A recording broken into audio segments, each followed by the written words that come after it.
Su Chen was drugged by his stepfather and abandoned in the frigid snow, left to perish in the bone-chilling cold of -30 degrees. Upon awakening, he unexpectedly found himself reincarnated as the weakest slime in an alternate realm. Starting with merely 4 skills and a magical essence reserve inferior to that of a goblin, he lamented, "Great sage, I cannot even conjure a water blade?" Notification: current magical essence is below the threshold for skill activation. In a world fraught with peril, how shall this azure, jelly-like creature survive? When Predator encounters unknown foes and magical essence production becomes a lifeline, witness how the weakest slime defies the odds to ascend to greatness. Though I am but a mere lump now, I shall one day trample my stepfather underfoot. Chapter 1. I still do not wish to die. Blinding lights pierced the inky darkness of night as the ancient engine emitted a weary hum. A dilapidated freight truck wobbled through the snow. Inside, a man smoked cigarette after cigarette, the acrid scent mingling with the noxious aroma of cheap incense, assaulting the nostrils. The woman in the passenger seat wrinkled her nose in distaste, complaining, "You wretched man, cease your smoking, it suffocates me." With that, she waved her hand to disperse the second-hand smoke. What is the allure of such cheap cigarettes? She mused, fumbling to roll down the window halfway. Could you not procure a better vehicle? Why this wreck? Foolish woman, do you truly believe we are engaged in respectable endeavors? The man took a deep drag from his half-burnt cigarette, discarding it out the window. This car is a gift from a friend in the underworld, an old model, involved in a homicide. Even the license plate is forged. Should anything arise, the authorities will trace nothing back to us. The woman's expression shifted at the mention of homicide, yet she showed no signs of fear, instead smacking the man's arm in annoyance. How cruel, knowing I fear ghosts, and yet you speak of such things. With a free hand, the man playfully pinched the woman's nose. You are quite the temptress. Once we deal with this little brat, I shall reward you handsomely. Are you certain this is without risk? The woman asked, her brow furrowed with concern. Rest assured, the nearest city is over 100 kilometers away. That cripple cannot flee far, and in this weather, can he possibly survive?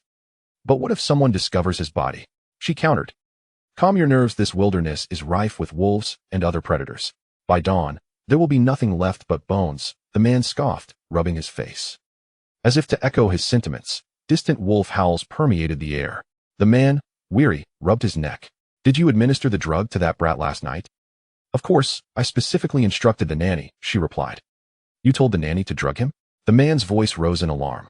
You fool, are you not concerned she may betray us? I could never divulge our true intentions to her. I merely told her it was a vitamin prescribed by the doctor, and he regularly takes similar ones. Good, otherwise we would be in deep trouble. The man sighed in relief. Yet I still feel uneasy, I should say. I am somewhat frightened. At this, the man could not help but laugh. Frightened? What are you scared of? Do not tell me you fear arrest. Over the years, embezzling funds, pocketing relocation payments, what could be worse?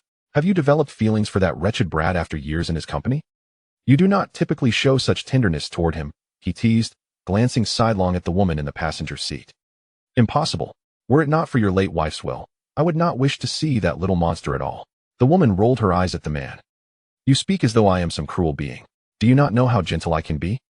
Resting her head on his shoulder, she caressed his chest, her eyes brimming with affection as she leaned in closer.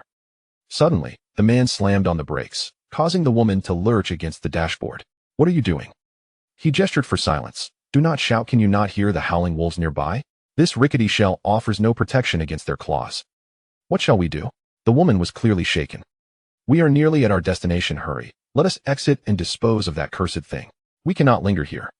Switching on the high beams, the man revved the engine, its roar echoing in the night. The woman, regaining her composure, followed him out of the vehicle, retrieving something from the back seat.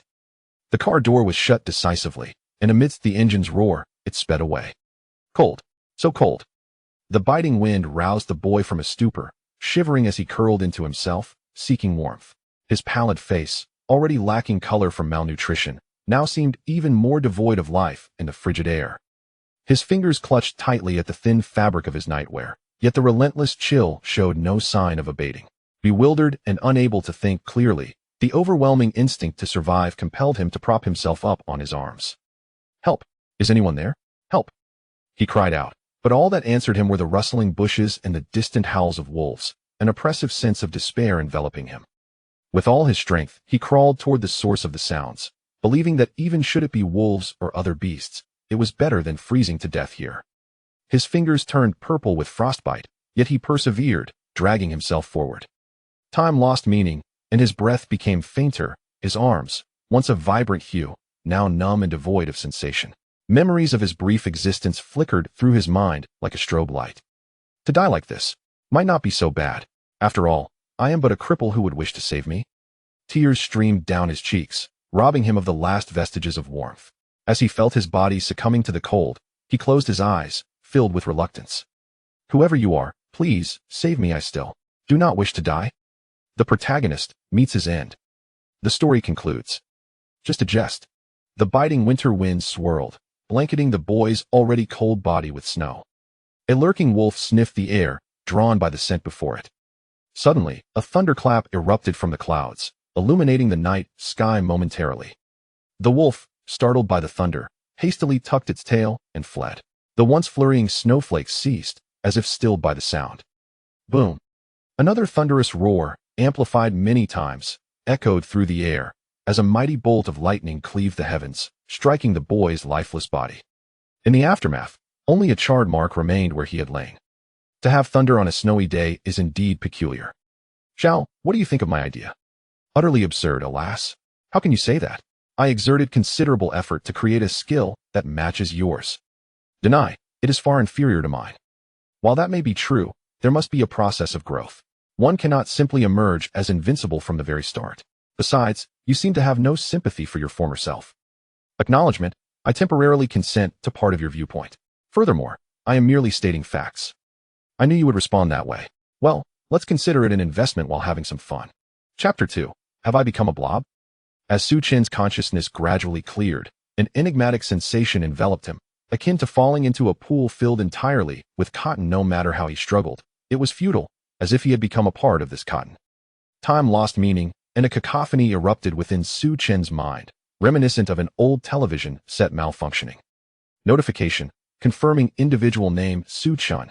Original body has been destroyed due to an unknown entity. Reconstruction of the body is underway. Attempting. Reconstruction failed. Attempting. Reconstruction failed. The cold, electronic female voice echoed abruptly in Su Chen's mind, incessantly repeating. Notification, insufficient computational power, unable to reconstruct the body. Attempting to enhance computational power. After a moment of silence, the cold voice spoke again, and Su Chen's once dark sea of consciousness brightened slightly. Notification, the skill sage has been advanced to the unique skill grand sage. Attempting to reconstruct the body. Notification, reconstruction completed. As the words fell, Su Chen's previously hazy consciousness began to awaken, dispelling the disorienting feeling that had enveloped him. In its place was a damp, chilly sensation, subtle, yet uncomfortable. Cold, so cold. Su Chen instinctively tried to hug himself, only to realize he couldn't feel his hands. Not just his hands, but his entire body seemed imperceptible, as if he had been squished into a blob. This bizarre scenario compelled Su Chen to instinctively cry for help, yet he found he seemingly lacked a mouth. Sensing Su Chen's fear, the cold voice in his mind abruptly spoke again. Notification, the original body has been replaced with an adaptive gel-like biological entity. Who is speaking? Su Chen could only voice his astonishment within his mind, for the voice had unexpectedly resonated from within. Surely it could hear him too. Notification, it is the unique skill of individual Su Chen, Grand Sage. Startled again by the sudden voice, Su Chen felt a shiver run through him, distinctly aware that he had seemingly wiggled, or rather, rolled. Summoning his courage, Su Chen hesitantly inquired, Grand Sage? I am here. Upon hearing the cold, electronic voice of the Grand Sage again, a figure from his memory surfaced. Are you the Grand Sage I remember? Notification, based on memory fragment retrieval, the conclusion is affirmative. With the assurance, Su Chen sighed in relief, his heart swelling with excitement. It seemed he had indeed been reborn, experiencing firsthand the very scenarios depicted in the novels and anime of his past. Moreover, he appeared to have transformed into the protagonist from that time I got reincarnated as a slime, Rimuru. Grand Sage, what about my body? Su Chen tentatively moved his somewhat rounded form. Notification, replaced with an adaptive gel-like biological entity. Su Chen, so that means I'm a slime. By the way, Grand Sage, what abilities do I possess now? Notification, currently, you possess Water Blade, Water Jet Propulsion, Predator, and the unique skill Grand Sage. Su Chen, taken aback, asked. Huh? I thought the great sage had numerous skills. How come I only have 4? What about fire resistance and cold resistance? The grand sage's voice fell silent for a moment before responding abruptly. Notification. Fire resistance, cold resistance, physical resistance, self-healing, and charge have been acquired. If someone were nearby, they would witness a blue slime with a mouth-like indentation forming a large circle in astonishment. Su Chen, is this a beginner's gift pack? Or can I acquire skills just by mentioning them? Notification. Such a possibility does not exist. These skills were obtained through the analysis of an unknown entity. The grand sage's voice landed like a bucket of cold water over Su Chen's head. I see, but what is that unknown entity? Su Chen inquired, puzzled. Notification. Insufficient computational power, unable to deduce reverse results at this time. The typically prompt grand sage took several seconds to respond, indicating that the unknown entity was beyond Su Chen's current reach. However, it seemed that entity bore him no malice otherwise. With his current skills, even a mere large animal could easily spell his demise. Su Chen gently swayed his jelly-like form, attempting to clear his mind of these chaotic thoughts. I won't dwell on it too much. Let's test my current skills. Grand Sage, activate Water Blade. After a prolonged silence without any response, Su Chen couldn't help but call out, Grand Sage, are you still there? Notification. Current environment does not detect the presence of magical elements. Unable to release skills through natural magical elements. The total magical energy of individual Su Chen is below the minimum release standard for Water Blade. Forcing the release will result in magical energy depletion and lead to dormancy. The initial joy of rebirth was extinguished by a cascade of cold reality. Good news, reborn. Bad news, starting at a hellish difficulty. Fortunately, the Grand Sage's voice resonated in time. Notification, analyzing, integrating. Acquired skills, magical energy creation, and magical energy manipulation. Notification, currently able to independently generate magical energy. Expected to reach the minimum release standard for Water Blade in 30 seconds. Truly the omnipotent Grand Sage, I remember. Su Chen's voice brimmed with admiration. At this moment, he fell silent, quietly savoring the magical energy steadily accumulating within him. The sensation of being gradually filled with magical energy was delightful, akin to soaking in a hot spring, warm and soothing, even clarifying his thoughts. Gradually, the magical energy within him seemed to reach a tipping point and cease to increase. The Grand Sage, sensing Su Chen's confusion, added.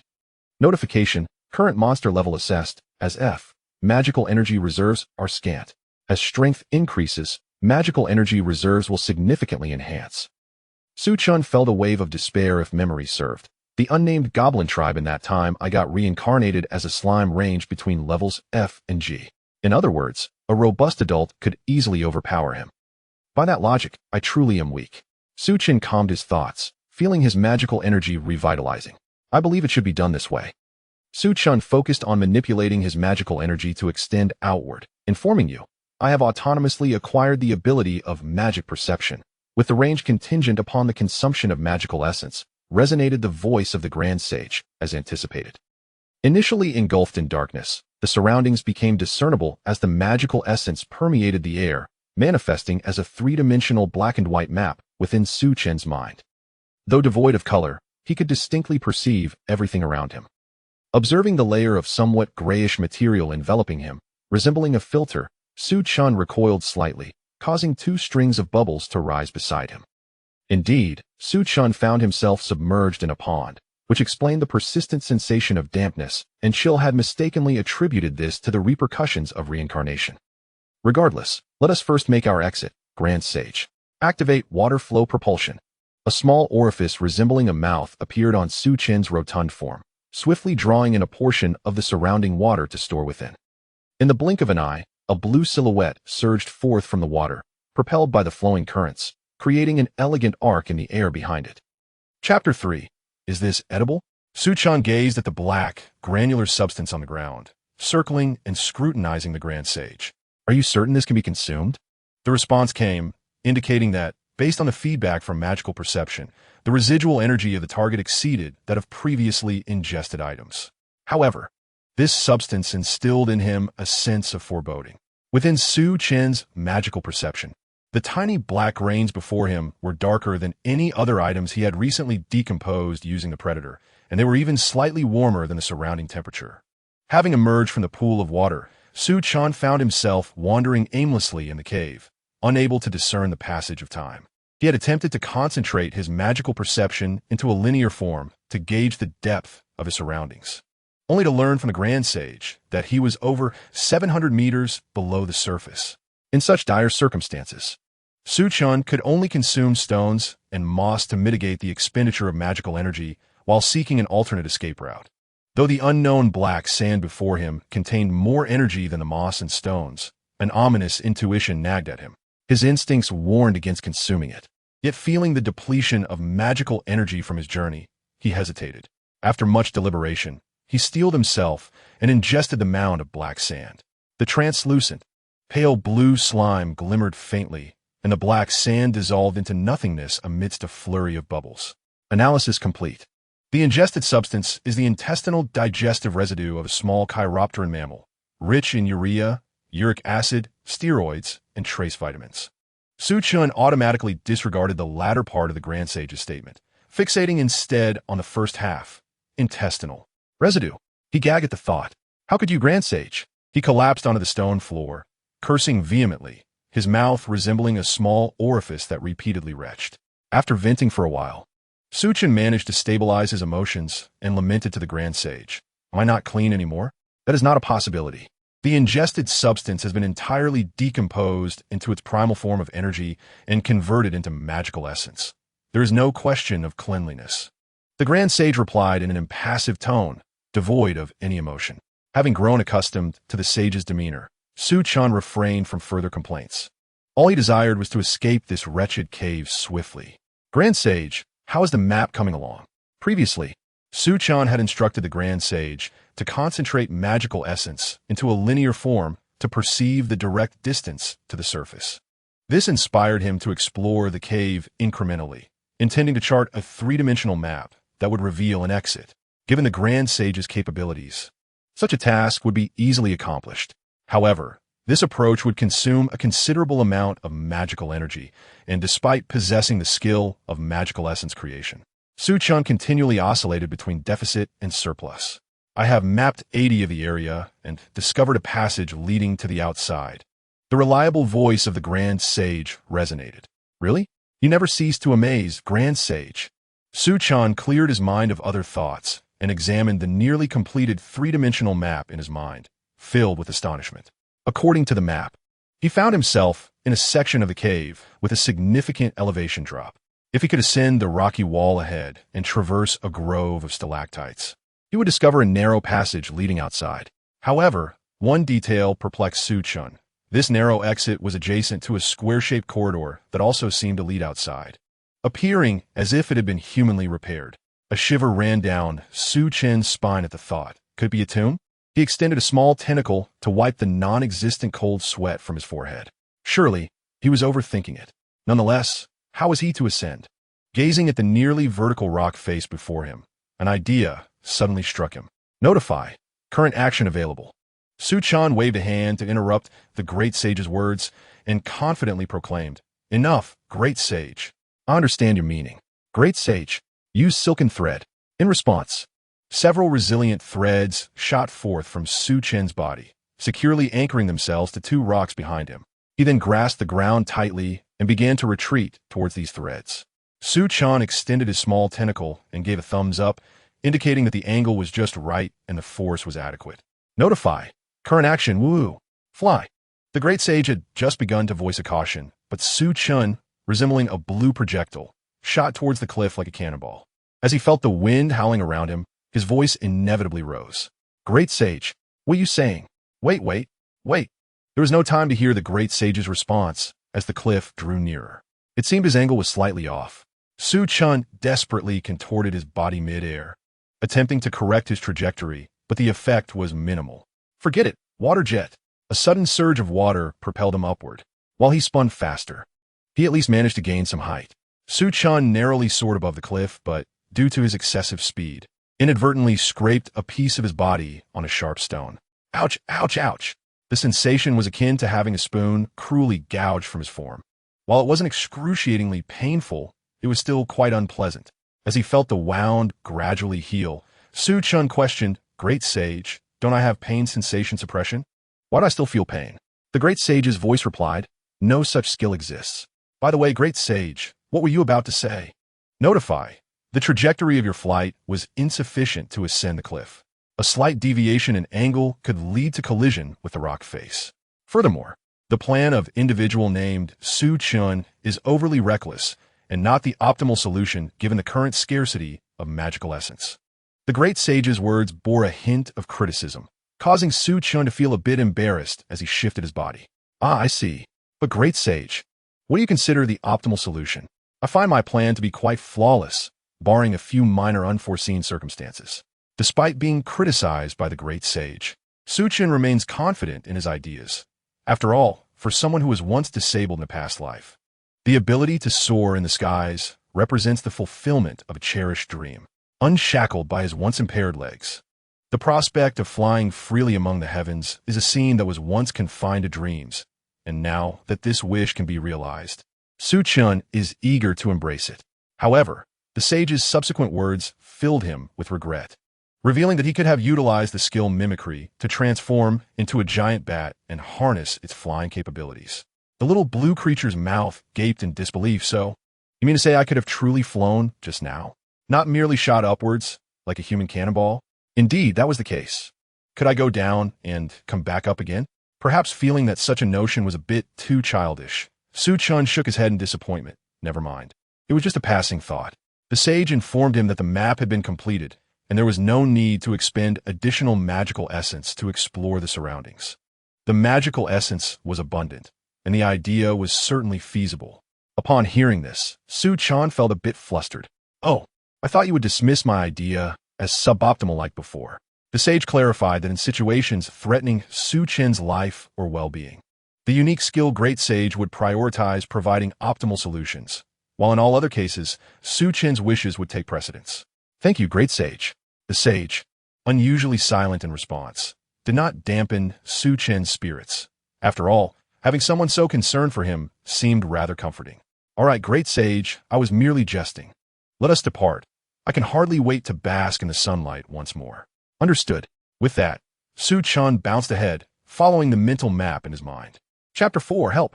This place is unclean. Great sage, it's so crowded. I feel as though I am about to be crushed. At that moment, Su Chen felt like the jam filling a sandwich cookie, wedged tightly within a narrow crevice. The sage reassured him, such deformation poses no threat to life. Furthermore, there is an open area 1547 meters ahead.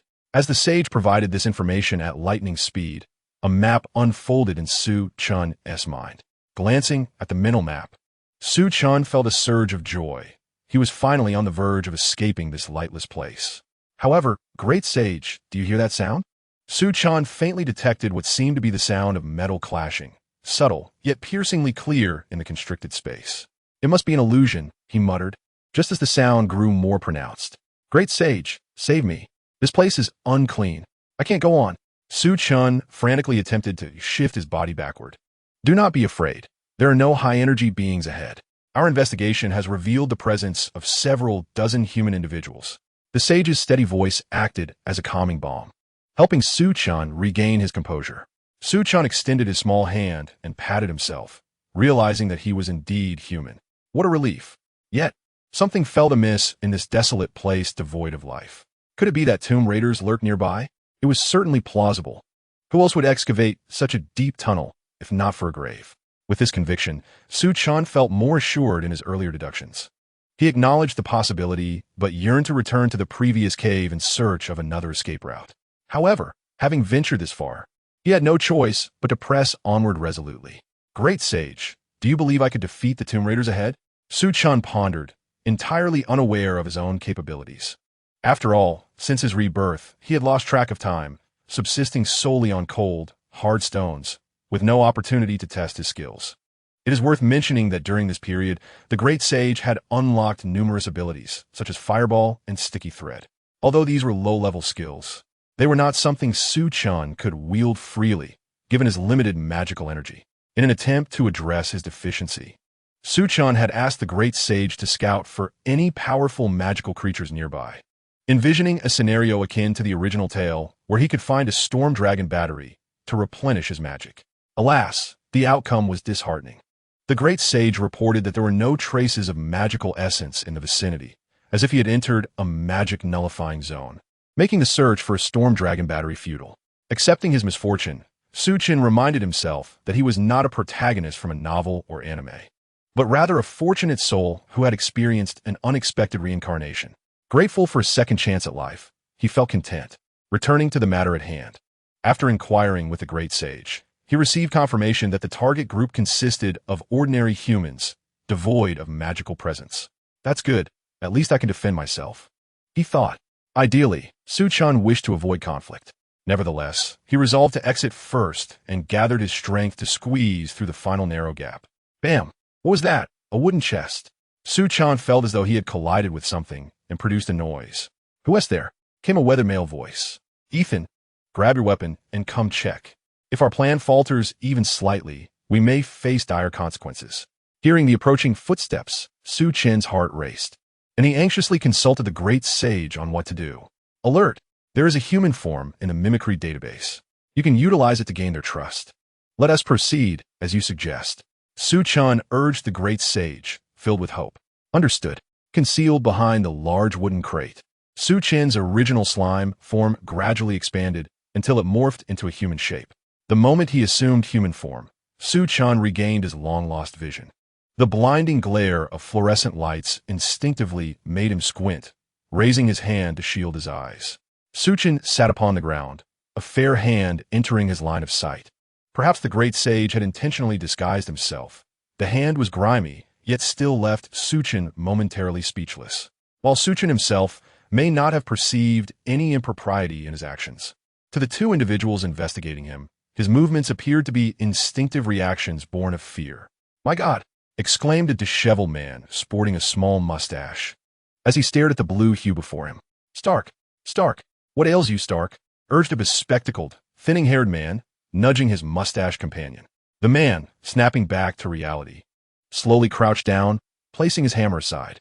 I am well, Ethan, do not fret. In an apparent effort to avoid alarming Su Chen, the mustached man half-squatted, lowering his posture as he extended his hand. Hey, little one, how did you come in here? Do not be afraid. We mean you no harm. Observing the two men approaching while conversing in an unfamiliar tongue, Su Chen instinctively leaned back, bracing himself with his arms. The mustached man bore a certain familiarity, yet Su Chen's mind struggled to process the situation before him when suddenly, a cacophony of footsteps echoed through the air. The dilapidated iron door was forcefully kicked open, causing the two men before Su Chen to visibly panic. A throng of individuals stormed in, led by a bald man who brusquely shoved the thinning-haired man to the ground. His glasses shattered upon impact, shards embedding themselves into the man's gaunt face, blood oozing forth immediately. Though Su Chen could not comprehend the words spoken, the menacing tone of the surrounding ruffians conveyed the gravity of their discourse. Following the great sage's simultaneous translation of their utterances, Su Chen's expression darkened, yet he remained composed, acutely aware of the grenades and firearms strapped to their bodies. The bald leader merely raised a hand, and the surrounding clamor ceased abruptly. He approached the hearth, methodically using tongs to grasp a piece of glowing charcoal, spitting upon it. The high temperature caused the saliva to evaporate instantly, emitting wisps of white smoke. I have always believed our arrangement to be impeccable. You produce what I require, and I grant you your life. A fair trade indeed. As he spoke, he waved the tongs in the air. Yet it seems someone has contravened our agreement. Would you not concur? Two burly individuals hoisted the thinning-haired man before the bald leader, who seized a piece of even hotter coal, poised to force it into the man's mouth. Wait, the mustached man interjected urgently, halting the coal just a mere inch from its target. A bead of cold sweat trickled down his brow as he faced the searing ember. Let us not proceed in such a manner, my friend. I concede that I possess a modicum of selfishness. Spare him. His expertise is invaluable and vital for my survival. Surely, you do not wish for my untimely demise before I can produce that which you seek. Such an outcome is hardly beneficial for either of us. Spare him, and I shall provide you with what you desire. The man with the mustache uttered these words in one breath as he slammed an object resembling a small missile onto the table. Feeling a modicum of confidence surge within him, he was left with no choice but to take a gamble. The bald man gazed at the object on the table. casually picking it up and examining it briefly before signaling his subordinates to release the man with thinning hair. "Let's hope so," he remarked, his gaze narrowing as he turned to the figure of Su Chen, who was slumped on the floor behind the mustache man. And who might she be? The mustache man hurriedly stepped forward, attempting to intervene, but before his hand could reach the bald man, the dark muzzle of the gun was already pointed squarely at him. Chapter 5. A dream realized. Do you believe you still possess the leverage to bargain with me? The bald man glowered at the mustache man. "Tony Stark, you are an astute individual. You ought to comprehend what actions are prudent and which are not." He pressed his finger against the bandaged area on the mustache man's chest, eliciting a sharp pain that drained the color from his face. The bald man shoved the mustached man aside. The latter lowered his head, lost in thought, his fists clenched in frustration, nails digging deep into his flesh.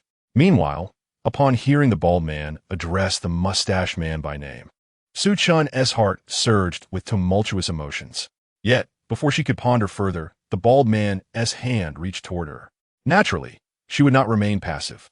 Even as the mustache man stood in her way, she had already begun to gather magical energy behind her back. Should the bald man dare to touch her, the full force of her water blade would be unleashed upon him, allowing her to flee amidst the ensuing chaos. The scarred hand advanced toward her in her line of sight. "Release her. Otherwise, I shall ensure you never obtain what you seek, even at the cost of my life." The previously silent mustached man lifted his head, locking eyes with the bald man, his expression resolute. The bald man's hand paused just a centimeter from Su Chen. Seemingly apprehensive, perhaps fearing the bald man had not heard him clearly, the mustached man raised his voice, laced with indignation. "I said release her. Otherwise, you shall never realize your grand ambitions." Upon hearing this, the bald man approached the mustached man, towering over him due to his imposing stature. Unfazed, the mustached man met his gaze defiantly. Observing the tension, a jittery subordinate crept up to the bald man and whispered something. The bald man's fury could no longer be contained, and he kicked the hapless lackey aside, exclaiming, "Fool, you can't even handle such a trivial matter." He then turned his attention back to the mustached man. "I grant you 3 days. After 3 days, if you have not produced what I desire." He gestured toward his own neck with his left hand. After the group departed, the man with the small mustache leaned back against the crate, his hand groping behind him as he gasped for air, still shaken. The man with thinning hair, enduring excruciating pain on his face, managed to rise, his already frail physique appearing even more emaciated. "Ethan, are you all right?" The man with the small mustache quickly approached to assist the one named Ethan. Coughing violently, as if trying to expel his very lungs, Ethan replied, "Cough, cough, I'm fine. Cough, cough, I'm fine, Stark. It's merely an old ailment. Please, go check on that child. He must have been terrified." He pushed the mustache man towards Su Chen. The mustached man, now aware of the situation, hesitated, wanting to reach out to comfort Su Chen, but feeling unsure where to place his dirty hands. "Child, are you all right? You weren't frightened, were you?" Truthfully, after experiencing such turmoil and uncovering alarming truths, Su Chen was indeed somewhat afraid. I'm fine. Thank you." He expressed his gratitude genuinely, recognizing that he had just been protected by this man. The mustached man felt his own mustache twitch involuntarily as he struggled to suppress a smile. "Little one, how did you end up in such a perilous situation?" He attempted to soften his tone to appear more approachable. Su Chen understood that revealing his time-traveling secret was absolutely off-limits, especially in such a world brimming with danger and uncertainty, a Marvel universe, no less. Indeed, when the bald man had entered earlier, combined with the mustached man's surname, the events unfolding around him began to align with scenes from his memories of films. He had traversed dimensions, but not to the so-called world of the cute king. Instead, he had landed in the Marvel universe. No wonder the cave had lacked any trace of magic. Given his current abilities in this perilous world, it was certain he would perish. Thus, the fact that he was an outsider must remain concealed until he could ascertain his safety. Consequently, when faced with Tony, Su Chen could only weave a small, benevolent lie. "I don't know. I just woke up and found myself here," he concocted, and in a sense, wasn't he entirely dishonest? Tony flashed a warm smile and extended his hand towards Su Chen, who was seated on the ground. "Is that so?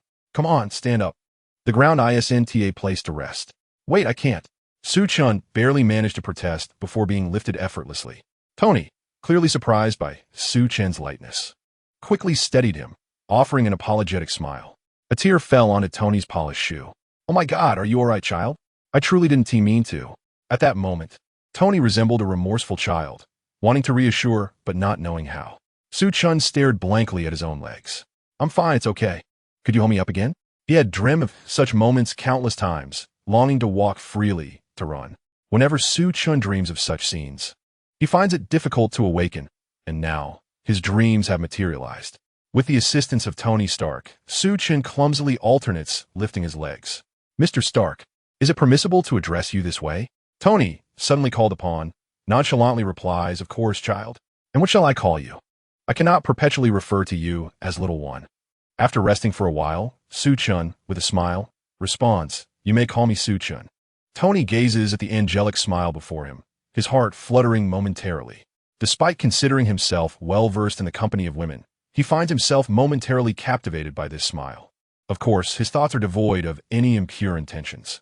After all, even a notorious playboy like himself would never entertain such notions toward the child. He merely senses an inexplicable strength emanating from this young boy. At that moment, Ethan approaches, having tended to his facial injuries and donning a new pair of glasses. "Stark, our time is limited," he states. Hearing this, Tony's expression stiffens as he scans the surroundings before pulling a metal frame to shield the three of them. "Listen closely. Su Chen, I have a means to facilitate our escape, but you must promise to keep our secret, all right?" Upon receiving Su Chen's affirmation, Tony begins stacking the thin blueprints on the table, and under the dim light, the rudimentary form of an armor appears on the paper. Even though he had witnessed this scene in a film before, seeing it in person elicits an involuntary gasp of astonishment. Our fate relies on this now. Tony raises the blueprints, his face resolute. "I shall ensure they understand that the term genius is not merely a hollow title. A steel heart is quietly beginning to take root." Chapter 6.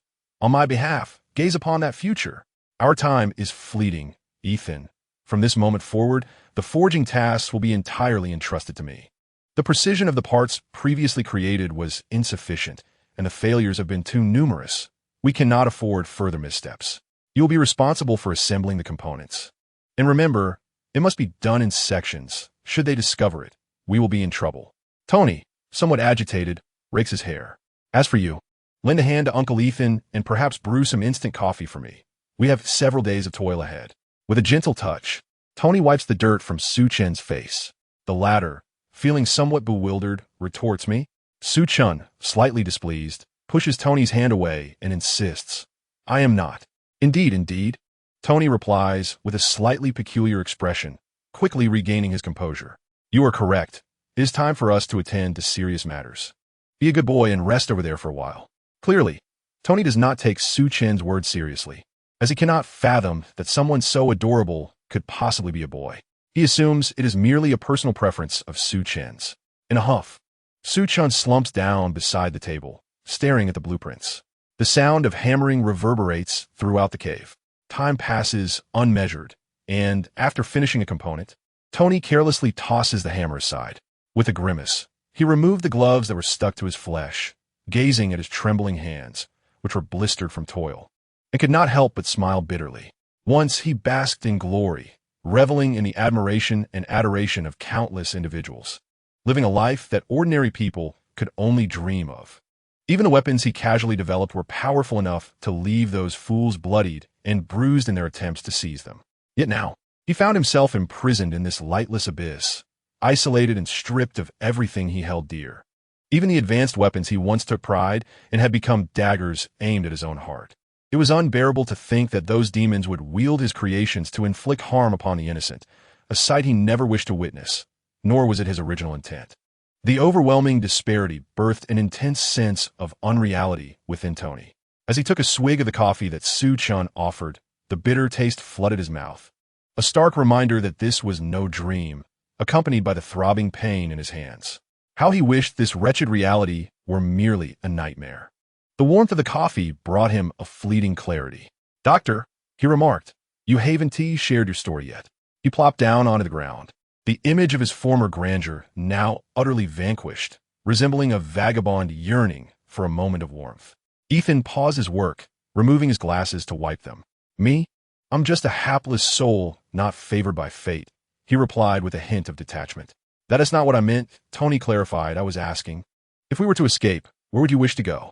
To indulge in reckless revelry, to seek out a night of wild celebration, or perhaps retreat into the wilderness for some solace. Ideas spilled from Tony's lips like a machine gun, envisioning the life that awaited them outside.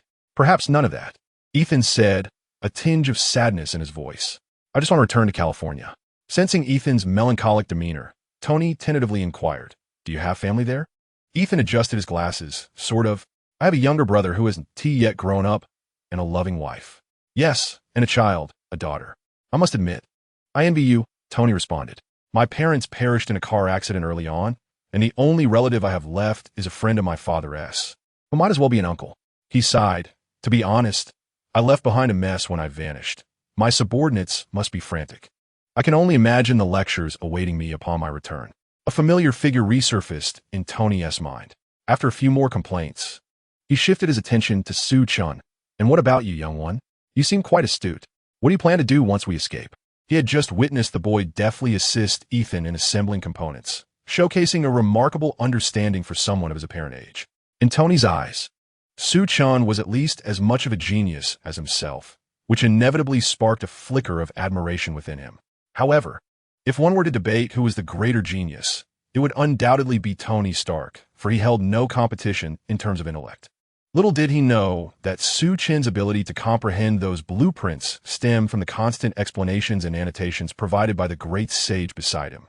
Su Chen, clearly taken aback by Tony's shift in focus towards him, noticed Ethan, who was also intrigued, and turned to him, eager to hear what he would say. Ruffling his hair, Su Chen replied, I'm not quite sure. It seems I have nowhere to go. Upon reflection, he realized he truly had no destination.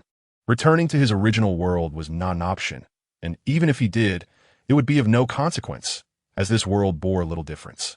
This realization brought a sense of melancholy over him. Sensing Su Chen's despondency, Tony Stark gave a gentle pat to the back of his head, advising him to simply head out and think later, for overthinking could stunt a child's growth.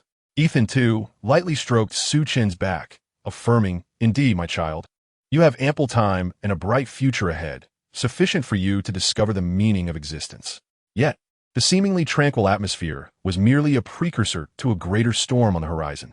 Tony understood this all too well. He retrieved a length of bandage from the table and tightly wrapped it around his blistered hand, blood and pus seeping through the fabric, the searing pain radiating from his palm.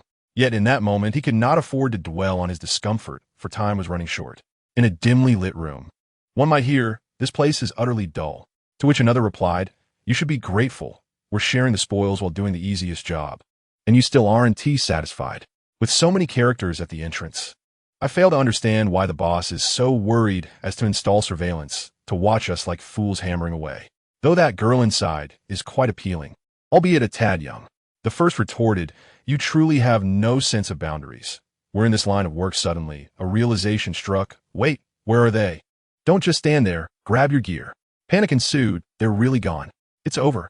If the boss finds out, we'll be missing a few fingers. Hurry. Let us move. Boom. A deafening explosion erupted from the entrance as the reinforced iron door was blown open, indicating that the rudimentary explosives previously placed had been triggered. Doctor, hurry. They'll be here soon. And you, little one, it might get dangerous. Stay behind me until I clear a path for you and Ethan. Ethan struggled to fit the heavy chest armor onto Tony. Quickly, tell me what to do. Ethan gazed at the rapidly flashing code on the computer, feeling somewhat at a loss. Press enter, shift gears. Tony took a deep breath, attempting to calm his racing heart.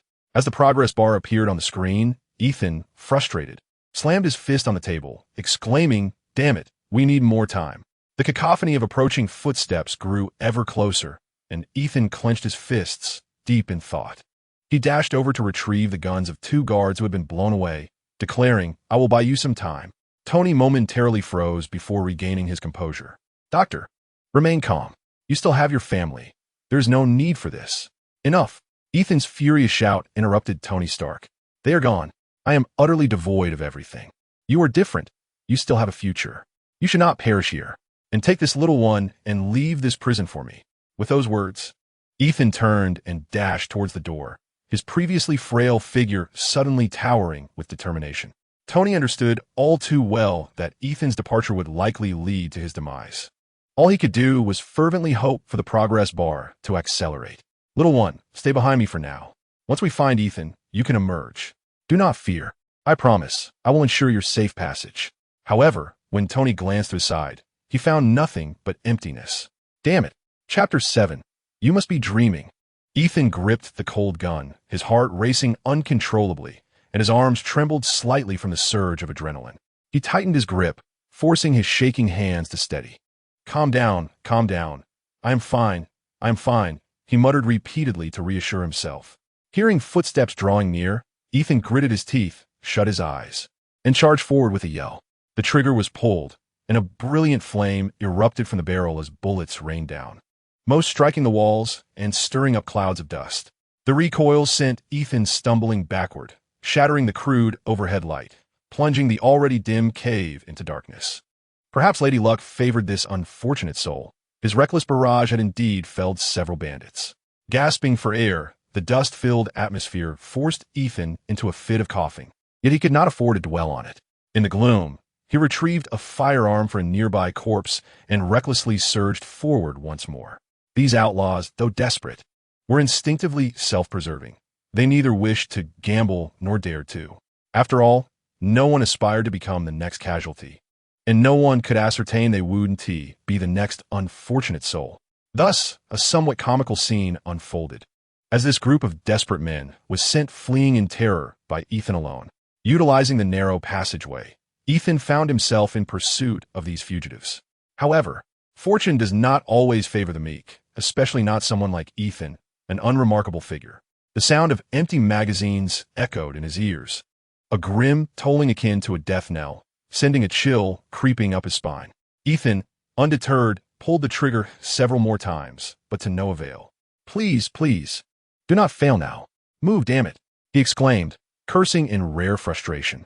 As the dust settled, he beheld the ominous black muzzles before him, and with a resigned sigh, he relinquished his grip, allowing the gun to clatter to the ground. Bullets erupted forth, and in the final moments of life, Ethan's mind flickered like a lantern, conjuring fragmented memories. Gradually, a simple-looking rural woman emerged in his thoughts, alongside a girl resembling her by 5 or 6 parts. Eva Eiffel, I have come to be with you. Be careful.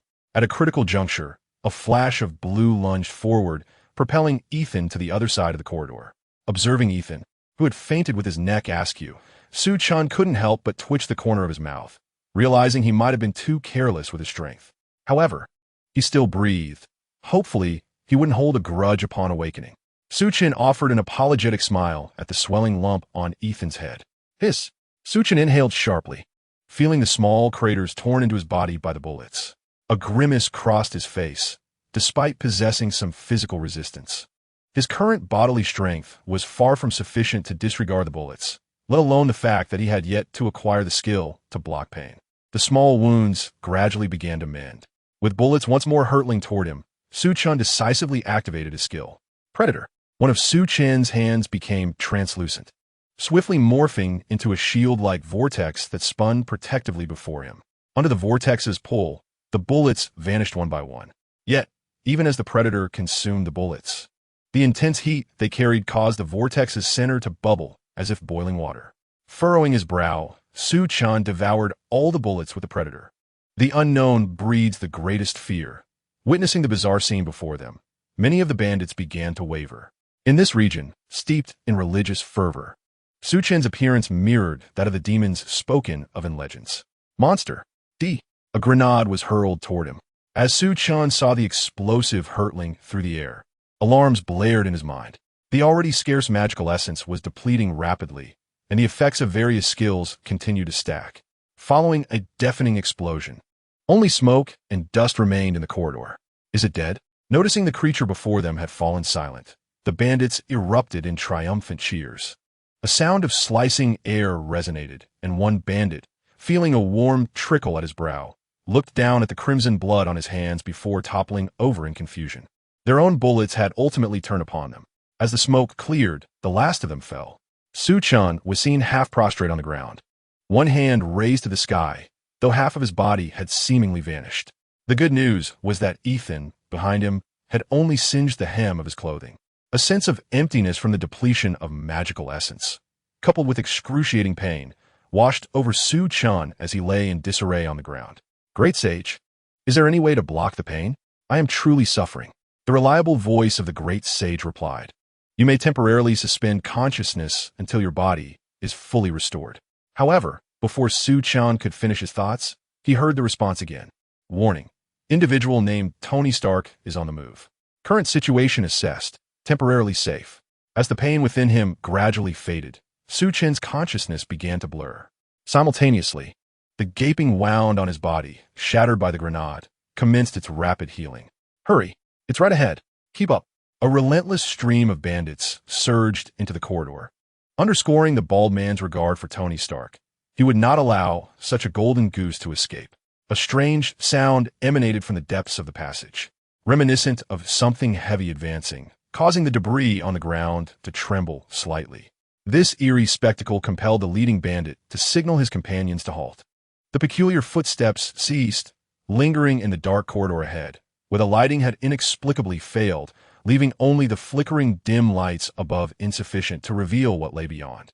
Summoning his courage, the bandit fired a shot, the metallic clash echoing, and a spark ignited for an instant, illuminating the path ahead. Are you kidding me?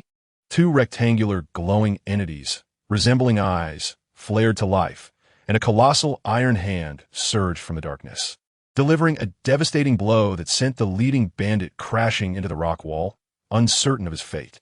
The previously flickering lights abruptly failed, plunging the surroundings into darkness, where sporadic bursts of fire from the collisions illuminated the area, each flash accompanied by a heart-wrenching scream. As the lighting returned, a figure, clad in dark armor and dripping with blood, stood menacingly in the corridor. The armored figure trampled over the corpses beneath, unfazed by the oncoming bullets. One hand shielding its chest as it charged forward, two streams of searing flames erupting from its hands, igniting the grenades strapped to the bandits, transforming them into a grotesque display of human fireworks. Perhaps aware of the unfolding chaos, the bandits hesitated to rush in again. Observing their retreat, the armored figure ceased its fiery assault and, after advancing a short distance, raced toward the two figures sprawled on the ground. Doctor, little one, wake up. Please wake up. Tony lifted the mask, shaking the two before him fervently, but his heart sank upon noticing the gaping void in Su Chen's chest. Ethan, groggy and disoriented, awoke to find Su Chen lifeless on the ground, the last image before his fainting spell flashing through his mind. Ignoring the pain in his head, he tremblingly placed his hand over Su Chen's nose. How could this be? How could this be? Ethan's gaze remained fixated on Su Chen's grievously injured chest. Tony's fist collided with the rock wall, embedding deeply, as he struggled to suppress his fury, yet the rising and falling of his chest betrayed his inner turmoil. Get on my back, little one. She cannot perish in this hell. We must escape. Tony donned his mask once more and rose to his feet. After a violent explosion, the last iron door was blown apart, and the long-awaited sunlight pierced Tony's eyes, appearing blindingly bright. Stepping abruptly from the dim confines of the cave into the bright embrace of the outdoors, the two individuals, long deprived of sunlight, experienced a momentary blindness. As their vision gradually returned, they were met with the daunting sight of well-armed bandits encircling them. The sheer quantity of heavy weaponry indicated that they had been waiting here for quite some time. A bald man, exuding an aura of menace as he clutched a cigarette, stood at a distance, observing the scene with an unsettling gaze. Tony Stark, he declared, I shall offer you one final chance. Either return quietly, and I shall overlook your transgressions, or dream on. Chapter 8. Destruction awaits. Hurry up. I'm exhausted. Before the bald man could finish his threat, Tony had already raised his right arm, launching a small missile that whistled through the air towards him. The bald man, caught off guard, was sent sprawling to the ground along with several heavily armed henchmen behind him, their fates uncertain. Realizing the immediate danger, the remaining bandits swiftly aimed their weapons at Tony. And in an instant, a barrage of bullets rained down like an impenetrable wall, pockmarking the surface of his armor in mere moments. The firepower of these assailants was far superior to that of their counterparts in the cave. A fierce explosion erupted as sparks ignited, severing the chains on the side of Tony's armor, causing him to collapse to one knee under the weight. Remaining composed, he surveyed his surroundings and raised his other arm, targeting an ammunition crate behind the bandits with another missile. The ensuing detonations were akin to a chain reaction set off by a butterfly's flutter, resulting in a cacophony of explosions that enveloped the area in a dense cloud of dust and smoke. "Doctor, strike the panel on my side," Tony urged, clutching Ethan with one hand while embracing Su Chen with the other. Ethan bent down and struck with all his might, and, as the panel was knocked down, a thick plume of smoke erupted from the feet of the armor, followed by a searing jet of flames that propelled them into the air, leaving a long trail of fire in their wake. The altitude-induced oxygen deprivation nearly caused Tony and Ethan to faint. With a hissing sound, two jets of black smoke emerged from the base of the armor, signaling that the fuel had been depleted. Desperately twisting his body in midair, Tony attempted to adjust his position for landing. "This is bad, this is bad, this is bad," he muttered as the armor fortuitously plunged into a relatively soft patch of quicksand.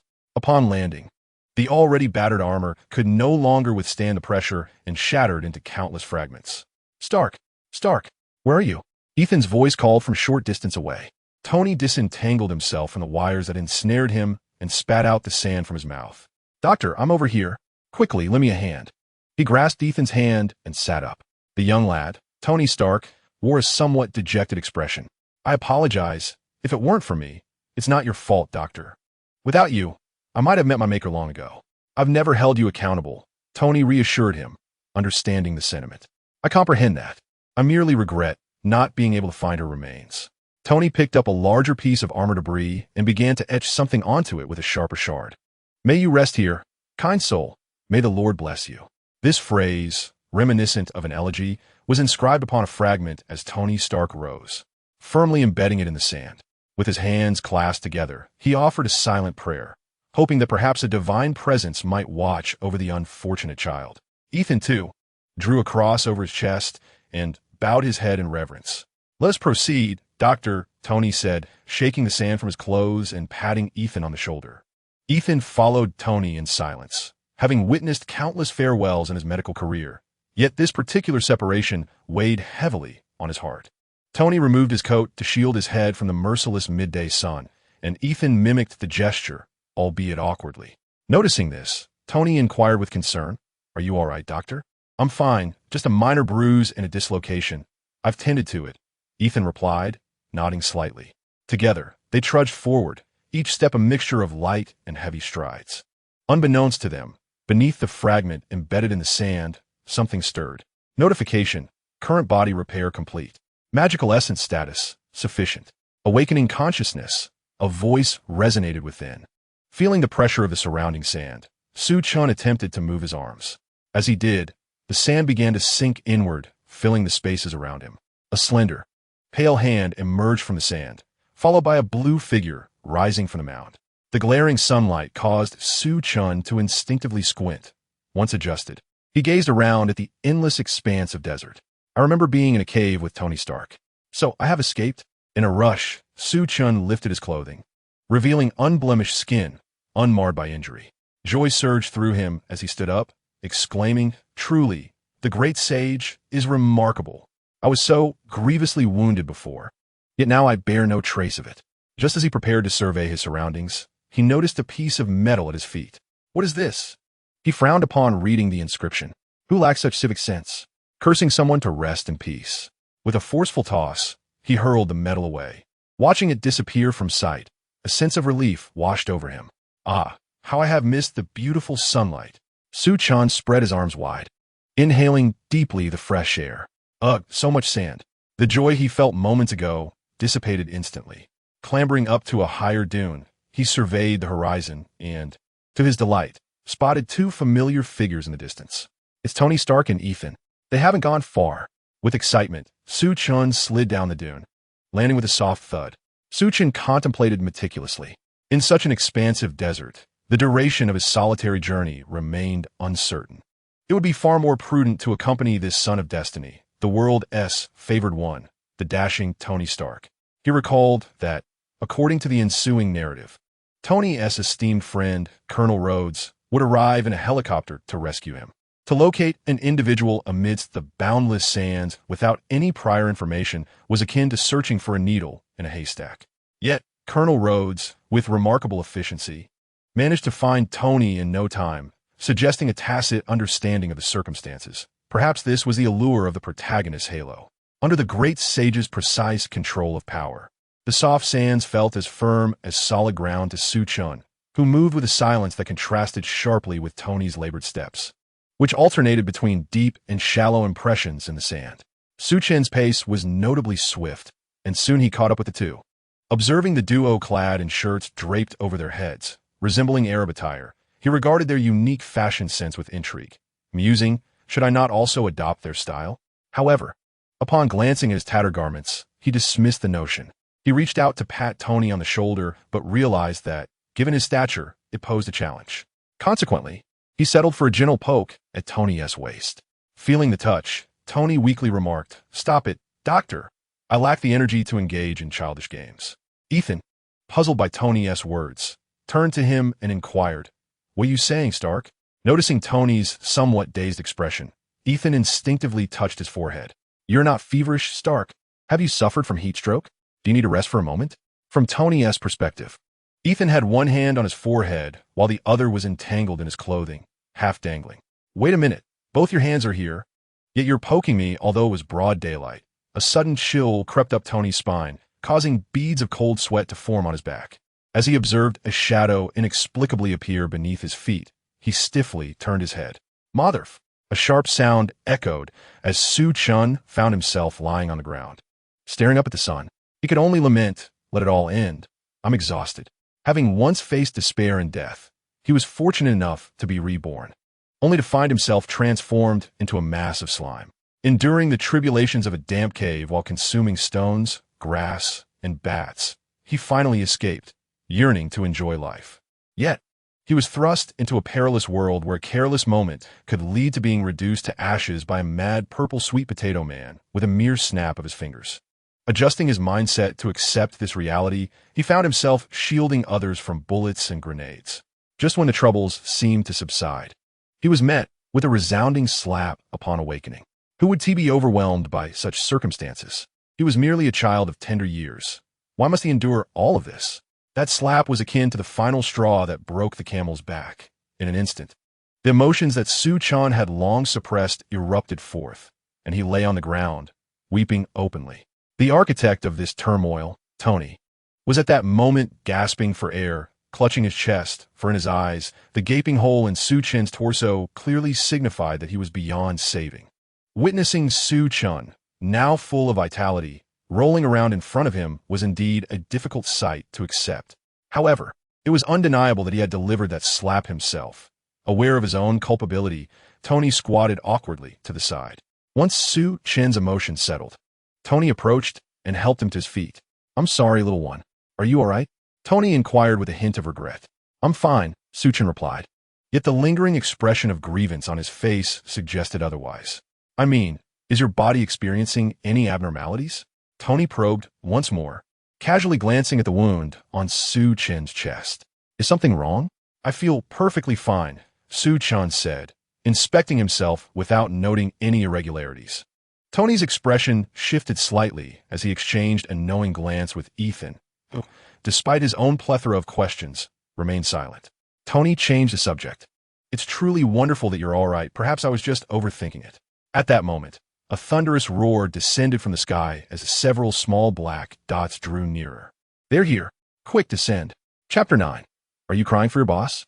Listening to the cacophony of the helicopter blades overhead, Tony instinctively assumed that the bandits were pursuing them once more. Shielding his eyes from the blinding sunlight with a hand on his brow, he could not clearly discern the figures aboard the helicopter. Yet, the unmistakable insignia of the United States military on its side was all too clear. Tony pressed his cracked lips together and, feeling a wave of relief, sank to the ground. Finally, it was over. As he beheld the person descending for the aircraft, a self-deprecating smile crept onto his face. It was none other than his dear friend, Colonel Rhodes. "Thank heavens, I finally found you," Rhodes exclaimed, removing his sunglasses and pulling Tony up, patting him on the back. "How are you? Ready for another ride in the Happy Hummer?" Rhodes joked. Should I perhaps opt for the sad Hummer next time? Tony retorted. Regardless, all I want now is a cheeseburger and a cappuccino. All right, enough with the banter. Your assistant is quite anxious over there. And who are these two? Rhodes inquired, casting a scrutinizing eye over Ethan and Su Chen. Under his piercing gaze, Su Chen felt an uncomfortable unease. Don't be nervous, my friend. Without them, you might not even see me now, Tony reassured, giving Rhodes's shoulder a gentle pat to indicate he should lighten up. Upon hearing this, Rhodes softened his scrutinizing gaze. My apologies, gentlemen. In these extraordinary times, one must treat matters with due seriousness, especially after what has transpired. Rod's slightly apologetic gaze eased the tension between the two. Let us board the plane first. Your assistant has entrusted us with a substantial sum, and I can hardly wait to indulge in some extravagance, he remarked, nudging Tony with his elbow, who merely rolled his eyes in response. A military transport aircraft landed steadily on the tarmac, its heavy cargo doors descending to reveal a throng of well-equipped medical teams eagerly awaiting entry. Tony felt a surge of irritation as he observed the doctors brandishing an array of instruments. Are they joking? Move aside. I have no need for this, he snapped, pushing through the sea of doctors. In the space that opened up, he spotted a stunning blonde in a short, gray-white suit, covering her mouth as she wept. Upon noticing Tony's gaze, she hastily wiped her face, attempting to mask the tears that marred her features. The sight of her reddened eyes stirred an uncomfortable feeling within Tony. Pepper, thank heavens you're back, she exclaimed, rushing forward to embrace him. Your eyes are all red. Are you shedding tears for your long-lost boss? Tony teased. Pepper turned, lifted her chin, and gently patted her cheeks before finally facing him again, her radiant smile illuminating the moment. Of course not. These are tears of joy, signifying that I Haven lost my job. Once her emotions stabilized, Pepper finally noticed the presence of Ethan and Su Chen standing behind Tony. And who are these two? She inquired. This is Ethan and Su Chen. It could be said they saved our lives, Tony introduced. Su Chen waved shyly at Pepper. Forgive me for not introducing you sooner. This is my personal assistant, Pepper Potts, Tony added, only to find that Pepper had already dashed over to Su Chen. Unable to resist, she affectionately ruffled Su Chen's hair, despite the evident reluctance on his part. Realizing her forwardness, Pepper awkwardly withdrew her hand, murmuring apologies. Tony shrugged at Su Chen with a resigned expression. All right, Pepper, your vacation has come to an end. Doctor, what are your plans next? I can arrange for you to have accommodations, he said, turning to Ethan. Ethan smiled in response. No need, Stark. While accompanying you is certainly an option, I have matters I wish to pursue. I still have some assets in New York, so I won't trouble you. Very well then. Do not hesitate to reach out if you require assistance, Tony replied before turning to Su Chen. And what about you, young one? Do you have any destination in mind? Su Chen lowered his head, his mood visibly dampened. I don't seem to have anywhere to go.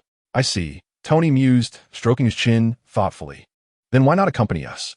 Think of it as a way to repay the debt for your and Ethan's heroism. With this, Su Chen felt compelled to agree, joining Tony in a sleek black sedan. Long time no see, boss. Where to? Inquired the driver, a plump man in a suit who removed his sunglasses as he spoke. It has been quite some time since we last met, so let us first head to the hospital. Before Tony could finish his sentence, Pepper interrupted him. Tony paused for a moment and exclaimed, Wait, what are you joking about? No, I'm not going to the hospital. What do you mean no? Pepper insisted. Tony, you really ought to have a thorough examination of your health. I'm perfectly fine. I know my own body. I have been imprisoned for over 2 months, and right now, I only wish to do 2 things. First, I want a cheeseburger. At the mere thought of the burger, Tony instinctively licked his lips. Second, Pepper interrupted him once more. Enough. I know what you want to do, and I will assist you in arranging that. There are children here. Do not say such things. Observing Tony's lip-licking, Pepper clearly misunderstood, her expression darkening as she instinctively covered the child's ears. Wait, you have misunderstood me. It is not what you think. I simply want you to hold a press conference. I have been absent for so long, and I owe those politicians an explanation. Otherwise, they will buzz around like flies. All right, I understand. I will take care of it, Pepper replied, relaxing her grip on the child's ears, her previously somber expression softening considerably. Little one, what would you like to eat? Sensing the awkward atmosphere, Tony hastily redirected the conversation. I can eat anything, Mr. Stark, the child responded. Oh, come on, little one. We have been through thick and thin together. No need to be so formal. Just call me Tony, he said, placing a hand on his neck and stretching. Then I shall eat the same as you. Is settled. Happy, drive us to find a burger. I am so hungry I could devour an entire cow. True to her reputation as an exceptional secretary, Pepper swiftly arranged the press conference with just a few phone calls. However, the rapid organization of such an event was principally due to the immense power of the name Tony Stark. As a man who naturally draws media attention, even a simple meal could be transformed into a headline story by major publications. His flamboyant personality made numerous reporters eager to interview this playboy. As the sleek black car came to a halt, before the door even opened, blinding flashes of cameras pierced through the tinted glass, reflecting in the child's eyes. Looking out at the throngs of people, the child nervously swallowed. Tony noticed the child's anxiety and realized that accompanying him might cause considerable discomfort for the little one. After some contemplation, he turned in his seat and gently ruffled the child's hair. Little one, stay with Aunt Pepper, all right? I need to step out and handle some troublesome matters. Do not worry, I will return shortly. The child nodded in response. Happy opened the side door, and as Tony set foot outside, reporters swarmed around him, akin to dogs catching a whiff of meat. Tony Stark, there are rumors that your 2-month disappearance was due to abduction. Is there any truth to these claims? Mr. Stark, Hammer Industries claims that your weapons are now a relic of the past. What is your perspective on this? Tony Stark, slightly irritated, pushed aside the microphone that was almost thrust into his face, wiping away the spittle that had landed upon him. Hey, calm down. You just sprayed saliva all over my face. I understand your eagerness to scoop the latest sensational news. In 20 minutes, I will be holding a press conference where I will address all your inquiries, disregarding the reporter's agreement or disagreement. Tony commanded his robust assistant Happy to forge a path through the crowd, striding confidently towards the building under the glare of flashing cameras. Chapter 10. You shouldn't have come back. Long time no see, Tony. I missed you terribly, exclaimed an elderly man with a bald head and a face adorned with white whiskers as he embraced Tony. This man was Obadiah Stane, Tony's uncle. To Tony, Obadiah was akin to family. After all, among his father's old friends, Obadiah was one of the few still alive. Out of courtesy, Tony patted Obadiah's back and remarked, "Yes, I consider myself fortunate." A fleeting glimmer of something fierce flashed in Obadiah's eyes, quickly masked by a veneer of friendliness. I haven't had the chance to throw you a welcome party yet. Are you rushing into this press conference because the muse of inspiration has struck you with a brilliant idea for future prospects? Something like that. Let us head in. It's best to send those politicians on their way swiftly. Tony adjusted his ill-fitting suit draped over his shoulders and walked toward the podium. Instead of using the stairs, he nonchalantly climbed up the side of the podium and plopped down, presenting a rather disheveled appearance with his tousled hair, a bandage on his nose, and an outfit that hardly befitted the dashing playboy he once was. Tony took a hearty bite of the hamburger he held. Quite delectable. Meanwhile, to minimize the chances of being recognized, Pepper stealthily led Su Chen through the back entrance, seeking a quieter spot to rest. Su Chen, is it? Would you like something to drink? Milk or juice?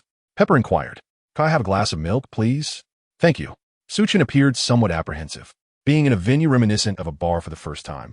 Of course, just as Pepper began rummaging through her bag for her card, a rough hand abruptly placed a bill on the table. 3 glasses of milk, please. Pepper straightened slightly, sensing the unfamiliarity of the man before her. Sir, it seems we are not acquainted. You must be Miss Potts. It's understandable that you don't recognize me. My profession seldom allows for public visibility. The man replied politely. Confused, Pepper responded, Aren't journalists meant to be in the limelight? However, you've mistaken me. I'm merely an ordinary assistant and not participating in today, SQA.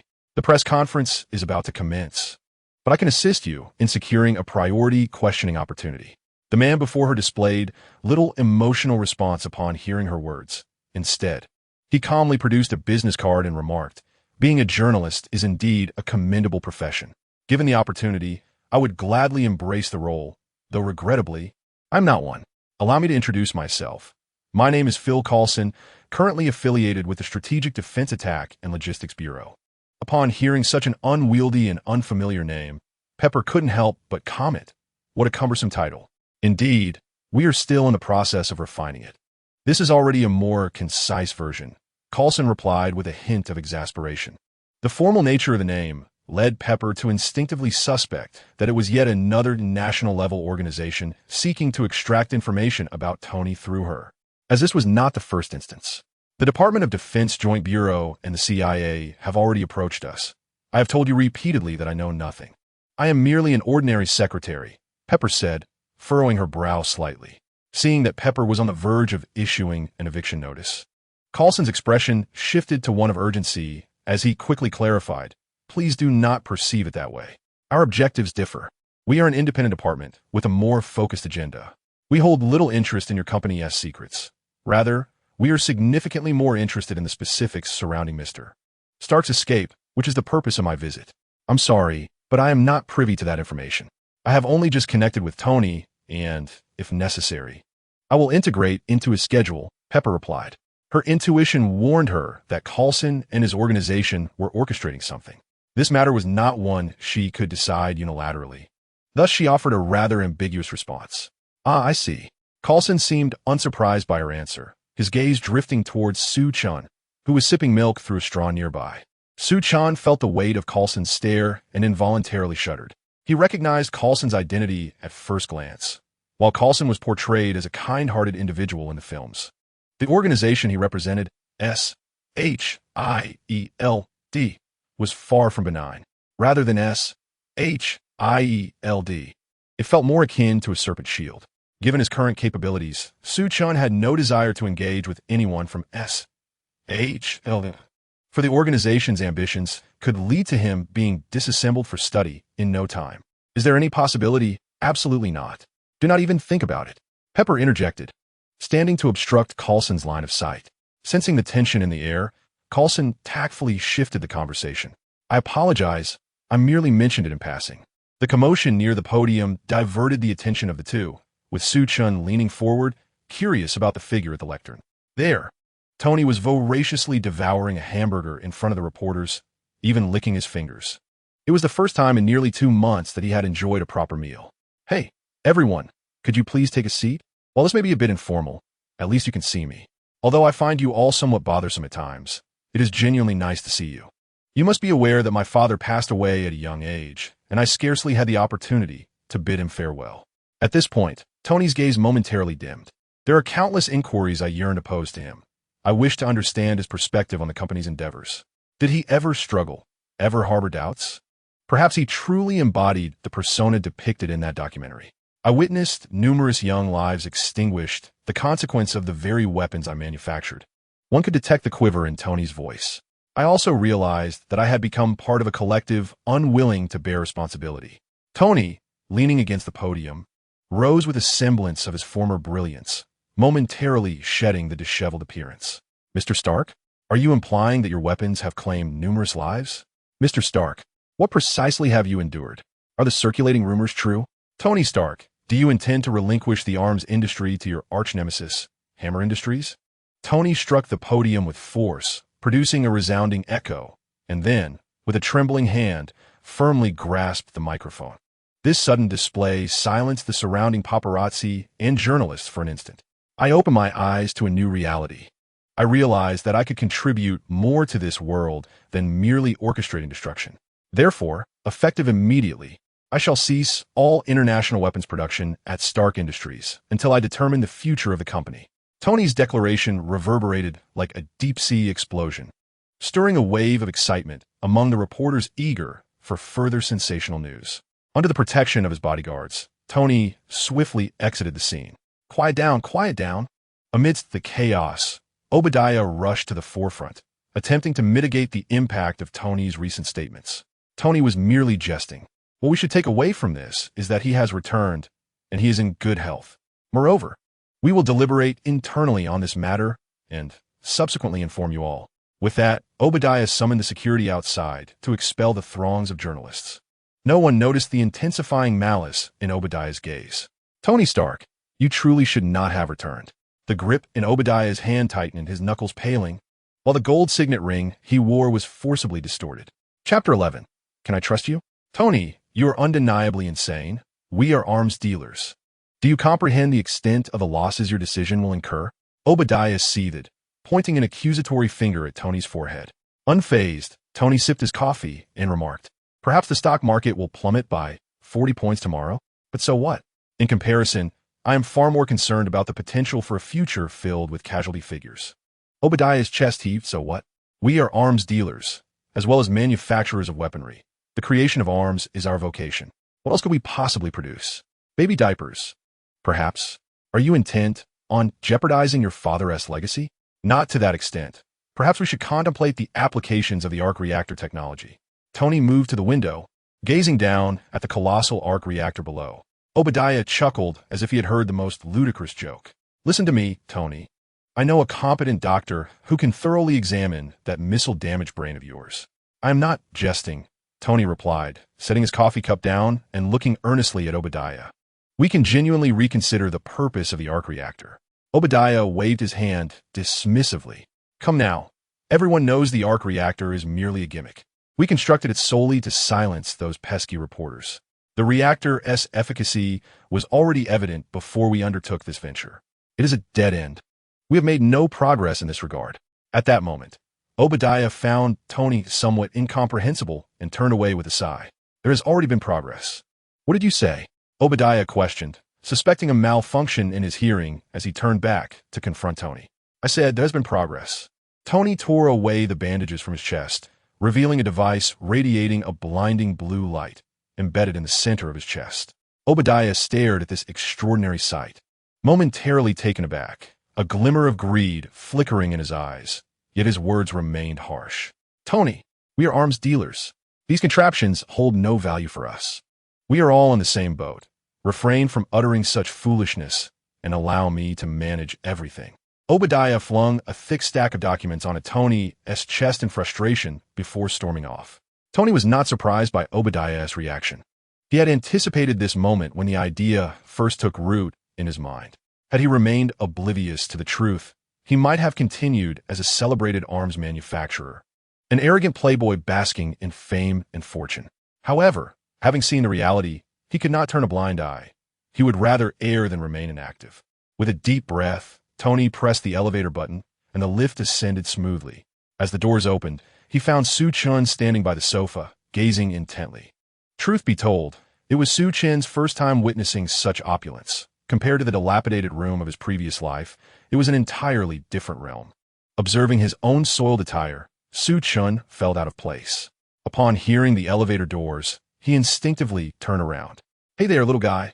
Why aren't you sitting? Tony remarked, easily discerning Su Chen's discomfort, and without any pretense, plopped down onto the sofa opposite him. Only when Tony seemed unfazed did Su Chen take a seat. What do you think of the place? My taste in decor is rather exquisite, isn't it? Tony said with a hint of pride. Su Chen scratched his head and responded with a smile that Mr. Stark had a keen eye. Tony had said not to be so formal. Otherwise, one might mistake him for being at a press conference. Tony? Su Chen tentatively inquired. Precisely, just like that, Tony clapped his hands, and a mechanical arm, seemingly animated, served 2 glasses of juice before them. Thank you, Mr. Stark. Clearly, Su Chen had yet to acclimate to the change in address. Oh well, call me whatever you like. Tony waved his hand, and a holographic screen materialized before them, displaying a flurry of messages, all pertaining to his press conference earlier that day. What a headache. I never anticipated things would escalate so rapidly, Tony lamented, rubbing his furrowed brow. But enough of that. We must discuss your matters now, little one. As Tony shifted his focus and stood to face Su Chen, the holographic screen vanished, leaving Su Chen feeling somewhat scrutinized. Me? Su Chen hesitantly pointed to himself. Indeed, you. You are not an ordinary person, or rather, you are not human at all. Tony's assertive declaration momentarily left Su Chen speechless. Please, don't jest, Mr. Stark. You truly have a sense of humor. I had Jarvis investigate your identity in search of your family. And guess what? No record exists. Jarvis is an artificial intelligence I created myself, and I am well aware of his capabilities. There are only 2 explanations for this result. Either you do not exist, or your existence has been concealed by certain organizations. You clearly do not belong to the latter. Su Chen swallowed hard, continuing to feign ignorance. Mr. Stark, I don't know what you're talking about. Observing Su Chen's persistent denial, Tony continued, I see. When I had those individuals procure what I needed, I secretly surveyed the entire cave for my escape route. I cannot recall your presence there. You seem to have appeared out of nowhere. I find it hard to believe that so many people would overlook a living person. Faced with Tony's probing, Su Chen continued to evade the issue. I was hiding in a box. You simply didn't TC me. Oh, is that so? Su Chen, feeling guilty, averted his gaze. Now let us discuss another matter, Tony said, pointing at Su Chen's chest. If my memory serves me right, there should have been a gaping hole in your chest before. Such an injury would be insurmountable, even for the finest medical teams. Yet here you sit before me as if nothing happened. Moreover, Tony seized Su Chen's wrist. He seemed to lack body heat. Just as Su Chen contemplated resisting, he lowered his head silently, his expression obscured as Tony's inquiries became more insistent. Now, answer my question. Who exactly are you? Or rather, what is your purpose in approaching me? Tony's voice inevitably rose in intensity. Su Chen silently inquired within himself, Great sage, can I trust Tony? The sage, however, provided no insight, leaving Su Chen to express his frustration internally. It was perplexing how someone so dependable in everyday matters could falter in critical moments. As the saying goes, when one weighs the pros and cons of a situation, they have already arrived at the answer they desire in their heart. With a deep sigh, Su Chen lifted his gaze to meet Tony's. His golden-yellow irises reflecting a tinge of hesitation. Tony, if you are unwilling to speak, I shall not force you. Regardless, it is indisputable that both you and Ethan saved my life. I do not care whether you are a mutant or a test subject. I will provide you with shelter.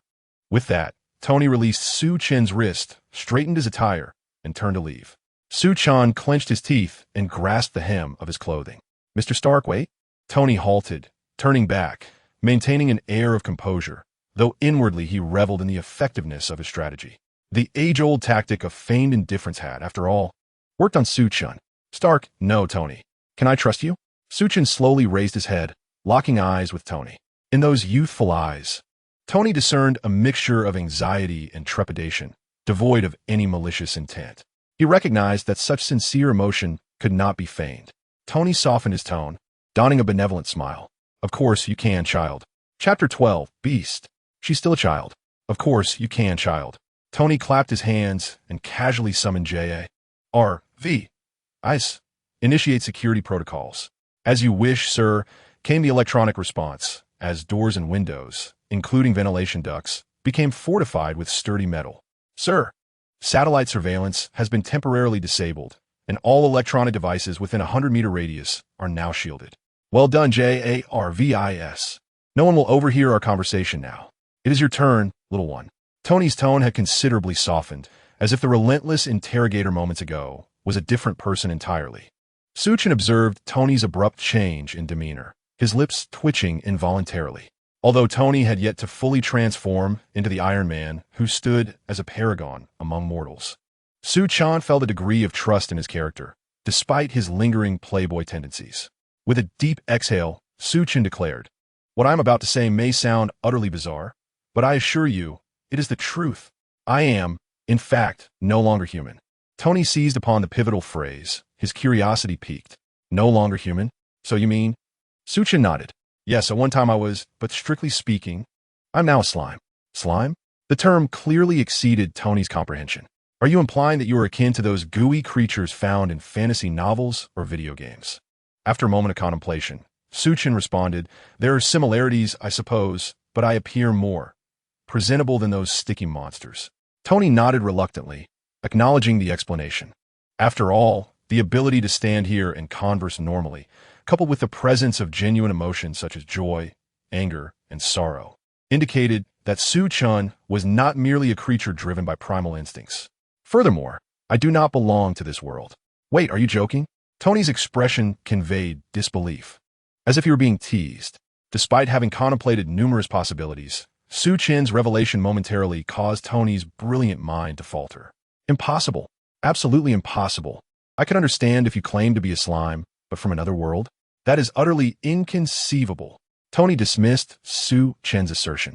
Even Everett's theory of parallel universes is merely a conjecture. What you are saying is absolutely implausible. Su Chen had anticipated Tony's skepticism and gestured for him to observe closely. Gradually, Su Chen's form began to blur, and after a swirl of dark mist, his original shape vanished, replaced by a small, sky-blue, gel-like orb. Tony's mouth fell agape, wide enough to fit a whole egg. Such a violation of the laws of physics made him feel as though he were trapped in a dream. Yet, the overwhelming desire to explore the unknown eclipsed his astonishment. Tony reached out a finger, intending to poke the blue orb, but it nimbly evaded him and leapt onto the table. "Now you should believe me," came Su Chen's voice from the blue orb. Tony gazed at Su Chen with excitement, utterly astounded that something devoid of any organs could think and speak so normally. He stared at Su Chen as if he were a rare treasure. Sensing the intensity of Tony's gaze, Su Chen felt as though he might be dissected at any moment. The dark mist enveloped Su Chen, and he resumed his human form, sitting quietly at the table while subtly leaning back. Realizing that his previous behavior might have frightened Su Chen, Tony also took a step back, granting him a space of safety. Taking a deep breath, Tony endeavored to calm the turmoil of emotions within him. Honestly, Tony was beginning to believe that Su Chen's claim of originating from another world was not mere fanciful talk. "So, you truly come from another world? What is your purpose in this realm? Did someone send you here?" Tony mused, stroking his chin while bombarding Su Chen with questions. "My parents," Su Chen replied. "Your parents? How did they send you here? Was it through some kind of time-bending machine?" The mere thought of such temporal technology thrilled Tony immensely. However, Su Chen's words fell like a bucket of cold water over him, leaving a lingering sense of guilt. With trembling lips and a choked voice, Su Chen said, "They killed me." Apologies escaped Tony's lips as he realized he had spoken thoughtlessly. "It's all right. I have moved on." Su Chen managed to force a somewhat strained smile amid the tears. Observing the facade of strength Su Chen put on, Tony felt a heaviness in his heart. He reached out and gently touched Su Chen's head, surprising both himself and Su Chen, who did not resist. In the following moments, Tony assumed the role of a patient listener. He refrained from questioning or interrupting, quietly observing the little figure before him as he recounted his tale, passionately expressing the injustices he felt life had bestowed upon him. Su Chen, having suppressed his emotions for far too long, found a release as he poured forth his feelings to Tony, casting aside his previous defenses and rationality.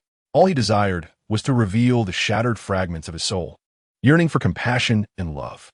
Even the slightest hint, even if just for a fleeting moment, would suffice.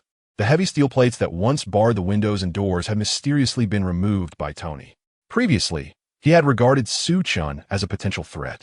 The fortified barriers served not only to obscure surveillance, but also to protect against the very boy before him. Now, however, Tony saw Su Chen as nothing more than a pitiable child. If only he could mend the boy's fractured heart.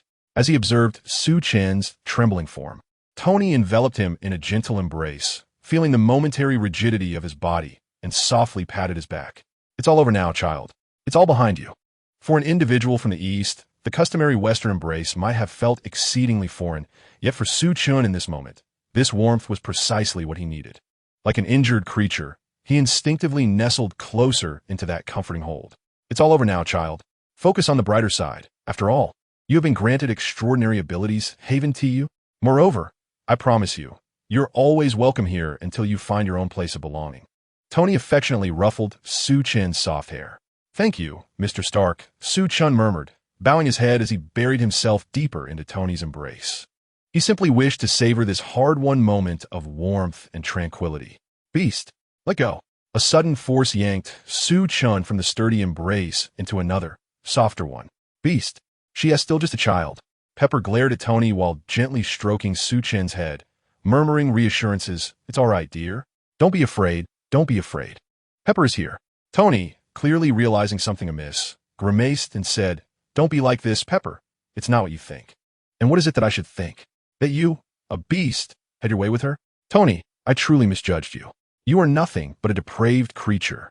From Pepper's perspective, all she witnessed was the lecherous expression on Tony's face as he forcefully held Su Chen, compelling him against his will. As for the evidence of coercion, hadn't the child cried out in fear? Ultimately, given the scene she had observed and Tony's past behaviors, he had morphed in her eyes into nothing less than a despicable pervert. In Su Chen's embrace, she quickly wiped away her tears, hastily explaining the recent events. However, when it came to her own circumstances, she merely brushed over the tragic details of her life.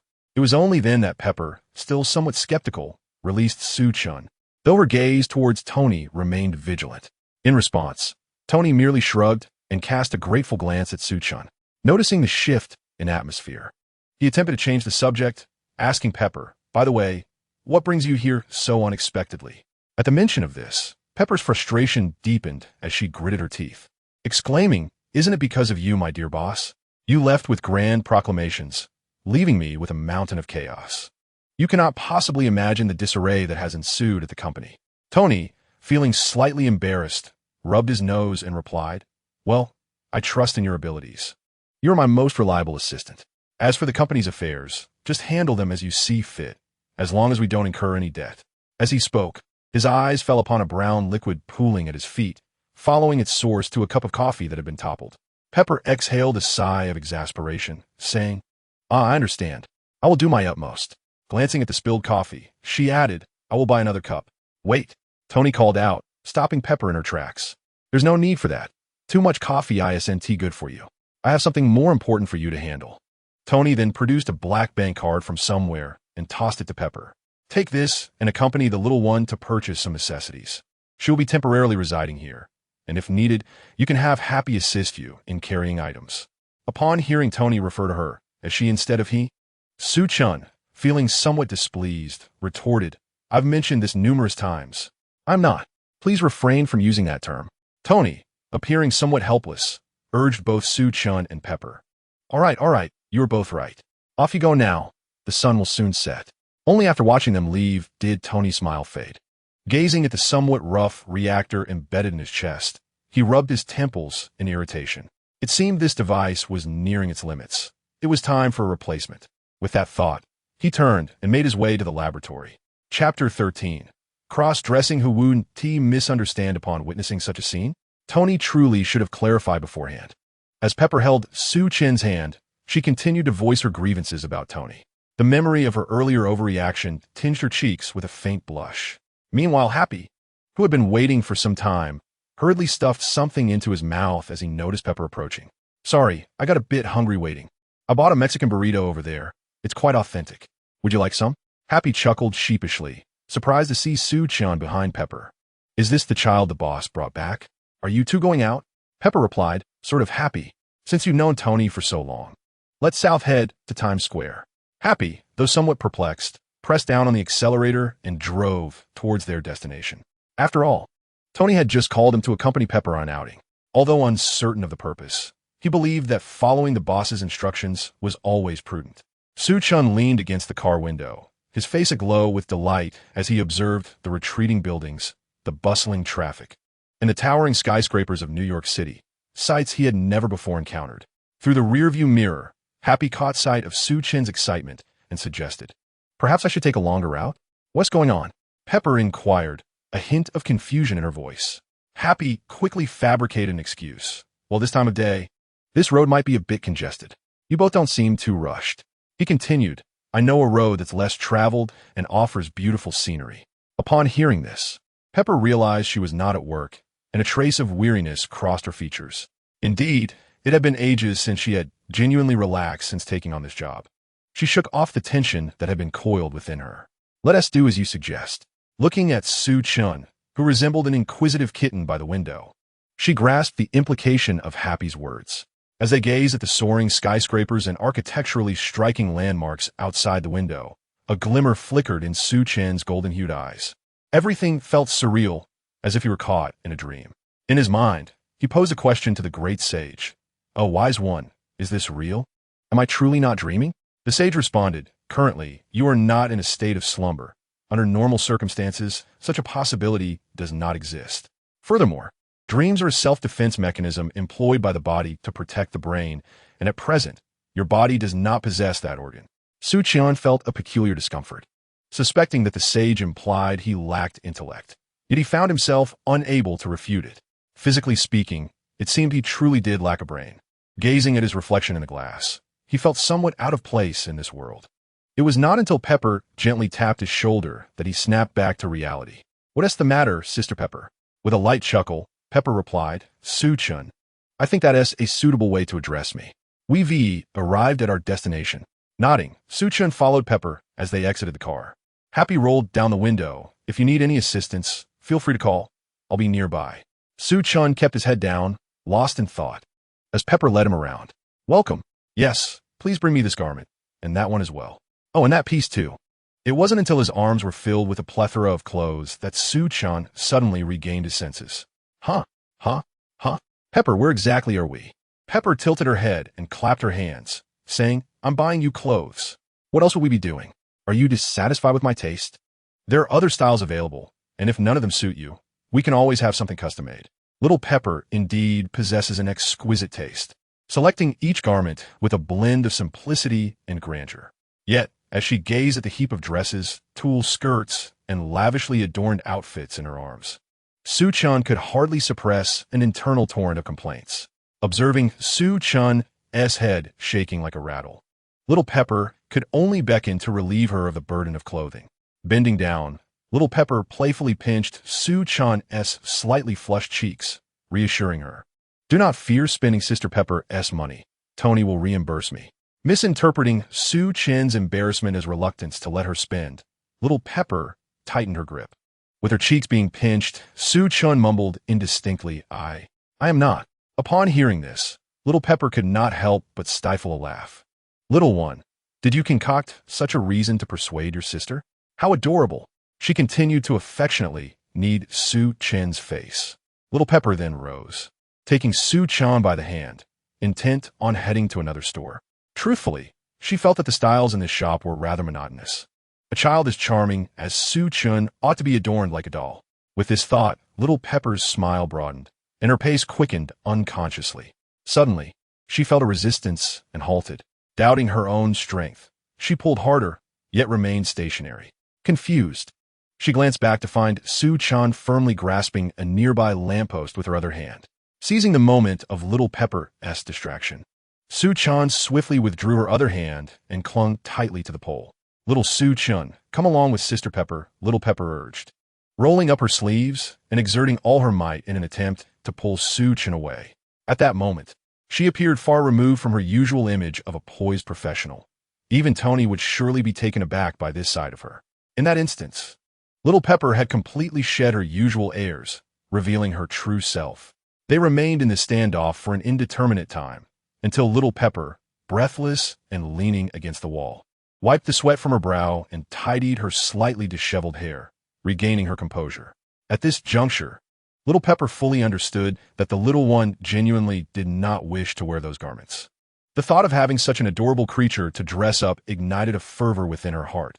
If force would not work, then perhaps a gentler approach would. Brushing her hair back, behind her ears, Little Pepper squatted down. My dear, I apologize for my earlier excitement. She endeavored to soften her tone, recognizing Little Pepper's gentle demeanor. Su Chen, in a fit of petulance, turned her head away. Little Pepper reached out to gently pinch Su Chen's cheeks. All right. Do not be upset with Sister Pepper. I acknowledge my mistake. Indeed, Su Chen bore no ill will toward Little Pepper, but she felt a sense of dread, having narrowly escaped the fate of being adorned in those frilly outfits. This was a matter of a young one's dignity. Though she currently existed as a genderless slime, she would most certainly, absolutely, unequivocally refuse to don feminine attire. Realizing that his current demeanor might be somewhat unreasonable, Su Chen released the utility pole, brushed off the dust from his attire, and stood up, yet he remained closely pressed against the pole, fearing that Little Chili would once again drag him into a women's clothing store. Observing Su Chen's cautious expression, Little Chili's lips curled into a sly smile, her eyes darting around as if struck by a sudden thought, her grin widening. Before Su Chen could fully comprehend the situation, he felt a warm sensation upon his forehead. Apologies, little one. Consider this a gesture of goodwill. Such an overt display was a tremendous shock for a traditional Eastern individual.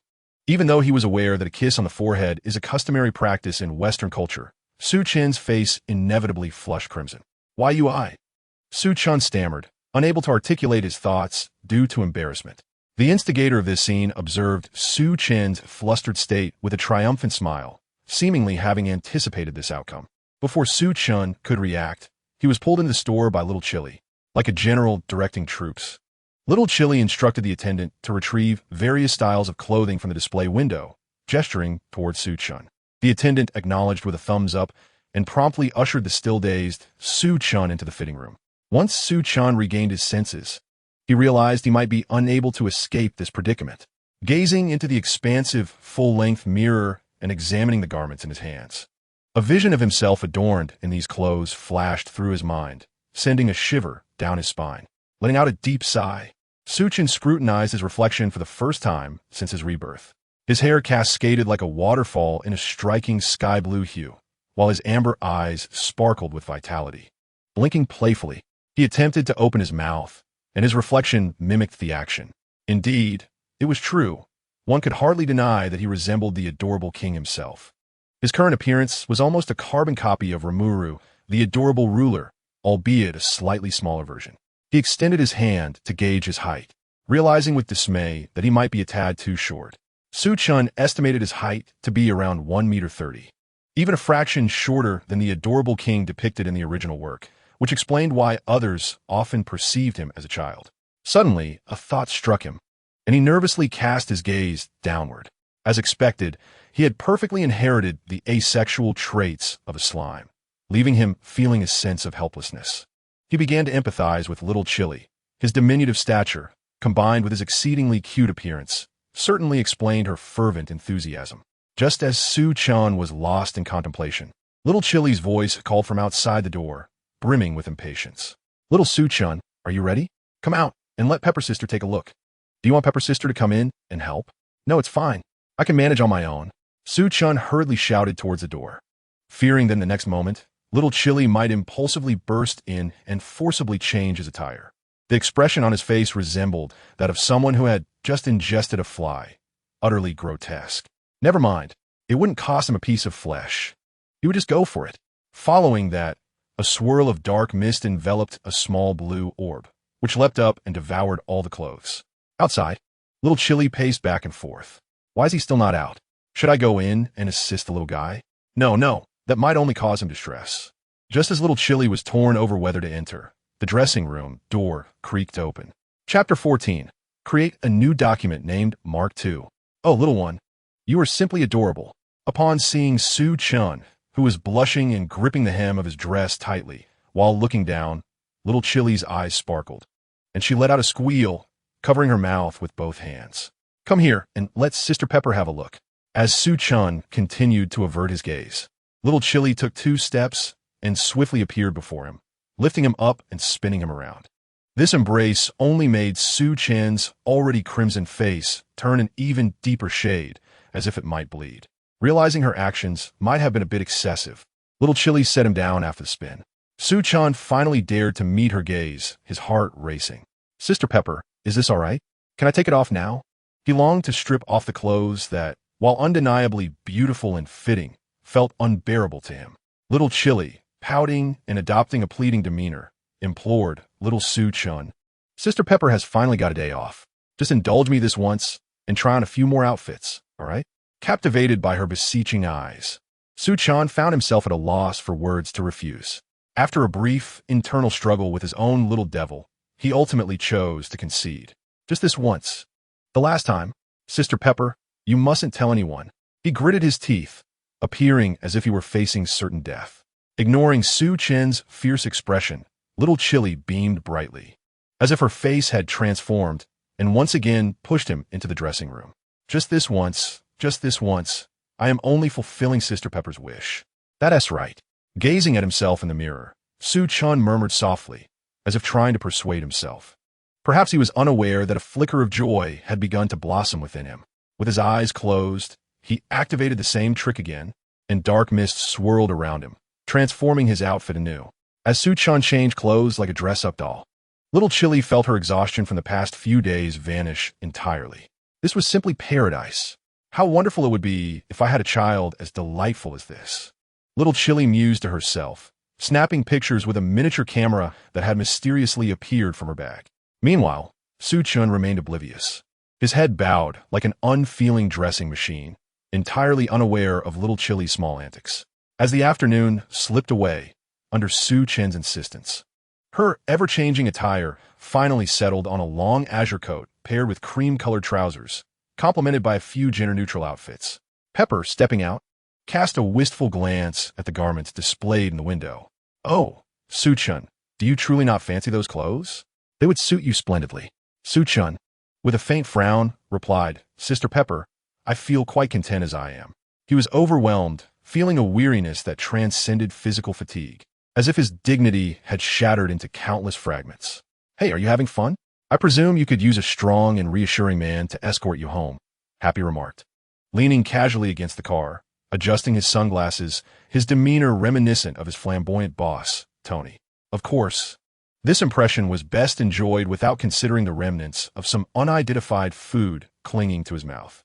Although Su Chen had only visited Tony's sofa once, he felt an unparalleled sense of comfort, mingled with the bittersweet relief of finally escaping that torment. If given the choice, he would gladly retreat to the cave, where he would not be subjected to the relentless embrace of the exuberant Happy. After ending the call, Pepper observed Su Chen's weary visage and apologetically said, "I truly appreciate your help today, little one. Make sure to rest well." A familiar warmth enveloped his cheeks and forehead as she affectionately tousled his hair, causing Su Chen to blush profusely. "Tony seems to be encountering some trouble. Would you like to join me?" Su Chen lifted his head, feeling a flicker of energy. "Can I really come along?" "Of course, Tony wouldn't mind," she replied. However, Su Chen hesitated. "Sister Pepper, perhaps it's best if I sit this one out. Tony may need you for work-related matters." Pepper contemplated this and acknowledged the truth in his words. Accompanying her could indeed prove inappropriate if Tony's discussions were of a professional nature. "Very well, there are plenty of vacant rooms upstairs. If you feel tired, feel free to choose any of them." "I must take my leave now," she said. Su Chen nodded.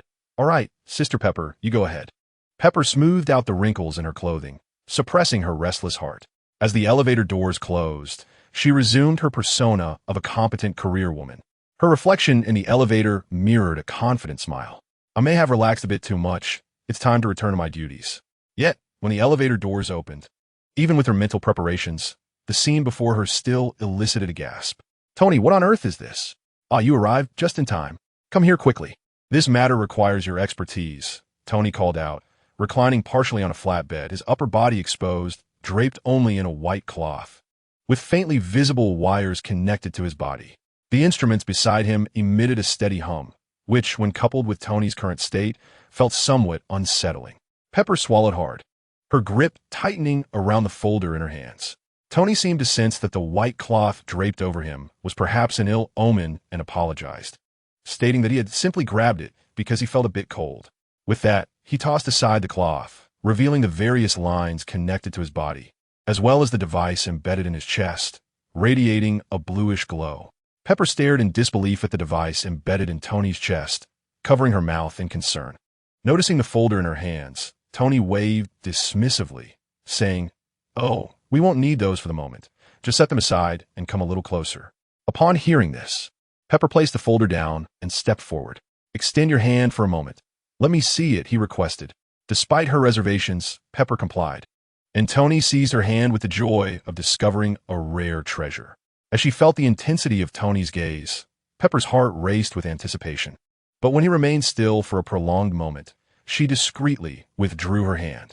"What exquisitely delicate hands you have," Tony mused, lost in thought. His momentary distraction provided Pepper the opportunity to inquire about the device in his chest. "Tony, what is that in your chest? Isn't it dangerous to have it there?" A fleeting shadow of melancholy crossed Tony's face as he replied, "This is what sustains my life. Unless something unforeseen occurs, I fear I shall have to coexist with this for the rest of my life." Noticing the somber tone in Tony's voice, Pepper averted her gaze, her tone laced with remorse. "I'm so sorry." To this, Tony responded nonchalantly, "Don't say that. I should be the one apologizing, as I will need to trouble you shortly." With one hand, Tony unscrewed the reactor from his chest, leaving a gaping void, which triggered alarm sound from the surrounding instruments. "Tony, what is happening?" Pepper exclaimed, rushing to the bedside, her eyes filled with anxiety. Don't panic. I need your help with something," he instructed, producing a more luminous reactor. "You need to attach this for me. Do you see that wire? You must connect it to the port inside." He continued, "Additionally, there's a copper wire that has short-circuited against the inner wall. You'll need to pull that out before connecting this one." Pepper took the reactor, her hands trembling. Okay, I'll try." She cautiously extended her hand inside, Ugh, this is disgusting. There's pus in here. Don't worry, that's just oil, Tony reassured her. But still revolting and smells terrible. Gritting her teeth against the nausea, Pepper felt around in the viscous liquid until she grasped the protruding copper wire and gradually pulled it out. The moment the wire was fully extracted, the instruments connected to Tony emitted a piercing sound, and the monitor's ECG began to spike erratically. What is happening? Tony, what should I do? You never mentioned it would turn out this way. As she observed the sudden pallor on Tony's face, Pepper felt a wave of uncertainty wash over her. Tony, with a stiffened neck, took several deep breaths, muttering, "It's nothing, just my heart nearly giving out." Quickly, install the new one. Take your time, just like before. There's no need to rush. Pepper, striving to steady her breathing, focused intently on her actions, acutely aware of the prior mishap that left no room for error this time. A sharp click resonated through the air, restoring color to Tony's face, and a nearby machine ceased its piercing alarm. Sighing in relief, Pepper sank into a chair, her expression a blend of laughter and tears. From now on, please, never make me do this again. Tony yanked off the devices clinging to him and sat up, dressing as he spoke. All right, I'll do my best. But you know, you're the one I trust the most. So I had no choice but to turn to you for help. The moment those words left his lips, an ambiguous atmosphere enveloped them, prompting both to instinctively fall silent. Unsure of how to navigate this unspoken tension, Pepper broke the silence first. What should we do about the old one? Just destroy it. You know I'm not one for sentimentality. Indeed, Tony had an affinity for the novel, even in certain aspects. Pepper understood this deeply, and the flicker of affection that had ignited within her was extinguished by his thoughtless words. She kept her thoughts to herself, quietly placing the reactor into her bag, lost in contemplation. A moment later, she spoke again. "I haven't been to the office all day. It's probably a chaotic mess by now. I'll take my leave. Also, Obadiah mentioned he wanted to discuss something with you. Don't forget to see him." "Understood, I will." Observing Pepper's return to her usual self, Tony attributed it solely to her remarkable composure, not dwelling on it further. After dressing, he addressed Jarvis. "I'm here, sir," came the electronic response. "Create a new document, name it Mark II, and store this on my private server, isolating it from all external signals. I don't want any sensitive information falling into the wrong hands." Tony gazed out the window, his resolve strengthening. The reason for delaying these actions until Pepper departed was to shield her from the impending storm. Some tasks must be undertaken, even if they are fraught with peril. Meanwhile, on the other side, Su Chen leaped onto the expansive bed. As he sank into the softness of the blankets, he felt a long-forgotten sense of relaxation. Since his arrival in this new world, this was perhaps the first time he could truly rest. Rolling over, he gazed up at the glaring ceiling light, feeling a daze wash over him. Slowly, he reached out a hand before him, allowing himself to lose focus, his vision blurring as he emptied his mind, drifting into a dreamlike state. It is unclear whether the speaker is expressing their current feelings or recounting experiences from recent days. The brilliance of the light is overwhelming. How delightful it would be if it could extinguish itself automatically. It seems to have detected keywords in Su Chen's words, as the originally blinding illumination gradually recedes into darkness. Su Chen exhales a sigh, clutching the blanket tightly between his legs. "Great Sage, I am here." Upon receiving a response, the inexplicable anxiety that had gripped Su Chen's heart dissipated. "Good night, Great Sage." As consciousness begins to blur, tranquility envelopes everything, yet the emptiness within his heart remains unanchored. Chapter 15. Loneliness, a familiar companion. Surprisingly tolerable. Some rather dry bread paired with avocado spread enters his mouth, the avocado's unique fragrance blooming in the cavity, complemented by the subtle sweetness of the bread, creating a refreshingly light sensation. After swiftly consuming a bag of bread, Su Chen leans back on the sofa, rubbing his belly. To be frank, he does not feel hungry, or rather, the sensation of hunger eludes him. He simply seeks sustenance out of habit, feeling that something is amiss without it. Feeling somewhat bored, Su Chen reclines on the sofa, watching a bald man on television engage the audience with eloquence, eliciting hearty laughter from those below. Thanks to the great sage's real-time translation, Su Chen comprehends every word spoken by the man, yet he fails to grasp the humor, finding it all rather perplexing. After flipping through several channels, encountering nothing but bewildering talk shows and tedious news, Su Chen shakes his head and stands up to turn off the television. a wave of irritation washing over him. Resuming his position on the sofa, Su Chen finds himself at a loss for what to do. The entertainment options of this era feel woefully limited. The only apparent way to pass the time seems to be reading. In his previous life, he could indulge in videos or video games, yet according to this timeline, it appears to be 2006. Despite the advancements in technology in this world, the realm of entertainment seems to be stuck in an era of arcade games and newspapers. Thus, Su Chen sits on the sofa, his thoughts having drifted far beyond the immediate surroundings, his pupils gradually losing focus, as if he had long since become accustomed to this solitude. This has been his existence for many years, a routine he has learned to embrace. A sound of something falling to the ground interrupts his reverie, and Su Chen's pupils slowly sharpen as he stands, puzzled, and looks in the direction of a noise. A rather rudimentary mechanical arm hangs limply, resembling a child caught in wrongdoing. Su Chen remembers it. This contraption was crafted by Tony during his childhood foray into mechanical engineering. What was it called? Bobo? Bobo? Su Chen calls tentatively. The mechanical arm responds, shaking its head as if in denial. Have I misremembered? Su Chen scratches his nose, pondering carefully. It seems the one in Tony's basement was indeed Bobo. Then, are you called Juan Juan? The silly creature began to sway with excitement, inadvertently knocking over items nearby. Upon witnessing yet another mishap, it drooped in disappointment. Su Chen picked up the transparent box that had fallen to the ground and brushed off the dust. What is this? Inside the box lay a slightly scratched arc reactor, prominently displayed. Furthermore, the exterior bore the inscription, Tony Stark with a warm heart. This appeared to be a gift from Pepper Potts to Tony, yet it was puzzling why Tony had carelessly placed it here. Was he simply oblivious or overly carefree? With great caution, Su Chen set the box down in a location distant from the creature. The reactor contained within could potentially save Tony's life, and Su Chen certainly did not wish for it to be shattered before that moment arrived. He was unwilling to take such a gamble. After all, Tony was his first and only friend in this world. Should anything happen to Tony, he would find himself utterly alone. And the butterfly effect of Tony's demise could render this already perilous world even more treacherous. Weighing the risks, Su Chen decided to place the reactor on a higher shelf. Speaking of which, it had been several days since he last saw Tony.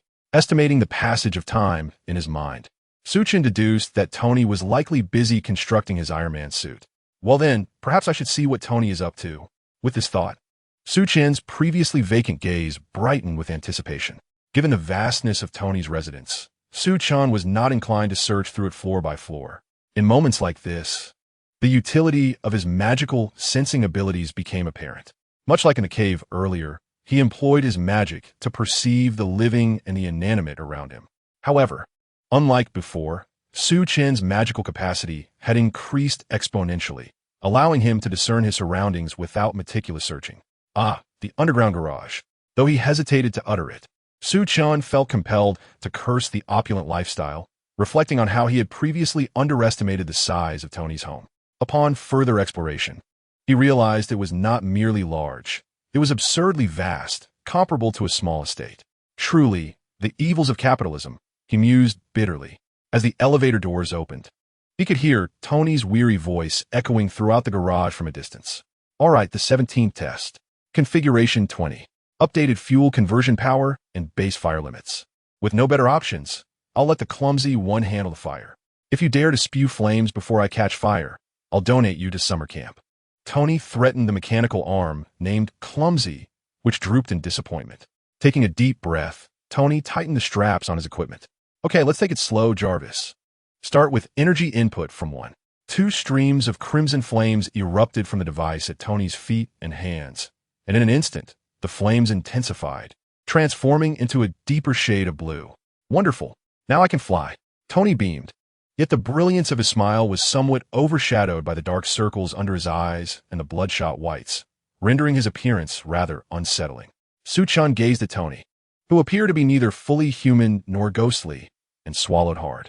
Good evening, Tony. What are you up to? Good evening, Su Chen. Ah. Tony instinctively raised his hand to greet Su Chen, but evidently forgot he was airborne. The recoil from his thrusters sent him uncontrollably tumbling backward, despite his earnest efforts to maintain balance. Inevitably, he hurtled towards a row of luxury cars. No.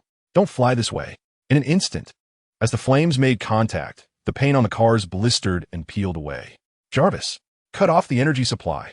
The thruster's fiery jets extinguished abruptly, and Tony crashed down onto the front hood with such force that it dented beneath him. Stop! Stop! Clumsy, stop! Just as Tony attempted to protest, a cloud of white dust burst forth, enveloping his face. Cough, cough. Clumsy, I swear I'll dismantle you and sell you for scrap next time. He spat a mouthful of powder. Sorry about that. Su Chen, observing Tony's dusty visage, rubbed the back of his head apologetically. Tony took a few deep breaths, grimacing as he steadied himself and jumped down from the hood, brushing off the dust from his clothes. It's all right. It's not your fault. I should have been more attentive. Sensing the awkward atmosphere, Su Chen quickly changed the subject. Tony, are you conducting an experiment? At the mention of the topic, a visible smile crept across Tony's face, his weariness evaporating as pride illuminated his features. Indeed, what I am working on is a groundbreaking creation. I dare say, aside from me, Tony Stark, no one else could accomplish this. Feigning ignorance, Su Chen inquired, are you researching something akin to the armor you created in the cave? Tony raised an eyebrow, intrigued. How do you know? I noticed that the device on your chest seems to be powering those thrusters. It looks somewhat similar. Su Chen fabricated a reason, mindful not to reveal his knowledge of the narrative.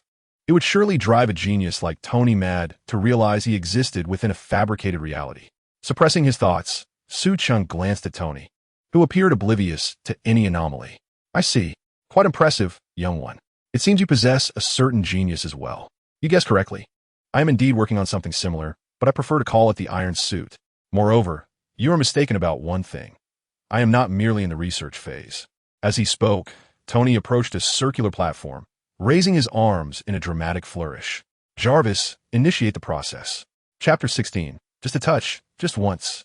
Several colossal mechanical arms rose from the platform as if performing a magic trick, appearing cumbersome, yet exhibiting remarkable precision as they meticulously assembled parts onto Tony's form. In merely a matter of seconds, a silvery iron suit was flawlessly fitted around him. Despite having witnessed this scene countless times in films, Su Chen was still left speechless upon seeing it unfold before his very eyes. It was only when the gleaming silver battle suit stood directly in front of him that he regained his composure. I certainly did not remain confined to the realm of research. I'm a practitioner at heart. Tony's voice emanated from within the armor, brimming with excitement. Noticing Su Chen's gaze, Tony resembled a child proudly displaying his toys, extending his arms in a triumphant showcase of his suit. What a remarkable masterpiece! As Tony absorbed Su Chen's praise, he elevated his chin even higher. After a moment of ostentation, Tony lowered his arms.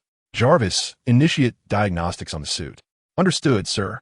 All systems are functioning within optimal parameters, but the propulsion system requires further testing and calculations. We must perform several mega-character simulations before engaging in actual flight. Tony shook his head in response to Jarvis's report. Sometimes, you must learn to run before you can walk. I understand, sir. Very well. Check the weather and mark the air traffic control zones while maintaining real-time communication with ground control. Turning towards Su Chen, Tony said, Little buddy, excuse me for a moment. I shall return shortly. Jarvis, assess the suit status. I will count down from 3 to 1 before commencing. Leaning forward, Tony positioned himself towards a garage exit, poised for takeoff. 3, 2. Suddenly, Tony felt a tug from his forearm. When he turned to investigate, he found Su Chen grasping it, his expression tinged with hesitation. Is something the matter, little buddy? Startled by the prospect of Tony testing the flight capabilities of the suit, Su Chen recalled the original storyline where Tony nearly perished from high-altitude icing during a test flight. Although Jarvis ultimately managed to recover him in the critical moment, Su Chen felt compelled to voice his concerns. After all, this was the real world, akin to Ethan, who had been meant to perish but was saved because of Su Chen's influence. He was like a butterfly flapping its wings, creating an unpredictable storm with even the slightest action. This was the crux of Su Chen's hesitation. He was uncertain whether Tony would be adversely affected by the butterfly effect of his interference. Yet, to intervene in the course of events could yield unforeseen consequences. However, was he truly to stand idly by and witness a tragedy unfold? The Marvel Universe was rife with unresolved tensions, and if given the opportunity, Su Chen genuinely wished to alter those fates. Alas, He felt woefully inadequate. The unknown often harbored peril. Perhaps it would be best to simply follow the narrative as it was meant to unfold. With this thought, Su Chen loosened his grip on Tony's hand. No, it's nothing. I just wanted to remind you to be cautious. As he gazed at Su Chen, who was looking downcast, a warmth blossomed within Tony's heart. Since the passing of his parents, few had shown such genuine concern for him. Unable to restrain himself, he affectionately placed his hand on Su Chen's head and patted it gently, expressing gratitude. The little one, I shall be cautious. Despite the coldness of the battle suit, Su Chen felt an undeniable warmth from that touch. No longer biting his lower lip, a newfound determination glimmered in his eyes. Tony, Su Chen lifted his gaze, hesitating no longer. Internally, he resolved to avert those tragedies, as long as it did not disrupt the overarching narrative. What material is your suit made of? Are you interested in this? This is merely a prototype, composed of ordinary composite alloy, Tony replied. Su Chen stroked his chin, feigning contemplation, and inquired, have you considered the issue of ice formation at high altitudes? Tony paused for a moment, then snapped back to reality, smacking his forehead. Indeed, I must admit I overlooked that detail. However, as long as we monitor the altitude, we shall be fine. Until next time, little one. Jarvis, let us take off. Tony leaned forward, propelling himself like an arrow towards the exit. From Su Chen's perspective, Tony shot out like a firecracker, followed by the sound of clattering collisions. Su Chen sighed, rubbing his forehead.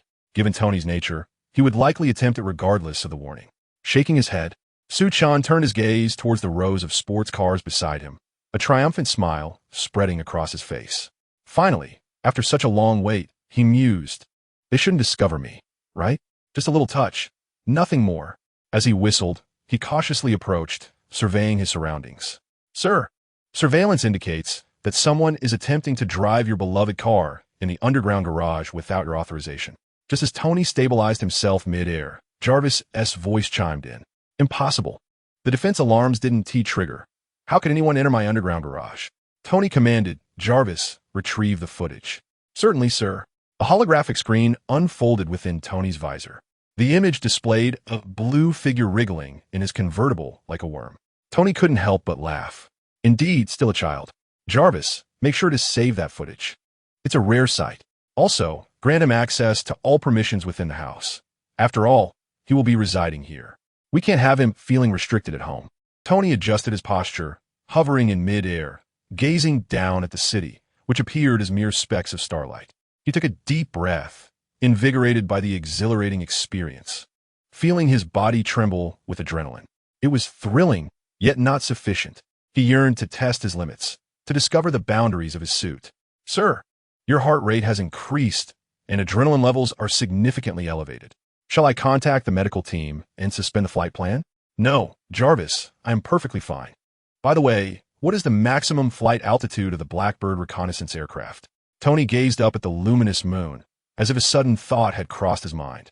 Sir, the maximum flight altitude of the Blackbird reconnaissance aircraft is 957 kilometers, making it the highest manned aircraft in the world to date. No aircraft has yet surpassed this record. As he stared at the twinkling stars above, Tony smiled confidently. Jarvis, do you realize the purpose of such records? They exist solely to be broken. With all four thrusters operating at full power, Tony ascended towards the heavens at several times his previous speed. At that moment, he recalled the advice given to him by Su Chen. Jarvis, activate manual control mode just in case. Understood, sir. The numbers on the screen surged upwards, effortlessly surpassing the Blackbird's record. Yet Tony showed no inclination to decelerate. The rising altitude caused the air within the suit to thin, and his breathing, once steady, grew increasingly labored. Jarvis, activate the backup oxygen supply. No sooner had Tony spoken than the screen before him began to flicker incessantly. Sir, a piercing electric sound filled the air as the screen abruptly went dark, and the four thrusters extinguished one by one. A thin layer of ice silently formed on the surface of the suit. Jarvis? Jarvis! Without power, Tony plummeted straight down. The sudden drop causing blood to rush to his head, and the immense pressure in his skull rendered him unconscious, though only for a fleeting moment. Upon regaining consciousness, Tony gritted his teeth and activated a hidden compartment on the side of his thigh, deploying several triangular components resembling glider wings from various parts of his body. After tumbling several dozen times, he finally stabilized his position. The high-speed rotation dislodged the layer of ice covering the suit, and the display within the helmet flickered back to life. With the thrusters reignited, Tony managed to halt his descent at an altitude of 1,000 meters above the ground. Gazing down at the earth mere meters beneath him, he took deep, trembling breaths. Fortuitously, it was Su Chen's reminder that had led him to activate manual control mode in advance. Otherwise, the consequences would have been dire. Apologies, sir. The low temperatures at high altitude caused ice to form on the suit's surface, leading to temporary malfunctions of the electronic components. Jarvis, what would have happened had I not activated the wings in time? Sir, based on calculations, in the best-case scenario, energy supply would have resumed 50 meters above ground, with a high likelihood of no survivors in most cases. Hearing this sent a chill down Tony's spine. He had nearly paid dearly for his recklessness. However, you have indeed saved me once more. A fleeting image of a blue figure flashed through his mind. Please, Chapter 17. Everything will return to the right path. It shall all be mine. Subsequently, a heated frozen hamburger was tossed towards Su Chen, who caught it with a puzzled expression, seemingly questioning if they were meant to dine on this tonight. Tony, feeling somewhat uneasy under the gaze, remarked, "Please don't look at me like that. This is the only edible thing I've managed to prepare. Of course, if you wish to consume some obscure black substance, I could certainly attempt that as well." With a resigned shrug, he acknowledged that even a genius like himself had his shortcomings, particularly in the culinary arts. Su Chen, however, did not express any criticism and began to eat delicately. In contrast to Tony, whose beard was adorned with crumbs of bread and cheese, Su Chen's manner of eating appeared quite refined. "Tony, where's Pepper gone?" Su Chen inquired. For the past few days, it had been Pepper who had taken care of their meals. Typically, at this hour, she would come to deliver food, yet today, she had not been seen throughout the day. Tony brushed away the crumbs from his beard and explained there's a rather significant event at the company. Pepper is currently acting as the public representative, coordinating and managing the situation. "Oh, I see," Su Chen replied, feeling a tinge of disappointment. "Sir, calculations indicate that the special materials suitable for aerospace technology can be integrated with existing alloys, significantly addressing the issue of ice formation on the suit at high altitudes." Jarvis's voice interjected unexpectedly. Tony plopped down in his swivel chair, contemplating the information displayed on the screen. "Jarvis, contact Cavill and have her procure some aerospace materials as swiftly as possible." "Understood, sir." After completing these tasks, Tony sat in his chair, slowly spinning around, when his peripheral vision caught sight of a transparent plastic box. "What is this?" he inquired, approaching it with curiosity. Su Chen peeked out from behind the clumsy figure and replied, "This is a gift from Pepper. She mentioned that your birthday is coming up in a few days." As Tony read the inscription on the box, warmth filled his heart, and he smiled. Tony Stark, with a heart of warmth. "Useless bunch of fools. What good are you to me?" Obadiah slammed his palm on the table, suppressing his growing fury. "Why can't it be activated yet?" he demanded, grabbing the collar of the person standing before him. The man in the white coat, already anxious, was now drenched in cold sweat. "Boss, we have attempted numerous times, but we cannot resolve the energy supply issue." His voice dwindled as he continued. "We've also tried various fuels and electrical sources, but none can sustain this behemoth for an extended period," gesturing towards the object hanging on the rack behind him. If Tony were present, he would undoubtedly recognize that this behemoth was the suit he had crafted to escape the cave. Obadiah had somehow discovered the remnants of the armor and pieced it together. Obadiah, looking up at the suit, wore an even darker expression. "What about the arc reactor?" The man in the white coat trembled as he replied, "Boss, we have discussed this many times. The technology does not exist. The arc reactor cannot possibly be scaled down to that size. It is beyond the capabilities of current technology." "And what of Tony Stark? Are you implying that a group of you cannot surpass what he built in a wretched cave with mere scrap metal?" Obadiah's voice gradually escalated, culminating in a furious shout, his chest heaving with indignation. The lab-coated figure timidly offered a glass of water, conceding, albeit reluctantly, that the truth remained. He was indeed deserving of the title genius. Obadiah's expression twisted into a snarl, the veins in his temples bulging. "Genius? Does he possess more brains than you? I am paying you handsomely, and this is how you repay me. A bunch of incompetents." He glared menacingly at the lab-coated man, who instinctively recoiled a few steps. Obadiah cast a deep, contemplative glance at the gaping, dark hole in the chest of the armor, lost in thought. The vibration of a mobile phone shattered the oppressive silence. Obadiah checked his watch, inhaled deeply, and resumed his usual facade of insincerity, as if the wrathful man moments ago had never been him, though the visible veins in his hands told a different story. It was time to clean up the mess. Everything would be resolved. Everything would return to its rightful course, including all that belonged to him. Silver and white? It feels ill-suited to my style, Tony mused, resting his chin on one hand as he leaned back in his chair, rhythmically tapping a pen against the desk. Su Chen, what are your thoughts? Su Chen was taken aback by Tony's inquiry. Me? He hesitated, reluctant to speak freely, particularly after witnessing Tony's exuberance upon completing the armor's flight capabilities. He knew he had inadvertently altered something once again. After a moment's pretense of contemplation, he replied, "Color is ultimately a matter of personal preference. As sentient? Indeed, seeking others' opinions in such matters often leads to dissatisfaction." Tony tucked the pen behind his ear and pushed off with his feet, allowing the chair to glide backward.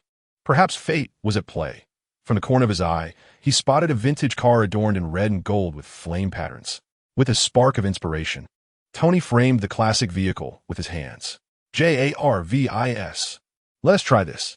He clapped his hands and assumed a shooting gesture, instantly enveloping the transparent 3D model of the armor in the red and gold hue.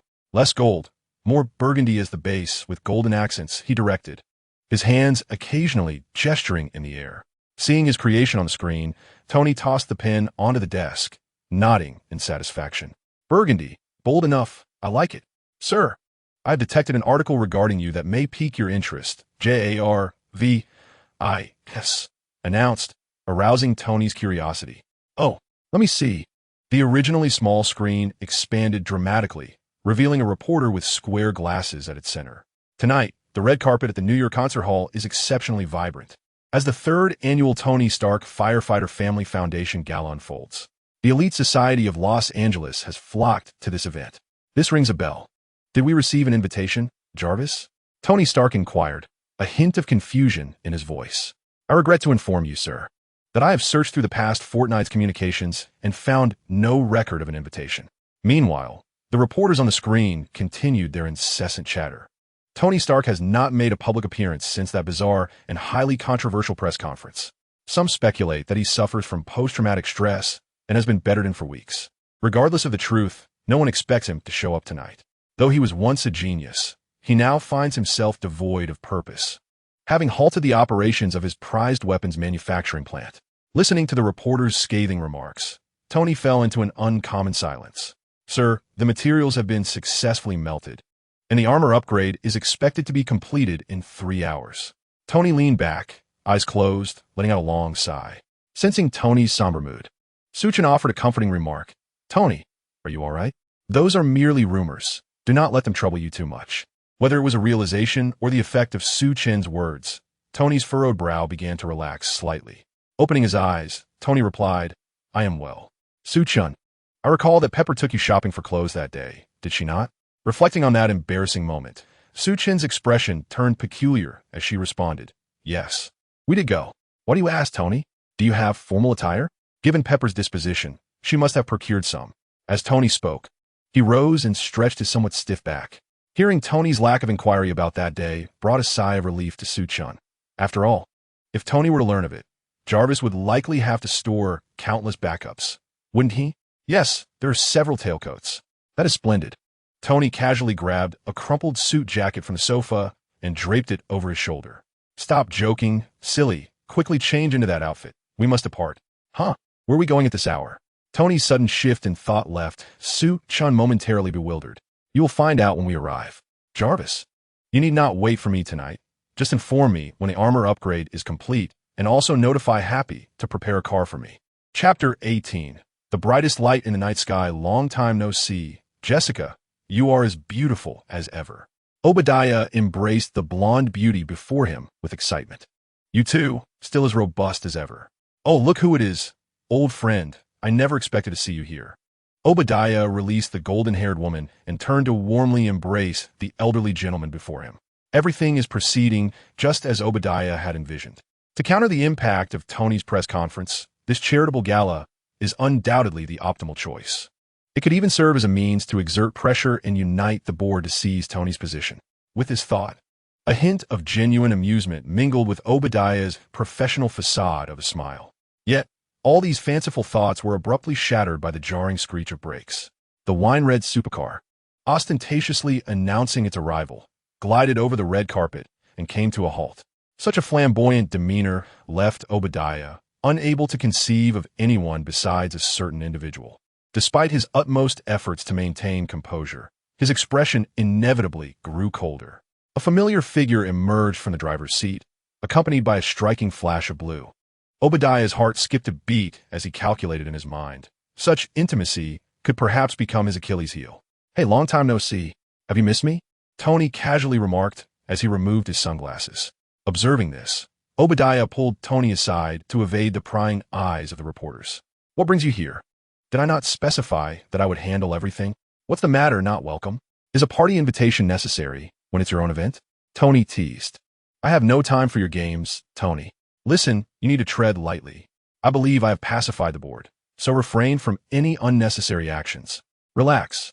I know the company is under pressure from public opinion. I merely felt cooped up and wanted to have some fun, to be in front of the cameras."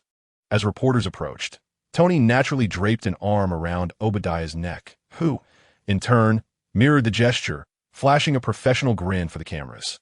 Once the reporters departed, Tony patted Obadiah on the shoulder, urging him to venture inside.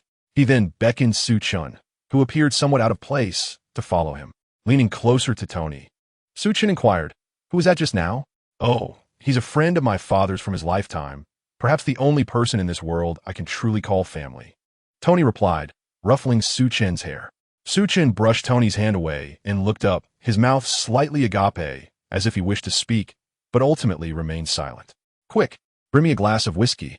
I'm parched," Tony said, comfortably leaning against the bar, while also ordering a juice. Just like him, one whiskey and one juice, he added. A man with a slightly receding hairline leaned against the bar, a gentle smile adorning his face as he observed Tony. Feeling uneasy under the scrutiny, Tony initiated conversation. "In this kind of setting, even paparazzi can waltz in? I think I ought to inform security." Faced with this evidently intentional approach, Tony was not inclined to be amiable and tugged Su Chen slightly behind him. The man before him, however, remained unperturbed and calmly introduced himself. "Pleasure to meet you, Mr. Stark. I am Agent Coulson. You can call me Coulson." Tony's expression shifted slightly. "Oh, I remember now. You're from that. What was it? The Department of Strategic Homeland Intervention. Enforcement and Logistics? You've really changed your name. It sounds like something out of a hippie club." Coulson, maintaining his courteous demeanor, replied, "I often hear people say that. Mr. Stark, we understand that you are undoubtedly facing difficulties at the moment, yet we require clarity on several matters that remain unresolved." Just as Tony was about to respond, his attention was captivated by a figure on the dance floor behind Coulson, momentarily rendering him somewhat dazed. Noticing Tony's distraction, Coulson attempted to call out, "Mr. Stark, are you listening?" "Ah, yes, I am," Tony replied absently, his gaze still fixated on the distant figure. Coulson continued, "Though these matters may seem trivial, they can be quite significant at times. How about we meet at Stark Tower tomorrow night at midnight? Gentlemen, here are the beverages you requested," the bartender announced as he placed 4 filled glasses before them. Tony, oblivious to Coulson's words, casually grabbed his whiskey with one hand while offering the juice to Su Chen with the other. "Sure, let's do as you say. I must excuse myself for a moment. Su Chen, come with me." With that, Tony propelled Su Chen toward the figure on the dance floor. The figure appeared unaware of Tony's approach, prompting him to deliberately clear his throat. Ahem! Startled by the sound, the figure turned, revealing none other than Tony's secretary, Pepper Potts. However, she seemed transformed this evening, donning a low-cut evening gown adorned with deep blue gemstones, complemented by an elegantly styled hairdo and exquisite makeup. If not for their familiarity, even Tony might have struggled to recognize her. Regaining her composure, Pepper inquired, "What brings you here, Tony?" He rubbed his nose sheepishly, replying, "Well, Su Chen insisted it was too dull, so I brought him out for some amusement." Casting a sidelong glance at Tony's unfiltered remark, Su Chen opted for silence. Though he recognized the jest, Still, you shouldn't have brought him to a place like this, Pepper responded, somewhat exasperated. Yet, as she contemplated the situation, she found that having the young lad around wasn't entirely unwelcome. Unable to resist, she playfully ruffled Su Chen's hair. Su Chen, stifling the urge to voice his annoyance, thought, "What's wrong with you two? Must you both insist on touching my head? It's not conducive to growth." Naturally, he kept these thoughts to himself, expressing his discontent by blowing bubbles through a straw instead. "You look truly stunning tonight. I must admit, I nearly didn't recognize you," Tony remarked, shrugging nonchalantly. Hearing her boss's compliment, Pepper felt a tinge of awkwardness, instinctively clutching the ornament on her dress. "Oh, thank you," she replied, her cheeks slightly flushed. This reaction left the usually suave Tony feeling somewhat out of his depth. "Indeed, the music selection here is quite pleasing." "Yes, it is," she agreed. Thus, the two engaged in a light-hearted conversation, both inadvertently forgetting about a certain blue individual in the process. In the night sky, the brightest light bulb. Su Chen felt that if he lingered here any longer, he might as well be hanging upside down from the ceiling, serving as an atmospheric lamp. There's an old saying, those who are aware of the times are the true heroes. After all, he didn't have to be that light bulb. Just then, he noticed that there were free desserts available over there.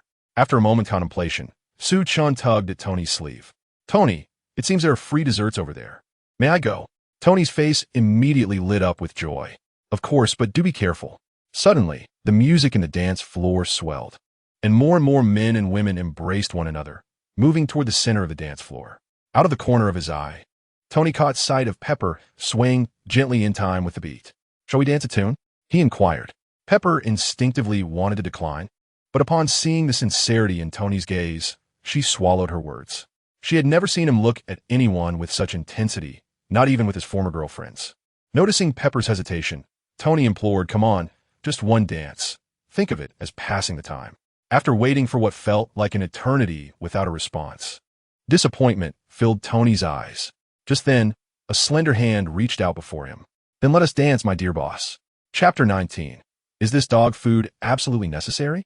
Sighing, Su Chen found himself inexplicably fed a dose of dog food. Fortunately, he was quick on his feet. Otherwise, he might have become a light bulb. He shook his head helplessly and stuffed the remaining half of a cookie into his mouth, the sweet, crumbly texture instantly spreading delight throughout his palate. Truly delicious. Just as Su Chen was about to reach for another pastry, he felt a chill at the nape of his neck, a foreboding sensation washing over him. No, it must be a trick of the mind. The pastries here are quite good. A somewhat somber voice reached Su Chen's ears, causing him to stiffen as he turned his head. Obadiah had somehow seated himself beside him, a cheerful smile gracing his face as he casually picked up a piece of chocolate and popped it into his mouth. Uncertain of Obadiah's intentions, Su Chen steeled himself and replied, "Yes, they are indeed quite tasty, Mr. Stain. What brings you to me? Don't be so formal. I see you have a good rapport with Tony. If you prefer, you could just call me Uncle." Obadiah's seemingly boisterous laughter only sent shivers down Su Chen's spine. He was acutely aware that the man before him was ruthless and would stop at nothing to achieve his goals. "I have merely assisted Mr. Stark on a few occasions. I certainly do not share the same closeness you have with him," Su Chen responded nonchalantly, though internally he was relentlessly consulting the great sage. The great sage? What about that device in his pocket that induces neuroparalysis? Would it affect me? Informing you that with the skill toxin resistance, toxin-based damage is minimal. Furthermore, your current form lacks a nervous system, hence the damage is likely ineffective. In simpler terms, it meant he was merely a mass of slime. Those substances targeting human physiology were virtually useless against him. Upon hearing this, Su Chen felt considerably relieved. At least for the moment, Obadiah posed no threat to him. A fleeting glimmer of disappointment flickered in Obadiah's eyes upon hearing Su Chen's words, a momentary lapse that did not escape the keen observation of the sage. However, Obadiah soon donned an even broader smile, albeit one tinged with insincerity. "Tony has clung to me since childhood. Although I was friends with his father, our bond has evolved into a camaraderie that transcends age since his passing." Obadiah tilted his head slightly, as if reminiscing, his expression transforming into one of genuine happiness. Had Su Chen been unaware of Obadiah's true nature, he might have been deceived. "Very well, I shall not intrude further. Enjoy yourself. I have matters to attend to, so I shall take my leave. Please convey to Tony that I seek him at the bar." Obadiah rose and lightly patted Su Chen's collar. After watching Obadiah depart, Su Chen exhaled a sigh of relief. He reached for the glass on the table, only to discover that the juice had run dry.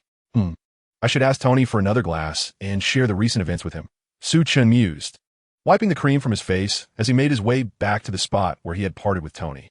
Upon seeing the delicate hand extended towards him, Tony's face lit up with joy, and he placed his hand atop hers, bowing with utmost gentlemanly grace. "What honor!" His mock-serious demeanor elicited a laugh from Pepper, who playfully responded. Seizing the moment, Tony wrapped one arm around Pepper's slender waist, and together they twirled to the rhythm of the waltz, dancing with abandon. Perhaps due to infrequent practice, Pepper's movements appeared somewhat awkward, but Tony, being a seasoned dancer, guided her seamlessly into the tempo. They danced as though they were butterflies frolicking amidst a blooming garden, the dim lights casting a soft glow upon them, creating a world that belonged solely to the two of them. As the song concluded, the crowd in the dance floor slowly dispersed. Pepper placed a hand on her chest, striving to calm her racing heart, her breath becoming a chaotic rhythm. "Are you all right? Have you grown weary? Did I make you uncomfortable?" Tony inquired, sensing her unease. No. I merely had something on the tip of my tongue that I swallowed back," she replied after taking a deep breath. "Would you accompany me outside for some fresh air?" "Of course, that was precisely my thought," Tony responded, following Pepper step by step towards the balcony. As the cool night breeze brushed against her slightly flushed cheeks, Pepper felt a sense of tranquility wash over her. She deftly removed the hairpin from her hair, allowing her golden locks to cascade down her shoulders like a shimmering waterfall. The silvery moonlight cascaded upon Pepper, imbuing her already exquisite evening gown with an even deeper and more ethereal elegance. Her radiant golden locks, illuminated by the moon's glow, appeared softer, rendering her a vision akin to an otherworldly fairy. For a moment, Tony found himself entranced. A forgotten part of his heart stirred profoundly. "Are you feeling better?" he inquired, draping his suit jacket over her shoulders. Pepper tightened the garment around her and replied, "Yes, I am just a bit nervous." "Nervous?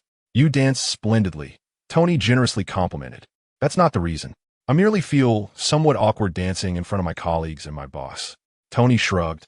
"If it would ease your discomfort, I could temporarily dismiss you for a while." Pepper chuckled at his whimsical remark. "Don't jest.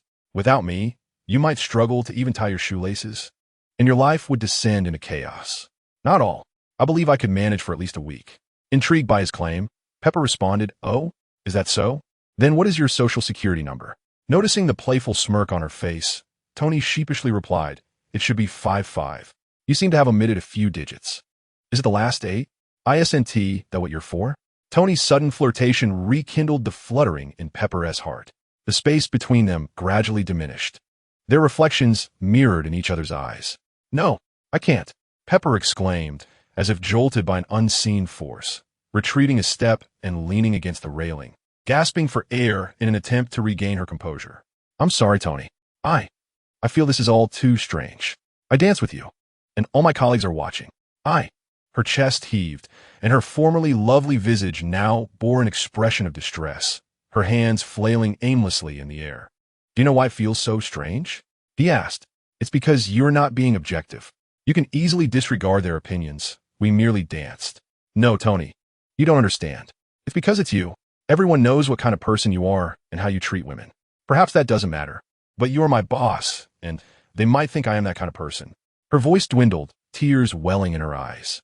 Tony produced a handkerchief to wipe away her tears, insisting no one would think that. "All I know is that you are beautiful, and you're different from them, and that is enough." In that moment, they gazed at each other, silently bridging the gap between them until they could distinctly hear the rapid beating of each other's hearts. Suddenly, the discordant sound of a straw sucking the last remnants of liquid interrupted the moment. Susan, Pepper's cheeks, already flushed, turned an even deeper crimson. Once again, she found herself unwittingly served a dose of romantic envy. Susan wished she could slap herself for witnessing such a scene. Was this dose of affection truly necessary? Why come be a third wheel when everything was going so well? If only I had arrived a moment later, I wouldn't have had to endure this awkwardness. "Tony, Mr. Stain was just looking for you, and I sincerely apologize for interrupting your time together. I shall take my leave now." With that, Su Chen turned and exited, closing the door behind him. The sudden intrusion by Su Chen left Tony and Pepper devoid of any desire to continue their previous conversation, and as calmness returned, the atmosphere grew palpably awkward. "The moonlight tonight, Tony." Before Tony could finish his thought, Pepper interjected, "I want a drink." She pursed her lips, gazing intensely into Tony's eyes. The uncertainty that had previously clouded her expression vanished, replaced by an air of acceptance. Tony, pleasantly surprised, responded, "Well, how delightful." Chapter 20, What is Truth? What is Falsehood? Bartender, 2 vodka martinis swiftly, please. Tony leaned casually against the bar. "Could I also have a juice?" Su Chen on tiptoe, precariously settled onto a high stool, shaking his empty glass. Tony tapped the table with his fingertips and added, "Yes, another juice as well." "What did you want from me earlier?" Truthfully, Tony had not caught what Su Chen had said amidst the preceding ambience. "Oh, Mr. Stain was looking for you. He seems to wish to discuss something." Tony stroked his chin, pondering, "Is that so? I shall seek him out later." At that moment, a large hand rested upon Su Chen's head. While he could not see the owner of the hand, he was familiar with the cold, duplicitous aura it exuded, having encountered it not long ago. "You seem to be enjoying yourself, Tony. Have you sufficiently cleared your mind?" "Well, somewhat," Tony replied. "Su Chen, why don't you go over there for a while? I need to have a conversation with your Uncle Obadiah." Gently patting Su Chen's back, Tony encouraged him to move toward a nearby sofa, which suited Su Chen perfectly. He had no desire to entangle himself in the machinations of these influential figures. He only needed to safeguard himself in this world. "Have you resolved everything?" Tony set aside his frivolous demeanor. "Provided you refrain from any more reckless actions." Obadiah replied with a serious tone. "But you know how difficult it is to silence the board members. I need some results. I must provide those antiquated minds with some justification." Obadiah tapped his finger on Tony's chest twice. Tony's expression soured as he swatted Obadiah's hand away, asserting, "No, that is out of the question. Whatever you desire, I can provide, but this is something I shall keep firmly in my own hands." Obadiah furrowed his brow. "Do you know what they're saying? They claim your new direction is detrimental to the company's growth. You understand what that implies, don't you?" Tony shook his head, declaring that they were mistaken. This was the new direction for both himself and his company. Having inherited this enterprise from his father, he was compelled to shoulder the responsibilities that came with it. Obadiah placed a hand on Tony's shoulder, feigning sympathy as he said, "Tony, I know you've been through a lot. Perhaps this experience has robbed us of the once indomitable Tony Stark, but at least you are still alive. Listen to me. I have always stood by your side, and I am striving to rectify the situation. However, you must provide me with that item for the engineers to analyze. Otherwise, why should they believe us? What would convince them of our new direction?" Obadiah's words conveyed that he and Tony were inextricably linked, and even his artful rhetoric caused a flicker of doubt within Tony. Realizing this unsettling thought, Tony pinched his palm fiercely, forcing himself to expel such notions from his mind. "No, impossible. That item is mine. Unless I am dead, it shall never be relinquished. Indeed, even in death, it would not be given to anyone but me." Tony pushed Obadiah's hand away and adjusted his collar. "Pepper is still waiting for me. We shall discuss this later." He placed several bills on the table, grabbed 2 glasses of vodka, and turned to leave. Obadiah seemed momentarily taken aback by Tony's decision. After a brief pause, he picked up the cash and scrutinized it under the light. "Who would dare oppose money? Just wait and see. I will obtain it." Obadiah slammed the bills on the table and downed a nearby juice in one gulp. After the gala, Tony had Happy drive him and Su Chen back home. "Phew, I'm exhausted," he exclaimed, collapsing onto the sofa in a heap, his face etched with fatigue, yet still lingering on the events of the evening. He lamented that despite both himself and Pepper having indulged in considerable drink, nothing transpired between them, which, at least, confirmed that Pepper was not a frivolous person. This thought brought a genuine smile to Tony's face. "Sir, the suit has been upgraded. Shall we proceed with the wear test?" "Hold on a moment." Observing Su Chen, who was similarly sprawled on the sofa, Tony asked, "Let me ask you something. What do you think of Pepper?" "Sister Pepper? Well, she is quite remarkable. Also gentle and considerate, though sometimes." Su Chen recalled some unpleasant memories and swallowed hard. "But why do you ask?" "Oh, just a casual inquiry," Tony replied, feeling a twinge of guilt as he rubbed his nose. "But you seem a bit down. Was a gala too dull? You're not upset about me leaving you to the side, are you? Su Chen's lips parted slightly before sealing shut again. Observing Su Chen's ambiguous demeanor once more, Tony sat up, recalling the last time Su Chen exhibited such an expression, which had revealed a significant flaw in the iron suit. The time before that, he had confessed his own uniqueness. What revelation would come this time? With a snap of his fingers, Tony closed all the doors and windows around them, leaving only a few dim lights aglow. "Speak freely. No one else can hear us," he said with a smile. Though often irreverent, Tony was invariably the most dependable in critical moments. Seeing this, Su Chen felt a sense of relief and sighed deeply. After a moment of hesitation, he spoke. "Tony, I believe you should be cautious of Mr. Obadiah." Tony, somewhat bewildered, responded. "Obadiah? My uncle? What should I be wary of him for? I sense malice directed towards you," Su Chen said earnestly, locking eyes with Tony. However, Tony dismissed it with a wave of his hand. "Come now, that's absurd. Obadiah is a close friend of my father's. And to me, he is the same. How could he harbor ill intentions?" Su Chen scratched his head, contemplating how to explain his concerns without revealing too much. After ruminating, he finally had an idea. "Actually, I possess the ability to perceive others' malice." This was, of course, a fabrication on Su Chen's part. "I can sense a significant amount of malice, especially towards you." Tony couldn't help but laugh at Su Chen's mix of earnestness and anxiety. "Apologies, I couldn't contain myself." After a few seconds, Tony regained his composure. "While you certainly possess many extraordinary qualities, the ability to discern good from evil seems implausible. It feels almost like something out of fairy tale. Why not try sensing the malice of the mosquitoes on a summer night?" It was clear that Tony did not take Su Chen's words seriously. "Tony, I am being serious," Su Chen insisted, his earnestness shining through. Tony teased back. All right. Great wizard. No need to wield your foresight. I shall be cautious." Despite his skepticism, Tony was nonetheless mindful of Su Chen's words, given past experiences. Tony yawned. "Great wizard. It's time for you to return to your room. Staying up late will stunt your growth." He gestured for Su Chen to head back. And with another snap of his fingers, the previously closed doors and windows reopened, and the devices turned back on. Seeing that Tony remained unconvinced, Su Chen turned to leave, feeling somewhat defeated. "Wait." Just a few steps away, Tony grasped Su Chen's shoulder. Su Chen hoped this meant Tony had reconsidered his stance. "What is it?" he asked, turning back. "Nothing, just wanted to wish you a good night," Tony said, patting Su Chen's shoulder before lowering his hand and waving for him to return to his room. Once Su Chen was inside, Tony lifted the hand that had just rested on Su Chen's shoulder. In the palm lay a small, black sphere, roughly the size of a red bean, quietly resting there. Tony furrowed his brow as he pinched the small black orb between his fingers. "Jarvis," he exclaimed. "Yes, sir. The object in your hand has been preliminarily identified as a listening device, and it appears to be continuously transmitting your location based on the electromagnetic fluctuations." With a decisive flick of his fingers, a faint crackle of electricity erupted, and the listening device shattered into a pile of debris. After shaking his hand, Tony suddenly seemed to remember something and reached towards the nape of his neck, where he retrieved another device of identical specifications. His expression darkened instantly. This was no mere coincidence. He crushed the second listening device in a similar fashion and rubbed his furrowed brow, pondering the nature of truth and deception. Leaning back against the sofa, he found himself engulfed in confusion. After an unknown passage of time, he finally rose again. "Jarvis, has the armor been upgraded?" "Yes, sir." Tony approached the wall adorned with his reminders and removed a blurred photograph. Camera.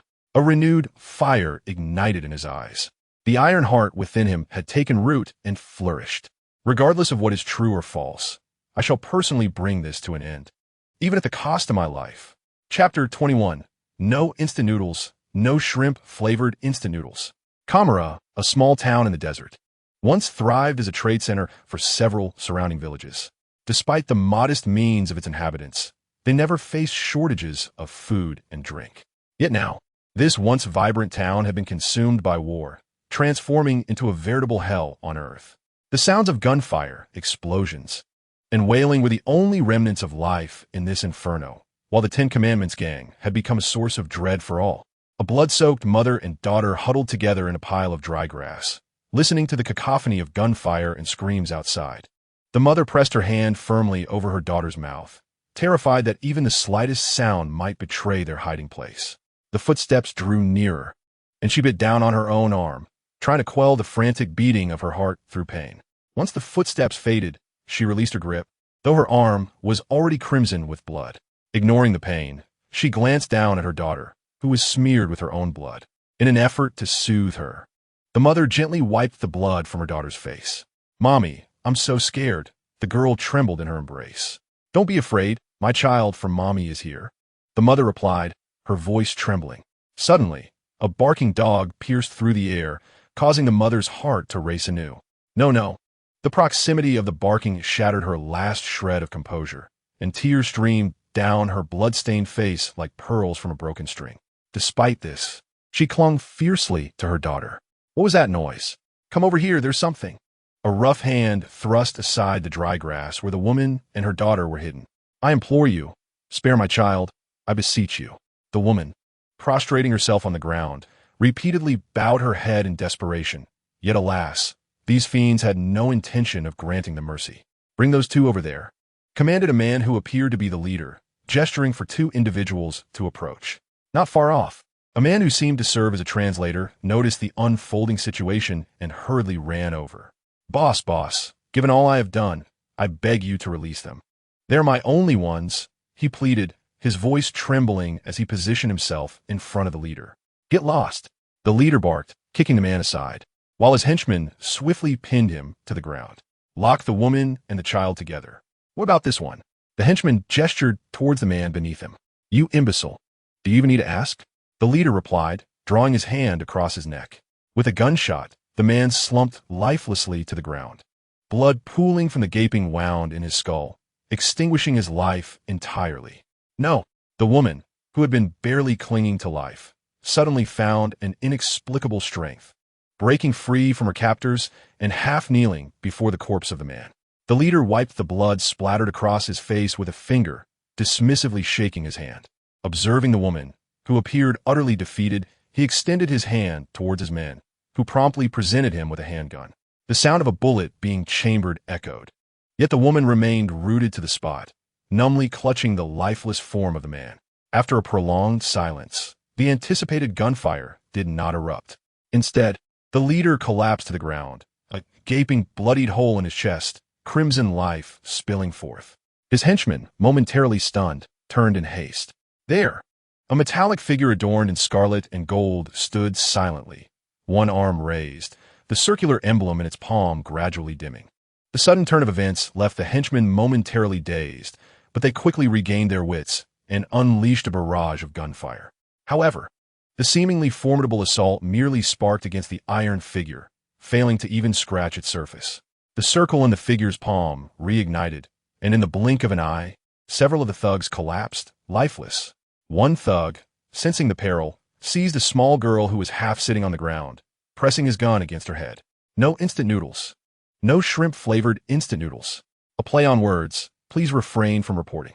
To their astonishment, the circle in the iron figure's palm indeed dimmed, prompting the remaining thugs to advance towards the girl. Beep, beep, beep. A peculiar sound resonated as the figure's shoulders activated, unleashing a barrage of miniature projectiles that swiftly pierced the skulls of the thugs. The iron figure regarded the man cradled in the woman's arms with a semblance of regret. Shaking its head slightly, Tony's voice emanated from within the suit. "I have arrived, but alas, I am too late."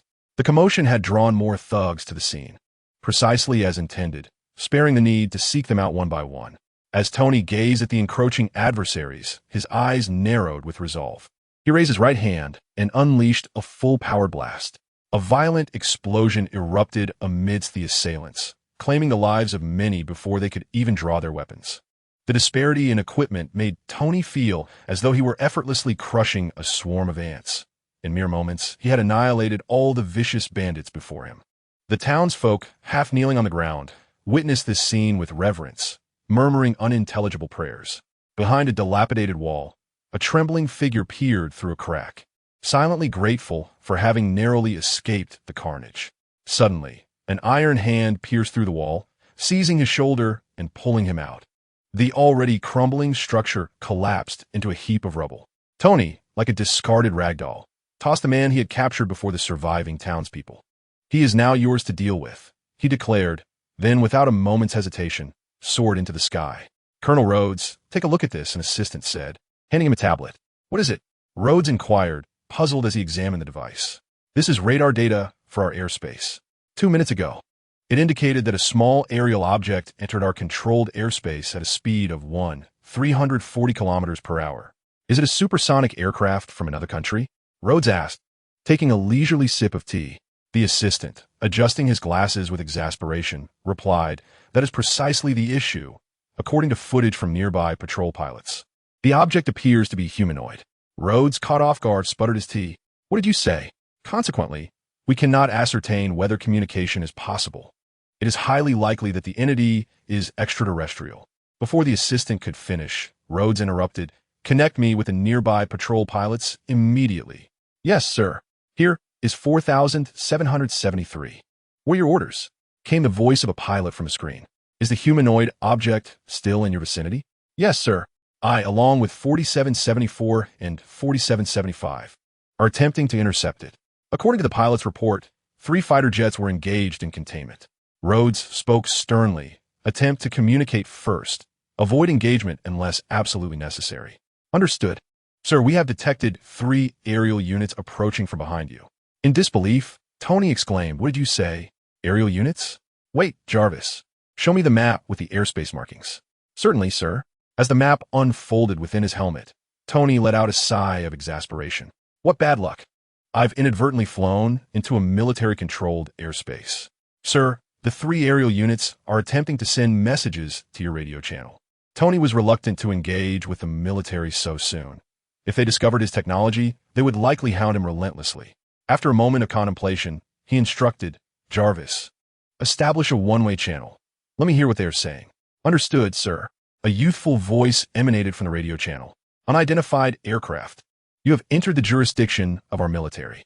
Please vacate the area immediately or prepare for a forced landing and investigation.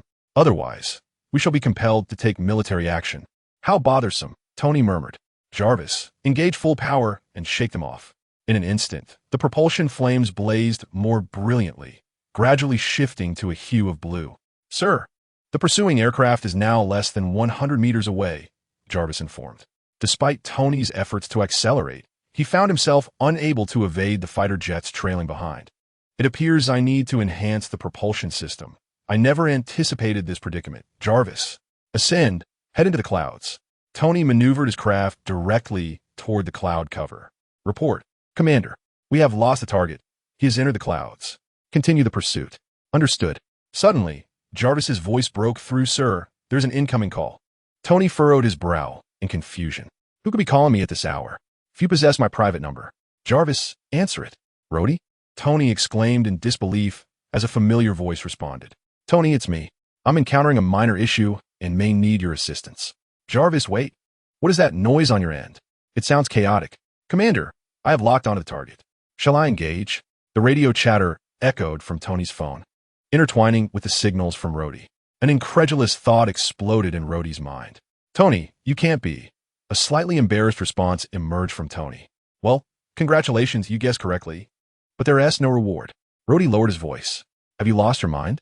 Do you even realize what you're doing? Don't be like that, buddy. Help me out, and I promise to explain everything afterward." After a lengthy silence, Rhodey finally spoke. "This is the last time. I expect a satisfactory explanation afterward."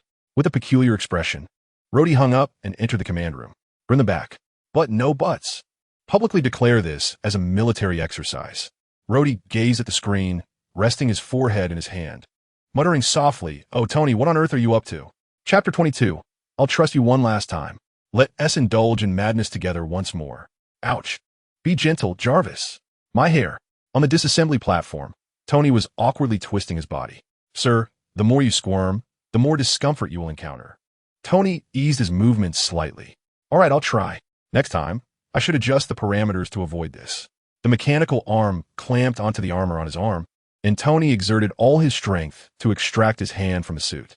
"Damn it, I recall this fitting perfectly during the design phase. Could it be that I've gained weight in recent days?" With great effort, Tony yanked his hand back. only to be met with the resulting inertia that sent him reeling backward. Fortunately, the armored footsteps were secured to the disassembly platform, preventing Tony from falling, albeit he found himself in an awkward backbending posture. Tony, what on earth is this? A familiar voice emerged as Tony tilted his head back. Discovering Pepper Potts had appeared behind him unbeknownst to him. Like a man seeing a beacon of hope, Tony urgently called out, "Hurry, Pepper, lend me a hand. I feel as if my back might snap." Seeing his predicament, Pepper set down her briefcase and rushed over to assist him. Only now, having drawn closer, did she notice the varying sizes of the dents adorning Tony's suit. Covering her mouth in disbelief, she exclaimed, "What is this? Goodness, are those bullet holes on your suit?" Subsequently, with a hint of anger, she questioned Tony, "Did you not promise me you would refrain from engaging in such perilous activities?" Tony, caught red-handed, helplessly supported his forehead and replied, "Trust me, this is far from the worst thing you've ever discovered me doing." Meanwhile, a mechanical arm was poised to begin removing the armor from Tony's legs, but he interjected, "Wait a moment, JR-VS. Hold off for now and disengage the fasteners." With 2 jets of steam erupting from the soles, Tony struggled to drag the leg armor off the disassembly platform. "Shall I assist you?" Pepper asked, feeling somewhat at a loss observing Tony's predicament. "You seem to be in good spirits. Not so busy today?" Tony remarked, prying at the armor with a wrench. "Just moderately so, at least lighter than the past few days. If it weren't for a certain someone leaving me with a mountain of chaos, I wouldn't be surviving on a mere 4 hours of sleep each night." Pepper squinted at Tony, her tone heavy with reproach. Feeling a touch uncomfortable under her gaze, Tony averted his eyes, muttering, "It is indeed rather grim." Pepper adeptly unfastened the documents in her bag, stating, "I came to see you regarding company matters. The board has divided into 2 factions due to your inaction. While they may not see eye to eye, they are united on one front." She paused momentarily before continuing, "They seek to strip you of your authority. Although they are doing their utmost to thwart me, as your personal assistant, I feel it imperative to make you aware of this situation." "Oh, is that so?" Tony stroked his chin, appearing nonchalant. "Those matters are insignificant, Pepper. I need you to assist me with something only you can help me with at present." He opened a drawer and retrieved a disk. "I need you to access the mainframe in my office and obtain all recent shipping lists, including account transaction details." Tony thrust a specially designed chip into Pepper's hand, stating, "This chip will breach the firewall, allowing you to infiltrate." Upon hearing this, Pepper felt the disk in her hand akin to a scorching hot potato. "If I acquire that data, what will you do?" "Quite simple," Tony replied resolutely. "The same as before. They intend to conduct under-the-table dealings, and while they remain oblivious, I will locate my weaponry and obliterate it." Pepper stared intently at the tray in her hands, letting out a deep sigh. "Tony, you know I would do anything for you. But if you continue to be so headstrong, I can only say, I'm sorry I cannot assist you." Upon noticing her demeanor, Tony hurriedly pleaded, "Please, don't say that, Pepper. I only asked for your help with this one task. There are no charity galas or press conferences, just this mission." Tony's gaze was filled with a hint of desperation as he looked at Pepper. "Is that so? It seems I have no choice but to proceed," Pepper muttered. Her head lowered, obscuring her expression. "Then I resign." She slammed the tray down on the table and turned to leave. "Wait." Tony stepped forward, grasping her hand. "For so many years, you have watched me reap the rewards of destruction. Now, when I wish to protect those endangered by my actions, you choose to walk away. Those wars, those tragedies, aren't they all a result of my weapons? Pepper, I no longer wish to create devastation, so I beg of you, help me." Tony rarely spoke her true name, and as he released her hand, it fell limply to her side. "You are always like this, never considering your own safety. This will lead to your demise, Tony." Pepper turned, her eyes glistening with unshed tears. "My resolve is unwavering," Tony declared. "A person like me should not exist unless it serves a purpose. Heaven has granted me a chance for redemption, and I must seize it." Pepper shook her head. "You're insane, Tony." "I'm not mad, Pepper. I simply understand what I must do. My heart tells me it is right." He took her hand and placed it upon his chest. The cold, hard sensation of the reactor penetrated through his clothing. Yet even with the barrier, the warmth radiating from his fervent heart was as ardent as the sun. Suddenly, Pepper withdrew her hand. Tony's lips quivered, as if he wished to say something more. but ultimately remained silent, his eyes filled with disappointment. However, that feeling was swiftly dispelled. Wiping away her tears with determination, Pepper firmly picked up the tray. "You're my boss, my everything. I will trust you one last time. Let us embrace this madness together." She gazed at Tony, her resolve matching his. Tony's throat bobbed as he swallowed hard. "For me, and for those caught in the whirlwind, thank you. Good afternoon, Ms. Potts. You look more beautiful than ever." The young woman greeted. "You too," Pepper responded, nodding at the girl. "Ms. Potts, where are you rushing off to?" the young woman inquired, a hint of confusion in her voice. Pepper tightened her grip on her bag strap. "Is there something? Perhaps it's just your imagination. I'm merely going to retrieve some account information. There has been an issue with the transaction." The young woman gasped in disbelief. "Oh my, that sounds serious." "You go ahead. I'll wait here." "Thank you," Pepper replied. Stepping into the vacant elevator, Pepper let out a long sigh of relief only after the doors slid shut. Gazing at her somewhat fatigued reflection in the mirrored doors, she gently patted her face. Was it that obvious? Could someone discern her state so easily? When the elevator doors opened, Pepper strode out with purpose, deliberately avoiding the cameras to minimize attention. After ascertaining that no one was observing her, she swiftly unlocked the door and entered Tony's office. Leaning against the door, she reached for her chest, feeling her heart race violently. Her limbs felt somewhat weak. This was undoubtedly the most exhilarating yet absurd thing she had ever done since taking up her position. Meanwhile, downstairs, "Good afternoon, Uncle Stain. You still look as robust as ever." "Oh, Pepper, why aren't you at your workstation? Surely you haven't slipped out to slack off again?" Obadiah teased with a knowing smile. "Haha, you've misunderstood me. The project team just made a breakthrough, and I'm merely out to buy some ice cream for everyone to beat the heat." The young woman replied with a silly grin, scratching the back of her head while showcasing the bag she carried. "Care for one?" she offered, waving an ice cream in front of Obadiah. "No, thank you. Those treats are better suited for your youthful palate. I can't tolerate such indulgence." Obadiah pushed the ice cream back, his gaze drawn to the floor number displayed on the elevator, murmuring, 28? "A foreboding sense washes over me." Following Obadiah's gaze, the young woman remarked, "Oh, you mean that? That was Boss Potts who just went up." Sighing, she continued, "Boss Potts is truly dedicated. Even when exhausted, she is constantly running around for the company, unlike me, who only works based on my mood." The young woman squinted her eyes, a hint of pride in her tone. However, upon hearing Pepper's name, Obadiah felt a wave of unease wash over him. As he observed the slowly descending floor number, his expression darkened, and he turned to leave. Seeing Obadiah's intent to depart, the young woman hastily called out, "Hey, Uncle Stain, don't go. The private elevator has been out of service for repairs for a few days. You might as well take the employee elevator with me." "Damn it." As Obadiah's demeanor soured to the point of being almost palpable, the young woman tactfully fell silent, muttering under her breath, "Honestly, I didn't say anything wrong." Age does seem to bring a shorter temper. Chapter 23. What can be buried will only be earth and stone. Pepper inhaled sharply, holding her breath for a moment before exhaling.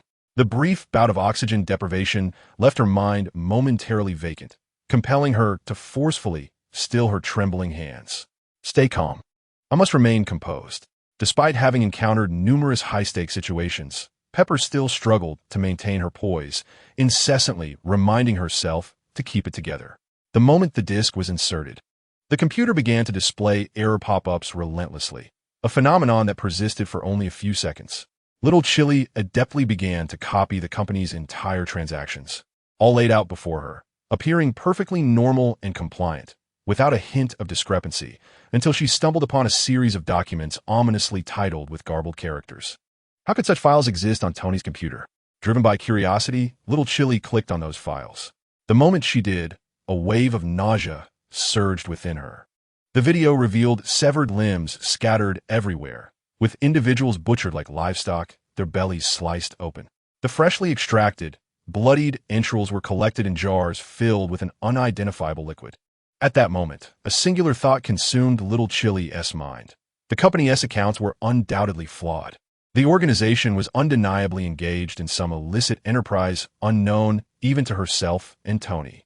Beneath the video documentation, a detailed ledger was conveniently attached. Little Chili clenched her fists in fury. How could they sell company weapons without permission? Every single weapon transaction recorded in those invoices had been sold to undocumented gangsters and mercenaries. Moreover, all the proceeds from these transactions flowed into a clandestine private account, one that little Chili was all too familiar with. Obadiah. Taking a deep breath to suppress her indignation, she opened another document. This one revealed a scene of a man clad in tattered suits, bound to a chair, his head drooping, wrapped in bandages and a coarse burlap sack. The sack was ripped off by a scarred bald man, unveiling a familiar face on the screen.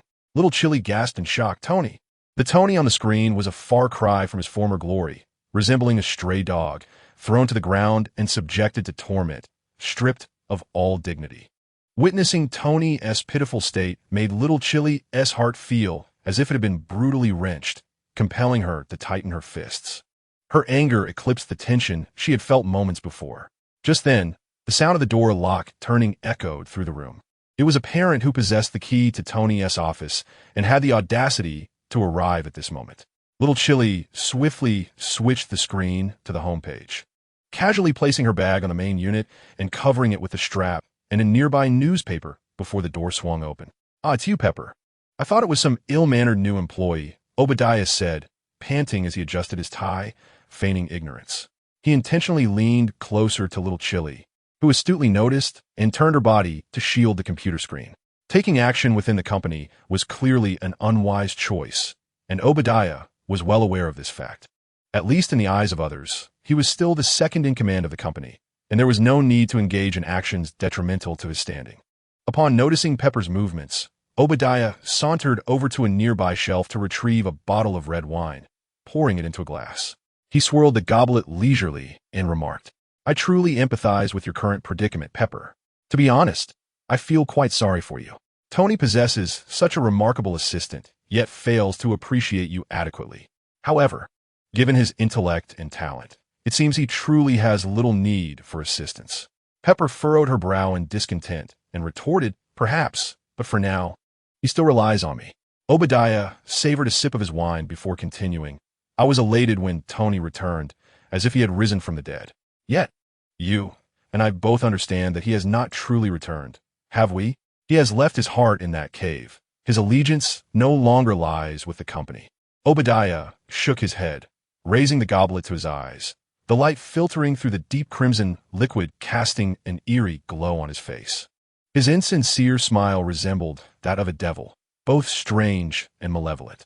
A tempest swirled within Pepper's heart as she realized that Obadiah had known everything from the very beginning, including Tony's disappearance and the company's dwindling resources. Everything was orchestrated by him. He was seizing power. He was attempting to usurp everything. Suppressing her discomfort, Pepper replied, "He may just need more time to adjust. He has endured much, and I believe he will recover." "Perhaps," Obadiah conceded, "but until then, your worth may very well be obscured." He poured another glass of wine and presented it to Pepper, the invitation unmistakable. This gesture allowed Obadiah to catch a glimpse of the computer screen before him, and a flicker of confusion passed through his gaze upon seeing its contents. "Thank you, but I'm allergic to alcohol," Pepper offered a casual excuse as she pushed the wine away. "Only earth and stone can be buried. Raw jade is raw jade, regardless of its surroundings, so no need for your concern." Pepper reached for the newspaper on the table, inadvertently dislodging the disk connected to the mainframe, though this action went unnoticed by Obadiah. Just as she placed her hand on the doorknob, Obadiah called out to her, "Wait." The unexpected interruption sent a chill down Pepper's spine, yet she feigned nonchalance and turned around. "Is something wrong? Is that today's newspaper in your hand? May I see it?" Obadiah gestured towards the paper. "Of course," Pepper replied, her fingers subtly shifting to slide the disk into her sleeve. "I must be on my way now, goodbye."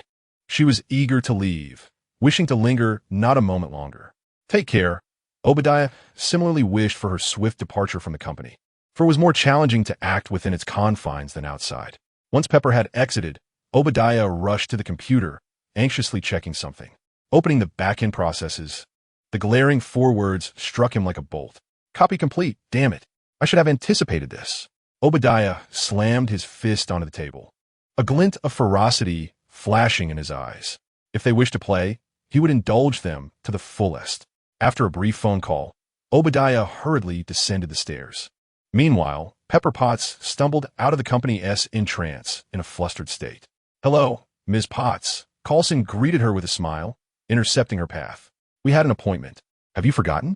Startled by Coulson's sudden appearance, Pepper instinctively took a few steps back, but then, upon reflection, felt a surge of relief. Coulson seemed to be the ideal person to resolve this matter. No, we must go now. Let's talk at once. Pepper urged, grasping Coulson's sleeve. Recognizing her urgency, Coulson dismissed her grip as a triviality. We're to discuss. It's crowded here. I believe we should find a more secluded spot. We don't have time to choose a location. Let's go to your office. You lead the way, she replied, scanning her surroundings with a wary gaze, perhaps due to a woman's intuition, feeling numerous eyes upon her since she had stepped outside. In contrast, Coulson, drawing on his experience as an exemplary agent, had sensed this the moment Pepper exited the building. Coulson pulled out his phone, seemingly fiddling with it, then said, "Follow me. Don't mind those tales. My team will handle them." Hearing his words, Pepper's anxiety eased somewhat. Lost them? What do you mean? There are agents out to get you. She's just a background-less assistant. Are you all useless? Get lost. A bunch of incompetents. Obadiah bellowed, hurling his phone to the ground, his temples throbbing with rage. The researchers in white lab coats hesitated to approach their furious superior. What is that expression? Are you mocking me?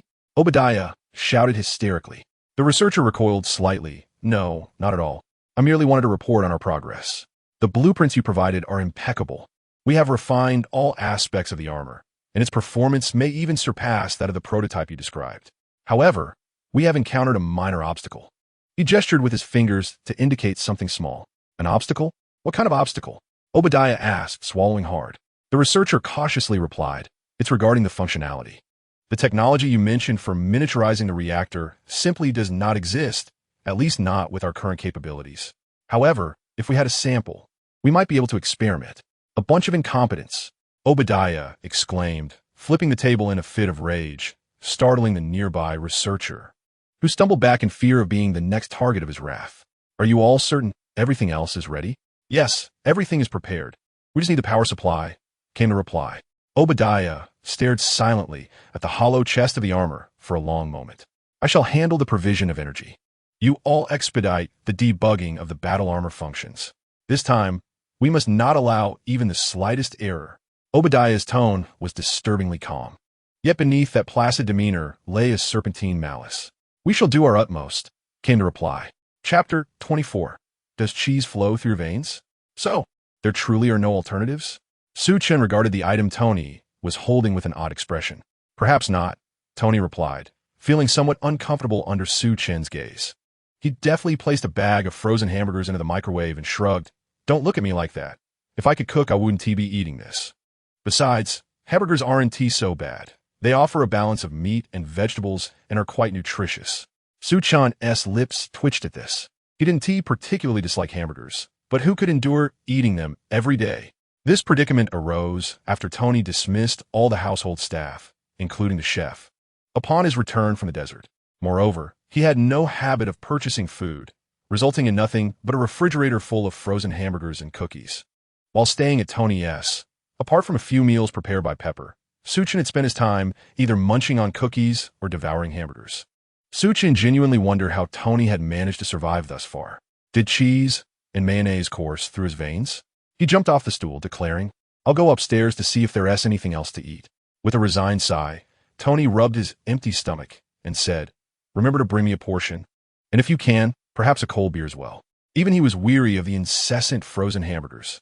Once Su Chen departed, Tony massaged his temples, his brow furrowing for a while. It seemed that things were indeed amiss without Pepper around. He gazed out the window, his eyes glazing over. It had been an entire afternoon, and he had no idea how Pepper was faring. Soon, he shook his head, as if to reassure himself, muttering, What am I worrying about? How could anything possibly happen to Pepper? I merely asked her to retrieve what belongs to me. Given her status, there are few in the company who could pose a threat to her. Tony smacked his lips, feeling parched, and opened a soda can on the table. Just as the can reached his lips, a strange electrical sound emanated from behind him. In an instant, the veins in his neck bulged, and his muscles tensed uncontrollably. The soda slipped from his grasp, spilling its dark liquid across the floor. Tony's body stiffened, akin to a robot that had lost power, collapsing onto the sofa. He struggled to rise, but every part of him was rendered immobile. Applause echoed abruptly from behind. Sometimes I must admit, I am truly impressed. Such gadgets are beyond the capabilities of most. Obadiah emerged from behind Tony, a silver cylindrical object clutched in his hand. Upon seeing Obadiah, Tony's pupils dilated in alarm. Obadiah lounged on the sofa, crossing his legs in a manner reminiscent of an old friend reminiscing. He casually draped his arm over Tony's shoulder, exuding a relaxed demeanor. Tony. Obadiah waved the object in his hand before Tony. Do you remember this? It was your invention. It induces a brief paralysis, so versatile in its applications, yet regrettably, it failed to secure government approval. He carelessly stuffed the item into his pocket and roughly pinched Tony's face. Tony, you are akin to a goose that lays golden eggs. When I sought to have you eliminated, I feared losing that golden source, yet you managed to survive against the odds. Obadiah unabashedly laid bare his intentions. After all, there is little left to conceal from a man destined for death. Now, it is time for you to yield your final golden egg. Obadiah pressed the device against Tony's chest, sparks flying as the arc reactor was extracted without resistance.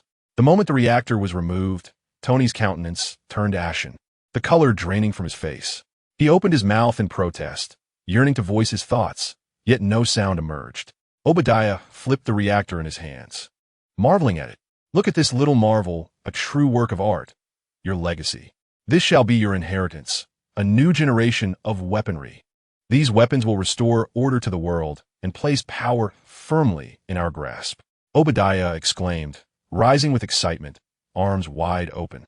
Turning to look down at Tony, he scoffed. Did you genuinely believe that just because you conceive an idea, it belongs solely to you? Tony, you are far too naive. Your father assisted in the creation of the atomic bomb, but had he been as selfish as you, what state would the world be in now? A flicker of malice crossed Obadiah's eyes. What a pity you involved Pepper. I had considered sparing her. At the mention of Pepper's name, Tony strained every muscle in his body, desperate to move, but his efforts only resulted in a few tremors, his complexion growing ever more pallid.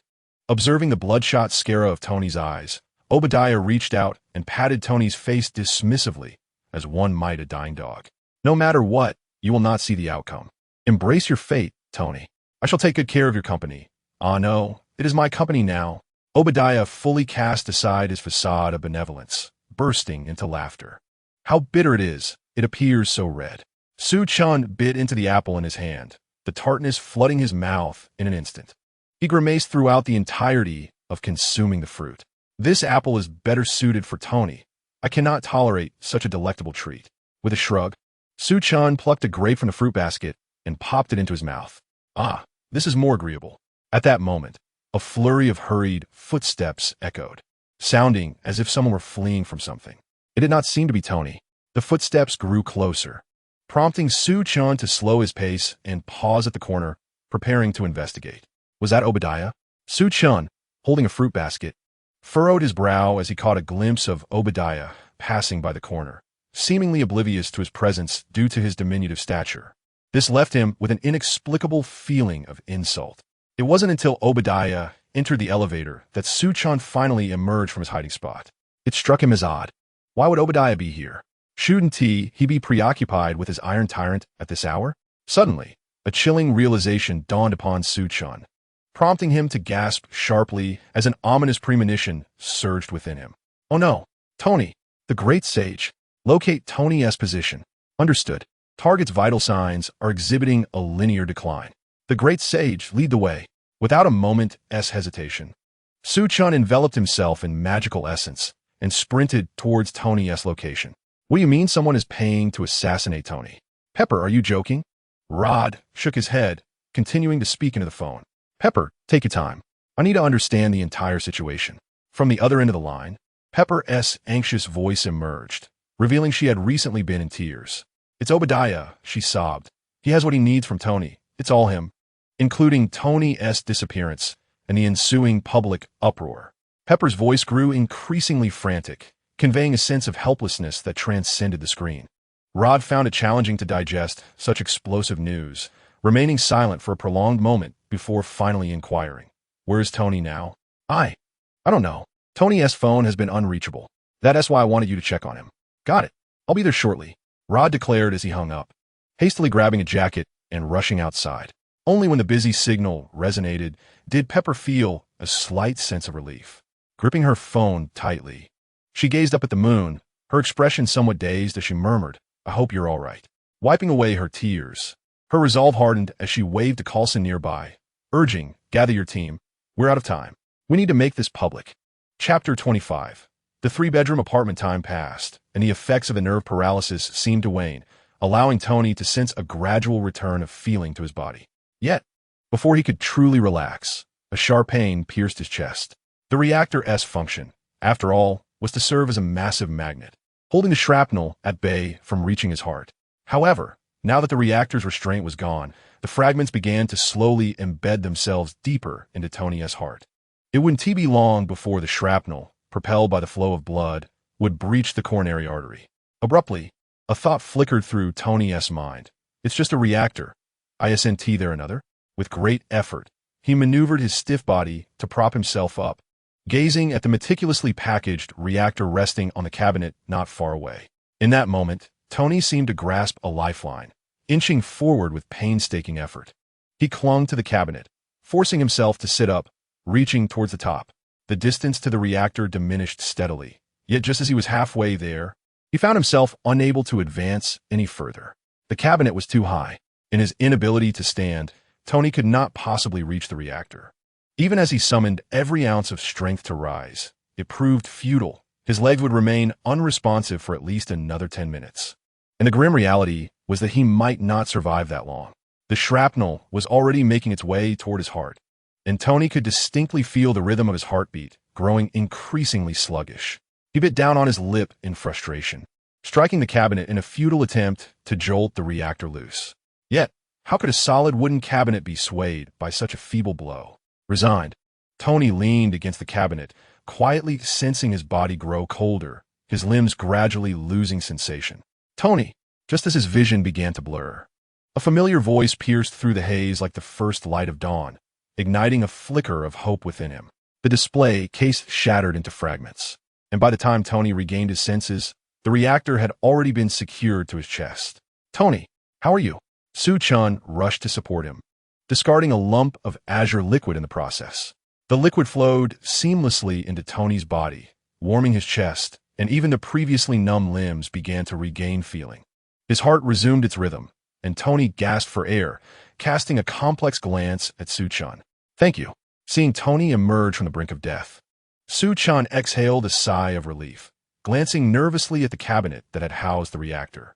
If memory served, he had placed the reactor there out of fear that his clumsy friend might break it, never anticipating that such an innocent act could have nearly cost Tony his life. "Tony! Tony!" Urgent calls echoed from afar. Su Chen instinctively turned toward the source of the voice, but Tony patted his shoulder, signaling him to help him up. "Tony, thank heavens you're all right. You don't look too well." A breathless black man clad in camouflage rushed over. Staggering, Tony grasped the man's shoulder, his voice frantic. "Where's Pepper? Where is she?" Rhodey steadied Tony with a frown, exasperated. "Why do you both act like this? Calm down, Tony. She is fine. In fact, it was she who sent me to find you. But from the looks of it, you seem to be okay now. As for Pepper, she went to apprehend Obadiah, and she is accompanied by 5 agents." Rhodey gave Tony's shoulder a reassuring pat, encouraging him to relax. Upon hearing these words, Tony could not find joy. Instead, he muttered in a trance, "Not enough, not enough," as he pushed away the supportive rod. Staggering toward the circular platform, he raised his arms high. "JARV. Understood, sir."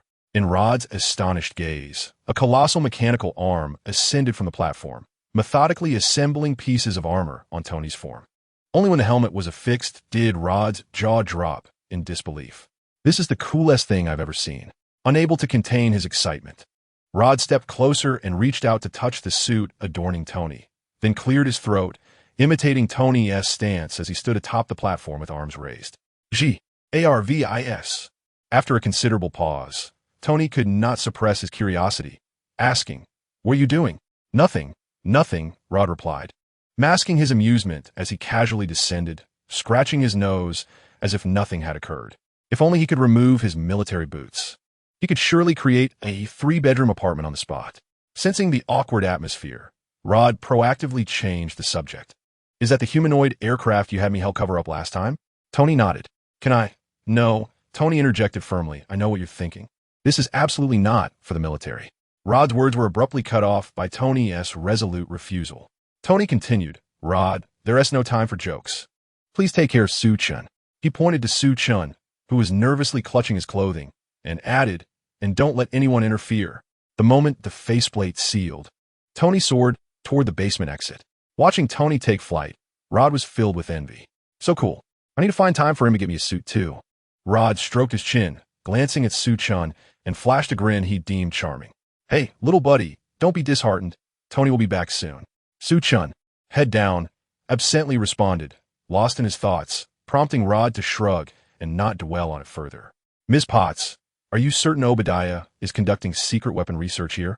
Coulson asked uncertainly, gazing at the imposing door. Absolutely. This is the place, and Tony's disappearance is directly related to him. Pepper exclaimed, producing an access card to swipe at the door. Beep. Access denied. Damn it. My clearance isn't sufficient. Pepper scanned the area, determined to find another way in. Coulson tugged at Pepper's sleeve, signaling her to step back, then produced a small black device. What is that? Can it unlock the door? Pepper inquired, bewildered as Coulson affixed the device to the lock.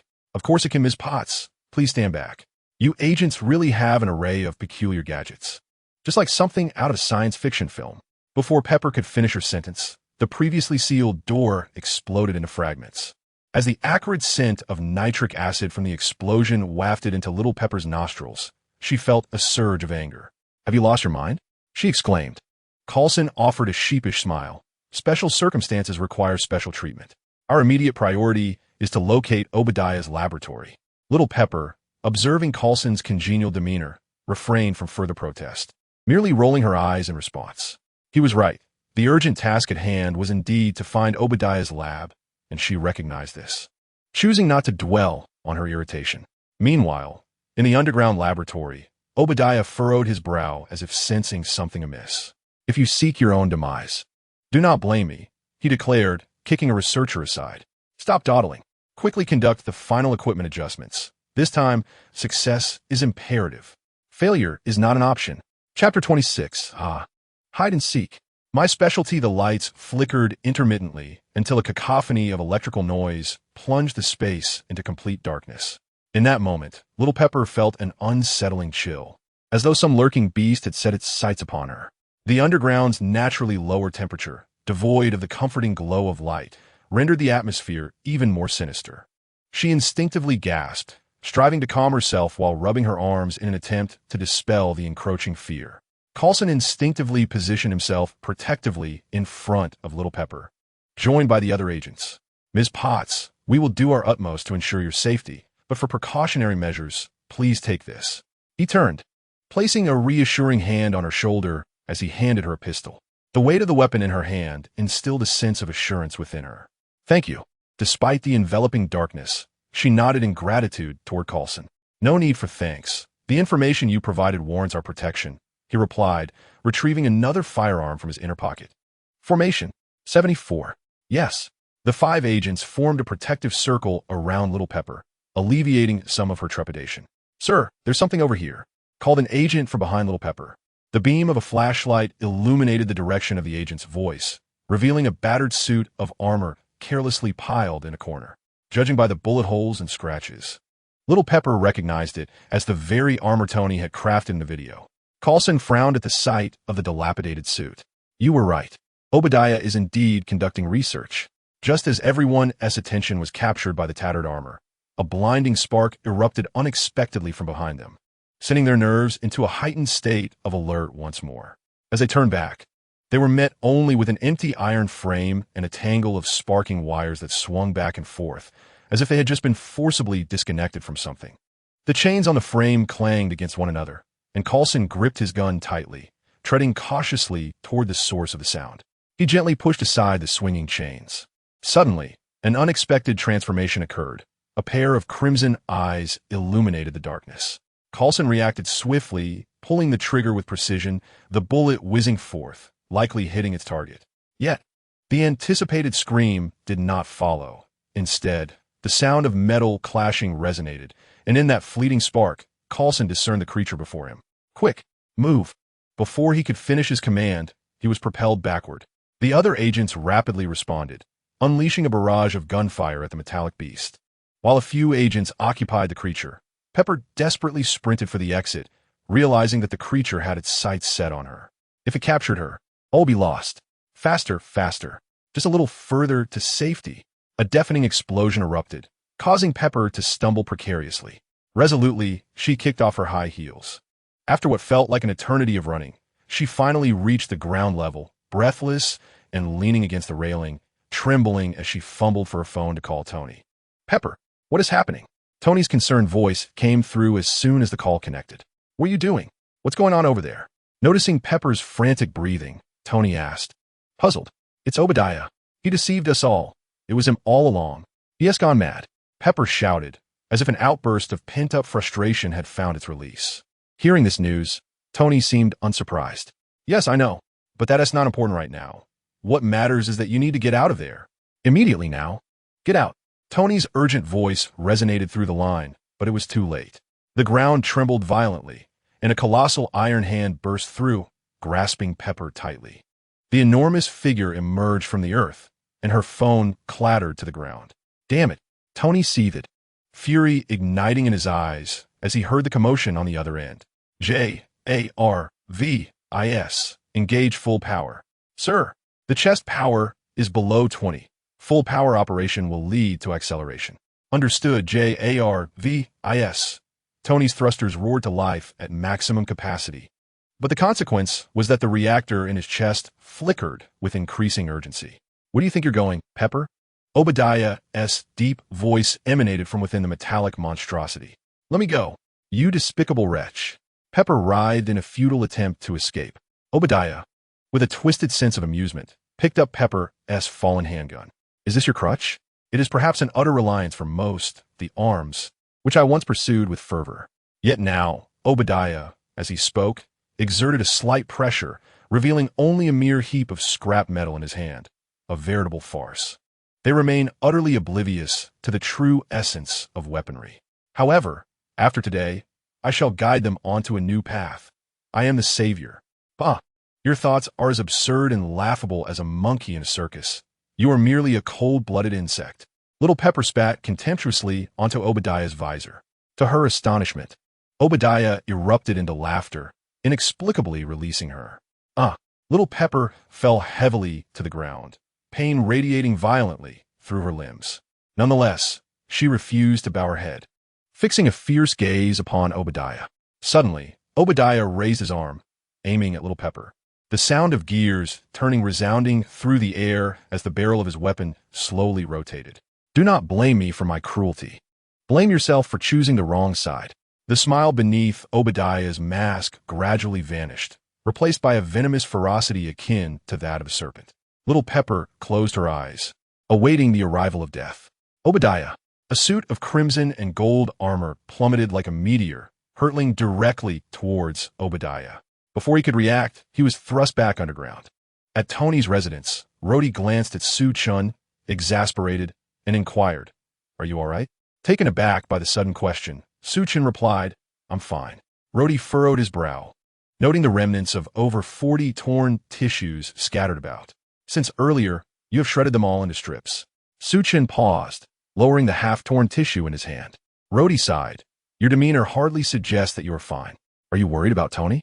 Do not fret too much. He is always like this. That guy is remarkably resilient. There is no need for needless concern. Let me tell you once." Su Chen stared blankly at the mountain of torn tissues, his thoughts drifting far away, rendering him oblivious to Rhodey's words. Only when Rhodey's voice grew hoarse did he realize that Su Chen was not listening.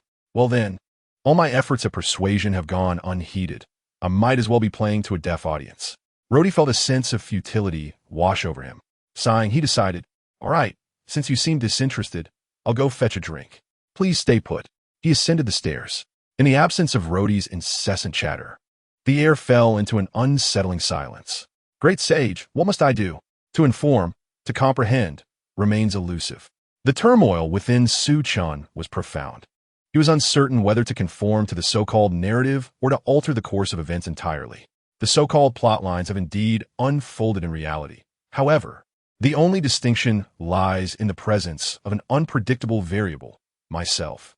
I resemble a butterfly flapping its wings, for even the slightest movement can incite a tremendous tempest. Even my inadvertent actions could yield irreparable consequences. If previously Su Chen had merely feared the perilous Marvel universe, witnessing firsthand how his thoughtless act nearly endangered Tony has amplified his dread of the nebulous futures altered by his presence. Leaning back on the sofa, Su Chen gazed at the chandelier with a distant look in his eyes. This vast house felt desolate, devoid of the warmth of a home. In this expansive abode, disregarding Rhodey's words, he found himself utterly alone. The familiar sounds of Tony's research and Pepper's joyous laughter as she playfully urged him to try on clothes were now mere echoes of the past. The thought brought a faint smile to his lips, yet the solitude felt eerily reminiscent of his former home. Despite having grown accustomed to such loneliness, he now found his heart heavy with emptiness. The voice of the Grand Sage interrupted his reverie. Notification. What is it, Grand Sage? Su Chen tilted his head, puzzled by the Grand Sage's initiative to speak. This was a first. Notification. Individual named Tony Stark is predicted to be in life-threatening danger. Upon hearing this, Su Chen sprang from the sofa, exclaiming, What is happening, Grand Sage? Notification. Based on memory fragments combined with actual circumstances, it has been calculated that individual Tony Stark will suffer an influx of shrapnel into his heart due to insufficient energy supply to the chest reactor.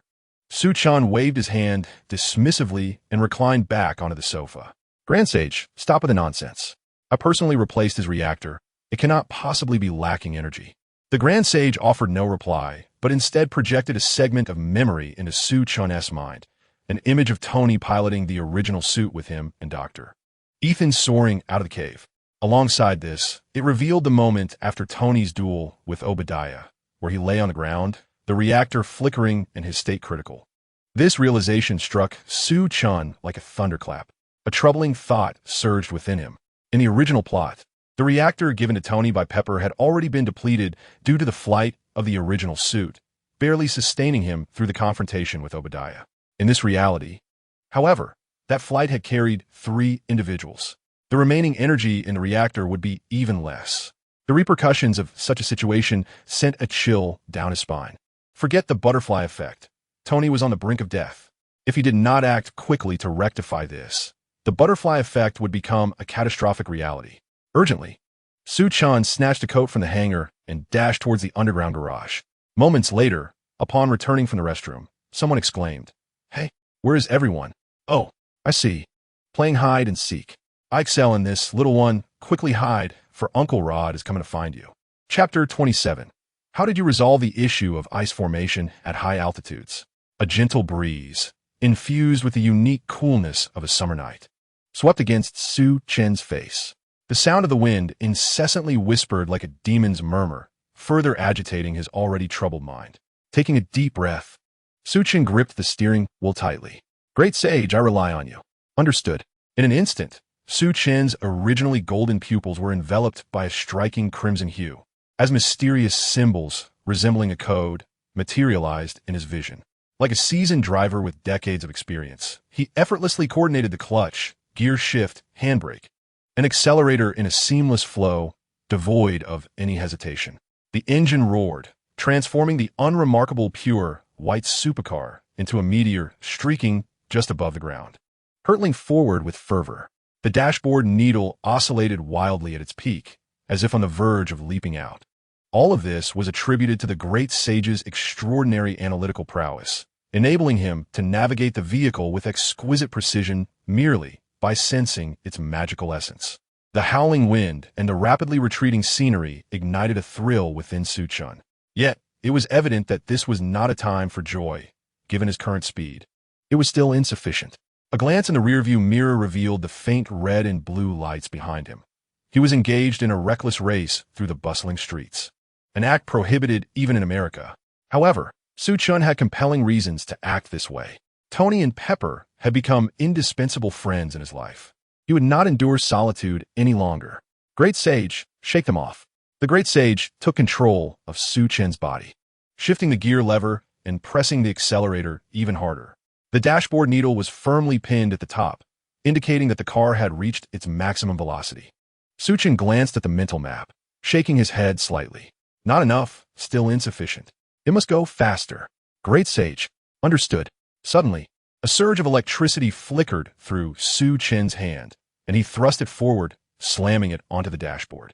A blinding flash of electricity illuminated the dim interior, shattering the dashboard display. Shards of glass narrowly grazed Su Chen's face. Stimulated by the electric current, the speed limiter failed, followed by an even more thunderous roar from the engine as the vehicle began to accelerate in an overloaded mode. Observing the target location on the map drawing nearer, a hint of a smile broke upon Su Chen's face. Almost there, just a bit further. Yet, before he could revel in the moment, a sharp metallic snapping sound reached his ears. Whatever that sound was, given the current circumstances, it could not bode well. Gritting his teeth, Su Chen tightened his grip on the steering wheel, striving to maintain control, but the vehicle began to sway uncontrollably from side to side. Disasters seldom come alone. Following a resounding explosion, Su Chen was suddenly engulfed by an unexpected sensation of weightlessness as the vehicle spiraled uncontrollably toward the edge of the overpass. In an instant, flames erupted skyward, illuminating the tranquil night, and the once splendid sports car was transformed into a mere heap of scrap metal in the blink of an eye. Unbeknownst to anyone, a shadow darted away at the moment of the explosion. Tony surged directly toward Obadiah, using sheer inertia to force him back underground. Under the combined forces of gravity and propulsion, Obadiah plummeted toward the earth like a cannonball. The violent collision knocked Tony, despite the shock-absorbent enhancements to his armor, off balance. As he steadied himself, he saw Obadiah adjusting his stance and charging forward. Tony leaped into the air, attempting to escape, but was seized by the ankle. JAR-VIS. Redirect energy to the left foot thruster. No sooner had he spoken than a jet of flame erupted from his boot, aiming straight for Obadiah's face. Infuriated, Obadiah hurled Tony toward the wall, and he crashed through several barriers like a projectile, ultimately landing on the street. Amid such devastation, the laboratory began to collapse, swiftly transforming into a wasteland. However, Obadiah emerged unscathed, leaping from the rubble with ease. The sudden upheaval prompted bystanders to flee their vehicles in panic, while Obadiah seized a nearby car and hurled it at Tony. Just as Tony regained his footing, he was struck by the oncoming vehicle, leaving him dazed. For 30 years, I have nurtured you, Obadiah declared, delivering a powerful punch toward the prone Tony, who narrowly rolled away in time. Obadiah's fist struck the asphalt, creating a massive crater. Had Tony not evaded, that blow could have cost him dearly. I built this company from the ground up. Nothing shall impede me. With a fierce kick, Obadiah sent Tony hurtling backward. Fortunately, a toppled bus cushioned his fall, preventing him from plummeting off the overpass. And you shall not stand in my way. A small missile launched from Obadiah's shoulder, the resulting shockwave catapulting Tony into the air. With a woozy head, Tony activated his thrusters just before hitting the ground, hovering in midair. To his surprise, Obadiah watched with a mix of astonishment and approval. You truly astonish me. You've even upgraded your suit. But I too have my enhancements. Obadiah stomped the ground, and 2 thrusters emerged from his heavy foot armor. Damn it. JAR-VIS. Elevate. Take me to the highest altitude. Realizing the precariousness of his situation, Tony urgently called out. Sir, there's only 15 energy available. The likelihood of reaching that height silence. I will count. Just do it. As the altitude increased, it resembled a colossal meteor pursuing a smaller one from the ground. Sir, energy levels have dwindled to 12, came the report. Not enough, continue ascending. As the energy gradually depleted, Tony's speed began to wane. Observing this, Obadiah intensified his thrust, seizing Tony with both massive hands and mockingly declaring, Your ideas are indeed impressive. Tony, but you must concede that my armor surpasses yours in every aspect. Despite being immobilized, Tony remained peculiarly unperturbed. Oh, then how did you resolve the issue of icing at high altitudes? What did you say? No sooner had he spoken than Obadiah's armor powered down, losing its energy supply and consequently its ability to fly, plummeting amidst Obadiah's furious howls. Sir, I bear unfortunate news. Tony exhaled deeply, inquiring what news. It can't be worse than nearly being killed by my uncle. Jarvis's voice crackled intermittently, Sir, remaining energy levels have dropped below 3. The thrusters sputtered like a dusty chimney, intermittently expelling flames. Nevertheless, Tony managed to return to the ground safely. Sir, remaining energy is below 2. To ensure your life signs, I can accompany you no further. With that, the interior of the armor plunged into darkness, transitioning to manual mode. Tony, watch out behind you. Pepper's anguished scream echoed from below. Instinctively, Tony dodged, narrowly evading a punch that should have struck him. TSK. Obadiah clicked his tongue and raised his hand towards Pepper. Tony discerned his intent and recklessly lunged forward, causing the projectile to veer off course. Damn it, get down. Obadiah spun frantically, attempting to shake Tony off. Yet, Tony clung tenaciously to Obadiah's shoulder, utilizing his smaller stature to his advantage. I think this might be important to you, Tony said, reaching to sever the wires wrapped around Obadiah's neck. Consequently, Obadiah lost control of his balance and began to tumble forward. Tony was hurled away by the force of inertia. Obadiah managed to stabilize himself after patting his neck, seemingly regaining functionality. However, Tony could no longer engage in combat. Unlike the original storyline where he barely triumphed over Obadiah with minimal power, his current energy levels were likely even lower than what remained after the climactic battle in the original narrative. The reactor in his chest was near its limit, and it was miraculous that the shrapnel still clung to his torso. Surviving this far was already a surprise for Tony, especially since Jarvis had predicted the reactor would have completely extinguished itself minutes ago. Though the reactor flickered incessantly, it continued to fulfill its primary function. Tony, propped up by his hands, struggled to rise. Yet without the power assist, the mere effort to maneuver his several hundred-pound suit seemed utterly fantastical. The armor, once a shield for his protection, had now transformed into a confining prison. Obadiah slowly approached Tony, placing his foot upon his chest. The little charade ends here. I shall send you on your way. Just as Obadiah raised his hand to eliminate Tony, a furious roar echoed from the sky. Get away from me. Chapter 28. Did I ever claim to be human? Get away from me. Su Chen descended from the heavens, launching a kick aimed at Obadiah's chest.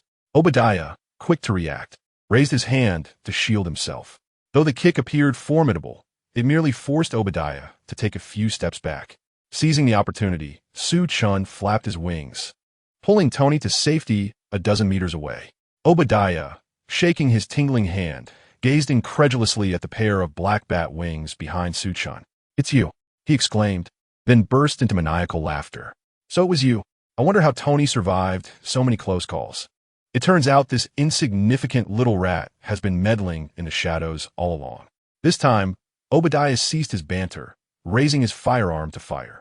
Watch out. Tony, trapped in his cumbersome suit, attempted to push Su Chen aside, but was immobilized, helplessly watching as bullets hurtled toward them.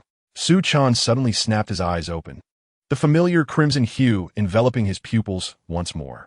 Great Sage, I rely on you. Understood, temporarily taking control of the body. Under the influence of the Great Sage's accelerated cognition, the incoming bullets seemed to slow to a crawl. Simultaneously, a short blade materialized in Su Chen's hand. The sharp sound of metal clashing resonated as a bullet was cleaved in two, its energy dissipating as it lay motionless on the ground. Tony perceived a blur before him, followed by a cacophony of sounds. The short blade in Su Chen's hand appeared to come alive, deftly slicing through the incoming bullets at an impossible speed. How is this possible? Obadiah instinctively halted, shocked by the extraordinary sight. In that fleeting moment, Su Chen seized the opportunity, darting forward to confront Obadiah. Regaining his senses, Obadiah swung a punch, but Su Chen evaded it with an uncanny maneuver, circling around to Obadiah's rear.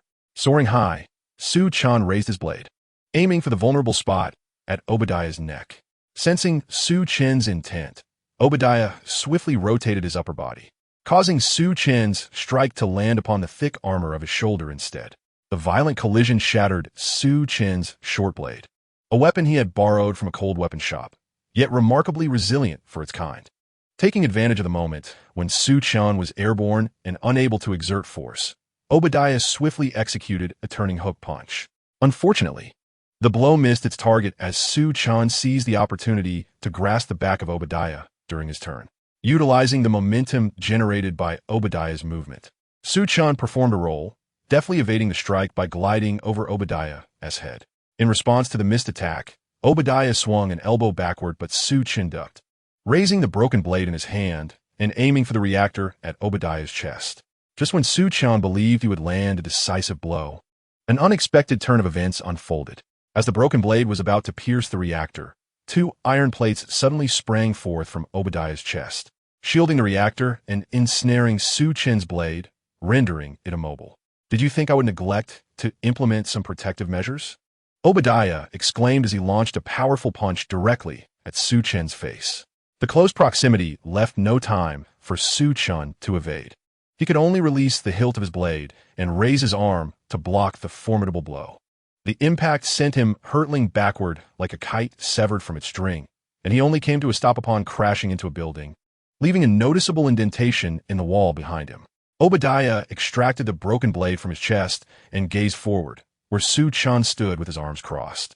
His limbs twisted and deformed, shedding shards of dark, scaly fragments. In that fleeting moment, Su Chen had activated the mimetic armored exoskeleton to mitigate the damage. Yet even this defense could not fully absorb the overwhelming force.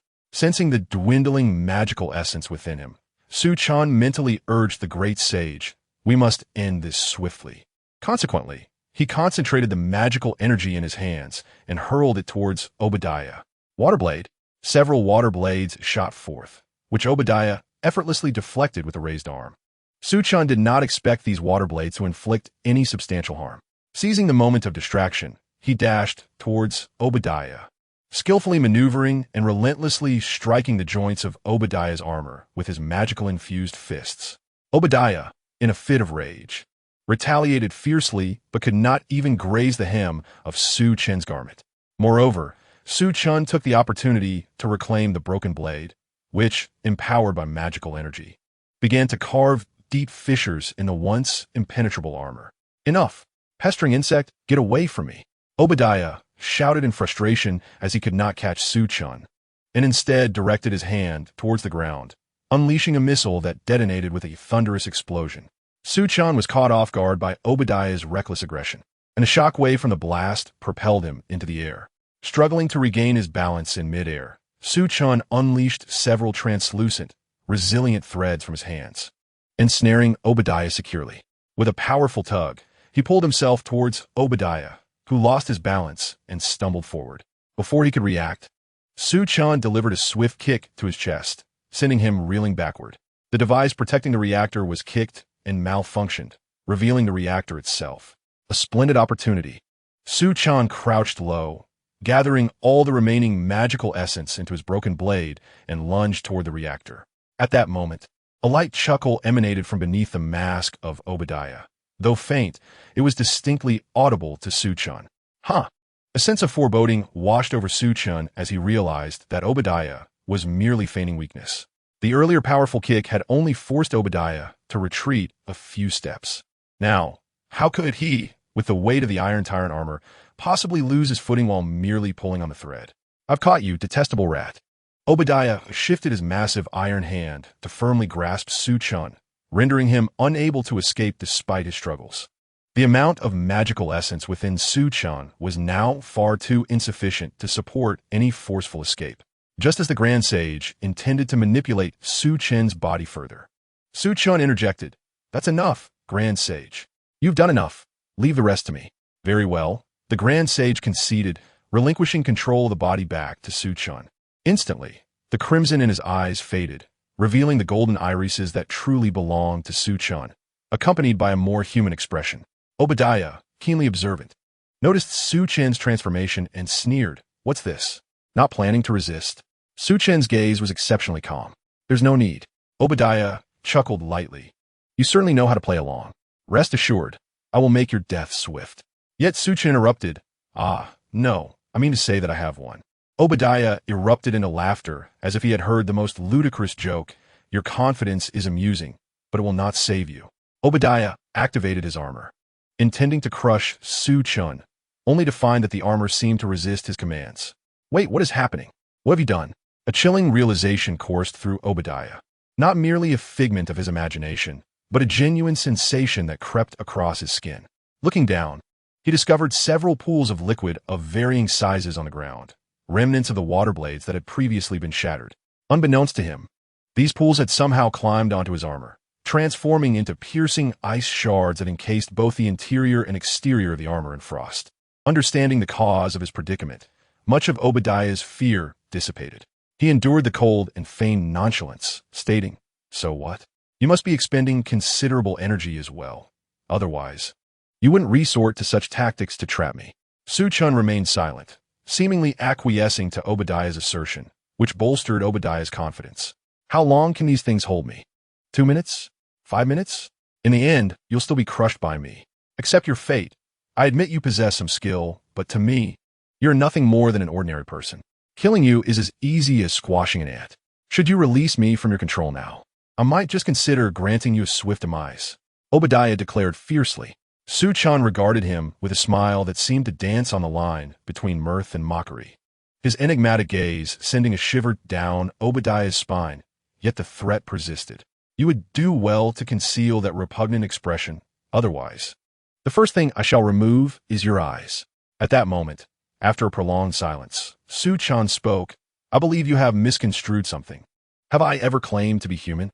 Chapter 29, "You are known to us, and that suffices. I believe you have erred in your assumptions. Have I ever claimed to be human?" As soon as the words left his lips, Su Chen's form appeared to dissolve, transforming into a swirling mass of blue gelatinous substance that clung to the arm of the Iron Tyrant. The bizarre spectacle shattered Obadiah's resolve, and the last vestiges of his rationality were consumed by a primal fear of the unknown. "What manner of monster are you? What do you intend to do? Cease at once." Obadiah's frantic screams echoed from within his armor. Su Chen's voice emerged languidly. "Me? I am but an innocuous slime. As for what I intend to do, given that you have deemed me a monster, I suppose I must fulfill the duties of such a creature by devouring you." Noticing the fear radiating from Obadiah, Su Chen feigned nonchalance. "Do not be alarmed. I shall merely corrode the flesh from your body, piece by piece." Provoked by Su Chen's taunts, Obadiah erupted into uncontrollable shouts. "Let me go! Release me, you demon! I implore you, free me, and I will grant you all that you desire. Whatever Tony has offered you, I will double it." Su Chen paid no heed to Obadiah's pleas. As the realization of his impending fate dawned upon him, the fear within Obadiah morphed into a furious rage. "You wretched fiend! Perish!" Within his armor, Obadiah thrashed violently, whether it was the intensity of his struggles or the waning of the frost magic. Cracks began to form in the ice encasing his suit. The lights of his armor flickered with a faint glow, signaling that it would not be long before it regained functionality. "I can delay no longer. Great Sage, activate the Predator." Seeing Su Chen begin to retract, Obadiah felt a surge of hope, believing that his desperate struggle was yielding results. But in the blink of an eye, darkness engulfed him as Su Chen, having reverted to a smaller form, suddenly catapulted forward, transforming into a vast net that enveloped him. A colossal blue sphere emerged in their midst, spinning while flashing with white light. With each pulse of light, its size diminished. Once it shrank to a critical point, the sphere erupted, releasing a cloud of black mist. Su Chen reverted to his human form, standing resolutely in place. The Iron Tyrant's figure vanished without a trace, leaving Obadiah, disheveled and unconscious, sprawled upon the ground. "Huh, this iron behemoth is quite unpalatable," Su Chen spat, expressing his disdain. Su Chen turned around to gaze at Obadiah, who lay on the ground, and let out a deep sigh. It was over. In the distance, Tony finally managed to remove the armor from his legs and stood up, calling out to Su Chen to wait. Su Chen, somewhat perplexed, turned back to look at Tony. "Don't kill him," Tony quickly clarified, sensing Su Chen's misunderstanding. "Although he is my uncle, I do not intend to let him go. However, my dear child, you are still young. I do not wish for your hands to be stained with sin. I will handle this." As he spoke, Tony raised his gaze, pleading with Su Chen. Upon hearing this, Su Chen felt a sense of relief. Tony was concerned about him shedding blood, and he had almost mistakenly thought Tony had turned into a saint. Yet, this aligned perfectly with Su Chen's own intentions, as he had never meant to kill Obadiah. Even transformed into a slime, Su Chen firmly believed he remained a living being. Moreover, for a youth who had only recently come of age, the burden of taking a life was far too heavy. Su Chen nodded in agreement, prompting a look of relief to wash over Tony's face. However, as they momentarily shared this moment, Tony's smile froze in place. From his vantage point, he noticed a hand slowly rising behind Su Chen, the ominous black muzzle glaringly apparent. "Get away!" Bang! After the gunshot rang out, Tony's pupils quivered, yet the tension on his face dissipated. "On my hand! Damn it! My hand!" Obadiah lay on the ground, clutching the remains of his hand, the gun slipping from his grasp. Witnessing this, Su Chen kicked the gun away.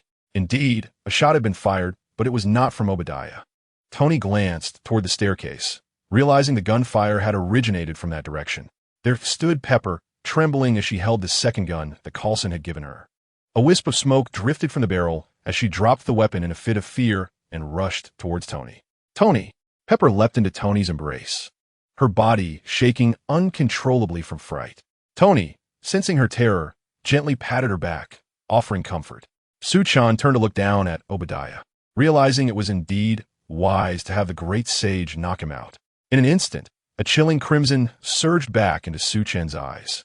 Obadiah's heart raced, seeing this. He disregarded his pain and scrambled to his feet, retreating hastily. "Monster, monster, don't come near me." Ignoring the pleas, Su Chen advanced step by step towards Obadiah. In his panic, Obadiah clenched his teeth and turned to flee. In his frantic escape, he failed to notice the gap in the ground created by their earlier struggle, and as he stepped forward, he fell into the abyss. Feeling the ground disappear beneath him, Obadiah flailed his arms desperately, but his mangled hand barely grazed the iron railing. Perhaps it was fate's correction. Ultimately, Obadiah plummeted into the reactor, reduced to ashes. At this moment, everything has come to a definitive end. Su Chen exhaled a sigh of relief, feeling a twinge of guilt. Fortunately, he had managed to arrive in time, and thankfully, both Tony and Pepper were unharmed. Indeed, it was time to return.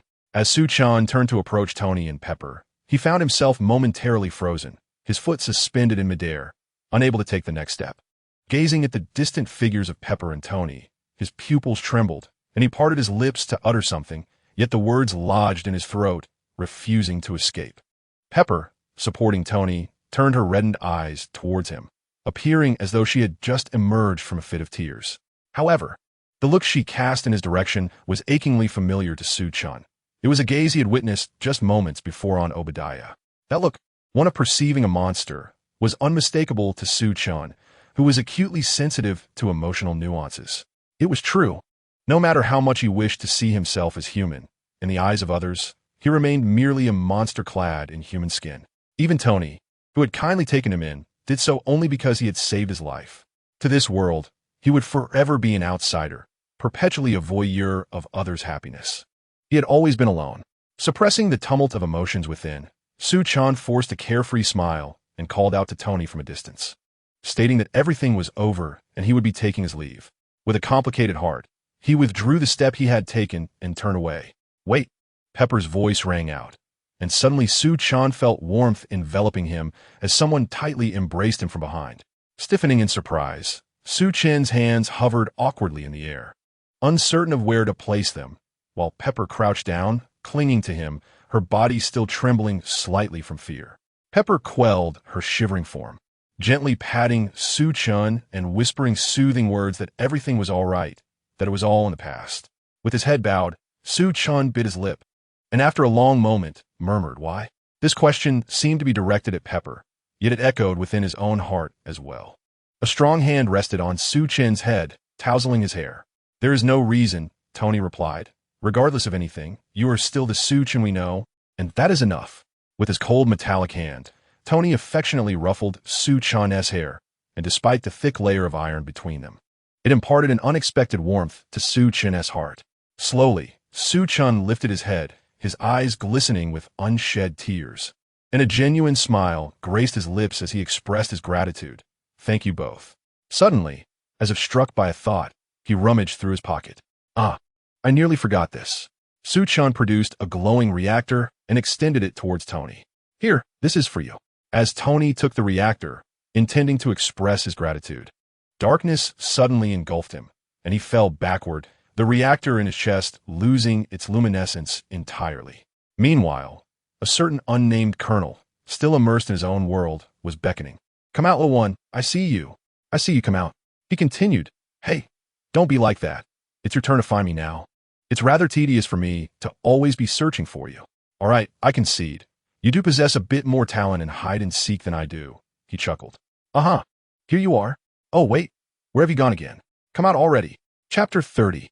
I am Iron Man. Time flew by, and it had been over a week since the Obadiah incident.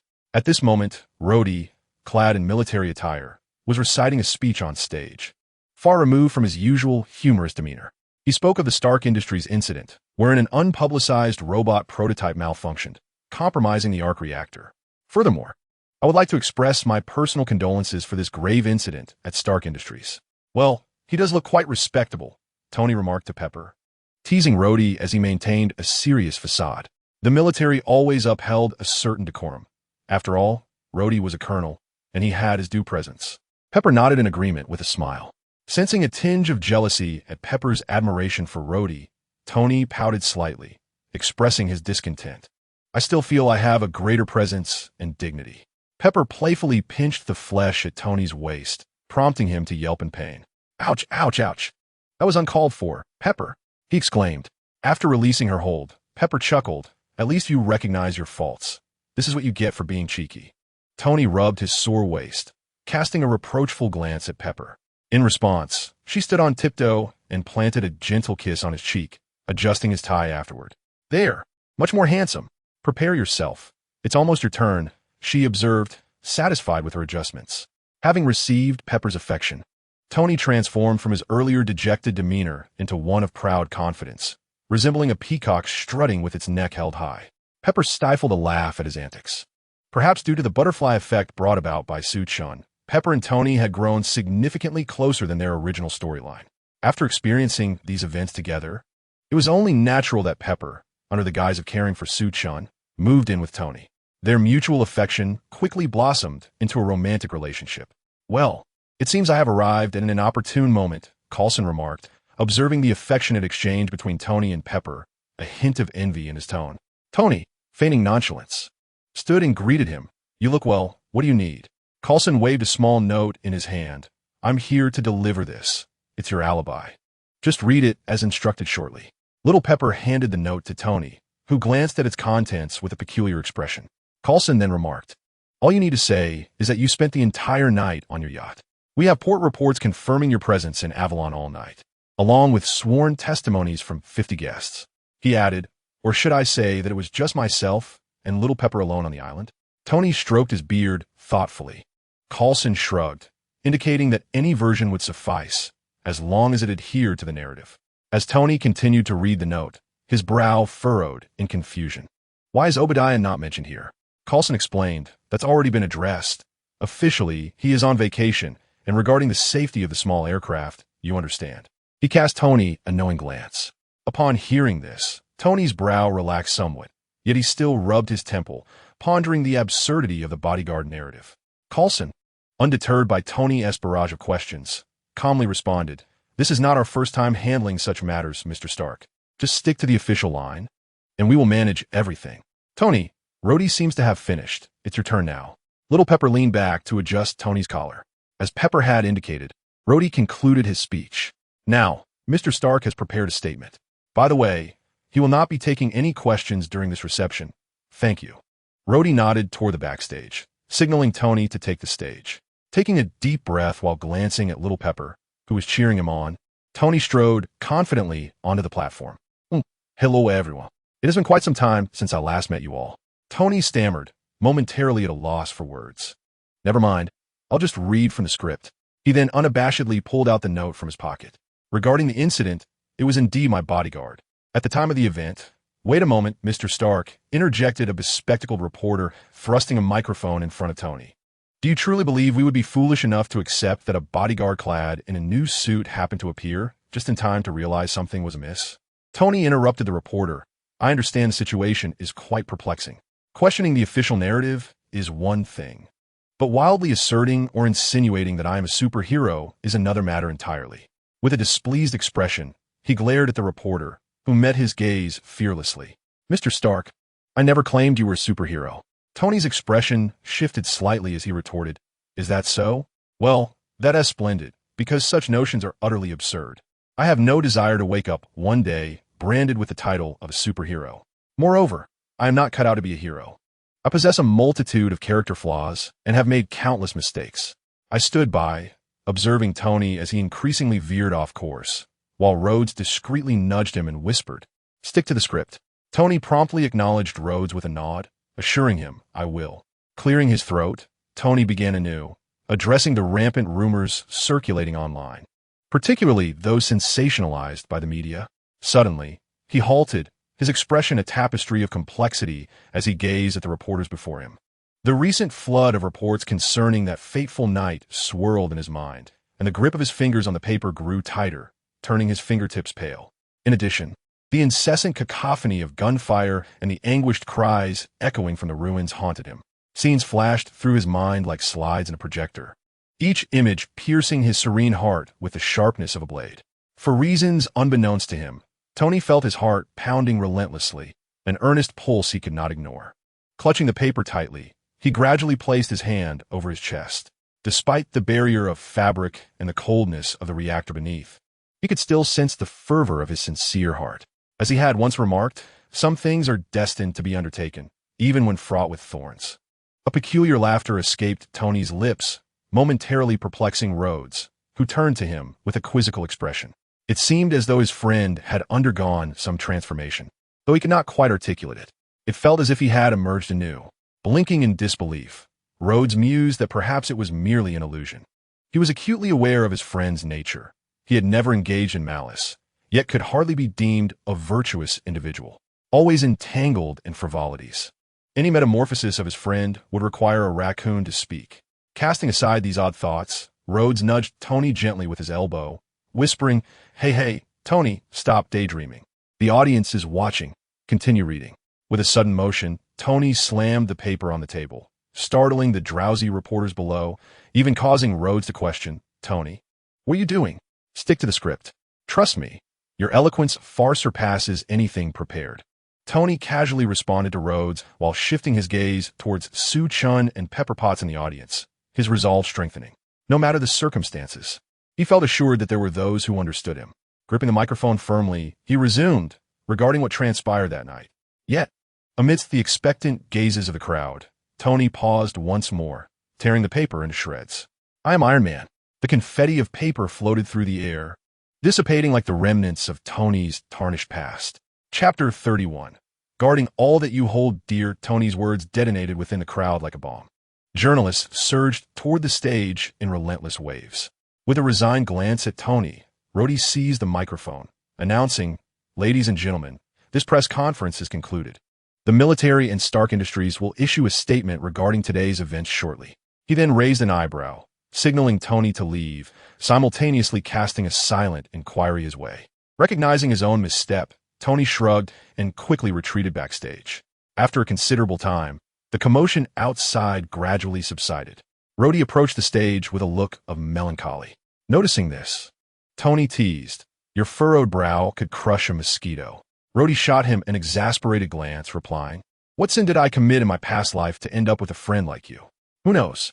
Tony responded nonchalantly, producing a pack of gum. "Care for some? It freshens the breath." Rhodey snatched the pack, extracted 2 pieces, and tossed them into his mouth before pocketing the rest. "Don't think you can appease me with this." After chewing for a moment, Rhodey inquired, "What is bothering you? Didn't we agree you'd stick to the script?" "I had to expend considerable effort to send that horde of journalists away." Tony expelled the gum from his mouth, contemplatively stating, "It's nothing, really. Just suddenly came to some realizations. People do change, don't they?" Observing Tony's demeanor, Rhodey found himself at a loss for words. After a prolonged silence, he stepped forward and placed a hand on Tony's shoulder. "Whether it's a moment of inspiration or sheer stubbornness, it matters not. Whatever you need, feel free to seek me out." Feeling the weight of Rhodey's hand, Tony experienced a swirl of emotions. Yet, before he could fully appreciate the gesture, he heard Rhodey's teasing voice. With a friend like me helping you out, what about that matter I mentioned last time?" Tony discreetly pushed Rhodey's hand away, retorting, "I know you Haven T changed a bit. Don't even think about it." Rhodey quickly positioned himself in front of Tony. "Come on, we've been friends for years. Can't you grant me this small request?" Tony shook his head. "It's not that I want to give it to you. It's just that what you seek is hardly a good thing. Besides, I only trust that in my own hands. Moreover, as things stand, creating a set for you would only bring trouble. Tony cast a meaningful glance at Rhodey's epaulets, and Rhodey immediately understood, falling silent for a moment before saying, "What if I were to approach it as an individual?" Realizing he could not evade the topic, Tony offered a non-committal response. "Perhaps I might consider it." Seeing Tony's stance, Rhodey conceded, "All right then, I was merely inquiring. If it's not possible, that's fine. But next time, let me try it on. You cannot refuse that." "Well, I must go deal with the mess you've created. I should be on my way. Pepper and the others are waiting for me. Then, farewell." "Farewell." In unison, they extended their hands for a clap, the crisp sound echoing as they parted ways, each heading in opposite directions. Upon exiting the venue, the evening breeze brushed past, bringing a refreshing chill that cleared Tony's mind. Tony gazed at the yawning Su Chen, who was scanning the surroundings with a hint of confusion, and inquired, "Where's Pepper?" Su Chen rubbed his eyes and replied, "Sister Pepper said that the stocks at the company surged, so she left early in Uncle Happy's car to regain control of the situation." Upon hearing this, Tony, perhaps influenced by Su Chen's yawn, succumbed to one of his own, a wave of fatigue washing over him. "We should get in the car. I haven't had a decent night's sleep in days." "Welcome back home, sir." Jarvis's voice crackled intermittently. Tony frowned. "Jarvis, what has gone awry with you this time? And why are the lights off?" "Tony, wait a moment. It seems someone is here." Su Chen grasped Tony's arm, his expression turning serious. Seeing this, Tony shed his playful demeanor, calling out towards the front, "Who is it? Come out. Didn't your mother teach you to greet others when entering their home?" Quite an astute observation. It seems I have indeed been a bit presumptuous. However, in this world, no one can confine my freedom. I shall go wherever I please. A deep voice resonated as a robust figure rose from the sofa, turning his back to Tony in the moonlight. Due to the lighting, Tony could not discern the visitor's features, but Su Chen recognized the identity of the person before them. Su Chen's lips twitched as he inwardly mused, "What brings this rascal here?" The figure was none other than Nick Fury, the publicly recognized director of S.H.I.E.L.D. Simultaneously, Su Chen pondered how Fury had known when he and Tony would return. He couldn't have been waiting here the entire time.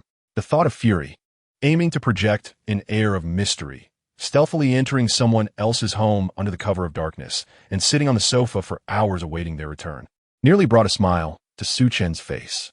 Tony, seeing Nick Fury's nonchalant demeanor, felt a surge of inexplicable anger. How dare he intrude into someone else's home and incapacitate their intelligent assistant? The audacity of standing on his sofa without removing his shoes while attempting to act enigmatic left Tony with no fondness for the man before him. Fury snapped his fingers, and the room brightened instantly. Only then did Tony get a clear look at Fury's appearance. Clad in a sleek black leather trench coat, with a pirate-like eye patch and a head marred by conspicuous scars, Fury's cold gaze fixated on Tony. With agility, Nick Fury leaped down from the sofa. "So, you are Iron Man?" He scoffed, a derisive smile crossing his lips. "How absurd. Do you think you're the only superhero in this world? Do you truly believe that your laughable metal suit can right wrongs? Who are you? Get out of my house," Tony exclaimed, retrieving a handgun from the drawer and aiming it directly at Fury's forehead. Fury's gaze remained icy, betraying no fear as he extended his hand from his pocket, allowing bullets to fall from his palm.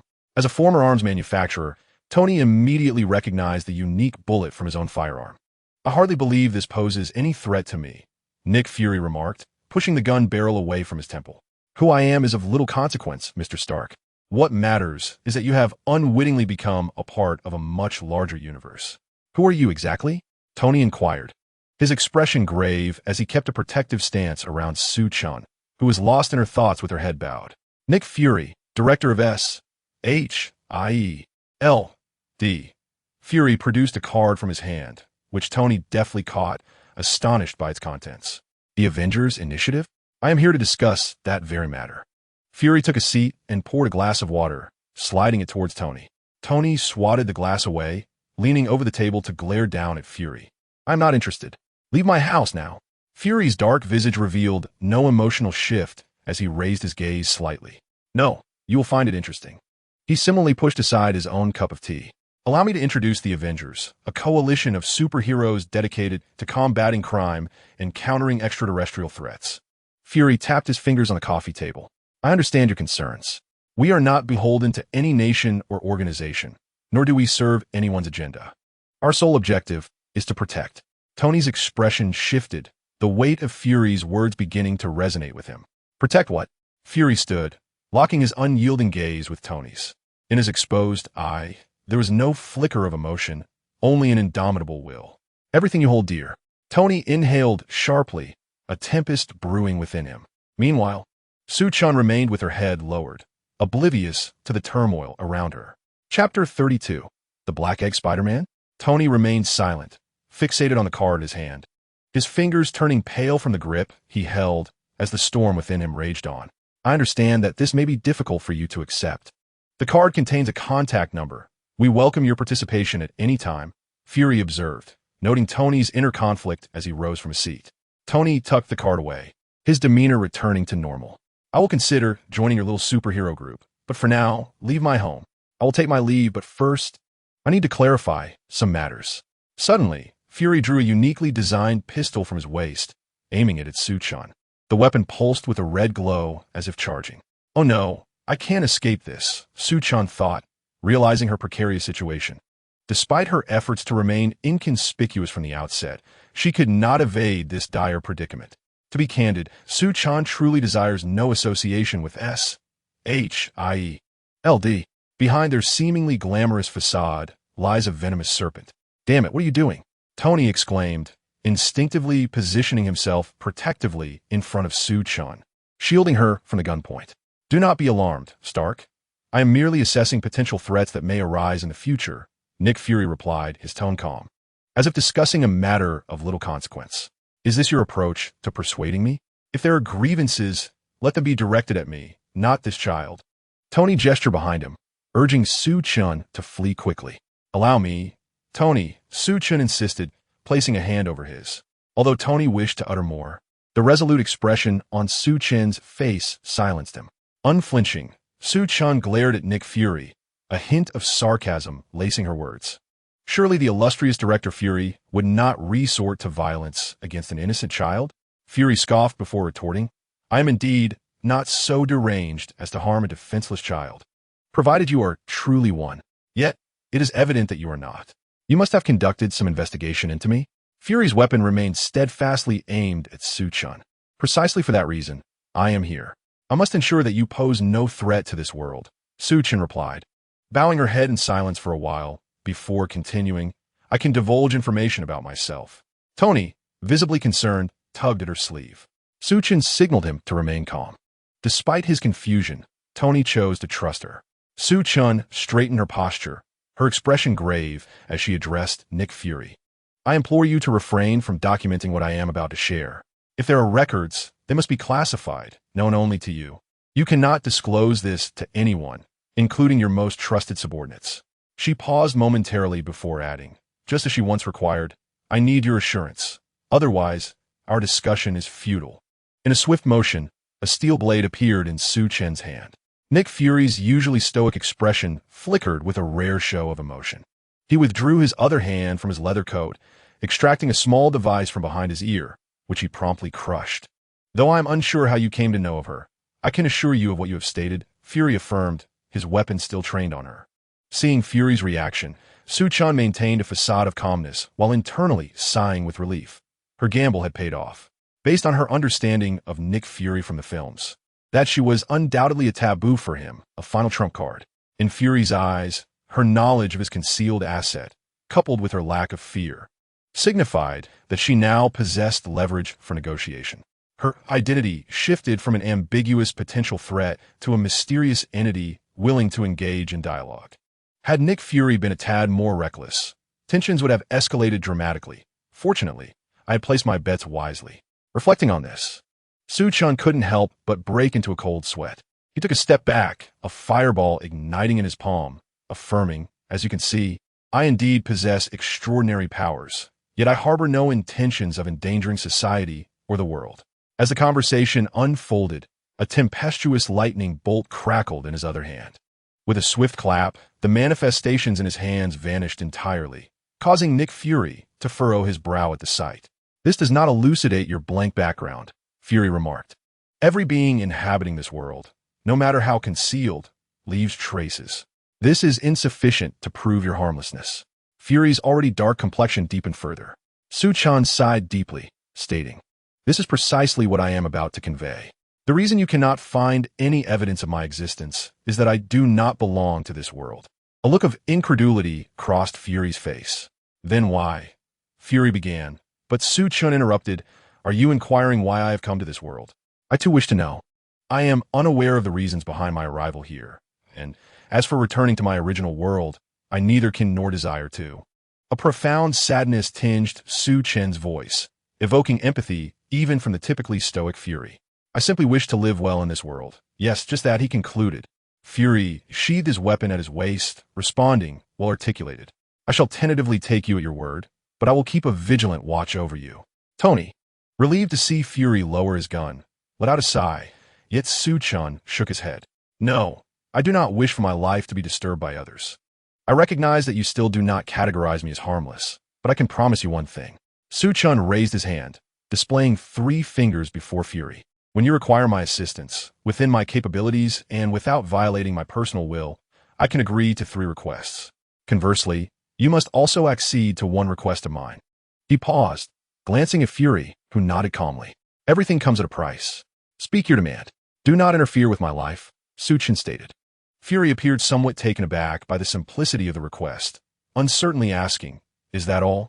"Yes, nothing more," Su Chen affirmed. After a moment of silence, Fury replied, "I agree. I shall strive to respect your life, and I hope you will honor your promise. Moreover, regarding you, today we have not met. You are merely an ordinary child." At this, Su Chen smiled, aware that Fury was fulfilling his earlier commitment to conceal his identity. Tony, intrigued by their exchange, interjected, "So, Mr. Phantom Burglar, are you not planning to take your leave?" Upon hearing these words, Nick Fury's expression darkened, and he chose to disregard Tony's jibe. "We shall meet again," he stated simply. With that, Nick Fury snapped his fingers in the air, and darkness enveloped the surroundings. When the lights returned, Nick Fury's presence had vanished. Jarvis's voice began to break through intermittently. "Sir, I apologize. The firewall was breached, and I lost control." "It's all right, Jarvis. It's my fault for neglecting your updates for so long. This is not on you." Though he spoke reassuringly, Tony felt a twinge of discomfort at the breach of his most cherished technology. Suddenly, Su Chen let out an inappropriate chuckle. Tony turned to him with a look of reproach. Realizing his rudeness, Su Chen hurriedly clarified, just as the lights had gone out. He had been curious about how Nick Fury had managed to slip in and out unnoticed. Driven by curiosity, he had enveloped the area with his magical perception. What he observed was a rather absurd scene. Nick Fury, in an effort to depart silently, had taken to walking on his hands, crawling to the window, and then clinging to the wall outside like a gecko. Thus, it seemed Nick Fury had not left at all. Instead, he was eavesdropping outside the window, and the absurdity of his method was simply too much for Su Chen to contain. Struggling to suppress his laughter, he leaned in close to Tony and recounted the peculiar incident. Tony, upon hearing this, could not help but laugh as well. After exchanging a glance with Su Chen, he clapped his hands, and several sheets of metal descended to seal the window. He then cast a disdainful glance at the spot where Nick Fury had trespassed, before plopping down onto the opposite sofa. Finally, some peace, Tony sighed, turning to Su Chen with a hint of concern. "Are you sure it's all right to inform that one-eyed man about your existence?" Su Chen shrugged, an expression of resignation on his face. "There's no avoiding it. My existence is, after all, somewhat illegitimate. Being acknowledged by the head of an official organization may restrict certain freedoms, but at least it spares me from various troubles." Tony nodded in agreement, acknowledging Su Chen's perspective. "I hadn't considered that," he replied, though his tone shifted to something more peculiar. "Are you all right?" Su Chen scratched his head, assuring him, "Don't worry, I'm fine." "It was a bit startling, but no, that's not what I meant," Tony interjected, shaking his head as he gazed into Su Chen's eyes. After a moment of silence, he continued, "If you could return to your original world, would you?" Tony's eyes bore into Su Chen's, filled with anticipation for his response.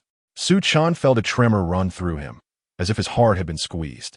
He stood frozen for a moment, as if his mind had momentarily crashed. After a lengthy pause, he slowly shook his head. I cannot go back. Even if it were possible, I doubt I would choose to return. There is nothing left for me there. Su Chen forced a somewhat strained smile. As Tony observed this feeble expression, it felt as though an unseen weight lodged itself within his heart, refusing to settle. By the time Tony regained his composure, Su Chen had already turned away, speaking to him from distance. Tony, I'm feeling a bit tired. I think I'll head to bed now. Good night. With that, she closed the door to her room.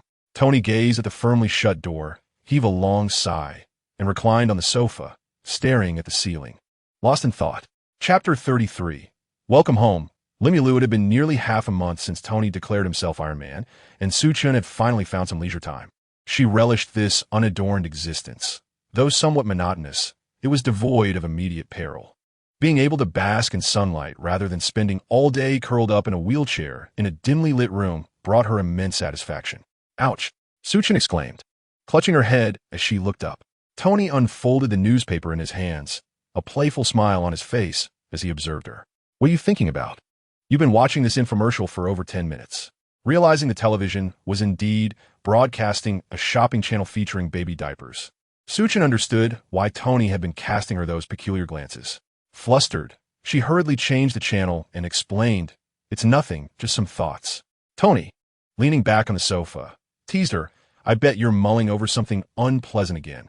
Your expression when you daydream is as unattractive as a vampire who has just eaten garlic. Are you feeling unwell? You've seemed rather distracted these past few days. He inquired.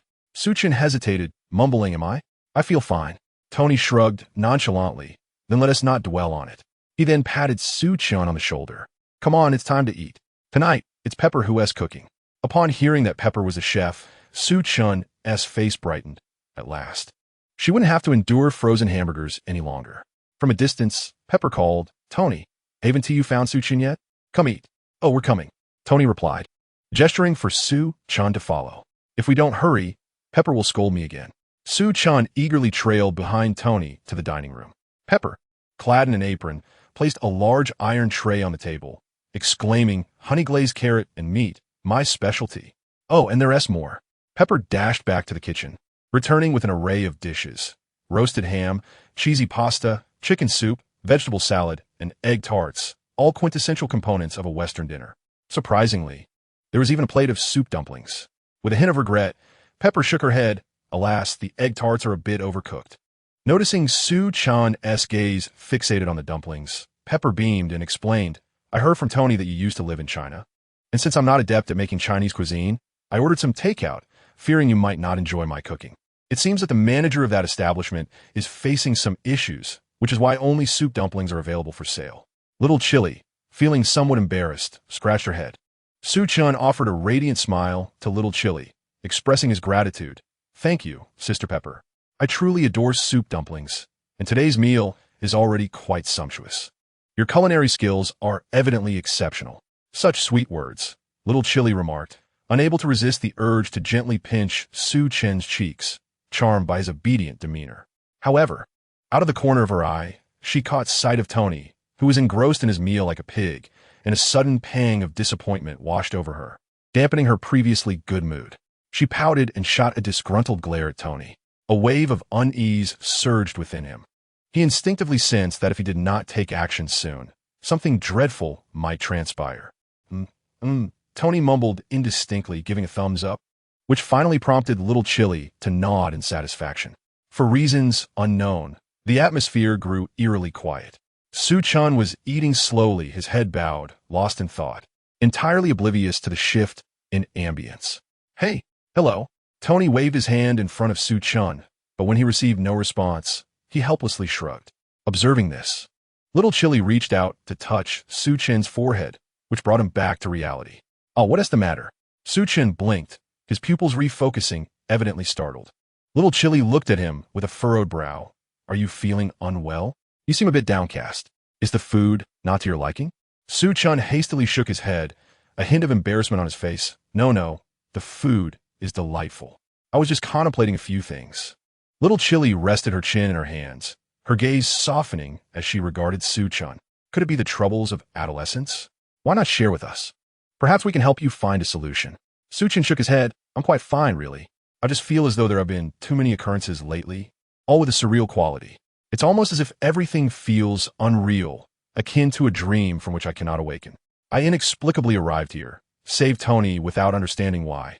And now, I find myself residing here without a clear reason. I'm beginning to question whether I have truly crossed over. Su Chen's words trailed off abruptly as he suddenly remembered little Chili was still present. Some things were best left unsaid. He forcefully swallowed the remainder of his sentence. Noticing Su Chen's demeanor, Tony scratched his head awkwardly. I apologize, Su Chen. Actually, little Chili is already aware of your situation. Su Chen's eyes widened in disbelief as he stared at Tony, including the fact that I come from another world. Tony nodded. And what about me being a mere slime? Tony shrugged. I didn't even mention that. You said it yourself, he added with a wink. Su Chen's lips twitched as he rolled his eyes at Tony. Realizing she might have inadvertently troubled Su Chen, little Chili quickly clasped her hands together in an apologetic gesture, her expression filled with remorse. I apologize, Su Chen. It was never my intention to pry into your secrets. I merely wished to understand you better. With a deep sigh, Su Chen shook his head, reassuring it's all right. Pepper, I trust you. I believe you harbor no ill will towards me. I simply prefer not to have too many people privy to my affairs. With a gentle smile directed at little Pepper, Su Chen replied, it's fine. Before long, his gaze drifted once more into a state of abstraction. Hey, why are you zoning out again? Tony waved his hand in front of Su Chen. Su Chen focused his eyes, pursing his lips as if he had reached a resolution. Tony, Su Chen. Both little Pepper and Su Chen spoke simultaneously, creating a somewhat awkward atmosphere. Why don't you go first? Little Pepper suggested, scratching her nose. No, you should start, Pepper. What I have to say is not of great importance. Su Chen gestured dismissively. Very well then, little Pepper organized her thoughts and began anew. Su Chen, you mentioned that the events of these past few days have been surreal, but I have something even more extraordinary to share. Opening her mouth, she hesitated, unable to find the words. Tony, you say it. I am clearly not adept in such situations, she nudged Tony. All right, I will speak. Tony rubbed his face, gazing at Su Chen with a serene expression. Su Chen, this is something we have long wished to discuss with you. Little Pepper and I have deliberated on it numerous times, but have found no opportunity to broach the subject. While it may sound rather absurd, this is indeed the conclusion we have reached together. With a hint of nervousness, Tony grasped little Pepper's hand, who in turn linked her arm with his. We wish to adopt you as our child. Upon uttering these words, Tony anxiously awaited Su Chen's reaction, who turned away, presenting his back to Tony. All Tony could see was Su Chen's form trembling slightly. So it truly is impossible, he murmured, disappointment creeping into his voice as he received no response. I apologize. We were perhaps too abrupt.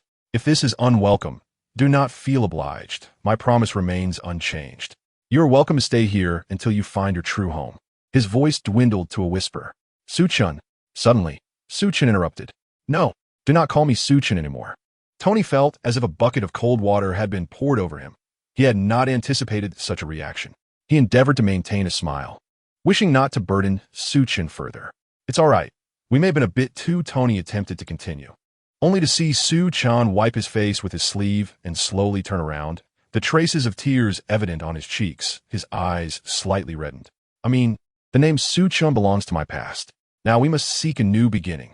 Su Chen lifted his head, and the confusion that once clouded his gaze had vanished. The figures of Tony and Pepper reflected in his golden pupils. You may call me Reborn Stark, he declared for the first time. Tony, momentarily taken aback, stared blankly at the outstretched hand before him, unable to respond. However, Pepper immediately grasped the significance, her face alight with joy. Reborn Stark, you mean wait, does that imply? Only then did the realization dawn on Tony, and the earlier despondency dissipated in an instant, as if a heavy burden had been lifted from his heart. So, no, now I should call you Remulus. Remulus offered no reply, simply tilting his head and smiling, maintaining his previous pose. Tony stepped forward, grasping the offered hand, while Pepper embraced Remulus warmly. Welcome home, Su no, Remulus. In that moment, the drifting little boat had finally found its guiding lighthouse, the haven it could call home. Chapter 34. For my master, offer everything you have. Where am I? Remulus groggily opened his eyes, the familiar confines of a small room pressing down on him like a boulder on his chest, making it hard to breathe. What is happening? This room's layout mirrored that of the one he inhabited before his rebirth. Confused, Remulus struggled to rise from the wheelchair, but no matter how hard he tried, his legs remained as immobile as if weighed down by lead, devoid of any sensation. A wave of fear washed over him, yet he steadied himself, expertly maneuvering the wheelchair with his frail arms toward the mirror. The reflection staring back was once again that of a frail figure, arms devoid of muscle and a face withered from malnutrition. The stark contrast left Remulus reluctant to confront reality. He bit into his arm fiercely, blood immediately oozing from the wound. The sharp sting from his forearm and the numbness in his legs served as grim reminders that this was merely a dream.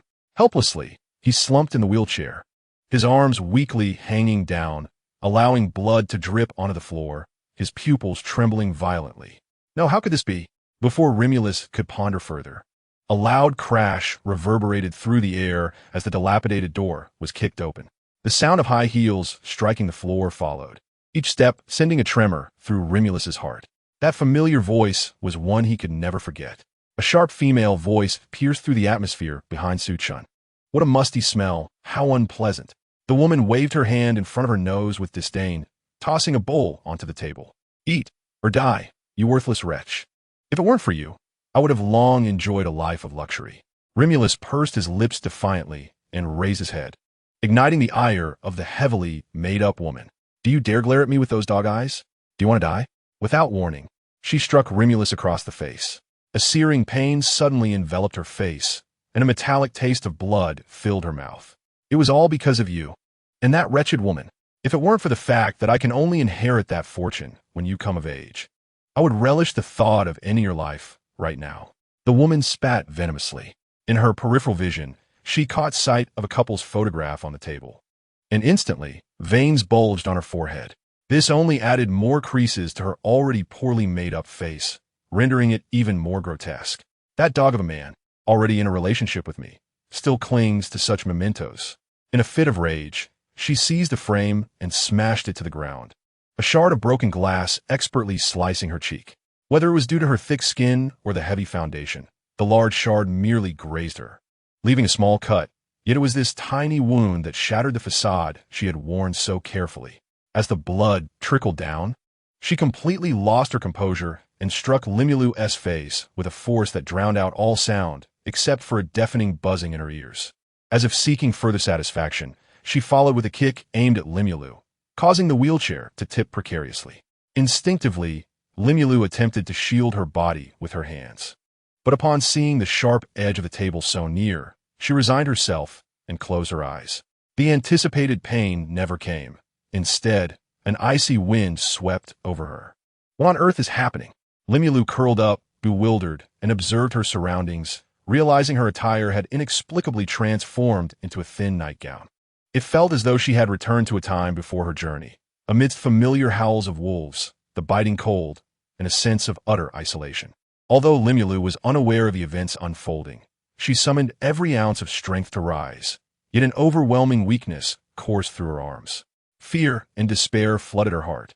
Much like before, but unlike then, an anger she had not even recognized began to swell within her. Aside from the chilling howls, disquieting murmurs invaded her ears. How maddeningly noisy!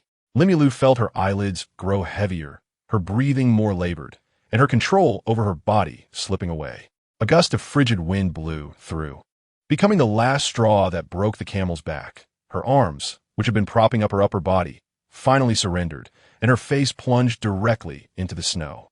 With a dull thud, the sound of her fall echoed, and Limula groggily opened her eyes, only to find herself seemingly submerged in the depths of a vast ocean. The light from the surface grew dimmer, and a damp, oppressive sensation began to erode every nerve. Limulu frantically flailed her arms, attempting to swim upwards, but her body felt as if it were laden with lead, growing heavier with each passing moment, as she helplessly watched herself descend into the unfathomable depths. The surroundings became increasingly viscous and damp, until the last glimmer of light faded from view, and Limulu ceased her struggles, surrendering to the pull of the abyss. You are in distress, are you not? The murmurs around you gradually become discernible, as a piercing voice resonates near your ear. Limulu, in a daze, opens his mouth, Oddly enough, the seawater does not come rushing in as he does so, as if it were non-existent. Do you harbor hatred? That voice, akin to the whispers of a demon, incessantly circles Limulu's ears. Frowning, he feels a wave of inexplicable anger surge within him, clouding his mind. Driven by this fury, Limulu responds to the whisper, I hate. Are you truly willing to descend into such degradation? Are you truly content to remain forever in that pitiful, weak state, vulnerable to being preyed upon? The enigmatic voice continues to tempt Limulu, akin to Pandora's box, luring him further. Though he does not speak, the clenched jaw and tightly fisted hands reveal his stance. Unconsciously, Limulu answers with a sound, a clearer scoff emanating in response. Excellent. It appears you have made the right choice. Come, do not resist. Embrace this power. Accept this gift, for me, for my master. Offer up your very essence. A rosy energy begins to coalesce around him, cradling the descending Limulu like an invisible hand. A comforting warmth envelopes him, dissipating the earlier damp and oppressive sensation. The soothing feeling allows Limulu to release his mind completely, as consciousness slowly blurs, surrendering to the embrace of the rosy energy. Warning, warning, abnormal mental state, soul anomaly, unknown entity intrusion, attempt to expel. Damn it, what is this? A cold, electronic female voice interrupts, and the previously serene voice reveals unmistakable turmoil. The once warm energy tears away its facade, transforming into a dampness akin to the sea. Dung, dum, dung. So close. The rosy energy stubbornly assaults Limulu's mind. Anomaly, external invasion, expulsion. At the command of the electronic voice, waves of blue ripples surge towards Limulu, relentlessly shaking the surrounding space. The pitch-black ocean begins to fragment with each tremor. The mysterious voice vanishes entirely. Limulu jolts awake, his chest heaving violently. His damp hair hangs over his shoulders, still dripping. Just now, Limulu shakes his head in annoyance. The water in the bathtub has turned cold, indicating he has been soaking for quite some time. Gazing at the familiar blue on his shoulder, Limulu stares blankly at his hair that drapes in front of him, taking a moment to stabilize his emotions. Was I just bathing? Was that a dream? Reflecting on the imagery from the dream, Limulu instinctively retracts into the water, leaving only half his head exposed, clutching his knees tightly with his arms. Chapter 35. A Melee Mage? Time slipped away unnoticed as Rimuru finally rose from the bathtub. Gazing into the mirror at his immaculate form, his heart stirred not a whit. Had it been at the onset of his journey, he might have flushed with modesty. But now, he merely accepted the sight as a commonplace occurrence. With a finger, he tugged the corners of his mouth upwards, and the reflection mimicked his effort, presenting a somewhat forced smile that prompted him to internally critique how unappealing it appeared. Noticing the droplets of water still clinging to his skin, Rimuru snapped his fingers, and the beads of water, as if sensing their adversary, retreated from him with remarkable swiftness. His formerly damp hair transformed instantaneously into a tousled and sleek state. While he marveled at the practicality of magic, his thoughts drifted to the sorcerers in the Marvel Universe, who, in stark contrast to the peculiar spells of the world of the Demon King, seemed to possess an almost fanatical obsession with close combat. Truth be told, were it not for his currently low magical energy, he would prefer to engage in battles as a spellcasting artillery, as the risks of long-range attacks were significantly lesser than those of melee skirmishes. He shook his head, attempting to dispel the disarray of thoughts cluttering his mind. His head was already clouded enough. Dwelling on such trivialities only served to heighten his agitation. Setting aside these nonsensical musings, Rimuru donned a voluminous bathrobe. However, as he had just slipped it on halfway, a jarring voice echoed unexpectedly within his mind. Ignoring his attire, he swiftly retreated from his previous position, scanning the surroundings with heightened vigilance. His abrupt movement tore the robe asunder. Who goes there? Show yourself. Two short blades appeared in his hands, yet after a prolonged wait. Silence enveloped him, punctuated only by the rhythmic dripping of water. Undeterred, he activated his magical sense, but the outcome remained unchanged. Was it merely an illusion? No, it was not. A voice, indistinguishable in gender, resonated again within his mind. His previously relaxed nerves tensed once more, yet this revelation allowed Rimuru to ascertain the voice's origin. prompting him to urgently summon the Great Sage. Great Sage. The voice of the Great Sage flickered in and out. External forces are expelling me. Upon hearing this, the voice grew frantic. Hey, don't push me away. I am your guiding force. Is this how you treat me? Guiding force? What nonsense is this? Rimuru lowered his weapons, realizing that, akin to the Great Sage, this entity resided within his mind, rendering physical attacks futile. Quit with the ghostly antics. Do you, traversers, spend your days merely uttering ghost? Seriously, how can you equate me with such inferior beings? The voice expressed its exasperation. Rimuru, taken aback, inquired, Traverser, how do you know? I am well aware of your inquiries regarding the novels and anime I have encountered. I am, after all, the essential remedy for any traveler, a reliable golden finger, and a magnificent system. Limulu envisioned a diminutive figure, adorned in pink, with hands on hips, proudly gazing upwards as if to boast to him. Why are you not reacting? He exclaimed. A little response would be appreciated, considering I have introduced you to so much. Your silence is quite embarrassing. Limulu clapped his hands, somewhat dismissively exclaiming, Oh, splendid. Truly remarkable. It appeared that this self-proclaimed system relished such praise, chuckling in delight. That's more like it. However, your admiration still falls short. Previous hosts exhibited far greater reactions. Intrigued by this remark, Limulu inquired, Are you suggesting that you have encountered other travelers akin to myself? Indeed, I am a model of diligence in the realm of systems, a pillar in the domain of traversers, and a cultivator of formidable beings from alternate worlds. Listening to this loquacious system, Limulu felt a sudden wave of exasperation. The system seemed to realize it had perhaps overstated its prowess and cleared its non-existent throat, saying, Ahem, I digress. In truth, I have nurtured several thousand travelers like yourself. Several thousand? Limulu gasped, clearly startled by such a staggering figure. Yet he felt a modicum of trust blossom towards this system. After all, the notion that every traveler possesses a system seemed quite plausible, particularly given the precedent set by the Great Sage. Limulu picked up the torn bathrobe from the ground, folding it sheepishly and placing it on the shelf before casually grabbing a towel to wrap around himself. Once he had composed himself, he resumed, You claim to be a system, yet I have been traversing for quite some time. Why have you only now made your appearance? The system, with a nonchalant demeanor, explained, I was held up by certain matters. Besides, I arrived at a sufficiently early hour. Just look at that lad next door. He had to endure 3 years before the grand arrival of his venerable external aid. Limulu nodded, albeit with a hint of confusion. Sensing Limulu's contemplation, the system hastily interjected, Let us dispense with the trivialities. It is time for me to impart my regulations. There are 5 in total, and you may choose to heed them or not. I shall not repeat myself. Firstly, my full name is the Impressive Traveler Cultivation System.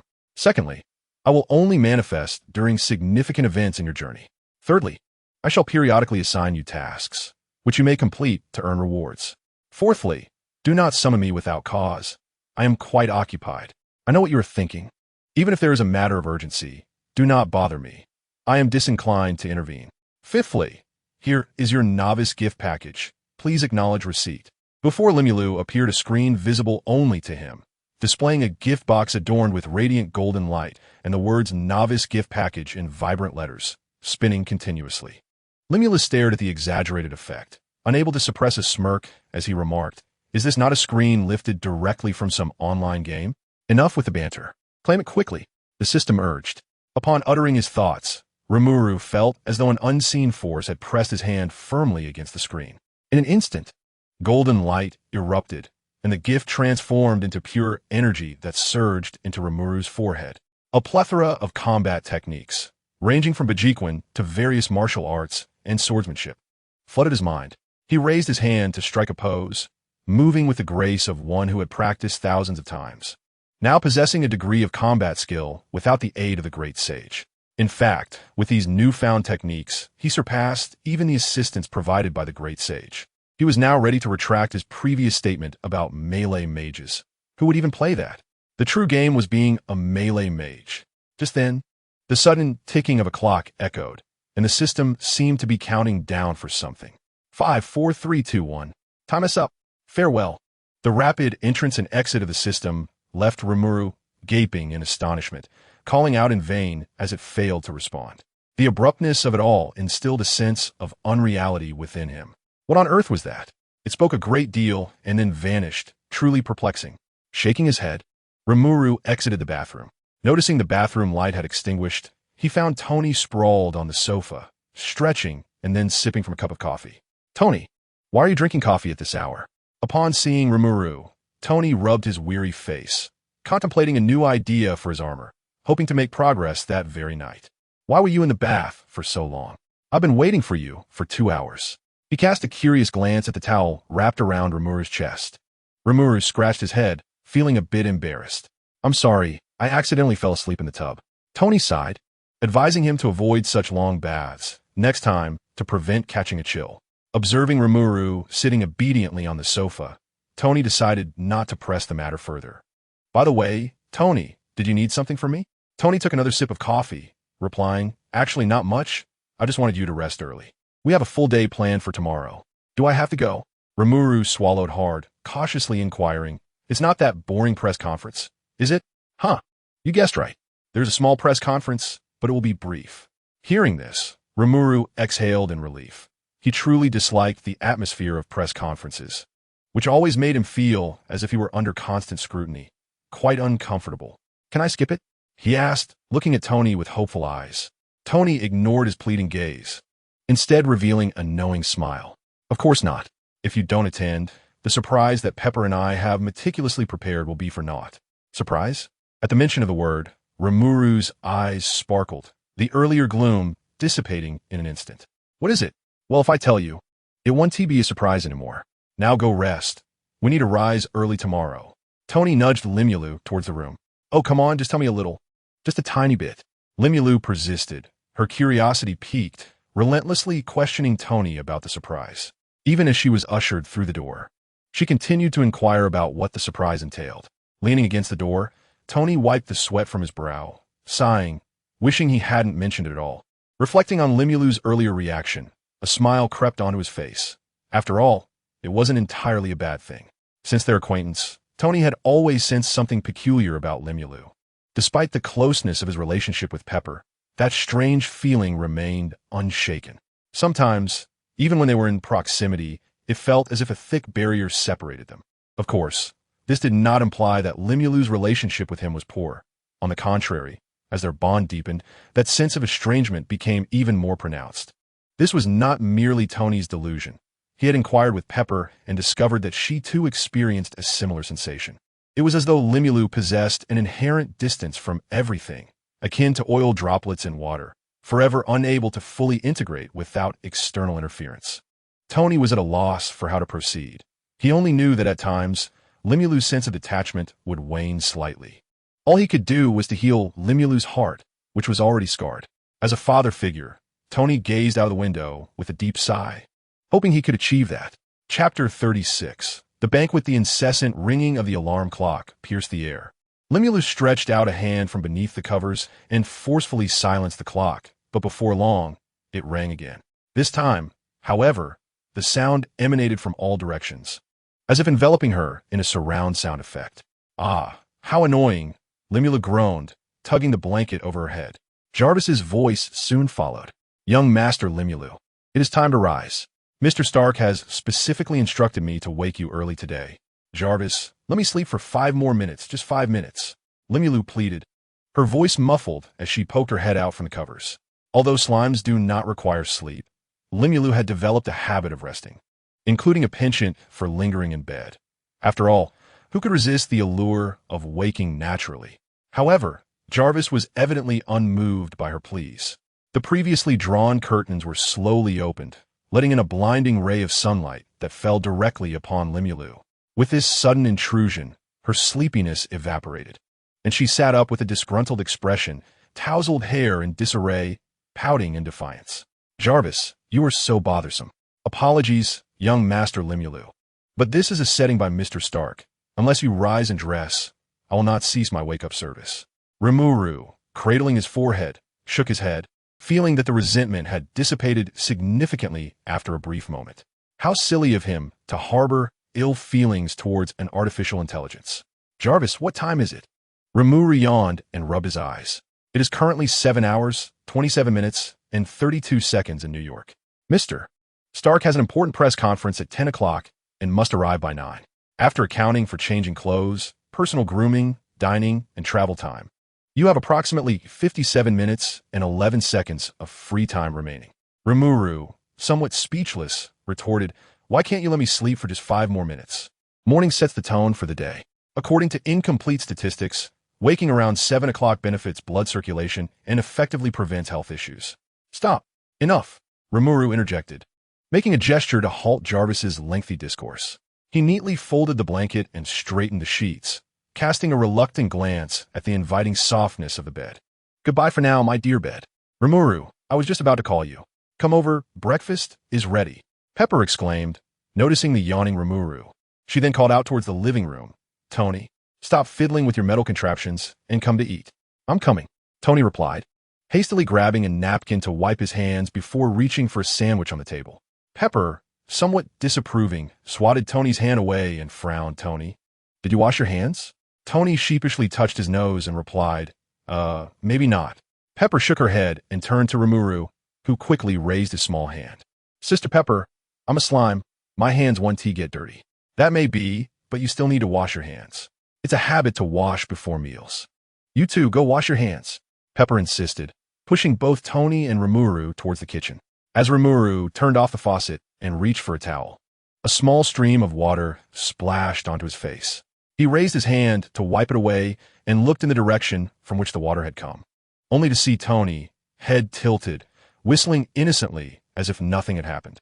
Frowning, Rimuru turned the faucet back on. Just as Tony reveled in his successful prank, a stream of water splashed onto his face as well. Turning around, he found Rimuru, hands on hips, wearing a mischievous expression. "Not bad, but take this." Tony swiftly scooped a handful of water and splashed it at Rimuru.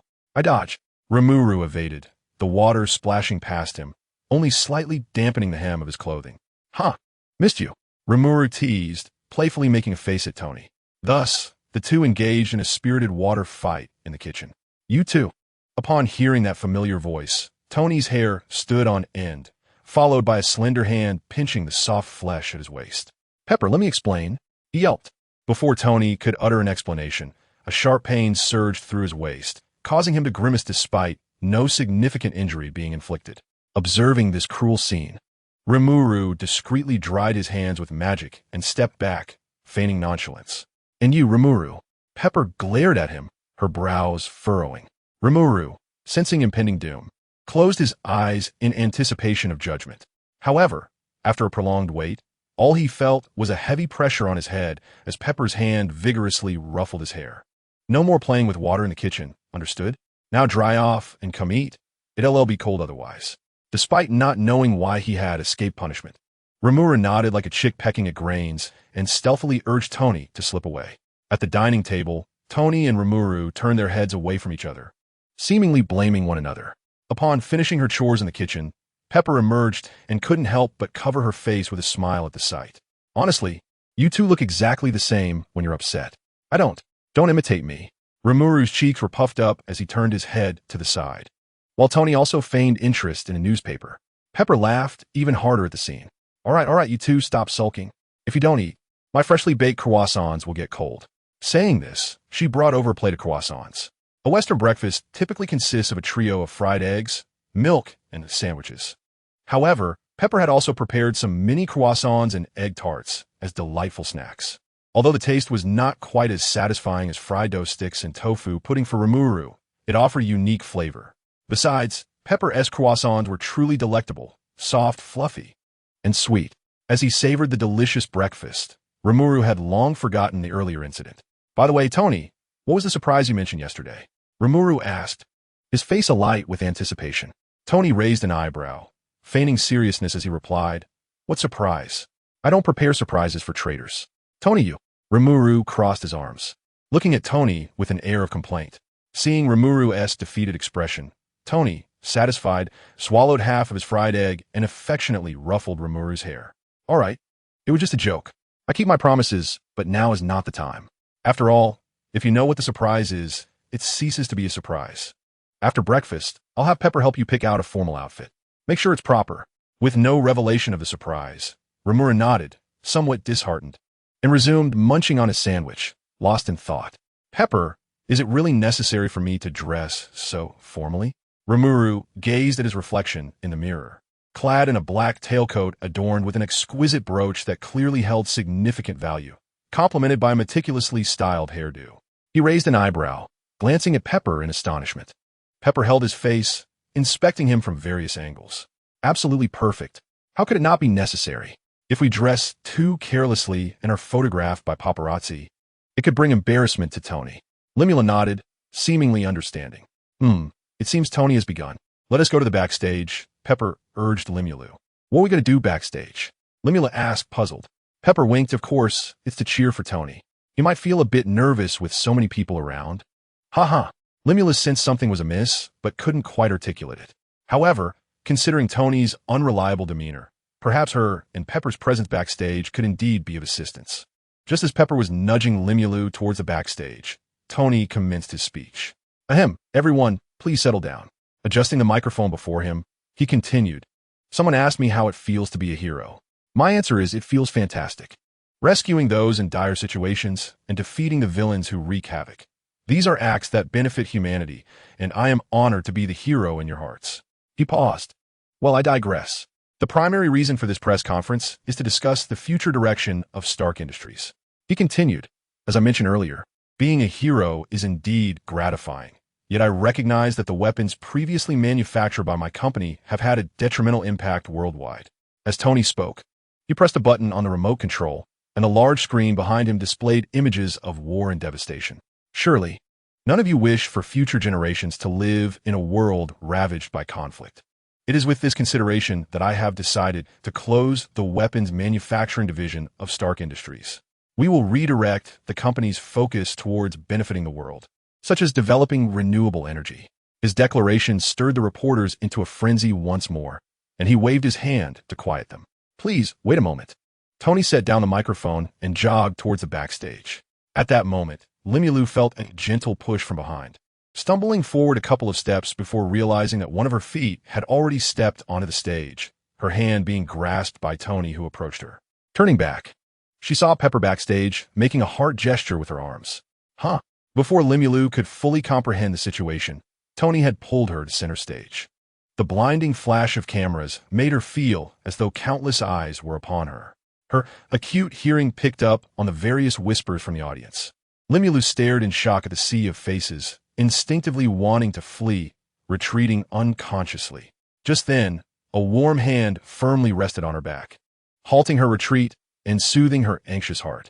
It's all right, just watch me, Tony said, raising an eyebrow and leaning slightly to speak softly to Limulu. Though his voice was quiet, it alleviated some of her fear. Limuru tightly clutched the hem of Tony's garment, feeling somewhat at a loss as he leaned closer to him. The reason for convening this press conference extended beyond merely elucidating the company's future. There was another matter at hand. Tony reached out and gently nudged Limuru forward. You all should have noticed this child beside me. His name is Limuru. After careful consideration, I have decided to adopt him. Therefore, I advise you to quell any rumors circulating online about him and abandon such notions. If I hear similar gossip again, I assure you, you will come to regret it. Although Tony spoke these words with a smile, the underlying threat was unmistakable, yet was also infused with genuine concern for Limuru.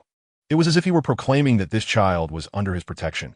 Anyone who dared to bully him would have to contend with Tony's wrath. Limuru turned to observe Tony standing up for him, and a warm feeling welled up within him. It seemed that this unexpected father figure was rather dependable. Chapter 37. Is this what you call a meal? Phew, it's finally over. Limuru let out a sigh of relief. The sensation of being surrounded and scrutinized by others was genuinely uncomfortable for him. In his previous life, having spent years in solitude, he had developed a degree of social anxiety, and now, being photographed by hundreds of people was overwhelming. Although he hadn't stood on stage for long, it felt as though time had stretched infinitely. If possible, he would have liked to dig a hole and hide in it. Thankfully, it was over. Limuru patted his chest, relieved that the press conference had not dragged on for too long. How was your first time on stage? Tony inquired, noticing Limuru's expression of having narrowly escaped a calamity. Limuru, fearing that Tony might drag him onto the stage again in the future, hurriedly gestured with his hands, indicating a strong disapproval. It was not good. Ah, so you didn't enjoy it? I thought you would appreciate the surprise I prepared, Tony replied, his tone tinged with disappointment, accompanied by a dramatic sigh. Wait, is this your idea of a surprise?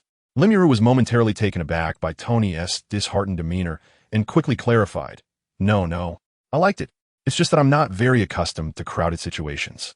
Limuru was momentarily confused as he saw Tony chuckle, prompting him to express his bewilderment with a question mark. I'm sorry, huh? I didn't think you would actually believe that, Tony said, unable to contain his laughter as he wiped away tears of mirth from the corners of his eyes. At that moment, even Limuru, despite his usual obliviousness, realized he had been playfully duped. How foolish he had been to think this seemingly responsible father figure was indeed reliable. He was merely a child in adult disguise. He rolled his eyes at Tony in exasperation. All right, don't be upset. After all the commotion this morning, I'm quite famished, Tony remarked, rubbing his belly with one hand while patting Limuru's back with the other. Just then, Pepper approached, waving her phone and informing Tony. It's all set. Should we head out now? Certainly. Did we not agree on this last night? Limulu, utterly perplexed, gazed at the two enigmatic figures engaged in conversation and could not restrain himself from inquiring. What are you discussing? Where are we headed? Pepper, observing Limulu's adorably naive expression, reached out to pinch his cheek. Oh, how excessively charming. There was truly nothing to conceal. It was merely that Tony had mentioned you were from China and might not be accustomed to the local cuisine. So I thought of taking you somewhere different to tantalize your palate. Yesterday, Tony asked J.A.R.V.I.S. to find a restaurant specializing in Chinese cuisine. And I heard the chef is the president of some culinary association. Upon hearing this, Limulu's interest was piqued. It sounded quite impressive. Tony, somewhat impatient, tugged at Limulu, saying, We can discuss matters later. I am absolutely famished. Guided by J.A.R.V.I.S., they soon arrived at their destination. Gentlemen, please disembark, Tony announced, opening the car door and adjusting his tie, striking an ostentatious pose. Pepper found Tony's pretentious demeanor amusing, while Limulu's attention was captivated by a silver briefcase that Tony held. Tony, what is this? Pepper asked, looking at Tony with curiosity, for she knew that it contained anything but office documents. Noticing their gaze, Tony revealed a mysterious smile. This is the result of my half-night endeavor yesterday. Do not underestimate it. It is perfectly suited for ensuring our safety. Upon hearing this, Limulu had already formed a suspicion. He had sensed familiarity with the briefcase's design from the very beginning. He simply had not anticipated that Tony would produce such an item so soon. In the original storyline, this briefcase made its official appearance in Iron Man 2.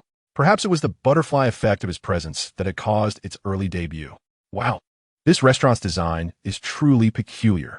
Pepper's exclamation interrupted Limulu's contemplation, prompting him to survey the establishment before him.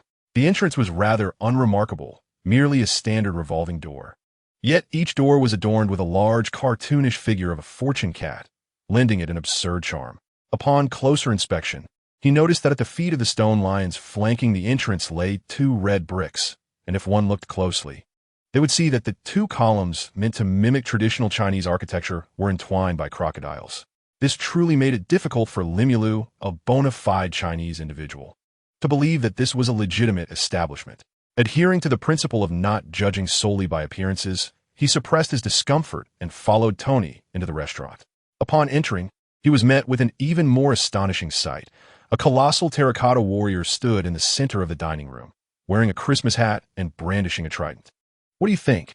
Does it not evoke the essence of your homeland? Tony surveyed the surroundings before turning to Limulu. Rimuru blinked twice, pointing at the central terracotta warrior, and asked Tony, Do you know what this is? Tony, with confidence, followed Rimuru's finger and replied, This is no challenge for me. Although I have never been to China, I have certainly heard of it. This should be a replica of your nation's terracotta warriors. Rimuru nodded in agreement, and then inquired, Do you know where this item is typically displayed? At this, Tony found himself in a knowledge gap, pondering for a moment before shaking his head in defeat. Rimuru, facepalming, turned away, unable to bear the sight of the enormous non-mainstream terracotta warrior. In our culture, this serves as a burial item, much like the mummies found in pyramids. Upon hearing this, Tony's expression turned peculiar, and he began to regret his choice of venue. Just then, a man in a tall hat, clad in a pristine white shirt and possessing a prominent nose, characteristic of a standard Westerner, resembling a chef, approached Tony and removed his hat in greeting. "You must be the esteemed Mr. Stark," he said. Still reeling from Rimuru's comments, Tony merely nodded in response. The chef, donning his hat once more, expressed his honor at being designated as Tony's personal chef for this dining experience. "You may call me Motoka. I have served as head chef in a Michelin-starred restaurant for quite some time and have devoted much effort to mastering Chinese cuisine. I assure you, I will deliver a feast for your palate." As he spoke, Motoka gently clapped his hands, and a cadre of well-dressed waitstaff began presenting dish after dish, ceasing only when the table was laden with a sumptuous array of food. Motoka lightly jingled a brass bell in his hand, producing a melodious sound, and again removed his hat in a courteous gesture. "Please enjoy your meal." Despite the abstract decor, the chef appeared quite professional. Indeed, one must not judge solely by appearances. Rimuru picked up chopsticks to reach for a dish before pausing halfway. "What is this?" Small tomatoes and quail eggs had been halved and arranged in neat circles on the plate, seemingly drizzled with a layer of orange-red sauce. A small sign beside the plate bore some hastily scribbled Chinese characters: tomato and scrambled eggs. "What? Are you joking?" Rimuru was taken aback by this peculiar culinary interpretation, but reassured himself that it must be an isolated incident. "Let me try something else." He extended his chopsticks toward another dish, but halted midway once more. "What on earth is this?" The table was filled with a variety of dishes, such as mapo tofu and kung pao chicken, all bearing familiar names, yet presenting themselves in stark contrast to his expectations. Rimuru sampled a few bites, but whether due to the Western habit of excessively incorporating sugar and cheese into dishes, most items tasted overwhelmingly sweet, akin to desserts, leaving him feeling quite satiated after just a few mouthfuls. Though the food was not particularly unpleasant, it could hardly be described as delectable for Limlu's discerning palate. It was somewhat challenging to swallow. In contrast, Tony and Pepper were relishing their meals with evident enjoyment. The only dishes that Limlu found somewhat palatable were a modest pot of seafood congee and some fried meat strips. Observing Tony's hearty appetite, Limlu could not help but inquire, "Tony, how do you find the dishes here?" Tony, wiping crumbs from his mouth with a napkin, responded thoughtfully, "Well, it's decent, I suppose. I expected Chinese cuisine to differ significantly from what we usually eat. To my surprise, it's not that different, which is a bit disappointing." Pepper chimed in, "I also find it quite mediocre. It doesn't live up to the hype. I feel my cooking surpasses it, though the service is commendably attentive. Is it not to your liking? Should we order something else?" Limla shook his head. "Sister Pepper, I'm full. Ordering more would be wasteful." "That makes sense. We'll go with your judgment then." Just then, Tony's phone vibrated twice, prompting him to pull it out and glance at the screen. After a couple of taps, he frowned and shoved it back into his pocket. "Aren't you going to answer that?" Pepper asked, puzzled by his actions. Tony waved dismissively. "It's just a telemarketer. No need to answer. Let us eat before the food cools down. I find it quite to my taste." However, before he could take another bite, his phone vibrated again with alarming intensity. Pepper, growing concerned, suggested, "Perhaps you should take the call. Something might be amiss." "Fine. I'll see who dares interrupt my precious time off." Slightly irked, Tony answered, "Hello, who is this?" A deep male voice responded, "Stark, it's me, Nick Fury. What do you want?" Tony retorted. Nick, not allowing Tony the opportunity to complain, spoke urgently. "Where are you right now? I need your assistance with your high-tech armor. And bring that kid along. Tell him it's time to fulfill his promise. Hurry to East City. Time waits for no one." "Wait a moment," Tony replied, dissatisfied with Fury's commanding tone, but recalling Limlu's commitment to the so-called director, he bit back his irritation. "What makes you think I should listen to you? East City is vast. How am I supposed to know where to help you?" Nick detected the discontent in Tony's voice. "I apologize for my earlier tone. As for the location, there should be a restaurant nearby, specializing in Chinese cuisine." "Wait, what? Chinese cuisine?" "I am currently at." Before Tony could finish, his phone vibrated violently, causing the whole house to tremble. A profound sense of crisis surged within him as he instinctively reached for the briefcase beneath the table. But before he could take any further action, the wall exploded with a thunderous crash. Immediately, a colossal and unidentified object hurtled towards him with alarming speed. Chapter 38. Who Says I'm Your Father? The flying debris struck Tony's arm with precision, the sharp pain jolting him back to reality. Adrenaline surged through his veins. prompting him to instinctively turn and shield Pepper and Rimuru. Yet, Tony was but a mere mortal, despite his quick thinking. His body struggled to keep pace with his racing mind. However, Rimuru was different. As the thought crossed Tony's mind, he felt a small hand grasp his wrist. In an instant, with a sensation of weightlessness, he found himself and Pepper hurled aside. A deafening roar echoed as the unidentified object leaped onto the street. At last, Tony discerned the true nature of the entity. It was a grotesque humanoid creature towering over 3 meters, its repulsive muscles and ugly visage, adorned with toad-like boils, instilled a profound sense of discomfort within him. The recently impacted giant terracotta warrior bore a significant dent, and moments later, the damaged statue succumbed to its own weight, collapsing with a thunderous crash, sending a cloud of dust that made Tony cough violently. Clutching his aching wrist, he shouted into the haze, "Pepper! Rimuru, where are you?" A tremulous voice responded from the smoke. "I'm here. Are you both all right?" Hearing Pepper's reply eased Tony's heart, and as for Rimuru, he had faith in his speed and reflexes. After all, someone who could slice through bullets had no reason to falter against such an assault. Yet, instead of Rimuru's response, a strong gust of wind swept through, dispersing the dust to reveal Pepper, seated on the ground, and Rimuru, standing nearby with his hands raised. Although Tony had confidence in Rimuru's prowess, he couldn't help but breathe a sigh of relief upon seeing Rimuru unharmed. The voice of Nick Fury echoed from the scattered phone, incessantly calling out, "Stark! Stark! You must have seen those two by now. You need to delay them with that child until the military arrives. Avoid lethal force unless absolutely necessary." "Shut up. I know what to do. I don't need your orders." Fury's commanding tone only fueled Tony's growing anger. Surely, anyone would feel incensed when unexpectedly assaulted during a meal, especially with someone shrieking on the other end of the phone. Spotting the box, still held by Pepper, brought a glimmer of hope to Tony. He was determined to make that grotesque creature remember this encounter. Though filled with rage, he did not lose his composure. He recalled Fury's earlier words, "Wait, what do you mean by two?" Nick Fury across the street was about to utter something, but a stone came hurtling from the street, striking his phone with unerring precision, shattering it into countless fragments. Tony, glancing at the stone that had landed perilously close, wiped the cold sweat from his brow, relieved that his wrist had ached moments before, preventing him from bending down to retrieve the phone. Otherwise, he might have found himself lying unconscious on the ground. "Tony, are you all right?" Limulu approached, supporting Pepper Potts. Tony rubbed his aching wrist. "I'm fine, Pepper. Hand that to me and come help out." Still shaken, Pepper trembled slightly as she handed the box to Tony, collapsing weakly onto the ground.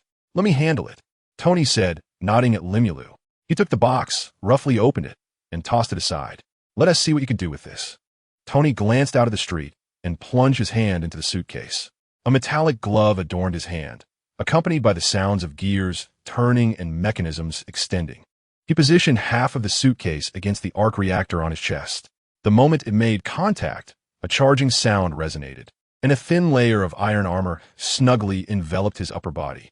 "Limulu, help me pull the back," he instructed, stepping on the remaining half of the suitcase. The same iron armor continuously expanded until it layered over his lower body. Limulu unlatched the buckle behind Tony, and with a resounding click, the suitcase seamlessly transformed into a rudimentary suit of armor. Tony flexed his limbs, producing a series of mechanical clicks. The details still require refinement, but as a prototype, it's rather impressive. "Limulu, take Pepper away. I must confront that creature." Limulu hesitated, wanting to voice his concerns, but the relentless barrage of stones and debris interrupted his thoughts. Weighing the safety of the creature against that of Pepper, Limulu understood the gravity of the situation. Nevertheless, he cautioned, "Be careful. That monster is not easily dealt with. I'll return to assist you."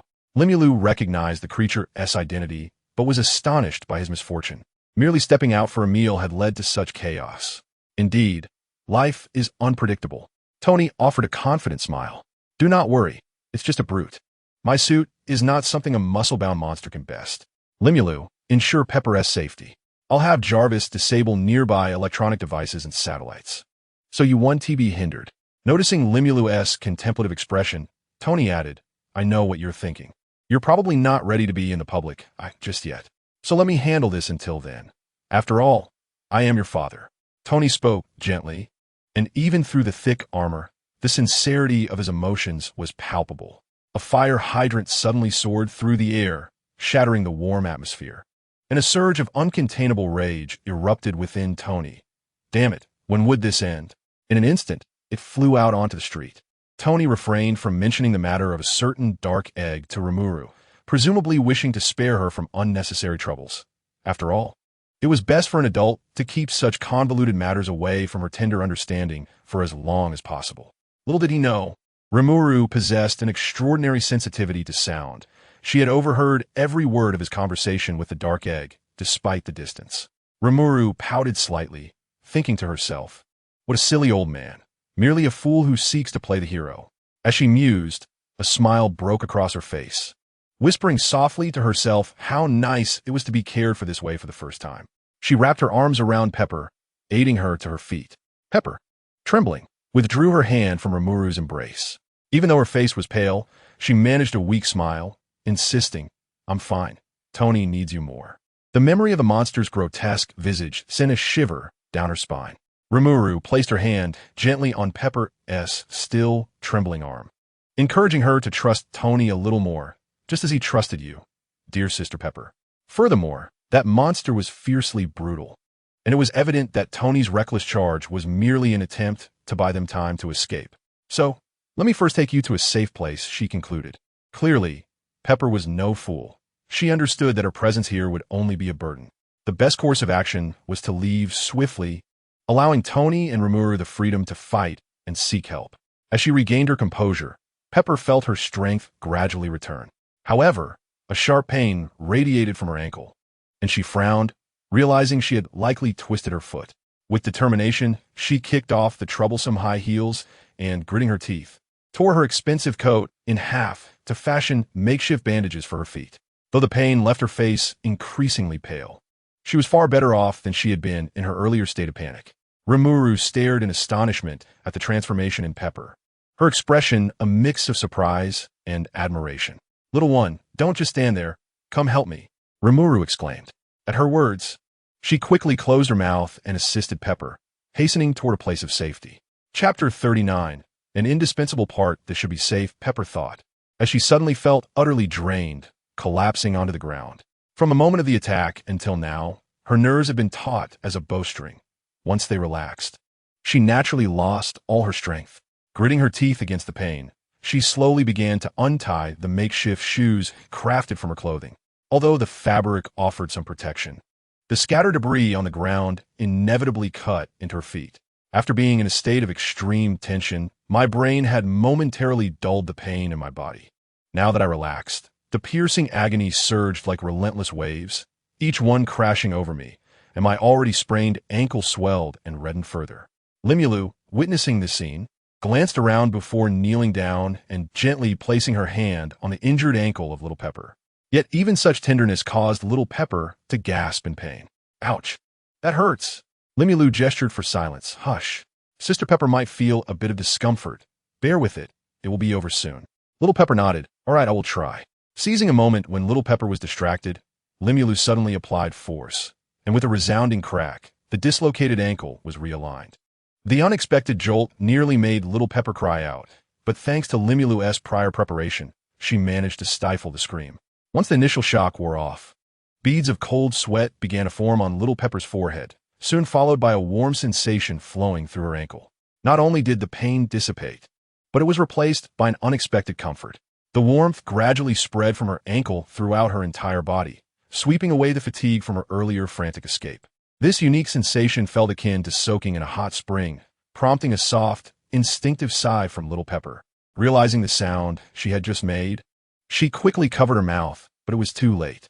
Limulu, hearing the commotion, cast a puzzled glance in her direction. Little Pepper's face flushed with embarrassment. Observing the rosy hue on her cheeks, Limulu nodded in satisfaction. It seems to be quite effective. She brushed the dust off her clothes and helped little Pepper to her feet. Sister Pepper, please be careful. I must assist Tony, Limulu declared, preparing to turn away. Just as she was about to leave, she felt a tug on her arm. Wait, little Pepper said with a worried expression, grasping Limulu tightly. Is there something else? Sister Pepper? Little Pepper sighed. Just promise me you'll return safely. Limulu flashed a confident smile, her white teeth gleaming as she patted her chest. "Rest assured, Sister Pepper, I will bring Tony back safely." Little Pepper, slightly dissatisfied, playfully flicked Limulu's forehead. "Ouch, that hurt. What was that for?" "Silly girl, while you're thinking of others, you must also ensure your own safety." Limulu was about to reassure her of her strength and resilience, but upon seeing the worry in Little Pepper's eyes, she swallowed her words. "To me, both you and Tony have become irreplaceable parts of my life. Losing either of you would bring me immense sorrow. I understand I am merely an ordinary person and cannot stop you, but you both must return to me safe and sound. Not a single one can be lost." Little Pepper spoke these words with a voice nearly choked with emotion.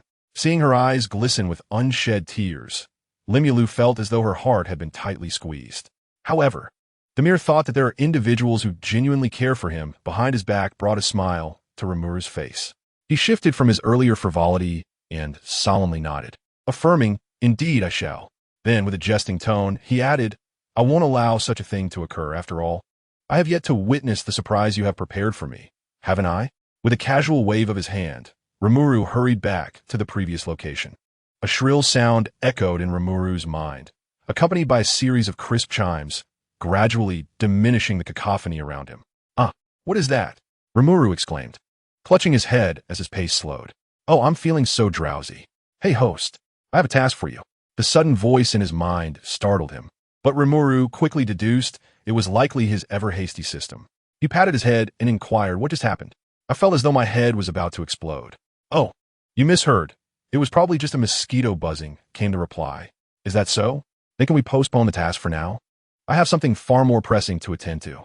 Rimuru divided his focus, conversing with the system while quickening his pace. "Don't be so hasty in your refusal. The task I present may coincide with what you intend to pursue," the system chirped. "Coincide? You mean, precisely, you've guessed correctly. However, there is no reward unless you complete the task." Ding. Random task activated. Defeat the Hulk and the Abomination. Task rewards: petals on leaves, mastery of all weapons, form solidified by chi. Additional rewards, dependent on completion time, one of the plum blossom arcs. How about that? Aren't the rewards quite bountiful, especially the additional ones? They're truly valuable. Just accept it already. Rimuru felt a pang of irritation from the system's incessant chatter and, without much thought, accepted the task, prompting the system to finally quiet down. "A wise choice. Enjoy your endeavors. I shall take a nap now. Farewell," the system declared before vanishing. Rimuru's lips twitched. He realized he preferred his great sage, who at least did not surprise him with tasks at unexpected moments. Shaking his head to dismiss such thoughts, he dashed into a deserted alley. Jarvis assessed the status. Tony hovered in the air, his gaze fixated on the grotesque, yellowish creature below. "Sir, the remaining energy of the reactor is at 98. Energy is sufficient.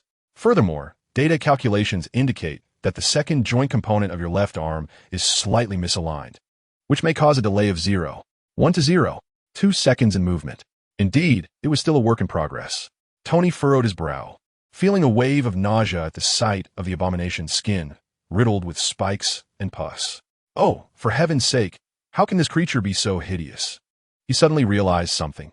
This creature seemed to be ignoring him entirely. Was it dismissing me? Fueled by an inexplicable fury from an unprovoked attack. Tony's temper flared further upon being disregarded. With a swift motion, he unleashed a palm repulsor blast. The dazzling energy struck the abomination, leaving merely a dark stain in its wake. Realizing who had assaulted him, the abomination let out a deafening roar that reverberated painfully against Tony's eardrums, causing him to teeter precariously in midair. Before he could regain his composure, Jarvis's urgent alerts blared, while the thrusters beneath him surged, propelling him upward. Tony wiped a bead of cold sweat from his brow as he narrowly avoided a nearby lamppost. "Thanks, Jarvis," he muttered. Recognizing that this creature possessed considerable intelligence, he had underestimated it. "Jarvis, redirect all energy to my hands. Full power." Tony's reasoning was straightforward. If the abomination's hide was resilient, he would simply amplify his output. Eventually, he would breach its defenses. A much more potent palm repulsor, or perhaps now better termed a laser, erupted from Tony's palm, slamming into the abomination's back.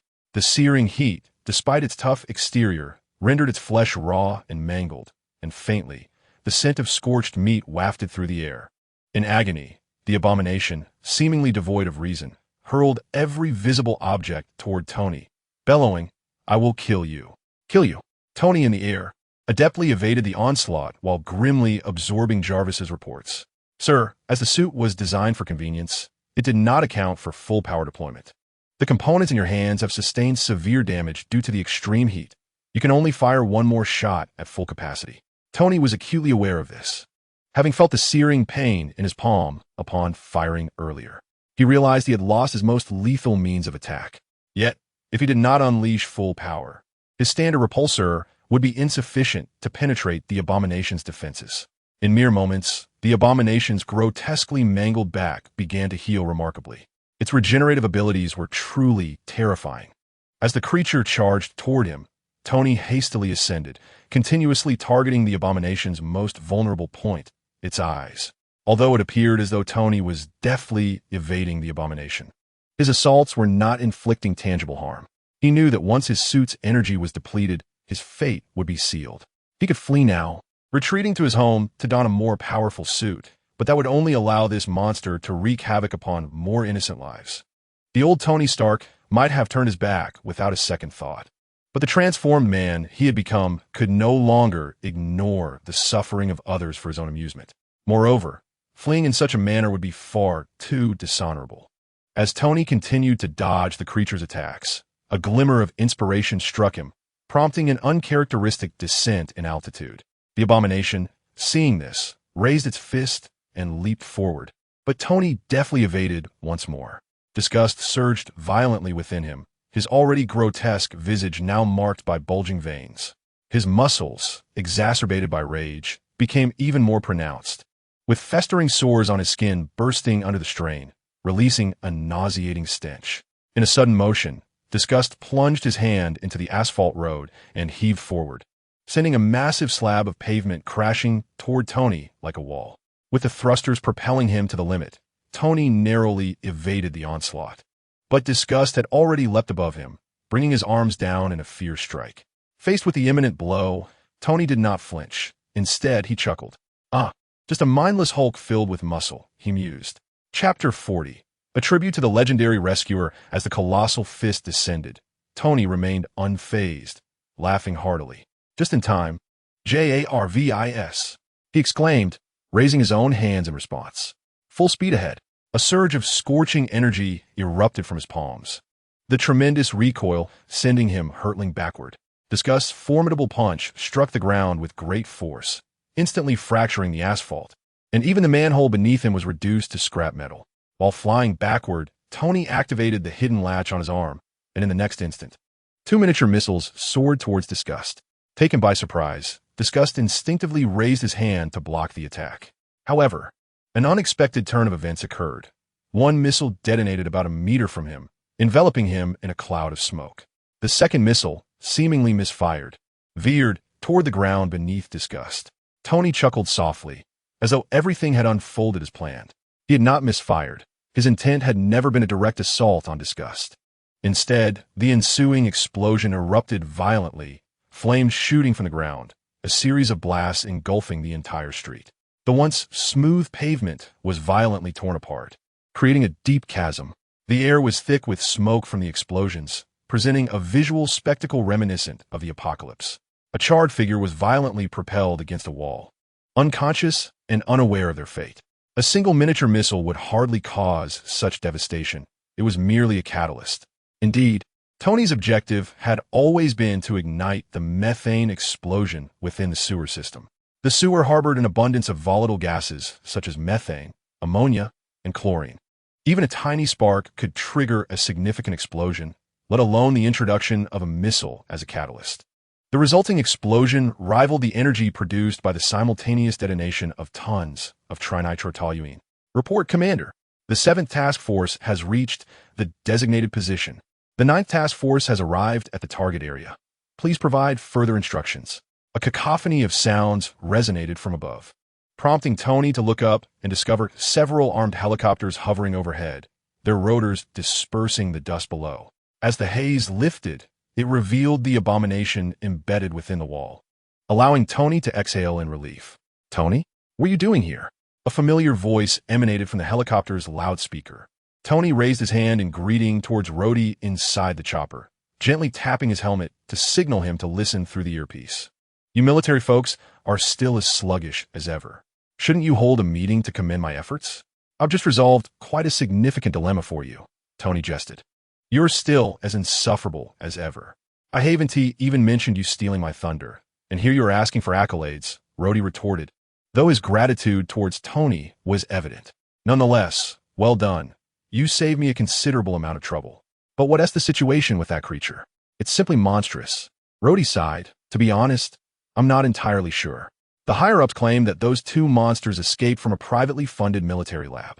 My orders are merely to attempt to capture them alive." Tony, sensing a discrepancy in Rhodey's words, paused. "Wait to? They? Tony, get down." Before he could ponder further, a heart-wrenching cry echoed through the earpiece. Before his body could react, an immense force struck his chest, sending him hurtling backward like a marionette with severed strings. He only came to a halt upon crashing against the side of an overturned bus. The chest plate of his armor lay in ruins. Even the reactor at the breach was dented from the impact. Blood seeped from the fissures in his suit, and Tony found himself slumped within the wreckage of the bus. The dizziness from blood loss clouding his consciousness. Each breath came with a wheezing sound, likely due to a rib puncturing his lung. He felt as though he had been struck by a speeding freight truck. Every inch of his body throbbed with pain, and any attempt to move resulted in excruciating agony. Struggling to maintain consciousness, Tony opened his eyes, only to see a green figure hurtling toward him as if flung by some unseen force. In the sunlight, glimmers of silver flickered in the air before him, and at the critical moment, several thread-like entities ensnared the approaching green creature, wrapping around it like a net. An enraged voice bellowed, "Get away from him!" The threads tightened abruptly, restraining the green figure and flinging it several meters away. With every ounce of strength, Tony lifted his gaze to find a cloaked figure in black, adorned with a mask, standing before him. "Who are you?" The figure lifted a corner of the mask, slightly turning to reveal half of a familiar face, visible only to Tony. Even though his voice had deepened and his stature increased considerably, Tony immediately recognized the identity of the person before him and managed a relieved smile. "Have I arrived too late, you foolish old man?" Rimura bent down, placing his hand upon Tony's chest. A gentle green light emanated, and as it made contact, the sunken chest was restored, while the peculiar sounds of labored breathing gradually returned to normal. Meanwhile, Hulk, who had been thrown into a disarray, would not afford Rimuru a moment's reprieve for conversation. He rudely slapped his own head and bellowed as he charged forward. "Stay still." Rimuru leapt into the air, two massive bat-like wings unfurling behind him, allowing him to hover gracefully. At the same time, he shot forth several nearly invisible threads that wound tightly around Hulk's form in a series of spirals. Hulk, unimpressed by the threads binding him, exerted his strength to break free, only to discover that these threads were far more resilient than he had anticipated. Enraged, the definition of Hulk's muscles became more pronounced, and his size appeared to swell even further. With a powerful heave, he tore the threads asunder, the marks they left upon his body vanishing almost instantaneously. As Hulk took a step forward, he was met with the abrupt appearance of a small puddle at his feet. Despite its oddity, Hulk's childlike intellect failed to perceive any anomaly. Suddenly, the puddle began to whirl and expand into a miniature water vortex. As the vortex grew, Hulk realized too late that he was ensnared within a spherical prison of water. Instinctively, he twisted his body in an attempt to break free. But no matter how much force he exerted, the flow of water countered his every effort, leaving only ripples in its wake. Under Rimuru's control, the water surged forcefully into Hulk's mouth, nose, and throat, invoking a primal fear within him, a sensation he had never experienced before. This fleeting moment of terror caused Hulk's form to shrink considerably. Typically, Hulk's rage would amplify his size and strength, yet now, fear mingled with his fury, resulting in a natural diminishment. It was compounded by the fact that, in this timeline, Hulk had already been sedated by military tranquilizers. The combined effects were akin to 1 + 1 equating to 3 in efficacy. Now, only a final potent dose was required. "Sleep now," Rimuru declared, striking the water sphere with his palm. Paralytic breath. A wave of dark purple mist emanated from Rimuru's hand, enveloping the water sphere. In an instant, the entire sphere was infused with the inky hue. With a resounding pop, the water sphere shattered, leaving behind a puddle devoid of the hulking green figure. Instead, there lay a man with tousled brown curls, his upper body bare and unconscious. Rimuru glanced at Tony, who had regained some color, and at the fallen Dr. Banner, nodding in satisfaction. Suddenly, a glimmering short blade appeared in his hand, and he turned, fixating intently on the murky yellow figure, his fury unabashedly revealed. The Hulk possesses the intellect of a mere toddler. It suffices to subdue him. His intentions are not malevolent, and he has not inflicted any substantial harm upon Tony.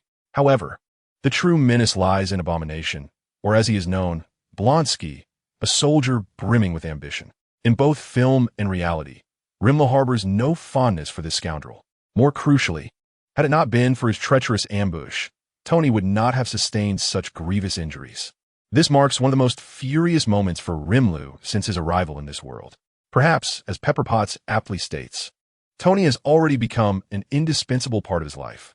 Having witnessed this grotesque creature nearly take Tony's life, Rimlu is now consumed by a singular thought: to see this foul beast meet a grim fate. Chapter 41. The Fall of the Artifact, the Great Sage. Understood. As these words fell, Rimlu's eyes, concealed beneath his mask, suddenly glowed crimson. With a slight bend of the knee, the ground beneath him fissured as he propelled himself towards Abomination. Anticipating the attack, Abomination clamped the blade tightly in his hand. What should have been a weapon capable of slicing through steel felt as ineffective as striking stone. Abomination shook off the fragments of his darkened skin and, with an air of disdain, addressed Rimlu. "Insect, do you intend to use that toothpick for dental hygiene? Do you not comprehend? I have transcended humanity. I am the strongest existence. Such trivialities hold no power over me." With a thunderous roar, Abomination unleashed his might, causing the short blade in his grasp to shatter under the strain of his muscular arms. Observing this, Rimlu swiftly released the hilt and summoned another short knife. After evading a punch, he lunged fiercely towards Abomination's chest. To his surprise, the seemingly inconspicuous blade plunged deeply into his foe's torso with Rimlu's full force. The blade pierced profoundly, and seizing the moment, Rimlu twisted the hilt upward, creating a gruesome gash that extended from chest to shoulder. Upon closer inspection, the short blade shimmered with a faint blue luminescence, crackling with hints of lightning. The sharp pain radiating from his shoulder shattered Abomination's remaining lucidity. In a reckless frenzy, he swung his fists at Rimlu, rampaging and demolishing the surrounding structures. I will see you dead." With a tremendous blow, he smashed a car, reducing it to splinters. Rimlu nimbly evaded, observing as the various wounds on Abomination's body began to heal at an alarming rate. Furrowing his brow, he noticed that the short blade had inexplicably transformed into a longsword. Is this the extent of the damage, even with the infusion of magical essence? I should have aimed for the head. Rimlu sighed. It seems I must resort to that technique, great sage. Let's conclude this swiftly. Limulu's fingertips gently grazed the blade, and an inky black flame silently clung to the edge of the sword. Sensing the rapid depletion of magical essence within him, Limulu, without a moment's hesitation, darted forward towards the Abomination. The Abomination swung a fist down at Limulu, but met it with a clawed hand covered in deep blue scales. Although the force could not match the Abomination's might, the hardened texture managed to absorb half of the impact. Limula chose not to confront the brute strength directly. Instead, he transformed his fist into a claw, dissipating the tremendous force, while simultaneously pivoting to slice off half of the Abomination's hand. The black flames clung to the severed stump, relentlessly scorching it, as if determined to extinguish only once the target was entirely consumed. Limulu twirled the blade and once more aimed to strike at the Abomination. Unlike his previous measured approach, his tactics grew increasingly reckless. Attacks that could have been evaded were met with defensive maneuvers, followed by unrestrained assaults. The result was a body riddled with wounds of varying sizes, each ablaze with black fire. Such a reckless fighting style startled the Abomination, who slammed both hands forward, unleashing a massive shockwave that forced Limula back several meters. Realizing that the healing of his wounds seemed to be stifled by the black flames, The abomination began to frantically tear at his own flesh. His already coarse skin became even more pockmarked, and foul blood gushed from the wounds, sizzling as it dripped onto the ground. The lacerations, deprived of the black flame's heat, began to visibly heal. However, everything comes at a cost. The abomination could not continue healing without consequence. His towering form, originally 3 to 4 meters tall, now appeared diminished, the muscles barely maintaining a height of 3 meters. Limulu, of course, would not allow the abomination the chance to rid himself of the remaining black flames and surge forward to unleash a more frenzied assault. Yet, perhaps unbeknownst to him, the red light in his masked eyes flickered with alarming instability, as though it were on the verge of vanishing. The abomination, increasingly alarmed, recognized the relentless black-robed figure before him as an inexhaustible force, continuously swinging the blade. In stark contrast, his own self-healing abilities were being suppressed, and most of his attacks went awry. This black-robed individual was formidable. If this continued, he would face death. The terror of mortality awakened the abomination's reason, his eyes clearing as his brutal emotions were subdued. Whether it was an illusion or not, he perceived that the movements of the black-robed figure occasionally faltered, akin to a machine long overdue for maintenance. Before the abomination could ponder further, he seized upon a clear moment of rigidity in Limulu's actions and, summoning all his strength, struck towards the masked figure's face. Limulu sensed the impending danger and, in a moment of panic, raised his arms in defense, but the tremendous force sent him hurtling away. The blade embedded in the ground skidded for dozens of meters before finally coming to a halt. What had just transpired? Rimuru, somewhat bewildered, attempted to exert a firm grip on his own hand. In that fleeting moment, the great sage abruptly relinquished control over his body. Had it not been for his swift reflexes, his physical form would likely have been reduced to a mere puddle. While his slime body might not sustain significant harm, the restoration process would undoubtedly be prolonged. Great sage, what are you up to? Rimuru questioned with a hint of dissatisfaction.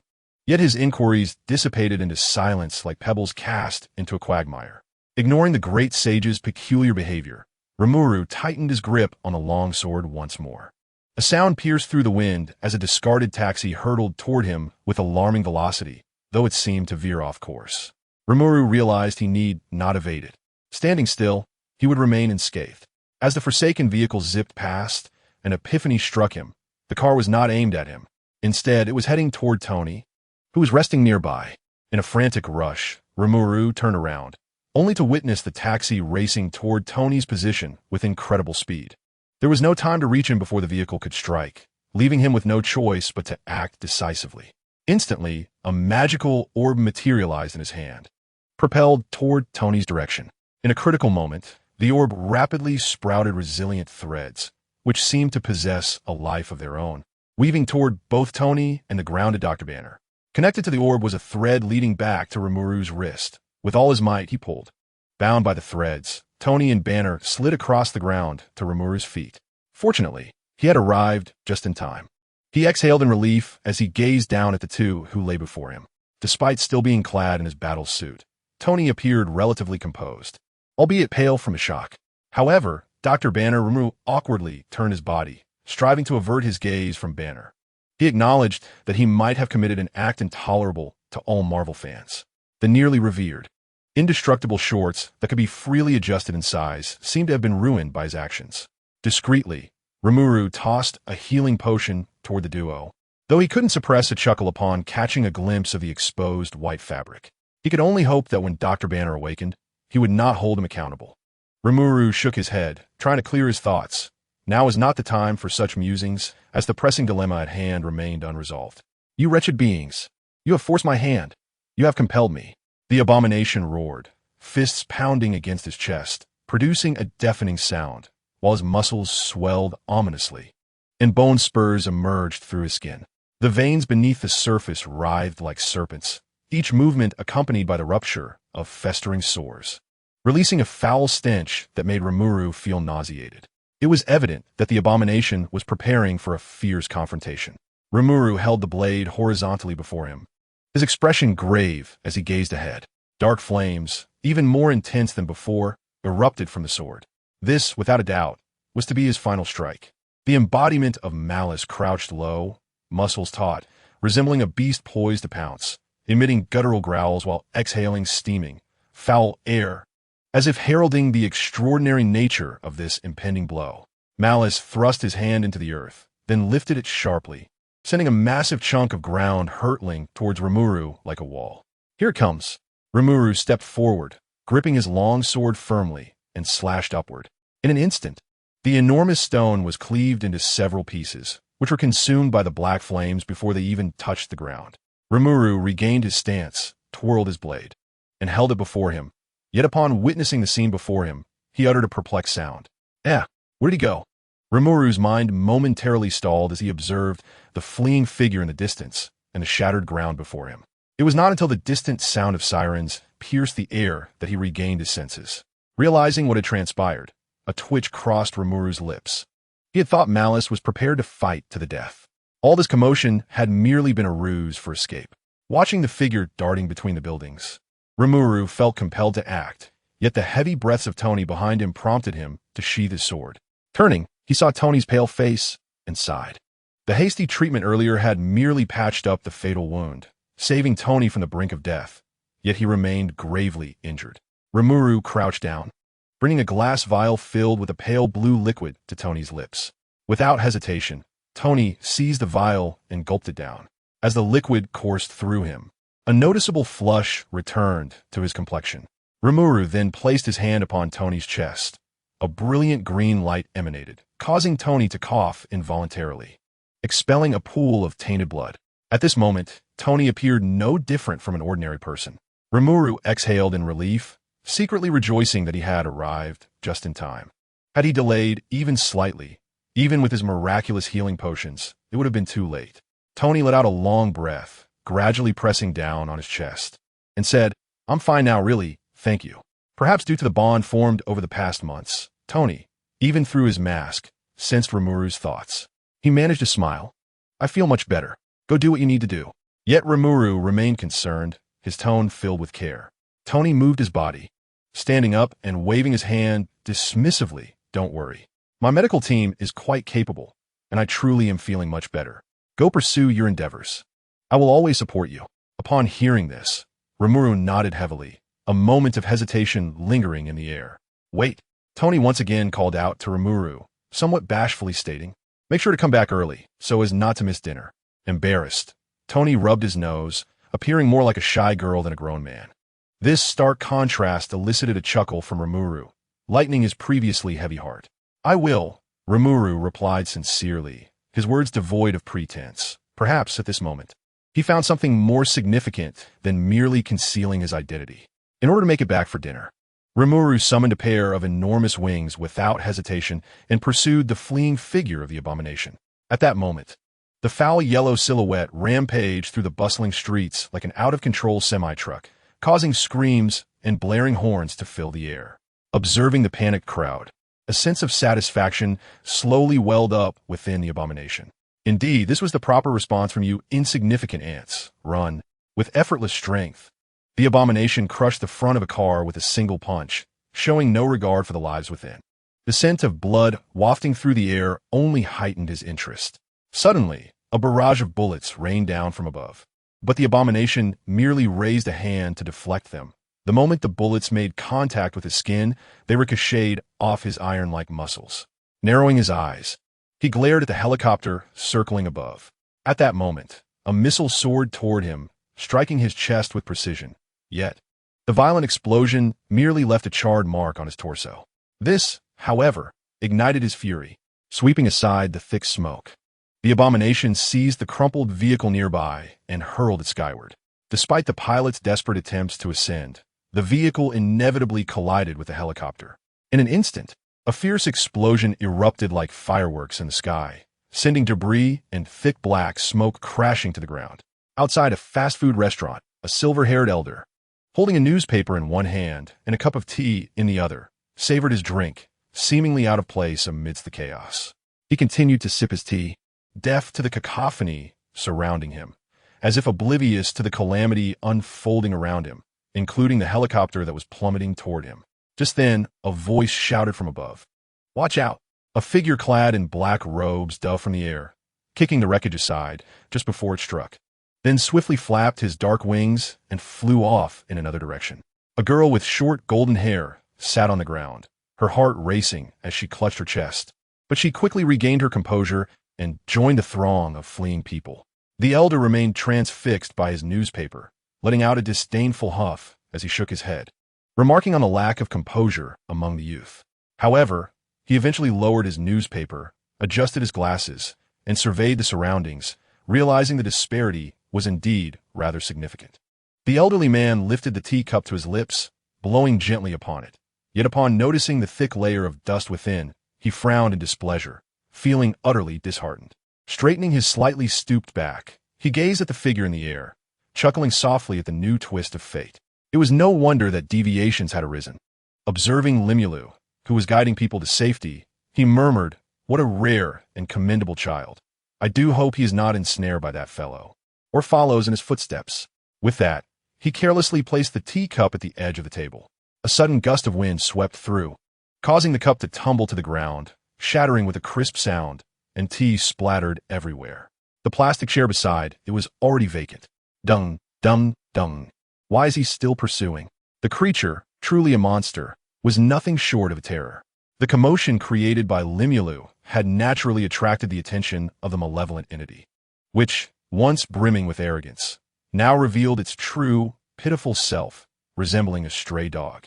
Reflecting on the recent chaos, the malevolent one felt an ache coursing through its body. The suppressed fear surged forth once more, compelling it to instinctively retreat a few steps, as it beheld that nightmare of its own making gazing in its direction. A chill ran down its spine, prompting an immediate leap into the distance. If the earlier destruction wrought by the malevolent one was merely an outlet for its pent-up grievances and desires, its current motive was to hinder Limulu. The act of saving others had not escaped the notice of the malevolent entity. It recognized that those feeble humans would become burdens, slowing down Limulu's progress. As long as I can escape this place, this monster's domain, I am the mightiest being in this world. Thus, it thought, embarking on even more frenzied actions, deliberately racing towards the densely packed crowd, causing greater destruction in its wake. Enough. He must not be allowed to proceed. Limulu raised his hand, magic energy swirling furiously, and several ice spikes shot downwards toward the malevolent being. The moment the ice struck the ground, it transformed into a wall of ice, blocking the entity's path. The malevolent one swung its fist, attempting to shatter the icy barrier, but the biting cold enveloped its hand, binding it firmly to the wall. In the next instant, a searing flame inexplicably ignited upon the ice wall, conjuring an eerie scene that reminded the malevolent one of the strange black flames from before. Hastily, it withdrew its fist, unwilling to come too close to that same fiery menace. Observing that its strategy was effective, Limulu sighed with relief and steadied his wavering form, diving downwards. The circle of ice surrounding the malevolent being was gradually consumed by flames, and the steam generated from the melting ice extinguished the fire, only to give way to an increasingly dense fog. The surroundings were enveloped in mist, amplifying the latent fear within. The malevolent one bent its knees slightly and leapt upwards. Yet an unknown force, accompanied by a sharp whistling sound, struck it squarely in mid-air, leaving it with no means to regain footing. Loathing rose from the ground, alarmed and vigilant, casting wary glances around. Humans invariably experience trepidation towards the unknown. Even though he had transformed into a grotesque creature, the essence of humanity remained unchanged. Lurking within the mist, Rimuru revealed an eerie smile beneath the mask of disdain at the sight of Loathing's reaction. It was time for reckoning. This was what you deserved. A flicker of murderous intent flashed in Rimuru's eyes as he tightened the mask on his face and vanished into the fog. Chapter 43. Is the pressure truly this immense? Dear prisoner, the evening glow of the setting sun cast a vibrant hue upon the fog, draping it in a mesmerizing crimson. Loathing, surrounded by the red-tinged mist, felt an unshakable agitation rise within. In psychological terms, prolonged exposure to shades of red often evokes feelings of anxiety and irritation, and Loathing was a prime example of this phenomenon. With unwavering focus, he scrutinized his surroundings, endeavoring to absorb every subtle shift in the environment. As time meandered on, The mist deepened in its scarlet hue, and Loathing's breath quickened in tandem. Suddenly, a shadow flitted through the fog, prompting Loathing to raise his fists and strike fiercely towards it. His massive fist descended with a forceful gust, momentarily dispersing the mist around them and revealing the visage of the shadow. Raising his gaze, he found a green balloon shaped like a pig quietly floating, seemingly mocking his foolishness. Just as he began to exhale in relief, a searing pain surged through his waist. Looking down, he discovered a ghastly gash, from which dark flames slowly licked at the edges. A chill coursed through his spine, spreading throughout his body as Loathing wildly swung at the air. It struck nothing but emptiness. Gasping for breath, he tried to reassure himself internally. It's merely fog.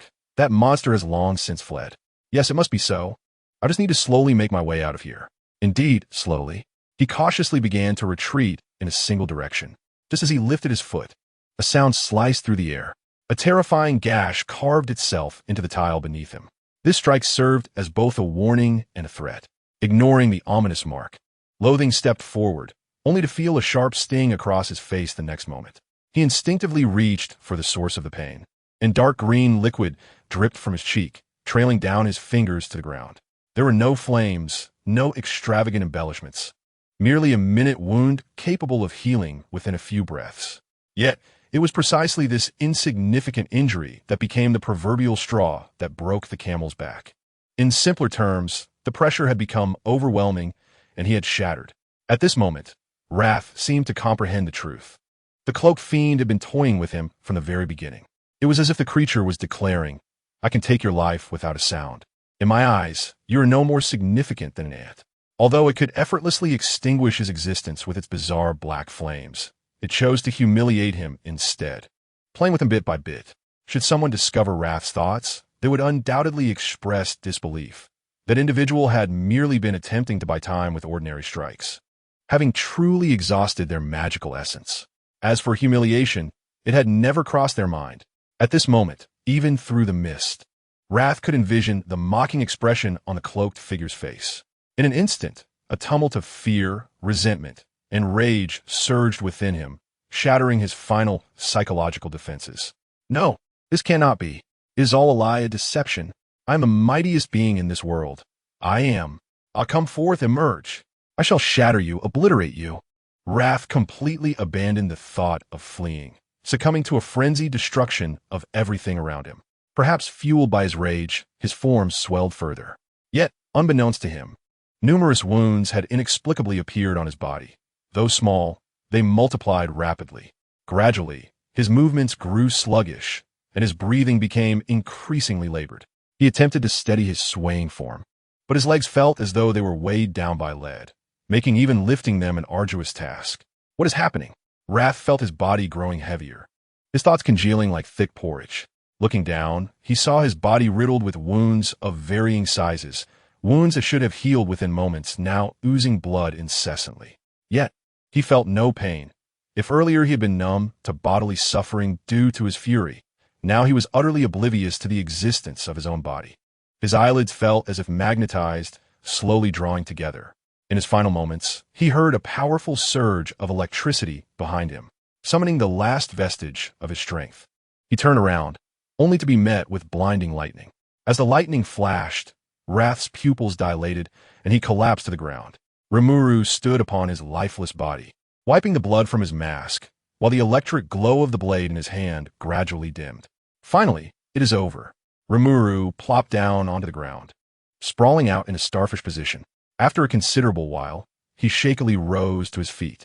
As the sun dipped below the horizon, he observed the surrounding mist turning a shade of purple, and he rubbed his forehead, feeling a headache coming on. Sighing, he thought, I must deal with this swiftly. Ordinary people breathing in this paralyzing breath would not fare well. Predator. Rimuru raised his hand, summoning a colossal vortex that materialized before him. Drawn by the vortex's pull, the surrounding mist began to swirl toward its center. As the mist dissipated, the distant sounds of police sirens and the thundering of helicopter rotors arrived belatedly. Limula glanced at the abomination on the ground and let out a resigned sigh when he noticed its fingers twitching slightly. He couldn't help but internally critique the creature's remarkable resilience. The effects of paralysis were likely to last for some time. The remainder would be left to the military. With that thought, Limulus slipped into the shadows. Commander, we have located test subject number 02. It appears to have lost all vital signs.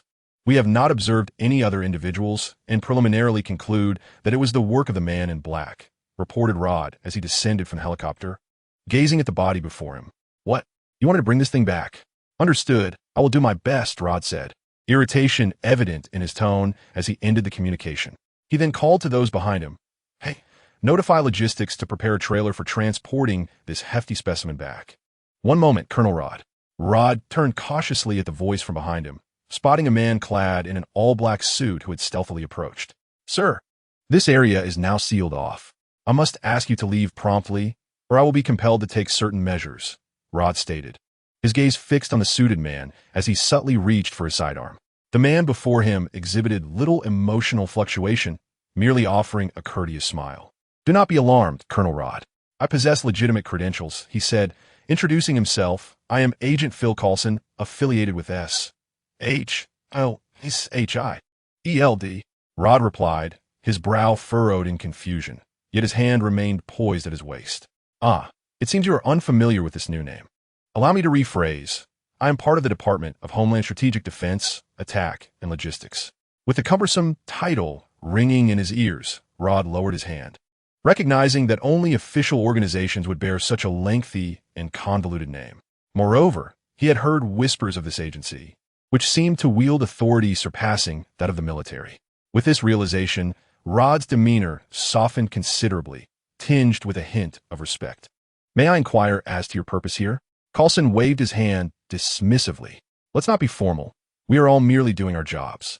He then produced an identification badge and presented it to Rod. I regret to inform you that this body is now under the jurisdiction of S-H-I-E-L-D. I trust you will understand, and we will ensure proper communication with your superiors. Coulson acknowledged apologetically, his humble attitude earning Rod's favor. Rod took a step back and saluted Coulson. You are welcome to proceed. Thank you for your cooperation.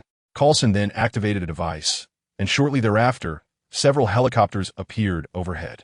He gestured, and along with a few similarly attired agents, he secured the rope lowered from the helicopters to the abomination's carcass. Then, amidst the gazes of onlookers, they departed by helicopter. Chapter 44. The Riddler must leave this earth. As the wail of the sirens faded into the distance, Rimuru emerged from the alley, leaning against the wall for support. He let out a sigh, realizing he may have been a bit too audacious. Steadying himself, he exhaled a cloud of stale air and shook the blade in his hand, only to discover that, stripped of its magical fortification, it had succumbed to the strain and shattered into two pieces. It appeared that even special materials could not withstand such exertion.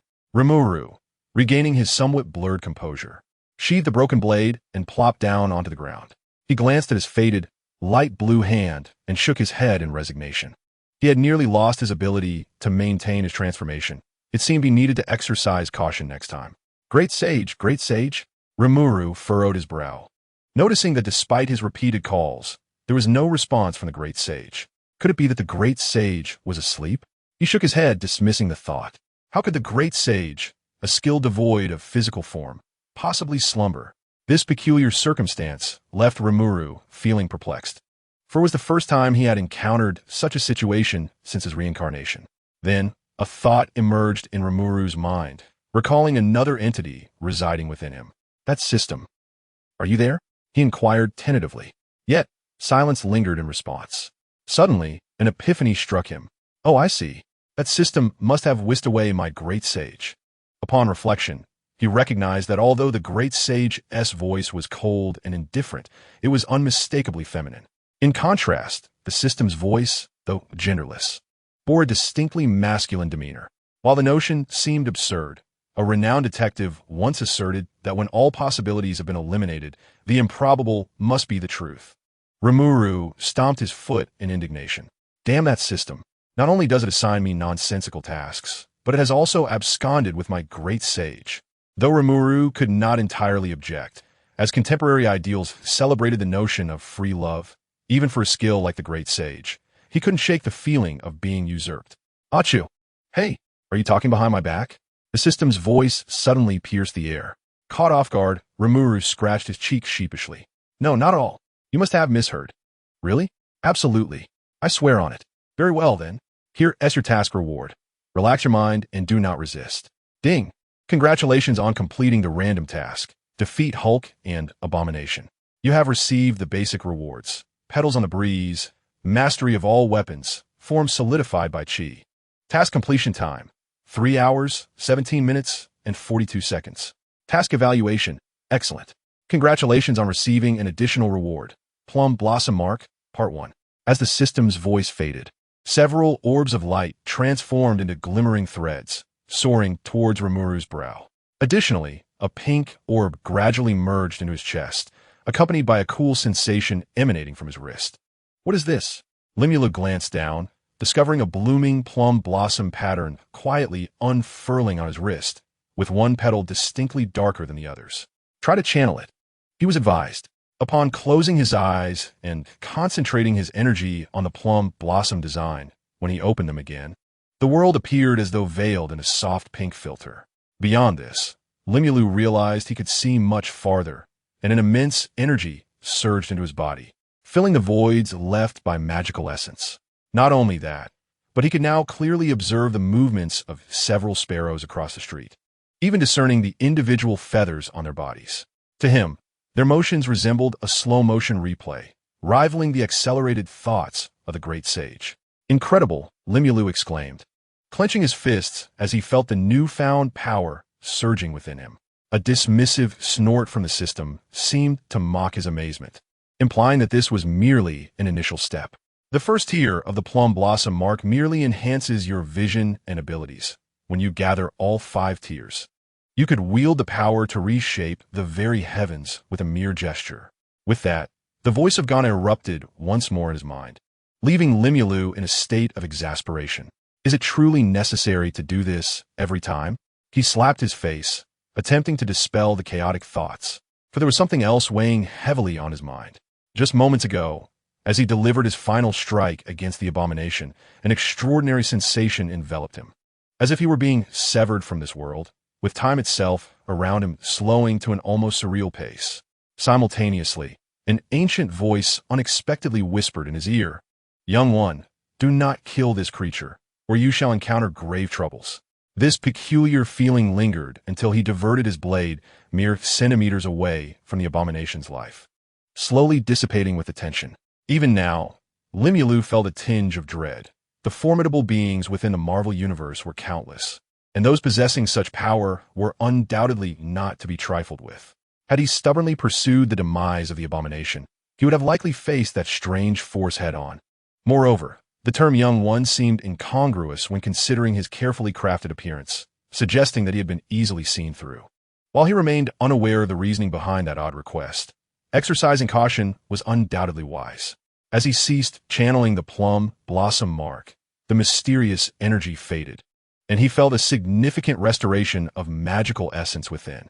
Rising to his feet, he brushed off the dust from his clothes and waved his hand, summoning a swirl of black mist that restored his original form. Limulu stood on tiptoe, bouncing twice and stretching his limbs, nodding in satisfaction. "Ah, this feels much better. Young one, come here." The ancient voice echoed again, this time not in his ear, but from a short distance away. Limulu cast a vigilant gaze toward the source of the sound, his eyes fixed intently on the elderly man with white hair seated at a nearby tea stall. Concurrently, he sensed a peculiar stillness enveloping the surroundings, as if time itself had been suspended. The birds in the sky, the surviving populace, and even the spilled tea seemed to hang in a graceful arc, frozen in midair. It appeared that the elderly gentleman perceived Limulu's unease. He set down the newspaper in his hands, rose with a hand upon his waist, and sighed, lamenting, "Ah, I'm old and weary, hardly useful anymore. Just sitting for a moment has left this old body in distress. Do not be alarmed, young one.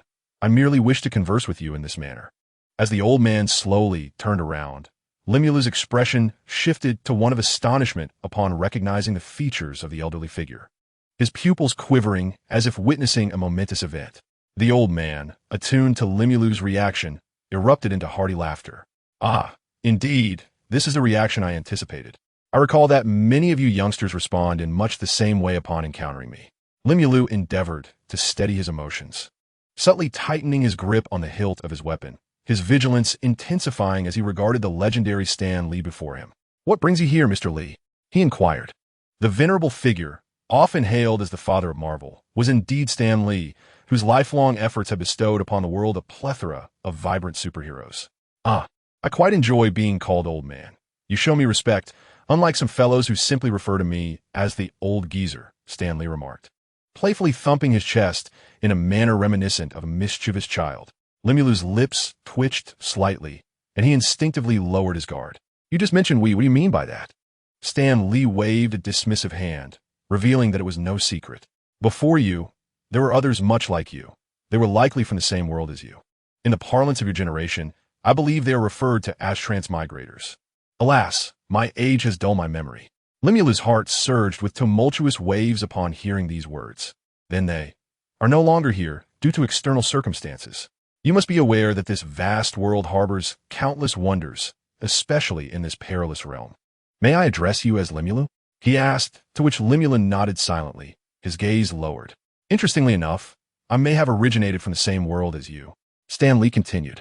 "However, compared to you, my existence resembles that of an observer. Perhaps it is the favor of the goddess of fate that led me to this world after my demise. Initially, I too found it hard to believe, thinking it merely a fleeting dream before my death." Stan Lee chuckled at his own irony. "Though I cannot alter the tragedies I've penned, witnessing the splendid forms of the characters I created brings me great satisfaction." As he spoke, his expression shifted, revealing a hint of melancholy. "It is precisely for this reason that I am able to perceive deeper truths. Our acquaintance is fleeting, and I do not expect you to place complete trust in me. However, dear child, I implore you to remember what I am about to convey." As Stan Lee set aside his playful demeanor, Rimlu could not help but listen attentively. "I have been observing you for some time. You are unlike the others. Your soul is more pristine, and your heart is entirely pure. I urge you to maintain your true essence, lest you be tainted by corruption." Stan Lee glanced around, as if fearing something, and after a brief scrutiny, continued. "Most importantly, before you attain true strength, do not attempt to alter what you refer to as the narrative. Given your current abilities, you are woefully inadequate to contend with them." Stan Lee, glancing anxiously at his watch, said, "I am sorry, child, but our conversation must come to an end." The peculiar sensation surged forth once more, and Rimlu hastily reached out, hoping to grasp Stan Lee. "Wait, I still have so many questions. What is corruption? Who are they? You will come to know. Strive to grow stronger." Just as Rimlu's hand was about to touch Stan Lee's garment, he felt a sudden halt, and then he grasped nothingness. Meanwhile, the birds in the sky flapped their wings once more, and the survivors rejoiced with exuberance. The overturned teacup ultimately met a shattered fate. The street lamp flickered unexpectedly, and Rimlu squinted, raising a hand to shield his eyes. Everything appeared as if nothing had transpired. Had it not been for the half-cold tea and the crumpled newspaper on the table, he might have believed it all to be a dream. Rimlu truly detested the enigmatic nature of Stan Lee. Why not speak plainly instead of leaving ambiguous answers that left one perplexed? Rimlu irritably raked his fingers through his hair, exclaiming, "How vexing! I merely wish to lead a simple, peaceful life. Is it done?" A white-haired figure reclined lazily by the riverside, questioning the pink orb behind him without turning. The pink orb visibly trembled. "It is done, my lord. Aside from some minor interruptions, we have completed 1/5 of the progress. I believe it will not be long before you." The white-haired figure raised a hand, cutting off the pink orb. "I am not concerned with the process. I only desire the outcome. Do you understand?" A wave of malice swept through the air, and the pink orb, trembling, diminished its aura slightly. "I understand. Very well. Go forth, and remember not to expose this location." As the malice dissipated, the orb lay flat on the ground, relieved. "Yes, I shall follow my lord's teachings." Chapter 45. The Elusive Warmth. Ding dong, ding dong. "Judy, please answer the door. Your father has returned." The woman removed her apron and called towards the living room. "I know." A youthful voice emanated from the living room as a little girl in a pink nightgown excitedly leaped from the sofa and raced to the door. As the door swung open, A little girl leaped forward and embraced the man standing at the threshold. "Daddy, you're back," she exclaimed, her eyes twinkling with uncontainable joy as she gazed up at him, the azure depths of her pupils reflecting an indescribable happiness. Releasing her hold, she lifted her gaze toward her father's hands, only to feel a wave of disappointment wash over her upon seeing them empty. The man, with a hint of remorse, gently tousled her hair. "I'm sorry, Judy. Daddy was busy until late today, and didn't he have the time to buy you that doll you wanted? Can we go get next time?" The girl nodded understandingly, instinctively licking the gap where her front tooth used to be. "It's all right, Daddy. You've been busy all day, and besides, that doll is a bit expensive." Seeing his considerate daughter, the man sighed deeply. "I truly apologize, Judy. I didn't get you that doll, but..." Just then, the woman shook off her wet hands, untying her apron as she stepped out of the kitchen. "Darling, what is that behind you?" Hearing her, the girl peeked around to see what lay behind her father. A brown teddy bear, over a meter tall, stood quietly leaning against him, adorned with a pink ribbon tied into a bow around its neck. Instantly, the girl's disappointment transformed into sheer delight as she fixated on the teddy bear. The man bent down and playfully poked her nose with his finger. "Silly goose. No matter how busy I am, I could never forget about you. The store was out of stock of the doll you mentioned, so I chose this fellow instead." "Bad Daddy, you're teasing me." The girl pouted, shaking her tiny fists in mock indignation against his chest. The man feigned a look of guilt. All right. I see how formidable little Judy can be. Daddy admits his mistake." With a triumphant stance, the girl placed her hands on her hips, then looked up at her father with eager eyes. "Daddy, can I?" He smiled indulgently. "Of course, my little princess. You're the best, Daddy," she declared, rising on her toes to plant a kiss on his cheek before excitedly launching herself onto the teddy bear that was nearly her height. The woman took her husband's coat and hung it on a rack, linking her arm through his, her face aglow with affection as she watched their joyous daughter. In a dimly lit corner, a voice sighed wistfully. "How blissful." Limlu stood in the shadows, enviously observing the loving couple and their radiant daughter, inadvertently extending her hand as if to touch the warm glow of their happiness. Yet, as her fingertips approached that warmth, they recoiled as if stung. Gazing at her fingertips, feeling the lingering warmth, a sense of guilt welled up within her. In that moment, she felt like a mouse peering enviously from the darkness, yearning for the warmth of a hearth, yet knowing it was beyond her reach due to her own origins. One might say it is rather greedy. Perhaps a person like me is unworthy of such happiness in this lifetime. Perhaps I've been influenced by Rimuru's emotions. As the girl clutching the teddy bear seemed to sense something and looked in his direction, she pointed toward a certain spot, gazing up at her father, wondering if someone was there. The man, hearing the snap of a twig, turned curiously to the direction indicated by the girl and smiled warmly, likely charmed by the aroma of food wafting through the air. "Quick, bring a friend inside. You're dressed so lightly you might catch a chill," he said. "Understood," the girl replied, struggling to lift her teddy bear, her cerulean eyes sparkling playfully as if struck by a thought. "Papa, after we finish our meal, can we give the stray cat some leftovers? They have nowhere to keep warm." "How pitiful." The man gently patted the girl's head. "All right, we'll do as you wish." Perhaps even he himself was unaware that his true fear stemmed not from the inferiority complex instilled by his humble origins, but from a yearning for that elusive warmth, coupled with a dread of being burned again by its residual heat. This understanding, if left unspoken, might remain elusive for a lifetime to someone as stubborn as him.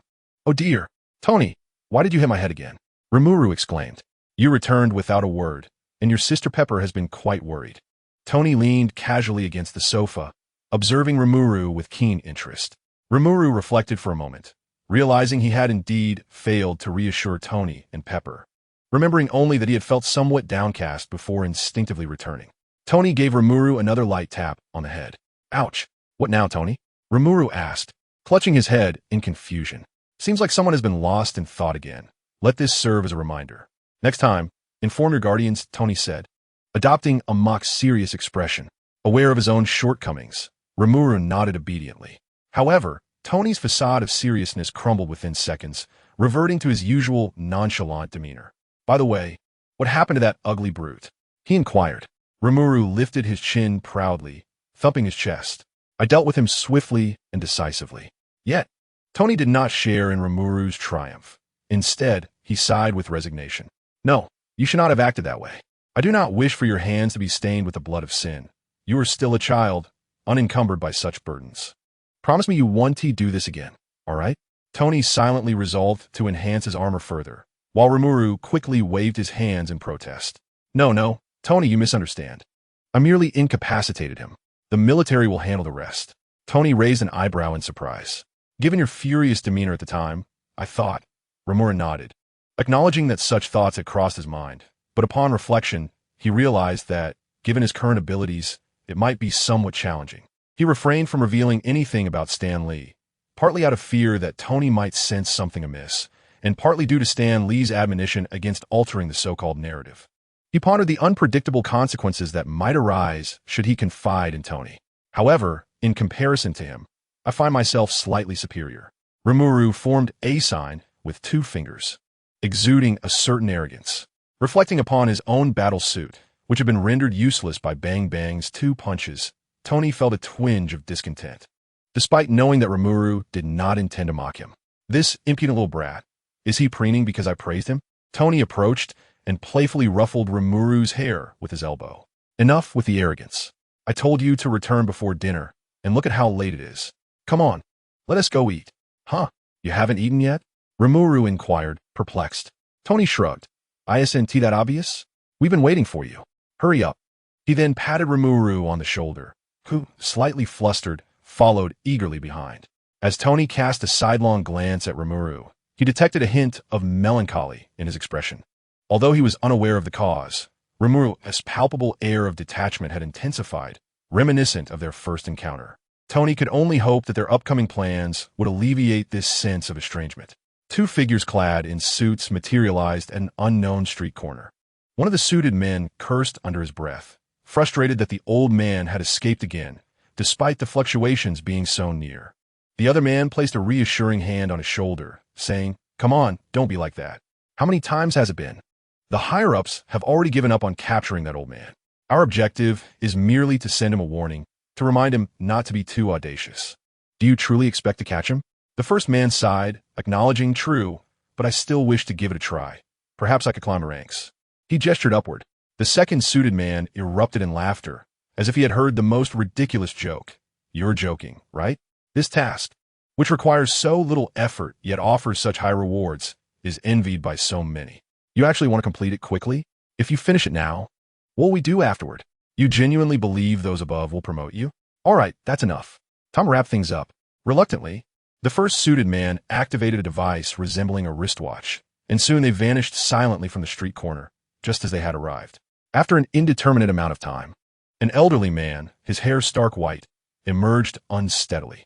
Had Rimuru seen him, he would have instantly recognized who he was. Stanley gasped for breath, wiping the sweat from his brow. Goodness, it's astonishing how vast the disparity is, considering I created all of this. If I had known, I would never have established such an organization. It has only led to my own downfall. Stanley adjusted his beret and straightened his back, pondering the uncertain fate of the child before him. Given the taint sown within, it seemed likely that the child would become yet another pawn discarded in the game. Sighing, he resolved to take things one step at a time. If necessary, he could always find another way to break the deadlock. With that, Stan Lee ambled forward, his hunched figure gradually fading into the night. Chapter 46. Happy birthday, Sister Pepper? Rimuru gulped nervously, adopting a pitiful expression as he gazed at the fiery Pepper. Humph. Pepper appeared unimpressed, crossing her arms and emitting a sound of dissatisfaction. Observing the tension, Tony quickly intervened. How about we let go? Huh? Look, the food's gone cold. What? Pepper narrowed her eyes at Tony, who promptly fell silent. Tony shrugged at Rimuru, indicating his helplessness. Rimuru gritted his teeth, realizing he had no other option. A true gentleman must adapt, he thought, and so he stealthily inched towards Pepper before launching himself forward, grasping her sleeve. Pepper, perplexed, glanced at the figure clinging to her arm, her anger still palpable. Sister Pepper, I admit my mistakes. Please spare me, Rimuru pleaded, pouting and adopting a sweet tone, leaving one to wonder what deep epiphany had led him to such a state. With a playful bow, Rimuru promised, I swear I will return before dinner next time. Seeing this, Pepper nearly burst into laughter. It was said that one often mirrored their companions, and after spending so much time with Tony, Rimuru had indeed begun to resemble him in certain moments. This scene was strikingly reminiscent of Tony's antics when he would irritate her and then apologize. Pepper cast a reproachful glance at Tony, as if to say, "Look at what you've done to the child." Feeling the weight of her gaze, Tony scratched his nose sheepishly. "Have I? I don't think so, or maybe." Pepper shook her head, her anger dissipating significantly, but she still gave Rimuru a firm tap on the forehead. "You silly fool. I'm not angry about that. You can return whenever you want. I'm just upset that you didn't let us know you were safe. What if you encountered a dangerous monster and couldn't defeat it? What if the military mistook you for one of the monsters and captured you? Or worse, what if you got lost and couldn't find your way home? Did you ever consider the worry we felt all day?" As she spoke, Rimuru lowered his head, his hands fidgeting nervously. Sorry with a sigh, Pepper chose not to continue her reprimand. After a considerable pause, the sound of food being chewed broke the silence. Rimuru lifted his head, noticing a bowl filled with dishes had mysteriously appeared before him, tilting his head in confusion. Before he could react, a spoonful of braised beef was promptly delivered to his mouth. Despite his astonishment, his instinct kicked in, and he began to chew eagerly. Gazing at the adorably naive face of Rimuru, a gentle smile crept onto her lips. She subtly withdrew the spoon and turned her head aside, feigning seriousness as she stated, "This time, it shall be so. Next time, it is forbidden." Upon hearing this, Rimuru eagerly nodded like a chick pecking at grains. Although she was uncertain as to why, it felt as though she had narrowly escaped a calamity. As Rimuru continued to eat, Tony suddenly broke the silence. "Do you remember my promise to you?" "What promise?" Rimuru inquired, momentarily puzzled. "Wait, are you referring to?" Had Tony not mentioned it, Rimuru might have completely forgotten about it. Surprise. Rimuru set down her utensils, her eyes gleaming with anticipation as she stared at Tony. He then produced a piece of cloth from seemingly nowhere. A surprise can only be truly delightful if it is not anticipated. "To ensure this, please wear this," he instructed. "And remember, you must not use your powers to sneak a peek." Rimuru coughed awkwardly, her heart racing. "Of course not. I have no such intentions." It was merely a piece of cloth, and she had intended to use her magic to discern its nature. Little did she know, Tony had already anticipated her thoughts. Nonetheless, he was correct. If one were to know in advance, it would no longer be a surprise. Suppressing her curiosity, Rimuru accepted the cloth and obediently tied it over her eyes. Soon after, a hand with prominent knuckles and a delicate, almost ethereal hand grasped hers on either side. "This is, of course, to guide you. The surprise awaits you beyond your home," the little Pepper cheerfully remarked. Rimuru nodded, somewhat understanding, and allowed herself to be led away. "Now, sit down," she was instructed. Feeling the softness of the seat beneath her, Rimuru curiously asked, "Is this a vehicle? Tony, is it far?" "You'll find out once we arrive. Let us commence," Tony declared, pressing the accelerator. Rimuru felt a push from the seat behind her as the vehicle surged forward. After a brief journey, they came to a halt, and she was promptly assisted out by the two. "Can I remove this now?" she inquired, as the grip on her hands loosened. "Not yet. Just a moment longer," Tony replied. The prolonged darkness made Rimuru uneasy, prompting her to tentatively call, "Pepper, sister?" "Yes. What is it?" came the cheerful response from the little Pepper, which eased Rimuru's anxiety, though she still sensed something amiss. "Why do I feel as though I am rising? And it seems like there is a sensation of weightlessness." Just as her feelings of unease began to overwhelm her, the cloth binding her eyes was finally removed. As Rimuru regained her sight, she blinked a few times, taking in the sight of Tony and the little Pepper seated across from her. Feeling a wave of relief wash over her, she surveyed her surroundings, realizing she was in a small, oval-shaped red metal room that resembled a miniature train carriage. Leaning towards the nearest window, she peered outside and gasped as she saw the ground, over 100 meters below her. "Is this a Ferris wheel?" Rimuru swallowed hard, gazing incredulously at Tony. "You got it right. Consider this your reward for guessing correctly." As he spoke, the Ferris wheel abruptly came to a halt, swaying slightly before settling at its apex. Tony then glanced at his watch, inexplicably beginning a countdown. 2019. "Wait, Tony, what are you doing? Were you counting down?" Yet, Tony did not cease. Instead, he quickened the pace of his countdown. 11, 10. "Hold on, stop counting. You need to tell me what's happening." 5, 4. Tony continued unabated, and the bizarre scene stirred a sense of unease within Rimuru. "Stop it. What is wrong with you, Tony?" 3, 2. Wait, no. Overwhelmed by the immense psychological pressure, Rimuru felt his magical essence subtly fluctuate, and he anxiously shut his eyes. As the final countdown echoed, it seemed as if nothing occurred, yet a faint light pierced the inky night sky, illuminating his eyelids. Rimuru's eyelashes fluttered as he gradually opened his eyes. A dazzling radiance reflected through the glass, casting a brilliant shimmer in his pupils. He rubbed his eyes, gazing at the scattered sparks in the sky, regretfully placing his hand against the glass as if to savor the lingering warmth of the fireworks. However, that fleeting moment of light appeared merely as an appetizer. An increasing number of brilliant lights erupted from the ground, blooming into resplendent fireworks in the air. Rimuru leaned against the glass, his lips trembling slightly as he gazed dreamily at the sky filled with fireworks. So beautiful. After what felt like an eternity, he seemed to succumb to aesthetic fatigue, rubbing his eyes and turning back reluctantly. Tony and Pepper, thank you. The fireworks are stunning. I truly love this surprise. Rimuru tilted his head, flashing a radiant smile. Now you like it? I recall someone who was terrified earlier, even closing their eyes, Tony remarked playfully, mimicking Rimuru's earlier expression with exaggerated antics. Hey, you've ruined the lovely atmosphere.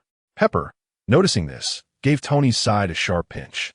Grimacing in pain, Tony exaggerated his expression to an even greater degree, showcasing the family dynamics at play.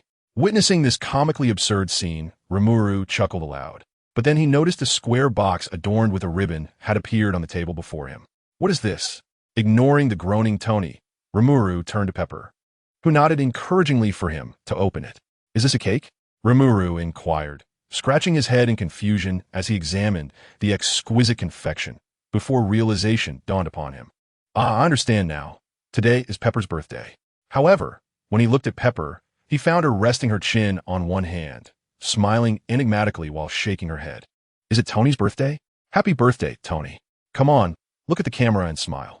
Out of nowhere, Tony pulled out a camera and snapped a picture of Rimlu. As he gazed silently at the photo in his hands, he merely observed Rimlu. Is there something on my face? Why are you all staring at me? Rimlu asked, feeling a bit embarrassed as he touched his nose. Suddenly, Pepper couldn't help but chuckle. Silly, today is your birthday. Rimlu appeared momentarily stunned. My birthday? He quickly waved his hand. Sister Pepper, don't joke around. My birthday isn't today. Before Rimlu could fully process it, Tony stood up and placed a birthday hat atop his head. Indeed, it isn't today, but after today it will be, Tony said, satisfied as he admired his handiwork and took another picture. Rimlu, Tony, and Pepper exchanged knowing glances before simultaneously exclaiming, Happy birthday. Seeing Rimlu's puzzled expression, Pepper explained, We certainly know today isn't your birthday. We might have taken the liberty to celebrate anyway. Toot toot, Tony added, blowing the party horn. Did you not mention wanting a fresh start? A new beginning surely deserves a ceremony, does it not? Thus, Pepper continued, Tony and I have prepared a day of profound significance for you. Since it marks a new beginning, it can certainly be deemed a birthday. Tony gave Pepper a thumbs up. So, starting today, he glanced at Pepper, who nodded in understanding.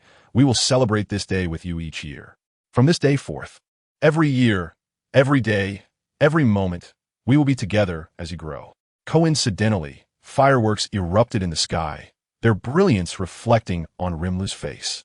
In that moment, it was deafening. The sound of fireworks bursting filled Rimlu's ears. Yet, it was also serene, quiet enough to hear every word spoken by the two before him. You, Rimlu. He trembled slightly as he turned his head away. Tony observed Rimlu's expression and suddenly broke into a relieved smile, realizing that the invisible barrier that had once separated them had vanished.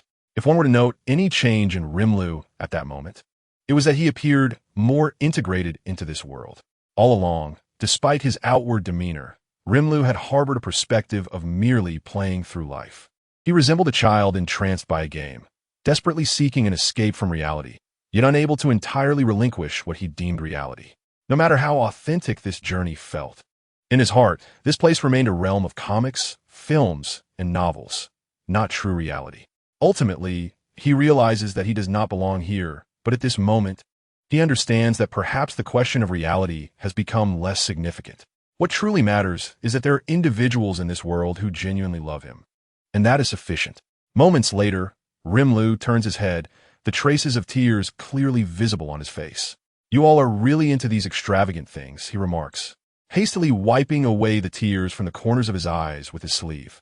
Tony extends his large hand to gently brush away the tear marks on Rimlu's face. "Stop crying, you big baby. Your face is all smeared with tears." "I'm not. It's just that sand got in my eyes." "Ah, yes, you're absolutely right," Tony replies, subtly capturing another photograph. Pepper lights the candles on the cake and claps her hands. "It's your birthday. Cheer up a bit. Hurry, make a wish." Rimla nods, crossing his hands and closing his eyes. After a long while, he finally opens his eyes and blows out the candles, bursting into a giggle. Tony playfully spears a piece of cake with his fork and smears it across Rimlu's face, grinning mischievously. "You didn't wish for world domination, did you?"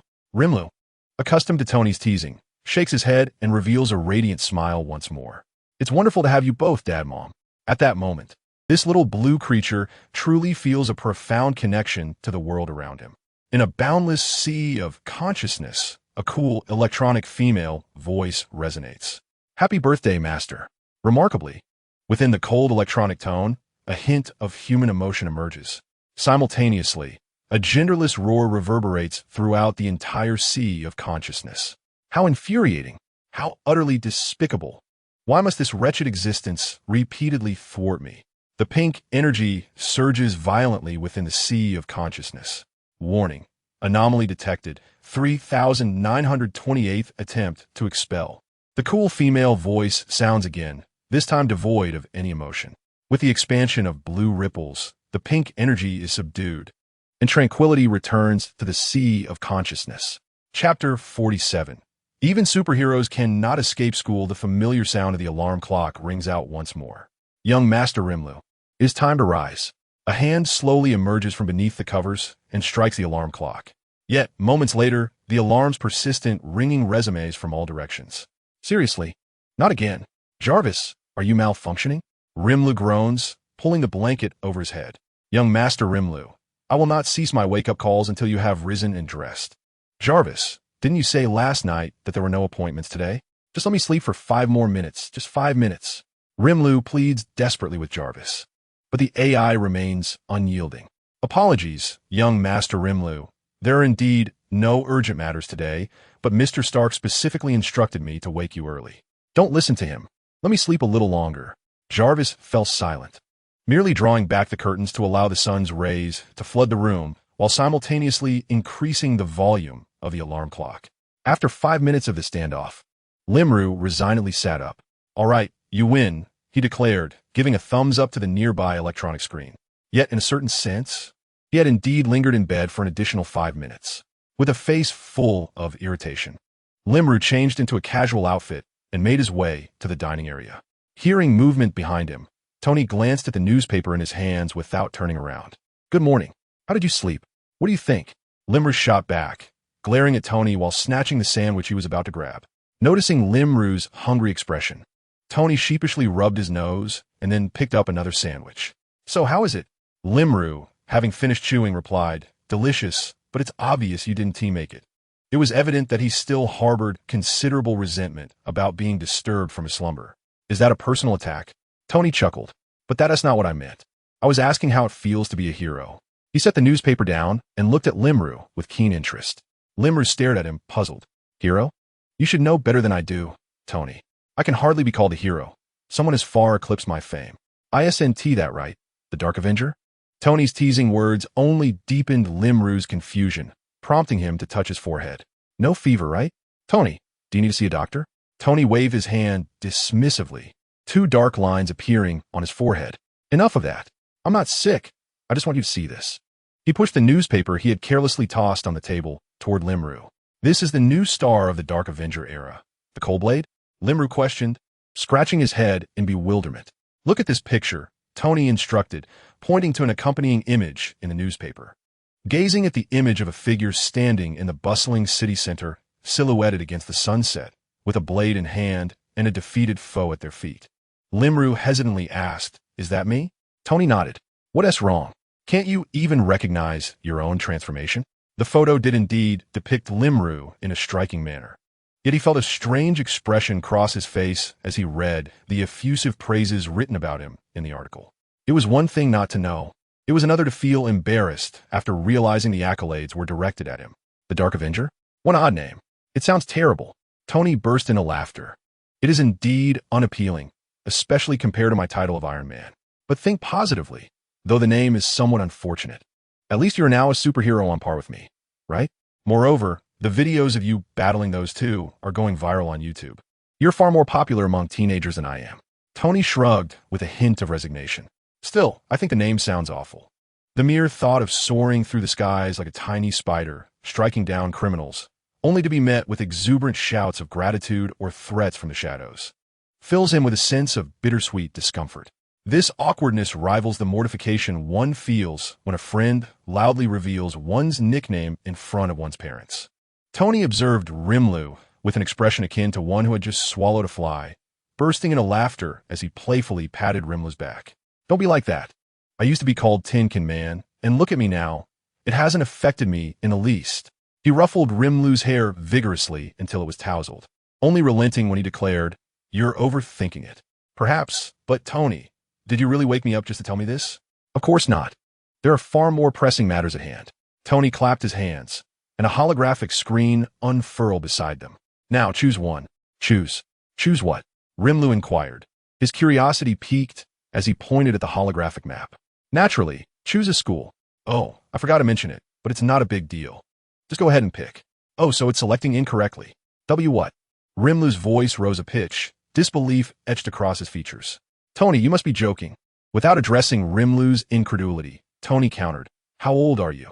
If I recall correctly, you mentioned you had just reached adulthood before your rebirth. Rimlu nodded, but he questioned, what does that have to do with sending me to school? Everything. Those your age are still in their early teens, looking solely at your current appearance.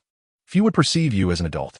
Tony refrained from mentioning that perhaps Rimlu's past experiences or his naivete contributed to the impression that his mental age did not align with his actual years, and, at times, it seemed to correspond more closely with his youthful visage. However, Tony found Rimlu's childlike essence endearing. Often, what appeared as maturity was merely a facade to mask his deeply wounded inner child. In truth, this youthful countenance appeared more befitting of him. Thus, experiencing school life and forging friendships was, in Tony's view, essential. Moreover, what others possess, the progeny of Tony Stark must also possess. Indeed, it must be the finest. Tony adopted a gentle tone as he urged, choose one. Schools in New York do not impose overly burdensome academic pressures, and you need not worry, as in your homeland. Consider it an opportunity to experience a life you have yet to encounter. Listening to Tony's persuasion, Rimlu pondered thoughtfully, nodding slowly. Shall we give it a try? His gaze soon fixated on a square area on the map, murmuring, Chinatown. Tony, may I attend this school? Following Rimlu's pointing finger, Tony raised an eyebrow in surprise. Queens? It is not far from here. However, why did you choose such a seemingly small school? To be honest, I had intended to suggest a few prestigious institutions for you.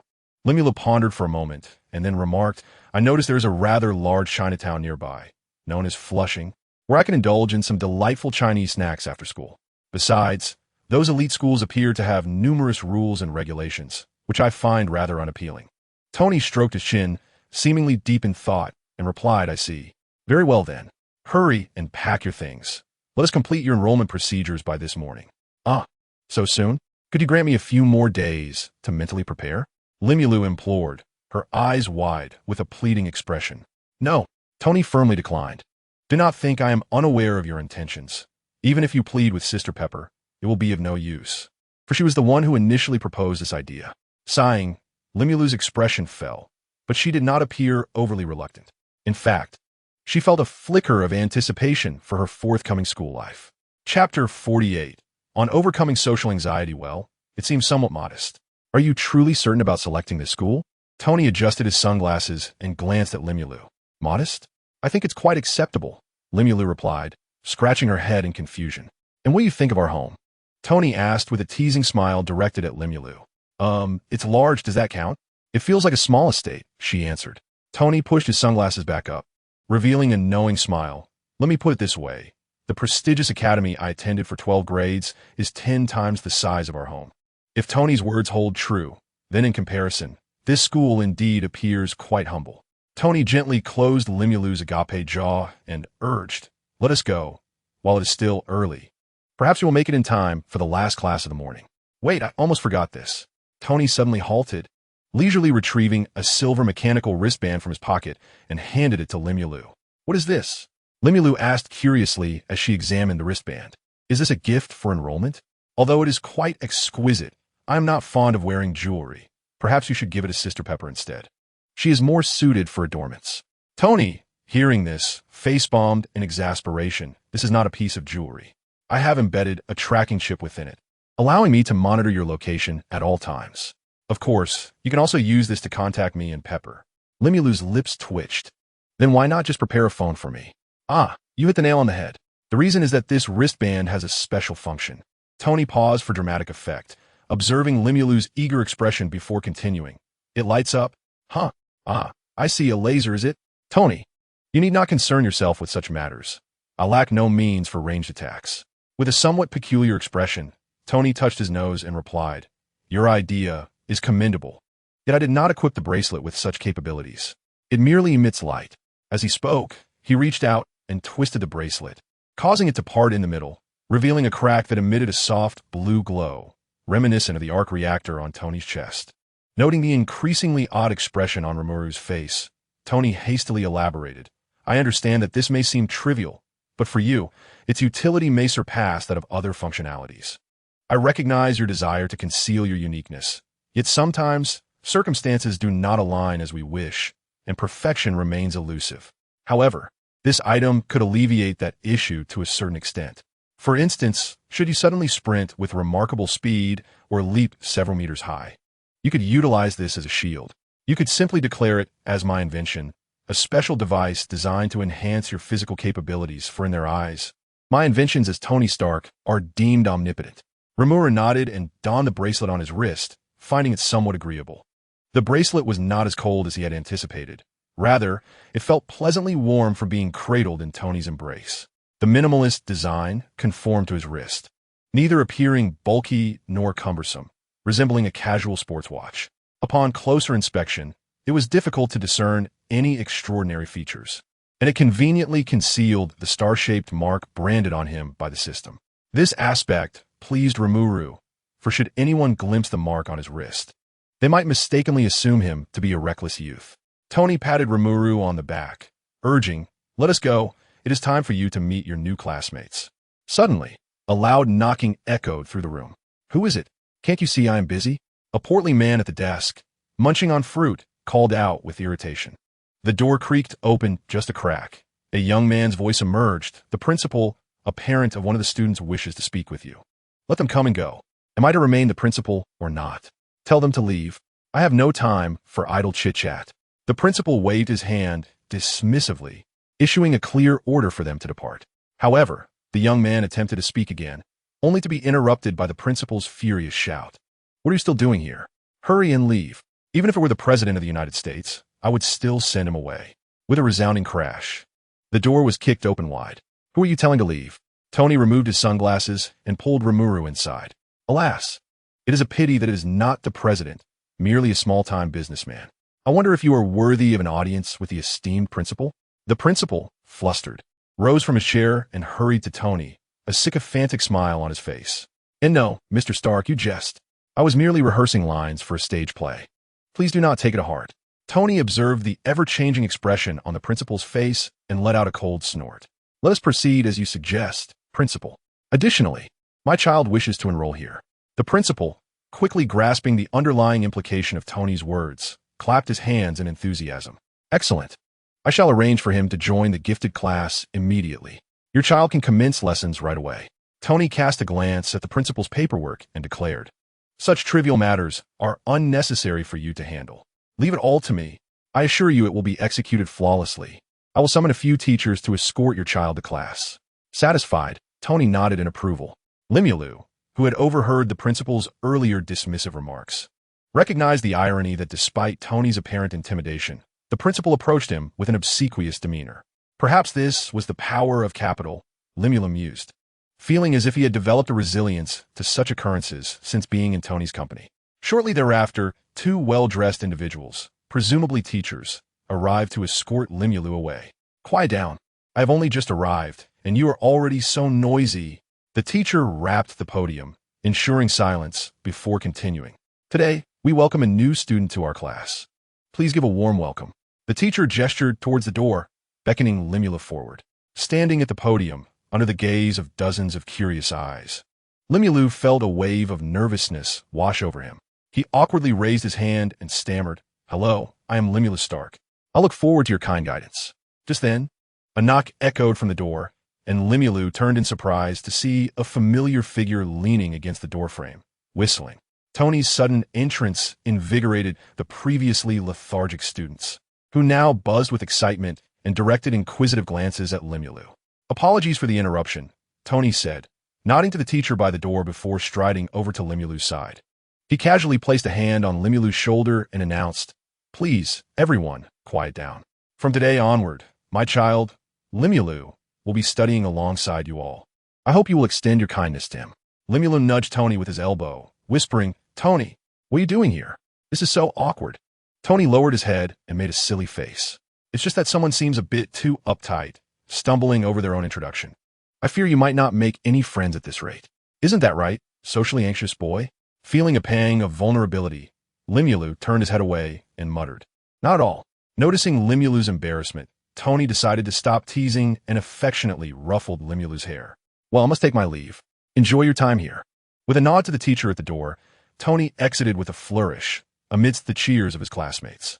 Tony's presence indeed lightened the classroom atmosphere, though Limulu couldn't shake the feeling of being somewhat different from everyone else, as Limulu discerned the curious gazes of her classmates directed at her due to Tony's antics.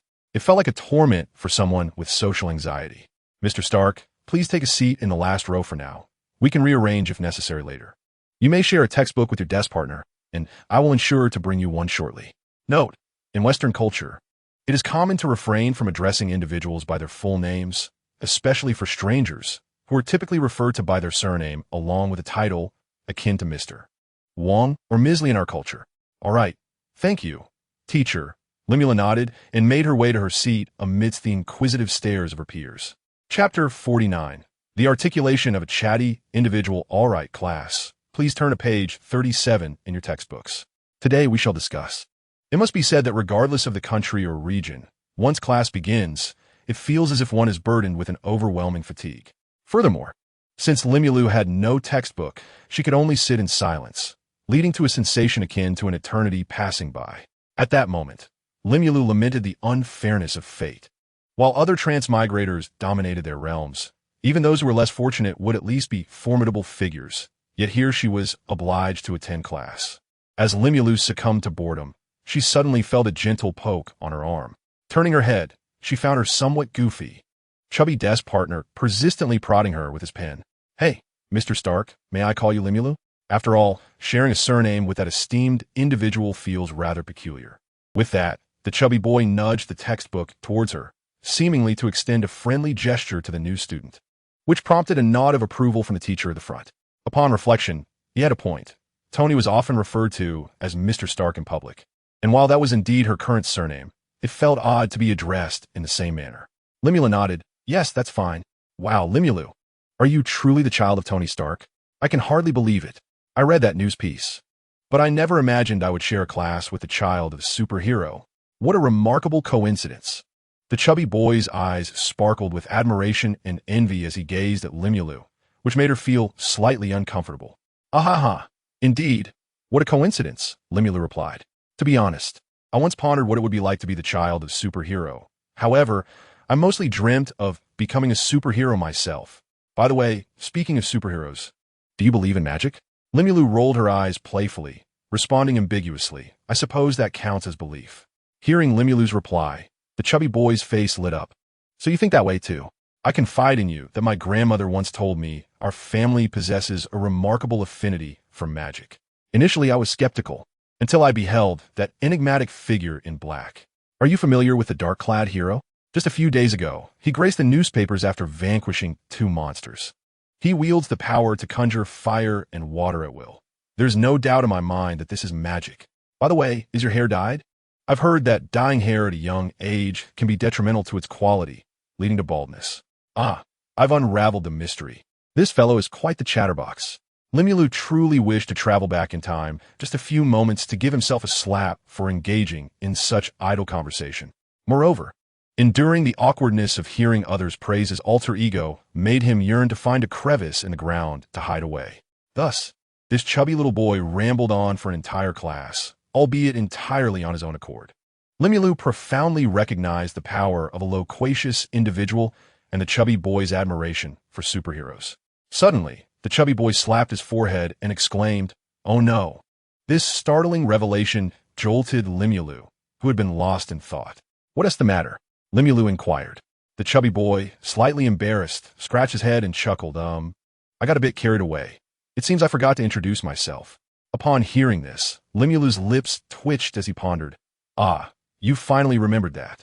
I am Nedliz. Not a particularly grand surname, so you can simply call me Ned."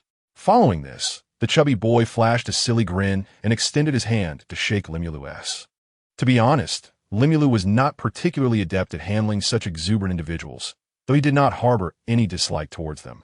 Ned felt strangely familiar to Limulu, but he had no time to contemplate this as the soothing sound of the class dismissal bell drew his attention. Oh, is class over?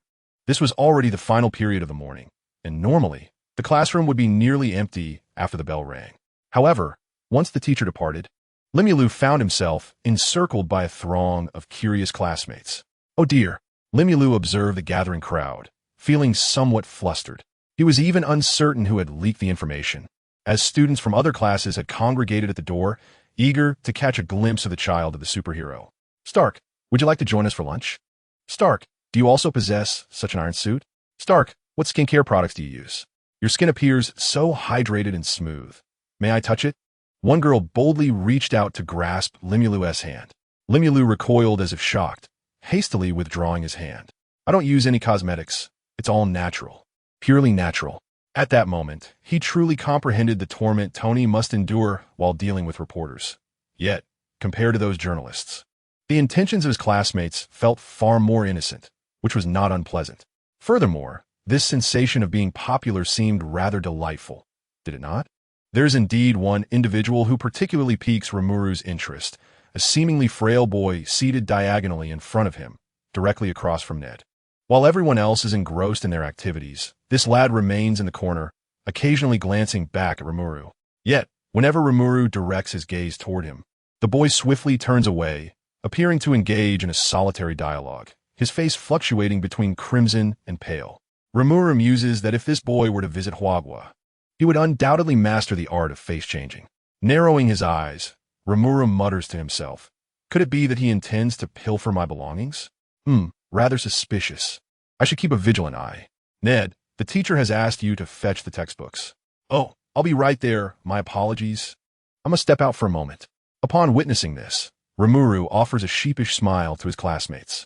Upon returning with the books, Rimuru finds the classroom nearly deserted, with only Ned and the shifty-eyed, diminutive boy remaining, observing his half-open backpack on the desk, and the boy's face flushing with alternating hues of red and white upon his arrival. Rimuru begins to piece together the situation. Indeed, this boy harbored intentions of theft, evidently caught in the act by Ned. Just as Rimuru prepares to confront the matter, Ned clasps his shoulder, exclaiming, "Rimuru, you finally arrived.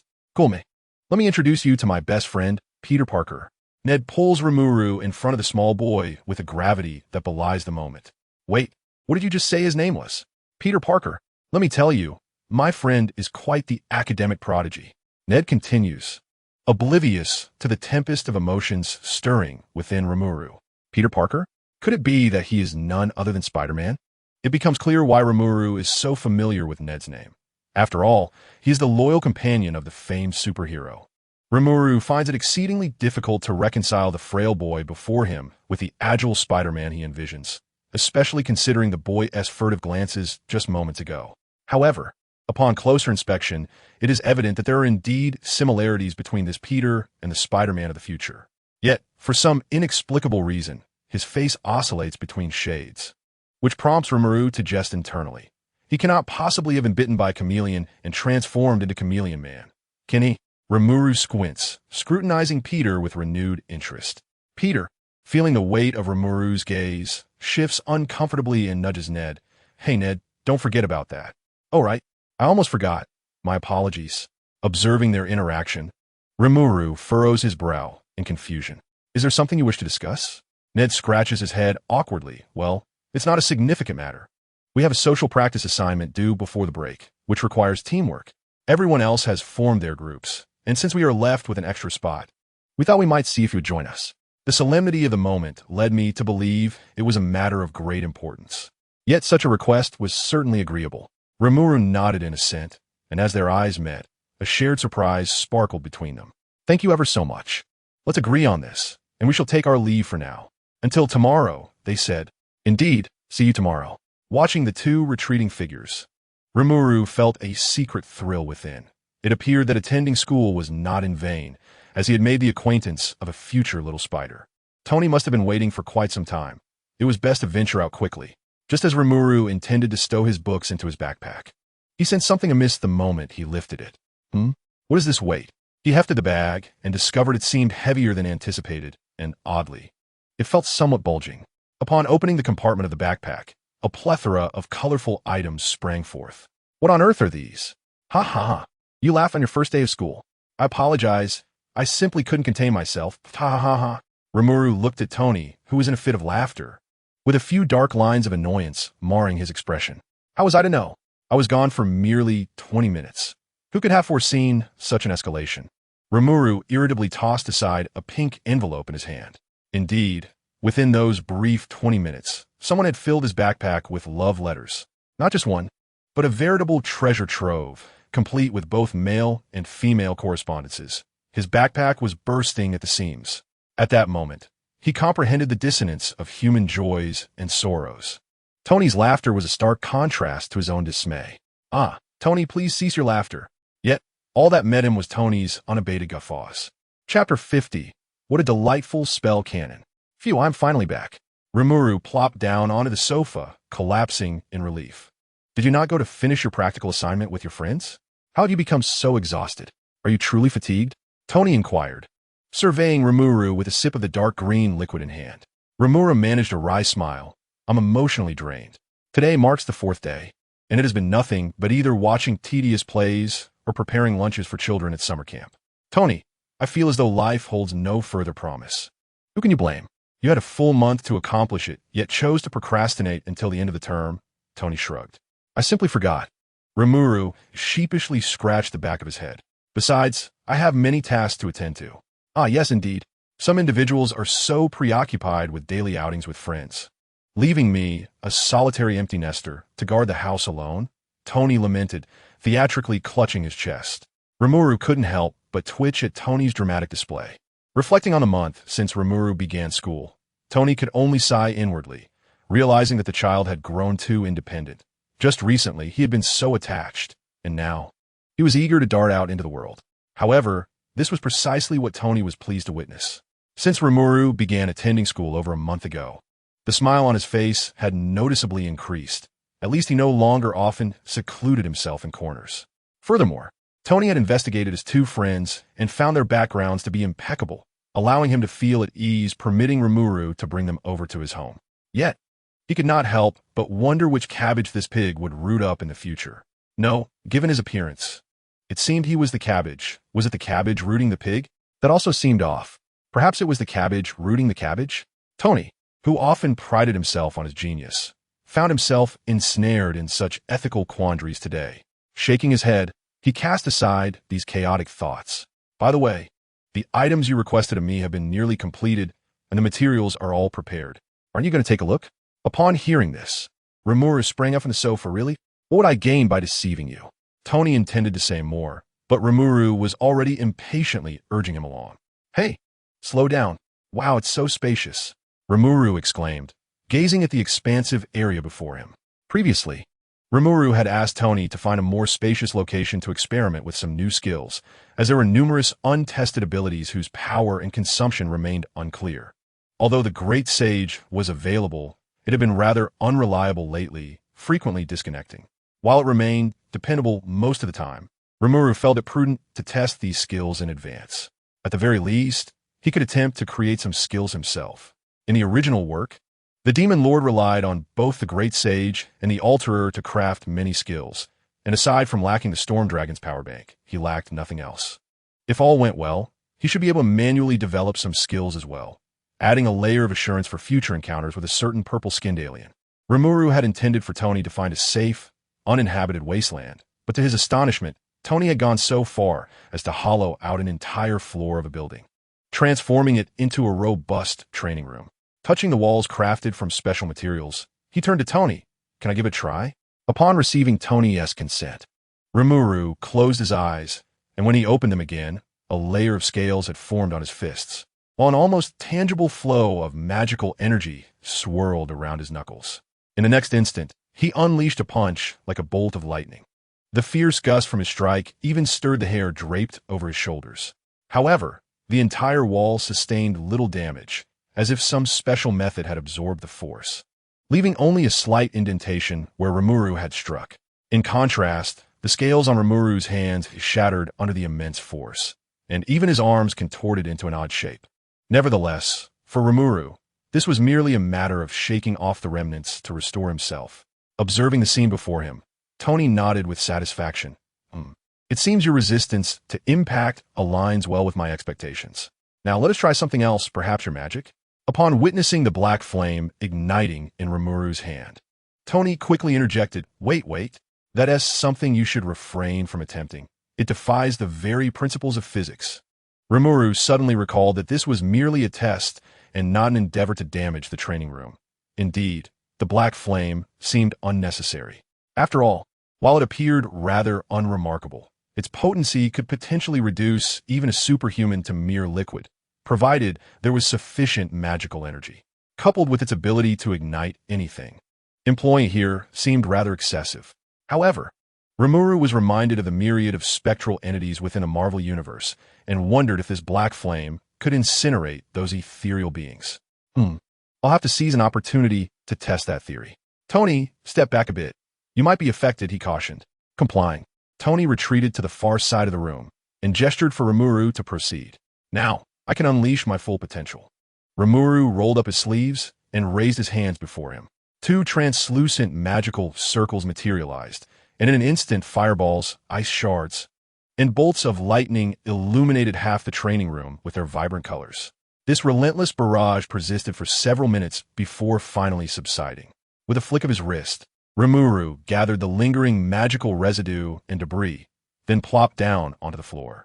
A flush crept up his cheeks, accompanied by an inexplicable rush of exhilaration.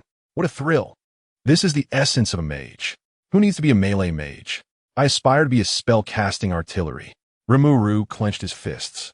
Despite having nearly exhausted his magical energy, he felt an overwhelming satisfaction.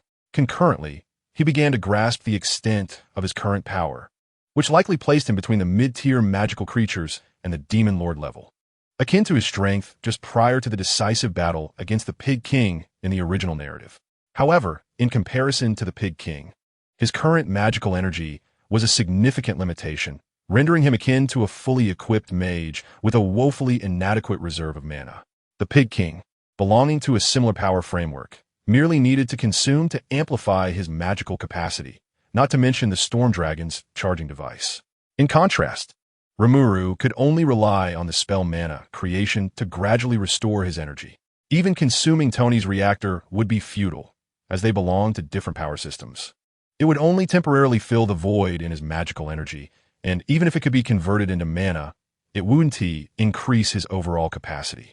Yet, he devised a solution. He noticed that each time he depleted his magical energy, his total mana seemed to rise significantly. Thus, if he continued to indulge in extravagant displays like earlier, he believed it wouldn't be long before he reached the level of the Pig King. This thought brought a broad grin to Rimuru's face. Tony, unable to bear the sight any longer, approached Rimuru and tossed him a handkerchief. What is this?" Rimuru inquired. "Wipe your face. You've turned into a colorful mess, yet you're still grinning like a fool." Rimuru finally noticed that his attire had become quite grimy. If his clothing appeared thus, one could only imagine the state of his face. It was no wonder that Tony wore such a perplexed expression. Jarvis. Tony clapped his hands, and a small cart slowly rolled to his feet. And here are the special metals you requested, which possess excellent energy transfer properties. However, do you truly not require my assistance in processing them? Rimuru shook his head, asserting, I can manage this myself. Suddenly, a blue vortex materialized in his hand, swallowing both the cart and its contents. Great Sage, I entrust this to you. Understood. Note, in the future, the Great Sage will be enclosed in this frame to avoid confusion regarding the speaker. Previous instances will also be gradually amended. Moments later, the vortex in Rimuru's hand began to reverse, spewing forth a myriad of cold weapons, swords, spears, and clubs. Tony, standing nearby, was rendered speechless, utterly astonished. How did you accomplish this? With a hint of pride and hands on his hips, Rimuru replied, as long as I have the blueprints and specific materials, there is nothing I cannot replicate. Just as Tony was about to inquire further, Rimuru's actions provided the answer. Another vortex appeared, and in his hand emerged a replica of the Iron Man helmet. Tony gave a thumbs up and jested. Impressive, but this borders on plagiarism. It seems I must discuss copyright fees with you. Let us see. 10 billion should suffice, deducted from your allowance. Observing Rimuru's incredulous expression, Tony felt a sense of balance restored within himself. All right, that was just a jest. Don't forget, there is still one more item we need to test. Rimuru glanced down at his slightly charred sleeve, nodding in agreement. Indeed, next time I shall wear specialized clothing for the experiment. However, Tony, I did not expect you to have everything ready for me in such a short time. Tony? Rimuru looked up, only to find no trace of Tony. The surroundings were eerily silent and desolate. Suddenly, a series of sounds resembling shattering glass echoed, followed by shards that looked akin to broken mirrors cascading from the ceiling, surging outward in waves until they enveloped the entire room. Chapter 51. Do not underestimate the bond between me and the Great Sage. Tony? Tony! Damn it, what is happening? Regardless of how Rimuru called out, there was no response, and an unsettling sensation of being watched washed over him. Great Sage. Understood. The magical essence swiftly filled the room. Curiously, however, it could only cover the confines of this space, unable to extend even a fraction further, as if an invisible barrier surrounded him. The bizarre scene caused Rimuru to draw in a sharp breath. Great Sage, what is the meaning of this? Alert.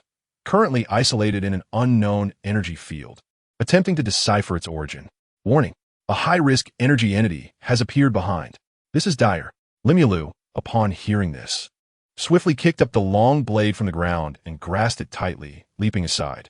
Glancing back, he noticed sparks still lingering in the air where he had just stood. What is this? As he stared at the remnants of sparks before him, a sense of familiarity washed over him. Quite a quick reaction.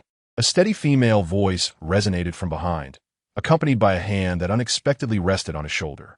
Alarm bells rang in Limulu's mind, without a moment's thought. He swung the long blade behind him. Two pale fingers effortlessly intercepted the lethal strike, rendering Limulu's attempts to break free futile. Resolutely, Limulu relinquished the blade and jumped backward, finally catching a clear glimpse of the figure before him. The woman was clad in an oversized yellow robe.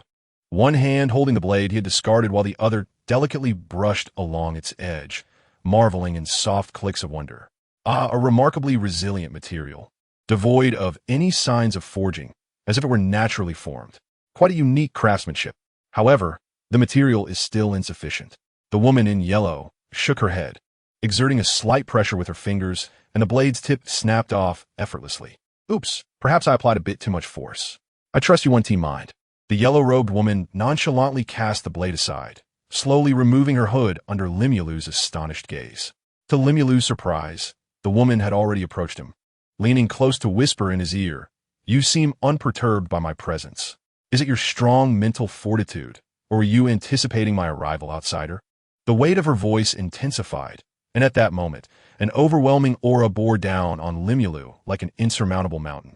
The Great Sage's voice became a chaotic cacophony in Limulu's mind. Warning, warning, high-risk life form detected. Analysis reveals comprehension is unattainable, and the odds of overcoming approach 0. Recalculating.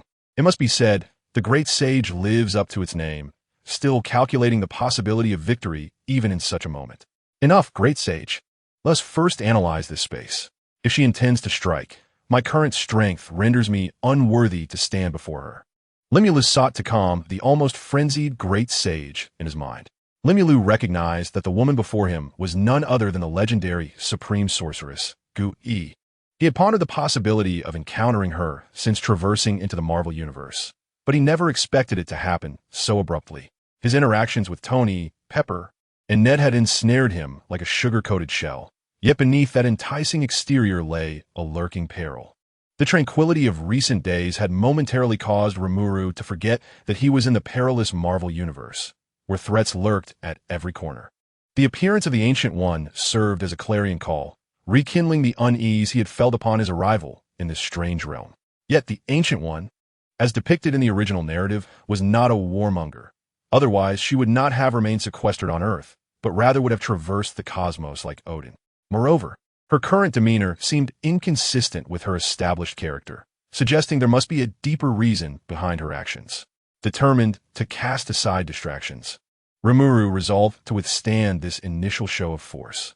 He fervently summoned magical energy to counter the overwhelming pressure, and as anticipated, the formidable weight gradually dissipated after a fierce struggle with his own magic. The Ancient One regarded Rimuru with an approving nod, acknowledging his fervent desire for life. With the sudden alleviation of pressure, Rimuru felt an unexpected lightness, granting him the capacity to respond to her inquiry. I am merely an ordinary person who has found himself here by chance. All I seek is to live my life in peace.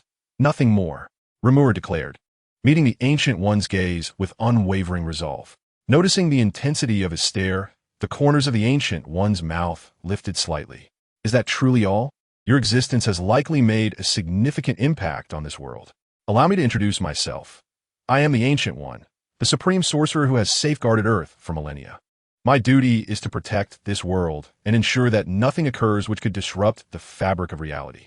With her hands clasped behind her back, she circled Rimuru, scrutinizing him closely. You fall well within the purview of my oversight. Rimuru shook his head. I harbor no malice towards this world. My arrival here was purely accidental. However, it is impossible for me to refrain from intervening in matters here, as there are things I wish to protect and reasons compelling me to do so.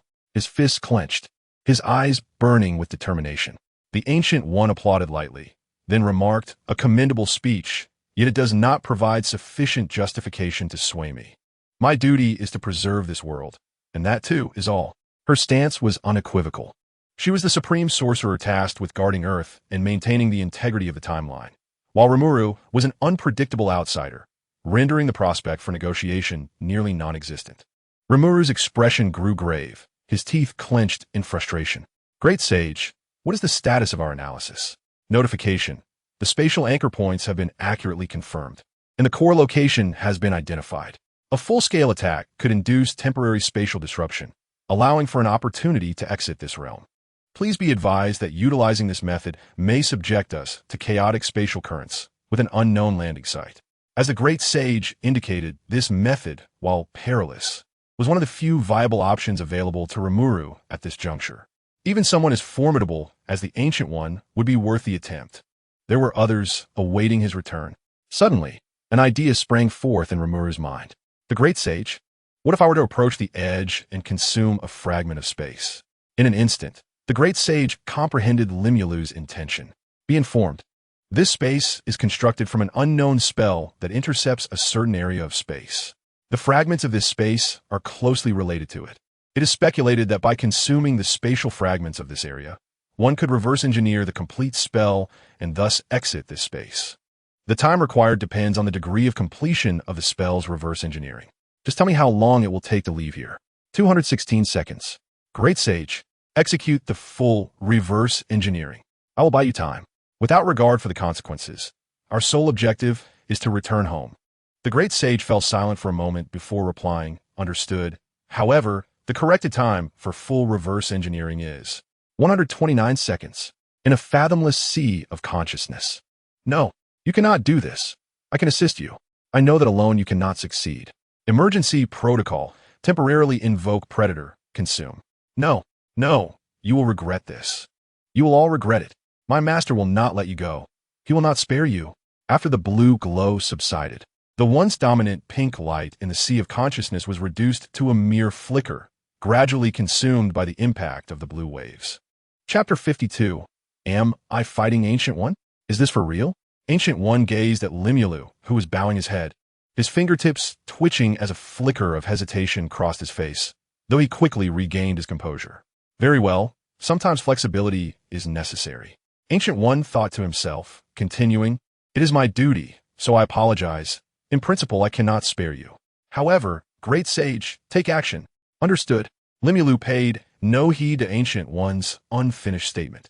After issuing the command to the great sage, he fervently condensed magical essence.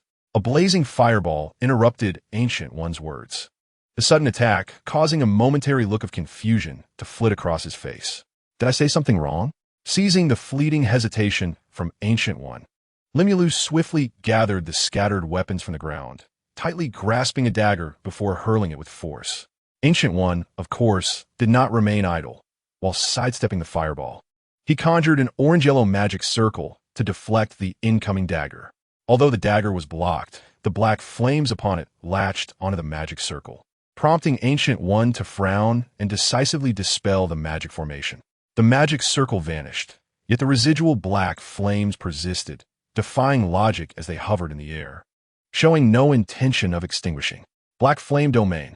With Limulu's low exclamation, the floating black flames suddenly expanded, forming a sphere approximately 2 meters in diameter, enveloping Ancient One within.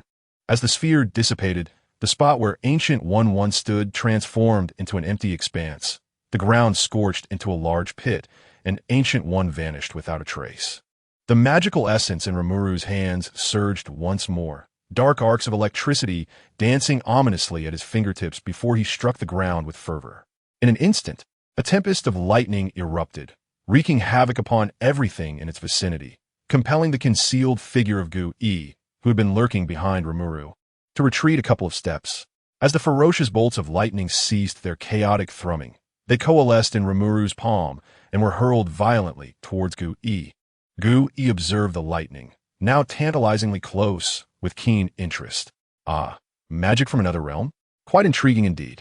Let's engage in this duel. Just as the black lightning was about to strike Gu-E, he extended his index finger and lightly flicked it in the air. At the moment the lightning made contact with his fingertip, it transformed into countless orange-hued butterflies, fluttering towards Rimuru. Rimuru raised his arms, rotating them in front of him, as an ethereal magic circle materialized in the air. Following this, countless ice spikes erupted from the center of the circle, each one unerringly obliterating a butterfly. The remaining ice spikes, undeterred, continued their trajectory towards Gu-E. Noticing this, Gu-E raised 2 fingers and traced a circle in front of him. In the next heartbeat, an unexpected burst of orange sparks appeared before him, swirling and intertwining to form a portal. The opposite end of this portal silently opened above Rimuru, and the ice spikes, which were meant to strike Gu-E, traversed the portal and plummeted directly towards Rimuru's head. In an instant, dust clouds billowed forth, and amidst the tumult, a profound silence enveloped the scene. A smile crept across Gu-Yi's face as he remarked, "A commendable trick. However, it is too slow." He lifted a hand to his neck, where a diminutive magic circle materialized, deftly intercepting the blade that had aimed for his nape. Turning his head coldly, he regarded Rimuru, who had leaped forth from his shadow, and let out a sneer. Seeing his initial strike thwarted, Rimuru tightened his grip on the hilt of his weapon, and in an instant, dark flames erupted from the blade. Gu-E furrowed his brow slightly, tapping the ground gently, before the black flames could spread. The earth beneath him surged like a tidal wave, propelling Rimuru into the air. Rimuru rolled several times in the air, regaining his balance with the aid of his massive wings, while simultaneously unleashing silvery threads from his sleeves that ensnared Gu-E with precision. Gu-E nodded appreciatively. A rather unique ability. Yet, I possess a similar form of magic. The ceiling above Rimuru distorted ominously, drawing closer with stealth, and before he could react, crimson iron chains had ensnared his arms tightly. "Tsk, I was careless," Rimuru muttered, attempting to break free with brute strength but to no avail. He then tried to alter his form to escape the chains, yet they seemed to possess a will of their own, relentlessly binding his arms regardless of his transformations. "Yield!" Gu Yi said nonchalantly. With the strength you have displayed thus far, you remain far from capable of breaking free from the chains of Seterac. His demeanor remained calm, unperturbed by the threads that bound him. Limulu positioned the blade, engulfed in black flames, horizontally upon the silk thread. Strangely, the black flames did not sever the thread. Instead, they surged along it towards Gu Yi with alarming speed. Gu Yi momentarily stared in astonishment at this scene, realizing the necessity for greater seriousness. To be candid, even with her formidable prowess, she was reluctant to confront the peculiar black flames directly. While there were methods to deal with such a phenomenon, the current circumstances rendered their application rather inconvenient. Observing the tightly wound silk around her, Gu Yi let out a wry smile. With a delicate flick of her fingers, several circular magic formations abruptly manifested around her. With a slight exertion of her fingertips, the circular formations swiftly folded into sharp, fan-like shapes, slicing through the encumbering silk threads. Now liberated, Gu Yi rubbed her wrists before gesturing forward, sending the surrounding formations flying towards Limulu. Catching sight of her arm ensnared by chains, Limulu steeled her resolve, extinguishing the flames on her blade and instead enveloping it in magical essence before striking at her own arm. The blade flashed, leaving behind a smooth incision on her upper arm.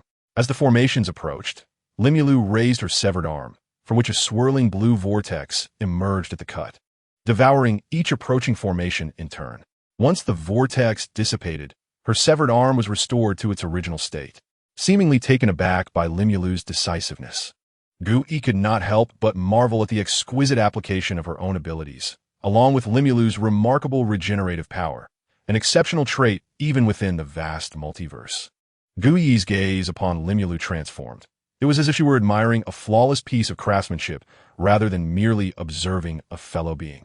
Feeling somewhat unnerved by this peculiar scrutiny, Limulu flapped her wings and soared once more towards Gu Yi. Gu Yi, massaging her neck, felt adequately warmed up and decided it was time to conclude the skirmish. She extended her hands and formed a seal in the air, then brought her palms together firmly. The surrounding space began to fold and churn incessantly, with walls and ground extending to envelop Limulu completely. With a light leap, Gu Yi landed atop a stone sphere, glancing down at the imprisoned Limulu and stamping her foot. "Have you calmed down now? Then behave," she began, but before she could finish her thought, she sensed a tremendous energy gathering within the stone sphere. In the next instant, a long spear, accompanied by a brilliant flash of lightning, pierced through the stone sphere, embedding itself in the ceiling and causing a momentary tremor in the very fabric of space. Notification: Seterac Red Band has been successfully analyzed. The Ring of Lagagador has been successfully analyzed.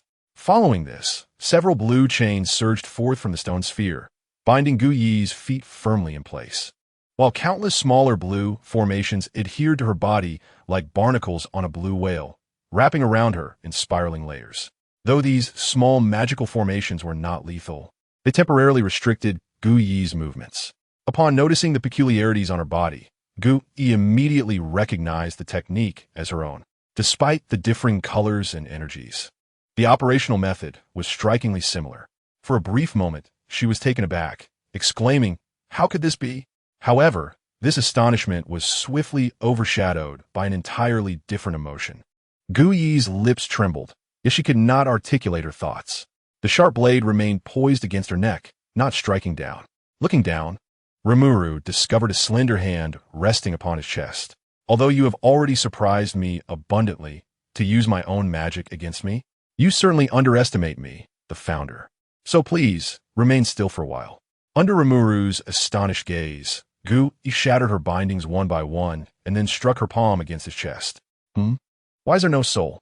Gu Yi raised her eyes to see that Rimuru's originally golden pupils had transformed into a striking red, staring at her with a deadpan expression. The look of astonishment shifted to Gu Yi's face as Rimuru expressionlessly began to count down. 3, 2, 1, analysis complete. In an instant, bizarre runes covered Rimuru's body. Before Gu Yi could react, he preemptively restrained her.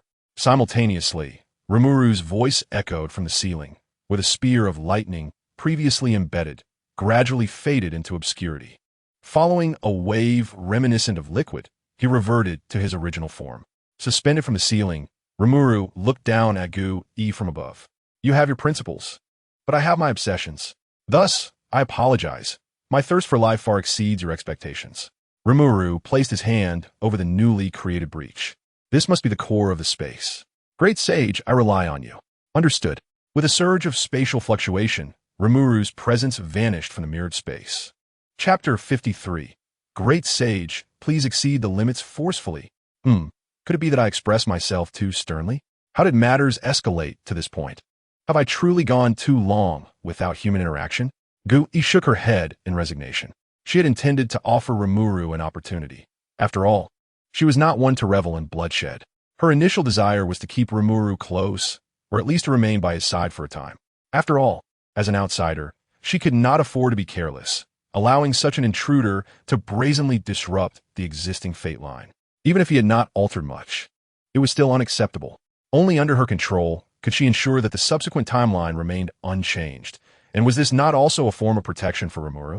Although there was a vague sense that significant shifts in the timeline might herald dire consequences, the precise nature of these events eluded even the Ancient One. She had not anticipated that a mere display of her prowess would provoke such an explosive response from Limulu. It was as if a playful kitten, when teased, would suddenly bristle with indignation. Despite the apparent disparity in their strengths, Limula chose to engage in a desperate struggle. Such audacity was commendable, and the Ancient One's regard for him was notably elevated. Coupled with his peculiar and extraordinary spells, along with a formidable capacity for learning, the Ancient One found herself developing a sense of appreciation for this prodigious talent. Such giftedness could surely stir a tempest in any era. Perhaps it was worth another attempt. If necessary, she could simply abduct him. The Ancient One spoke with a calm demeanor, as though recounting an ordinary event. Just as she contemplated moving, she remembered that something seemed to be entwined around her. Now that your true form has departed, should you not release me? She mused, glancing at the Limulu that clung to her like an octopus. With a resigned sigh, she realized it was merely an unconscious avatar, given that it had been abandoned here. Any damage would not be her fault. Closing her eyes, she awaited the moment she would open them again, when a tremendous surge of energy would be unleashed, causing the ground beneath to groan under the strain. Yet, a peculiar phenomenon transpired. The mysterious runes adorning Limulu's form began to absorb the energy emanating from the Ancient One as if they were parched sponges encountering water. Interesting, she thought. It seemed that without revealing something of substance today, she would indeed be schooled. The previously gentle ambience dissipated, replaced by an eruption of fury, oppression, and decay that radiated from the Ancient One. Indeed, she had once again borrowed from the dark dimension, engaging in an exchange devoid of repayment. Mortimer, how selfish you are. The energy unique to the dark dimension directly affected the Limulu that entwined itself around her. In an instant, the runes that had been greedily consuming her magic dimmed, as if they had encountered their nemesis. Under the assault of the dark energy, Limulu, resting upon the Ancient One, was gradually corroded inch by inch, the life force contained within being dismantled at the cellular level. Yet, unbeknownst to even the Ancient One, before Limulu was reduced to dust, a fleeting red glimmer flickered in his eyes. Analysis successful, corresponding resistance acquired. In-depth analysis in progress. With her bonds severed, the Ancient One waved her hand and vanished from the mirrored space. Accompanied by a distortion of space and a sudden wave of dizziness, Limulu successfully escaped the mirrored realm. Notification: perfect analysis of mirror fragment completed. The skill mirror space has been reverse analyzed and can now be released at will when sufficient magical power is available.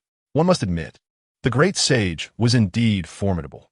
Merely engaging in a skirmish with the Ancient One had enabled Limulu to acquire several skills, leaving him to ponder the audacity of the Great Sage's actions. Fortunately, this time, thanks to the Great Sage, he narrowly escaped a significant misfortune. However, there is one perplexing aspect. Despite his magical essence being nearly depleted, his mind remained exceptionally clear. Normally, even when brimming with magical energy, his thoughts would occasionally drift into sluggishness. Yet after the battle with the Ancient One, his clarity had remarkably intensified. Could it be that he harbors a hidden proclivity for combat? Who can say? Rimuru attributed this newfound lucidity to the experience gained from battling the Ancient One. Unbeknownst to him, the heart of the sage, who had exerted himself for 2 chapters, quietly shattered. Buzz, buzz, buzz, great sage. Are you certain we have returned to our original world? Rimuru, hearing the sound of mechanical movements, swiftly surveyed his surroundings. After a thorough inspection, he realized he was encircled by an array of unfamiliar contraptions, with several laser beams directly targeting his forehead. It seemed that Rimuru's doubts regarding his own abilities had elicited a hint of displeasure in the sage's tone. There is no mistake. Great sage, were you just angry? Such a possibility is utterly unfathomable.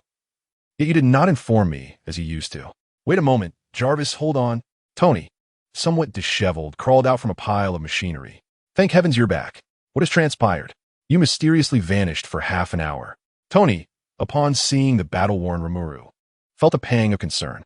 The moment he laid eyes on Tony, Rimuru felt a wave of relief wash over him, but he quickly became frantic and pulled Tony close. Tony, we must leave. We need to get out of here. Seeing Rimuru's distress, Tony understood that something grave had occurred and inquired about the situation. There's no time for explanations. We must leave immediately. Just then, the voice of the Ancient One unexpectedly resonated from behind them. I believe you needn't worry about evading me any longer, for I have arrived. The Ancient One, once again donned in her heavy hood, stood quietly before them. She has pursued us. How infuriating. Rimuru regarded the Ancient One with a grave expression. Who are you? This is my home. You should leave at once. Jarvis, take aim. Tony instinctively positioned himself in front of Rimuru.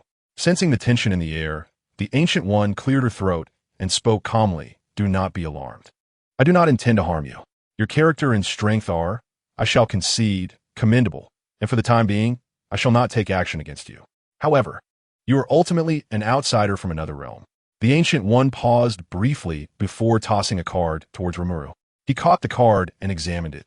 The antiquated piece, crafted from leather, bore the inscription Camartage, with a thoughtful note detailing the specific address and number. He cast a puzzled glance at the Ancient One, who continued, I require further observation of you. Hence I offer you two choices, the first being the address inscribed on that card. As for the second matter, a subtle smile graced the corner of Ancient One's mouth beneath her hood. I suspect this is not the news you wish to hear. He seemed to comprehend her insinuation. In essence, she conveyed a lack of trust in him, prompting him to come closer so she might better observe him. Of course, if he were unwilling. This sorceress had some knowledge of martial arts. Rimuru felt an unsettling notion that should he refuse, this supreme sorceress might swiftly resort to binding him and transporting him to Camartage. He yearned to inquire, what of your dignity as the Sorcerer Supreme? I am merely a frail, pitiful, and helpless slime. Is such an uproar truly warranted? He found it difficult to envision a day when the term arrogant would be attributed to Ancient One. Across from him, Ancient One stifled a sneeze, pondering internally. Ah, how old I have become. I can't believe I sneezed. Is someone murmuring my name? It is likely that old fool Dormammu. Observing Rimuru's ever-changing expressions, Ancient One felt a flicker of delight within. This little creature is rather amusing. It seems there will be much fun ahead. Tony, unable to contain himself any longer, interjected. I care not who you are or what you intend. He is my child. I shall not allow you to take him away. Rimuru gently grasped the agitated Tony's arm. Tony, this is unavoidable. Allow me to handle it. He took a deep breath, glancing at the business card he clutched tightly, and turned his gaze to Ancient One. I choose the first option, but I require some preparation. That is sufficient. Ancient One raised her hand, interrupting Rimuru's words. I only need to know that you have chosen the first option. As for your preparations, and when you will come, that is of no concern to me. You may take your time. I shall simply await you in Camartage. I hope you will not disappoint me. With that, an almost imperceptible pressure descended upon Rimuru's shoulders. And then, before Tony's astonished eyes, she stepped through the portal. Rimuru gazed up at the ceiling, tears welling in his eyes. Just moments ago, he recalled a troubling thought. His delightful holiday seemed poised to be usurped by the nefarious Hakigo. Chapter 54 Impossible. Absolutely impossible. What does this mean? She just left like that? Indeed, she has departed. Tony stepped forward, waving at the spot where Ancient One had vanished. Truly gone. Could have been some illusion? Damn it, what on earth is happening? Appearing and disappearing without a trace defies all logic. Tony instinctively cast a glance at Rimuru. Don't look at me like that. You guessed correctly. It is indeed magic, though it differs slightly from mine. Rimuru offered a wry smile. Damn, what is wrong with this world? When did all this begin? Travelers, mutated behemoths, and now even sorceresses have emerged. At this point, I wouldn't be surprised if aliens popped up as well. Tony, in a fit of agitation, tugged at his hair. Why did you acquiesce to that witch's demands? Rimuru shook his head. Tony, she is the supreme sorceress who has safeguarded the earth from invasions for countless millennia. It was indeed a mercy that she did not simply appear on the day I traversed through time to strike me down. Is she truly formidable? How does she compare to you? Rimuru pondered Tony's question for a moment, seemingly in search of an appropriate adjective. Well, how should I put it? Perhaps it is akin to the difference between a sesame seed and a basketball, or even greater. Tony furrowed her brow. I anticipated a considerable disparity, but I never imagined it would be this vast. What sort of person is she? Rimuru scratched his head. To be honest, I'm not entirely sure. I only know that she is likely someone who considers the greater good. Otherwise, she would not have devoted herself to guarding the earth for a millennium.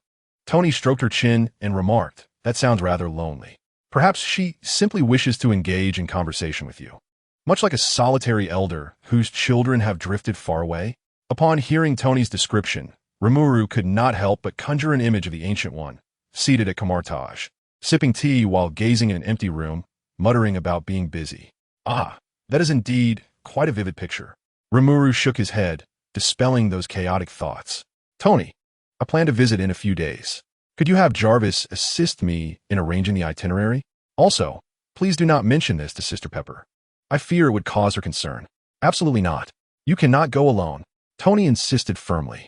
We do not fully understand what kind of person she is. I will not allow you to venture forth unaccompanied. If you must go, I shall accompany you to resolve this matter. Give me some time, and I will prepare thoroughly. Rimuru's lips twitched.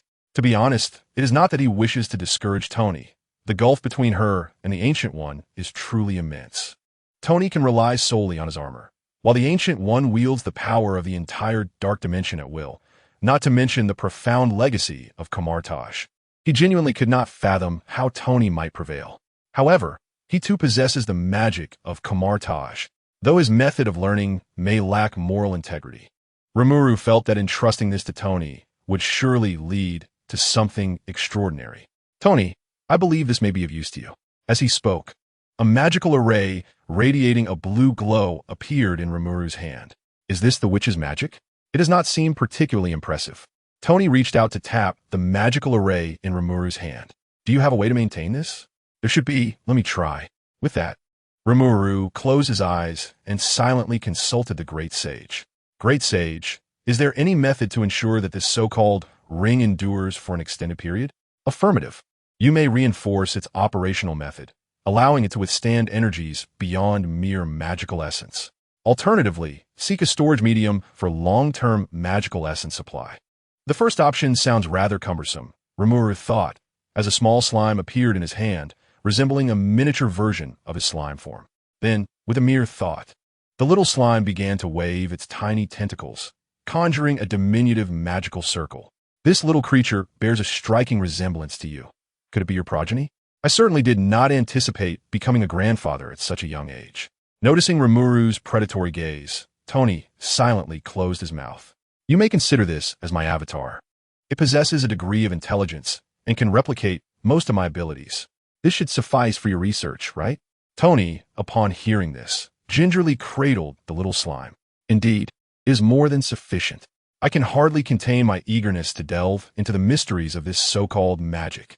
Tony had long desired to study these magical phenomena and even conduct thorough research on Rimuru, yet he had been uncertain how to broach the subject, fearing it would render him a peculiar figure.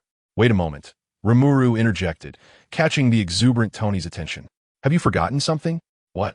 Tony pondered for a considerable time, but could not recall what he had overlooked. Tony, do you not remember what we were engaged in before my disappearance? Rimuru inquired, shaking his tattered garments while blinking at Tony. Ah, that is over there in the little card. Why don't you check for yourself?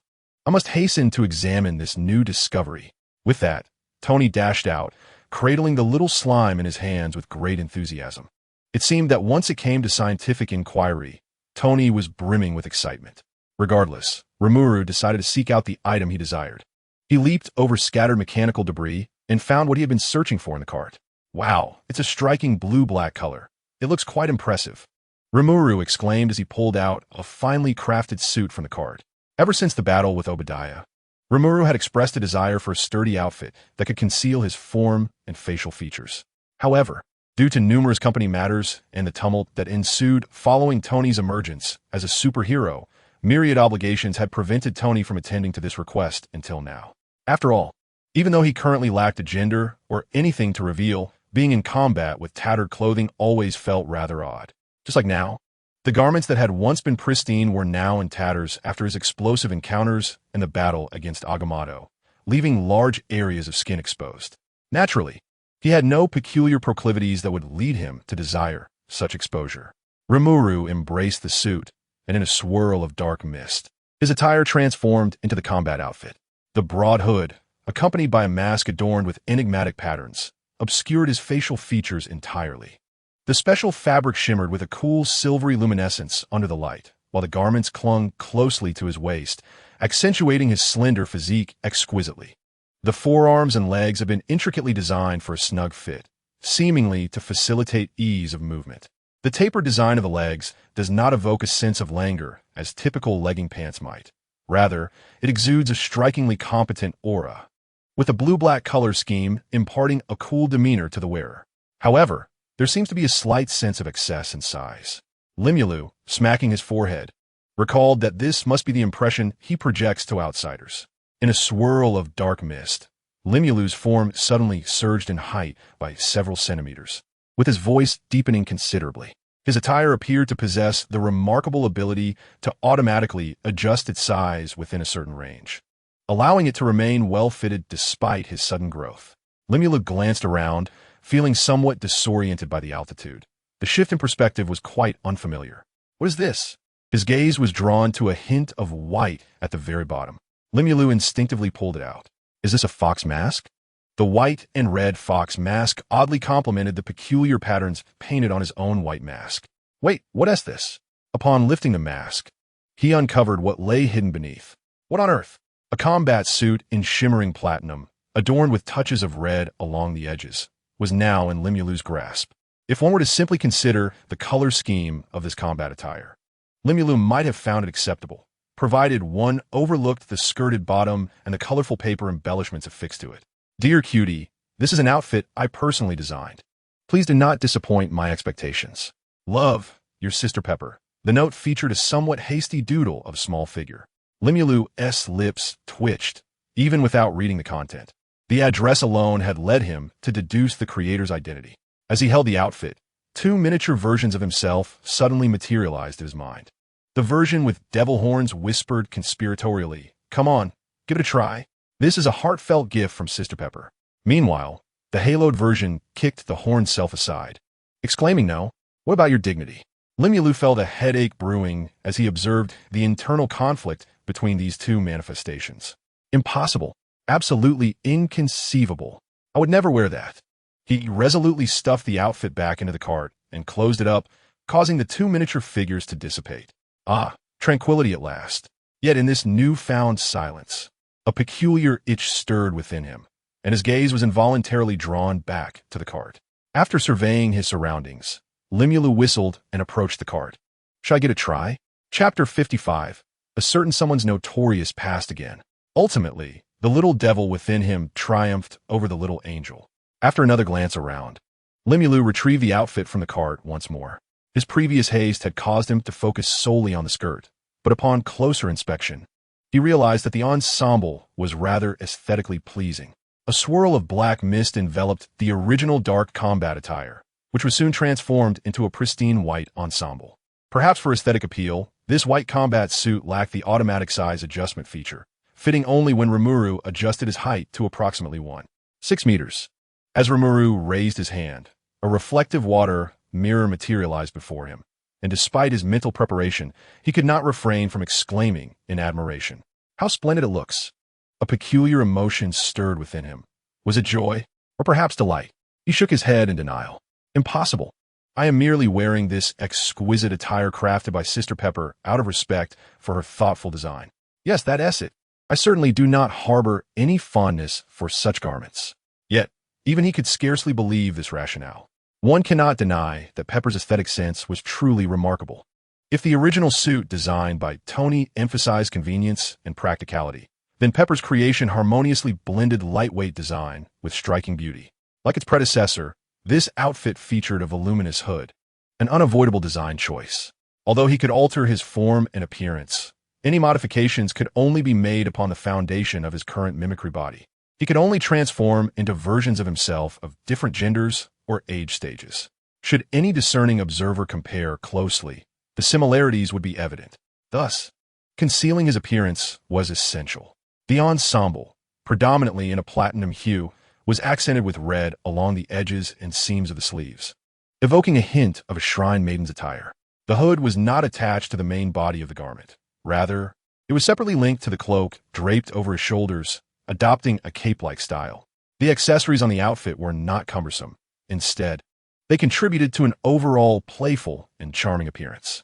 The pleated skirt of the lower half was also in the platinum color scheme, thoughtfully designed with shorts underneath to prevent any unintended exposure. His long, slender legs were encased in white thigh-high stockings that accentuated the perfect contours of his limbs, with a deliberate gap left at the junction of the stockings and skirt, revealing a tantalizing glimpse of the alluring area. The white leather shoes on his feet were specially crafted to ensure unimpeded movement. However, as he stood before the mirror, lost in a moment of bliss, the camera in the training room, originally intended to record experimental data, pivoted towards Rimuru. Mr. Stark, the young lady is trying on the combat suit. Shall I provide you with visual documentation? Tony paused his work and corrected Jarvis. Jarvis, do be mindful next time. Remember to refer to him as young master in Rimuru's presence. He seemed quite particular about how others addressed him, but for my sake, let it remain as programmed. Understood, sir. Tony slapped his forehead, suddenly recalling what he had forgotten. Right. I forgot to inform him that Pepper also designed a suit for him. Has he worn the other one? Indeed, based on his demeanor. He appears to be quite pleased. Tony couldn't help but let out a chuckle. Jarvis, delete the private moments and save the footage, categorizing it as Black history. Just like last time. Understood, sir. Another addition to someone's Black history. I wonder if that individual will blush with embarrassment upon discovering these moments in the future. I must ask, can you two eat with a touch of decorum? Pepper glanced at the two gluttons before her, feeling a bit ashamed. However, her words did little to deter them. In fact, they devoured their food with even greater gusto. Lines of frustration appeared on Pepper's forehead. Could you perhaps chew more quietly? Hey, I said chew quietly.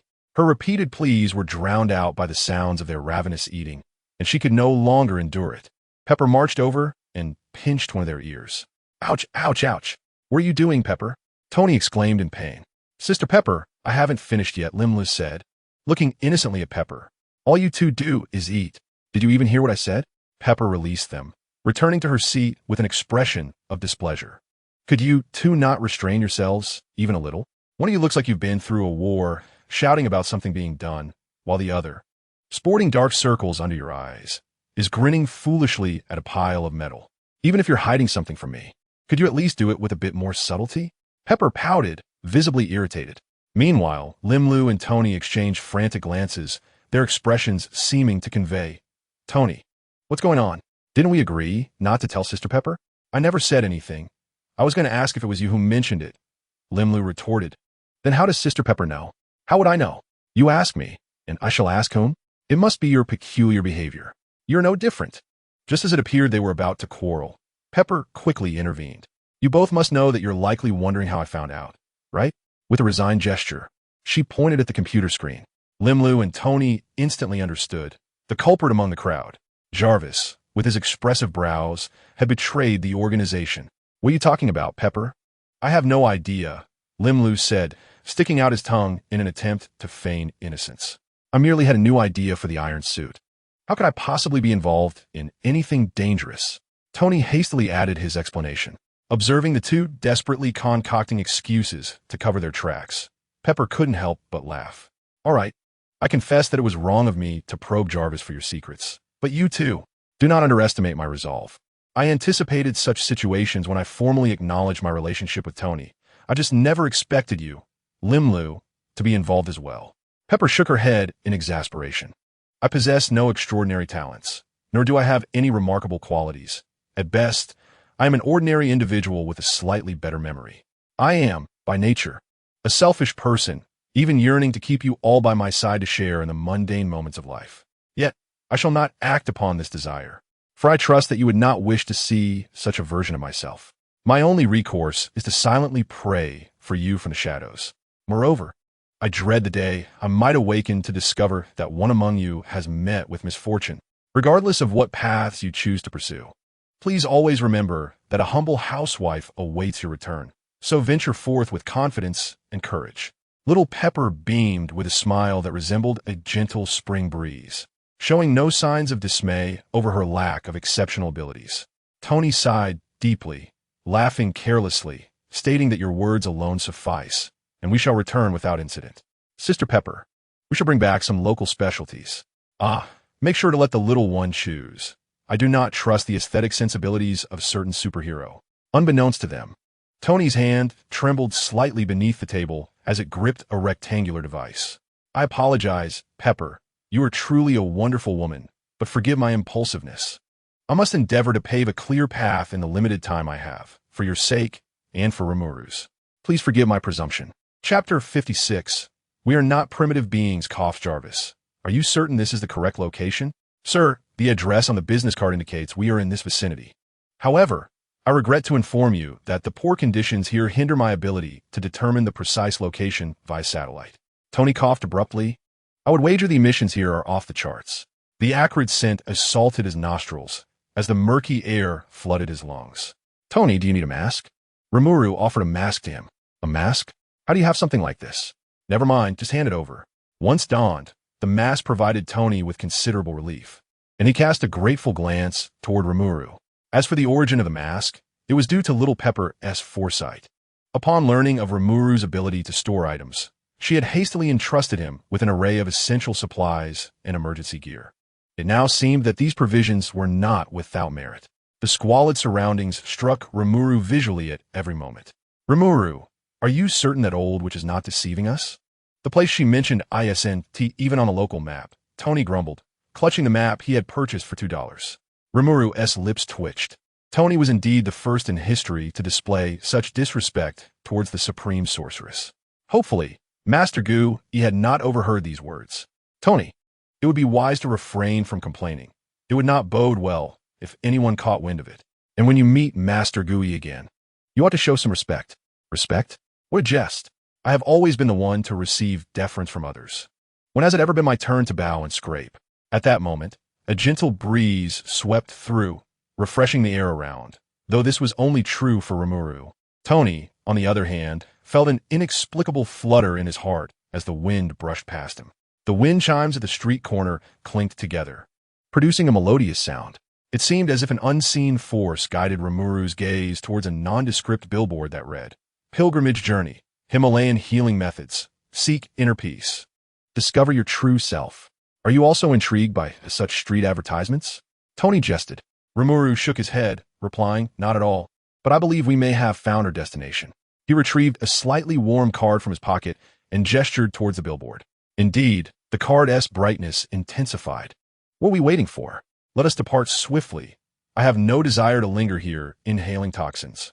Wait a moment, Tony. Rimuru raised his hand to obstruct Tony's path. Come out.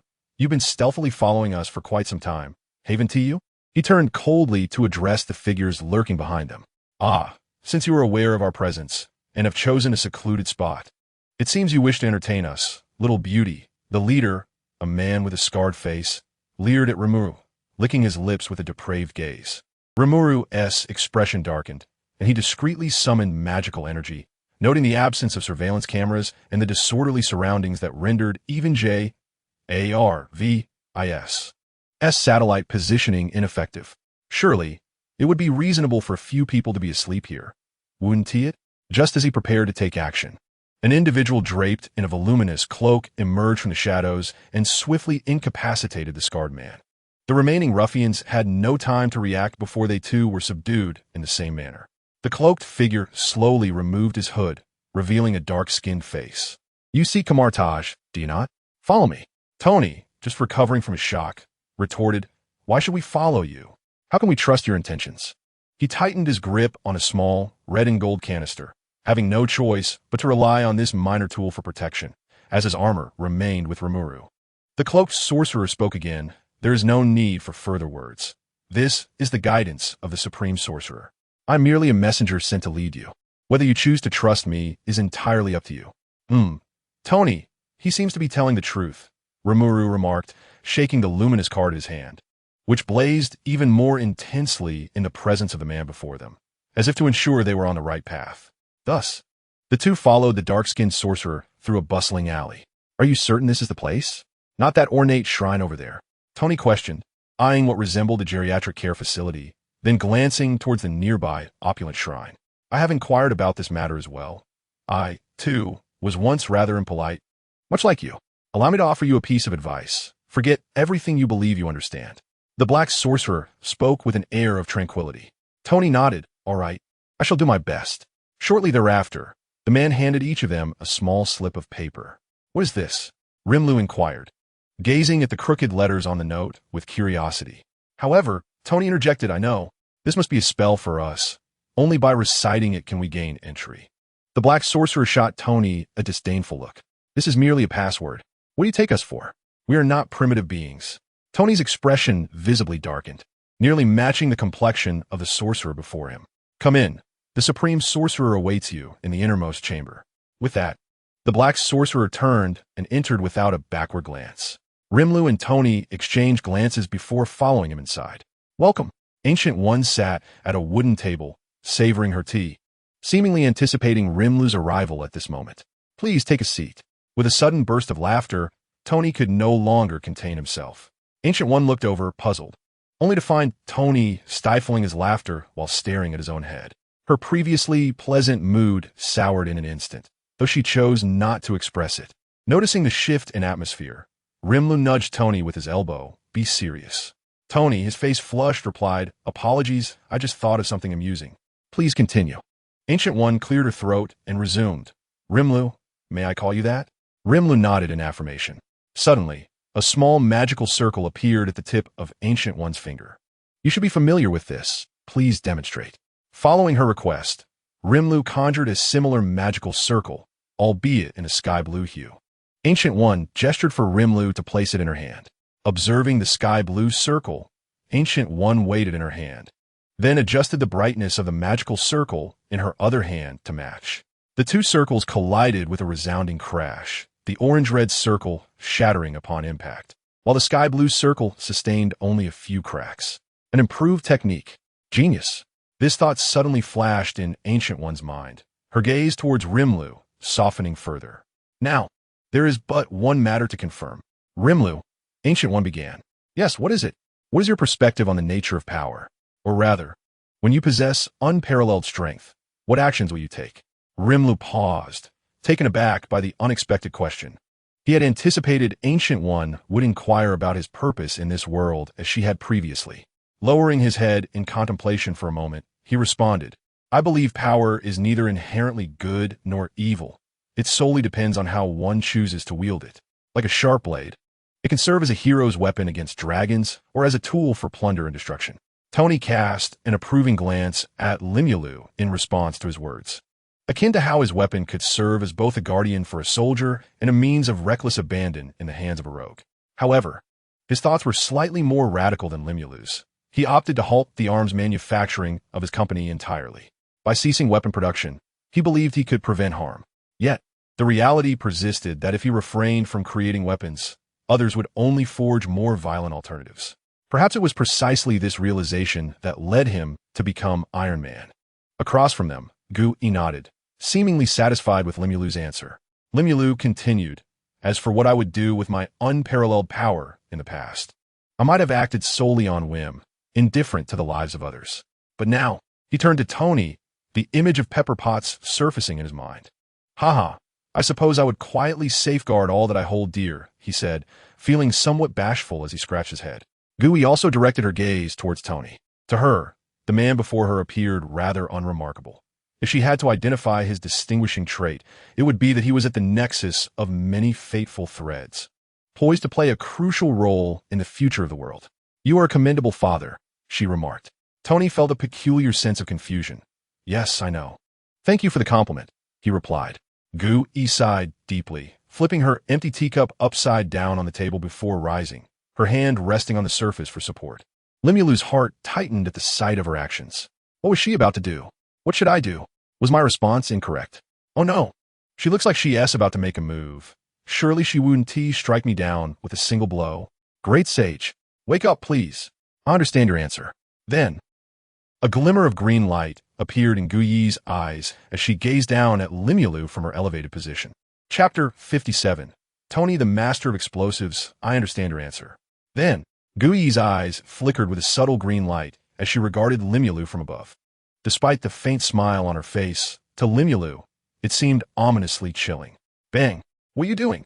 Tony slammed his hand on the table and stood up, glaring intently at Gu-yi. Gu-yi smiled serenely. Do not be alarmed. I merely wish to express my decision. As she spoke, the green light in her eyes flashed ominously. In the next instant, Tony found himself seemingly thrust back into his seat, as if time had reversed. The bizarre scene caused cold sweat to break out across Tony's brow. Limulu furrowed his brow. Gu-yi, if you have any grievances, direct them at me. But please do not lay a hand on my family. I merely wish to ensure that our dialogue remains safe for both parties, she replied. With a gentle tap of his toes upon the ground, the familiar shimmering effect of the mirror once again manifested, this time enveloped by a subtle green glow. As the emerald light faded from his eyes, Gu-yi calmly regarded Rimuru. Rimuru, with a furrowed brow, scrutinized Gu-yi, ready to summon the great sage to seize control of this space and make a hasty retreat at the slightest hint of danger. The pressing concern was his inability to guarantee Tony's safety, leaving it solely to Tony to evade any impending attacks. Meanwhile, Tony remained caught in an endless cycle of rising and sitting back down. It seemed he could not rely on him. Thus, he addressed the great sage. How long will it take this time, considering our previous experience? 57 seconds, came the reply. As usual, I shall buy you time, so take this opportunity to decipher it.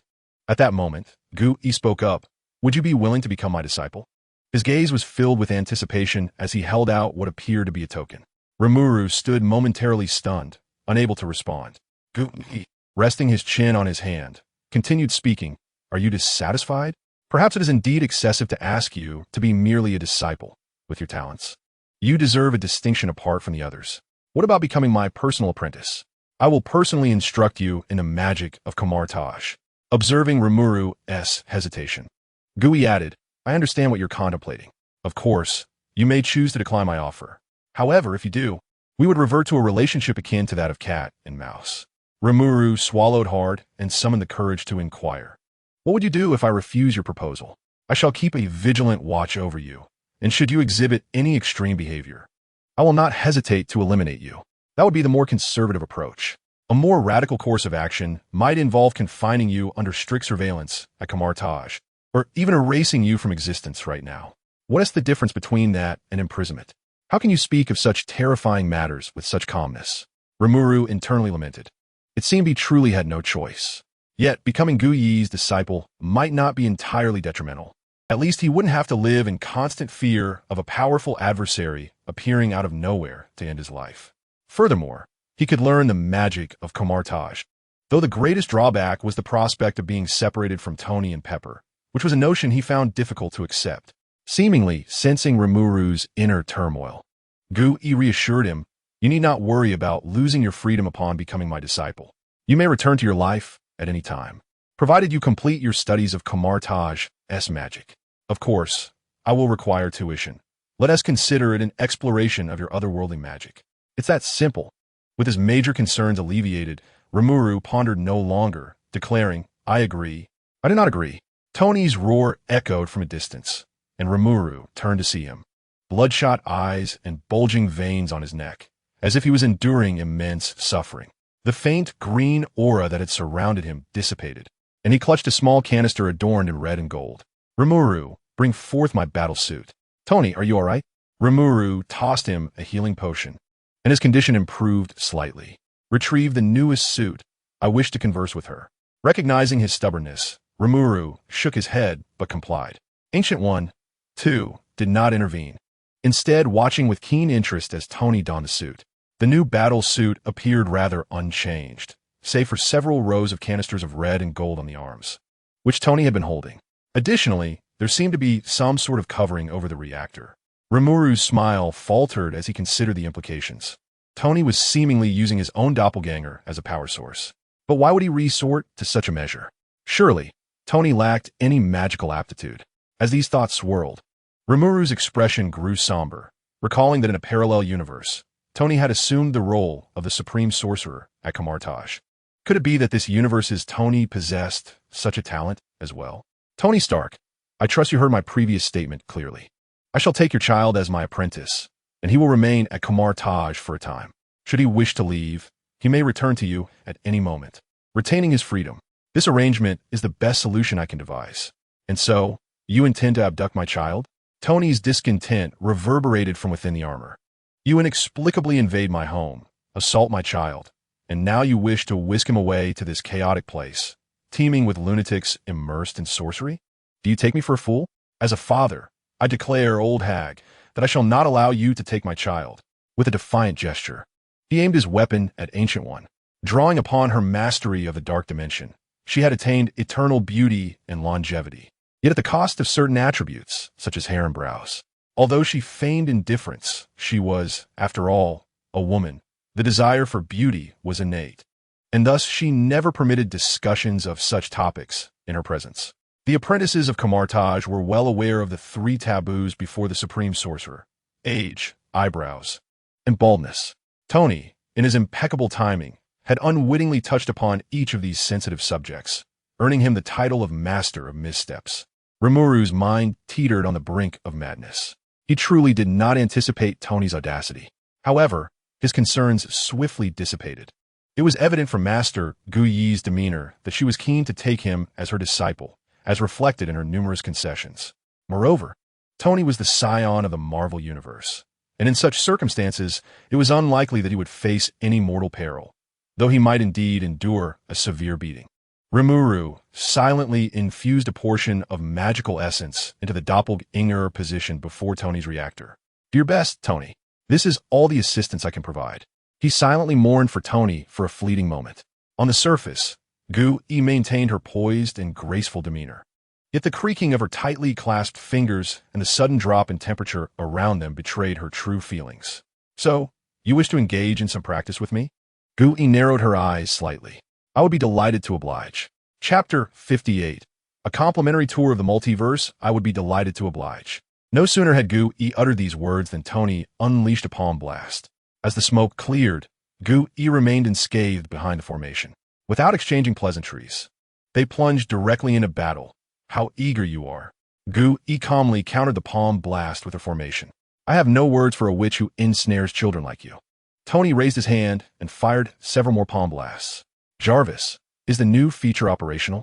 Sir, the new module is still unstable. Caution is advised. So, it means it can be used. TCH, it's just magic. I've got that too.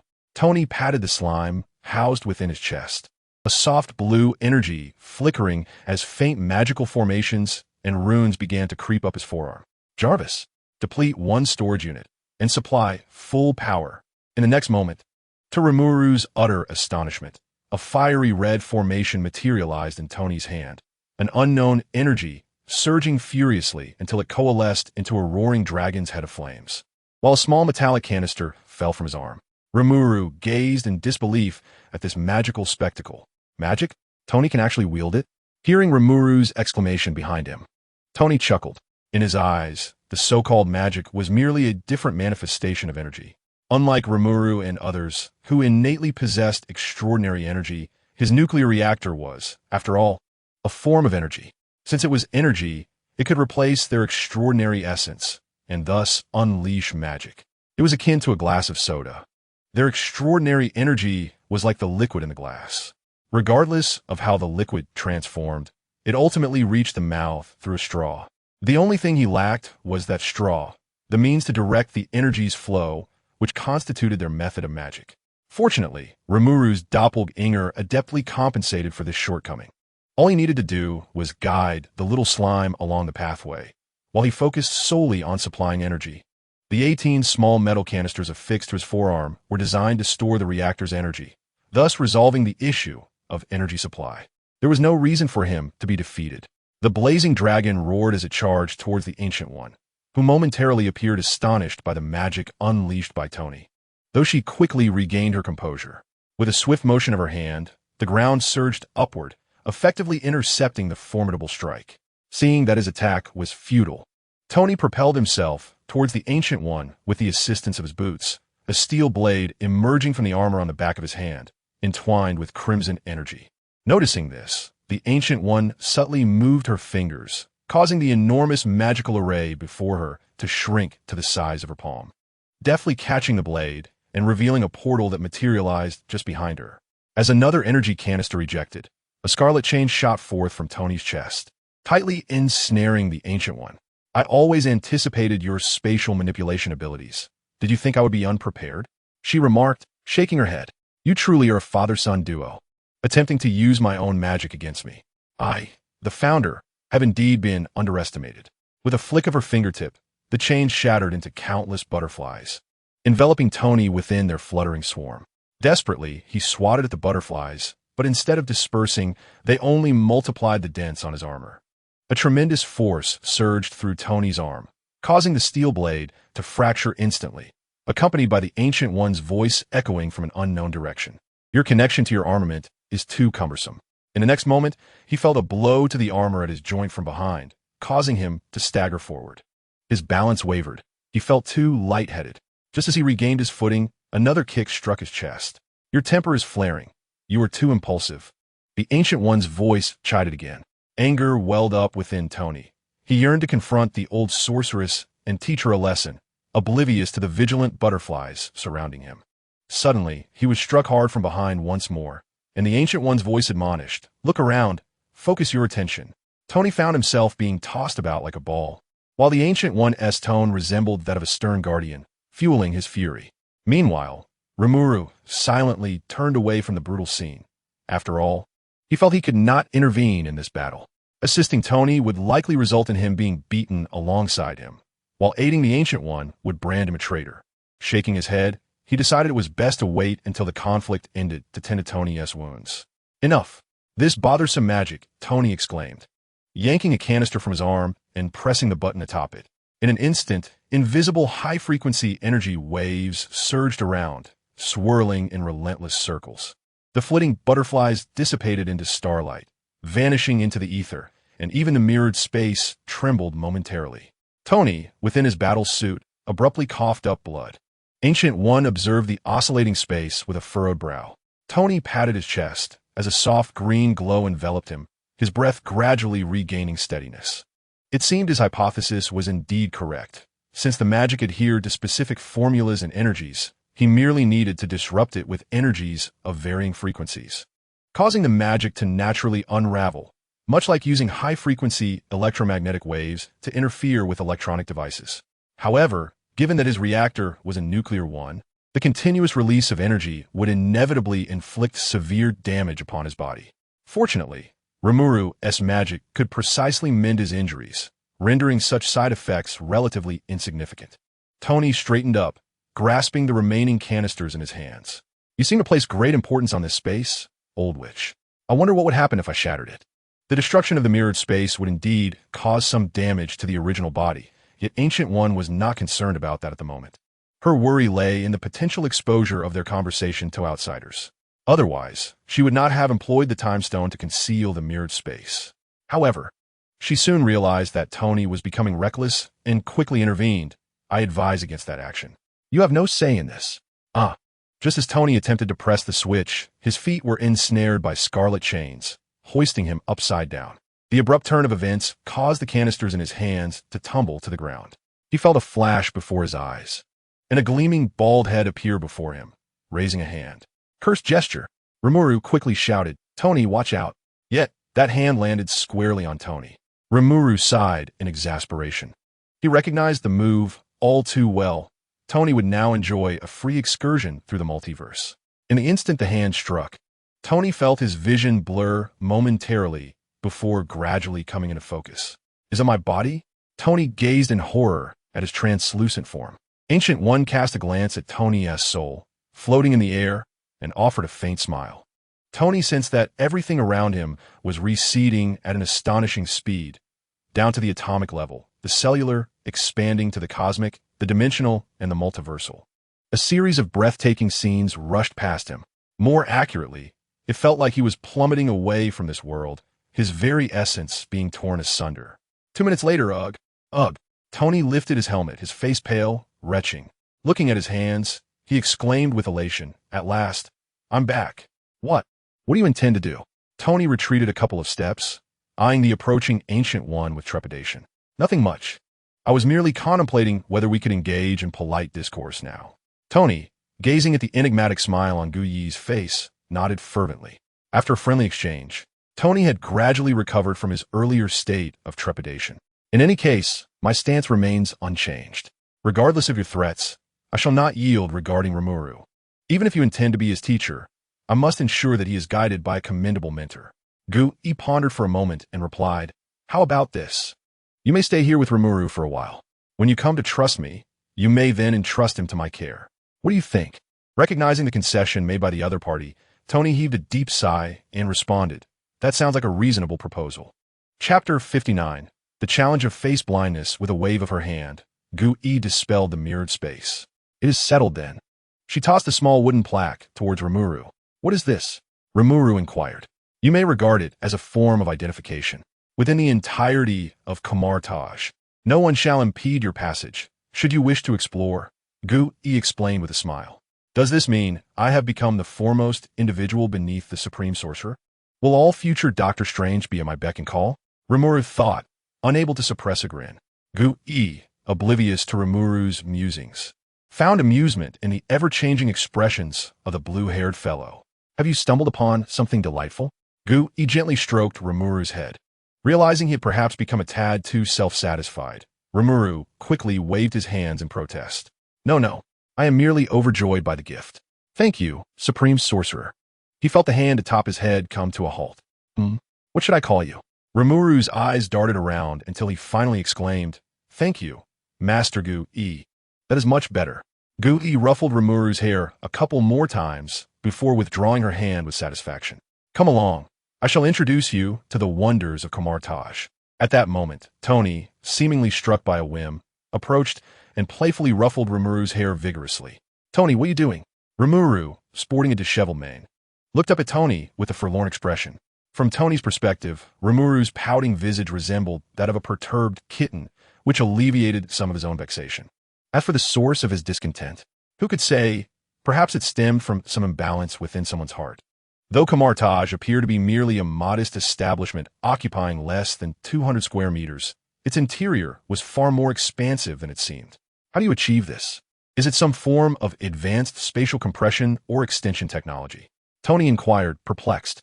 This endeavor is not particularly arduous. It merely requires a touch of subtle magic, akin to the unique space in which you and I engage in our sparring, similar to reality, yet distinct from it. I see. Tony nodded thoughtfully, stroking his chin. This realm serves as the training ground for apprentices. Its vastness often invites individuals to engage in friendly duels. Would you care to stay and observe? Ancient One turned around, smiling as she spoke. Rimuru nodded, expressing his curiosity about your combat methods. In truth, he was eager to ascertain whether Kamartaj truly resembled the cinematic portrayal as a haven for melee sorcerers.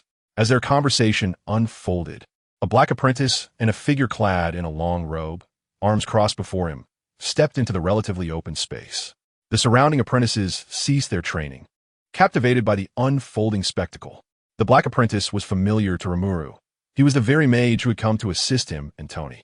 The black apprentice performed a respectful fist salute towards his opponent, who mirrored the gesture, shaking out his robe to reveal his spherical, prosthetic arms before they collided. Wait, this hardly seems fair. He has a weapon, and his opponent is disabled, Tony remarked, his expression a mix of confusion and disbelief as he observed the two combatants. Chill. Quiet your mind and watch closely. The Ancient One gestured for Tony to focus. After the salute, the black apprentice wasted no time, striking with his staff, only to have his attack thwarted by the barrier conjured by the one-armed apprentice. The one-armed apprentice manipulated the barrier, forcefully pushing the black apprentice away. Just as the black apprentice regained his footing to counterattack, A circle of sparks materialized behind him. Seizing this moment of surprise, the one-armed apprentice delivered a swift kick. In mid-air, the black apprentice arched his body, his fingertips gliding along the edge of his boot. In the next instant, the sole of his boot ignited with a crimson glow, causing him to hover eerily in the air.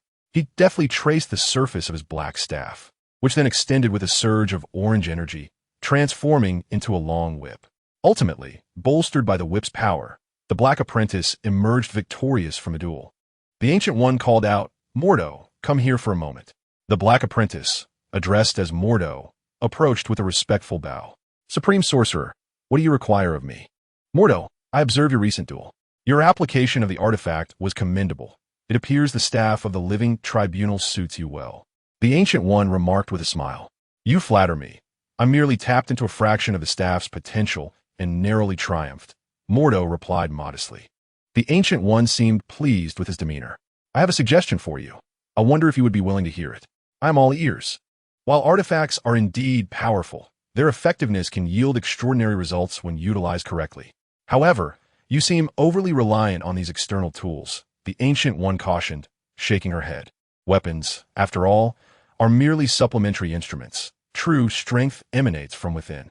Had you not employed the artifact just now, you may have found yourself defeated by Caecilius." After a brief moment of silence, Modu bowed deeply in gratitude for the Supreme's guidance. "Well, as long as you understand this, it is sufficient. I have some matters to attend to.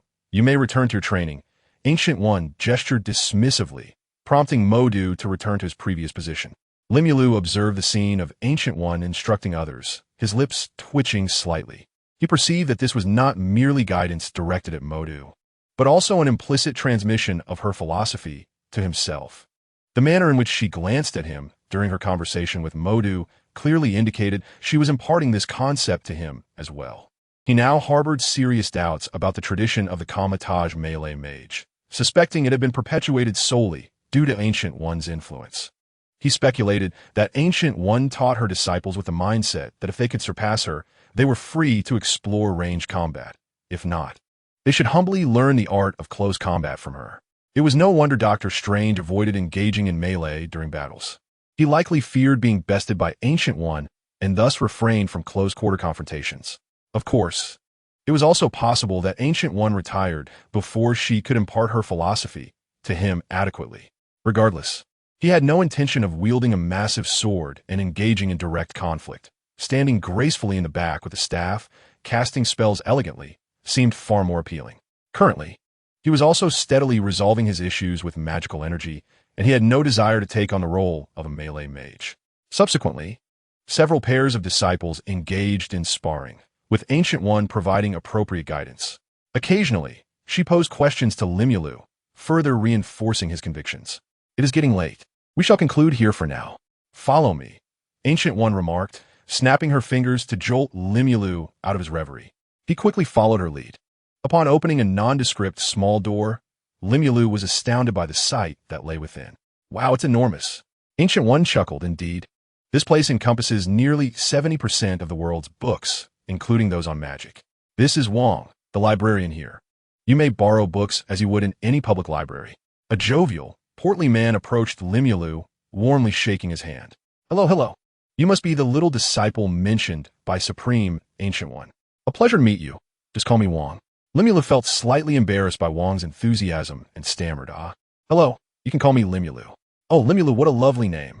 A pleasure to meet you," Wong replied cheerfully. As Wong continued to hold Limulu's hand, Tony lightly cleared his throat twice, yet Wong seemed undeterred. Ahem. Tony escalated his efforts, coughing more forcefully, but Wong remained engrossed in introducing the library to Limulu. Ahem, ahem, ahem. Tony, overwhelmed, choked on his saliva and erupted into a fit of coughing. Wong cast a puzzled glance at the man before him. If it were not for the extravagant attire he donned, he would have mistaken Tony for a newly hired janitor. "Sir, what seems to be the matter?" Wong inquired, his brow furrowed in curiosity. Tony adjusted his collar, responding nonchalantly, "Nothing, just don't you find me somewhat familiar?" "Familiar? How so?" Wong queried, perplexed. "I mean, haven't you seen someone resembling me in a newspaper or on the news?" Tony declared with a proud puff of his chest, eagerly awaiting Wong's recognition. Upon hearing this, Wang's expression shifted to one of dawning realization. Oh, now that you mention it, it does sound familiar. Let me think. Oh, you're that. Tony nodded eagerly, his expression brimming with anticipation. Yes, yes. Say it. You are Dwayne Johnson, Wang exclaimed with excitement, shaking Tony's hand fervently. However, Tony, upon hearing Wang's misidentification, felt a wave of frustration wash over him, nearly causing him to faint. No, Wang, taken aback, responded. What? Not him. Let me think again. Tony, refusing to give up, whispered a hint to Wang. Oh, I know. You are Sylvester Stallone. I am Stark. Tony Stark. Tony interjected, his exasperation palpable. Wang, noticing Tony's agitation, discreetly withdrew his hand. Never heard of you. Who does this celebrity think he is? Wang mumbled, searching through a drawer for a handkerchief to wipe his hands. At that moment, Limulu placed a substantial stack of books on the table, flicking his wrist. Brother, may I borrow these books? Of course. But wait, I haven't even lifted the restrictions. How did you manage to acquire these books? Wang exclaimed, disbelief etched across his face as he gazed at Limulu. I just walked over and took them, Limulu replied, sheepishly rubbing his nose and speaking vaguely. Perhaps the restrictions malfunctioned. I'll reinforce them later. As for how he bypassed the restrictions, it was certainly due to the prowess of the great sage. What Wang did not realize was that no matter how many times Limulu reinforced the barriers, for him, unraveling those restrictions was merely a matter of time. Given the formidable computational abilities of the great sage, even the powerful mirror dimension of Ancient One eventually yielded control to the great sage. While deciphering the restrictions, Limulu also discovered that certain areas not only had formidable barriers at their entrances, but also rendered the books within unreadable, likely containing some extraordinarily forbidden tomes. The restricted texts of Camartage pertain to inhumane magic and literature related to the dark dimensions. What is this? Why are the characters on the cover so blurry? Tony casually picked up a book, attempting to open it. Why can I open it? Wang's face flickered with a hint of mockery. That's just futile effort. You lack the magical power, so of course you cannot open it. I refuse to believe it. How could a mere book be unopenable? Tony exerted all his strength in an attempt to turn the page. Yet even as his face flushed crimson, he could not manage to budge it, even slightly. What on earth is this? This tome appears to be completely bound. Wang casually toyed with the quill in his hand, remarking, You're simply too weak. Such a book can be opened by anyone in Camartage. Tony, somewhat dissatisfied, retorted, Didn't your leader state that this place is open to the public? Are these wretched tomes truly inaccessible to others? With so many books available, you happen to choose the few that cannot be perused. What am I to do? It is said that this collection encompasses 70% of human history. It is not solely comprised of magical texts. I find these particular volumes quite suitable for you. Wang retrieved several well-thumbed books from a nearby cabinet and placed them upon the table. Titles included 100,000 Tips for Wealth, The Path to Prosperity Through Pig Farming, Standard Practices for Raising Swine, and Postpartum Care for Sows. With a face full of disbelief, Tony tossed the books onto the table, exclaiming, Are you jesting? As the esteemed owner of Stark Industries, you expect me to raise pigs? Do not underestimate these volumes. In the past, apprentices who struggled with magic found guidance in these very texts on how to navigate life. Wang replied, reclaiming the books as if they were treasures, carefully wiping them before returning them to their place. Tony began to suspect that this rotund individual was deliberately vexing him, without a doubt. Wang was indeed making things difficult for Tony, having long been irked by the arrogant young man with the mustache, who constantly interrupted his attempts to bond with his fellow disciple. If looks could kill, the two would have perished 1,000 times over in the other's gaze. Limulu, seemingly accustomed to the friction between the two, picked up a book and attempted to flip through it, only to encounter the same predicament as Tony. A great sage? Surely, I should be slightly stronger than Tony. Why can I not open this book? Please be informed, this tome is bound by a magical detection barrier. Mana does not fall within its detection range, but it can be forcibly opened through reverse analysis techniques. Wait, on second thought, perhaps not. Since I must eventually learn the magic of Camartage, I shall adhere to the conventional methods. Wang, noticing that his junior disciple also struggled, swiftly approached Limulu. Do not fret. Take your time. I have introductory texts that are quite basic. As soon as you successfully harness magical energy, you will be able to open them. With ease, Wang retrieved a book from the shelf and pressed it into Limulu's arms. Limulu gazed at the affable Wang, struggling to reconcile this gentle demeanor with the one who had just challenged Tony. "Thank you, senior brother," Limulu said, tilting his head and smiling in gratitude. Observing Limulu's charming smile, Wang's own smile broadened. "Do not hesitate to seek me out should you need anything. I generally reside in this library." However, Rimuru felt somewhat concerned. Despite the fact that he and Wang were not related, and even the brotherhood had only been confirmed a few hours prior, there seemed to be no reason for Wang to treat him so kindly without any conditions. Considering Wang's demeanor in the film, Rimuru could only attribute this to his inherently good nature. As for Wang's attitude towards Tony, who could say? Perhaps their astrological signs were incompatible.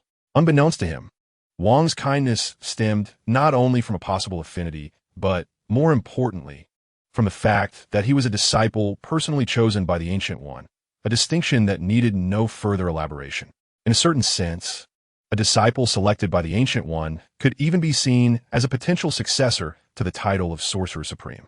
Besides managing the library, a crucial part of Wang's responsibilities was to assist the Sorcerer Supreme in safeguarding the Earth. Thus, in light of the possibility that Rimuru might one day become his superior, Wang naturally wished to cultivate a closer relationship. Furthermore, it was undeniable that his little junior brother was genuinely delightful. "You seem to be getting along quite well." Rimuru felt a hand patting his head affectionately. Accustomed to this gesture, he could discern who it was merely by the pressure applied. "Master Ancient One, where have you just been?" Rimuru shifted the hand from his head and turned to face the Ancient One. "I was concerned that upon your arrival, you might find it difficult to adjust to the local cuisine devoid of meat, so I ventured to the neighboring land, abundant in resources, to bring back some dinner," he said, shaking the takeout box in his hand. "Master Ancient One, your thoughtfulness is truly commendable." Rimuru reached out to accept it, but the Ancient One showed no intention of relinquishing it into his hands. "Ahem, isn't it time to pay your tuition?" The Ancient One winked, revealing a subtle smile. Rimuru immediately understood, stuffing a ball-sized slime into the Ancient One's embrace. "I'll take care of it all," Rimuru added, giving the Ancient One a thumbs up, which the slime in his arms mirrored with a little tentacle. Only then did the Ancient One hand the meal to Rimuru. Meanwhile, Wang was left feeling utterly bewildered. "Tuition? What tuition? Have we ever collected tuition?" Before Wang could finish his sentence, he felt an unsettling gaze upon him. Turning stiffly, he noticed the Ancient One casting a brief glance in his direction. "We should have collected it, right?" "Aha! It must be that I've forgotten since it's been so long without new members." He laughed awkwardly. The Ancient One nodded in satisfaction. "Well, enjoy your meal. I must attend to my duties. Wang, please help them find a place to stay. The room next to mine will suffice. Finally, I can rest for a bit," Rimuru exclaimed, diving onto the bed. The fragrant aroma of the wooden bed instantly calmed his mind. Surprisingly pleasant. "I thought this place would have only a rudimentary wooden plank bed." Tony shook his head, mimicking Rimuru's actions as he sprawled across another bed, forming a star shape. "How about it, Rimuru? What reflections do you have on this day of magical adventure?" he asked, gazing up at the ceiling. "Well, I feel quite fine. Master Gu, he has been rather kind to me, and the folks at Kamar Taj seem quite amicable. What about you, Tony? Are you at ease with me staying here alone?" Tony reminisced about the day's events, smacking his lips in contemplation. "Well, it's still under consideration. Let's not rush it. There's no hurry in the next couple of days." Limulu, with a playful twist in his tone, teased, "Oh, Tony, surely you don't find it difficult to part with me? It can't be that you fear the solitude of your home, seeking an excuse to remain here. Can it? Little rascal, what are you talking about?" Tony tossed his coat at Limulu. "I'm just concerned you might feel out of place here." Limulu chuckled, scratching the back of his head. "Haha, I was merely jesting. But, Tony, do you truly not feel a twinge of reluctance to see me go? I find that hard to believe." Remarkably, Tony refrained from retorting, his throat subtly moving as if stifling something. Yet he opened his mouth, only to find no words emerging. "Perhaps," he sighed. "Ugh, I'm exhausted. After a long day, a slime. Wouldn't he understand the fatigue I, a mere mortal, am enduring? I'm off to sleep." "Very well then, good night, Tony." "Good night." Tony exhaled deeply before drifting into slumber. Chapter 61. An unintentional betrayal. "Are you certain this device will allow you to learn magic?" Tony inquired, shaking an object resembling a claw. "Shouldn't magic be conjured with a mere flick of a stick? What purpose does this claw serve?" Master Gu donned a claw-like ring, explaining, This is known as a mystic ring, a fundamental magical artifact. As for its purpose, she remained silent for a moment, raising her hand and turning it, conjuring a crackling portal before Tony's astonished eyes. "How did you accomplish that?" Tony exclaimed. "It merely requires a dash of talent, coupled with a modicum of effort." Gui replied with a smile. "Well, this seems rather convoluted. Mental communication, dimensional energy extraction, spellcasting. It all appears exceedingly complex." Limulu, seated cross-legged on a mat, gazed despondently at the tome in his hands. He mused that perhaps it would be simpler to absorb a couple of skills and let the sage decipher them for him. While the ultimate results might differ, at least he would have learned something. However, given Gui's temperament, such shortcuts would likely earn him a reprimand. Yet, it wasn't he that he lacked the desire to learn. Rather, the book itself was antiquated and disorganized. The content was far from standard print, resembling several individuals' handwriting in various styles. Some characters had faded over time, rendering them nearly illegible. Even the sage would struggle to decipher the blurred inscriptions. Gui approached and snatched the book from Limulu's grasp. "Hey, Master Gui, what are you doing? I haven't finished reading." Limulu reached out to reclaim the book, but Gui simply held it aloft, effectively stifling the blue-haired little one. Ancient One shook his head, stating, "These are merely theoretical concepts. You must understand that many geniuses excel in practice, and you evidently lean towards the latter." He gestured with his folding fan, indicating to Rimuru to take his seat. Why are you looking at me? Wait, you don't expect me to learn as well, do you?" Tony, who had been dozing off nearby, sensed Ancient One's gaze and cast a look of confusion in his direction. Ancient One nodded. "As a father, it is your duty to set an example." Tony shrugged helplessly, mimicking the action by finding a round cushion and sitting cross-legged upon it. "Are you satisfied now? If it weren't for the fact that I couldn't defeat you, I wouldn't show such deference to this old witch who has taken my child." With a reluctant expression, Tony closed his eyes and sat upright on the cushion, observing the two seated before him. Ancient One nodded in satisfaction and began. "The essence of counterattack's magic lies in communicating across different dimensions, drawing upon the energies contained within to perform spells. Now, clear your minds and attempt to perceive the surrounding dimensions, akin to the hazy sensations experienced in dreams." Rimuru placed his hands naturally on his knees and closed his eyes. A series of indistinct sounds escaped his lips, his brow furrowed and expressions shifting continuously. After a brief moment, he opened his eyes and sighed in exasperation. "Master Ancient One, it seems I have failed to perceive the different dimensions you mentioned." "What? How is that even possible?" Ancient One frowned. It was known that those with clearer thoughts and purer souls find it easier to achieve this, and Rimuru evidently met both criteria. There was no reason he should be unable to sense the dimensions. "Perhaps your focus is lacking. Clear your mind of distractions and take your time." Ancient One placed his hand on Rimuru's forehead, urging him to try again. Rimuru closed his eyes and complied. "How can this be?" Ancient One exclaimed in astonishment. "Master Ancient One, what has happened?" Rimuru inquired, opening his eyes. Ancient One shook his head. "No, your thoughts are indeed clear, and your consciousness has extended into other dimensions. However, what?" Rimuru blinked curiously, awaiting Ancient One's next words. "Alas," Ancient One sighed deeply, "this is a situation I have never encountered. The surrounding dimensions are actively avoiding your consciousness, striving to diminish their presence. I have only witnessed such behavior in lesser dimensions on the verge of being consumed by larger ones. Your case is unprecedented." In simple terms, it seemed that Rimuru's consciousness was being rejected by the surrounding dimensions. Ancient One sighed several times in dismay. Then, "Master Ancient One, does this mean I cannot learn the magic of counterattack?" Rimuru asked anxiously. He was aware that Ancient One had likely chosen him as a disciple because of his innate talent, and if he lacked the ability to learn, it would likely spell the end of their master-disciple relationship. By that time, there was no need to speak of learning magic.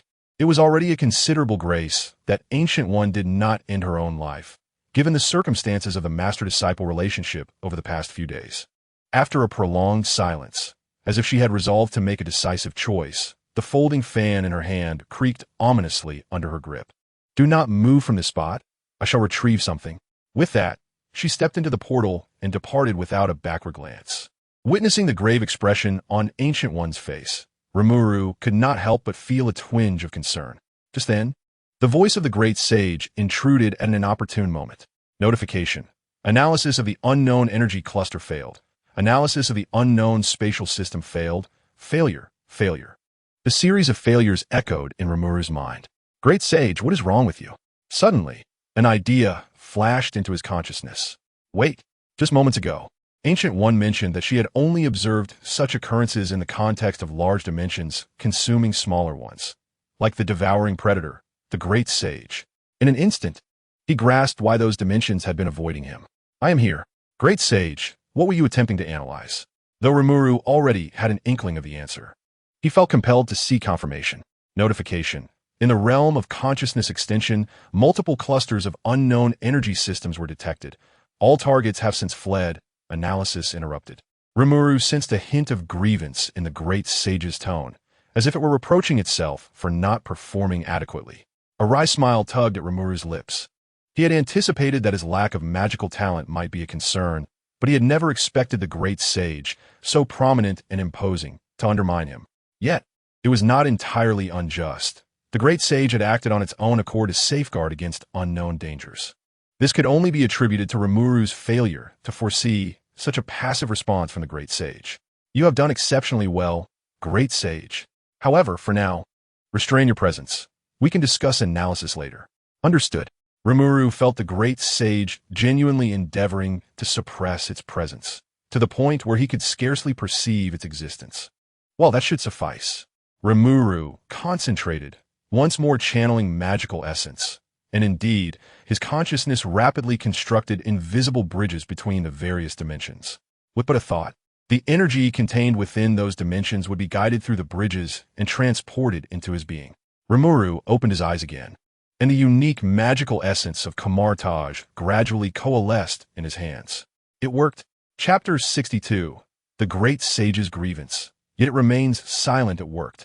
Rimuru beamed at the swirling energy in his hands. Tony, look! He turned to share this moment of joy with Tony, only to discover that Tony had somehow fallen asleep while sitting there. Indeed, he was sitting upright, leaning against the wall with his neck tilted, breathing steadily, appearing to be in a deep slumber. Rimuru let out a resigned sigh. Never mind, I shall explore other forms of magic. Thanks to my mana, I am now able to peruse tomes that require lesser magical energy.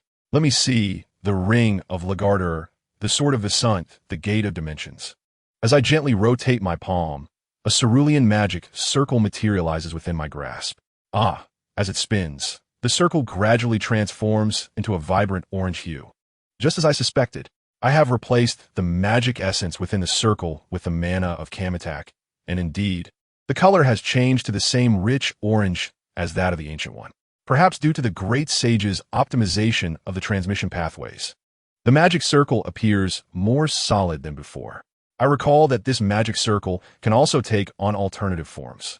As I close my fingers, the circle contracts, morphing from a round shape into a fan-like silhouette. Observing the shifting form of the circle, a sudden thought strikes me.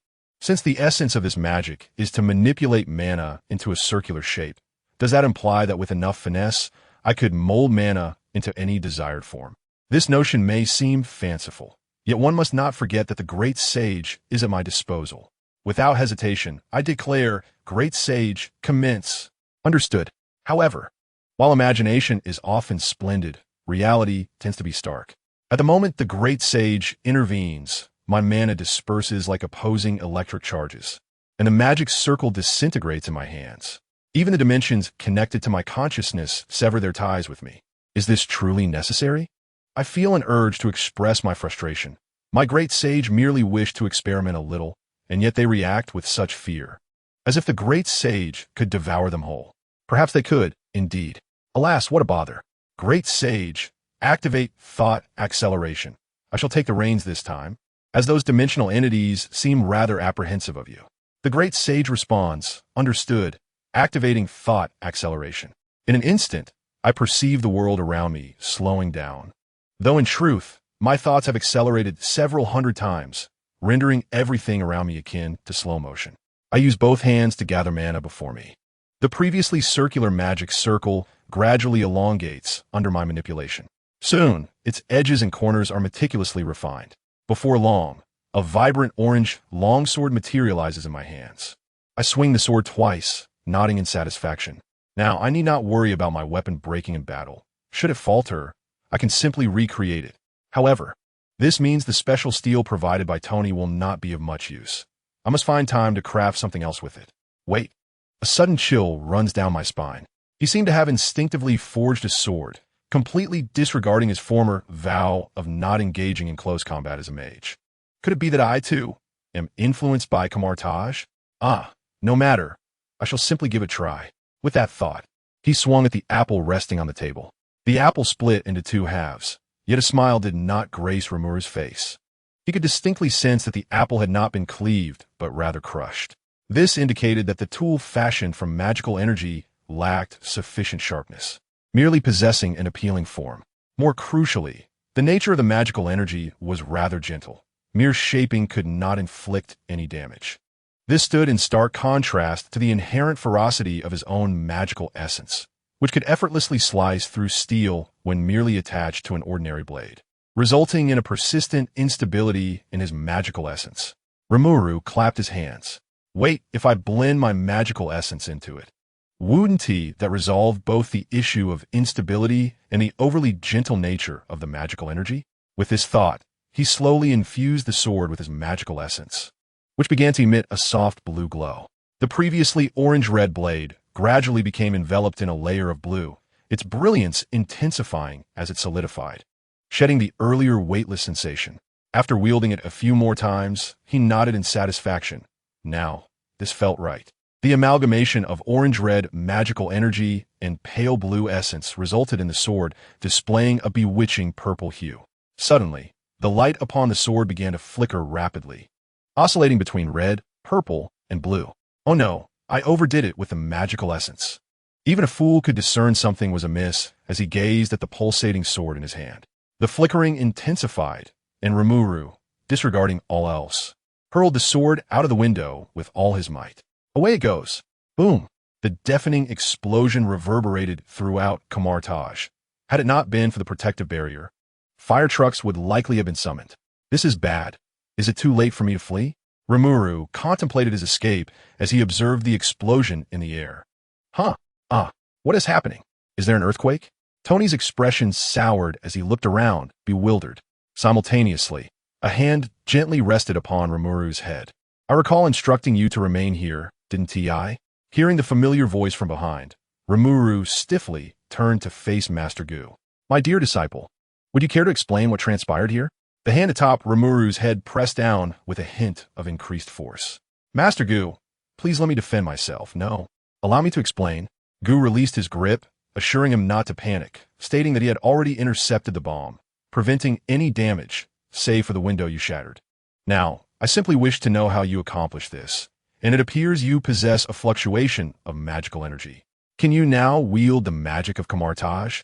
Under the oppressive influence of Ancient One, Rimuru recounted the recent events in detail, though he refrained from disclosing any information about the great sage, merely mentioning that he possessed a capability that was rejected by various dimensions, transforming the form of the Ragdoll ring upon his initial foray into magic. Truly, one could call him a prodigy. Ancient One offered a wry smile. Even during her first encounter with magic, she had not achieved such feats, altering the Ragdoll ring's form and further infusing it with other energies to become a sharp sword was indeed an admirable idea, reminiscent of the sword of Ishani. Isn't that right? I too believe my idea is splendid, merging the merits of two energies, though in truth, it compensated for the shortcomings of mana not exploding and magical essence failing to resonate. Upon hearing Ancient One's endorsement of his notion, Rimuru was instantly elated. Ahem. Ancient One cast a glance at Rimuru, tempering his exuberance. While the idea was commendable, he had been overly reckless. Had it not been for her intervention this time, the consequences could have been significant. Thus, a punishment was inevitable. Rimuru sighed, resigned to his fate. Seeking a gift, are we? Chapter 63. A self-service buffet of the great sage? Indeed, there was no escaping it. Rimuru sighed deeply, awaiting Ancient One's decree. As for the punishment, you shall demonstrate it once more, Ancient One declared, striking Rimuru's head with her folding fan. Just like that? Would you prefer I give you a thorough beating, or send you spiraling through the multiverse? Rimuru hastily waved his hands. Just this is quite sufficient. However, that technique might spiral out of control. Are you truly certain you want me to perform it again, Master Ancient One? Rimuru looked at her with uncertainty. Ancient One waved her hand dismissively, assuring him, "With me here, you need not worry. Would you like to join us?" she asked, glancing at Tony, who appeared lost in thought. "No, I prefer to be alone for a while." "Very well." Ancient One turned away, ignoring him. In the next moment, the surrounding space shattered like a broken mirror, continuously fracturing and reassembling. With a grand gesture, she expanded the originally modest room by several dozen times. "Now you should be able to cast comfortably. Begin." Rimuru nodded, once again gathering his magical energy. In a short while, an orange-red longsword materialized in his hand. Perhaps emboldened by Ancient One's presence, Rimuru's confidence grew. The sword's length exceeded that of his previous attempt, as he placed his other hand, imbued with magical essence, upon the blade. Its color gradually shifted toward a deep violet. Drawing from his earlier experience, he adeptly balanced the infusion of magical essence and mana at a critical threshold. "Continue," Ancient One urged softly. "However, there are no howevers. Rest assured, I am here." Ancient One's words served as a calming reassurance, prompting Rimuru to persist in channeling the magical essence. The azure light in Rimuru's hand became increasingly resplendent, the blade's hue shifting in an ever-changing dance. At last, the sword reached its zenith, pulsating with a heart-stirring radiance. In that moment, Ancient One sprang into action, her hands weaving intricate gestures as the pendant at her chest emanated a shimmering green light. This verdant glow enveloped the sword, suspending it at the precipice of explosion. With a flick of her wrist, she released the blade. As it soared forth, Ancient One unraveled the temporal stasis binding the sword. In the following instant, a deafening explosion erupted, the ensuing gale rustling Rimuru's garments. Caressing her chin, Ancient One remarked, "Ah, I see now, Rimuru. I wonder if you have noticed that the essence of the energy within you seems to belong to a rather volatile nature. In stark contrast to the mana of other dimensions, it is nearly an antithesis. Furthermore, your infusion of that energy lacked precision. It breached the fundamental structure of the spell, resulting in a catastrophic clash of energies." With her incisive observation, Ancient One struck at Rimuru's vulnerabilities. In terms of controlling magic essence, Rimuru, too, found himself improvising, aided only by a rapid acceleration of thought. True mastery of magic essence control lay with the great sage, whose meticulous finesse was unparalleled. However, due to the constraints imposed by those dimensions, the great sage could not come to his aid. At this thought, Rimuru silently cursed the dimensions once more. As Rimuru's mind wandered, a sudden chill graced his neck. By the time he registered it, an exquisite pendant had already adorned his chest. "Ancient One, what is this?" Rimuru inquired, bewildered. With a gentle smile, Ancient One elucidated, "Previously, you were repelled by the various dimensions. This artifact should remedy that. It is crafted from the core of a minor dimension on the brink of being consumed. Its purpose can be likened to a warning to others." Observing the newly polished surface of the pendant, coupled with Ancient One's words, it became evident that she had painstakingly transformed a minor dimension into this magical artifact for his benefit. Stunned, Rimuru gazed at the pendant, momentarily at a loss for words. Noticing Rimuru's embarrassment, Ancient One affectionately ruffled his hair and added, "Accept it. Consider it a token of my mentorship. Now do try it out." With that, Rimuru closed his eyes and began to experiment. "Great Sage, come forth and test it." "Understood." The Great Sage ceased to obscure its presence, its mana scattering as before, while the surrounding dimensions instinctively recoiled. Yet, all halted as the pendant on Rimuru's chest vibrated twice. The dimensions that had begun to withdraw trembled before returning, and a bridge facilitating the flow of mana was actively constructed. Rimuru's lips twitched. "You truly are heartwarming. Great Sage, I entrust this to you. I shall be cheering you on." The Great Sage remained silent, focused solely on its analysis. "Please, dimensions, do not approach." Under the meticulous guidance of the Great Sage, the aura of the sword gradually stabilized, and the previously restless magical essence seamlessly fused with the arcane power through extraordinarily delicate manipulation. Ancient One nodded in satisfaction, acknowledging the promising outcome. "I shall personally oversee your magical training starting tomorrow. For now, let us conclude today's session." With a wave of his hand, The surroundings reverted to their original state. As Rimuru returned to reality, Tony's voice resonated with a grave tone. Master Ancient One, may I have a moment of your time for a private discussion? It was rare for Tony to employ such respectful language. The Ancient One, appearing unperturbed, smiled and nodded. Of course. He then patted Rimuru on the back. Go take a rest. A balance of work and leisure is essential for fruitful practice. Only after observing Rimuru's retreating figure did Ancient One speak again. I wonder what you wish to discuss. Is it concerning Rimuru's matter? Oh, I wonder if I, as his teacher, have met your expectations? The Ancient One regarded Tony with a calm demeanor, eagerly awaiting his response. I am sincerely sorry, Master Ancient One. You are indeed a competent teacher. Please forgive my earlier rudeness. Tony bowed deeply, a rare display of humility from him. If I have erred in any way, I ask for your understanding and not to indulge the child. Even the seasoned Ancient One was taken aback by Tony's unexpected display of deference. Furrowing his brow, Ancient One quickly approached to assist Tony. I harbor no anger, nor do I indulge children. It seems you carry a burden. Do you wish for me to lend an ear? Tony hesitated upon receiving a small porcelain vial from Ancient One. What is this? Ancient One explained. There is an ancient saying, drowning sorrow in drink only deepens it. Yet, in the present circumstances, there appears to be no better remedy. Does there? Tony accepted the vial, remarking, I assumed someone of your stature would only contemplate health and tea. Ancient One chuckled, shaking his head. I am not a sage. I have merely lived long. Longevity does not exempt one from human emotions. Even true deities possess feelings. Occasionally indulging oneself can serve as a form of cultivation. Tilting his head back, Ancient One took a hearty swig from the vial. Thus, the two sat on the steps, indulging in this unrefined drinking session. Anyone witnessing this scene would find it hard to believe that one of them was the renowned Iron Man, Tony Stark, while the other was the venerable sorcerer, Ancient One, who had silently safeguarded the Earth for millennia. As the liquid in the vial dwindled, Tony exhaled deeply, a hint of color rising to his cheeks. I concede. Ancient One, maintaining his usual demeanor, turned to him with a faint smile. I agree. Let Rimuru remain here. Over the past few days, I have observed you all closely. At least on the surface, you exhibit no malice towards Rimuru. Rather, it appears you hold affection for him. Therefore, I hope you will take good care of Rimuru.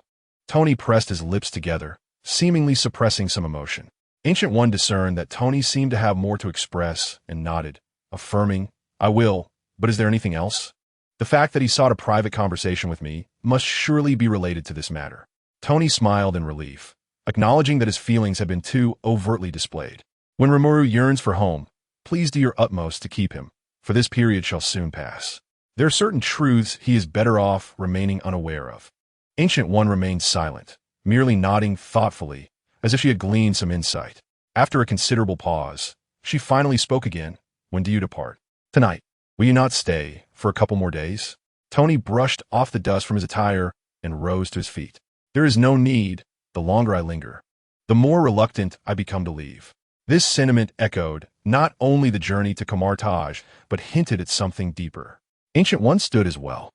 You are a remarkable father. Perhaps, but ultimately, I am unworthy of the title.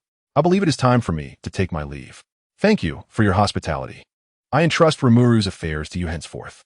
Without glancing back, Tony strode toward the door, and his once vibrant silhouette now appeared profoundly solitary. Chapter 64. Chronic Demise Heading 274. Speed 30 knots, altitude above 15 feet. Sir, descending height is confirmed. Well done, J-A-R-V-I-S. Remember to record the entire sequence. Tony sealed his helmet and flexed his limbs. Hey, Tony, when did you don your suit? And what else with the warm-up? Rhodey's voice crackled through the headset. Nothing much. Just wanted to pay homage to Newton's apple and experience the effects of gravity, Tony replied. Rhodey instantly understood. Damn it, you jerk. I was wondering how you found the time to experience the military's new transport aircraft. Do you think of me as your personal chauffeur?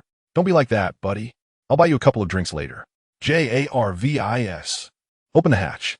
At Tony's command, the transport plane's hatch began to slowly open. When is this happening? Tony, you scoundrel. You can't just dismiss me with 2 drinks. It has to be at least 3. And make sure they're from your precious collection.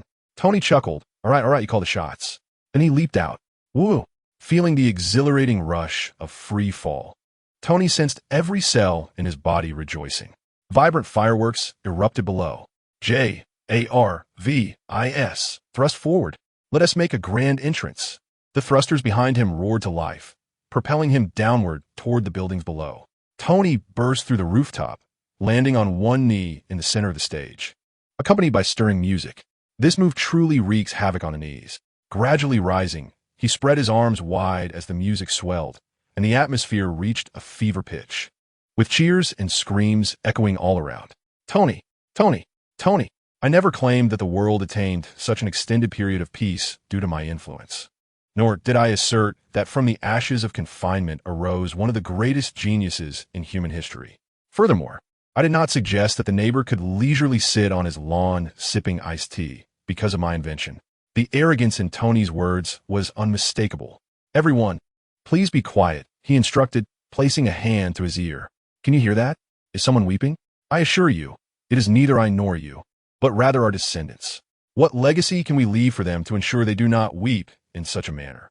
To address these inquiries, a special guest shall transcend the boundaries of life and death to provide answers. Tony stepped out of his armor and gestured toward the screen. Now, please welcome my father, Howard Stark. Soon, a man resembling Tony, albeit with a small mustache, appeared on the large screen. As the man on the screen spoke incessantly, Tony quietly retreated to the background. He produced a small device displaying a number, pricking his finger to let a drop of blood fall upon it. 21. Tony raised an eyebrow. Not bad, slightly lower than expected. It seems I can extend my days by 2. Sudden footsteps approached, and Tony quickly concealed the device. Upon recognizing the familiar thinning hair, he sighed in relief. Thankfully, it was not Pepper. Stark, we must go. The Senate is urging us, Coulson stated, still clad in his familiar suit. Tony adjusted his tie, replying, All right, I have just concluded. An hour later, Mr. Stark, may we return to our previous discussion? A white-haired senator impatiently addressed the microphone. Tony jolted back to reality, rubbing his face in apology. Where do we leave off? The senator glanced at his notes. Mr. Stark, we were just discussing your possession of a certain special weapon. I do not. Tony emphatically denied the senator's assertion, slamming his hand on the table. Do not? What about your Iron Man suit? Is that not a weapon? That depends on your interpretation of the term weapon. Clearly, my device does not fit that definition. The senator frowned. How would you define it? As its creator, my definition holds true. I consider it merely a high-tech prosthetic. You are distorting the truth, the senator exclaimed, slamming his fist on the table. I am distorting the truth? Pray tell, what is your perspective on my Iron Man suit, esteemed senator? Tony retorted. How we see it. To us, it represents an immensely destructive weapon. You ought to surrender such a weapon to the state. Private ownership of such a lethal device undoubtedly poses a significant threat to society, the nation, and indeed the entire world. Tony gazed unwaveringly into the eyes of the congressman. Oh, is that so? Then there is no threat in your hands, is there? Let me assure you, that is utterly impossible. I am Iron Man. Iron Man is me. I am one with my armor. Surrendering Iron Man equates to surrendering my very self. Are you suggesting that I sell my soul or be subjected to involuntary servitude? Your argument is ludicrous. The congressman's neck bulged with veins, and his skin flushed a vivid crimson as anger surged through him. Observing the congressman's exasperation, Tony couldn't help but chuckle. You perceive me as a potential threat, yet the truth is, I am your nuclear deterrent against criminals. Quite effective, wouldn't you agree? We are safe. America is safe. In the past few months, the crime rate in the United States has halved. All of this is a result of my inventions. And instead of gratitude, you seek to seize my creations. Tell me, should I comply? Does America not need Iron Man? Does society not require Iron Man? As Tony's fervor escalated, he rose to his feet, rallying the atmosphere around him. We should not. We need Iron Man. We need peace. Clearly, a significant portion of the audience in this congressional hearing were ardent supporters of Iron Man, and the situation escalated beyond redemption. Tony scoffed, donning his sunglasses. It seems the voices of the crowd outweigh your decisions, Congressman. I take my leave. With that, he strode towards the exit. Damn it. Stark, damn it. The elderly congressman could no longer contain himself, disregarding the live broadcast as he unleashed a torrent of expletives. The hearing descended into chaos, but it was evident that Tony had preserved his armor. Oh, Jarvis, I absolutely adore this photograph. Send it to all the major newspapers. I want to see it on the front page. Tony pointed at the screen, displaying the congressman's exasperated image, reveling in the moment. Suddenly, a sound of something crashing to the floor caught his attention.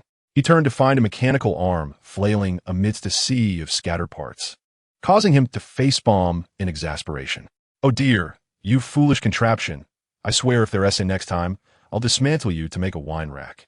Shaking his head, Tony lifted a glass filled with a deep green liquid and took a sip, instantly contorting his features in distaste. Ugh, damn it, Jarvis. How many cups of this vile concoction must I endure in a day? Sir, to mitigate the symptoms, your daily intake has increased to 2 liters. The current toxin level stands at 24. Utilizing the Iron Man suit will exacerbate your condition. 2 liters? It seems I might as well forego water and drink this instead. Suppressing the odd taste, Tony took a hearty gulp. Sir, your statement is inaccurate. An adult should consume between 1.5 to 3 liters of water daily. Given the recent heat, 2 liters of chlorophyll juice is insufficient to meet the hydration needs of your cells. I am well aware, Jarvis. I was merely making a comparison. Tony adeptly removed the reactor from his chest, a charred chip ejecting from within. My heavens, how swiftly this thing drains. With practiced ease, he replaced it with a new one and reinserted it into his chest. Sir, I have simulated all known elements, yet none can serve as a viable substitute. Your options are limited, and time is of the essence. Regrettably, the device sustaining your life is gradually extinguishing it. Chapter 65. Have you finally reached a point of desperation, genius? Your choices and time are dwindling. Alas, the apparatus that upholds your existence is slowly killing you. I know, Tony sighed, gazing into the mirror at his own troubled reflection, murmuring, have you also arrived at a stage of helplessness? Smile, genius. As he tugged at the corners of his lips, the visage in the mirror offered a strained smile. Sir, Miss Potts has arrived. I advise you to inform her of your condition. Silence, Jarvis. Tony hastily shut off the computer screen, feigning nonchalance as he sipped from his glass. Moments later, Pepper stormed in, brimming with indignation. Are you joking, Tony? Did you just donate our entire collection of modern art to the Boy Scouts? Tony shrugged nonchalantly. Oh, that? It wasn't exactly a donation. It was a charity auction. I only relinquished about 1/5. Didn't you notice a sum added to your account? Pepper rubbed her temples in exasperation. However, that amount paled in comparison to the true worth of those artifacts. All right, let's set that aside and discuss the expo. We've invested considerable resources, yet yielded no returns. This is an utter waste of time and money. Tony set down his glass, his expression turning serious. The expo is of utmost importance to me. It embodies my father's legacy, and I must see it through. But all I see at the expo is your arrogance and hubris. This matters. Tony, I am not jesting. Stark Industries is in disarray. Everyone is frantically scurrying about, and we cannot continue this way. The company needs you to make decisions. You can no longer remain inactive. Pepper gazed at Tony with a worried expression, her bloodshot eyes revealing her sleepless nights. Suddenly, Tony clapped his hands, his face lighting up with a brilliant smile. What a splendid idea. How did I not think of this? He rummaged through a drawer and produced a pen. From this moment forth, Stark Industries shall be wholly managed by my assistant, Pepper Potts. I hereby irrevocably appoint her as the chairwoman and CEO of Stark Industries, effective immediately. Tony spoke these words into a recording device before handing it to Pepper. She stared at the recorder in disbelief. Are you intoxicated? Didn't you promise me you would refrain from drinking? Tony approached the cabinet and retrieved a bottle of wine. Although he had yet to indulge, he was on the brink of doing so. For quite some time, I have pondered my inadequacies as a leader, leading me to seek a successor. It is only now that I realize that this individual has seemingly been by my side all along. Has he not? Tony raised a glass of red wine and offered it to Pepper. Would you care for a glass? This is a fine vintage. Pepper accepted the wine glass and took a symbolic sip. Through the translucent glass, she momentarily envisioned Tony reverting to his former self, the arrogant playboy. Or perhaps he had never truly changed. It was merely her own delusion. You should be grateful that Remoer did not witness you in this state. After uttering these words, Pepper sighed deeply, placed the wine glass down, and departed.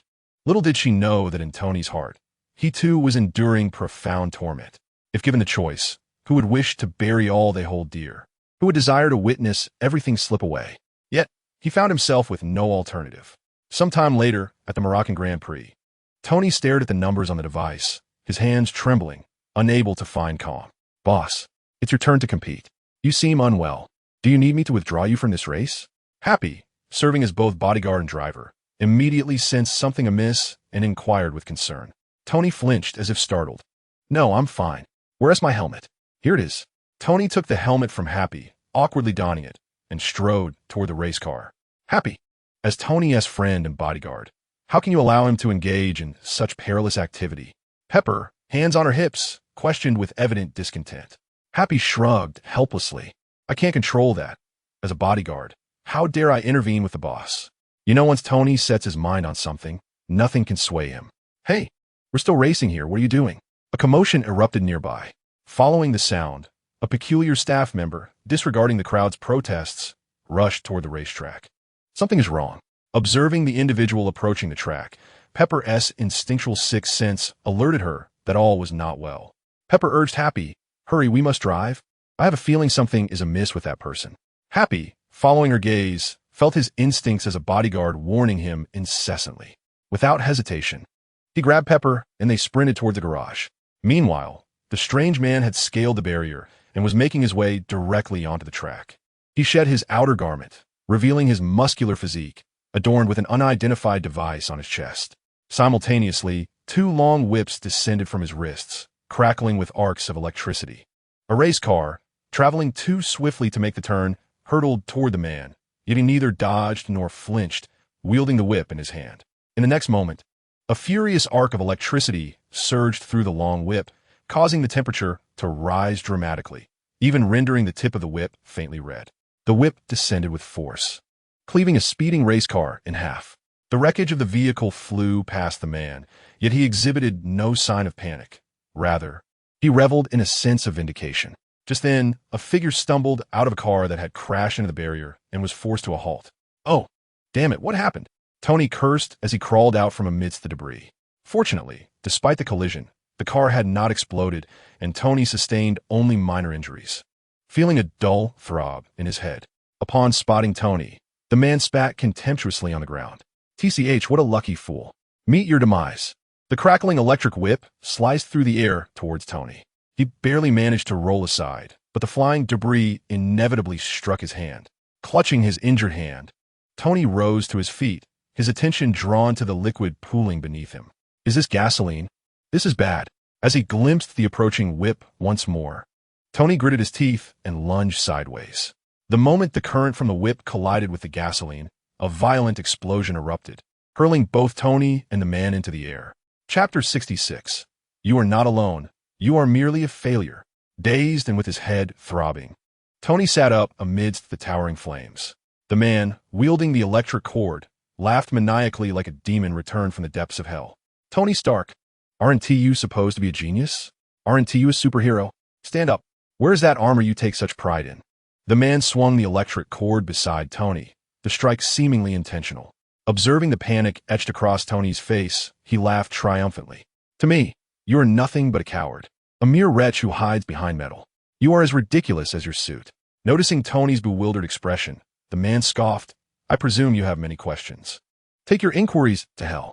The man dragged the electric cord step by step towards Tony, leaving deep rifts in the ground with each move. He raised the cord high. Tony, dodge! A sleek white sports car suddenly burst forth, colliding with the man and sending him flying several meters away. As Tony caught sight of the figure emerging from the vehicle, his spirits lifted. "Pepper, over here," he called out, enduring the pain as he waved his hand. Pepper, still somewhat shaken, descended from the car. "Tony, catch!" She summoned all her strength to throw two hefty briefcases towards him. Tony deftly caught both, discarding one onto the ground while clasping the other against his chest. Unlike the original narrative, having learned from the lesson of disdain, Tony enhanced Mark V by incorporating two briefcases, significantly bolstering the armor's defensive capabilities to rival that of other suits in their standard state. The components within the briefcases continuously folded and extended, enveloping Tony securely. Now it is my turn. With remarkable agility, Tony seized the electrical cable that was aimed at his head. Your tactics have been discerned.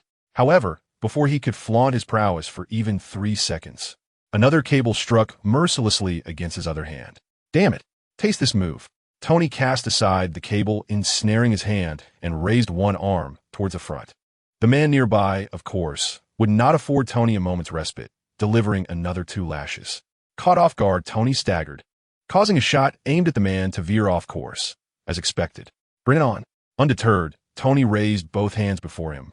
Yet the man opposite seemed to see through Tony's intentions. Every time he was about to fire, the cable would invariably interrupt him. Consequently, not only had Tony failed to fire a single shot, but he was also tightly bound by the cable. Perish! Seeing Tony unable to move, the man pressed the switch in his hand, and in the next moment, a terrifying current surged through the cable towards Tony. Yet, Tony appeared unfazed. The voice of Jarvis gradually emanated from within the helmet. Sir, the current energy of the suit has reached 200. Energy levels are sufficient. Tony raised an eyebrow. It seems this feature is rather effective. Long ago, after Tony's battle with Obadiah, Limru had suggested adding a function to the suit that could absorb and convert electrical energy. Tony recalled his exact words. Tony, why not equip the suit with a function to absorb and convert electrical energy? That way, even if the suit's energy is low, you could simply tap into a high-voltage line to restore power. Initially, Tony had deemed this feature somewhat superfluous, as the only reason his suit had run out of power during that encounter was due to an outdated reactor, which he regularly replaced to prevent any power shortages. Ultimately, however, Tony acquiesced to Limru's persistent insistence and incorporated this functionality into each suit. Surprisingly, it proved to be unexpectedly practical now. Yet this was not the time for celebration. Although the suit possessed the ability to absorb electrical energy and its defensive capabilities had improved due to the dual briefcase assembly, its primary design was portability. Utilizing lightweight materials that did not grant extraordinary defense, merely adequate. It could withstand such currents momentarily, but over time, vulnerabilities would surely emerge. I cannot afford to delay any longer. The man opposite persisted in augmenting the current in his grasp. Yet he had an unsettling feeling that Tony was not only unscathed, but seemed to be invigorated instead. The tides of attack and defense had evidently shifted. Gazing at the cables binding him, a sudden idea sparked in Tony's mind. Since you won't let me pass, I'll simply bring you over instead. With that, he began to wrap the electric cable around himself, pivoting on his shoulder in a continuous motion. The high-voltage current incessantly melting his battle suit until the armor appeared entirely charred.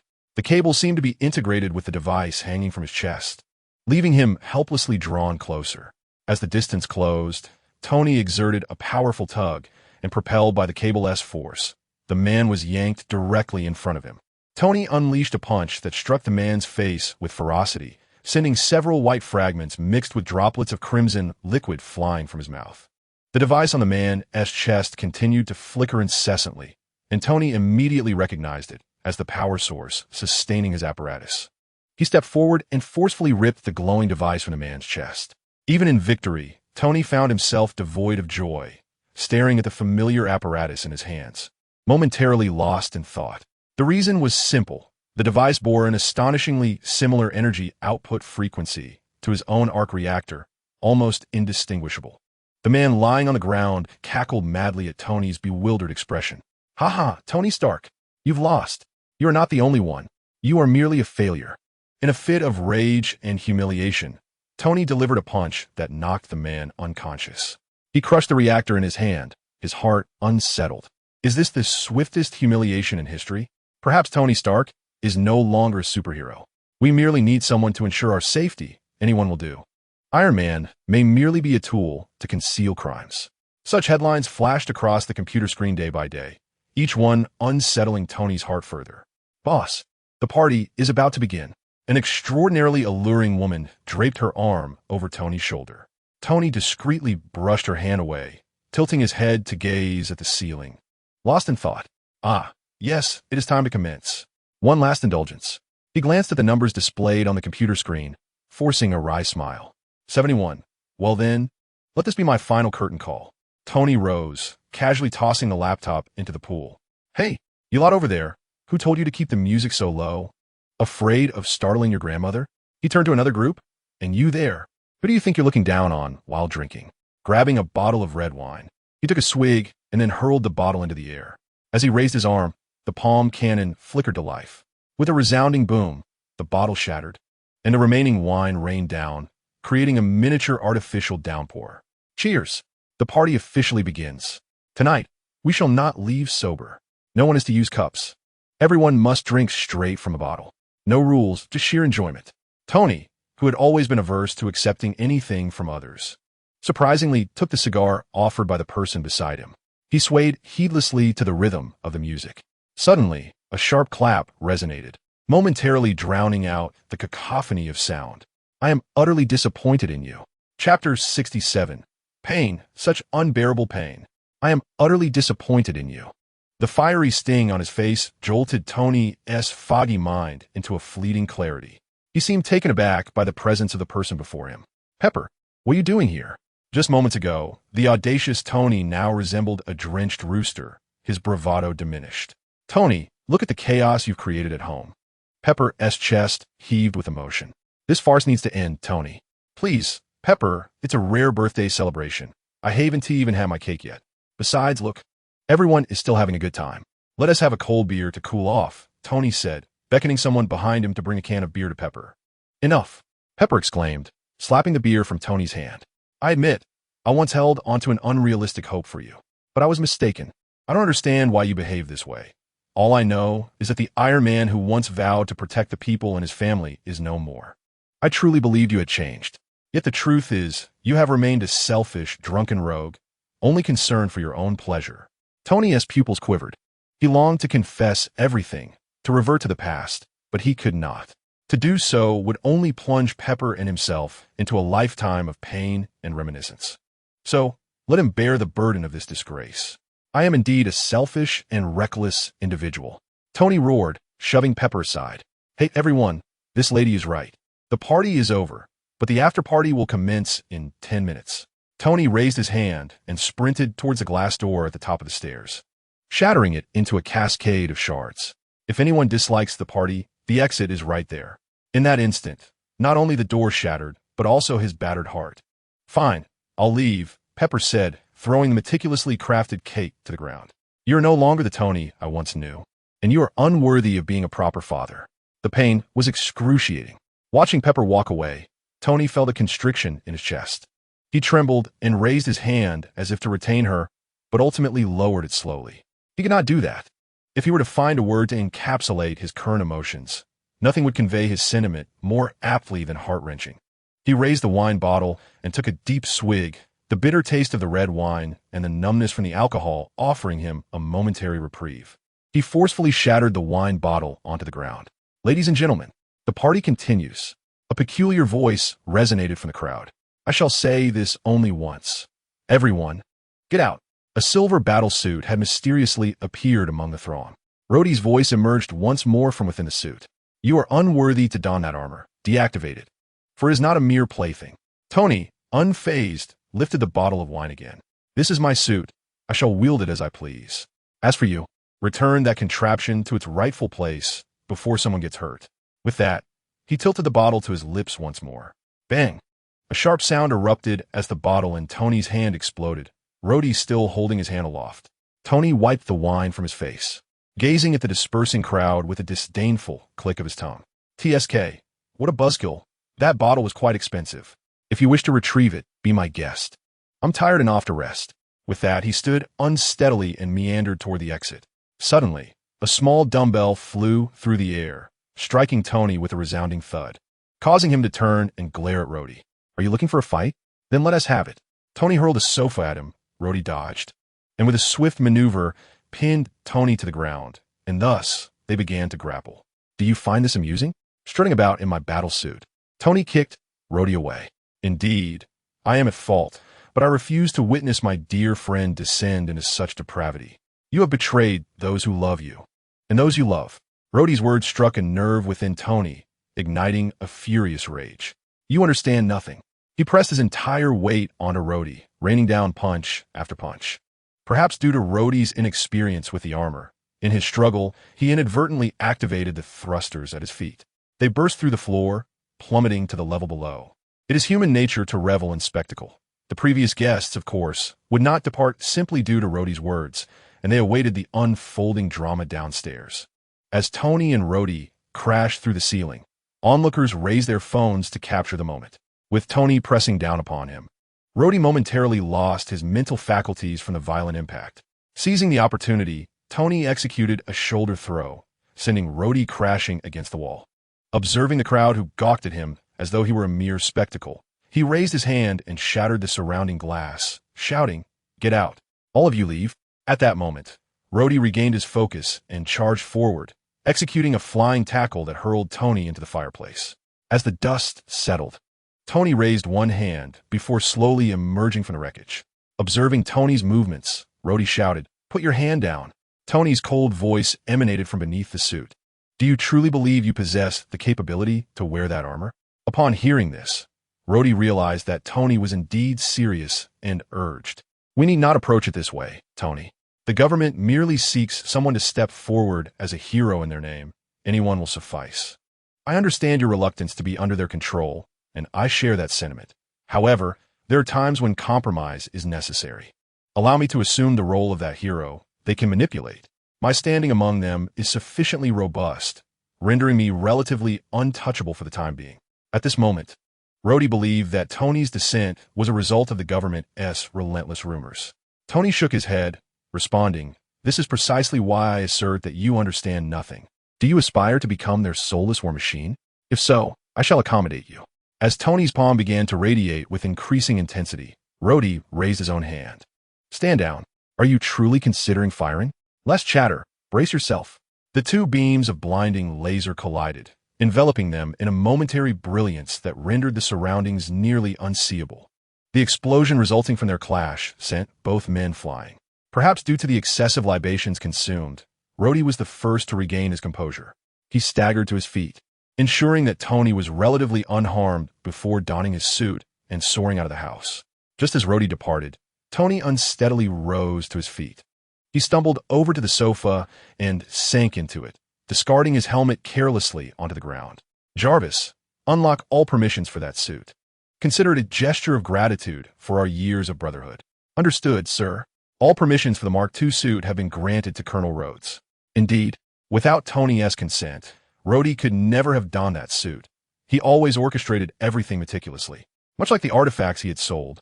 The future direction of the company he had established, the transfer of Pepper's company, and even the feigned reckless demeanor, including entrusting Limbo to Wong. Perhaps it was only in this manner that he could leave in peace. Yet who would wish to witness everything they held dear dissolve into mere vapor? Yet he had no other choice. This is for the best. At least someone will not mourn my departure. Tony gazed at the disarray of his home, staring vacantly as though his soul had fled. Memories surged forth in his mind. A solitary tear slipped down his cheek. Was it truly a lingering sense of dissatisfaction? Time slipped by, and only when his feet were surrounded by an array of bottles, both large and small, did he succumb to a heavy slumber. At that moment, a soft blue light flickered behind Tony, and a quiet portal appeared without his notice. A foot slowly emerged from the portal. "Oh, foolish old man. You always do this, attempting to shoulder everything alone. Allow me to take on some of the burden this time." The gentle hand caressed Tony's head softly, and a warm green light illuminated the room, visibly easing the tension in his furrowed brow. From his steady breathing and the smile gracing his face, it seemed he was lost in a pleasant dream. Chapter 68. The Shield? No, the Serpent's Shield. "Good evening, Director Fury. You are still working at this late hour. Are you not concerned about your hair falling out?" A woman with striking red hair, clad in a sleek leather outfit, teased the dark-skinned man before her. Nick Fury shook his head and retorted, "You're not exactly sleeping either, Natasha. Be wary of hormonal imbalances." They both struck at each other's vulnerabilities, the banter proving remarkably effective. "Now, let us dispense with the trivialities. How has the mission progressed?" Nick Fury picked up the tea in front of him and blew gently on it. Natasha tossed a document onto the table. "As you might have anticipated, Tony Stark has begun to spiral into self-destruction. He has not only neglected his company, but has also sent his child to a retirement home in Nepal. Even though he is a once-in-a-century genius, he remains unable to escape the torment of palladium poisoning. However, one thing confounds me. It seems he has turned his house upside down while donning his armor. Does he find his home too aesthetically pleasing?" Nick Fury chuckled at her words. Geniuses, after all, possess a certain eccentricity. One must endeavor to understand them, for their thoughts are often inscrutable. "What the other plan?" Natasha sighed deeply. This is precisely what I wish to discuss. Following your instructions, I infiltrated Stark Industries, disguised as a secretary. But approaching him through the company appears to be unfeasible. Natasha shrugged helplessly. Why do you say so? Noticing Nick Fury's puzzled expression, Natasha continued.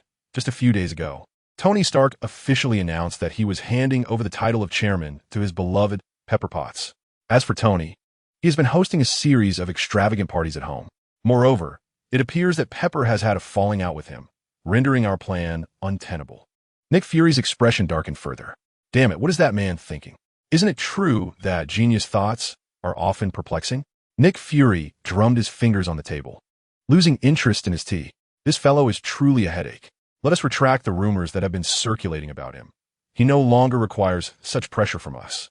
Suddenly, Natasha recalled something and produced several vials of elixirs. Right, the research department's findings have borne fruit.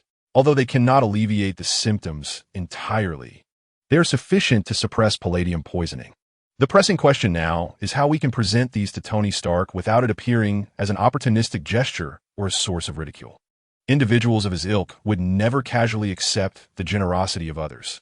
These potions were meticulously crafted by Nick Fury, who expended considerable resources and manpower to entice Tony Stark to join the Avengers.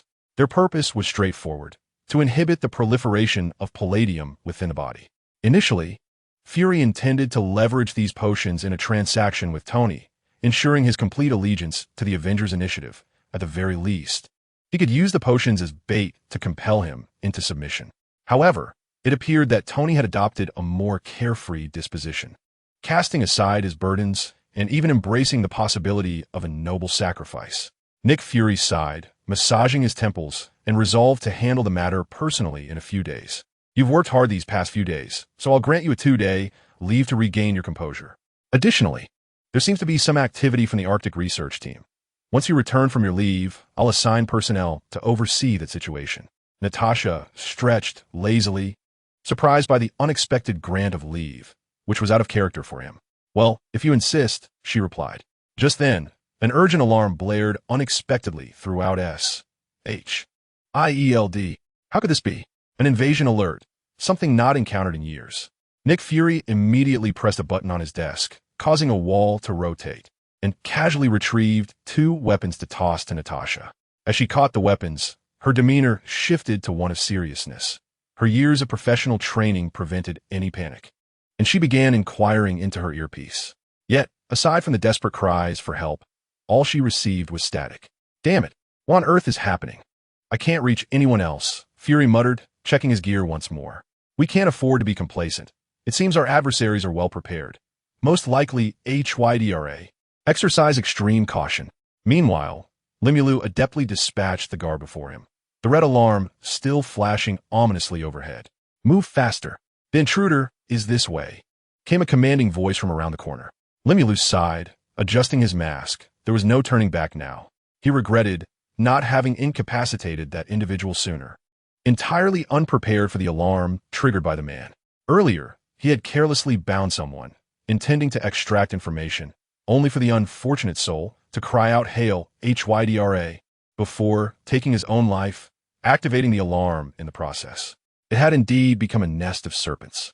Yet, one could not deny the resolve of Hydra agents.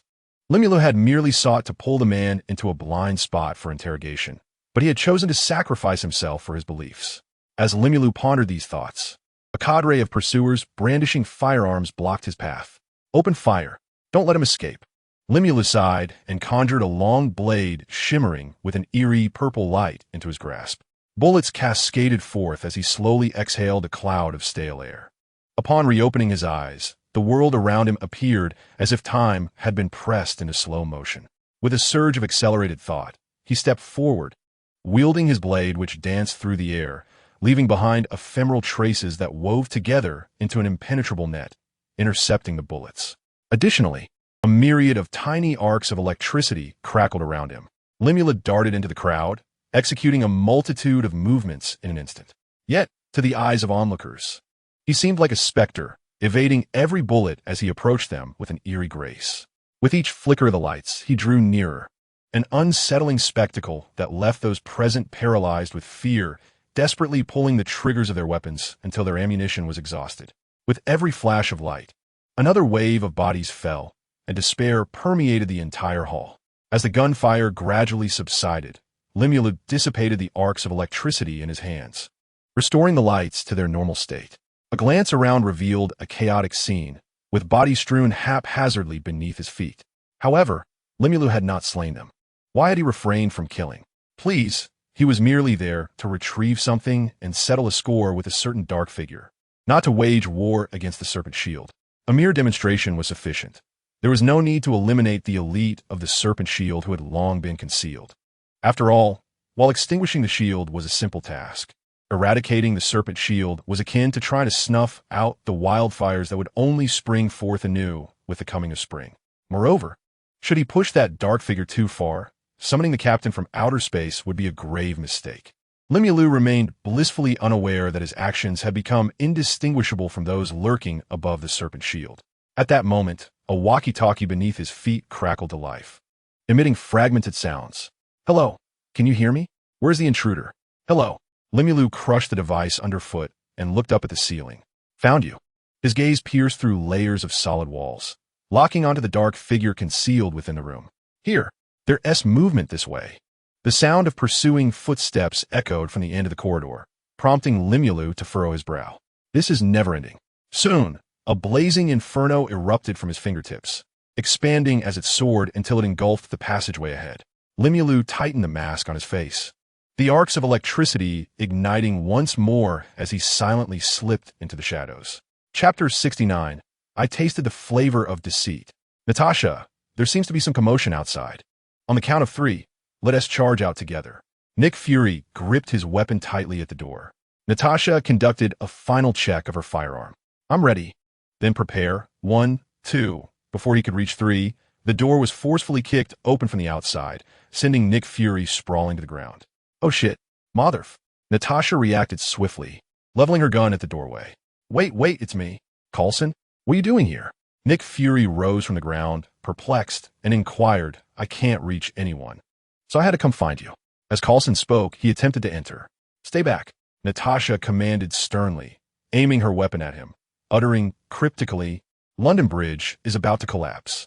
Coulson hesitated momentarily before responding, "Stick some gum on it." Only then did Natasha lower her firearm. "What is happening outside?" Coulson shook his head, stating, "I don't know the specifics, but Sector 3 has fallen. I just came from there, heading to apprehend the invading agents." Fury's expression darkened as he pressed. "What happened to them? How could Sector 3 fall? It is equipped with the latest ion energy cannon. How is this possible?" Coulson, upon hearing this, removed his radio from his shoulder and manipulated it, saying, "I can't reach them. There's no response. If this is the case, it's likely that, damn it," Fury shouted, slamming his fist against the wall. "Don't let me catch that guy. He will pay the price." Just then, Fury, bewildered, glanced at the spot where his fist had struck and bellowed, "Something's wrong. Retreat." Natasha and Coulson swiftly vacated their previous positions, causing several fine threads to fall uselessly. Fury hastily withdrew his arm, but it was too late. Suddenly, several crimson chains erupted from the wall, ensnaring him tightly. From the shadows beneath him emerged Limulu, clad in black. Fury stared in astonishment at Limulu, his voice tinged with anger. "It's you? What do you want? Have you forgotten our agreement?" Limulu pressed a knife against his head, the sharp blade even grazing a small tuft of his beard. "Don't think I'm unaware of your actions. You breached our agreement first." Fury's face paled as a cold sweat broke out on his back. Bang! Coulson pulled the trigger, and a bullet soared towards Limulu. Quick to react, Limulu raised his knife to deflect the bullet aimed at his forehead, simultaneously flicking his fingers, binding Coulson's feet with a resilient thread and hoisting him upside down. The gun in Coulson's hand had somehow found its way into Limulu's possession. Casually toying with the weapon, Limulu remarked, "I don't consider this a threat to me. I do not wish to engage in conflict.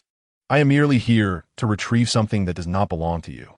Before he could finish, a long leg came flying towards him. Limulu deftly dodged, yet the leg's owner was not inclined to relent, launching a flurry of fierce punches. "Release them." Natasha glared menacingly at Limulu, observing the intensity in Natasha's gaze. Limulu mused to himself, Why do I feel like I'm a villain here? Never mind.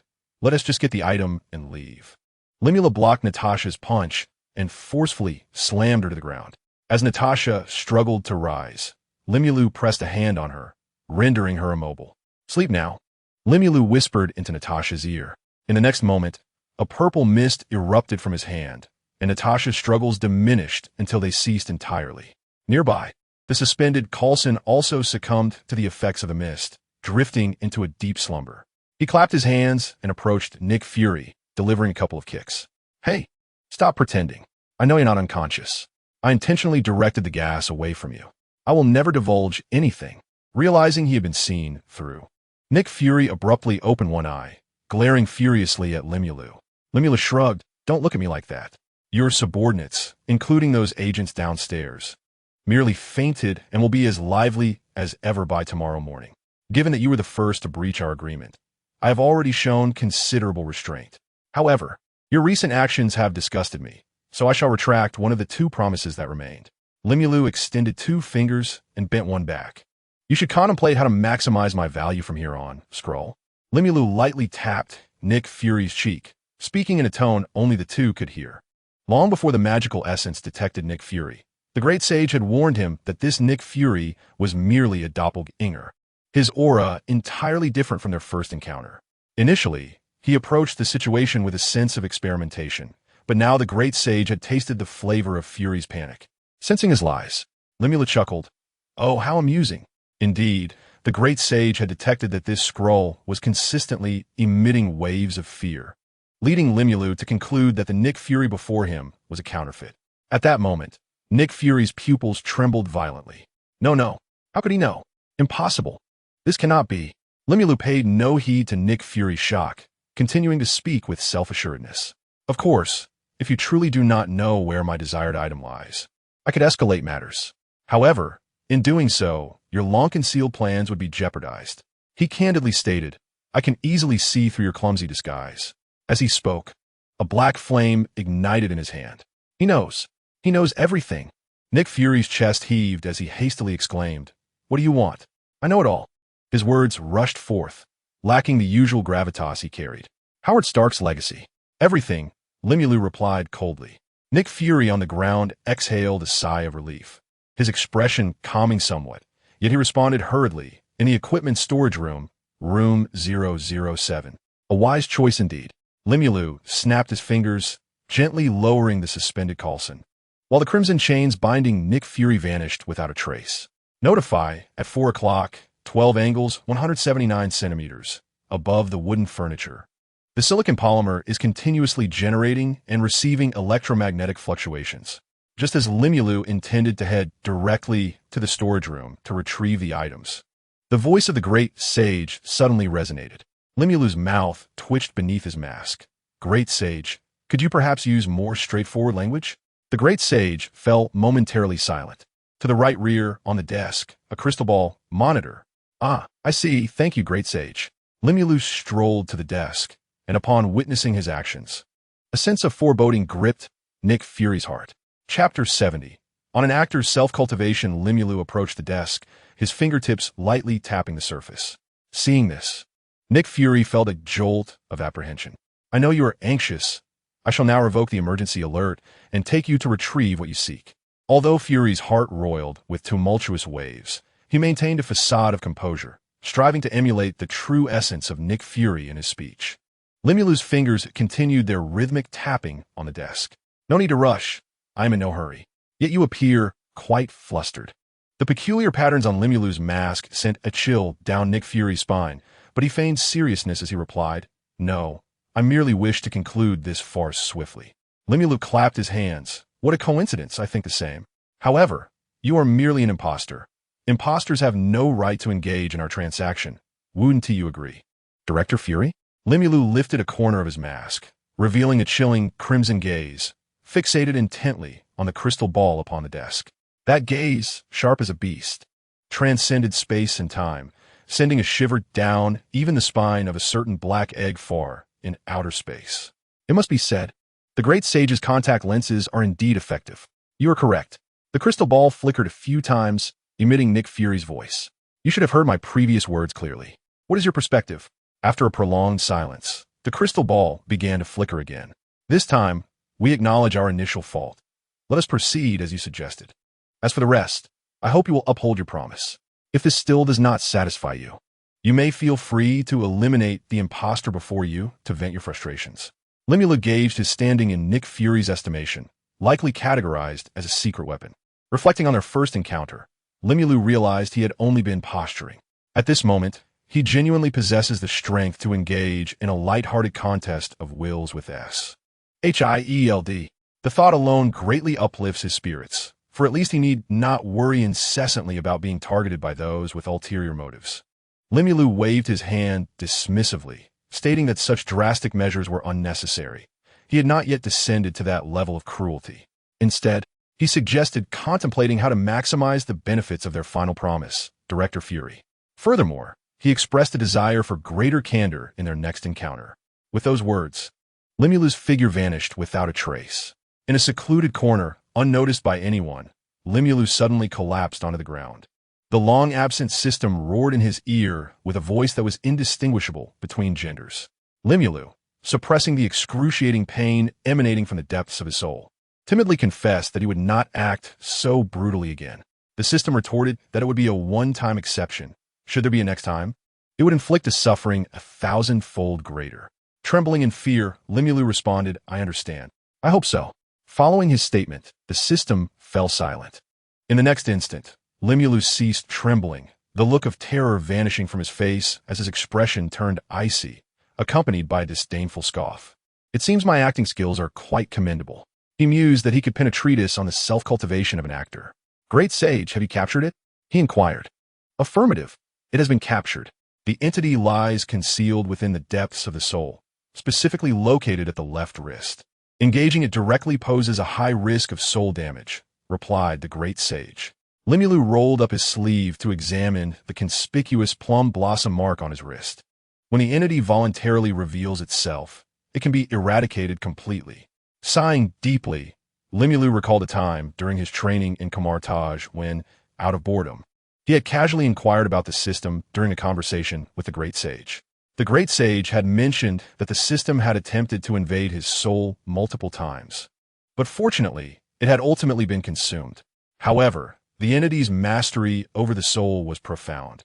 Even the Great Sage had been unable to completely obliterate it, leaving it in a remarkably weakened state, lurking within the depths of Limulu's soul, waiting for another opportunity. Alas, if only the Great Sage could inexplicably evolve into the King of Wisdom, matters would be considerably simplified. Limulu would never have imagined that his words would one day lead to the Great Sage's unexpected evolution into the King of Wisdom. "I am rolling. I am rolling. I will roll again." With such an intricate understanding of souls, could this possibly be the work of some formidable figure from the main universe of comics? Limulu furrowed his brow, aware that the number of prominent figures in Marvel Comics associated with souls was countless, making it difficult for him to ascertain who it might be. Nevertheless, this was not a significant issue. The current situation had allowed the Great Sage to pinpoint the location of the system. While the Great Sage had no immediate solution for the system, one must not forget that both he and the Great Sage were continuously evolving.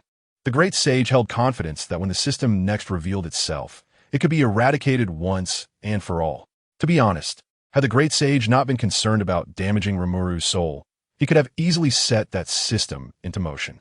However, for the sake of caution, it would be wise to wait until the adversary reveals their true intentions once more before taking action. The next encounter will certainly be my turn. Let us see how it unfolds. A glimmer of murderous intent flickered in Rimuru's eyes as he stepped into the portal. Upon traversing the pale blue gateway, he beheld a drunken Tony and shook his head in exasperation. "Welcome home, young master," Jarvis's voice unexpectedly echoed, startling Rimuru. "Chill, Jarvis, lower your voice. And remember to keep this a secret." After receiving Jarvis's assurance, he turned his gaze to Tony, sprawled on the sofa. "Oh, foolish father. You always try to shoulder everything alone. This time, let me bear some of your burdens." He gently placed his hand upon Tony's forehead, a warm glow emanating as the accumulated injuries from days of excessive drinking and the toxins within his body began to dissipate under the cleansing magic. This continued for quite some time before he slowly withdrew his hand. Though he had managed to purge the toxins from Tony's body, it was ultimately a temporary fix. To truly resolve the palladium poisoning, Tony would need to confront it himself. Moreover, in the original narrative, this moment marked a significant turning point in Tony's mindset. While he could not solve the problem for him, he could at least help him avoid a few missteps, allowing him to tackle the challenge in the best possible state. Rimuru rummaged through a multitude of Tony's father's relics. What's this? Huh. There's a photo of Tony in a diaper. And look at this. Ha ha ha. Is that little boy covered in bee stings really Tony? Great sage, quickly save this. I must find an opportunity to witness Tony's reaction. Thus, Rimuru thoroughly perused Tony's childhood misadventures, laughing so hard that tears streamed down his cheeks. Wiping away the tears of mirth from his eyes, Rimuru stretched lazily. It felt as though he had forgotten something important. Pondering with a hand on his chin, realization struck him. Oh no. He quickly glanced at the clock on the wall. 6:21. I'm running late. Chapter 71. Both since they had gained something. Oh no, oh no, oh no. Rimuru soared swiftly across the sea, continually passing through one portal after another. If you wonder why he was in such haste, it all began before his encounter with unyielding. While studying magic, he had caught news on television about the Stark Industries Expo, which reminded him that the current timeline had progressed to the events of Iron Man 2. Predictably, it was too long before news broke of Iron Man being attacked and his technology being compromised. Consequently, Rimuru, unwilling to let Tony down, hastily completed the training arranged by the Ancient One, freeing up an entire afternoon for rest. He expressed to Ancient One his desire to explore the exotic allure of the surroundings. Yet his vicinity was not as encompassing as he had hoped. Being a direct distance of over 12,000 kilometers from Camartage, he had also promised Ancient One to return by 9 o'clock. The time difference between New York and Camartage was a little over 9 hours, which explained his recent panic upon seeing it was already 6 at Tony's house. After all, aside from travel time, his own schedule was quite tight. You might wonder why he didn't simply use a portal to arrive at Camartage. A pertinent question indeed. The crucial factor for teleportation is the establishment of spatial nodes. However, Rimuru had not set up any teleportation nodes in New York before mastering the portal. Additionally, the absence of a mystic ring was a significant hindrance. It seemed Ancient One had deliberately confiscated it to prevent Rimuru from wandering off through portals. Fortunately, his makeshift portal, crafted from magical essence, was still functional, albeit capable of only a 1,000-meter instant transfer. Nonetheless, it was better than nothing. Rimuru glanced at the time on his wrist. There was still a chance to make it. If only he hadn't peeked at Tony's embarrassing past. He had lost count of how many portals he had opened. Information, 111,872. Rimuru couldn't help but complain. Oh, great sage, please refrain from reminding me at such times. I am merely reflecting. Oh, I see the lights. Great sage, accelerate. We are nearing land. Rimuru flapped his wings behind him, quickening his pace. Finally, after passing through the last portal, Rimuru found himself back in his room. Without a moment's hesitation, he dove onto his bed. At last, he was home. It was time to sleep, ensuring he wouldn't be discovered. A soft voice echoed beside him. Discovered? Discovered by whom? Rimuru instinctively replied, certainly not by Master Ancient One, who would find out that I've just returned. Wait, who was speaking? Turning his head, he was startled to see a shiny bald head glistening under the light, causing him to spring upright from the bed. Master Ancient One. Ancient One shook his head and approached Rimuru. As Ancient One drew nearer, Rimuru shut his eyes, bracing for reprimand. Seeing Rimuru's resigned expression, Ancient One chuckled. Teasing this little creature seemed far more entertaining than confronting Dormammu. Ancient One lightly tapped Rimuru's nose, saying, "This time I shall let you off. Return earlier next time. Also, do inform your father that I attempted to intervene on your behalf." Rimuru nodded earnestly, resembling a chick pecking at grains. Suddenly, Ancient One's demeanor turned serious as he beckoned Rimuru to come closer. "Did you encounter any troubles or special individuals during your outing?" Rimuru, perplexed, shook his head. "Not really. It was merely me overwhelming others. If I had to mention anyone, would shape-shifting aliens count?" He gently rubbed his fingertips, gazing intently at Rimuru, murmuring in disbelief. "How could this be? Master Gui, is something amiss?" Rimuru inquired, surveying himself, yet finding nothing unusual. Well, seeing is believing. Before Rimuru could react, Gui struck him with a swift motion. In an instant, Rimuru's form appeared to dissolve, transforming into a dull, blue orb. Observing his essence suspended in the air, Rimuru understood that his soul had been extricated from his body. With a hint of melancholy, he glanced at Gu-I and said, "Did you not promise not to punish me?" Gu-I shook his head, gesturing towards himself. Following his indication, Rimuru noticed a striking pink hue deep within his soul. Gu-I then performed a gesture, causing his own soul to escape and circle around Rimuru. Indeed, Gu-I had always sensed something familiar about Rimuru, though the sensation was elusive, so much so that he initially dismissed it as mere illusion. Had it not been for the discomfort he felt, he would not have exerted his authority upon their first encounter. Observing the pink hue within Rimuru's essence, Gu-I spoke. "This presence evokes a sense of familiarity within me." Rimuru's excitement bubbled forth as he addressed Gu-I. "Master, do you have a way to dispel this?" With a shake of his head, Gu-I replied, "Regrettably, although my soul is remarkably resilient and I possess some understanding of spiritual matters, dealing with issues on the soul level is not my forte. I cannot eliminate that presence without risking harm to your essence." Curiously, he continued, "I feel an uncanny familiarity with this entity, as if I have encountered it thousands of times. Yet, I should not. Despite my profound familiarity, I lack any associated memories. Even in my advanced years, I should not be devoid of any recollection. Does it affect you significantly?" Rimuru sighed. "It is attempting to invade my body, but for now, it poses no immediate threat. I should be able to gradually expel it." Raising his hand, Gu-I gestured in the air, summoning several intricate golden runes that soared towards Rimuru. "Do not resist. This is merely a seal. Though my studies of the soul are limited, I excel in the art of sealing. I will bind a portion of your soul with it, thereby preventing it from exerting a greater influence on you. When you acquire a method to confront it, you may return to me to unseal it." As Rimuru felt a gentle tremor within his essence, he slowly opened his eyes to find the pink hue enveloped by the golden runes. Rather than discomfort, he experienced a refreshing sensation. Alert! Unknown runes detected.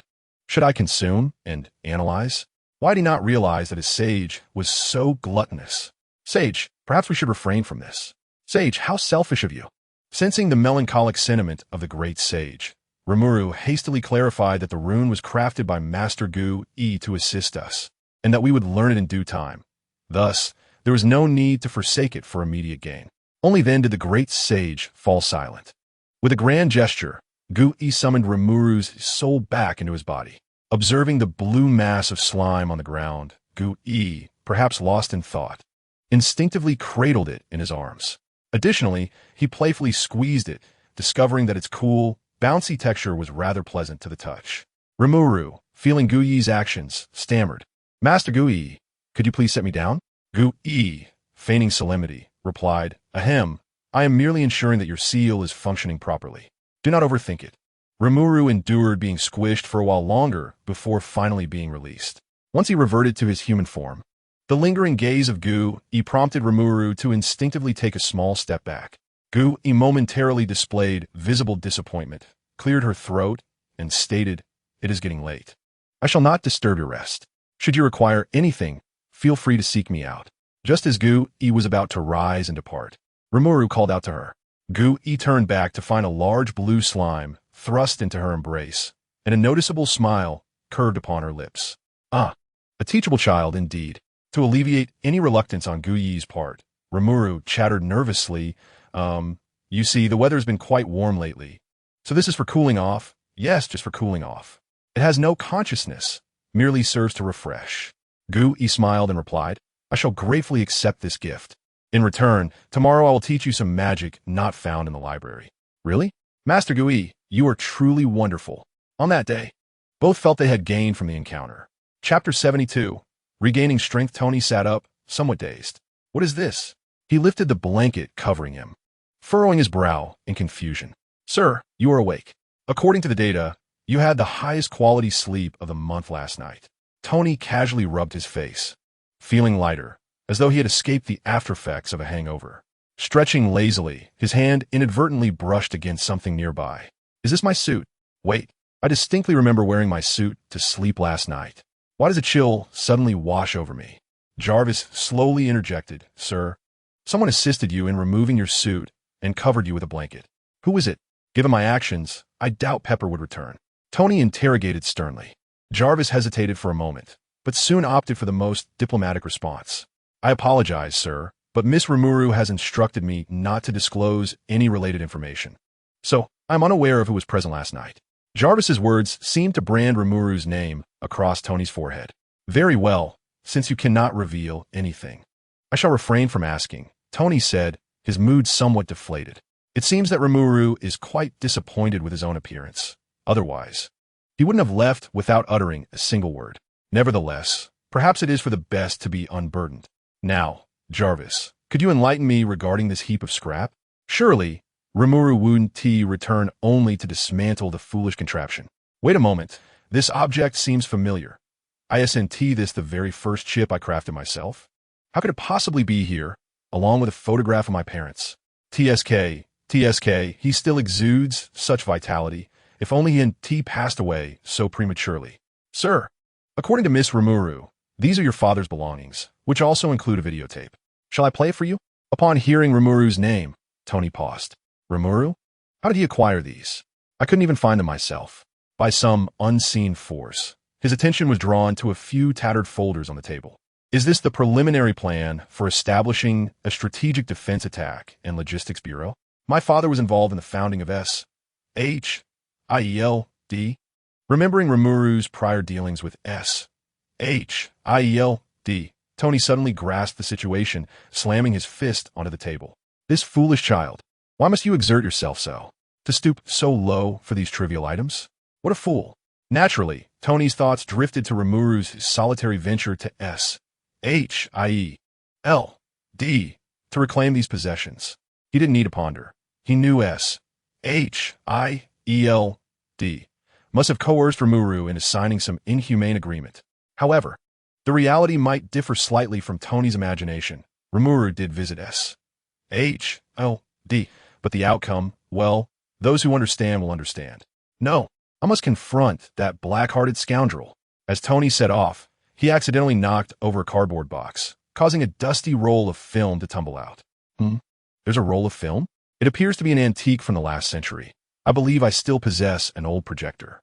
Though eager to seek justice for Rimuru, this roll of film seemed to possess a certain allure, compelling Tony to watch it before making any decisions. He inserted the film into the projector, which began to whir and click. A man resembling Tony, complete with a distinctive mustache, appeared in the center of the screen, momentarily stunning him. As the projector whirred to life, the man began to speak. If anyone is watching this tape, it means a considerable amount of time has passed. Regardless of who is viewing this now, I hope you can pass this on to my child, Tony Stark. I actually wish to apologize, Tony. The man in the footage spoke with a tone laden with regret. I was indeed a rather negligent father.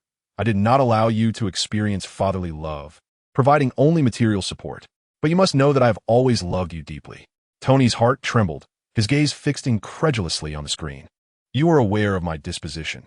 Just as you have evaluated me, the arrogant and obstinate old man, I must admit that it quite accurately reflects my nature. It is precisely for this reason that I have found it so difficult to lower my pride and express these words to you. My reluctance to praise you stems from the same cause. Yet, I harbor no regrets about this decision. For you, Tony, have always been my pride. Well, that's about enough. If I continue, you will surely accuse me of my habitual rambling. Lastly, please observe this. The man in the footage steps aside, revealing a miniature city model behind him. Should I fail to achieve any significant results by the time of my demise, it will signify that the mantle has passed to you, which could potentially revolutionize the entire world. So farewell, my child. The tape concludes here, yet Tony's heart remains unsettled, prompting him to press the play button once more. His father's visage reappears, and Tony gazes at it, entranced, until the recording ends. A rare smile graces his face, gradually harmonizing with that of his father on screen. Tony shook his head bitterly. It is the first time in all these years that I have heard you commend me. Do not think that this will lead me to forgive you. I certainly will not. Though he uttered these words, tears betrayed him, cascading down his cheeks. You stubborn old man, you have always been my revered idol. This apology is one I have awaited for so long. The decades-long chasm between father and son has finally been bridged, as longing transcends time and reaches the self of decades hence. In his heart, he had long since forgiven his father, With the advent of his own family, he has increasingly understood his father's sentiments. His words stem from a desire for his father to engage in their usual banter, but that was ultimately confined to a recording. Perhaps it is human nature to only lament what is lost. Tony wiped away his tears, as if clarity had dawned upon him, his gaze now imbued with resolve. Indeed, I am his pride, and thus I cannot succumb to a pitiful demise. I would not wish for my wife and child to, years later, find themselves weeping before a monochrome image as I once did. Thank you, Father, you have reminded me of this. Now, let me discover what it is that has compelled you to toil for half a lifetime, even entrusting it to S. H. O. D. at your final moments. What is it, indeed, that has inspired Rimlu to advocate for me? Tony placed the most significant relic on the table and sharply unveiled the covering cloth. The miniature city model, identical to that in the video, was revealed, yet this one appeared to feature many unique structures. Truly, what avant-garde aesthetics! As Tony observed the neatly arranged buildings on the model, it seemed they adhered to some underlying principle. Revolutionizing the world? Then, let it commence. I do not believe I will be bested by you, Jarvis. Let us begin. Very well, sir. Chapter 73. I consider you a friend, yet you wish for my terminal illness? Tony rubbed his face, gazing at the city model before him. It is astonishing that one would boldly proclaim this to be the key to the future. Ah, let me discern what this so-called key to the future truly is.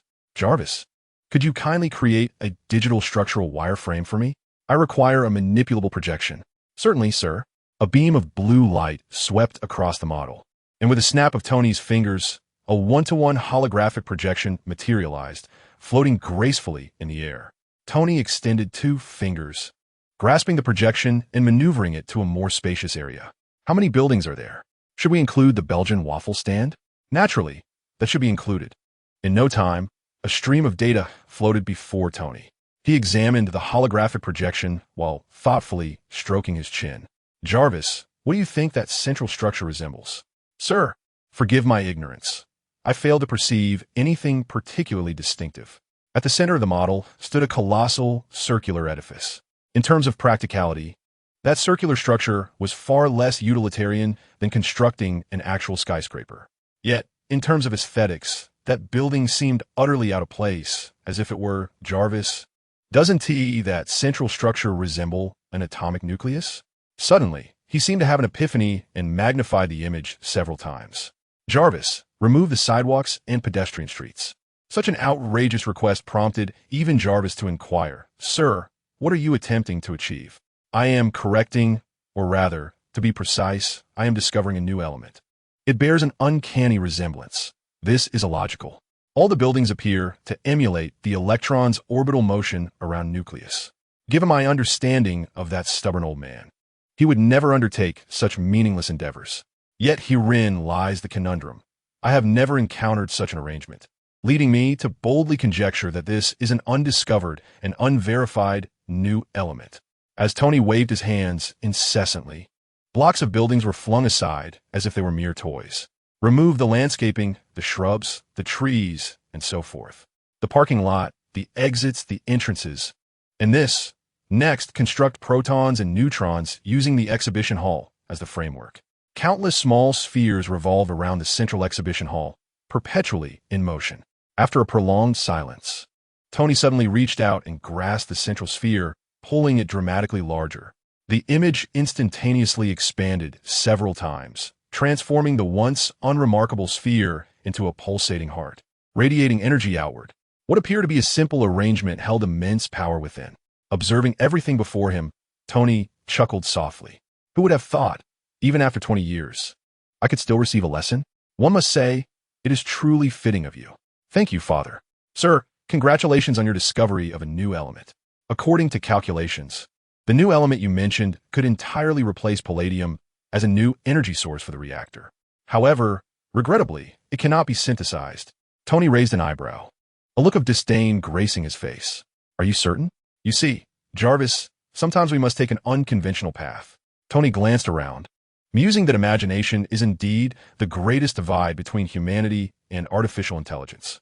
He picked up a wrench from the workbench, weighing it in his hand. Preparing for a significant renovation, it was time to create new hardware.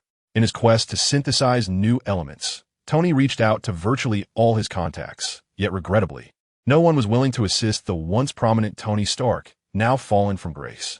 Moreover, having transferred ownership of the company to Pepper Potts had further diminished his social standing, leaving him with scant options for support. Strangely, S.H.I.E.L.D. unexpectedly approached Tony, offering the necessary facilities he required. Initially, he harbored little fondness for S.H.I.E.L.D. and contemplated declining their offer. However, upon invoking the name of his father and claiming adherence to his father's wishes, it became a proposition too enticing to refuse. If they're offering, why not indulge? Buy me the most expensive options. At that moment, Tony was swinging a sledgehammer with the exuberance of an exuberant hound, causing the already dilapidated house to resemble a desolate ruin. After a vigorous demolition, he paused to wipe the sweat from his brow, realizing it was time to consider a proper renovation. Thick coils of wire were being assembled into an oddly shaped contraption. Ah, it still lacks something, he murmured. Just as he was measuring with a level, an unexpected figure entered the room. My heavens, Stark, what on earth are you doing? It was Coulson. What brings you here? Is the black egghead changing his mind and expecting me to cover the facility costs? Since Tony embraced the mantle of Iron Man, many of his troubles had been resolved by Coulson, who was essentially dispatched to keep an eye on him. Yet, as they spent more time together, their relationship evolved into a semblance of camaraderie, so Tony was not particularly surprised by Coulson's appearance.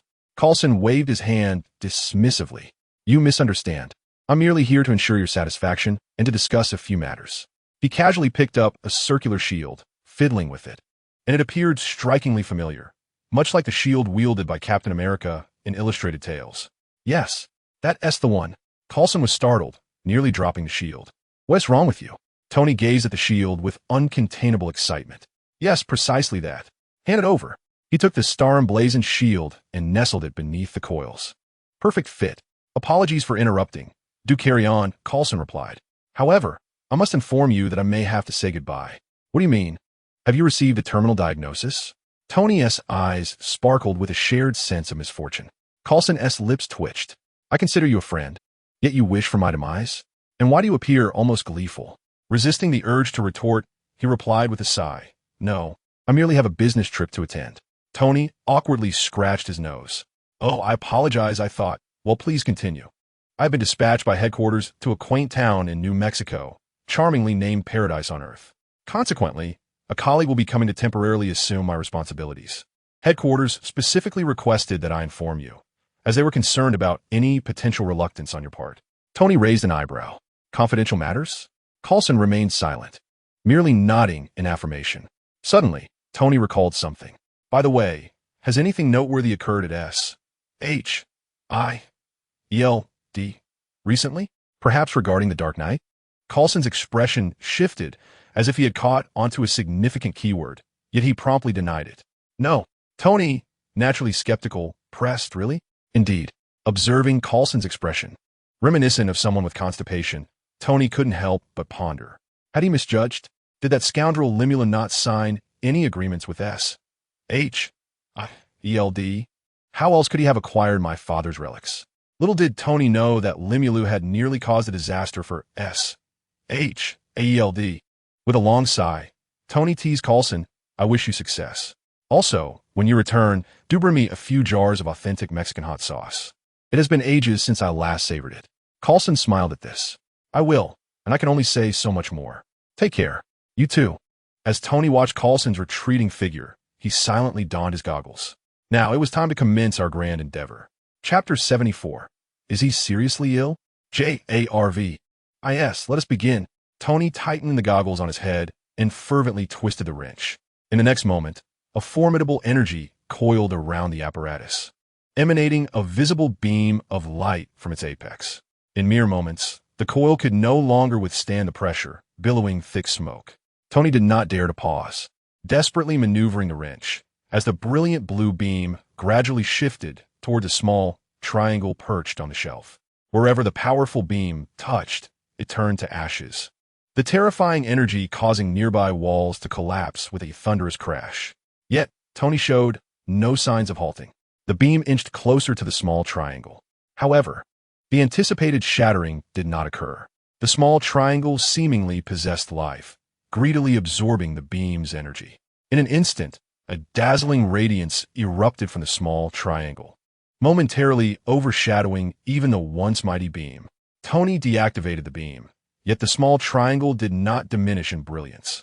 Rather, it shone even more resplendently. With utmost care, Tony used tweezers to pick up the glowing small triangle. "Congratulations, sir, you have synthesized a new element." A look of relief washed over Tony's face as he placed the small triangle into the pre-prepared reactor. The formerly dim reactor flickered a few times before stabilizing, thanks to the implantation of the small triangle. "Sir, the reactor has undergone modifications to harness nuclear energy. It is speculated that this element could serve as a substitute for palladium, potentially increasing the reactor's power output to 3 or 4 times that of the original. The specifics of its compatibility will require further testing for more precise predictions." Tony, shaking off his sweat-soaked tank top, remarked with a smile, "That was surprisingly simple. I didn't expect to succeed on the first attempt." Just then, his phone rang unexpectedly. An overseas call? Could it be Coulson? Having just synthesized a new element. Tony was in high spirits and answered without hesitation. "Hello, Coulson, have you arrived? Are you calling to boast about your double cheese Mexican burrito?" He teased. "You sound rather cheerful," he added, though the voice on the other end was not Coulson's. Instead, it was a slightly hoarse tone. Tony furrowed his brow. "You're not Coulson. Who are you? How did you get my number?" The caller scoffed. "Have you forgotten my name so quickly, Tony Stark? Who are you?" "I don't have time for a guessing game. I've doubled the rotation speed." Tony was left bewildered by the cryptic statement. "What are you babbling about?" The voice chuckled lightly. "You're the one who said that doubling the rotation speed would yield greater energy and stabilize the arc reactor technology." Realization dawned on Tony. "It's you, Ivan Vanko. But I thought you were dead." He turned off the microphone and addressed Jarvis. "Jarvis, track this guy's location." The voice on the line interrupted. "I've returned from hell, Stark. You are merely a failure. From this moment forth, the name Stark will be inscribed in the annals of true history, while I shall become the new legend." "Oh, really? What do you intend to do?" Tony replied casually, his fingers dancing across the keyboard. "Jarvis, where is he?" "I am accessing the Oracle network. East Coast, tri-state area, outskirts of Manhattan." Noticing Tony's silence, Ivan Vanko seemed to grow impatient. "What your father did to my family 40 years ago, I will repay you in 40 minutes. Tony activated the microphone. "All right, where are you? Shall we settle this face to face? I'm not like someone who hides behind a screen." Ivan was unfazed by Tony's provocation. "Such bravado. I hope you are ready. My revenge is about to commence." A series of beeps signaled the call, disconnecting as the signal was abruptly cut off. "The call could not be traced, sir," Jarvis reported. Frustrated, Tony slammed his fist on the table. Just then, his attention was drawn to an email that popped up on his computer screen. Considering it might be something left by Ivan Vanko, he clicked to open it. Upon opening the video, a man sporting a slicked-back hairstyle and glasses performs an incomprehensible dance before the camera. "Oh ho, my dear nemesis Stark. I've heard you've organized an industrial exhibition. Coincidentally, I'm hosting one that surpasses yours in both scale and quality. It's a pity that you haven't ventured further into the realm of weaponry. Otherwise," Tony abruptly shut off the video. Regarding that Justin Hammer, he found the entire situation baffling, especially since he had long since ceased the operations of his weapons research division. That fellow insisted on showcasing his subpar weapons in front of him, akin to a dim-witted child seeking attention, repeatedly proclaiming that he would undoubtedly surpass Tony, labeling him as his sworn enemy, or asserting that he was the greatest adversary of the Hammer family. Foolish. Tony could not help but utter a curse. Was he suffering from some grave affliction? Amidst his own pressing obligations, this individual was merely a source of annoyance. He genuinely wished to peer into that man's mind to discern what set him apart from a rational individual. Rubbing his temples in exasperation, Tony paused. Wait, did that man just mention he would also host an industrial exhibition? Based on his knowledge of Hammer Industries, even if Hammer laid all his resources bare, they would pale in comparison to the weaponry he had developed years prior, let alone his current Iron Man suit. Now, not only was Hammer boasting about surpassing Stark Industries, but he had also orchestrated an industrial exhibition to juxtapose their offerings. Such audacity could only stem from either sheer folly or some form of substantial backing. Although Justin Hammer certainly embodied the former, the circumstances felt rather too coincidental. Jarvis, Delve into the Federal Investigation Bureau's database and retrieve the recent procurement records and information for Hammer Industries. Sir, this action involves 7 relevant legal statutes. And should you be discovered, you may face a prison term of up to 35 years. Spare me the details. Quickly, execute the search. Moments later, a stream of data appeared on the computer screen. Sir, upon investigation, the itinerary of Justin Hammer and the procurement records of Hammer Industries are as follows. Tony furrowed his brow at the information displayed before him. As he suspected, Justin Hammer had somehow procured a scapegoat to replace Ivan Vanko. That must be his leverage. It seemed that his vendetta would manifest at the industrial exhibition. With a sigh, Tony removed the arc reactor from his chest and prepared to install a new one. Jarvis's voice interjected, Sir, the equipment has yet to undergo calibration. If you wish to conduct a test, then let us proceed. I shall assist in assembling the suit. Now, Chapter 75, The Ancient Cosmic Bandit 1. Bang! The tightly shut door was forcefully kicked open. Haha, I'm back. Rimuru, laden with bags, stood at the entrance. Hands on hips. Rimuru, my junior disciple. No need to continue practicing. The little disciple has returned. Sister Lulu, where are the items I requested? The others, who had been diligently practicing, immediately abandoned their tasks and surged forward. At this moment, Rimuru, already diminutive in stature, resembled a lamb ensnared in a den of wolves, encircled by eager onlookers.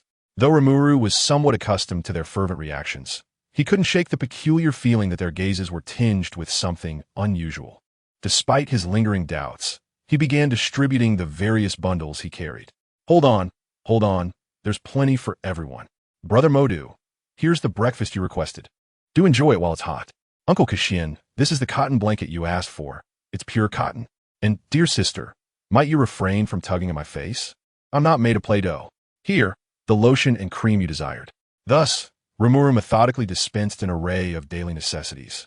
The reason behind his actions traced back to recent events.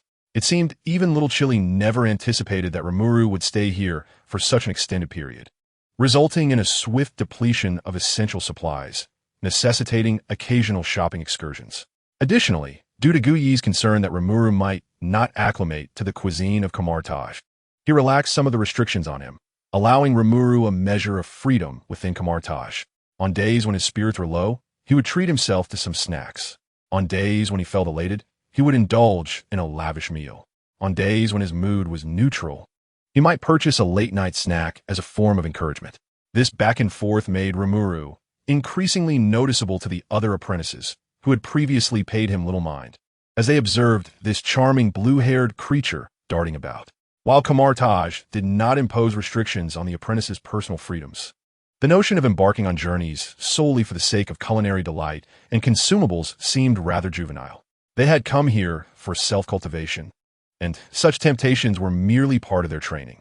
However, as they watched this blue-haired sprite relish an assortment of snacks daily, often brandishing curious items, their patience began to wane. In simple terms, envy had taken root. The catalyst for this envy was a certain leisurely figure, King, who sat in the library listening to records. King had long been fond of an album by a particular artist, yet his responsibilities managing the library had left him with little time to procure it. One day, when he observed Rimuru sharing a bounty of snacks, an idea sparked in his mind. He could ask Rimuru to buy the album for him. True to his nature, Rimuru promptly returned with the coveted album. With numerous apprentices frequenting the library, it wasn't long before they noticed King engrossed in his new acquisition. Consequently, the news of Rimuru's willingness to assist in carrying items swiftly spread among the apprentices. Rimuru harbored no grievances. Rather, he found joy in their expressions of gratitude. Initially, it was merely a few individuals requesting assistance with daily necessities. Gradually, they discovered that their little junior, Limulu, not only possessed an adorable appearance, but also exhibited a somewhat bashful demeanor that rendered him easily flustered when teased. This charming quality added a dash of amusement to their otherwise monotonous training. Consequently, an increasing number of people sought Limula's company. Even during their leisure hours, they delighted in playfully teasing their little junior. Ultimately, Limulu's rapport with his senior brothers and sisters blossomed, leading to a reputation within Kamartaj that was second only to that of the Ancient One. This laid the groundwork for the earlier scene. After receiving the heartfelt gratitude from everyone, Limulu hummed a tune and skipped his way to the library. Ah, Brother Wong, is Master not here? Wong, having turned off the record player, replied, It's Limulu. The Supreme Sorcerer hasn't visited the library today. He is likely revising his spell book in the dormitory. Still revising? I thought it would suffice to simply seal a couple of spells into it. Limulu scratched his head in confusion. With a hint of resignation, Wong replied, Do you think everyone is like you? In just over 2 months, you have not only mastered a plethora of spells, but also modified and created over 200 new ones. Now I understand why the Supreme Sorcerer personally took you as his disciple. Just thinking about organizing your theories gives me a headache. Only the Supreme Sorcerer could endure several days of continuous revision. Feeling a tad embarrassed, Limulu scratched his head again. That was just a moment of inspiration, you know? I was just trying to take it slow because I was worried the Ancient One might think I was too impatient and lacking a solid foundation. Otherwise, if he followed the temperament of the great sage, he could have probably completed the entire curriculum of Camartage in a single nap. At your age, how could you possibly sleep? Wong exclaimed, Get up and feed me. I need to analyze skills. Limulu placed a bag of breakfast on the table. Brother Wong, I'm off to find Master now. This is your breakfast. Remember to eat it while it's warm. Meanwhile, the Ancient One was in her dormitory, revising her spellbook. Suddenly, a pair of gentle hands covered her eyes. The owner of the hands deliberately lowered their voice and said, Guess who I am? The Ancient One chuckled softly. You have the time to joke with your master. It seems you are becoming too complacent. It appears I shall need to impose a few more days of specialized training upon you. As the sensation on her face vanished, she turned to see Limulu sitting beside her, feigning nonchalance while gazing elsewhere. Observing Limulu's demeanor, the Ancient One couldn't help but smile. What's the matter? Are you frightened? Limulu shivered slightly, hastily waving his hands. No, I just feel that this training might not be quite suitable for me. The thought of the specialized training that the Ancient One had devised for him filled him with dismay. She had remarked on his lack of practical experience, leading her to select 2 specific locations for training, where she had sealed away his 5 senses and instructed him to trust his instincts in battle, while forbidding the use of certain abilities. Limulu resolved to forego his magical perception for the sake of his training. One of the places was relatively tolerable, although the creatures above seemed to perpetually resurrect. However, each time I exhausted my magical essence and fell into a stupor, Ancient One would retrieve me. The other place, however, was nothing short of a nightmare.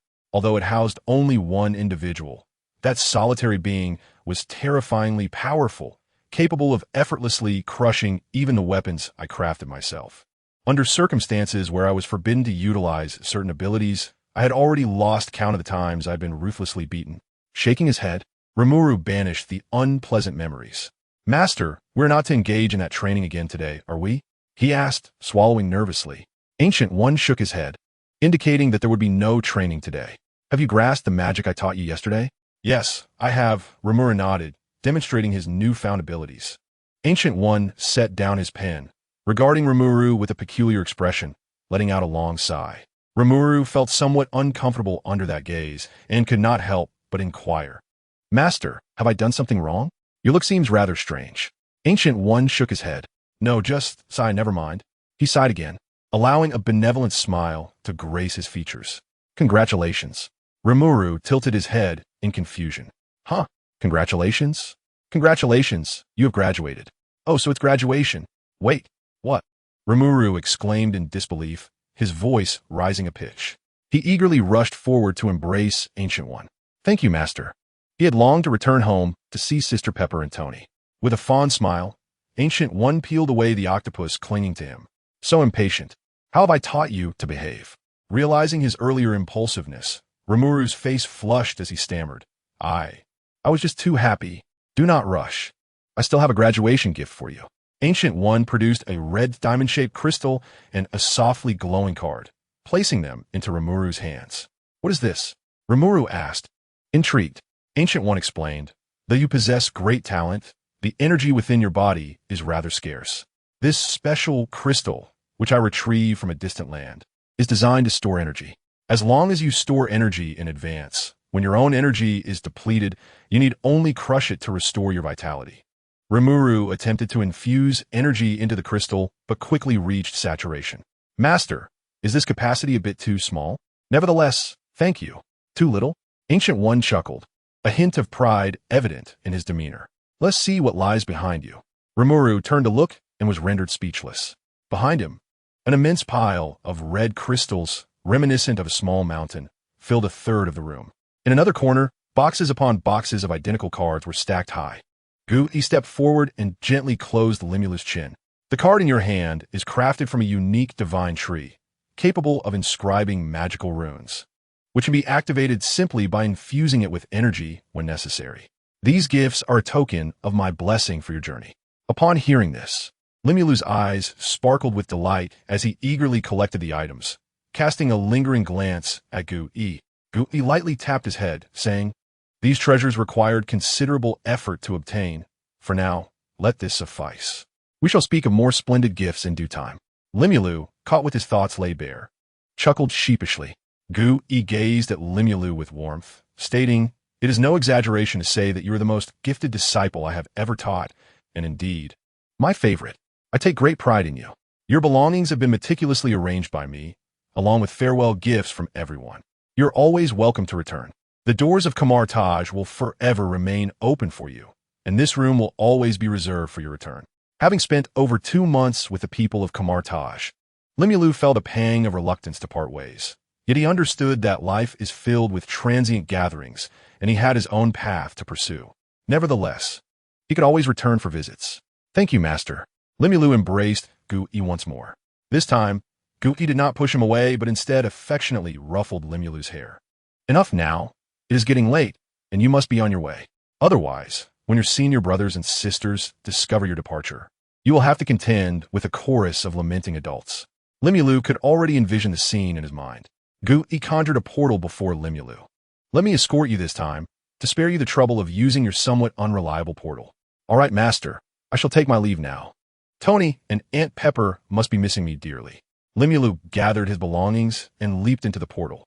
"Wait a moment, Limulu." Just as the portal was about to close, Gu-I called out to him. Limulu turned back, puzzled. "What is it, Master?" Gu-I's lips trembled slightly. "It's nothing. Just take care, and do come back to visit." Limulu, observing the unusual demeanor of his master, paused for a moment before flashing a peace sign with his fingers. "I will."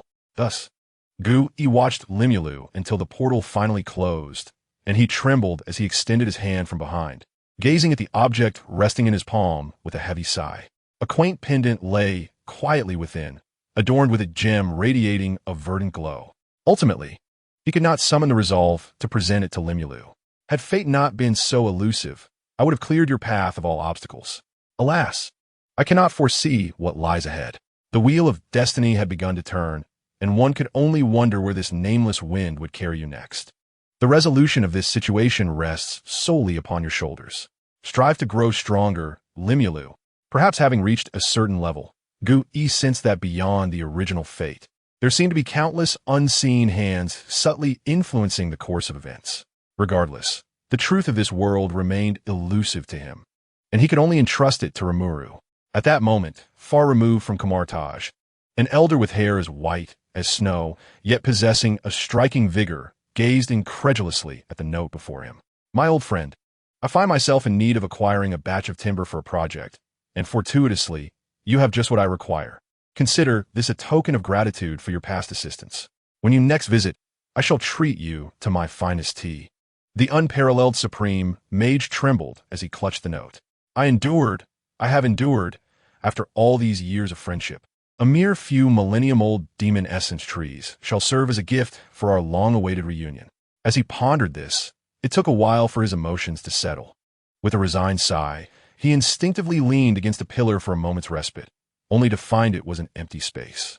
Fortunately, his agility prevented him from falling. Gazing at the familiar note on the ground, he instinctively looked around, only to discover the hall was utterly vacant. He picked up the note once more. "Dear friend, what a coincidence. After retrieving the timber, I happened to pass through here and noticed that the design is rather unpleasing. Considering your esteemed status, I assumed you would not favor such pillars. Thus, I took the liberty of removing the excess pillars, to ensure your cherished palace does not collapse. I left 4 pillars standing for your convenience. No need for thanks. Should you insist on expressing gratitude, do dismantle those 4 pillars and send them to my residence, the 9 Realms, Central Court, Kamar Taj. The heart of the supreme mage was tethered to his old friend. Ah, no wonder you agreed to assist me in suppressing the dark elves, and no wonder you consented to help contain Hela. So, you were waiting for me here. When I next visit your Kamar Taj, I shall thoroughly plunder your treasured possessions. In the vast palace, the elder found himself alone, leaping about in agitation. Chapter 76. The Hammer Industries Expo. At the Hammer Industries Expo, Justin Hammer swayed to the music on stage, surveying the throngs of people below. However, his dancing skills left much to be desired, resembling more of a jester from a circus than a performer.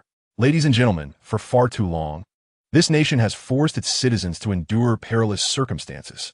But then, Iron Man emerged, and we believed the days of sacrifice were behind us.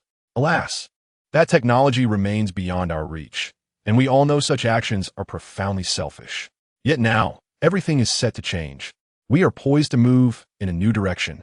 At the height of his excitement, he even leapt into the air, arms outstretched. Down below, Pepper Potts, donned in an elegant evening gown, watched the exuberant Justin Hammer bouncing about the stage and shook her head in mild exasperation.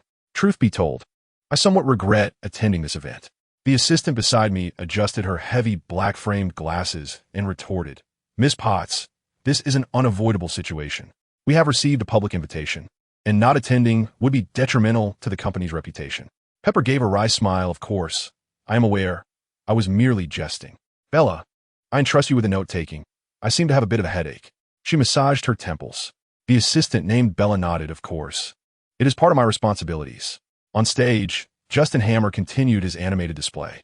Just when everyone presumed he would once again present something outdated and trivial, an unexpected event unfolded. The podium was removed, leaving only Justin Hammer on stage. With a vigorous shout, a row of armored soldiers was elevated onto the stage by a lifting mechanism. Observing the astonished expressions of the audience, Hammer clapped for himself, declaring, I must say, this surpasses any cheerleading. Yet, merely this technology was insufficient. There would always be moments on the battlefield that required human presence. Thus, I introduced Hammer Industries' independently developed Prototype 1, an advanced threat response suit, and its pilot, Air Force Colonel James Rhodes. A black and white armored suit slowly ascended, with Rhodes stepping forward alongside the drones trailing behind him, saluting the audience with a precise military gesture. Regarding our future plans, Hammer Industries has decided. Just then, a sudden roar echoed from the sky. A red and gold armored suit swooped down, landing gracefully beside Rhodes. You? I don't recall inviting anyone. How dare you show up unannounced? Hammer's tone dripped with disdain. Tony, however, disregarded him, turning to place a hand on Rhodes' shoulder, whispering in a tone audible only to the two. Rhodes, listen to me, we're in trouble. Rhodes furrowed his brow within the suit. Don't mess around, Tony. There are civilians here. We'll handle this later. I'm not here to fight you. I'm talking about these civilians. They're in danger. Rhodes gasped. Good heavens, Tony. I thought it was enough that you were beating up your best friend. Now you want to target civilians? Tony, exasperated, rubbed his forehead. I'm serious. No more banter. For the next 5 minutes, you must trust me completely. Remember that ruckus caused by Ivan Vanko? Rhodes nodded. Yes, I remember. What of it? He is still alive. Moreover, I suspect Justin Hammer is collaborating with him. Seeing Tony, who seemed oblivious to his presence, Justin Hammer could no longer contain his frustration. Hey, this is my showcase. Get off my stage. Ignoring the reporters below, Tony seized Hammer by the collar, lifting him off the ground. Where is he? Hammer turned crimson, yet stubbornly remained silent. Why should I tell you? This isn't a place for a failure like you. Rhodey called out to Tony. Oh no, Tony. Something is amiss here. Get out of the way. They've locked onto you. The screen within Rhodey's helmet displayed a series of bizarre red alerts. Glitches flickered through the helmet as the suit began to act autonomously. Get out of the way. Suddenly, a machine gun protruded from the previously smooth surface of the suit's back, aiming menacingly at Tony in the distance. In an instant, bullets whistled through the air, prompting Tony to toss Justin Hammer's device to safety before bursting through the ceiling and soaring outside.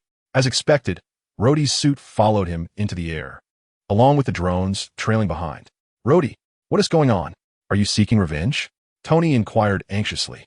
As much as I would like to do so, I swear I'm not in control. The suit is moving on its own. Watch out, Tony. A squad is approaching from your side. Tony exclaimed in frustration. Damn it. Jarvis, hack into the system. How can my own suit be compromised? Thus, with Jarvis's assistance, Tony adeptly evaded the attacks in midair. Meanwhile, Justin Hammer, in a state of shock, struggled to comprehend the chaos. What is happening? My weapons, what's wrong with them? He bolted towards the backstage area. What is going on? He demanded, gripping the collar of a nearby staff member in anger. The staff member trembled as he replied, Sir, our system has been overridden. It's Ivan Vanko. He has seized control. Hammer slammed a fist onto the table in rage. How dare he? Contact our guards immediately. The staff member fumbled with his phone, but was unable to make a call. Sir, the nearby lines are down. He has locked us out of the mainframe. Just then, Pepper Potts stormed into the backstage area. What is happening here?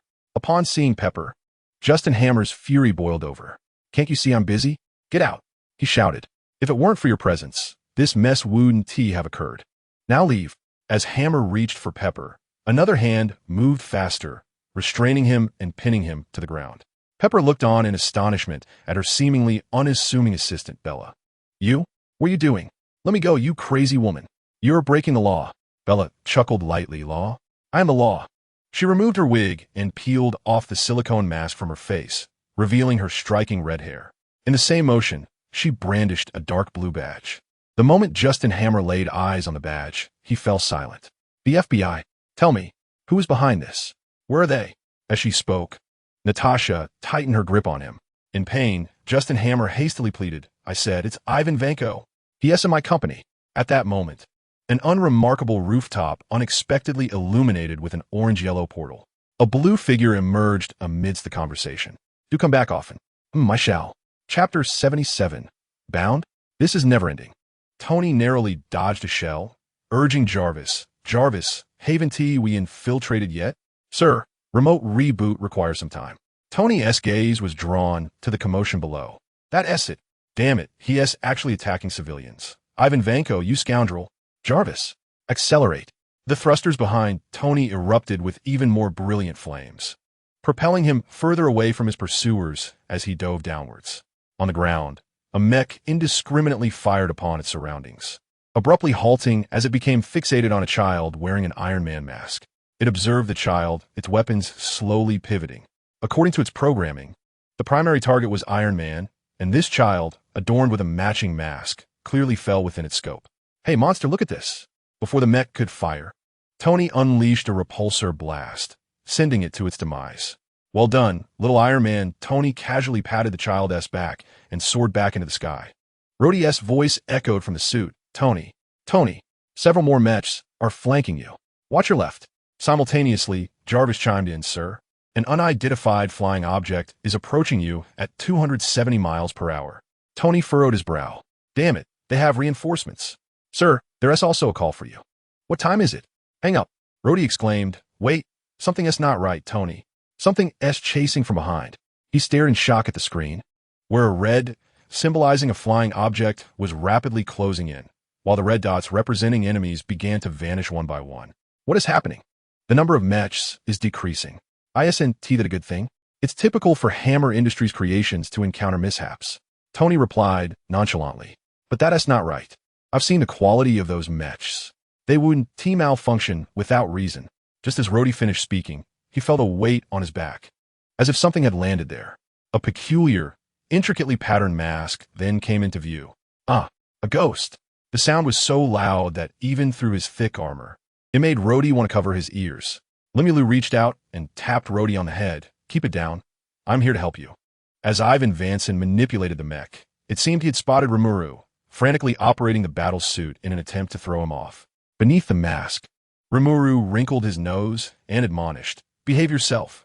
He placed his hand firmly on Rhodes' shoulder, and soon, faint arcs of electricity flickered to life. After a brief but violent struggle, the battle suit, along with its lights, extinguished completely.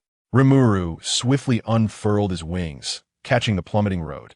From within the suit, Rhodes' cheeky voice emerged. I know you're trying to save me, and I appreciate it. But could you refrain from holding me like this? It's rather awkward. Even as a grown man, his tone carried a hint of bashfulness. It was then that Rimuru realized he was cradling Rhodes like a princess, an occurrence he had not intended. The suit's surface was simply too slick, offering no points of grip, and Rhodes had been falling sideways, prompting Rimuru's hasty response. Rolling his eyes, Rimuru opted to bind Road securely in midair with threads. Binding? That's not quite. Shut up. Rimuru interjected, delivering a punch to Road's head. The sound of metal clashing resonated, causing Road to tilt his head and emit even more nonsensical sounds. Rimuru, beneath his mask, felt a flurry of frustration, realizing he now understood where Tony's usual irreverence stemmed from. If not for Tony, he would have truly wished to drop this individual. No, he should let him experience a 40-minute free fall akin to Loki's. Suddenly, Road within the suit felt a chill run down his spine, as though something sinister was fixated on him. Moments later, a red and gold suit soared before Rimuru. Tony, gazing at Rimuru, found himself momentarily at a loss for words. After a lengthy silence, he finally managed to utter, "I'm sorry." Rimuru shrugged, suggesting they discuss it later. On the ground, under Jarvis's guidance, Road's suit successfully regained control. Unsteadily, Road stood, addressing Tony. "I've got good news and bad news. Which would you prefer?" "What's the good news?" "I've located the enemy." "And the bad news?" A cacophony of clashing metal erupted as Rimuru leapt from the woods. Road paused, glancing at Rimuru, who was still clutching several wires. Rimuru tilted his head and inquired, "What did you just say?" "Forget I said anything." Just then, an inconspicuous glimmer emerged from the depths of the forest.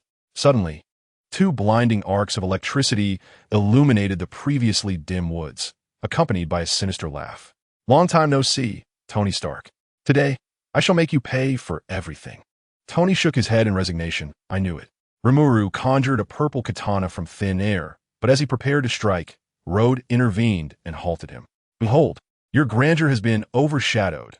Now it is my turn to take the stage. I refer to her as my ex-wife."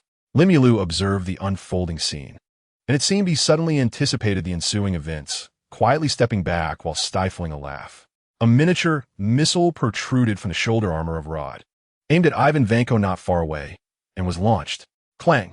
A crisp sound of collision resonated, yet the anticipated explosion did not materialize. Rather, the ex-wife missile was now emitting smoke as it plummeted into a small puddle. Limulu could no longer contain his laughter, bursting forth in guffaws. Rod's expression darkened considerably, as he felt an uncanny resemblance between the actions of the figure in black beside him and someone he knew. No, they were practically cut from the same cloth. He instinctively glanced at Tony, only to find him displaying a similar reaction, though perhaps restrained by the circumstances from laughing aloud. Ivan Vanko's mocking voice echoed, reveling in their merriment. "May you maintain this delightful mood until death. This day next year will be your day of reckoning." With a flourish of his electric whip, Ivan unleashed a torrent of devastating arcs, obliterating everything in their path, even cleaving nearby trees in half.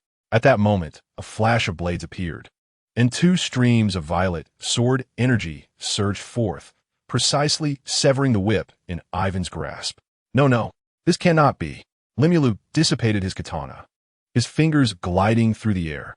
Ivan felt a sudden blur before he inexplicably found himself bound and pressed to the ground, having been flung several meters. Noticing his continued defiance, Limulu exerted a slight force, effortlessly reducing the once radiant core to mere fragments. Tony approached Ivan's head, a smile gracing his lips as he remarked, "Indeed, this day next year will mark someone's demise, but regrettably, it shall not be ours." Yet, Ivan, beneath him, inexplicably erupted into laughter. "Ha! Do you think this day next year is merely my day of reckoning? No, you are mistaken. You shall protect nothing." Tony furrowed his brow, a sense of foreboding washing over him. "What do you mean?" Ivan chuckled softly. "You and that girl share a close bond, do you not? However, soon, you will only behold her lifeless body." Ha! Just then, Limulu suddenly emitted an inexplicable laugh. For reasons unknown, Ivan felt a sinister premonition. "Is this your alliance?" Chapter 78.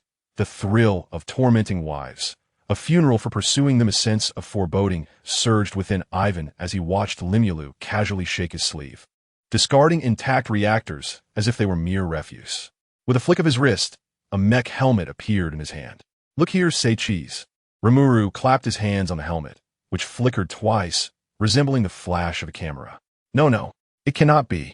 Ivan Vanko struggled frantically, his furious gaze filled with a desire to flay Rimuru alive. Naturally, Rimuru had no intention of letting him off so easily. Merely sending him to rot in prison would be too lenient. After all, the adversary had come with the intent to kill both him and Tony. Although Rimuru was not one to revel in bloodshed, the magic of counterattack contained many spells that could render one unable to escape or even succumb to death. With a flick of his wrist, Rimuru unleashed 2 orbs of light, black and white, that gradually sank into Ivan Vanko's chest. The sight of Ivan, now sprawled on the ground, showed his eyes becoming increasingly hollow, swiftly followed by an overwhelming sense of dread. Spare me. Just kill me. Please, end my suffering. The reason for such an intense reaction was due to Rimuru casting a spell that continually destroyed and then repaired his cells, to prevent Ivan from growing accustomed to the prolonged torment, thus diminishing the pain. Rimuru thoughtfully added a spell that amplified his bodily sensations. The combined effect of these 2 spells was exponentially greater than the sum of their parts. Rod watched Ivan Vanko writhing on the ground, swallowing hard. He suddenly recalled that he had also managed to provoke this cloaked figure earlier. Surely, he wouldn't hold a grudge, would he? Well, one could hope. Tony picked up the mechanical head from the ground, incredulously asking the Dark Knight, "How did you manage this? I remember a batch of mechs headed back to the exhibition, but you've been with us the entire time. When did this happen?" Rimuru shrugged. "It's quite simple. While the Dark Knight is here, there's also the White Knight. However, more importantly, you should consider how to explain things to Pepper." "Explain what? How is little Pepper?" Tony was momentarily taken aback. Rimuru pulled out his phone from his pocket, dialing Pepper's number and handing it to Tony. "She is fine, but I think you ought to focus on yourself." As the call connected, Pepper's concerned voice emerged immediately. "Tony, how are you? Are you hurt?" Tony felt somewhat flustered by her barrage of worries. I'm fine. The Dark Knight is here with me, so I'm unscathed." On the other end of the line, Pepper let out a long sigh of relief, followed by a brief silence. "Tony." "Yes. What is it?" The sound of a deep breath was distinctly audible from her side of the call. "What does it mean when you say you are dying from palladium poisoning? You have inexplicably left me with a great mess, and your home is a complete disaster.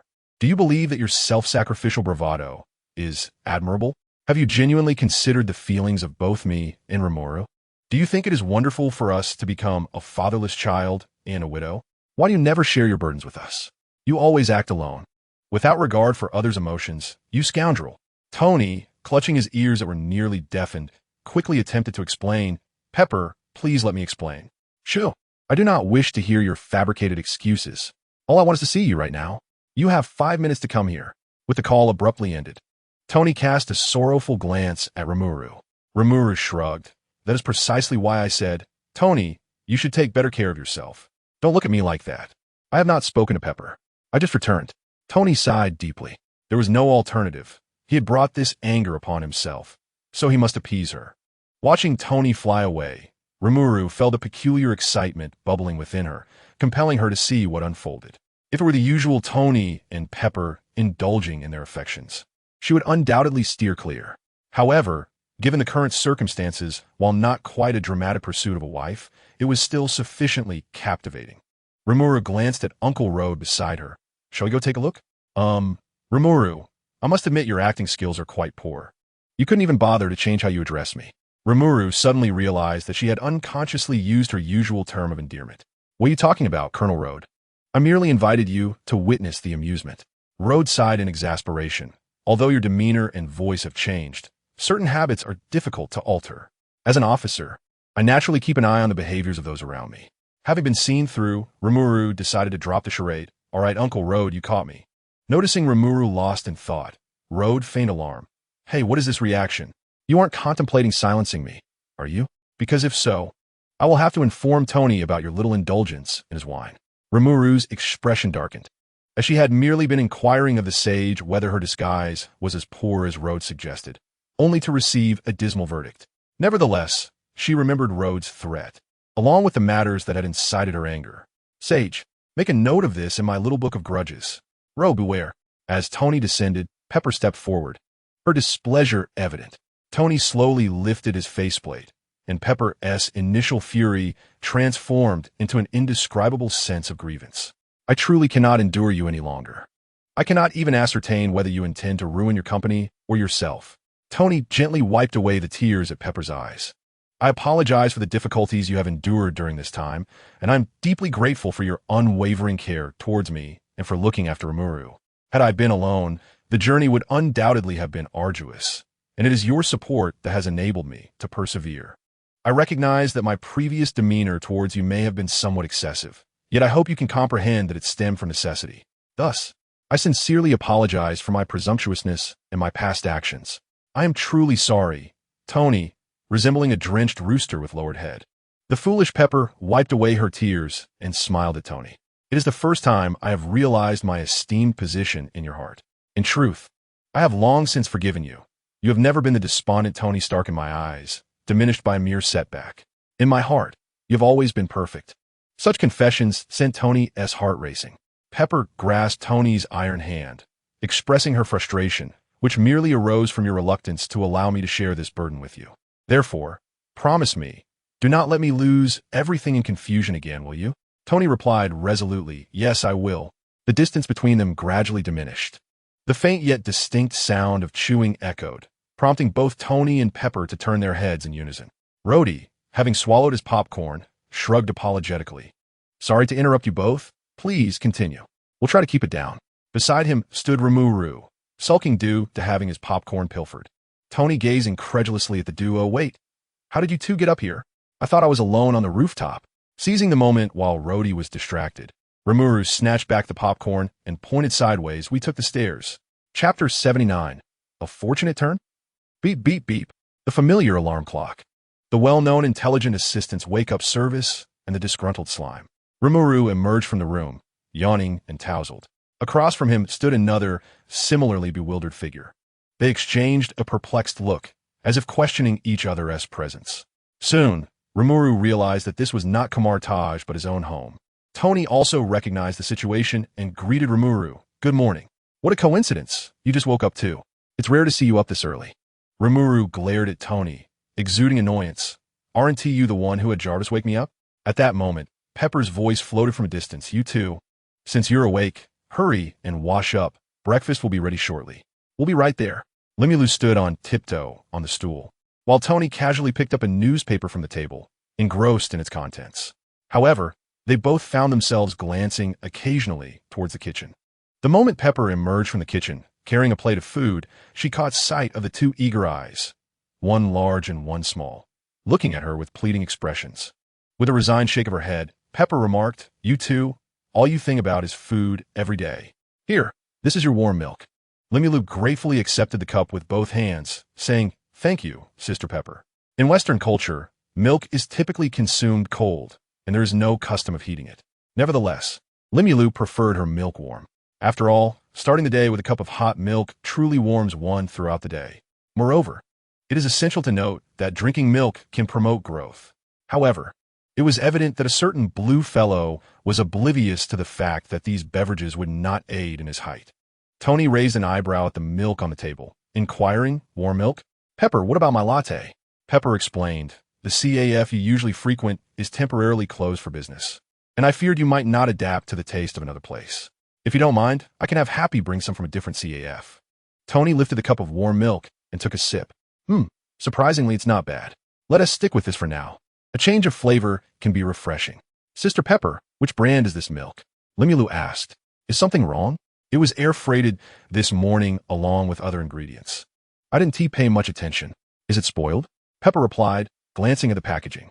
Limulu waved her hand. No. It just seems to have a richer aroma than the milk we had before. This was not merely Limulu's imagination, according to the Grand Sage's statistics. The protein and nutrient content in that cup of milk indeed surpassed that of the usual brands. It must not contain any additives. Look, the shelf life here is significantly shorter than that of regular milk, only 3 days, and it has a 3-hour shelf life once opened. Upon hearing this, Tony took a large sip to savor it. It certainly has a more pronounced, milky flavor. The silky milk glided over Tony's tongue, the rich aroma caressing his taste buds, and the warm liquid slid down his throat, dispelling the fatigue brought on by his irregular diet and routine, leaving him feeling more invigorated. Tony nodded at the milk in his cup, finding it quite acceptable. Pepper, please prepare me a cup of warm milk from now on. Pepper, propping her chin on her hand, looked at Tony with interest. What's this? Have you fallen in love with warm milk? Didn't you say before that it's something only children drink? Well, I wouldn't say I like it. It's just surprisingly to my taste. As for the latte, I'll save that for afternoon tea. Pepper picked up the packaging again, genuinely curious about what magic this milk possessed to make a person, who typically drank iced lattes, fall in love with warm milk. As I gazed at the packaging, my attention was drawn to the bold red letters emblazoned upon it. It spoke of the most fortunate opportunity to tear open the wrapping and unveil a minuscule chance of winning a grand prize, an all-expenses-paid week-long getaway at a seaside resort, with limited availability on a first-come, first-served basis. Tony, do you think we have any chance of winning? I asked, watching as a glimmer of excitement danced across little Chili's face. Tony, however, dampened her enthusiasm, stating, "How could that possibly be? Typically, those tickets circulate among insiders. And even if there are winners, they are unlikely to be the so-called grand prizes. As for those grand prizes, they are merely gimmicks concocted by those in power. In the end, they will surely select a few compliant winners to whom they will distribute tickets, subsequently boasting about the validity of their products. This will only serve to encourage others to purchase, while the true prizes that make it to the market would only be the result of a printing error. Otherwise, it's unimaginable, as they are not foolish." With a mouthful of sandwich, Tony mumbled, "So, you shouldn't harbor such high hopes. Furthermore, if you desire a trip to the seaside resort, I could simply arrange one for you. If that fails, I can rent a small island in Hawaii for a few days. Isn't that far more practical than chasing after an elusive ticket?" Little Chili pouted in dissatisfaction. "I am fully aware that it's a gimmick. What I seek is a sense of ritual. Tony, you just don't understand. Easily obtained things often feel cheap. Only those that are hard-won can be cherished." Out of the corner of her eye, little Chili noticed Limulu, who was meticulously cutting the outer packaging with scissors. With a satisfied smile, she remarked, "See, Limulu understands me, unlike someone who only knows how to be a wet blanket." Tony put down the newspaper and shrugged. "Blame me? Huh, just be careful not to cut yourself." He shook his head and added, "You two are just too naive. If it were truly possible to win, I would eat this table." Suddenly, a crisp sound echoed as a small golden plate, engraved with pastoral imagery, tumbled to the ground. "Wow, the golden legend!" Limulu exclaimed inwardly. He bent down to pick up the card, and under the sunlight, the bold letters appeared particularly radiant. Upon discerning the words, Limulu's eyes gleamed with excitement. Grand prize. Family vacation voucher at the seaside. Chapter 80, Souvenirs. "Ah, I can't be dreaming, can I? Limulu, you are truly my lucky charm," little Chili exclaimed, pulling Limulu into a tight embrace and showering him with kisses. Limulu had developed a certain resilience to little Chili's exuberance, casually grabbing a tissue to wipe the lipstick marks from his face. "Sister Pepper, you're at it again. I know you're thrilled, but could you perhaps tone it down a bit?"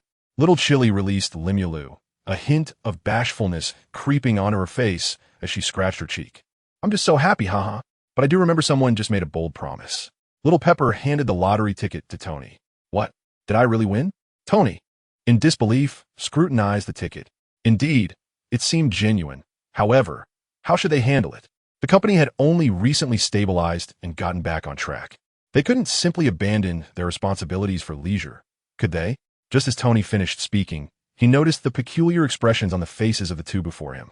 "What is with your expressions?" Little Pepper shook her head, genuinely struggling to fathom how such words could come from his mouth. Rimuru nodded in agreement. "Yes. The Tony I remember was never this serious." Tony's lips twitched. "Can I have experienced some growth?" Both shook their heads in unison. "Fine, do as you please." Observing Tony's flustered demeanor, Little Pepper couldn't help but chuckle. "I was just teasing you. I certainly understand we can't just leave the company behind like that. But rest assured, I've mostly arranged everything within the company. Unless something unexpected occurs, I should be able to enjoy a respite of about 10 days or so. Nevertheless, I still need to clarify a few matters, as I am not like that certain idle CEO who relinquished the company to evade responsibilities." Tony, feeling uneasy, rubbed his nose at her words. "Let us proceed as you suggest. Once you have everything sorted, we shall depart. After all, Rimuru's holiday is nearing its end. So let this be our final relaxation." Suddenly, Rimuru recalled something and leapt from his chair. "All right, I almost forgot. Please wait for me." He wiped the crumbs off his mouth and dashed back to his room. Little Pepper inquired, "What is Rimuru up to?" Tony shrugged, "Who knows?" In a short while, Rimuru returned, cradling a large cardboard box. He first placed a rhinoceros-shaped mug on the table, followed by an array of peculiar items. This, and this. Tony curiously picked up a hand-woven yarn bird, inspecting its craftsmanship. What are these? They seem quite culturally distinctive. Some are local specialties from Kamartaj, while others are farewell gift from my seniors, Rimuru replied proudly, hands on his hips. What do you think? Aren't they quite meaningful? Little Pepper picked up a string of prayer beads and smiled. It seems our little Rimuru has made some wonderful friends. Sister Pepper, please close your eyes. Although unsure of Rimuru's intentions, she complied. She felt a gentle breeze sweep past, followed by a cool sensation at her neck. Upon reopening her eyes, she found a dark red, teardrop-shaped pendant resting gently at her collarbone, its smooth edges appearing meticulously polished, with hints of shimmering light within. What is this? Rimuru chuckled. This is a talisman I crafted by hand. It is meant to bring good fortune to you, Sister Pepper. Gratitude is owed to the thoughtful gesture of little Rimuru. The talisman he mentioned is truly a genuine protective charm. Last night, Rimuru meticulously selected a piece from the pile of red crystals gifted by Ancient One, choosing one with minimal impurities capable of harnessing the most magic. He inscribed an array of enchantments upon it, including spells that nourish mental fortitude and those that restore vitality. Most significantly, after analysis by the great sage, it was determined that when the wearer encounters peril, the energy within the pendant is released, sufficient to withstand the force of several hundred-ton trucks on the national highway. He was confident that even if faced with the Hulk, he could hold out for at least 10 minutes. Upon regaining his composure, Rimuru intended to showcase the souvenirs he had brought back, only to find Tony gazing at him with eager anticipation. The look in his eyes seemed to convey a sense of possession. Isn't that mine? Jarvis. With a deft motion, Rimuru clapped his hands, and in an instant, the entire room was sealed once more. Tony, observing this display, adopted a more serious demeanor. Is something the matter?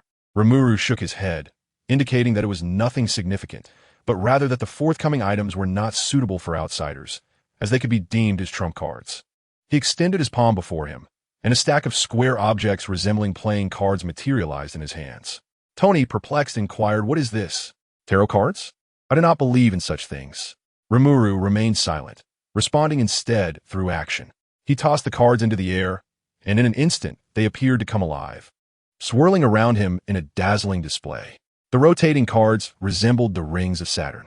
Rimuru grasped one card, exerting a gentle force with his fingertip, causing it to emit a soft glow. In the next moment, the card flew forth, transforming into an ice spear that embedded itself into the wall. As the ice dissipated, the light from the card faded, and it wobbled to the ground. Isn't this your magic? Or was this something you learned from that bald witch? It seems rather indistinguishable. Tony, having witnessed Rimuru's magic before, showed a notable reaction, while Pepper, who had never seen Rimuru's magical prowess, appeared quite exhilarated. Are you discussing magic? Could you possibly grant me a beautiful pair of magical crystal shoes like in fairy tales? Sensing the serious atmosphere between the two men, Pepper quickly covered her mouth, her expression apologetic. I'm sorry, please continue. Rimuru began to contemplate. It seemed feasible to inscribe magic on his special materials, potentially creating items with various attribute enhancements akin to those found in games. Perhaps I shall try this another day, and while I'm at it, craft some sparkling garments and shoes for Sister Pepper. At that moment, Rimuru was unaware that this notion would eventually lead him down an irrevocable path. The future Pepper would be delightful, as she would no longer need him to accompany her in search of lovely dresses. She could create them herself. Certainly, that is merely a matter for later discussion. Rimuru gathered the cards encircling him and turned his gaze towards Tony. The distinction lies in the fact that these cards can be utilized by ordinary individuals as well. Almost instantaneously upon hearing this, Tony sprang to his feet from his chair. What did you say? He exclaimed, momentarily doubting the accuracy of his hearing. Rimuru reiterated, You heard correctly. Anyone can use these cards, not just me. Tony's breath quickened, for he understood all too well the implications of such a revelation. Even his Iron Man suit faced considerable pressure and opposition from various factions. Yet, he alone knew that even if he were to relinquish his suit, it could not be wielded without his explicit consent. However, Rimuru's cards were entirely different. Anyone could wield them, devoid of any restrictions. This signified that even a child with an immature mind could possess the power to obliterate the world. It was no wonder Rimuru had instructed J.A.R.V.I.S. to remain vigilant. Still uncertain, Tony inquired, "Are there truly no restrictions?" Rimuru pondered for a moment, conceding, "Well, one could argue that there are not entirely no restrictions. Without them, it would be akin to your suit lacking an arc reactor." As he spoke, he revealed a brilliant red crystal in his hand, placing it into Tony's grasp, and simultaneously summoned the earlier card to rest alongside it. Tony exhaled in relief. With such prerequisites, he could accept the situation. However, should this information reach others, it would likely incite a tremendous uproar. He even had a premonition that these seemingly innocuous cards would garner more attention than his Iron Man suit. "Let us give it a try," he resolved, inhaling deeply as he focused intently on the card in his hand. Chapter 81. Am I falling in love with myself? With one hand clutching the crystal and the other gripping the card, Tony remained utterly absorbed in contemplation. After a considerable duration of inactivity, he finally queried, how does one use this?" Rimuru's lips twitched slightly. After all that earnestness, he had assumed Tony had already deciphered its usage. "Simply crush or shatter that. Then concentrate your focus, and you will be able to unleash it." Upon hearing this, Tony hurled the crystal to the ground. It shattered with a resounding crash, and in an instant, a torrent of energy surged wildly into the card's center. The card began to emit a faint glow once more. As Tony moved, the card shot forth, transforming into a sharp-eyed spear that embedded itself into the wall. However, in comparison to the projectile Rimuru had previously launched, this one was only half its size. Yet, even so, the ability of an ordinary person to unleash such extraordinary power was enough to drive anyone to madness. Tony remained in a state of shock, unable to regain his composure, while Rimuru had already placed a stack of cards into his hands, accompanied by 2 large boxes of crystals at his feet. Rimuru clapped his hands again, deactivating the house's security measures. At that moment, Limulu's phone suddenly rang. She answered it promptly. "Hello, is this Limulu? Didn't we agree to meet at the Natural Research Institute? I've arrived, where are you? You haven't forgotten, have you?" "Oh no, I forgot." Limulu chuckled awkwardly. "How could that be? I'm on my way. You can hear the wind, can't you?" A bemused voice came from the other end. "Limulu, while I may not be particularly clever, I can certainly distinguish between the sound of wind and your breath." "Ahaha, it must be a misunderstanding. It's just the wind." Ned sighed. "Well, I expected as much from you and Peter. I've already purchased the tickets in advance, so remember to arrive early." With that, the call ended, and Limulu hurried back to her room to change clothes. She donned a cream-colored short-sleeve hoodie paired with light blue shorts, and her baseball cap complemented the ponytail she had casually tied up, giving her a vibrant appearance. "Sister Pepper, Tony, you don't need to save lunch for me. I'll be back tonight. Stay safe, and if anything happens, call me. Have Tony pick you up later." "Got it," Limulu replied without looking back as she headed outside. "Uncle Happy, I'm off." She waved to Happy, bouncing down from the vehicle with her small backpack. As she stepped out, she spotted Ned standing at the entrance of a toy store, drooling over a display of figurines. "Wow, it's a limited edition. The owner must have gone to great lengths to acquire them," Limulu remarked as she approached and tapped him on the shoulder. "What are you doing?" Ned jumped back, startled. "Oh, it's just you, Limulu. You scared me. I thought the owner was coming to shoo me away." Limulu glanced around. "Where's Peter?" Ned pointed. "He went over there to buy water. He should be back soon." Before he could finish his sentence, Peter appeared, waving and panting as he ran towards them. "Limulu, Ned, hurry. I just heard that the core section of the Biological Research Institute has opened for exhibition. I saw a lot of wealthy individuals entering." "Calm down. Take your time," Limulu said, taking the water from Peter's hand, twisting it open, and handing it back to him. As Peter accepted the water, his face flushed, leaving Limulu puzzled. Was he truly the future Spider-Man? Had he never been bitten by a chameleon? Or was he perhaps akin to Digga, capable of transforming into a crimson form? "Thank you." Peter gulped down a large sip, regaining his composure. "I thought you might have encountered Night Stalker." Ned looked at him with disdain. "Night Stalker? What is that?" Limulu inquired, perplexed. "Surely, you must be familiar with Night Hunter. And what about Starry Refuge? Don't tell me you're unaware of them as well," Limulu remarked, shaking his head in disbelief. "Come on, don't you browse the internet?" After some reflection, Limulu realized that during his time at Kamar Taj, he had been so engrossed in training that he rarely checked his phone. Even upon returning, he had been following Tony around, hardly spending any time online. All right, let me show you, Ned said, pulling out his phone and fiddling with it for a moment. Here it is. This has been trending on Twitter lately. Just a few days ago at the Hammer Industries Expo, Night Hunter and Starry Refuge made an appearance. Ned continued with an air of mystery. And according to some insider gossip, it seems they might actually be in a romantic relationship. I worked hard to uncover this. Limulu snatched the phone from him, his eyes nearly popping out of their sockets. Upon seeing Limulu's incredulous expression, Ned mistakenly assumed that Limulu was startled by the images he had gathered and confidently declared, "This was sent to me by a friend who is a photographer. It's not even in the newspapers."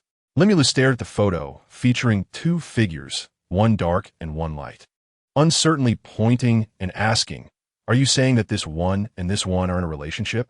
Observing Limulu's puzzled demeanor, Ned's excitement grew. "You think they aren't a couple, right? I feel the same way. A man as powerful as Night Hunter should remain unbound. How could he be tied down by a woman?" Peter interjected, "But Night Hunter and Starry Refuge truly seem well matched. Just yesterday, I saw someone on Twitter create an illustration of the two of them. Nonsense. How could someone as insignificant as Starry Refuge possibly be worthy of a man as formidable as Night Hunter?"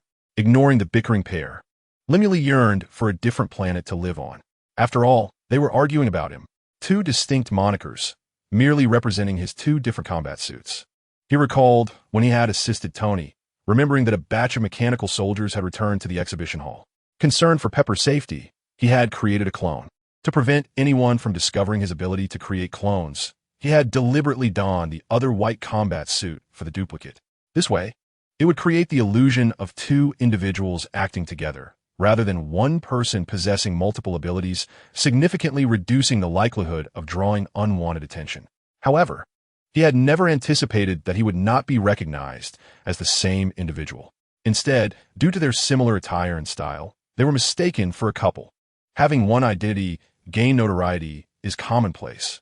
Having both identities recognized is also reasonable. But for both identities to gain fame simultaneously, and in such a manner, simply felt wrong. Reflecting on Peter's earlier comment about seeing illustrations of his two identities together on Twitter, Limulu surmised that it wouldn't be long before comics and even more outrageous content surfaced. Limru returned the phone to Ned, simultaneously gripping both his and Peter's arms. He had intended to drape his arm around their shoulders, but upon attempting to do so, he realized that these two had seemingly grown taller, making it impossible for him to reach. This realization further compounded his already gloomy mood. "Let us go. Let us head inside for a tour." "Wow, Limru, come quick and take a look. This chameleon appears to be enormous. Look, it can even change to a translucent color through the refraction of light." Limru pulled Peter back a bit, dismissing the allure of the chameleon. "What is so fascinating about that? Let us go check out the spiders over there." He certainly did not wish for that chameleon to suddenly leap out and bite Peter. Turning red was one thing, but getting bitten again would surely transform him into a kaleidoscopic disco ball. However, he recalled that Peter had also been bitten by a mutated spider during a research trip. With so many spiders and snakes around, he hoped that his presence wouldn't result in Peter, at such a young age, getting bitten.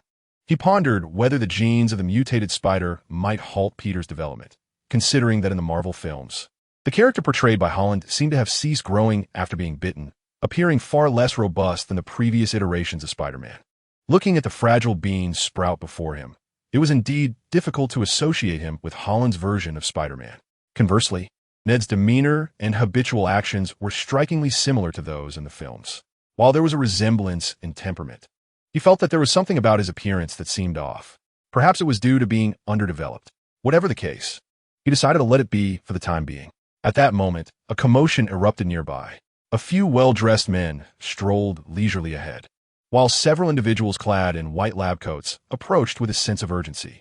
One white-coated figure, evidently of a higher rank than the others, extended a document with a single hand. "Mr. Coedo, please take another look at our proposal. We have achieved results, and I have recently conducted live research.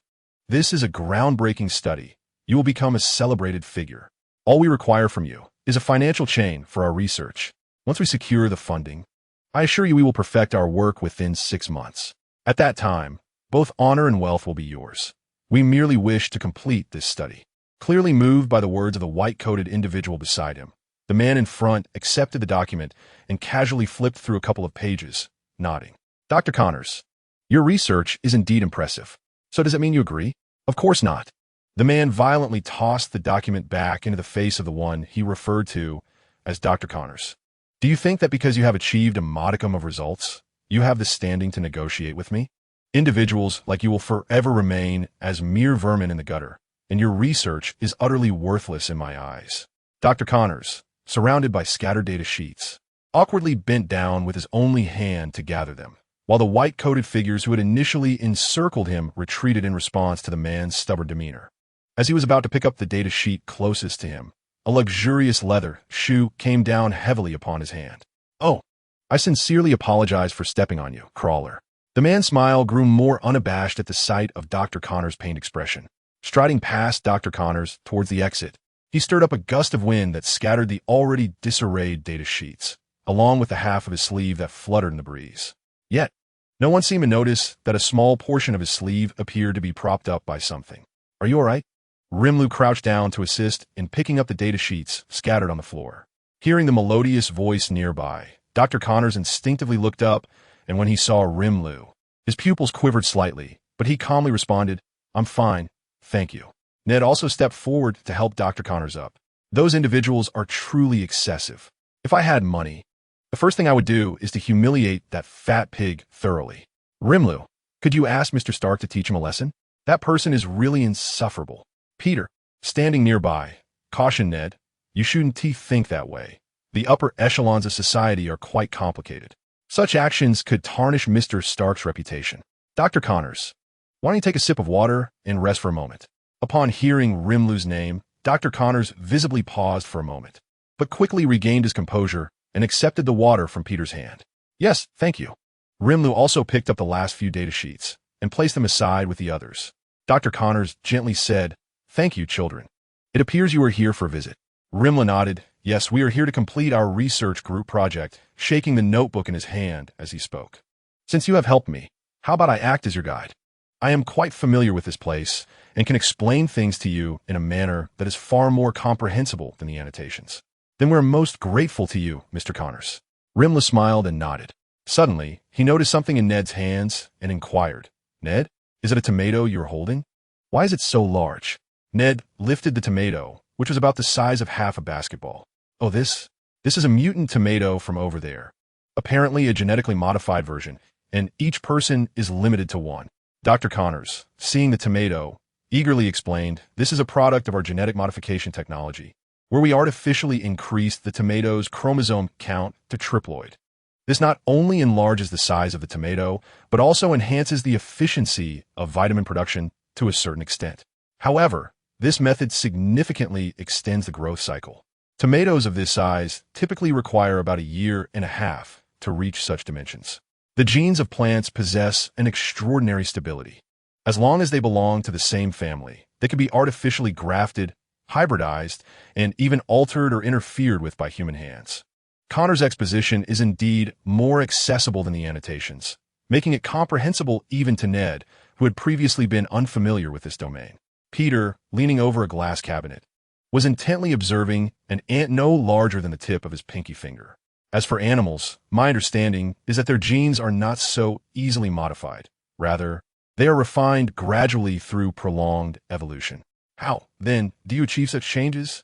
Connors nodded, affirming that altering animal genes is a precarious endeavor, as even the slightest misstep could yield flawed individuals. The genetic pool of animals resembles a chaotic tangle of computer code. Altering even a fragment can lead to the disintegration of the entire genetic chain. As Connor spoke, he grasped a 1 cubic centimeter iron block with tweezers, coated it with a murky liquid, and placed it inside the glass cabinet. The moment the iron block was introduced, the lethargic ants flocked towards it as if drawn by a delectable aroma. Remarkably, just 6 ants managed to lift the block. This raises the discussion about the unique inheritance possessed by animals. Their genes are derived from both parents, each contributing a portion, while the remainder is gradually perfected during the formation of the fertilized egg. It is precisely this segment of genes that gives rise to diverse individuals. Furthermore, this genetic segment is not immutable. It can undergo changes influenced by environmental factors and various elements.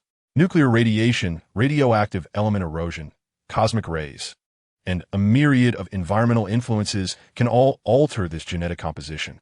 This segment of genes is also transmitted through generations. However, there exists a method that enables individuals to experience genetic mutations within a brief span of time, which I refer to as adaptability. Connors pressed a switch on the table, and the warm lights within the glass dome illuminated the scene. Instantly, half of the once active ants perished. Yet the remaining ants gradually acclimated to the new temperature and resumed their activities. Sudden and intense changes compel the genes within living organisms to mutate, akin to the survival laws of nature, the survival of the fittest. The species that withstand genetic mutations will thrive, and their genes will become increasingly refined. Humans are no exception. By discovering that great door, one can perfect their genes and evolve into a more refined being. I have found the key to that door. As Connor spoke, he approached another glass dome, tremblingly placing his only hand upon it, his gaze entranced by the lizard inside, which was flicking its tongue. Imitating the creature, Connors unconsciously licked his lips. Limlu, observing Connors before him, felt an involuntary shiver. For some reason, in that fleeting moment, he sensed an extreme obsession emanating from Connors, intertwined with an almost imperceptible madness. Like a soulless beast, Connors, regaining his composure, adjusted his glasses and spoke with a hint of apology, expressing his regret for having been lost in thought, rambling on without regard for others. Please forgive me. I was merely swept away by a wave of inspiration. Let us explore other matters, as you still have your group project to complete. One must acknowledge Connor's remarkable professionalism. Even when it came to something like a research report, he offered valuable insights that enabled Rimuru and his companions to swiftly accomplish their task. The abundance of specialized terminology was daunting. Yet Rimuru felt confident that their efforts would yield high marks during the holiday assessment. He gazed with satisfaction at the several pages of meticulously crafted report in his hands. This was his first time composing such a document independently, although he had previously relied on the great sage to produce even more refined reports. This one was a testament to his own diligence. Stretching contentedly, Rimuru reflected on the day's accomplishments. It was indeed a long day, and Ned, aided by Connors, had just completed the final summary. He slumped in his chair, a mix of exhaustion and despair evident on his face. I've truly exhausted every ounce of brain power. I must return home and indulge in a night of vigorous gaming to recuperate. Connors adjusted his glasses and reassured him. Such tasks become easier with practice. The hour grows late. Allow me to escort you outside. It would be unwise for others to see you exiting from the internal resting area, as it might alarm the security personnel. Rimuru, somewhat perplexed, inquired, Dr. Connors, aren't researchers usually quite busy? Is it truly acceptable for you to spend an entire day with us? Connors waved a dismissive hand. Not at all. As a senior member of the Research Institute, I possess the authority to take a day off. I would much prefer to assist you bright young minds and return to the lab and grapple with the frustrating lack of progress in my experiments. Rimuru pondered this and found merit in Connor's perspective. The group then proceeded towards the exit. Upon reaching the door, Ned was taken aback by the torrential downpour outside. How can it possibly be raining this heavily? Oh no, I forgot my umbrella. Peter, inspecting his empty backpack, chimed in, I recall the forecast predicting no rain today. Rimuru rummaged through his own bag and produced a solitary umbrella. Well, I only have this one. Perhaps the three of us could share it? Ned replied, perhaps not. It seems you might not be heading in the same direction. If only we had another umbrella. Just then, Connors produced a transparent umbrella from seemingly nowhere and handed it to Ned. This is merely a disposable umbrella, he explained, so do not worry too much about it. You are still young. Getting soaked could be detrimental to your health. At that moment, Connors resembled a caring elder, concerned for the well-being of the younger generation. Thank you so much. Well then, Rimuru, we shall take our leave, lest the rain intensifies and renders our umbrella useless. Ned exchanged a brief greeting with Limlu and swiftly pulled Peter out the door. After bidding farewell to Connors, Limlu made his way towards a nearby burgundy sports car. Hurry, open the door. As soon as the car door swung open, Limlu darted inside. If you took any longer, I would have gone to find you, Tony remarked with a yawn. Limlu shook off the water from his umbrella before closing the door. Oh, spare me.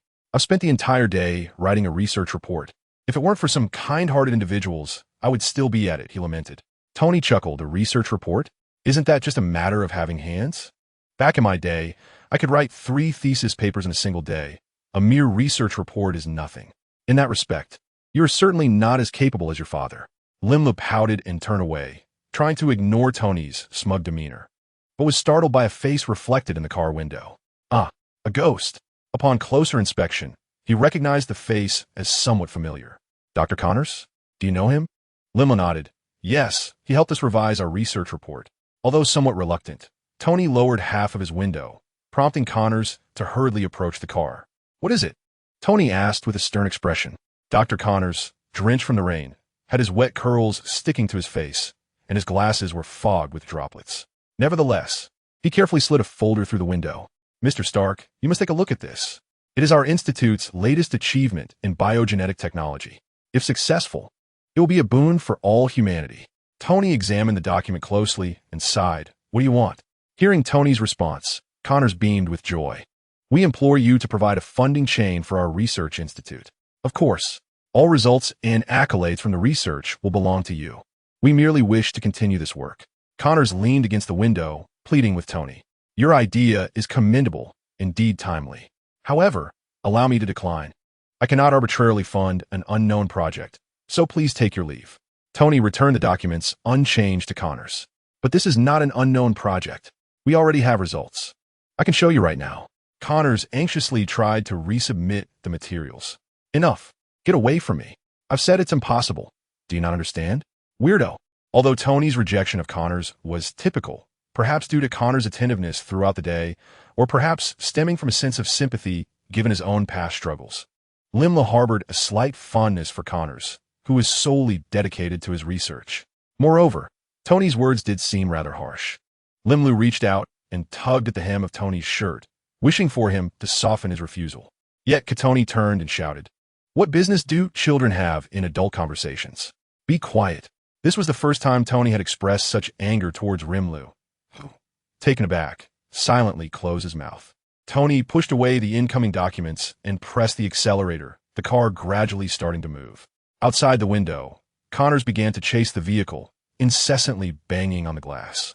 Wait, Mr. Stark, please reconsider. However, the only response he received was the increasing speed of the sports car. Without any support, Connors fell into a puddle on the road. Along with the documents he held, his glasses shattered. The broken lenses cut into his skin, and blood mingled with rainwater, cascading down his cheek. Connors shouted in fury, trembling as he propped himself up with one hand. From the empty sleeve of his shirt, a pale hand emerged, shakily wiping the rain-soaked blood from his face. He trembled, muttering to himself, "Not enough, not enough. Research must progress to the next step. I cannot afford to consider the risks any longer. Only by producing results can I." The reflection in the puddle revealed his brown pupils slowly stretching until they transformed into green slits. Tony, catching sight of the dejected Rimlu, spoke up. "I apologize, Rimlu. I did not intend to be harsh with you. In that situation, I had to be firm." "It's all right, Tony. I understand," Rimlu replied. As they waited at the traffic light, Tony used one hand to ruffle Rimlu's hair. "Even though you mentioned that person helped you a great deal today, that doesn't justify my trust in him. He just assisted you, and then immediately followed the trail to me. Don't you find that rather coincidental? Moreover, you underestimate the dangers of this world. The genetic technology he speaks of is a significant taboo. If successful, the wealthy and powerful would desperately alter their own genes and those of their descendants. But what about the poor?" Rimlu pondered for a moment, slowly fading away. Tony nodded. "Precisely. Regardless, his research is inhumane, akin to cloning studies, and would undoubtedly incite societal upheaval. He is a genius worthy of respect. Yet regrettably, he has chosen the wrong path, standing in opposition to the world." Suddenly, Tony changed his tone. "And could you please be more cautious in the future? When someone treats you so well, they surely have ulterior motives. Aren't you afraid of being abducted?" After Tony's explanation, Rimlu felt considerably relieved. In truth, he merely harbored a slight sympathy for Connors, who was also disabled. He was not the indecisive type, fully aware of the moral boundaries that should not be crossed. What truly bothered him was that Tony had just scolded him. The reason Rimlu had tried to stop Tony earlier was partly due to the harshness of Tony's words, and partly because he sensed something was amiss, very amiss. In that fleeting moment, he sensed a hint of danger subtle yet undeniably present. "Umph, I am strong and fear no human traffickers." "Alas," Tony reiterated with genuine concern. "But you must remain vigilant. Just ensure that no peculiar individual abducts you. After all, no one in this world will treat you kindly without reason." Tony truly feared that his Na'vi child might one day fall prey to such misfortune. Limula glanced around and inquired, "And what about you, Tony?" "Oh dear, you little rascal. Are you beginning to question your old man?" Tony exclaimed, delivering a playful punch of paternal affection to Limulu's head. As Limulu clutched his head, a look of lament gracing his face, Tony proudly returned his hand to the steering wheel. "Tony, you're finished. I'm going to tell Aunt Pepper that you hit me." Chapter 83. Savor my meat, egg, and scallion chicken. Swimming rings, sunglasses, sun protection is essential. Oh, and this swimwear must not be forgotten, along with sun hats and umbrellas and disposable toothbrushes and toothpaste. Limulu emerged from a pile of clothing. "Aunt Pepper, is it really necessary to bring all this?" Pepper tossed another pair of sunglasses, which landed perfectly on Limulu's face. "Is it not necessary? In the past, we worried about luggage and checked bags, so we packed light. But this time you are here, right? Or do you not wish to dress up?" Pepper squinted at Limulu. Limulu quickly waved his hands. "How could that be? I am most eager." Satisfied, Pepper clapped her hands. "Good then." Limulu shook off the various items piled on him. "Aunt Pepper, I'll go check on Tony. He seems to still be asleep." "All right, go ahead. By the time you wake him, I should be almost done packing. This is our first family trip together. It must be treated with utmost importance." "Yes, of course, no problem." After a rapid-fire exchange, Limula dashed out of Pepper's room. He was genuinely excited about the seaside vacation, having only seen the ocean through his phone in his past life, never having witnessed it firsthand. Thus, he was exhilarated, having hardly slept all night, which resulted in being dragged away early in the morning by Pepper to assist with preparations. Sighing, he decided to find Tony. Limula tiptoed into Tony's room. He truly is still asleep. Slowly, he leaned over the bedside, observing Tony's rather extravagant sleeping posture, unable to suppress a chuckle. However, Tony appeared to be in a deep slumber, merely scratching his belly before rolling over to continue sleeping. Limulu, not knowing where he procured a feather, gently brushed it against Tony's nose. Achoo! Achoo! After sneezing twice, Tony simply turned onto his back and resumed his slumber, tossing the blanket aside. Seeing that Tony remained unresponsive, Limulu removed his shoes and stood on the bed, then leaped with determination. "Savor my meat, egg, and scallion chicken." "Ugh!" Tony exclaimed. Tony opened his mouth, trembling as he raised his hand. "Rimuru." Rimuru tilted her head, lightly tapping her forehead and sticking out her tongue. "I don't know anything. It was Sister Pepper who told me to wake you up. I'm off now, bye." With that, she swiftly jumped out of bed, donned her shoes, and dashed out. After a while, Tony emerged, clutching his waist. Upon seeing the two fully armed individuals, he sighed and slapped his forehead. "Pepper, I can understand Rimuru's excitement since it's her first time at the beach, but why are you so thrilled as well? You don't get it. It's about the sense of ritual. This is our family's first trip together, and it holds great significance," Pepper exclaimed, shaking the camera hanging around her neck. "All right, I'll concede that point. But why did you two wake me up so early?" "Because we were afraid you'd oversleep and miss the flight. You always dawdle," Pepper pouted. Tony paused for a moment before saying, "Didn't I mention that this time we're taking a private jet?" "A private jet?" Rimuru asked, puzzled. "Our family is the only one in New York that won the lottery, so apart from security checks and boarding, we don't have to deal with any of that. The private jet is available 24 hours a day. We just need to present that card and use the special passage to board." "Wait, you two didn't forget that I told you, right?" After exchanging awkward glances, Rimuru and Pepper sheepishly scratched their faces. "Sigh, I knew it," Tony lamented. Rimuru was dressed in a loose short-sleeved shirt and shorts, her hair pulled into a bun, albeit somewhat awkwardly styled by Pepper. Despite her discomfort, she appeared quite adorable. Pepper, on the other hand, wore a figure-hugging chiffon dress, completely shedding her usual strong woman persona. In contrast, Tony dressed more casually in a solid-colored shirt paired with dress pants, standing there with a briefcase, resembling Pepper's bodyguard. Nonetheless, even in this relaxed attire, their charisma attracted many onlookers. Rimuru, accustomed to such gazes due to her prolonged training, was less concerned about them and more intrigued by the surroundings, as she was fascinated by everything at the airport. "Pepper, you have the card, right?" Tony inquired, addressing Pepper, who was humming a tune as she walked ahead. "Of course. Unlike you, I'm not careless, she replied, rummaging through her small handbag to produce her wallet, shaking it in triumph. Here it is. Just then, a burly man in a suit rushed past, colliding with Pepper. She immediately lost her balance, and her wallet flew from her grasp. Fortunately, Rimuru reacted swiftly, preventing her from falling. Before Rimuru could say anything, the suited man spoke first. Are you blind? Are you trying to get yourself killed? Hey, how dare you speak like that? Rimuru steadied the petite Pepper and raised his gaze towards the burly man. You little brat, do you wish to die? The man clenched his creaking fists and took a step forward, while Rimuru, unflinching, met his stare with unwavering resolve. A faint trace of magical essence crept up the man's neck. Tony stepped forward, shielding Pepper and Rimuru behind him. What did you say? He demanded, incredulity evident in his voice. Goodness, in this day and age, all manner of creatures dare to emerge. He continued, I shall ask you once more, what were your words? Tony's expression hardened as he glared at the suited giant before him. Despite being shorter, Tony's presence loomed larger, overwhelming the man. Observing the tense standoff, Rimuru discreetly released a whisper of magical essence that enveloped Tony. Wait, this must be a misunderstanding. I apologize on behalf of my associate. A familiar figure rushed in from a distance. Coulson, what brings you here? Were you not dispatched to New Mexico? Tony recognized him immediately, but chose not to relent, for the man had just insulted his family. Coulson, make him apologize, he insisted, his tone grave. But sir, there are no buts. Apologize at once. Do not forget why we are here. After a moment of hesitation, the suited giant finally succumbed to humiliation and offered a lowly apology. I am sorry. It was my fault. The man picked up a fallen wallet from the ground and stuffed it into his coat pocket, handing another to Pepper. Wait, do you think this is over? Tony called after them. Coulson gestured for the man to step closer, and in an unexpected twist, he executed a shoulder throw, sending the giant crashing to the ground.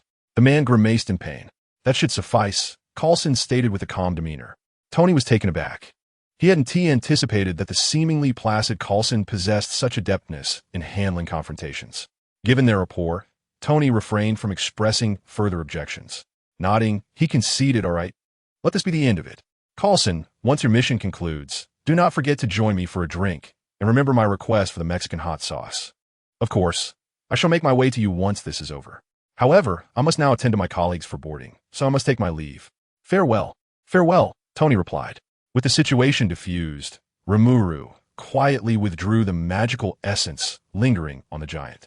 Pepper, visibly remorseful, turned to Tony and apologized. I'm so sorry. I didn't see the road and cause trouble. Tony waved his hand dismissively. Not at all. It was his fault for colliding with us on such a wide path. Pepper, glancing at Rimuru with a look that begged for praise, ruffled his little head and said, You were so brave protecting Sister Pepper just now. Rimuru, blushing at the compliment, replied, Well, of course. His smile widened, seemingly floating into the ether. Allow me to carry that. Ladies should enjoy their vacation without the burden of carrying things. Tony casually took the bag from Pepper's shoulder and began to examine the card within the black wallet.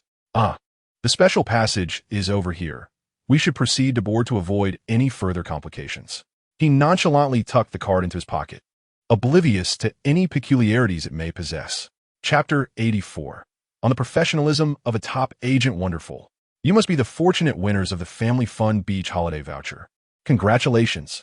A young woman, appearing to be in her 20s, approached them with enthusiasm, her golden hair tied in a high ponytail.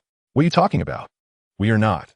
Coulson interrupted, pulling the muscular man beside him back, whispering the directive from headquarters was to maintain a low profile.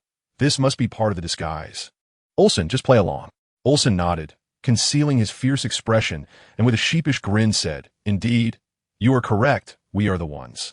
The blonde beauty, noticing the scar on Olsen's face, shivered slightly but mustered her courage to say, though it may seem presumptuous, to prevent any impersonation, I must verify. May I see your voucher? A voice from behind Olsen murmured, It's the pass. Olsen, suddenly enlightened, produced the golden card and handed it over. The blonde examined the voucher meticulously several times, her expression shifting to one of confusion. Odd. The voucher appears valid. Yet it clearly states it is for a family of 3. She looked quizzically at the trio before her. Coulson promptly interjected, I am the father. while discreetly signaling to Olsen. Understanding the cue, Olsen thumped his sturdy chest, proclaiming, "I am the child."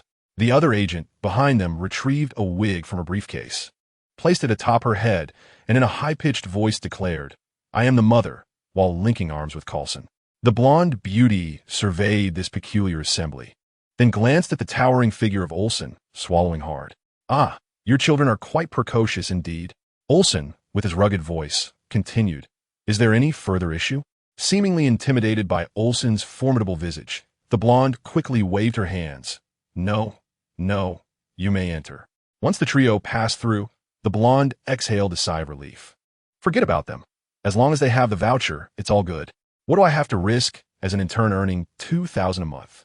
Meanwhile, on the other side, a woman clad in tight leather halted Tony's advance. "Stop. The London Bridge is about to collapse." Tony scoffed. "What a cold joke. Do you want me to use chewing gum to hold it together?"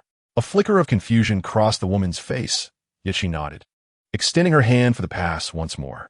Tony retrieved the card from his pocket and slapped it into her palm. "Take a good look. Perhaps you too may find a stroke of luck." The woman slid the card through the device behind her, and only after it emitted a beeping sound did she allow Rimuru and the others to enter. Rimuru gazed at the cabin filled with various apparatuses, swallowing hard as he recalled that commercial airplanes typically consist of rows of seats. However, this one appeared somewhat rudimentary. He tugged at Tony's shirt hem and whispered, "Tony, did we really board the right plane? Did you not say that we were the only winners in New York? Then who are all those people wearing headsets?" He continued, "And this airplane interior looks rather shabby." Tony casually found a seat and explained, "They are probably the company's staff. This is how small company jets operate. Don't worry. Although it's plain, it has everything you need. Let me demonstrate." He raised a hand and called out, "Waiter, bring me some snacks and a fresh latte, if you please." The other passengers turned to stare. "What are you looking at? If you want something, go get it yourself."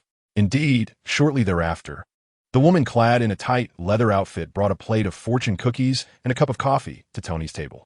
"Sir, my apologies for the delay. Please enjoy." "Sir?" Pepper raised an eyebrow, puzzled. "Tony, something feels off." Tony waved his hand dismissively. "Oh, you're starting too.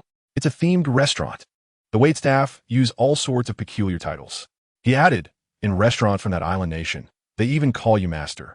Pepper, hearing this, playfully pinched Tony, who grimaced in pain, exclaiming, "Ouch. I'm merely sharing knowledge."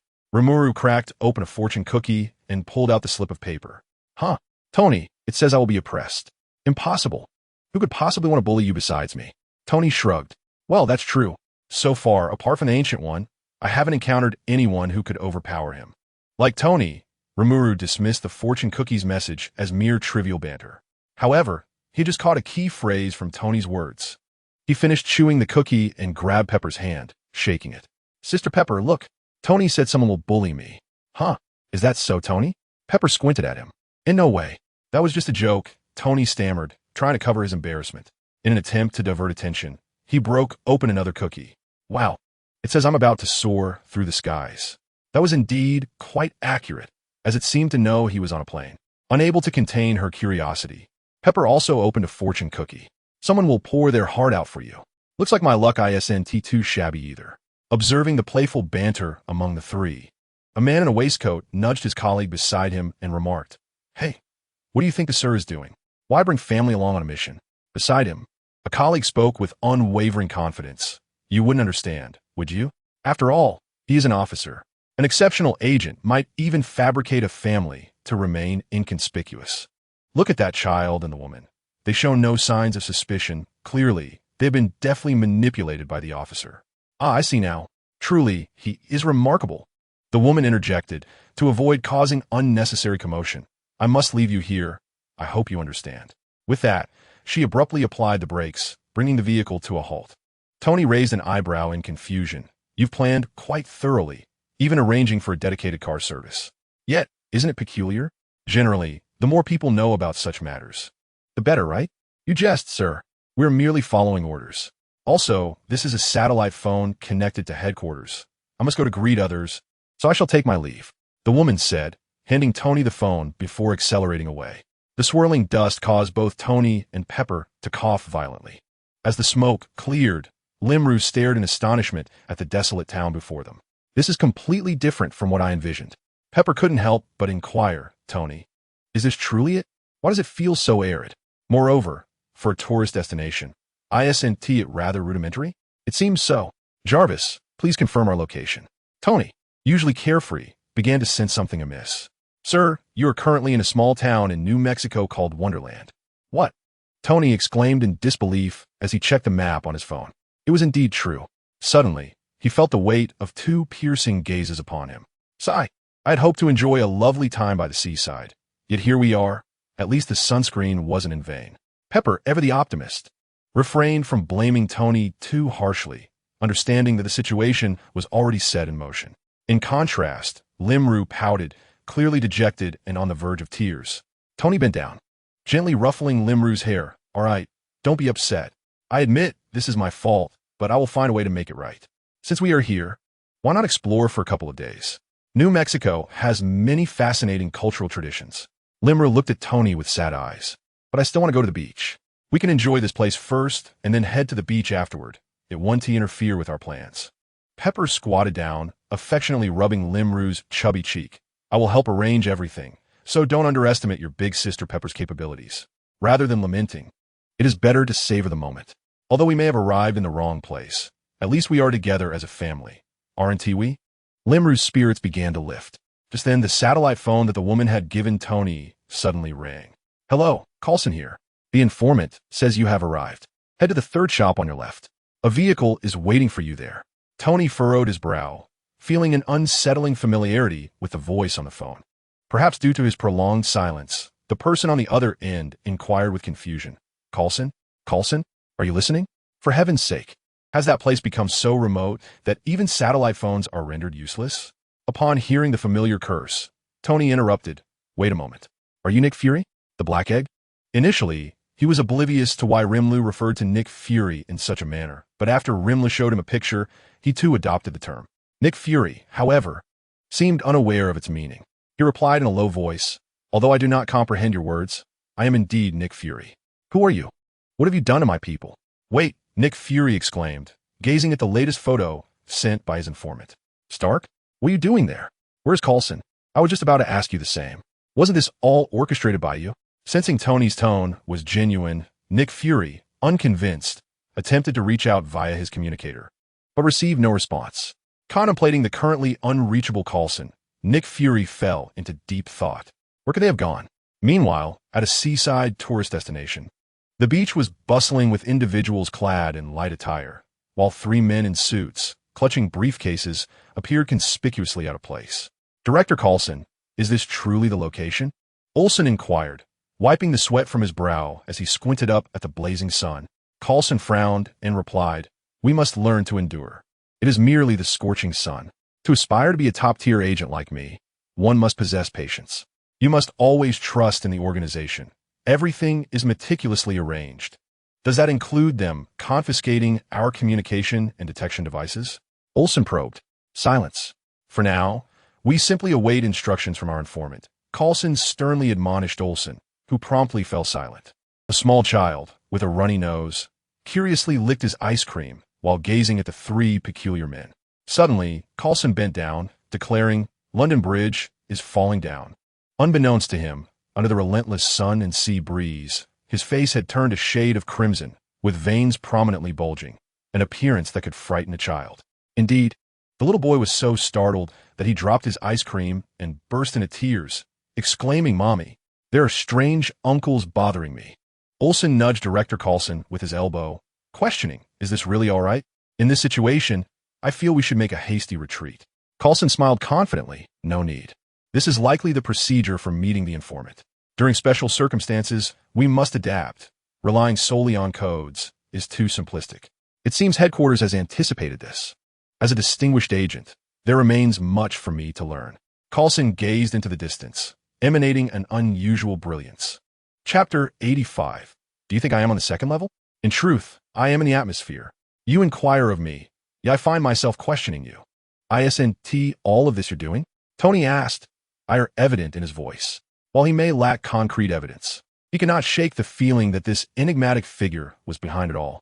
Upon discovering that Nick Fury had ruined his idyllic holiday, Limulu contemplated a return visit to S.H.I.L.D.S.H.I.L.D. is in peril. Nick Fury massaged his temples, visibly agitated. Hold on. Hold on. I know you are furious right now. But please, let us remain calm. I am equally troubled, although you may find it hard to believe. This is indeed an unfortunate accident. Coulson is currently uncontactable, and I have no motive to ensnare you in this matter. The original plan was for Coulson to be there, but for reasons unknown, he has gone missing. Therefore, I require your assistance in the name of the Avengers. Tony interjected, Hey, I seem to recall never explicitly stating my desire to join your little superhero club. After a prolonged silence, Nick Fury continued, This matter pertains to extraterrestrials. At the mention of aliens, Tony's demeanor shifted to one of grave seriousness. What did you just say? It involves an object akin to a hammer, though it could also be a component of something else. A few days ago, our satellite detected an unidentified flying object breaching the atmosphere and crashing into the wilderness east of your town. According to local villagers, the hammer descended from the night sky, aligning with the information we have gathered. Strangely, even a ball of iron, significantly smaller in size, would leave a considerable mark upon impact. Yet this hammer, despite its celestial origin, caused minimal destruction, as if it had been carefully placed in the wilderness. Tony pondered, if Nick Fury's assertions hold true, then this hammer might indeed be an artifact from outer space. Should he thoroughly investigate it, his armor could potentially possess capabilities for space travel. Meanwhile, Limulu, overwhelmed by the absurdity of it all, thought, a hammer falling from the sky in a desolate town? Isn't that the plot of Thor? It was truly unexpected that a simple trip with Tony and Pepper would lead to such an occurrence. This was even more ludicrous than the last time they encountered the Hulk during a meal. Whether it was the butterfly effect he had inadvertently caused, or Tony's inherent aura as the protagonist manifesting, he felt that anything they did together was bound to lead to extraordinary events. Noticing Tony's silence, Nick Fury spoke once more. We cannot ascertain whether this is a special weapon or a spacecraft deployed by extraterrestrials. Thus, I hope you can assist us in investigating this matter. We are gradually mobilizing equipment, which we can provide. Moreover, should you acquiesce, I could facilitate your formal induction into the Avengers as the sole spokesperson of the Alliance. Clearly, someone is indulging in fanciful promises, yet Tony seems rather taken by them. While Tony pondered this, Rimuru gestured for the phone. Though filled with doubt, he complied. Upon receiving the phone, Rimuru lowered his voice and remarked, It seems Director Fury has forgotten my counsel. Thus, I do not mind paying another visit to S.H.I.E.L.D. Hearing Rimuru's voice, Nick Fury's expression darkened instantly. Yet he maintained his composure and replied, This time is different. I have not interfered with your lives. This is merely an accident. Rimuru scoffed. You said the same last time. Noticing Fury's silence on the other end, Rimuru continued, We can agree to your terms.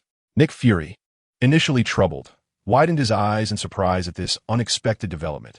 He had even prepared to invoke their last promise. However, he quickly regained his composure, for he understood that nothing comes without a price. Taking a deep breath, Nick Fury inquired, What are your conditions? Rimuru replied with a light chuckle. The conditions are quite simple. All data and results generated from this incident, including any unexpected gains, must be shared with us. Furthermore, all expenses incurred during this period shall be borne by you. How does that sound? Noticing Fury's hesitation, Rimuru added, In addition, I can assure you that should any unforeseen circumstances arise, I will intervene to mitigate the situation. What do you think? Although Rimuru appeared to be demanding quite a lot. For Nick Fury, exchanging a bit of wealth and data for assurance was a sound investment. Taking another deep breath, Nick Fury conceded, I agree. We shall proceed as you propose. A sly smile spread across Rimuru's face. Who would have thought you, a Skrull, would be so astute?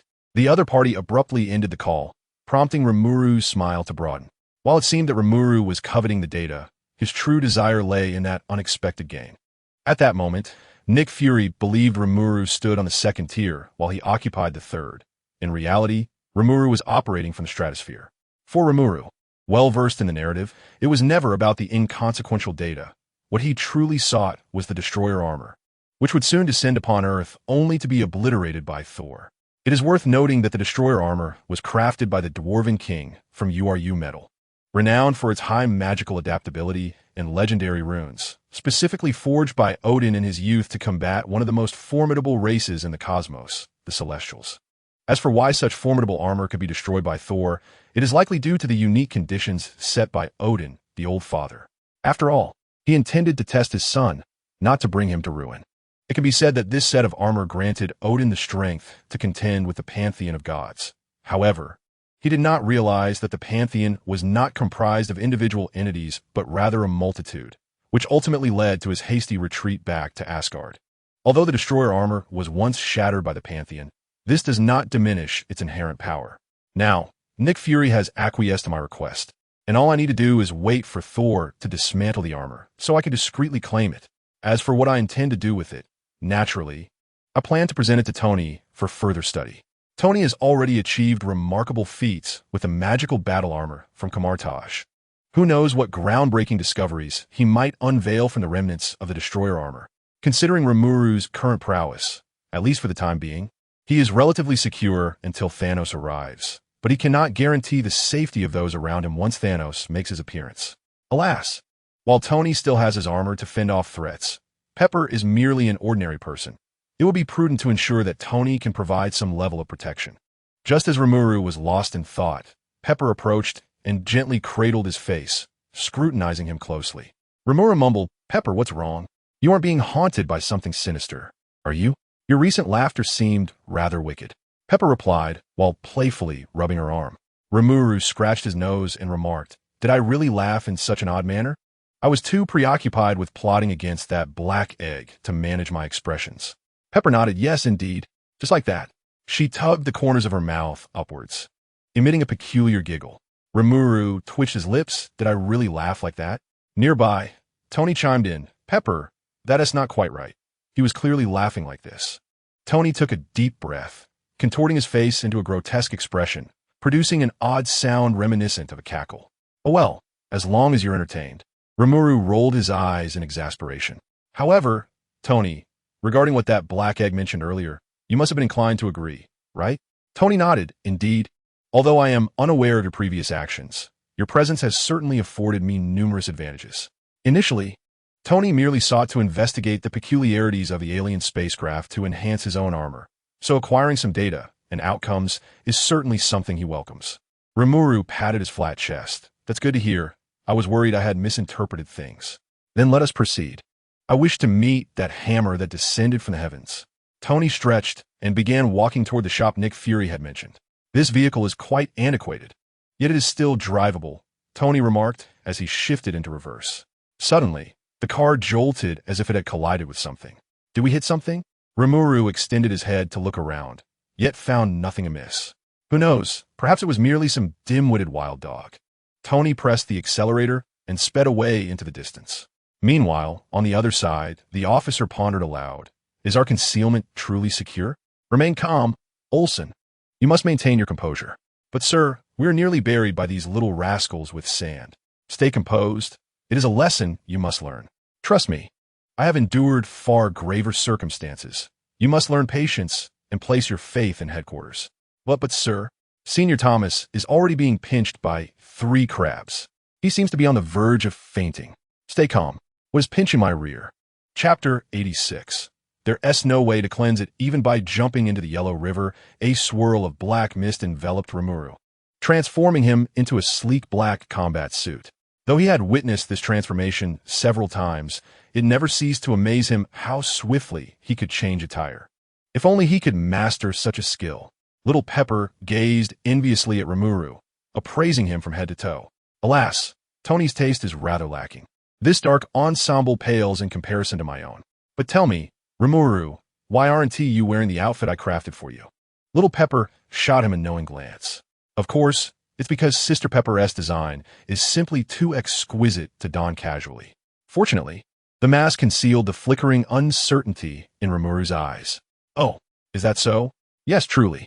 Little Pepper's half-smile suggested she was privy to some hidden truth. "Oh no, what if Sister Pepper saw me trying on the outfit in the training room? It must have been Jarvis, the traitor. He deserves to be devoured by Ultron." As Rimuru spiraled into frantic thoughts, Little Pepper interjected, "Ah, it appears someone is reluctant to confess about gifting my creation to a certain girl." "Huh? What?" Rimuru was momentarily bewildered. However, to Little Pepper, his reaction seemed like the flustered response of someone whose secret had been exposed. Patting Rimuru's back, she spoke earnestly, "Oh, little Rimuru, do not be shy. I'm already aware of your relationship with that starry girl. Romance is quite natural. However, giving away Sister Pepper's outfit is somewhat inconsiderate. Next time, remember to inform her in advance. She could prepare a gift that would be unforgettable." Realizing Little Pepper had misunderstood the situation, Rimuru stammered. "It's not as you think, Sister Pepper, actually." Little Pepper waved him off, interrupting, I understand. It's just that you haven't progressed to that stage yet, but you will eventually. Now, do tell me how you came to know her. You managed to keep it from me. Had it not been for the last time she saved you, I might never have uncovered your little secret. In truth, I find that the two of you seem quite well matched. The individual possesses an admirable physique, and, judging by the voice, their visage is likely not lacking either. A veritable beauty in the making. You must seize this opportunity. Limulu, witnessing the inquisitive expression of the gossiping Little Pepper beside her, felt a surge of despair. Had she known the consequences, she would never have whimsically donned an alternate outfit for her doppelganger to rescue the Little Pepper. Now, it seemed she could not wash away the rumor of having a romantic partner, even if she were to plunge into the Yellow River. Tony, ahead, was blushing furiously, evidently implicated in the embellishments he had shared with the Little Pepper regarding Limulu's supposed relationship. Well then, let us set aside those matters for now. We are soon to arrive at our destination.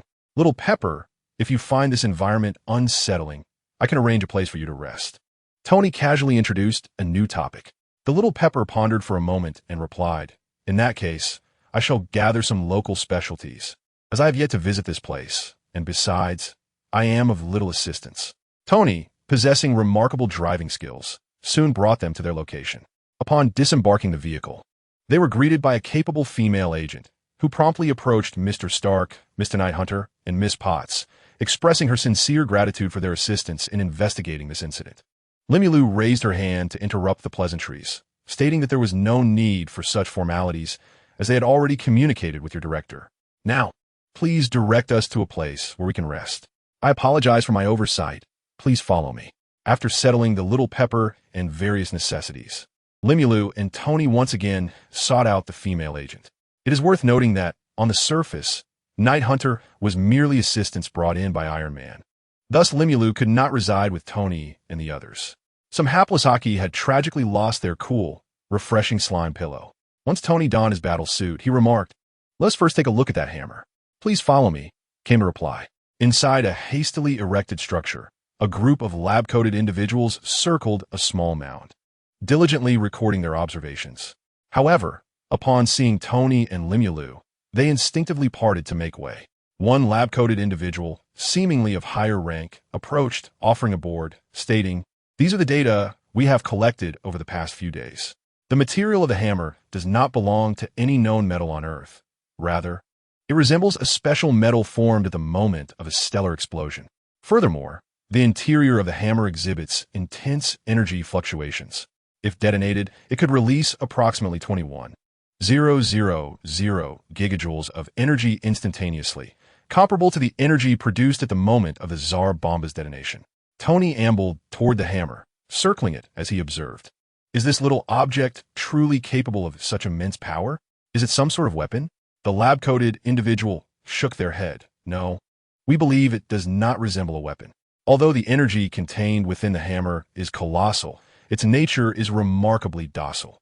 Even when subjected to external disturbances, the internal energy remains unaffected. Additionally, it possesses a peculiar characteristic. There appears to be no means to move this hammer." Tony, puzzled, inquired, "Is there someone who has fixed it to the ground? Or perhaps it is ensnared by some type of root?" The figure in the white coat shook his head, asserting that it was not the case. "We have conducted tests. The hammer and the ground are two separate entities. We even attempted to use a trailer. Yet no external force could induce even the slightest movement. It sounds reminiscent of the legendary sword in the stone." Tony placed his hand upon the hammer's handle, and the thrusters beneath his feet began to lift his entire body upward. Yet, despite the ground being charred black, the hammer showed no signs of budging. Damn it!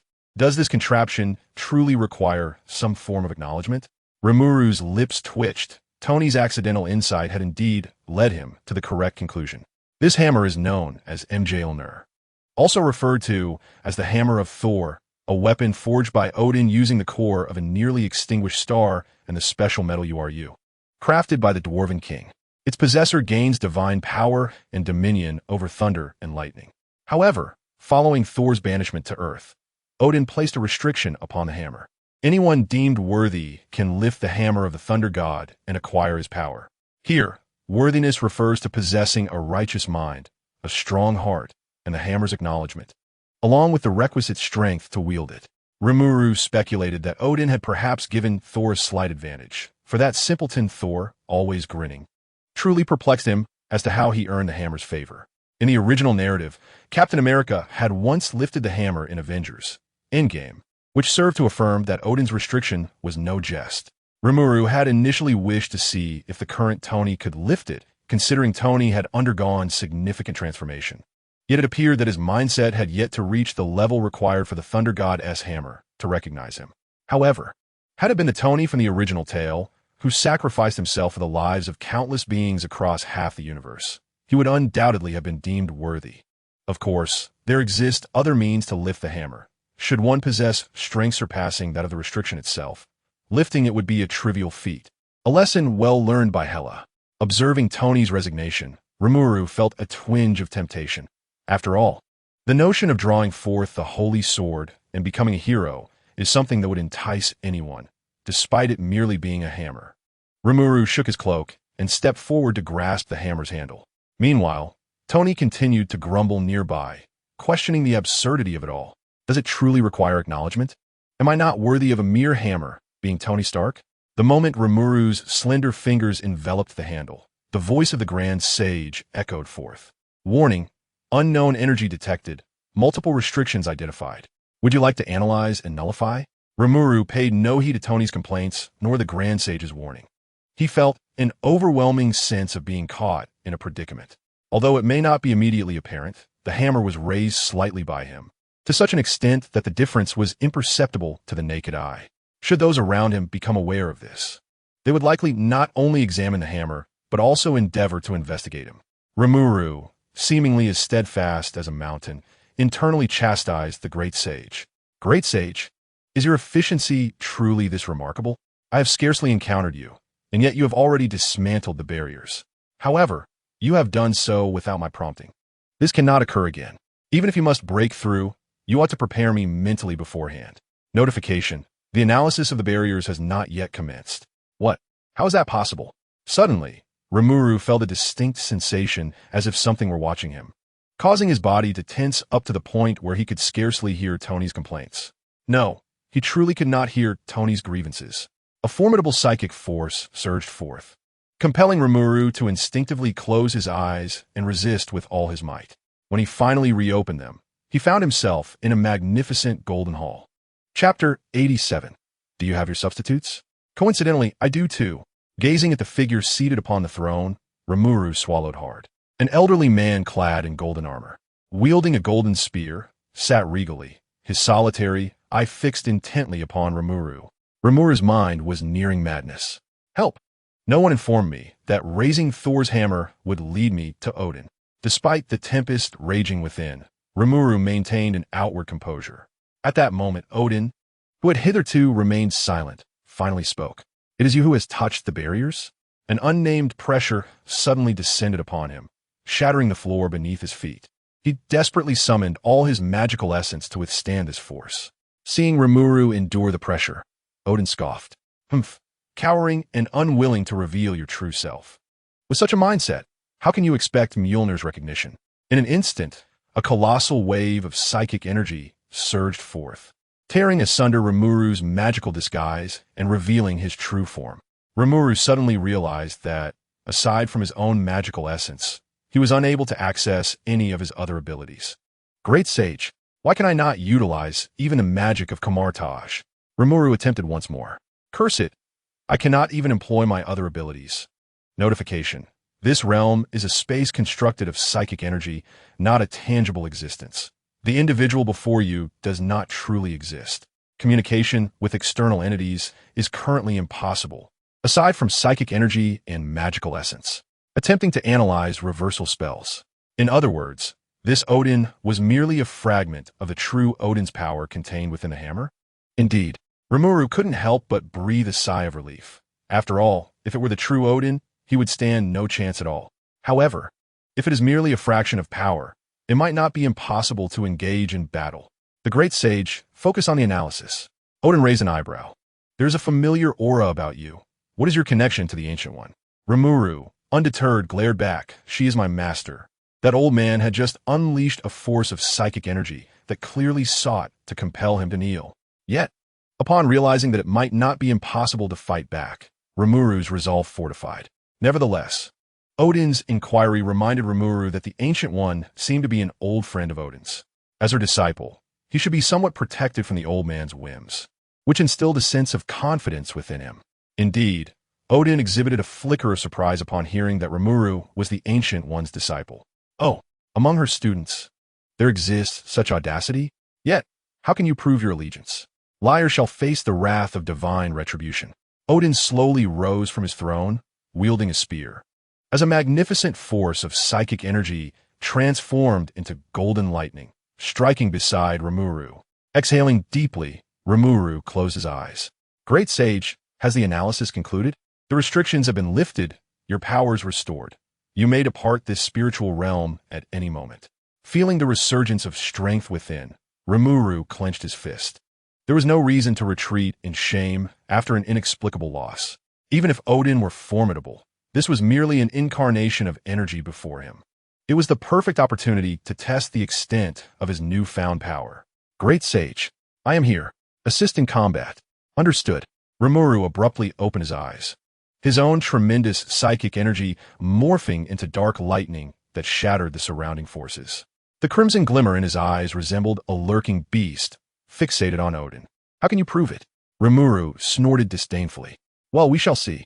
Odin nodded slightly, noting that this bold demeanor reminded him of his own youth. Though still lacking in sharpness, Rimuru silently scoffed. He believed himself sufficiently audacious. Yet Odin's comparison to the Ancient One in her youth left him astounded at just how flamboyant she must have been. Leaning the eternal spear against the throne, Odin stretched his neck, a subtle golden arc of electricity crackling around him. Come, let this old man test you.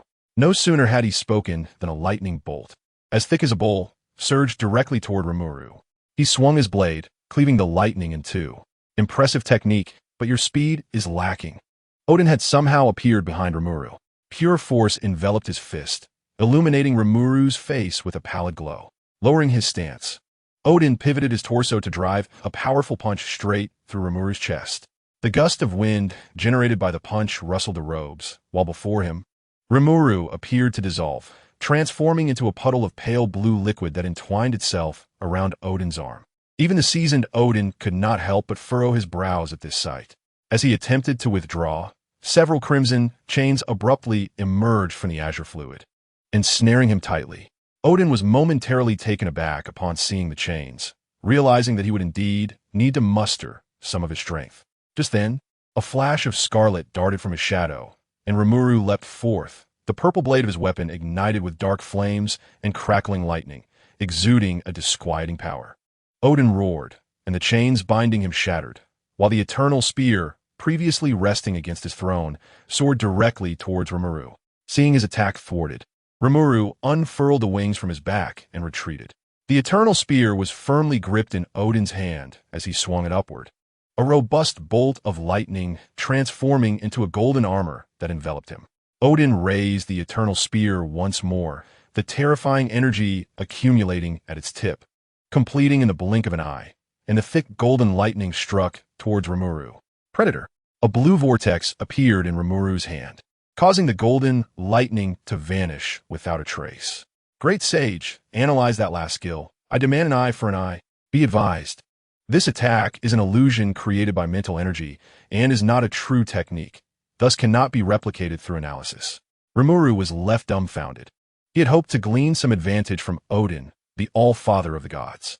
Despite Odin's prowess in physical combat, his magical abilities were not to be underestimated. If the great sage could analyze runes or Odin's blessings, he could potentially mass-produce magical equipment. Alas, that last attack was merely a manifestation of pure mental energy. However, he could not let the recent strike go unavenged. Black lightning. Dark lightning shot forth from Rimuru's palm, to which Odin responded with a bolt of golden lightning. The collision of the two immense energies sent tremors through the entire mental realm. As the aftershocks dissipated, Rimuru's blade met the eternal spear head-on. The blade and spear clashed continuously, resonating throughout the vast palace with a cacophony of sound. Odin, a formidable warrior who had traversed the 9 realms, demonstrated such combat skills that Rimuru found himself retreating under the relentless assault. Yet, that was the extent of it. Even with Odin's complete memories and experiences, he remained merely a vessel of power. As the great sage continued to learn, Odin found himself struggling against Rimuru's onslaught. With a slight furrow of his brow, he braced himself against Rimuru's tempestuous barrage. Finally, seizing an evident gap in Rimuru's defense, he tightened his grip on the spear and thrust upward, dislodging the blade from Rimuru's grasp. A surge of lightning flickered at the tip of the spear, aiming directly at Rimuru's chest. Yet Rimuru revealed a peculiar smile, causing Odin to hesitate for a fleeting moment. In that brief instant, a purple long blade materialized in Rimuru's other hand, clamping down on the eternal spear alongside the previous blade. The edge of the knife nestled perfectly into a groove on the spear's shaft, rendering Odin's position precarious. Odin attempted to twist the spear to extricate himself, but Rimuru intensified his grip, an overwhelming surge of magical essence erupting from his being, causing the radiance of the two purple blades to shine even more brilliantly. With a crisp crack, the eternal spear shattered into 2 pieces. Rimuru's heart surged with elation.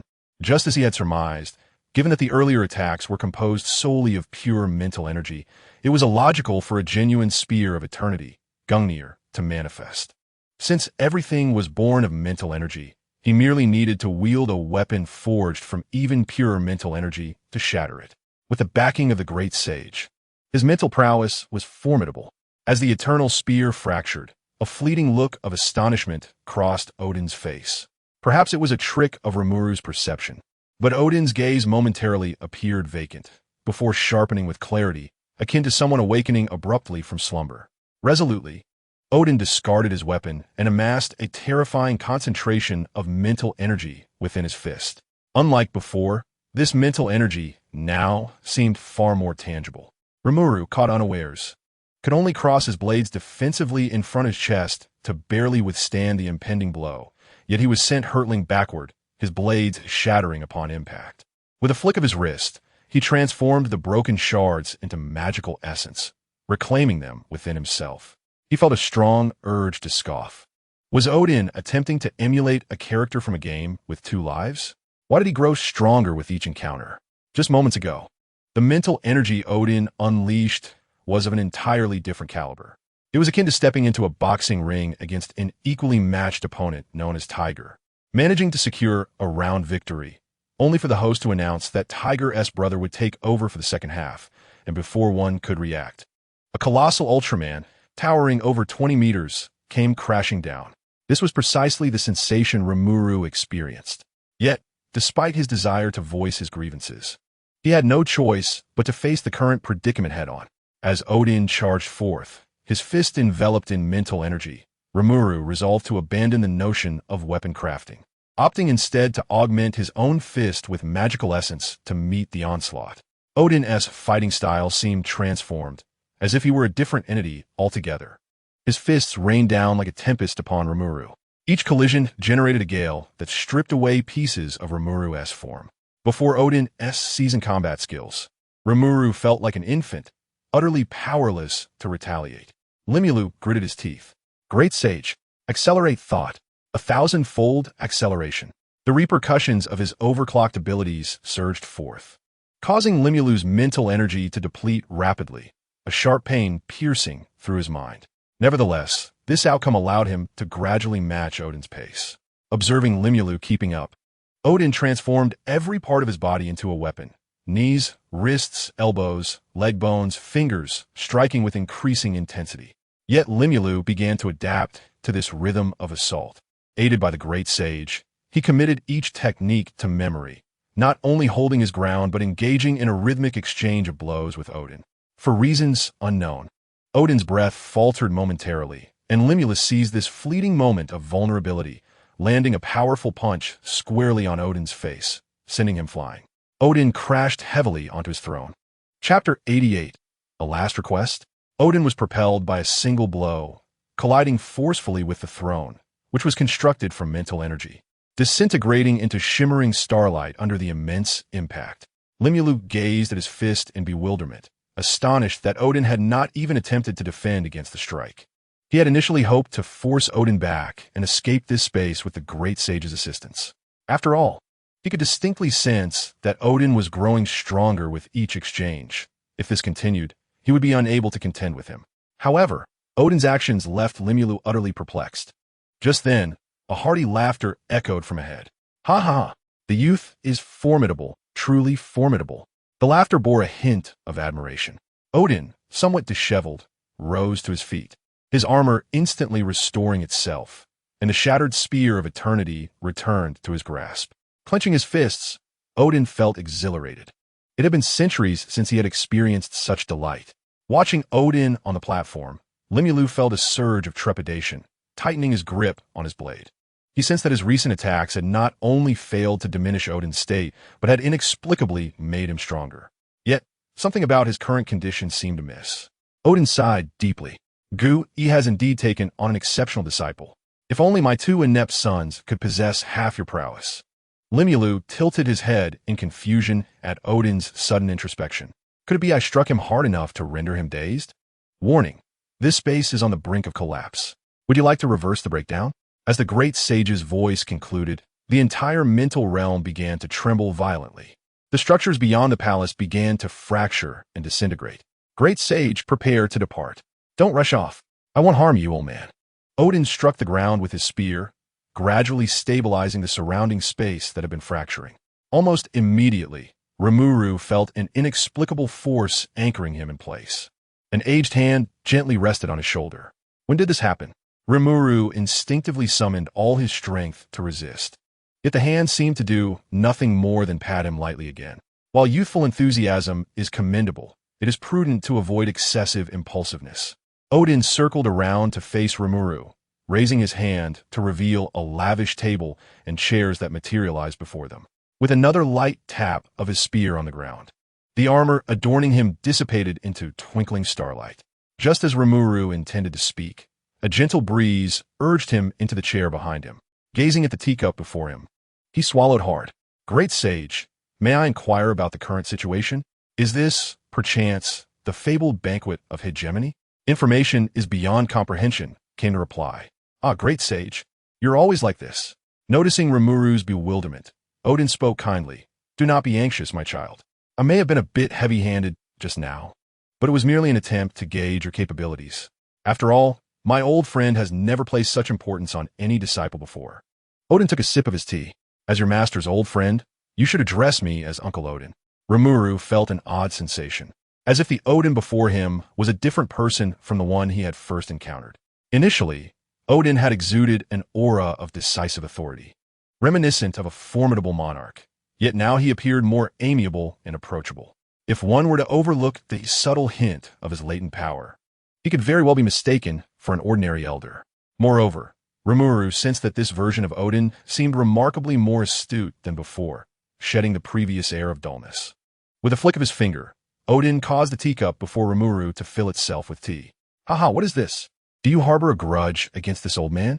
Caught off guard by the revelation of his inner thoughts, Rimuru awkwardly lifted the teacup to his lips. Aha, how could that be, Uncle Odin? Initially, he had planned to complain to Gu-E about the old man who bullied him, only to find his thoughts exposed by Odin himself. The moment the tea touched his lips, Rimuru's eyes widened in astonishment. He could distinctly feel a pure energy gradually soothing the fatigue brought on by his accelerated cognitive processes. He glanced at Odin, who dismissed him with a wave of his hand. Consider this a small compensation. Thank you, Uncle Odin, Rimuru replied with a smile. Odin stroked his beard. You do possess a way with words. I suspect Gu-E appreciates that about you as well. Do not underestimate the value of the compensation I offer. Take a look around. Do you not notice anything amiss? Limulu surveyed the surroundings and shook his head. Do you not find it rather precarious that such a grand palace is supported by merely 4 pillars?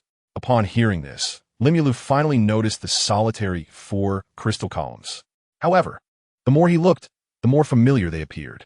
Wait, could it be that the red crystal given to me by my master is? He suddenly felt that enduring this beating was not in vain. In fact, not being killed was already a sign of Odin's favorable mood. Observing Limulu's awkward demeanor, Odin chuckled and said, "Haha, fear not, no matter what. I could never use you, a mere junior, as a pawn. A disciple as remarkable as you would prompt such actions from anyone, even myself. As for the beating you just received, consider it my old man's pettiness." Limulu's lips twitched. "Master, may I take my leave now? There are others awaiting me outside." "What? Do you so dread conversing with this old man?" Odin narrowed his eyes, the implied threat unmistakable. Limulu hastily waved his hand. "Of course not. I merely fear that I might disturb you. Master, you ought to rest more at your age." A satisfied smile graced Odin's face, as he seemed to be quite pleased with his flattery. Limulu began to comprehend what it meant to be oppressed by others. As foretold by the fortune cookie, this was sheer bullying of a weak, pitiful, and helpless slime. "Master Gu, help. I've been dragged into a dark chamber by an evil old man." Odin regained his composure and said, "Enough of the pleasantries. This space is nearing its limits. It is time we discuss serious matters." Hearing this, Limulu straightened his posture. "I had no such intention at first. However, your strength has prompted me to seek your assistance in a matter." "Yes, Master Odin, please go ahead. If it is within my capabilities, I will certainly help." Limulu nodded earnestly. Odin waved his hand dismissively. "It is not of great importance. I merely request that you look after my 2 foolish sons." "Huh? What?" Limulu doubted his hearing for a moment. Yet, Odin continued, disregarding Limulu's reaction. "Speaking of my inept children frustrates me. They are no longer the naive youngsters of over 1,000 years. Yet, they still act impulsively. Just the other day, my eldest son made a grave mistake and was exiled to Midgard, which you refer to as Earth. His strength is unparalleled among the younger generation in Asgard, and he was destined to inherit my throne. Alas, he remains too impetuous. In my eyes, he is not yet prepared to lead Asgard. Therefore, I have temporarily revoked his divine powers. I hope you can ensure his safety until he regains them, and, if necessary, you may personally guide him on how to become a worthy king." Rimuru gently shook his head, reminiscent of a rattle drum, as he recalled the guidance he received from Master Gu before embarking on his journey. "I am truly not adept at instructing others. There is no need for further words. Your strength and temperament, in my eyes, merit such a significant responsibility. Now, let me speak of my second son. He is a child I adopted during my early campaigns against the frost giants, and I have always raised him as my own. From a young age, he exhibited remarkable intelligence and an innate ability to please me, standing in stark contrast to his elder brother." Odin chuckled, unable to suppress his laughter, seemingly lost in thought about past events. "I had always hoped he would govern Asgard alongside his brother Thor. Alas," Odin sighed and shook his head in resignation. "He has inherited the ambition of his biological father, the frost giant Laufey, and is perpetually discontent with the status quo. As I age, I fear I have little time left to alter his mindset. I can only hope that, considering our kinship, you will assist in restraining Loki, preventing him from straying onto a misguided path. This is my sole request, to take care of my 2 children." Rimuru understood. Odin was entrusting him with a profound responsibility. It is said that when a man entrusts his children at the end of his life, it is a moment of utmost sincerity. I have only witnessed this side of Odin, yet I am astonished by his willingness to go to such lengths. Looking at Odin now, one could hardly see the vigor of a cosmic warrior, nor the majesty befitting a king. Instead, one sees a father willing to sacrifice his dignity for the sake of his children, a father who would burn himself to lay the foundation for their future. Rimuru quietly nodded, acknowledging the weight of the moment. Perhaps Odin may falter in his educational pursuits, but he is undeniably a worthy father. "I'm glad you have agreed," Odin said, attempting to mask the deep emotion within with laughter. "Since you have pledged to assist me with such a monumental task, I too must show my appreciation." With a wave of his hand, a golden orb of light entered Rimuru's chest. Rimuru instinctively recoiled. "Relax, do not resist." He closed his eyes, slowly attuning himself to the radiant sphere. When he reopened his eyes, it felt as though his soul had woven intricate ties to something beyond comprehension. Although he did not know what it was, it seemed he could summon it at will with a mere thought. Odin quickly intervened. It is not yet time for that. That is my weapon from my youth, forged during my cosmic battles, known as Gungnir, the Spear of Eternity. And it is not a mere imitation crafted by my mental prowess. It is a genuine artifact. Rimuru was taken aback, astonished that Odin would bestow such a precious item upon him. The weapon you forge with your own ability is akin to the Gungnir I created with my psychic energy, merely a hollow semblance. Thus, you require a suitable weapon not only as armament, but also as a token of gratitude for your care of Thor and Loki. However, at present, you are not yet permitted to wield it, for my second son still has tasks to accomplish with it. This is crucial for Thor's understanding of his own destiny. Once this period concludes, you may certainly summon it. Limulu rose and bowed deeply, expressing his gratitude for the gift. Odin, with an unusual expression, assisted Limulu in standing, his awkward smile seeming to convey that Limulu's joy was premature. Please, rise. There is indeed another matter that requires your attention. Limulu cast a puzzled glance.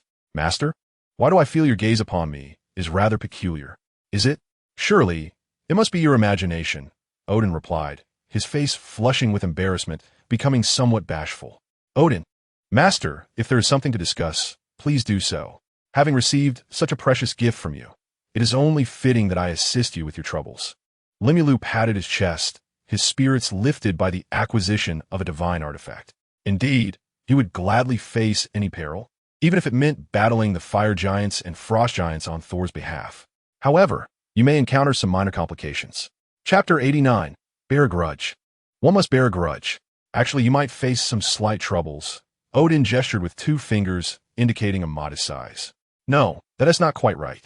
It might be somewhat larger. With Limulu's astonished gaze upon him, Odin widened the gap between his fingers. He glanced at his hands, clicking his tongue. Perhaps it should be even larger. Again, he expanded the distance significantly. As the space between Odin's fingers grew, Limulu placed his hand over Odin's. Stop, Master Odin. You might as well tell me directly what the trouble is. Even if I cannot resolve it, I can enlist Master Guyi's assistance. Ahem, then I shall be straightforward. It concerns my second son, Loki. As I age, I must enter Odin's sleep each year for a period to restrain the burgeoning divine power within me. After I banished my eldest son, Thor, I fell into slumber, leaving Asgard leaderless, and my second son naturally assumed the role of regent.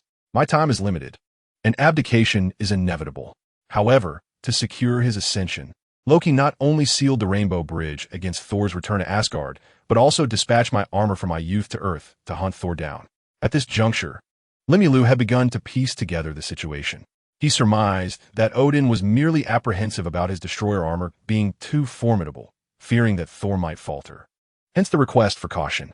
Nevertheless, in Limulu's view, this concern was trivial, for in the original tale, upon reclaiming his divinity, Thor shattered the entire destroyer armor with a single blow. Therefore, even without Limulu's assistance, Thor would likely remain safe. Yet, why not lend a helping hand when the opportunity arises? Despite already knowing what Odin was about to say, Rimuru patiently listened on. It seemed that Odin, fearing Rimuru might not fully grasp the formidable nature of the destroyer, casually inquired, "Are you familiar with the pantheon of deities in the universe?" Rimuru nodded, acknowledging his limited knowledge. Good. Odin continued, "The armor I crafted in my youth is called the Destroyer. In my day, I donned it and fought against dozens of deities, holding my own." With an air of pride, Odin's beard seemed to lift high as he boasted. However, to Rimuru, this statement carried an entirely different connotation. Holding my own translated to being thoroughly beaten by dozens of deities. Oblivious to Rimuru's interpretation, Odin continued with his self-aggrandizing tales. "In those days, I unified the 9 realms with this very armor and single-handedly vanquished." "Ah, I digress." Rimuru interrupted Odin's bragging, stating, "In any case, Loki controlled the destroyer armor to kill Thor, correct?" Odin nodded in affirmation. Just as Rimuru was about to assure Odin that he would handle this matter, Odin continued, "Actually, I was never particularly worried about it. After all, I imbued Thor's weapon with a fragment of my divine power. As long as he regains Mjolnir's approval, he can easily dismantle the destroyer armor." However, Rimuru felt an unsettling premonition. During our recent battle, my divine power was nearly depleted. As if in response to Odin's words, The surrounding mental space began to destabilize once more. What?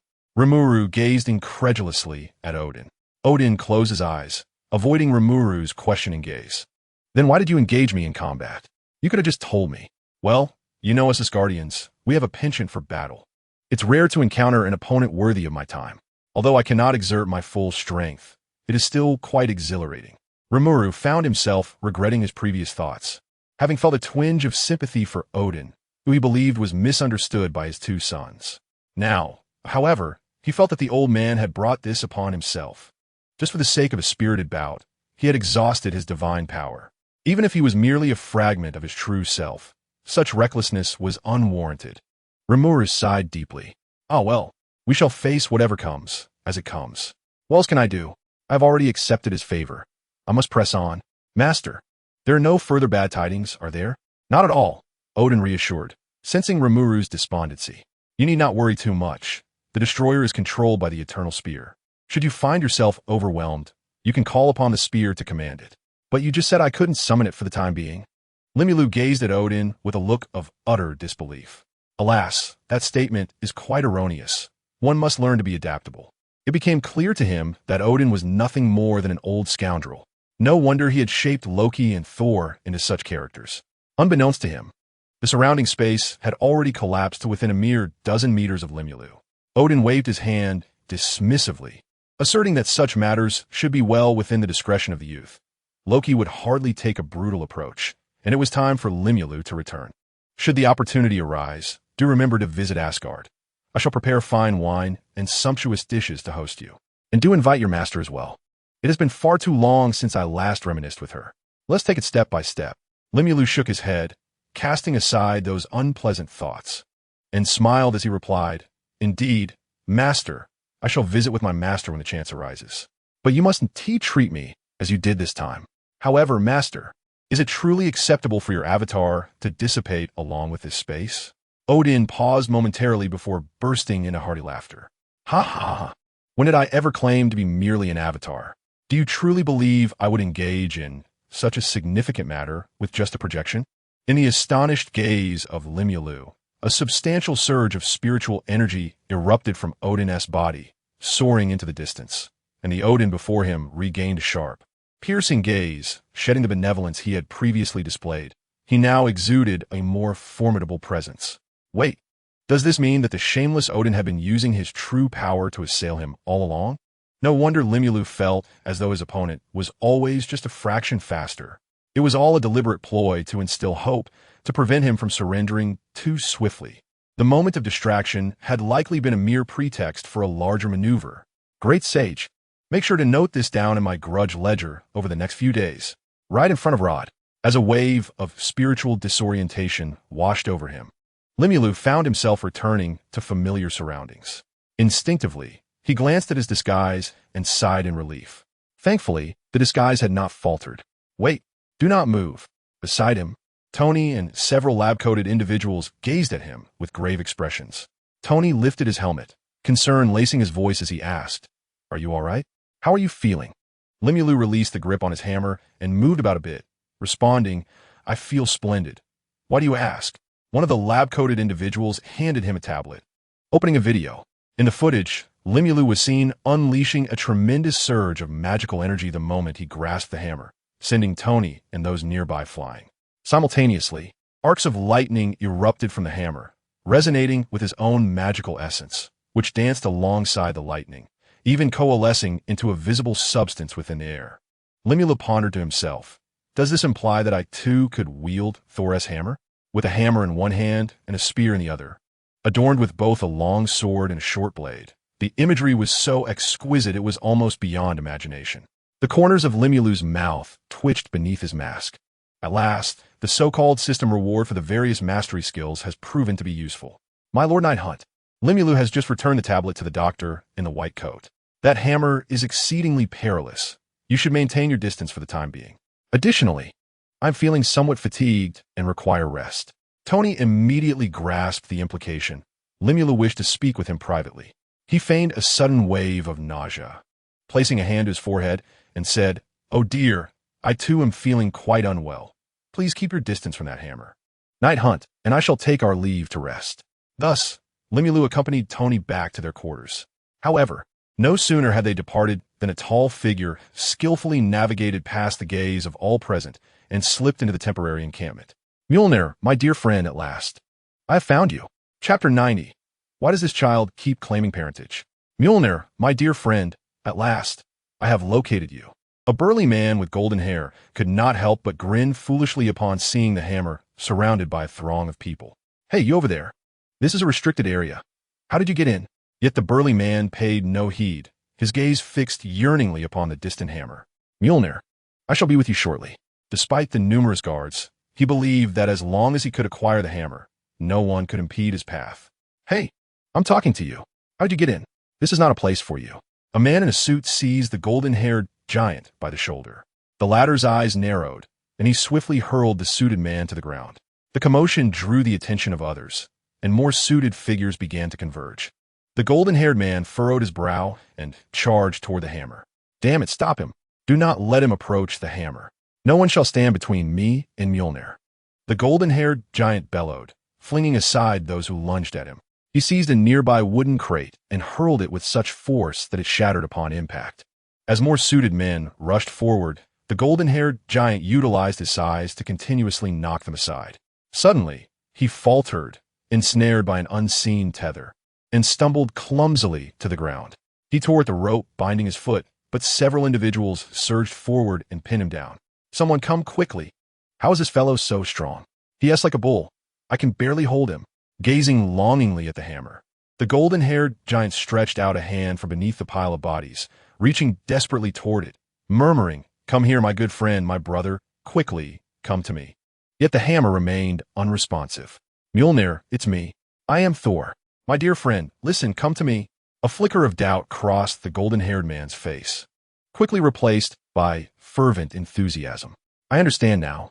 You must be sulking. Do not fear. I shall come to retrieve you."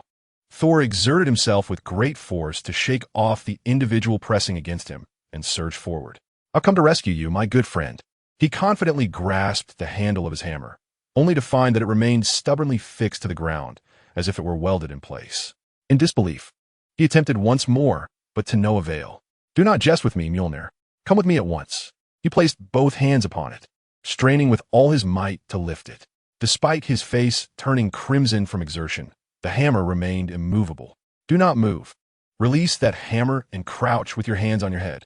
A suited man brandished a device resembling a firearm. Thor, already agitated by his inability to lift the hammer, felt a swell of indignation as the man pointed the toy-like contraption at him. "What nonsense is this? I'm a god, the god of thunder. You shall not separate me from Mjolnir." A small dart struck his chest, and a violent current coursed through his body, leaving him convulsing before he lay defeated on the ground. "Release me. I am Thor, the thunder god. You despicable Midgardians, free me. If you dare, let us engage in a fair duel. I swear I shall thrash you soundly."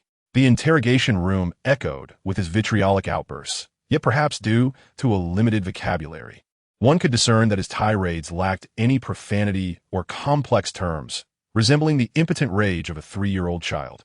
His threats merely amounted to a desire to beat someone up. Tony Stark regarded Thor with a mix of exasperation and amusement.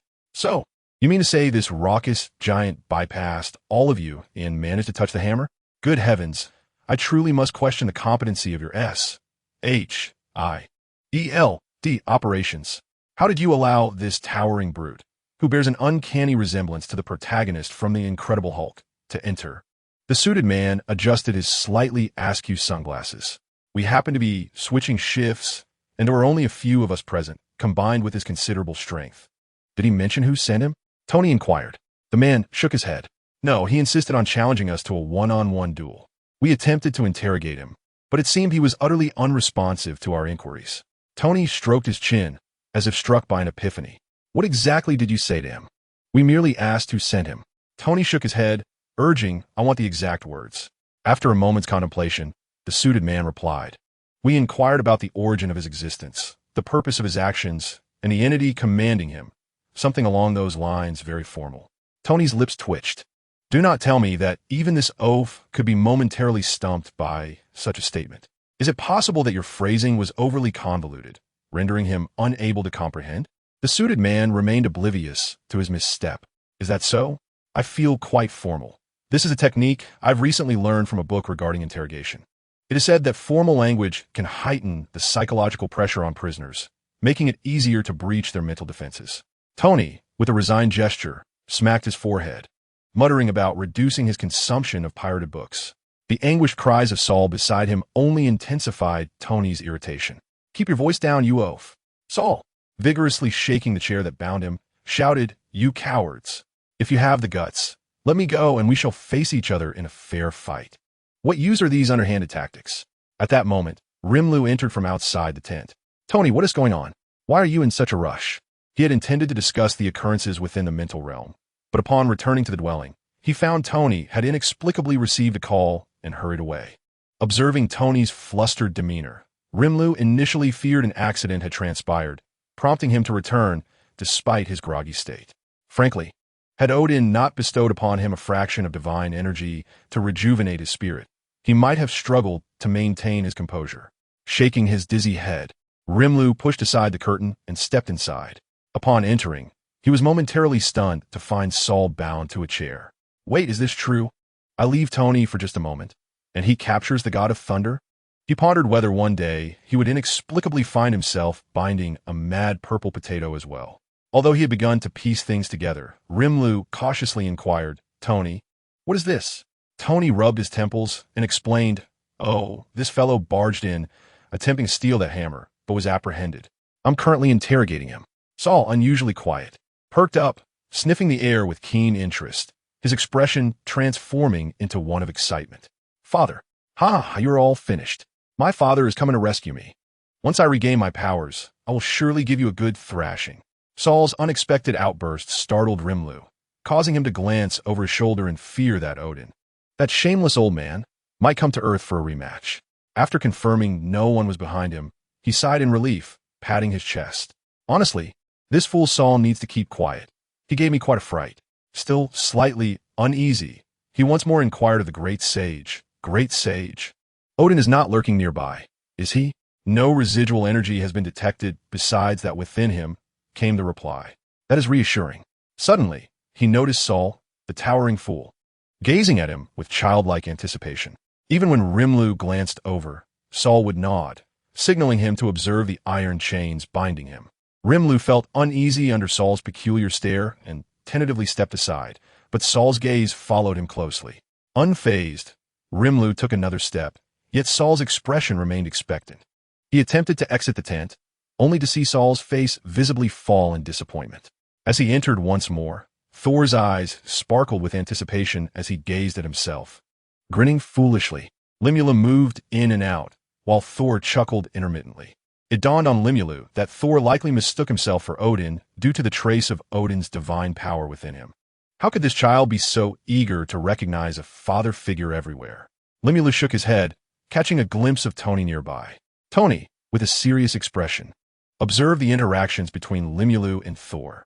He had witnessed Thor's antics and expressions, and with the title Thor used, he cautiously approached Limulu, clearing his throat. "Ahem, when did this happen? I'm not prepared to be a grandfather yet. Why didn't you inform me in advance?" Thor continued to call out, "Father, I realize my mistake. Please help me out. Once I recover Mjolnir, we shall teach those mid-guardians a lesson together." With Tony's incessant chatter and the towering figure of Thor clamoring beside him, Limulu's mind, already strained from excessive cognitive acceleration, felt as if it were about to explode. In a fit of irritation, he conjured 2 strands of sticky silk to cover their mouths. The world was finally tranquil. However, Thor, with his mouth sealed, began to sulk. Limulu, exasperated, adjusted his mask and explained, "Be quiet. I am not your father, Odin. I merely share a connection with him." He then removed the sticky strands from Thor's mouth, leaving Tony bound for a while, as retribution for his earlier jibe. Limulu believed in settling scores. Thor took a deep breath. "It's all right. As long as you help me escape and retrieve Mjolnir, I will protect you when we go to Asgard." He began to smile foolishly, already envisioning himself reclaiming his power, punishing the Midgardians, and returning to Asgard to bask in his father's praise. Limulu approached. Just as Thor thought Limulu would unlock his bindings, Limulu instead struck him on the head with a swift chop. "Ouch! What are you doing?" Thor exclaimed in pain. I cannot release you yet. I promised your father that I would teach you how to be a king, so you must learn to take responsibility for your actions. Upon hearing his father's intentions, Thor lowered his head, lost in contemplation. Seeing Thor quiet down, Limula nodded in satisfaction. It seems you are reflecting on your actions. I will release you when the time is right. The right time referred to Thor's release papers. Finally, Tony managed to remove the sticky strand from his mouth and, in a flustered tone, urged, Limulu, you cannot set him free. We have yet to clarify everything. Limulu waved a hand dismissively at Tony. It's all right. I will explain everything to you later. At that moment, another man in a suit entered. He uttered a few words to Limulu and Tony while casually handing over several documents. Mental issues? Severe paranoia? Moderate intellectual deficiency? Tony surveyed Soul for a moment, and then nodded in sudden realization. Thus, Soul, with a bewildered expression, was ushered out. Wait, but I feel like I haven't learned anything yet. Why not keep me locked up a bit longer? Oh, you can't do this. Quickly lock me back in. I feel on the verge of a breakthrough. Chapter 91. The arrival of the destroyer watching Soul outside, still making a ruckus. Limulu felt a strong urge to go out and give him a good thrashing. Tony handed him a cup of hot tea. Have some. It's invigorating. That explosive protagonist really knows how to make a scene. Thank you, Limulu replied, lifting the edge of his mask to sip the steaming tea. His agitated mood was somewhat eased. Tony, don't you have anything you wish to inquire about? Tony shook his head. There are indeed numerous questions, but I trust you are not one to act on impulse. You must have your reasons, correct?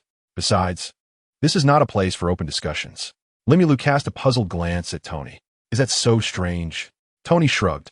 I even took the time to learn some of your Chinese idioms. Limulu snapped his fingers, and a translucent barrier enveloped the two of them. Now, there is no issue. Rest assured, no one can hear our conversation. Just conceal your mouth movements a bit. Upon hearing this, Tony raised his teacup, feigning to sip while seizing the opportunity to ask, what is the deal with that guy? He can't be an alien, can he? How do you know? Tony shrugged. It's quite evident. I assent it. That hammer came from outer space, and that big oaf insists it belongs to him. Often, the least likely explanation is the truth. However, you seem to know him well. Have you met before? Be careful not to be misled by his seemingly foolish demeanor. I doubt a civilization capable of crafting such a hammer is benign. Observing Tony's serious expression, Limulu attempted to alleviate the tension with tea. Tony, you're overthinking it. P.S. merely foolish. If he were truly clever, his father wouldn't have entrusted me with his care. Tony couldn't help but chuckle. So he considers you his father? He calls you Father King. So by rounding it off, shouldn't I consider myself his grandfather?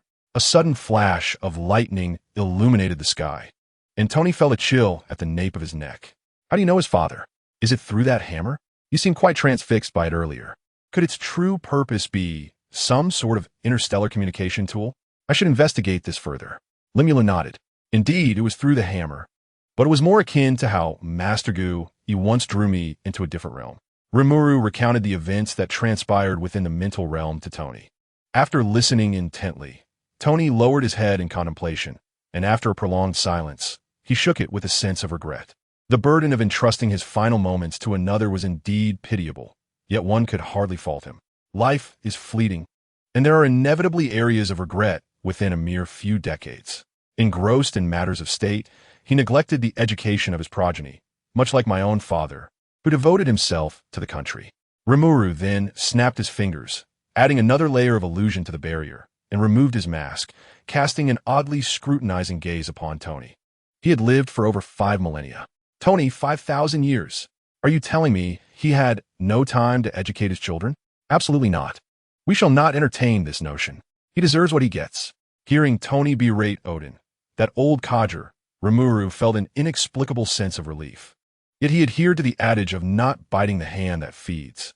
Please, Tony, I did receive some benefits from him. I should lend a hand in return. Tony set his cup down and pulled Rimuru into an embrace, playfully knuckling his head. I've told you countless times, do not place too much trust in others. How can you be certain their words hold any truth? Must you wait until you are spirited away to learn your lesson? I was wrong. I shan't do it again. Rimuru replied, aware that he could not disclose his foreknowledge of the plot, which validated Odin's claims. Tony released Rimuru with a sigh. Well then, what is this Odin? How formidable is he? He mused. By the way, these extraterrestrial beings seem quite fond of adopting names from mythological tales. He is quite powerful, likely comparable to the Ancient One. However, they do not merely borrow names from mythology. They are indeed the deities spoken of in those tales. Tony sputtered his tea in shock. What? Are you suggesting that these so-called deities truly exist? Rimuru nodded. Deity is not entirely accurate. That is merely their own designation. To be precise, they are a race endowed with unique abilities and prolonged lifespans, yet they remain within the realm of biology. Tony's expression turned grave. For even such a description was enough to instill a sense of dread. I can hardly fathom what the lands of India must be like. Oh no, that must be a fabrication of theirs. Very well, let's not dwell on that. You mentioned that the foolishly large brother would dispatch a war machine to eliminate him? Tony queried, puzzled. To be precise, it is an armored suit, akin to your own battle attire, but likely crafted from some special materials, endowing it with unique capabilities. Tony rubbed his temples. Is it formidable? Indeed, and exceedingly troublesome. Given Rimuru's assessment of it as very strong and quite vexing, Tony could already envision the challenges that lay ahead. In a fit of exasperation, Tony lamented, when did our world become so rife with such monstrous entities? At this rate, if you were to tell me the world is on the brink of destruction, I might just accept it as commonplace. The arrival of Rimuru had indeed exposed Tony to information that was beyond his temporal comprehension. Tony adjusted his collar, restoring his previous demeanor. All right, lift your magic. I must prepare for contingencies. After all, knowing the impending crisis, it would be foolish not to prepare. Observing Tony's confidence, Rimuru felt reassured. In the original narrative, Tony had succumbed to anxiety due to the invasion of the Chitauri, ultimately developing an anxiety disorder.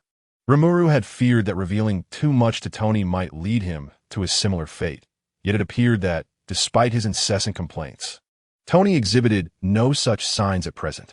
Rimuru donned his mask once more and snapped his fingers, restoring the surroundings to their original state.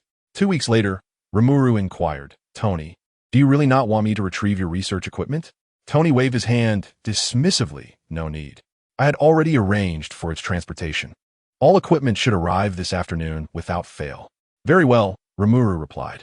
Tony glanced upwards. Let us get in the car, before that wretched armor arrives. We need to thoroughly examine the hammer that hails from the same origin. Wow, Rimuru, look over there. It's a tornado. I've never seen one up close before, Tony exclaimed, pointing at the tornado in the distant desert. Suddenly, Rimuru's body tensed with an overwhelming sense of danger. Tony hit the gas. He leaped up, snatching the steering wheel and swerving sharply. Damn it, we're out of time. Tony, duck. Rimuru flung himself onto Tony, his form shifting into a gel-like substance that enveloped him, while a robust shield encased him tightly.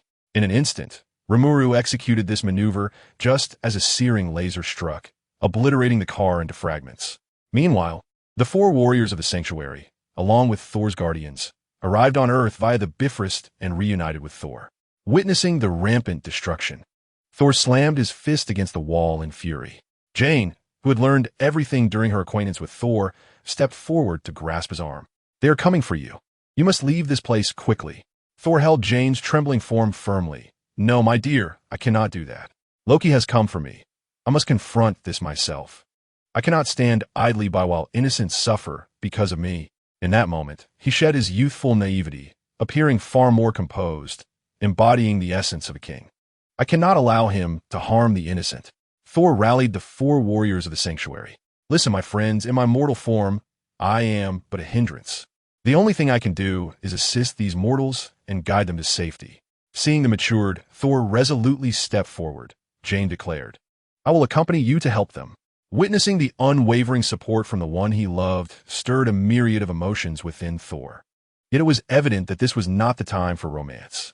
Thor concealed that ineffable emotion deep within his heart, casting a grave gaze towards the distant destroyer. We require time. The armored female warrior patted his shoulder. Leave it to us. He looked at his former comrade with a complex expression, opening his mouth to speak, yet ultimately uttering nothing. Thank you. I will assist everyone in their evacuation. The fate of this place rests upon you. Chapter 92. Growth occurs in an instant. The words of the leading female warrior captured his attention as she cast aside a peculiar long spear and vanished into the ruins. A searing laser sliced through the ground, cleaving it in two. The remaining 3 Valkyries narrowly evaded the strike. Are you ready? The stout warrior tightened his helmet. 3, 2, 1, go. The 2 lean warriors hurled the stout fighter toward the destroyer. For the glory of Asgard, the stout warrior soared into the air, wielding his axe high above as he descended upon the destroyer. Simultaneously, 2 sharp arrows flew towards the destroyer's hands, though they inflicted no significant damage. They succeeded in forcing his raised hand down. Just as the axe was about to descend, the destroyer's faceplate suddenly opened, unleashing a massive surge of energy that transformed into a terrifying laser, hurtling towards the stout warrior's chest. Watch out! In that critical moment, a round shield spun and fortuitously intercepted the deadly heat. Yet even so, he was inevitably sent hurtling backward, shield and all.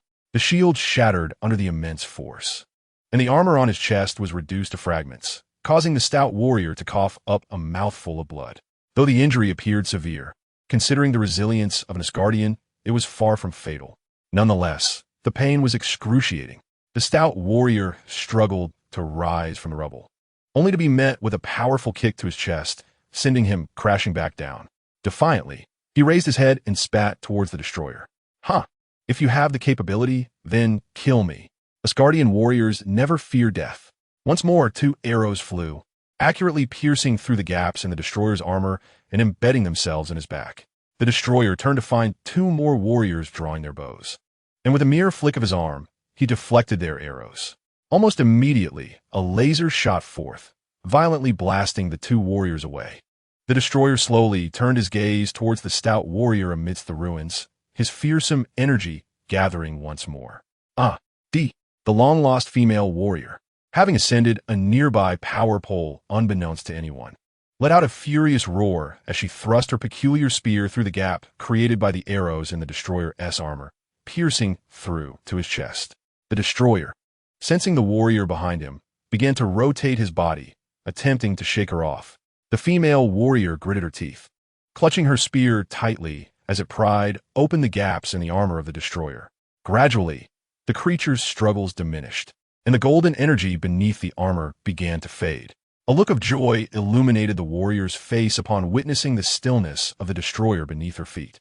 However, before she could revel in her victory, the once dormant energy surged forth once more, the armor creaking as the spear, embedded deep within the fissures, shattered under immense pressure. The armor seemed to come alive, grinding and consuming the remaining spear into dust, like a ravenous child devouring its meal. How could this be? The warrior snapped back to reality, striking the destroyer's head with her iron-studded fists. Yet, the limbs and head of the destroyer moved in an uncanny manner, accompanied by a fluid-like ripple as its head twisted around to face the warrior. A beam of laser shot forth instantaneously, but the warrior, agile and swift, evaded the attack and slipped back into the ruins. Meanwhile, the stout warrior had seemingly vanished. With its target lost, the destroyer commenced indiscriminate destruction. The female warrior crouched behind a wrecked car, gasping for breath. Suddenly, a hand landed on her shoulder, and she instinctively swung her fist, only to withdraw her strength upon recognizing the familiar figure. What are you still doing here? Loki's target is you. You must leave. In her agitation, she inadvertently tugged at her shoulder wound, causing blood to seep through her armor, the sharp pain making her gasp. You have done enough? Thor urged her. The warrior pushed his hand away. Our mission is to protect you, even at the cost of our lives. Asgardian warriors do not fear death. History will remember me. Thor grasped her firmly. Listen to me, Sif, survive. Go and carry forth this legacy. This is my doing. You have done enough. Someone must return to Asgard to persuade Loki. Do you understand? Leave the rest to me. But what about you? A fleeting pain crossed the warrior's face. Yet she recognized the truth in Thor's words. Someone must shoulder this heavy burden, and only they could save Asgard now. A hidden emotion flickered in her eyes as she cast a deep, lingering gaze at Thor. He offered a warm smile. Do not worry, I have my plans. Go now. He patted her shoulder, inhaled deeply, and stepped out from behind the car. Watching his departing comrade, Thor's face broke into a relieved smile. It is time for me to quell this chaos with my own strength. Everything began with me. As Odin's son, I must bear my responsibilities. With unwavering determination, Thor strode towards the destroyer. Upon noticing him, The rampaging destroyer ceased its destruction momentarily. "Ah, at last you have emerged, my dear brother. Far away in Asgard." Loki observed everything through the eyes of the destroyer, his trembling grip tightening around the scepter. A tumult of emotions swirled within him. Excitement? Anticipation? Fear? Or perhaps a blend of all three? Thor approached the destroyer step by step. "Loki, my brother, regardless of the circumstances, I owe you an apology. I do not know what has transformed you into this version of yourself, but one thing is certain. It is inextricably linked to me. I am truly sorry." To witness Thor's earnest apology was a novel experience for Loki, who sat down in Asgard, one hand pressed against his mouth as a deep sigh escaped him. His lips moved slightly as he gazed in disbelief at the image of Thor on screen. "Brother," his hand, gripping the scepter, tightened reflexively. "No matter what I have done, these people are innocent. Their demise will bring you no benefit." Thor shook his head. "No more of this, brother. Do not add unnecessary sacrifices. You were never like this." The destroyer slowly lifted its helmet, and searing energy began to accumulate within. "Kill me, brother, and let it end here." Loki had envisioned this scene countless times, with Thor standing defenseless before him, ready for slaughter. Yet, he found himself momentarily entranced. He was a descendant of the frost giants, yet his heart had never been that of a cold, frostbitten soul. What he had always desired was the approval of his father and brother. The throne was merely a tool to validate his worth. He had naively believed that attaining the throne would earn him universal acceptance, proving his existence and his right to lead Asgard into a brighter future. However, Thor's words instilled a fleeting doubt in Loki regarding all his actions. Had he truly acted correctly? Was it worth sacrificing everything he once held dear for a mere whisper of acknowledgement? Taking a deep breath, Loki sat upon the throne, lost in thought, his hand gradually releasing its hold on the scepter. "Perhaps you were right. Maybe I truly have erred." As the energy beneath the destroyer's helmet slowly extinguished, it sealed its visor and turned away. A smile graced Thor's face upon witnessing this change. Meanwhile, in Asgard, Loki sat rigidly on the throne, his eyes tightly closed. Asgard would return to its former glory, and unnecessary casualties would no longer be incurred. Everything would revert to its original state.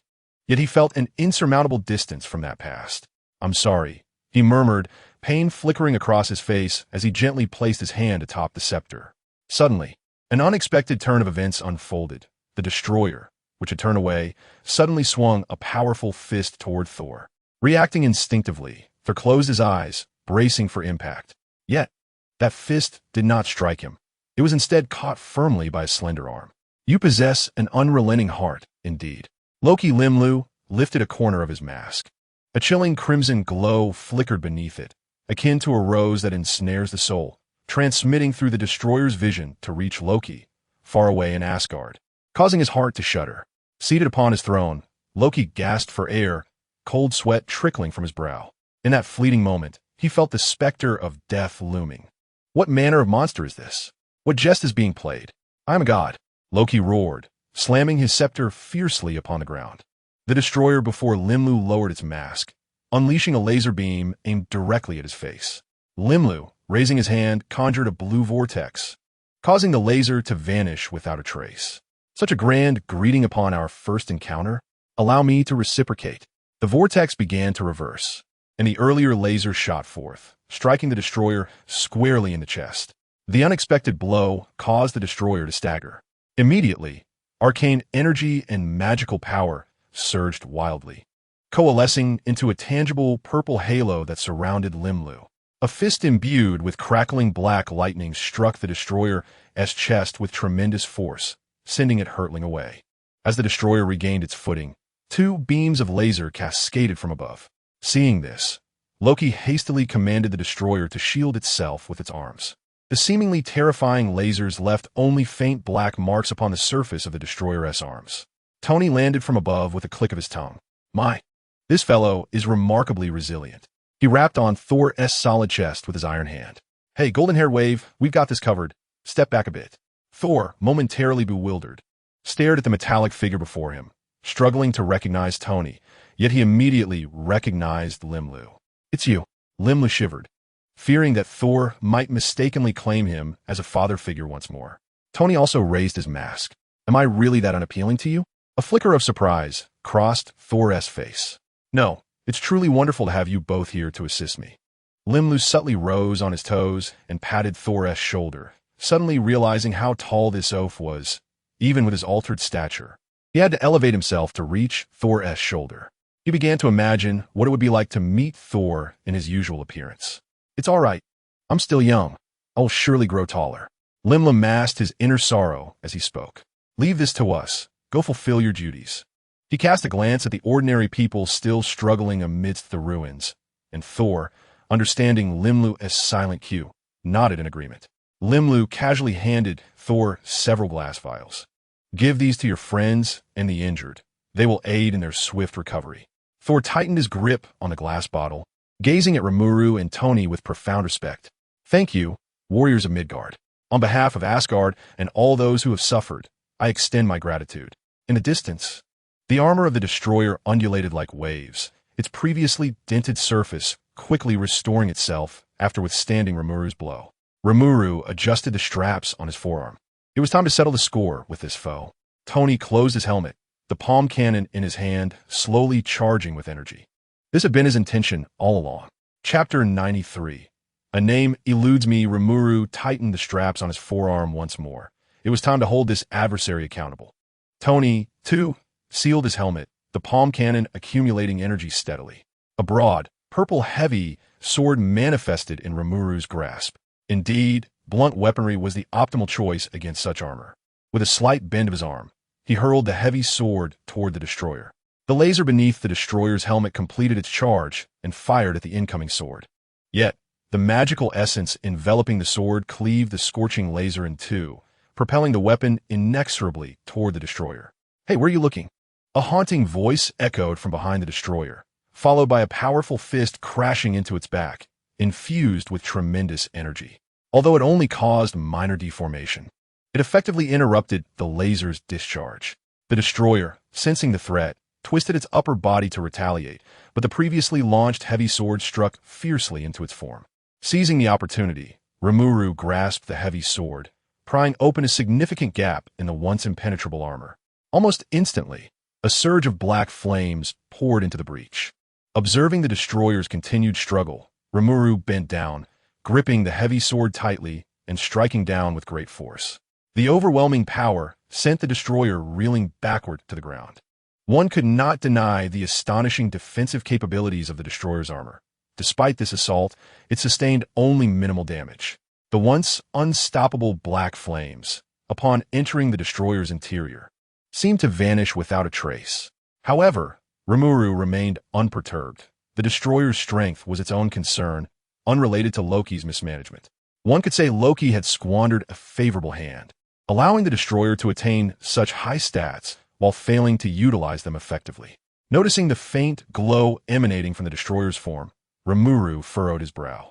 Could this entity absorb energy? Without hesitation, Rimuru conjured a black sphere and hurled it at the destroyer. Black flame domain.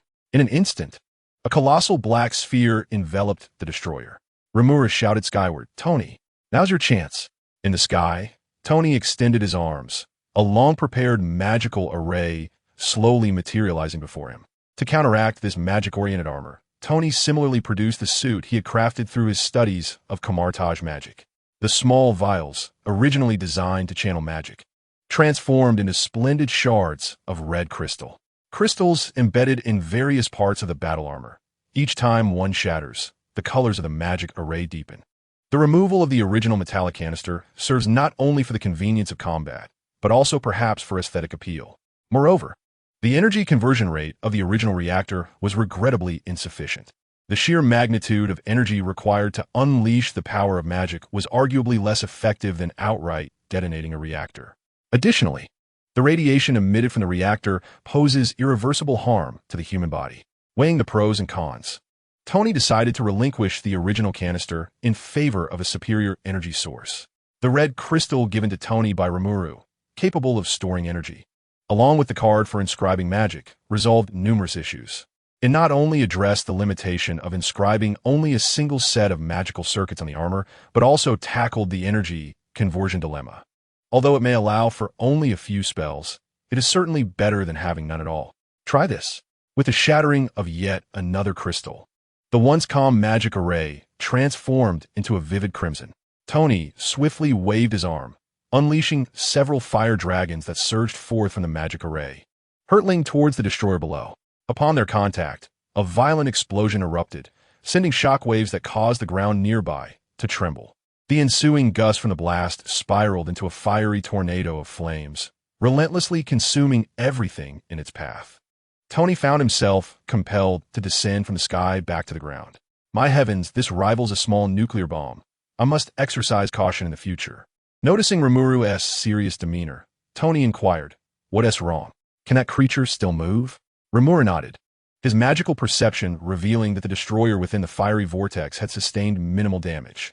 As the fire tornado dissipated, it revealed the somewhat disheveled destroyer.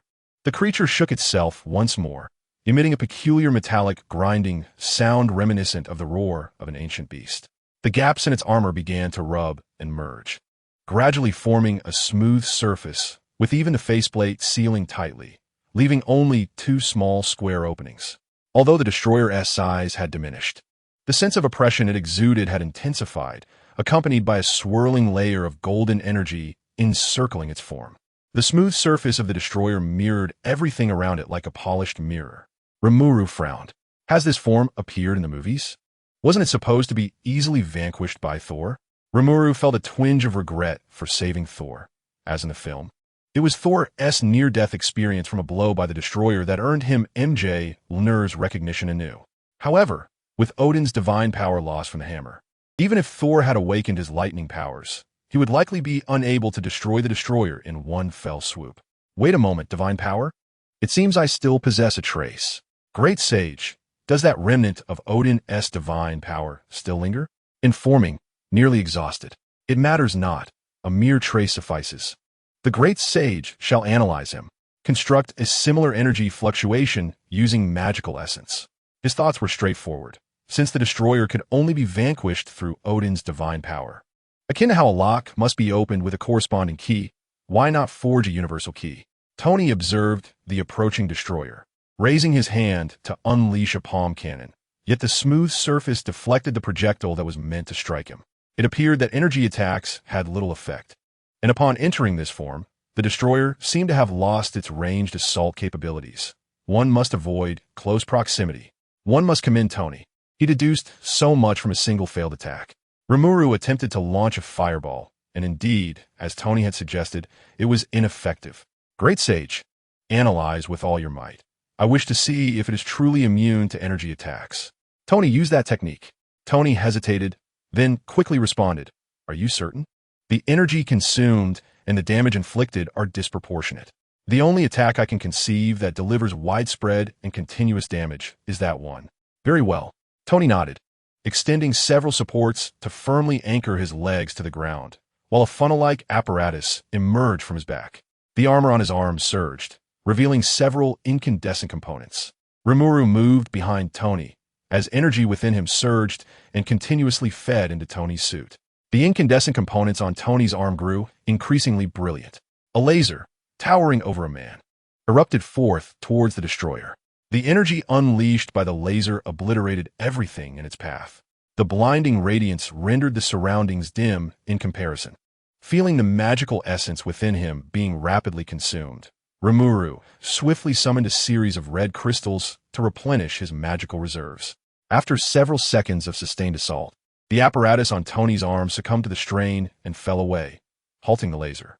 As the blinding light dissipated, it revealed the destroyer, whose surface had turned a deep crimson, yet showed no other signs of damage. Rimuru found himself in a quandary. While this entity possessed little lethal power, it was as resilient as a tortoiseshell. Should he fail to devise a solution, he would have no choice but to summon the eternal spear to subdue the destroyer.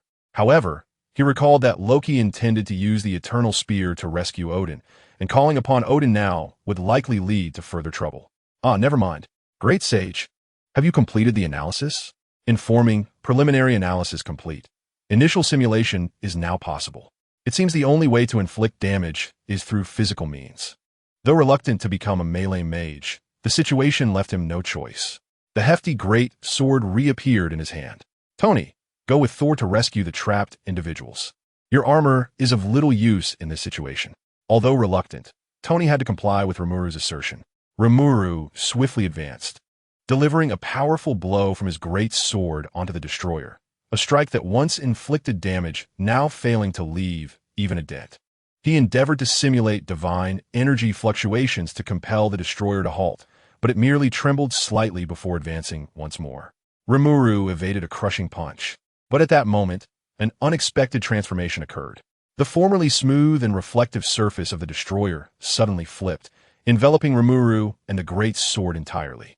By the time Rimuru realized what had transpired, he found himself thoroughly ensnared. The energy sustaining the great sword was gradually being absorbed by the destroyer. Rimuru attempted to transform into a fluid to escape, but within the destroyer's current state, there was not a single crevice, and any contact with its edges resulted in the absorption of his own energy. So, am I being consumed? It was evident that the predator did not endorse such a form of consumption. Had it evolved into a glutton, there might have been a chance. Alas, perhaps it is best to abandon this course of action. After all, there are not solely one means to resolve this predicament. Is there?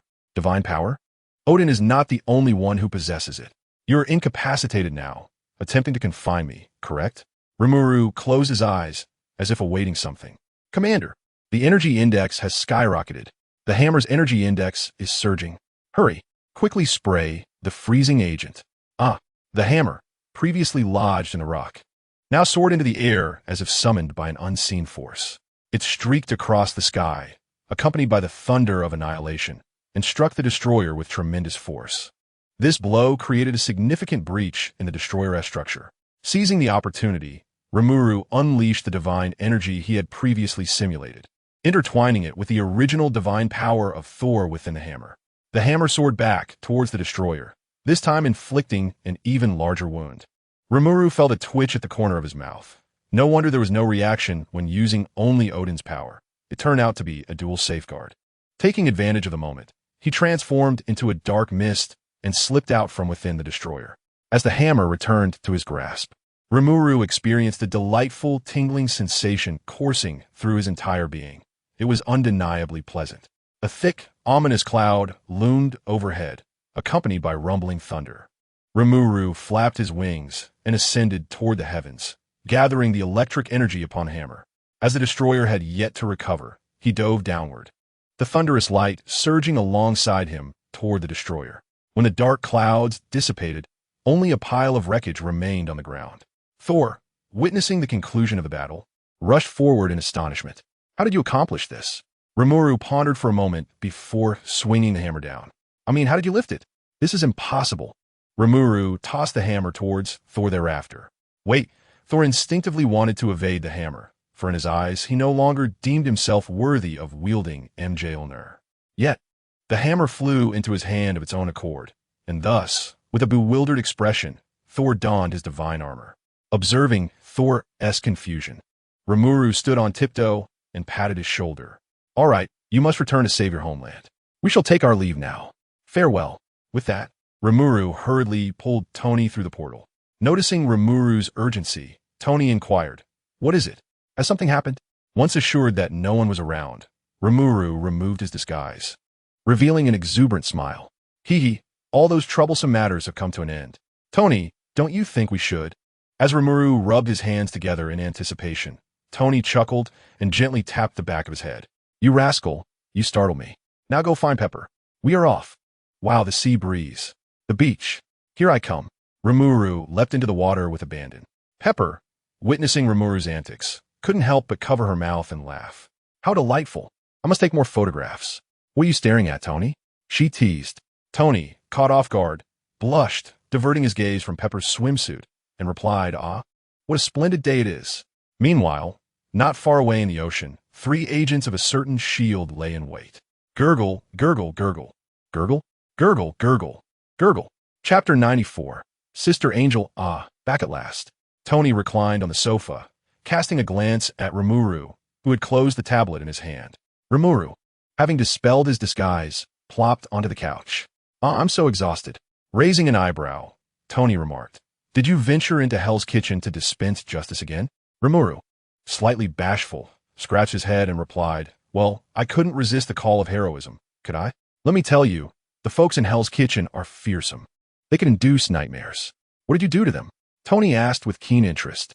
"Well, I certainly gave them a thorough lesson and then handed them over to the police." Tony nonchalantly flipped open the tablet, nodding calmly. "And what else? What else?" Rimuru clapped his hands. "All right, I brought some cream puffs. Would you like some, Tony?" He then produced a plastic container. Tony reached for one, popping it into his mouth, and with a smirk, turned to Rimuru. "Is there truly nothing you've forgotten?" "Well, I did the disguise, bought snacks, and even got a share for Sister Pepper. It can't be that I forgot my homework, right?" Rimuru pondered, scratching his chin. Tony remained silent, his smile growing ever wider. He clicked on a video on the tablet, and a deep voice resonated from the screen. "Speak, what is it you desire? Power, wealth, women, territory. So long as you do not meddle, I can grant you anything." Another magnetic voice let out a derisive laugh. "What is it that you desire? Can you truly provide it for me?" The deep voice continued. "Of course, name your price. What I seek is to eradicate the evils that lurk in the shadows, restoring peace to this city. Are you capable of such a feat?" "You." A gunshot rang out, and the audio abruptly ceased. Tony, with a smirk that hovered between amusement and mockery, gazed at Limulu. "Can't you see? You, rascal, are quite adept at putting on a show." Limulu's face flushed crimson, and he pointed an accusatory finger at Tony. "Tony, you've been spying on me." Tony shrugged nonchalantly. "Spying? I prefer to think of it as concern for your safety." "Wait." Limulu's face reddened further as a sudden realization struck him.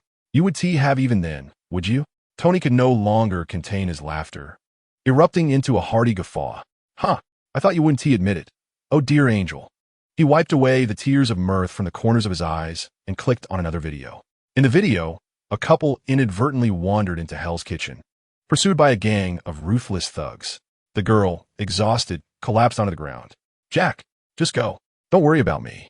The boy glanced around frantically, picking up a discarded steel pipe. "No way. I would rather die than leave you behind." Just as the situation grew dire, a long knife descended from above, blocking the thug's path. A figure clad in white, possessing a graceful demeanor, leaped down from an upper floor. The white-clad individual lightly landed on the knife's hilt, maintaining perfect balance. A cool voice emerged from beneath a fox mask. "Withdraw, and I might consider letting you go." The leader of the thugs, sporting a scarred face, spat derisively, feigning grandeur. "Men, teach this wretched woman a lesson." The white-clad figure effortlessly dodged the incoming bricks, merely waving a hand, causing a flurry of feathers to cascade down, leaving the once menacing thugs sprawled on the ground. The boy rushed forward to express his gratitude, but the figure in white merely waved a hand dismissively, crouching down to place a hand on the girl's ankle. A gentle glow emanated, and her previously swollen ankle swiftly returned to its pristine state. Overcome with emotion, the girl burst into tears. "It's an angel. Thank you, angel sister." Yet, the figure in white did not linger, stepping away toward the horizon. "Thank you, angel sister." Tony mimicked the girl's words in a high-pitched voice. The embarrassment of hearing his own pretentious words was already sufficient. But now Tony had caught him in the act of cross-dressing. Limulu buried his head deep into the back of the sofa. Tony, delete it. Quickly. I want tea. I intend to replay it endlessly in the future." Limulu, sulking, lifted his head to glare at Tony, who lay back on the sofa, legs crossed, wearing a mischievous grin. "Tony, you are utterly despicable. Take this." Rimuru pounced forward, placing his hand on Tony's waist. I scratch. Tony attempted to escape, but Rimuru clung to him like an octopus, which Tony found unbearable. "Haha, you're just like your sister Pepper." After a brief stalemate, Tony conceded. "All right, I give up. Can I delete it now?" Upon hearing this, Rimuru sat up, looking serious. "I want to see you delete it." Tony slid 2 videos into the recycle bin. "See? It's gone, right?" Rimuru took the tablet, watched it several times, and nodded in satisfaction. However, unbeknownst to him, Tony had already had Jarvis back up several copies. A certain individual's Black History document had just received 2 new videos. At that moment, Jarvis's voice echoed. "Sir, there's an encrypted call coming in on your private account. Should I intercept it?" Tony furrowed his brow in confusion. It was odd. Very few had access to his private account, and even fewer would use an encrypted line. "Tony, aren't you going to answer?" Tony shook his head. "I can probably guess who it is. He even mouthed the words black egg to Rimuru. Nonetheless, as a member of the Avengers, Tony was curious about why Nick Fury was calling him. Jarvis, answer the call. Once the call connected, however, it was not Nick Fury's voice that greeted him, but rather a cold yet alluring female voice. Mr. Stark, this is Agent Romanoff. Upon realizing it wasn't Fury, Tony's expression darkened. It's you? Has Nick Fury started sending subordinates to brush me off? Naturally, Tony recognized Natasha, as she had often handled matters in Coulson's absence. Sensing Tony's dissatisfaction, Natasha replied, "Please don't misunderstand. Our intentions remain sincere. Director Fury is attending to a special matter and cannot meet with you personally. I hope for your understanding." Tony scoffed. Who knows? You people always say one thing to my face and another behind my back. Who knows what you're planning for me? Rimuru nodded in agreement, recalling the previous incident with the destroyer armor. If he hadn't stored it away in his stomach space at the moment it was destroyed, who knows how the Skrull impersonating Nick Fury would have tormented himself and Tony. They had agreed that all data and unexpected products generated by the research facility would belong to Tony. Yet, Fury had reneged on the agreement, claiming the destroyer was evidence of an alien threat to Earth's safety that needed to be studied. Naturally, Rimuru disagreed, leading to 24-hour surveillance. Eventually, he could no longer endure it and went to HALD to intimidate the Skrull, which finally brought the matter to a close. Tony, growing impatient, asked, "What do you want? Are you sending me to fight criminals? This need not be mentioned by you. I shall handle it myself." Natasha firmly denied, "Of course not. The purpose of this call is solely to inform you that we have located a long-lost friend of your father, Howard Stark." "My father's friend? That is impossible. My father had but a few acquaintances, and how could any of them still be alive?" "If you're merely jesting, congratulations, you have succeeded," Tony quipped. In response to Tony's teasing, Natasha displayed no signs of displeasure. "I'm not jesting. I am earnest, Mr. Stark." "Steve Rogers." "Impossible. Absolutely impossible," Tony exclaimed, his tone filled with agitation. He was well aware that the legendary Captain America had once collaborated with his father, yet it seemed unfathomable from any perspective. After all, Captain America belonged to a bygone era, and the widely circulated tales of this iconic superhero were known to all Americans, revealing his ultimate fate. He could not possibly be alive, Tony stated emphatically. Natasha appeared to have anticipated Tony's reaction, speaking slowly. "I understand you may find this hard to believe, but it is the truth. The specifics are too delicate to discuss over the phone. The reality will become apparent when you see it with your own eyes. Additionally, there's another reason for this call. Director Fury has summoned the current candidates for the Avengers, simply to familiarize you all." With a long exhale, Tony ended the call. "Tony, do you wish to see him?" Rimlu inquired, looking up at Tony.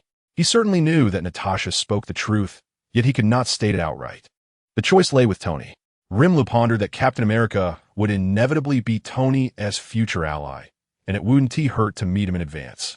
Despite his reservations about some of Captain America's methods, Tony raised an eyebrow. "What? Are you interested in this?" "Indeed, I am quite intrigued. And it seems that what the agent said may indeed be true. I am rather looking forward to meeting this former superhero." This was no mere pretense. While Captain America's ideology was undeniably rigid, rooted in extreme individual heroism, it did not detract from his remarkable charisma and capacity to unite. Rimlu was genuinely eager to witness Captain America's unique charm firsthand. "Whether it is true or false will soon be revealed," Tony remarked, glancing at Rimlu's casual attire. "Is this how you intend to present yourself?" Rimlu scratched his head sheepishly. "I forgot." In a swirl of dark mist, he transformed into Night Stalker, his magnetic voice resonating from beneath the mask.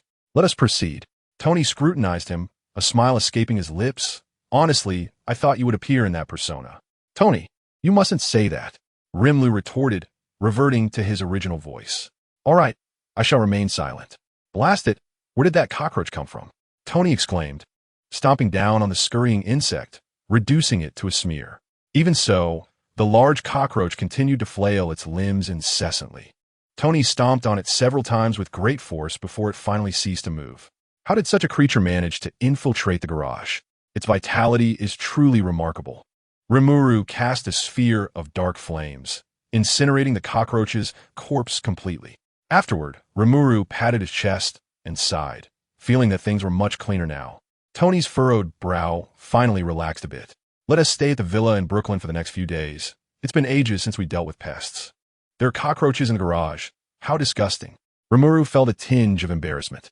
Tony, isn't it because you spend all day holed up in the garage conducting tests, leaving the leftover food and lattes unattended? Pepper has mentioned it to me numerous times. Tony stroked his beard. It seems you might be right.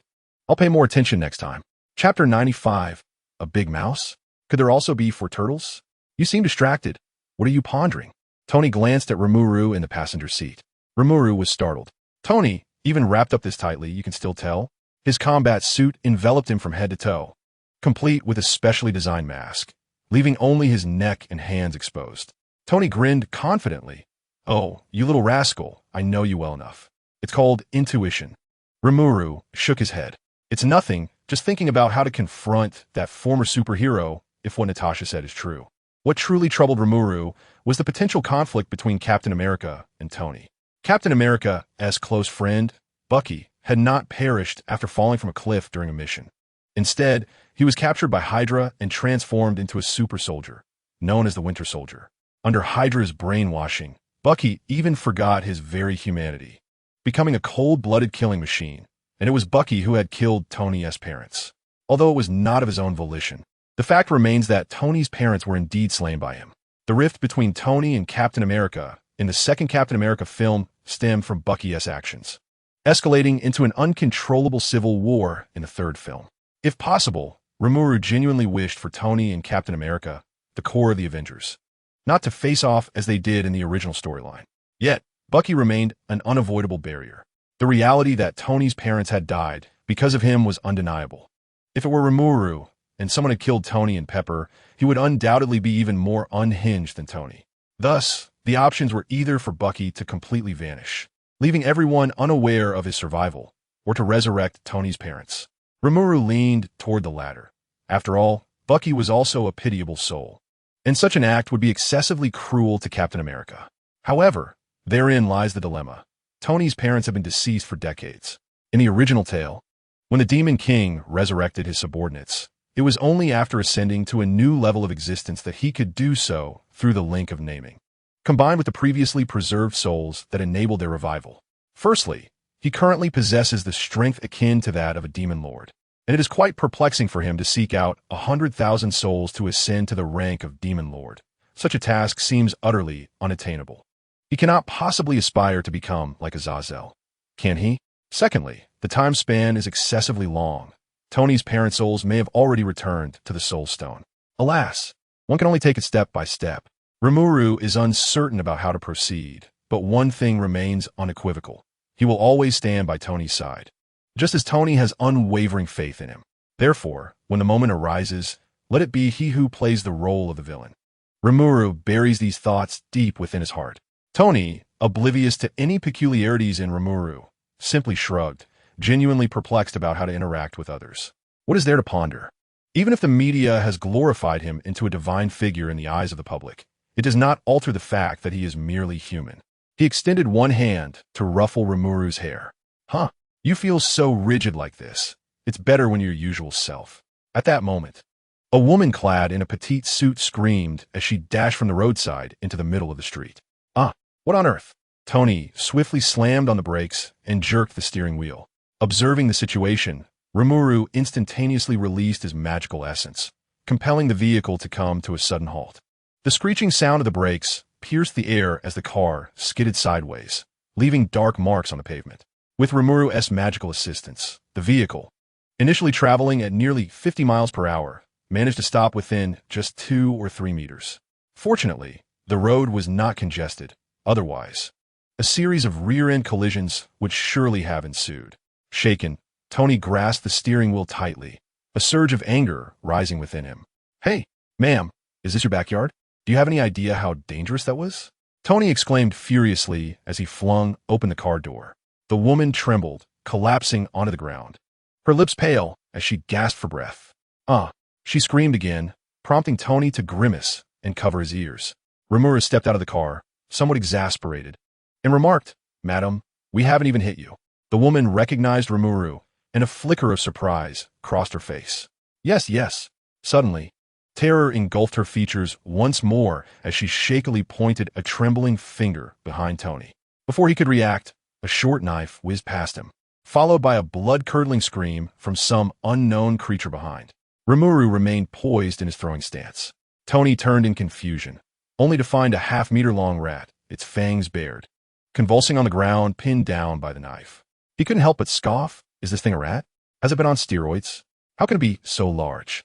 Goodness, I knew that modern food was unsafe. With growth hormones and preservatives, even rats are growing to such sizes.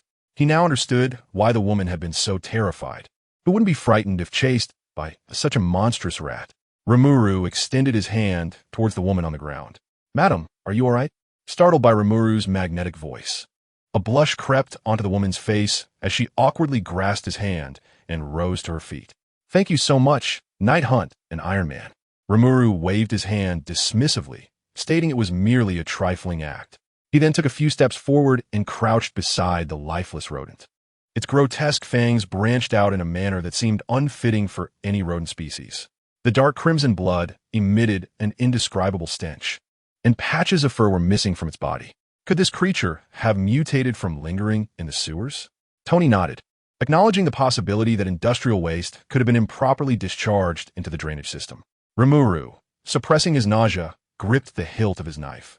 "Please, maintain that position and do not move." The woman he had previously rescued approached, brandishing a camera hanging from her neck, and took several photographs of Rimuru, as well as a few of Tony. Noticing Rimuru's gaze upon her, the woman hastily explained, "I apologize. My name is Eve, a trainee journalist from Horn Herald. Those photos I just took." Rimuru nodded.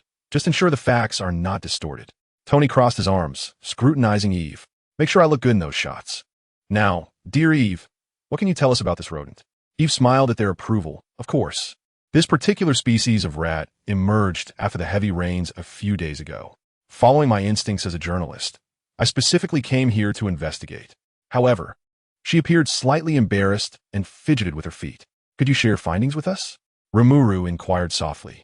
Eve eagerly nodded. "Certainly." She retrieved several photographs from her satchel. These images were taken based on testimonies from various eyewitnesses after confirming the specific locations of their sightings. The rats depicted in the photographs were identical to the one before them, all possessing bizarre fangs and patchy fur, and uniformly enormous. Eve continued, "According to witnesses, these rats emerged from the sewers after the manhole covers were dislodged by the downpour. Some victims bitten by these rats experienced persistent high fevers for several days, suggesting they may carry an unknown virus." Tony's expression darkened as he examined the photographs. His instincts warned him that this was no mere case of a rodent infestation or plague. At that moment, the once lifeless rat on the ground began to thrash violently, its coagulated blood clots peeling away from its wounds. As it writhed, tiny, scale-like fragments became visible through its injuries. "What is this? Scales?" Tony furrowed his brow, stepping back as he inhaled the foul odor of the blood. Lemuel waved his hand, and a plume of black flame erupted from his fingertips, reducing the mouse to ashes amidst its anguished cries. Reluctantly, he picked up the dagger from the ground with 2 fingers. Behind him, Eve's eyes sparkled as she observed this small gesture. It turned out that the renowned night hunter had a touch of obsessive cleanliness. This was surely an exclusive scoop. She would promote it upon her return. Beep, beep. The blaring horns behind them incessantly urged them onward.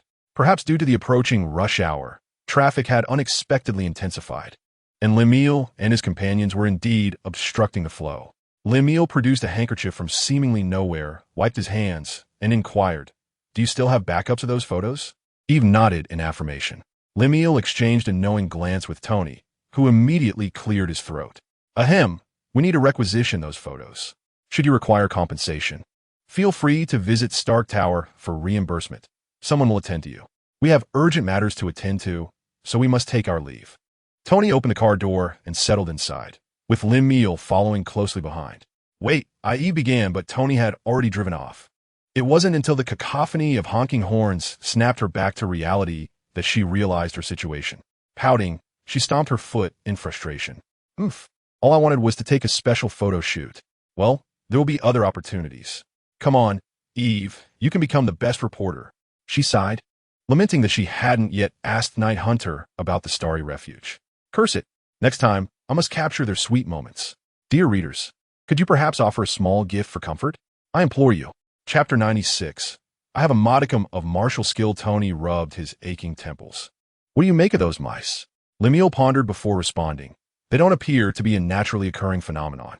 Tony sighed deeply. Regardless of what they are, we cannot afford to ignore them. It seems we will be quite busy in the coming days. He slowly halted in front of a towering skyscraper. Let us proceed. This is the location they provided. I am eager to see what sorts of bizarre creatures reside within this so-called Avengers League. As Lemuel and Tony stepped through the entrance of the building, they were immediately greeted by an attendant. Please follow me. Inside the training room, a robust figure tightened the straps on his hands and unleashed a series of punches upon the sandbag before him. The man's footwork shifted rhythmically as if he were battling an unseen adversary. With a powerful strike, the sandbag swung back due to inertia. The man effortlessly dodged to one side and delivered a straight punch.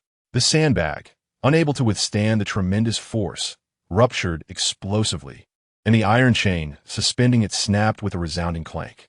The sandbag spiraled away, accompanied by the chain.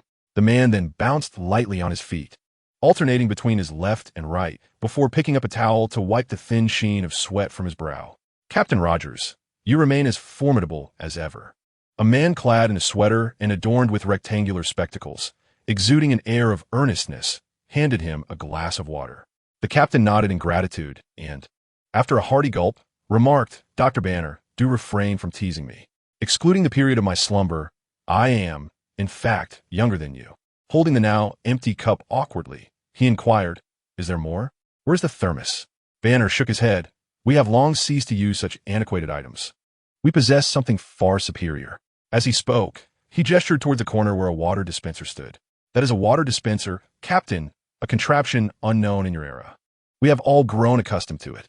With a dawning comprehension, the captain nodded appreciatively. He ambled over to the water dispenser, only to be momentarily befuddled by the array of buttons. After a prolonged silence, he scratched his head and called out to Banner from a distance. Dr. Banner, could you come here for a moment? Is something amiss, Captain? Is it not to your taste? The lounge is equipped with both a beverage machine and a coffee machine. Would you like me to show you? The captain waved his hand dismissively. Just plain water will suffice. You know well that I have been out of touch with the times for far too long. Banner smacked his forehead in realization. My apologies, Captain. I overlooked that detail. Press the temperature control on the left, then the middle button, and it should work. The captain meticulously followed Banner's instructions, reminiscent of a younger individual guiding an elder in the use of a smartphone. Wait, you cannot be jesting. Captain America, that is Steve Rogers, is truly alive?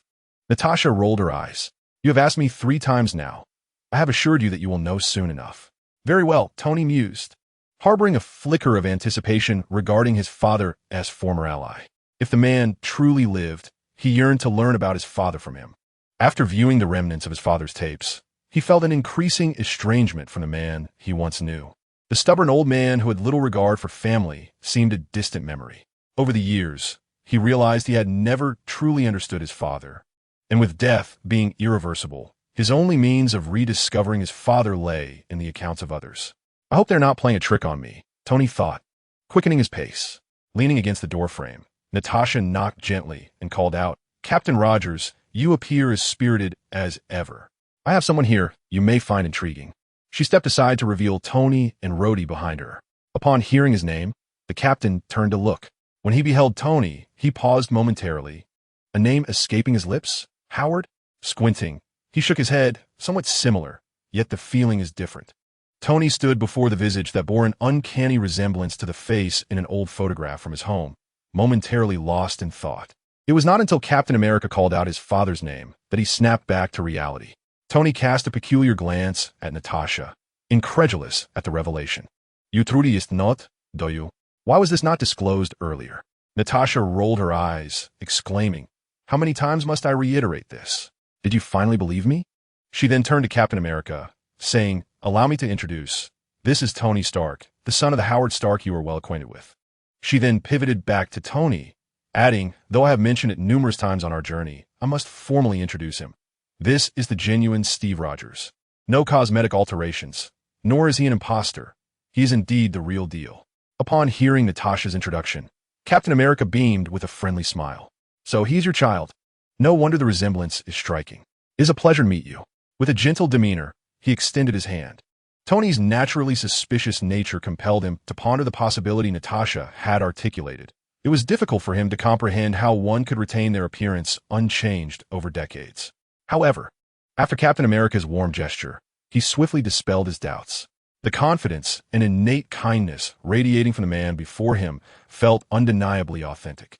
Moreover, his instincts assured him that this individual was indeed the superhero from the tales he had heard.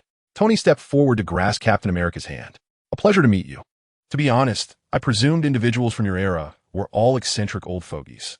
Captain America chuckled, scratching his nose. "Indeed, there were quite a few like that in my time, but in the present context, I suppose I am just an old relic out of touch with the times." Curiosity, tinged with concern, prompted him to inquire, "I wonder how your father is faring nowadays." Tony's smile faltered momentarily, a flicker of sorrow passing through his eyes. "He passed away in a car accident with my mother several decades ago." Captain America quickly realized his misstep and apologized. "I am genuinely sorry. That was not my intention." Tony shook his head, a serene smile returning to his face. "It is quite all right. Death is an irrevocable part of life. One could only say they were unfortunate." Captain America's mood also dampened as he reflected on his own losses, Peggy, Bucky, and even Howard, finding himself alone in an era that felt foreign to him. With all his former friends now gone, a profound sense of solitude welled up within him. He sighed deeply, yet soon reclaimed his sunny disposition. Sensing the shift in atmosphere, Captain America promptly redirected the conversation towards Rimuru. "And this is..." Before Natasha could introduce him, Rimuru interjected, "Just call me Night Hunt. I am an auxiliary member." "Ah, I see. A pleasure to meet you," Captain America exclaimed, his sunny demeanor intact as he extended his hand to Rimuru. Observing the meeting between two titans of the Marvel Universe, Rimuru felt an overwhelming urge to capture the moment on camera. However, he restrained himself, mindful of maintaining his persona before others. For the moment, the rapport between Tony and Captain America seemed amicable, and he could only hope it would not evolve into something less harmonious. This sensation compelled Rimuru to turn his gaze to the side, where a curly-haired man clad in a simple sweater and adorned with rectangular glasses was fixated on him. Could this be Dr. Banner? He recognized the man before him at a glance. Dr. Banner was panting heavily, as if enduring some internal struggle.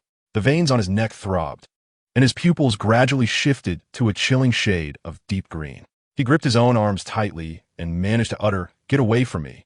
I can barely control him."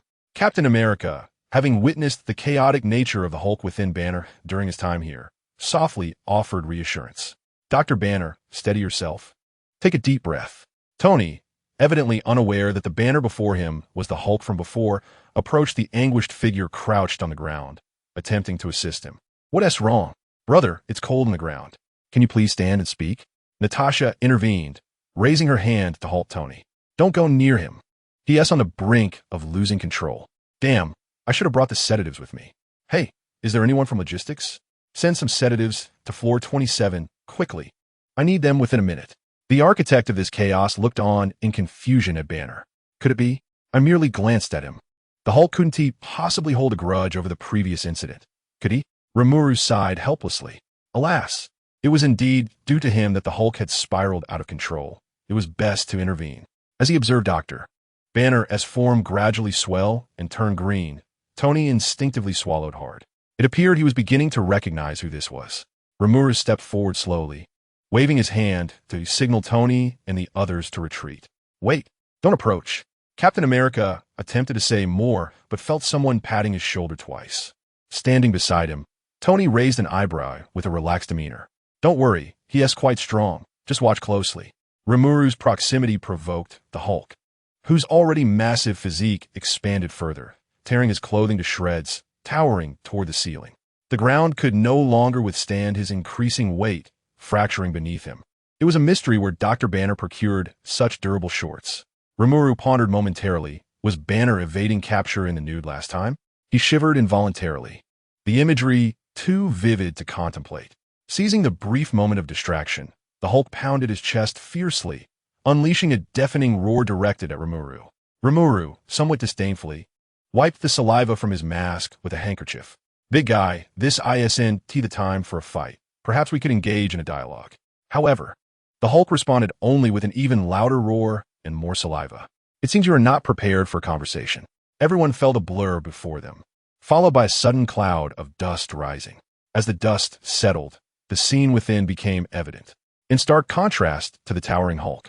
The diminutive Rimuru effortlessly pinned him against the wall with a single hand. Caught off guard by the sudden assault, Hulk initially appeared dazed, but soon began to thrash violently in a desperate attempt to escape Rimuru's grasp. Yet, no matter how hard he struggled, he could not break free from those seemingly slender arms. Rimuru spoke softly. "If you cannot comprehend reason, I am somewhat versed in martial arts." As he tightened his grip, an aura of palpable menace enveloped Hulk. The sensation of suffocation around his neck, coupled with this tangible threat, brought Hulk face to face with the specter of death once more. Gradually, his formidable form began to shrink before Rimuru's eyes, ultimately reverting to that of Dr. Banner. Rimuru slowly released his hold, and Dr. Banner, bewildered, surveyed his surroundings. This marked the first occasion where Hulk had willingly returned control of his body. Internally, Rimuru was elated. After being subjected to overwhelming pressure on multiple occasions, he had finally asserted his own dominance. To be honest, had Hulk resisted with greater fervor, he might not have subdued him so effortlessly. Rimuru had no intention of killing Hulk. He merely wished to experiment with the power of intimidation, and the results had exceeded his expectations. "Are you all right?" Captain America approached, concerned that the ordeal had concluded. Rimuru waved his hand dismissively, indicating he was unharmed, and tossed a vial of healing potion to the seated Dr. Banner. With excitement, Dr. Banner stood up, marveling at the miraculous effects. Not only had the minor wounds on his body healed, but his mind also felt remarkably clear. Most importantly, the incessant chatter of Hulk had ceased. He could sense Hulk's presence still lingering, though it was merely hiding out of fear. Gratefully, Dr. Banner clasped Rimuru's hands in both of his, shaking them vigorously. "I cannot thank you enough. I feel absolutely incredible." Rimuru, slightly bashful from Banner's gratitude, averted his gaze and pretended to busy himself adjusting his mask. No need for thanks. It was merely a simple act. Meanwhile, Tony observed with discontent as Dr. Banner held Rimuru's hands, clearing his throat twice. Ahem. He then offered his jacket, gesturing toward Banner. Realizing he was clad in nothing but a pair of shorts, Dr. Banner quickly accepted the coat and donned it. Chapter 97. The Avengers Debut. As a man clad in a leather vest and with keen, hawk-like eyes entered the scene, Natasha began her formal introduction. "This is Clint Barton, codename Hawkeye. Like myself, he is a level 7 agent of SHIELD, specializing in archery." Tony furrowed his brow. "Archery? Are you jesting? Why not use a firearm?"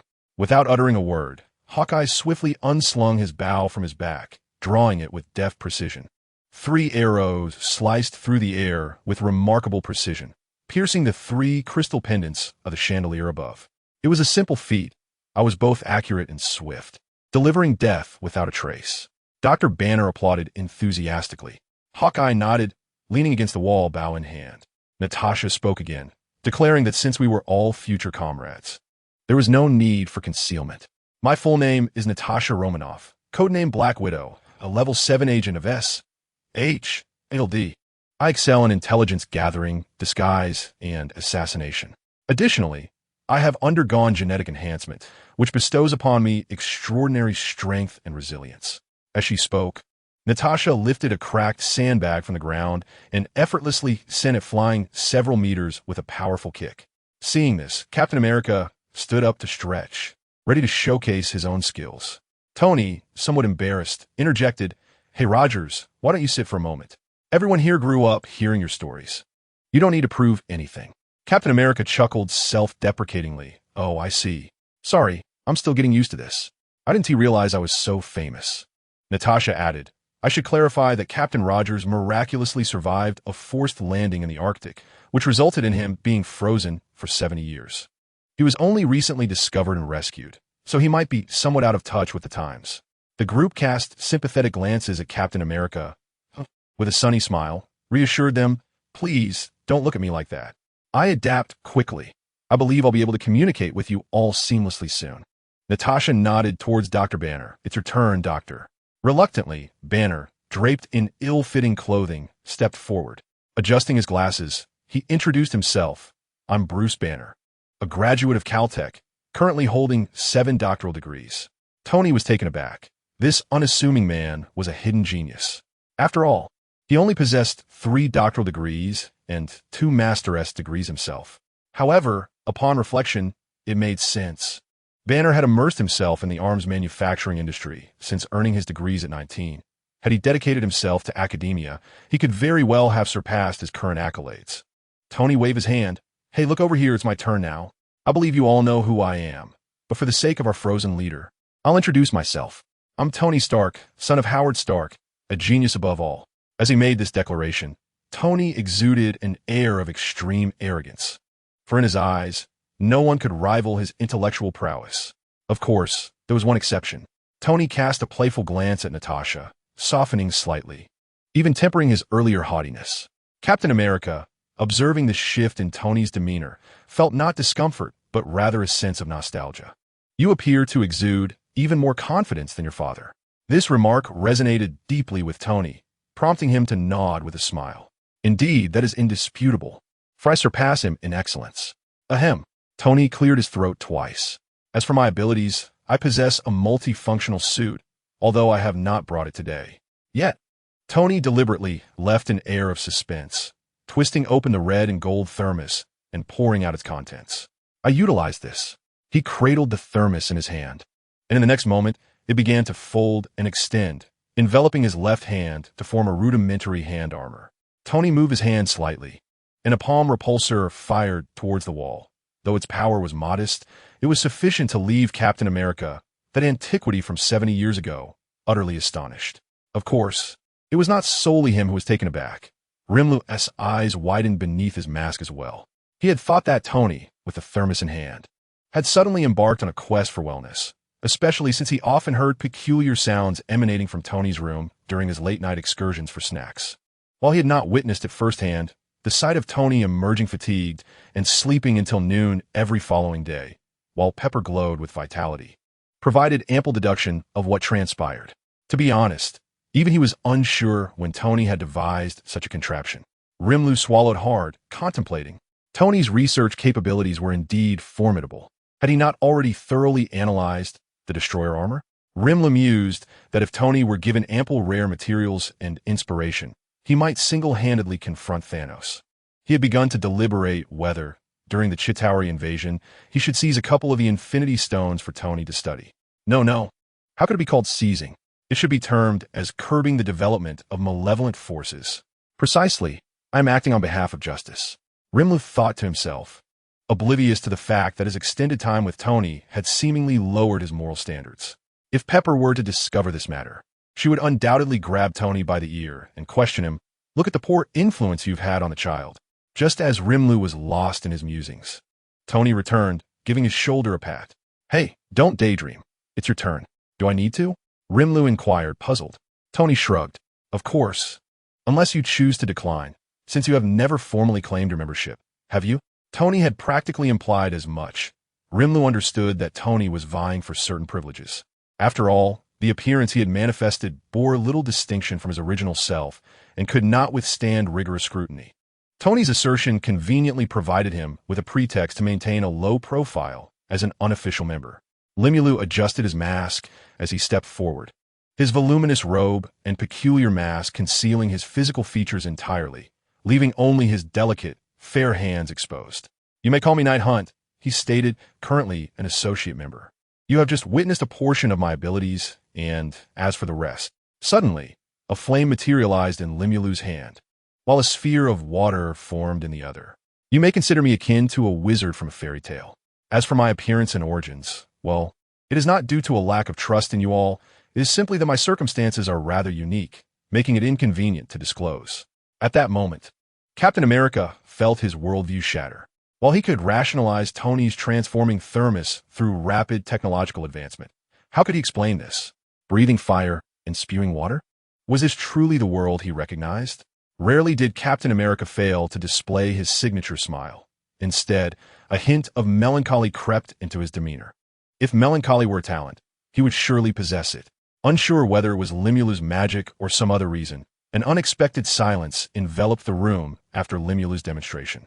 It was only when Dr. Banner, the ever-honest man, broke the silence with applause that the atmosphere lightened somewhat.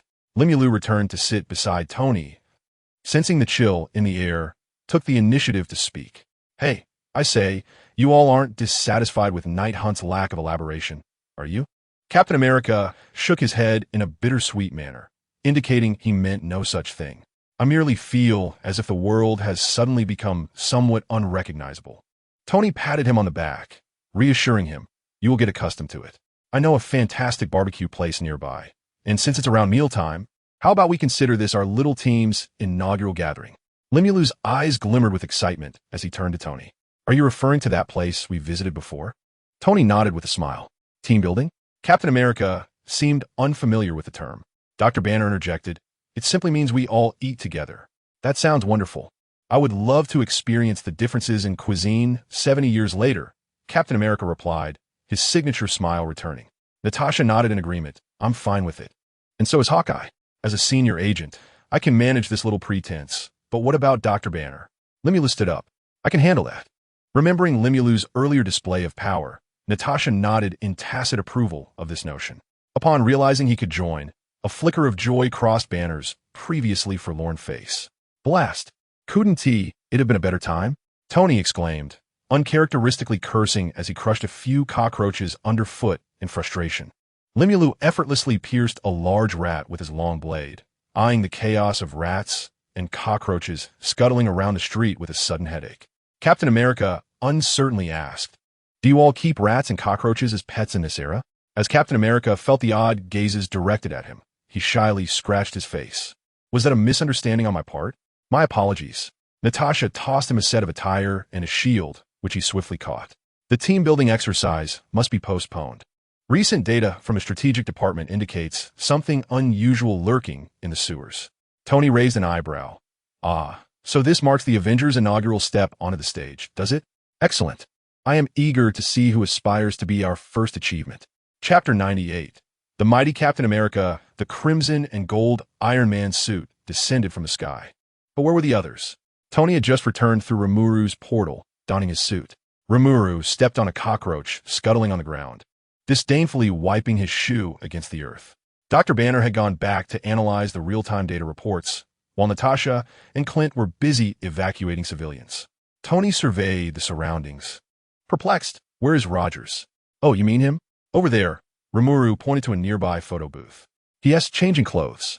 It seemed that the photo booth echoed with muffled grunts in agreement with Rimuru. Ugh, why is this so difficult to wear? What? Where did this bug come from? Oh my goodness. No. Arg. A heavy thud echoed, causing the photo booth to sway, the pain palpable even from a distance. Tony shook his head in exasperation. And what about you? You can't possibly be standing around while I've been gone. Of course not. I'm stationed at their revival point. Revival point? Tony questioned, slightly confused by the terminology. Rimuru unleashed several ice needles, expertly pinning a few rats that had emerged from the sewer to the ground. Tony's lips twitched. It truly is a revival point. Just be careful not to use any electric fire or anything that could cause an explosion. I'll go help them evacuate the crowd. Stay safe. Rimuru rolled his eyes, exasperated. I know that. Do you think I want to scorch these rats with fireballs? I'm not a sadist. He complained, pouting, his distress palpable even through his mask. He was well aware that fire could trigger a methane explosion. This was no suburban escapade like the incident with Hulk, but rather in the heart of the city. Should an explosion occur, it would not only jeopardize the Avengers' debut, but also lead to significant financial repercussions. Tony patted Rimuru on the back of the head. All right, the sooner we finish, the sooner we eat. I'm heading over there. See you shortly. He took a few steps forward, deliberately steering clear of the sewer before taking flight. Oh my goodness, I finally managed to put on. Captain America emerged from the photo booth, panting heavily, despite his super soldier physique, which allowed him to run 5 kilometers without breaking a sweat. He was now drenched in perspiration from the simple task of donning a costume. Captain America, once adorned in a shirt that accentuated his physique, has now donned a form-fitting deep blue bodysuit. The white star emblazoned upon his chest and the stripes on his attire closely resemble the colors of the American flag. He also bears a circular shield inscribed with a prominent star upon his arm. It can be said that the current Captain America aligns more closely with the image that Rimuru retains in his memory. Upon seeing Captain America, Rimuru tossed a small object towards him. With remarkable reflexes, the captain caught it mid-air. "What is this?" he inquired. Rimuru pointed to his ear, and Captain America, understanding intuitively, affixed it to his earlobe. Rimuru then elaborated. "This is a communication device. Press and hold to speak, release to listen. A quick double tap adjusts the volume." "Ah, I see. Thank you," the captain replied, experimenting with the device. "Hello? Hello? Can you hear me?" His robust voice resonated through the earpiece, causing even Rimuru to instinctively cover his ear. Simultaneously, a cacophony of complaints erupted from the device. "Ouch! Rogers, what are you doing? My ears!" Tony's voice was the first to protest. Hawkeye chimed in. "I almost missed my shot just now." Uncertain of the commotion, Captain America innocently asked, "What is happening over there? Is everything all right?" His powerful voice once again reverberated through the earpiece, eliciting further cries of distress. "Captain Rogers, there's no need to shout. We can hear you perfectly well if you speak normally," Rimuru quickly interjected. Realizing his mistake, Captain America expressed his apologies. "I assumed it was like the walkie-talkies from my era, requiring loud speech to be heard. You all should be at your designated positions," came the voice of Dr. Banner through the earpiece. "Ladies and gentlemen, you are currently located in the 4 areas most infested with mutated rats and cockroaches. According to the data, these are also the 4 locations with the highest levels of anomalous activity. Banner, the crowd here has mostly dispersed. What should we do about these wretched rats?" Natasha remarked, kicking a rat away from her foot. "I've cleared out the people on my end. Only the clever ones remain. Are you suggesting I prepare a feast of rats to satisfy my hunger?" Tony's voice echoed from the earpiece. Banner adjusted his glasses and replied, "Everyone, focus on eliminating the mutated rats in your vicinity. As for the cockroaches, helicopters have already been dispatched with ample insecticide. Ensure you wear gas masks. And Nightshade and the captain, you should be together, correct?" Upon hearing Banner reference his codename, Rimuru perked up, though his blade continued to slice through the rats emerging from the sewer. The cockroaches were similarly pinned to the ground by sharp ice spikes. "Yes, I'm with Captain Rogers. Is there an issue?" Rimuru confirmed, as Banner continued with further instructions. "According to the surveillance and data, the area you are in is infested by mutated rats and cockroaches. Just guard the sewer entrance." "Understood." Limulu swiftly cleaved a rat in 2, its viscous blood splattering onto his clothes, which he disdainfully brushed off. However, this momentary hesitation allowed more rats to emerge. Captain America forcefully slammed his shield onto the ground. Although it was a blunt weapon, the tremendous force split the mutated rat in half. Sensing that this method was inefficient, he adjusted his grip on the shield, positioning it horizontally like a fist. The unfortunate rats that dared to escape were reduced to mere puddles. The once pristine shield was now smeared with gore, and even his combat suit bore numerous bloodstains. Witnessing Captain America in such a state, Limulu found it easier to accept the bloodstain on his own attire. "Captain Rogers here." Limulu conjured a large shovel in his hands. Captain America's eyes brightened. Such a vast shovel would be far more convenient in this situation than his small shield. "Thank you." He accepted the shovel with a look of delight. Although wielding a shovel seemed somewhat incongruous for Captain America, the efficiency was undeniable, and blood was no longer splattering everywhere. Gradually, the swarm of rats began to dwindle, transforming from a dense mass into scattered individuals. Limulu sighed in relief.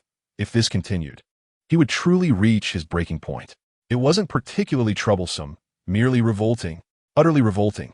It felt akin to a bug crawling on one's face upon swatting it. An unpleasant liquid would splatter everywhere. Had he not feared the risk of a methane explosion from the sewer, Limulu would have unleashed a fireball long ago. Fortunately, it was nearing an end. "Strange," Tony's puzzled voice emanated from the headset. "Tony, what is the matter?" Limulu inquired anxiously, genuinely concerned about another wave of rats. "Nothing. Just feeling something odd." "Dr. Banner, are you sure the data you provided us is accurate?" Banner replied, "It should be fine. The data is based on readings from IELDS equipment. The 4 locations you are in exhibit the strongest anomalous fluctuations and the highest rat populations." Tony remained silent for a moment. JARVIS. Generate a map of this area, marking the locations from the previous photos alongside the 4 current locations. Numerous points appeared on the map displayed within Tony's helmet. Tony, Send me a copy, Limulu requested aloud. Shortly after, a similar map appeared on his phone. Limulu gently swiped, transferring the map to the wristband Tony had gifted him long ago. A holographic map unfurled before them, and the once rampant rats in the sewers had vanished. Captain America wiped the thin sheen of perspiration from his brow, observing Rimuru as he deftly manipulated the wristband in his hand. With a flourish of his fingers, points on the map began to connect. Rimuru gestured toward his brow and inquired, "Tony, have you noticed anything?" Tony nodded. "Indeed, I have a hypothesis. The sparsity of these locations increases progressively from north to south. Those wretched rats seem to be evading something. Thus, I surmise that the 4 locations we are currently positioned at are precisely where what they are fleeing resides. From your vantage point, at the northernmost point, one can reasonably deduce that a significant entity lurks at the southern water treatment plant." Rimuru echoed in agreement. A smile crept across Tony's face. "You clever rascal. Your mind is quite sharp. You are no different, you scoundrel." Rimuru refrained from finishing that thought, aware of their audience, yet Tony understood well. Captain America grasped the nuance of their exchange, stepping forward to scrutinize the map, his hand raised to his ear. "Ladies and gentlemen, may I propose a suggestion? I recommend that we each search for entrances within our designated areas and venture into the sewers to investigate those 4 anomalous disturbances. Concurrently, we can address the mutated rat populace along the way, thereby alleviating the workload for others above ground. Once we have resolved our respective tasks, we will regroup and proceed to the southern water treatment plant. What are your thoughts?" "I have no objections." Hawkeye's cold voice resonated first through the earpiece, followed closely by Natasha. "Same here." Although Tony felt a twinge of discontent regarding Captain America's sudden command over the team, he recognized the absence of a better alternative. "Let us proceed as you suggest." The thought of entering the sewers caused Rimuru to feel a wave of despair, yet he steeled himself to comply. "Very well. I shall follow your lead." As Rimuru activated the holographic map of the sewers, Captain America beamed at the affirmation from the group, momentarily transported back to the days of fighting alongside his comrades. His innate leadership qualities began to shine once more. "So it shall be. Clint, Natasha, I entrust the western and southern sectors to you. Tony, your suit should be capable of navigating the confined and intricate environments, correct?" Tony clenched his fist, and a sleek, red, high-tech blade sprang forth from the back of his hand. "Of course." Captain America nodded slightly. "Then the complex terrain of the eastern sector is yours. Nightshade and I will handle the northern area, where the rats are most populous." With a radiant smile, Captain America turned to Rimuru. "I would appreciate your cooperation." Rimuru nodded.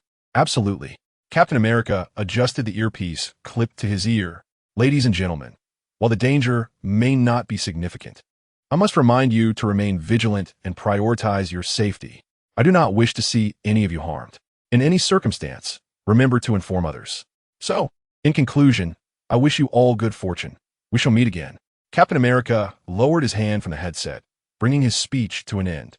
A chorus of responses harmoniously echoed through the earpieces. "Understood." Chapter 99. The unyielding Captain America. Captain America used a shovel to clear away the accumulated corpses of rats at the sewer entrance. He held the large shovel aloft, gesturing with it before sighing with a sense of reluctance, placing this newly acquired weapon aside. Gazing down into the sewer, he secured his circular shield against his arm, curling himself within its protective embrace before leaping down. Limulu had just opened his mouth to speak when he witnessed Captain America jump directly into the abyss. Hearing the splash below, Limulu slapped his forehead in exasperation. Alas, how could he not heed a word spoken? Limulu's fingertips twitched, and dark wings unfurled behind him as he soared toward the sewer. It was evident that this sewer entrance was not intended for those who maintain pipes or repair sewers. It merely served as a drainage outlet to prevent flooding on the streets. How did Limula deduce this? Simply because there were no stairs or ladders for climbing. It was merely a channel for storing wastewater. This explained the splash sound when Captain America descended. However, one thing puzzled Limulu. How had those rats managed to escape through this opening? Could it be that they scaled the walls like geckos? It seemed improbable. Yet, reality struck swiftly. Soon, a rat climbed vertically up the wall before Limulu's very eyes, proceeding to perch atop the sewer opening and scurry away. Limulu unleashed a blade of water, striking it down, yet he failed to notice the numerous fine hairs sprouting from the rat's limbs. At that moment, Captain America emerged from the murky waters. His combat suit, already drenched in blood, was now further saturated with sewage, exuding a nauseating stench. As Limulu descended gracefully, Captain America cast a pitiful glance his way, as if to silently inquire why he had not mentioned his ability to fly earlier. Limulu feigned busyness, awkwardly adjusting his mask. Well, you didn't ask either. With a deep sigh, Captain America shook off the sewage. Come on, Night Hunter, I have faced far worse circumstances than this. I will not halt for such trivialities. We must resolve this matter swiftly.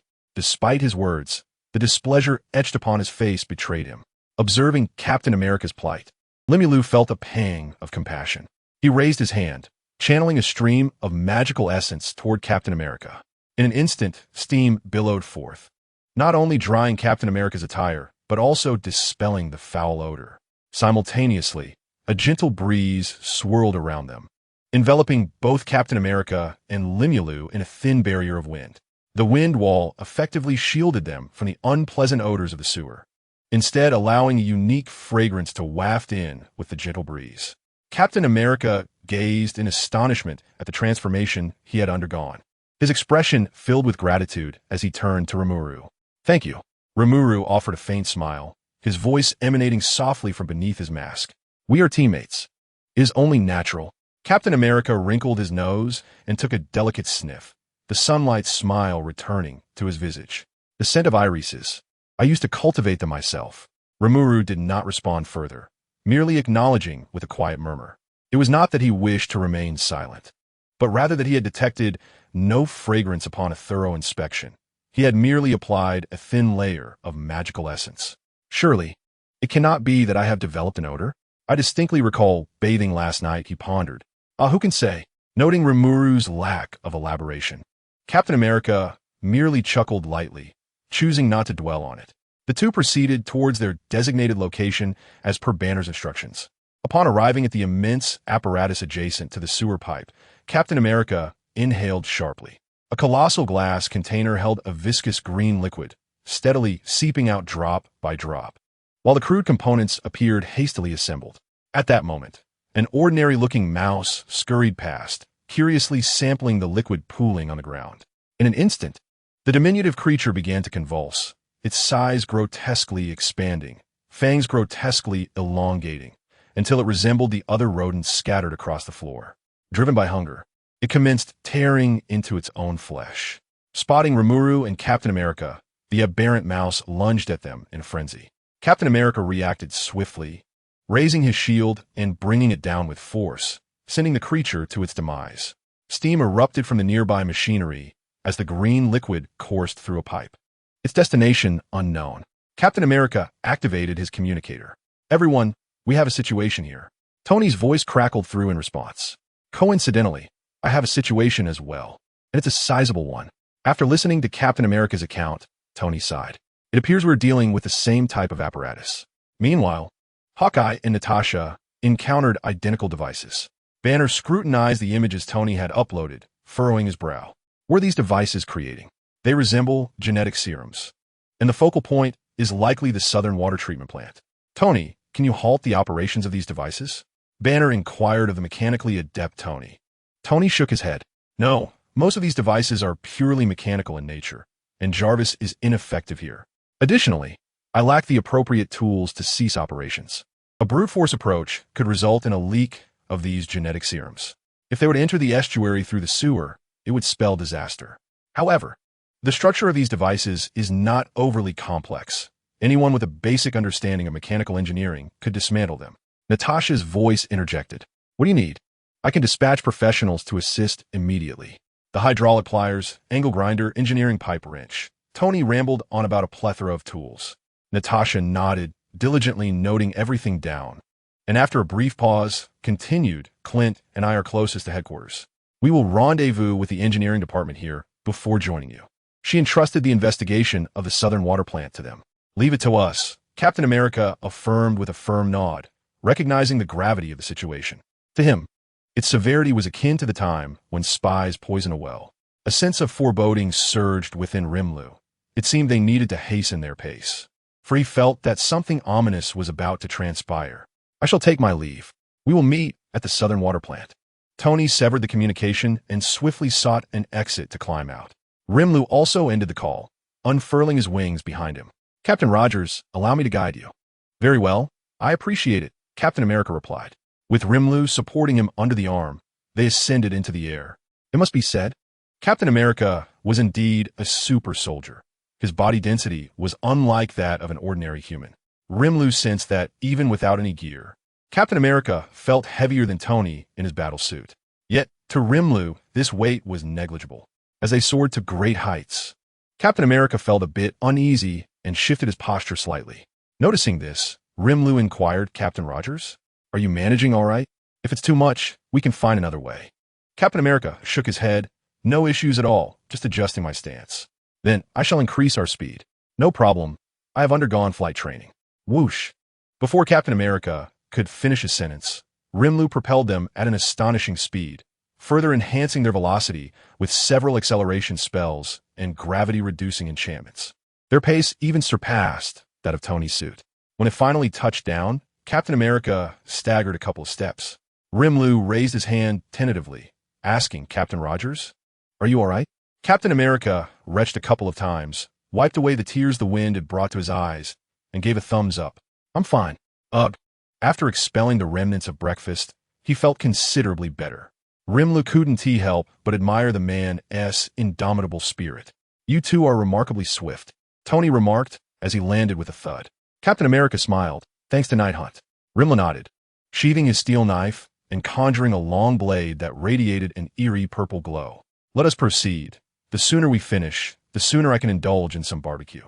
Captain America nodded, removing his shield from his back, while Tony activated the infrared scan of his suit. With a powerful strike of his shield, Captain America shattered the lock on the water plant's entrance. As the doors swung open, thick clouds of dust erupted, causing him to cough violently. Limulu raised his hand once more, enveloping himself in magical essence, which alleviated his condition somewhat. He then gestured, and a gust of wind swept through, scattering the dust. Tony, have we arrived at the right place? He inquired. The desolation of the site suggested it had long been abandoned. Tony furrowed his brow. Indeed, the southern water plant had fallen into neglect for quite some time. The only reason it remained intact was the operational condition of many of its pipelines. Despite its dereliction, an instinct whispered to me that we were not mistaken in our arrival. With a sigh, Limulu adjusted his mask. Tony, there you go again, always relying on instincts. After a fruitless search, Captain America came to a halt. Limula noticed the sudden stillness and inquired, Captain Rogers, have you discovered something? As he stroked his chin thoughtfully, the captain pondered, you mentioned that nothing was found above. Might there be something below? Chapter 100, a complete lunatic, oh dear, not this wretched place again. I assure you, I shall never set foot in such a location again, Tony declared, raising his arm to illuminate the path ahead.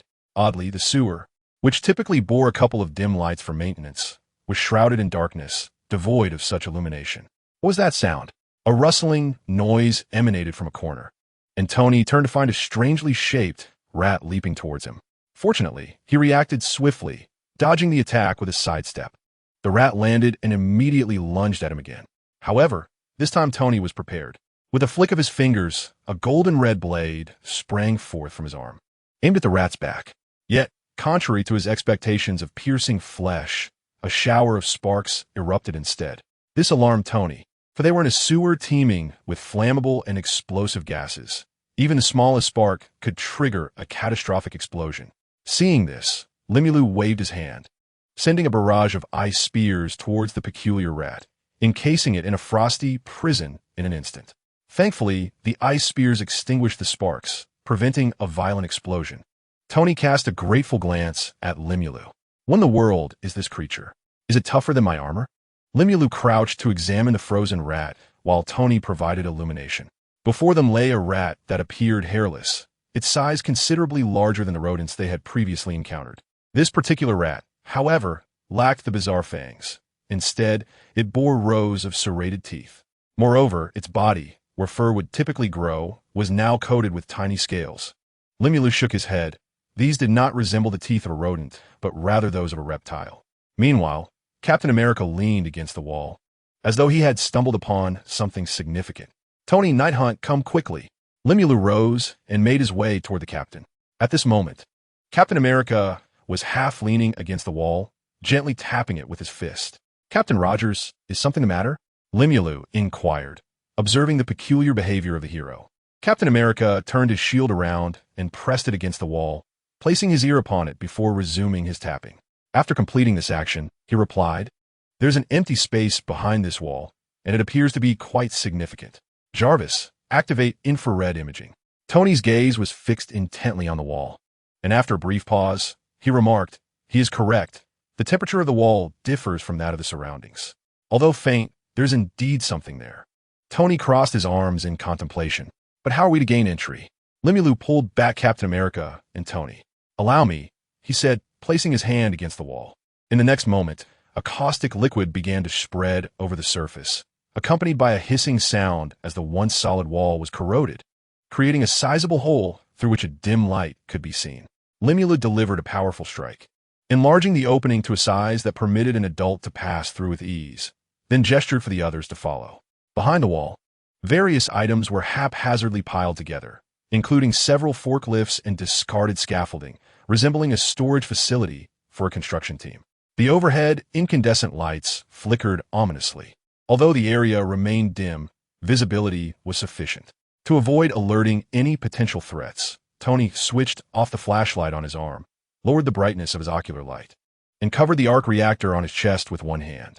However, this posture, with one hand shielding his chest and his body slightly hunched, appeared somewhat akin to a humiliated spouse. Noticing Limulu's gaze, Tony asked curiously, "Is something wrong? Why do you keep staring at me?" Limulu awkwardly turned his head aside. "In nothing." Captain America remained silent, quietly raising his shield to protect the two behind him. Observing his action, the pair ceased their banter, exchanging a knowing glance before positioning themselves to either side of him, forming a strategically advantageous triangle. Suddenly, a sharp hissing sound pierced the air nearby. In an instant, the lights extinguished and a glowing green light emerged from the center of the warehouse, revealing a massive tank. The green liquid surged forth as steam escaped. Nearing the top of the container, Captain America placed his hand on the tank, his brow furrowed. "This must be the genetic serum we encountered earlier. I never anticipated there would be so much." Limulu concurred.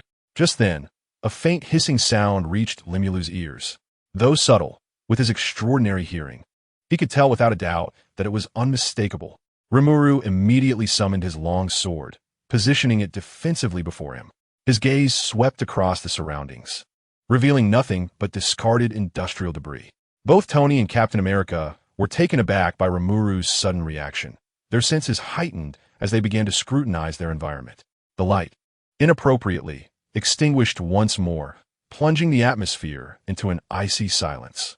Just as Rimuru intended to sense the area with his magical essence, a viscous droplet fell upon his shoulder. Concurrently, a wave of imminent danger exploded in his mind. "Caution!" Rimuru swiftly kicked Captain America and Tony aside, gripping his sword tightly as he slashed towards the sky. The sound of metal clashing echoed, the sparks briefly illuminating the surroundings. A tremendous force bore down from above, accompanied by a pair of haunting green eyes that fixated on Rimuru. With his other hand pressing against the blade's back, he exerted immense force, accompanied by the sound of something fracturing as the blade pierced deeper. Dark green blood dripped steadily from the blade onto the ground. However, at that moment, an unknown entity struck from behind, propelling him away. He quickly summoned his wings to stabilize himself and shouted downwards, "Tony!" Instantly, Tony understood, his flashlight illuminating the area. Yet, that figure exhibited an agility far surpassing its massive form, vanishing into the darkness before Rimuru could discern its features. After rising, Tony cast a wary glance at the fissures on the ground caused by Rimuru's confrontation. Why do these formidable creatures keep appearing? What is wrong with this world? Meanwhile, he began contemplating the creation of a specialized suit to combat such adversaries. Although Tony and Captain America failed to see clearly, Rimuru was acutely aware. The moment he glimpsed that creature, a tempest of shock surged within him. How could this be? The reason was simple. The creature bore an uncanny resemblance to the lizard, a villain from his memories of Spider-Man, regardless of the perspective. Yet it was impossible. Parker was barely in his early teens, far from the age of becoming Spider-Man. How could the lizard appear? Even if it did, it should not be at this time, but rather during Spider-Man 3, when crossing over from a parallel universe. However, at this point, Stephen Strange had yet to become Doctor Strange. The spell he cast was known only to him and the Ancient One. He had never wielded that magic, and the Ancient One would certainly not invoke it casually, given her nature. Thus, there was only one possibility. This lizard was a product of this universe. Yet, that too seemed implausible. Based on the current events, this was clearly the Marvel Cinematic Universe. How could such a creature exist? Nevertheless, it was evident that now was not the time to ponder this conundrum. With a heavy heart, Rimuru suppressed the doubts swirling within and descended gracefully. "Tony, Captain Rogers, are you unharmed?" Captain America brushed off the dust from his attire, replying, "I am fine, but what was that just now?" Rimuru shook his head. "I cannot say for certain, but judging by its physical characteristics, it appeared to be a colossal lizard. By the heavens, how could a lizard grow to such a size? This world is truly gone mad. However, based on its aggressive intent and swift retreat after failing to strike, it seems to possess a considerable degree of intelligence." Tony pondered, stroking his chin thoughtfully. Soon, a gravelly voice emanated from the loudspeaker, affirming Tony's suspicions. "Tony Stark, I never expected to find you here. Perhaps this is what they call fate." Tony activated the speaker within his armor. "Oh, is that so? It appears I am rather well known, even among reptiles." A sinister laughter echoed through the broadcast, its eerie quality intensified by the unique sound of the transmission. "How laughable, you self-important beings, utterly indifferent to the lives of others. A despicable species indeed. But all of this shall change. Man, woman, elder, child, rich, poor, in my eyes, you are all indistinguishable, merely a group of short-sighted, foul creatures. The human race is, in every regard, contemptible. Instead of allowing you to continue your self-destruction, let me grant you a new beginning. From your words, it seems you were once human, correct?" Captain America called into the shadows. The only response was a disdainful scoff from the loudspeaker. "Though I know not what you have endured, I understand that in every era there are loathsome individuals. I too have witnessed the malevolence of humanity, and I believe you have as well. But that is not justification for your disdain for this world. Where there is light, shadows are inevitable. Before you commit irreparable acts, I implore you to reconsider. You still have ample time to embrace this ever-evolving age." The broadcast responded with even more derisive laughter. "I am acutely aware of what you speak. It is precisely because I comprehend the wretchedness of humanity that I strive to change it all. The survival of the fittest is the law of existence. The tides of this era shall ultimately be driven by me. Watch closely as I bestow new life upon this age." Captain America tightened his grip on his shield, recognizing that this individual was a madman, akin to the Red Skull. After a prolonged silence, Rimuru slowly opened his eyes. "I have found you." Chapter 101. I have found you. Rimuru swung his sword, unleashing a series of razor-sharp wind blades that tore through the scaffolding and everything in its vicinity. Tony directed the light towards the wreckage, revealing only a twitching half-tail amidst the debris. With a frustrated click of her tongue, Rimuru expressed a sense of regret. She should have unleashed a blast of black flames to incinerate it right from the outset.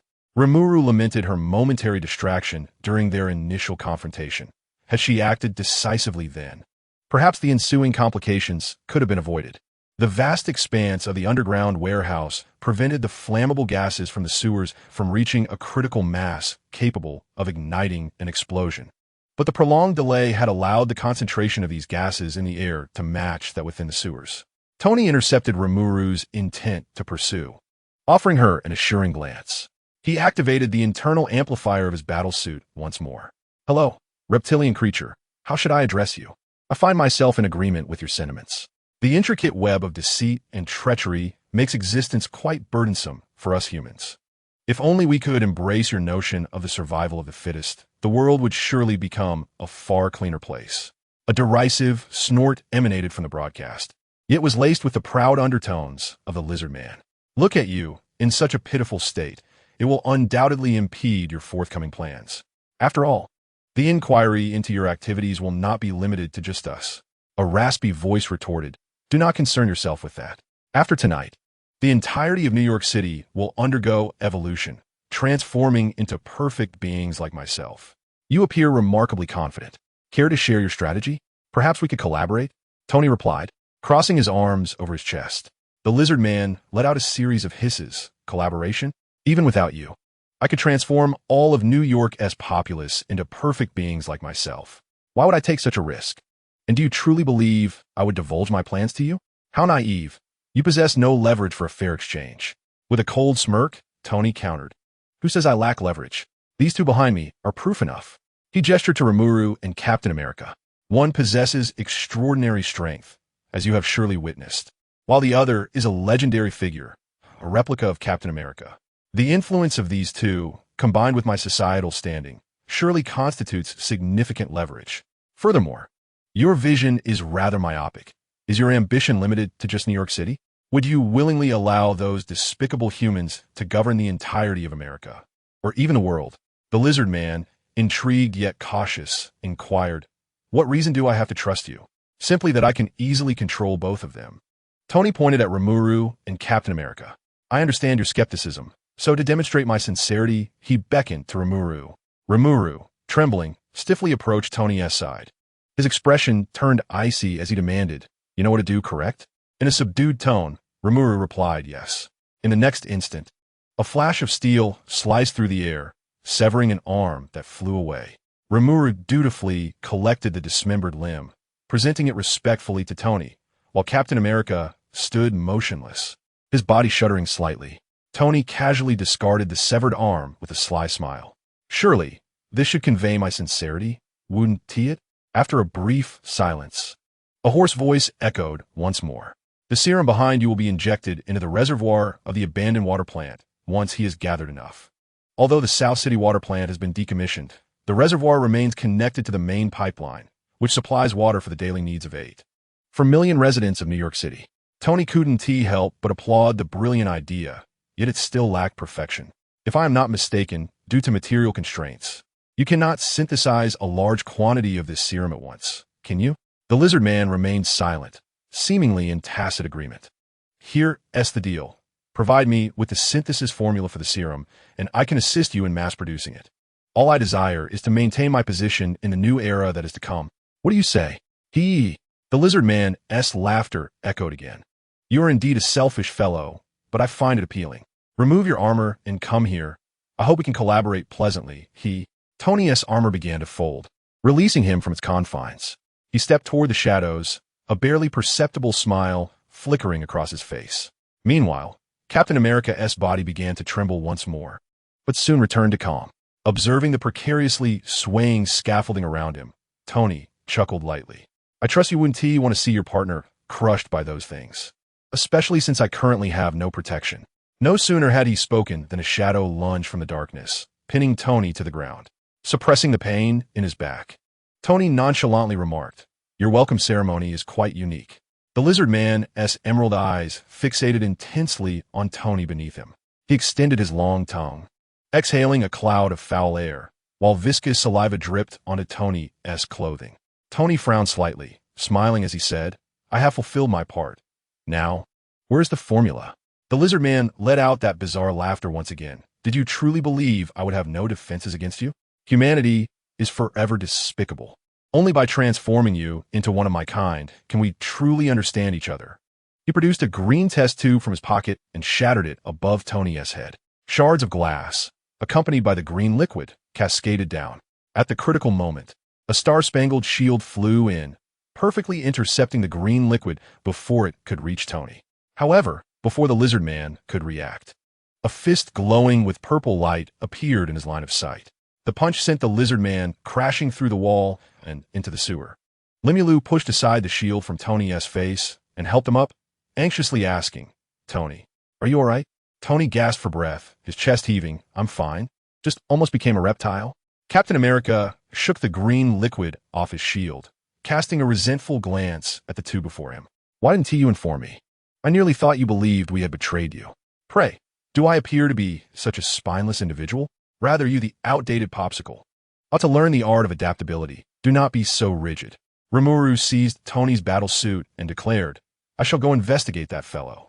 Captain Rogers, please assist Tony in donning his armor. Captain America nodded. Be cautious. We shall join you shortly. Rimuru deftly leaped through the gap in the wall and into the sewer. Meanwhile, the lizard man extricated himself from the wall, the gaping hole in his chest having healed completely, now adorned with pale, delicate scales.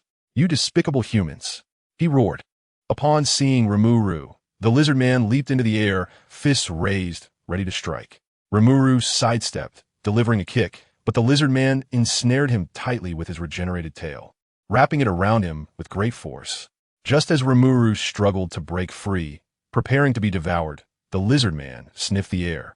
A familiar fragrance wafted into his nostrils, clearing the fury from his eyes, transforming his originally emerald vertical pupils into soft brown orbs. Is that the UN tail flower? It cannot be mistaken. Who are you? Although the reason eluded him, Rimuru sensed the lizardman's murderous intent dissipating, and the constricting tail loosened its grip slightly. Seizing the opportunity, Rimuru escaped and kicked the lizardman away. The lizardman's pupils shifted back to vertical as he spoke. You are Rimuru. Rimuru stood frozen, astonished. He had harbored countless questions, yet the lizard man seemed to recognize him, calling out his name. But why? In that moment, the sensation of being controlled by an invisible hand intensified. The lizard man, suppressing his violent emotions, continued, I do not wish to fight you. Let me go, and I shall refrain from further harm to this city. Just then, a circular shield soared through the air, striking the lizard man squarely on the head, causing him to lose his balance and tumble backward. Captain America leaped from the hole, catching the returning shield and delivering a powerful blow to the lizard man. Tony, too, launched a steel blade from his arm, aiming for the lizardman's abdomen. With myriad unanswered questions swirling in his mind, Rimuru called out urgently, Tony, Captain Rogers, wait. The lizardman's vulnerable abdomen was pierced, dark green blood gushing forth. With a surge of strength, he hurled Tony away and swung a fist at Captain America. The captain swiftly raised his shield in defense. Though he was not sent flying like Tony, the tremendous force still pushed him back a distance. Spotting the sewer entrance above, the lizard man leaped and escaped. Captain America grunted in frustration. Damn it, he got away. By the way, Night Hunt, what did you just say? Rimuru composed himself and shook his head. It's nothing. I'll lead you to catch up. Natasha, Clint, the target is 700 yards away to the southwest. Intercept him and prevent him from causing excessive destruction to the surrounding buildings. Captain, I've locked onto him, Hawkeye announced from the rooftop, observing the sprinting lizard man as he slowly drew the bowstring. In the next moment, an arrow struck precisely into the lizardman's eye, with half of its vision lost. The lizard man instantly lost balance and fell to the ground. Well done, Elven Prince with a bow. It's a pity you're not participating in an archery tournament. Tony's teasing voice echoed through the headset. In response to Tony's jest, Hawkeye quietly replied, I've participated before. They were quite lackluster. You certainly possess some skill, Tony remarked as the lizard man escaped from the sewer, allowing his armor to come into play. He raised a hand, and a repulsor blast detonated against the lizard man's back, shattering much of its scales and exposing a gruesome mass of flesh. Natasha, armed with a machine gun, continued to fire from a high vantage point. The previously blasted back was now riddled with bullets, revealing the bones within. This can't continue. The lizard man suddenly produced a syringe and plunged it into its chest. In an instant, its flesh began to writhe, and a pair of fleshy wings sprouted from its damaged back, while large ears emerged on either side of its face. The wings, covered in scales, shielded it from the incoming bullets. Damn it, what kind of monster is this? Natasha cursed, switching to armor-piercing rounds.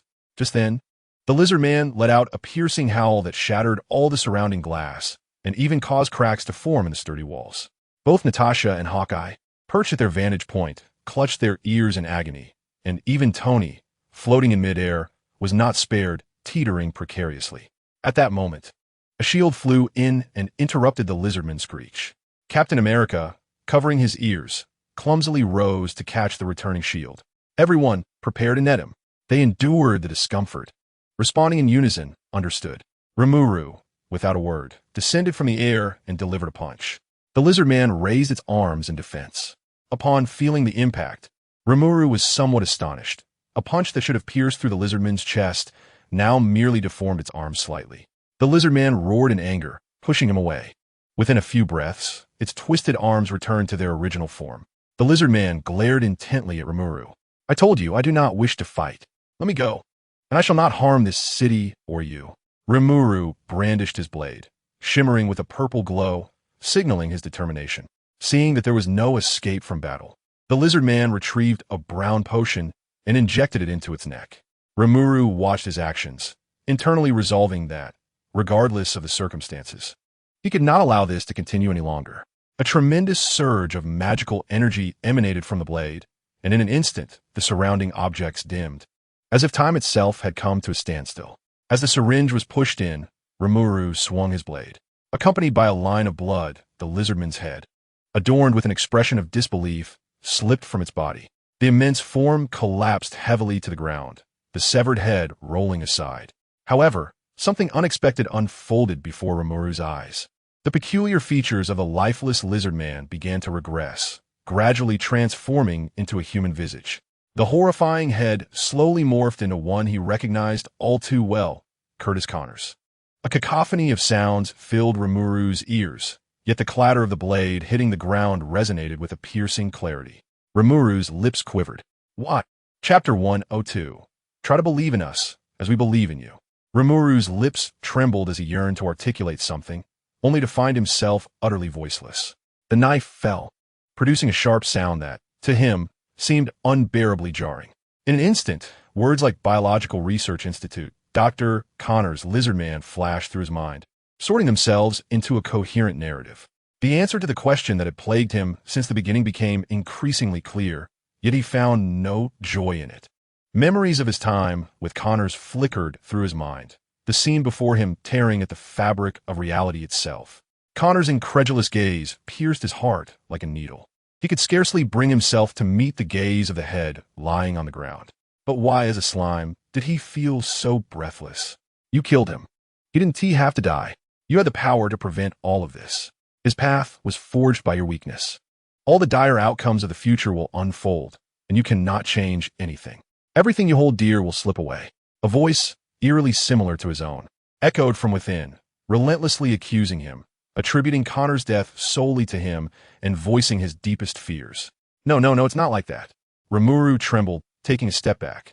A gust of wind swept through, carrying Connor's head into the sewer, while the blade that had fallen to the ground transformed into pure magical energy, returning to Rimuru's being. Yet his heart remained tumultuous and unsettled. Night hunt, night hunt, night hunt. Suddenly, a hand landed on Rimuru's shoulder, halting his tremors and jolting him back to reality. The cacophony around him gradually sharpened, and the incessant questioning voice in his mind began to fade. Gasping for breath, Rimuru turned to regard the owner of the hand. Captain America, noticing Rimuru's gaze, patted his shoulder again and offered a radiant smile. Well done, Night Hunter, a splendid strike. Observing the slight tremors in Rimuru's form, the captain expressed his concern. Are you all right? It seems that move took quite a toll on you. Perhaps you should rest for a while. We still have you back here.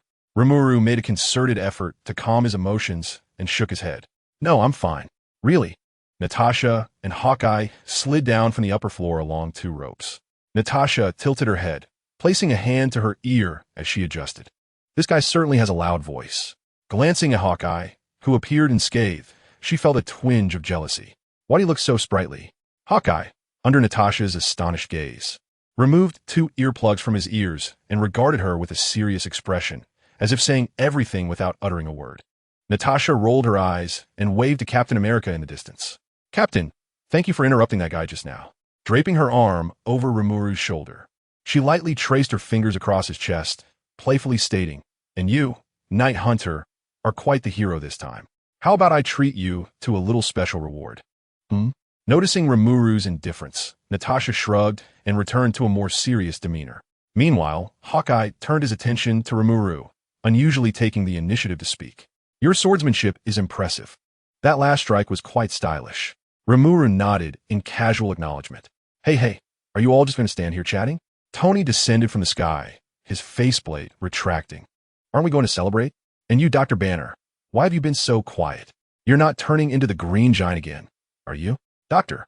Banner's earnest voice came through the earpiece. Not yet, but I might not be able to celebrate. I need to figure out how to handle those genetic serums.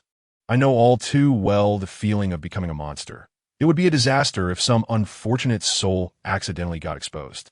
He continued, and the body in front of you needs addressing. Its magnetic field is chaotic, resembling a mix of various animal biofields. Tony, hearing this, clicked his tongue in discontent. All right, you really know how to kill the mood. We'll handle it ourselves then. Dr. Banner, somewhat sheepish, added, if possible, could you pack me a portion? Tony raised an eyebrow, of course. Captain America, having overheard Dr. Banner's comment, pressed his earpiece and inquired, Dr. Banner, how should we deal with this body? Should we find a place to bury it? Indeed, if possible, it would be best to incinerate it. High temperatures can not only eliminate most of the toxins, but also disrupt the spatial structure of proteins and genes, Banner replied. Captain America nodded thoughtfully. Does anyone have a match? It was evident that the situation was beyond mere matches, Tony quipped. Allow me, Rimuru sighed.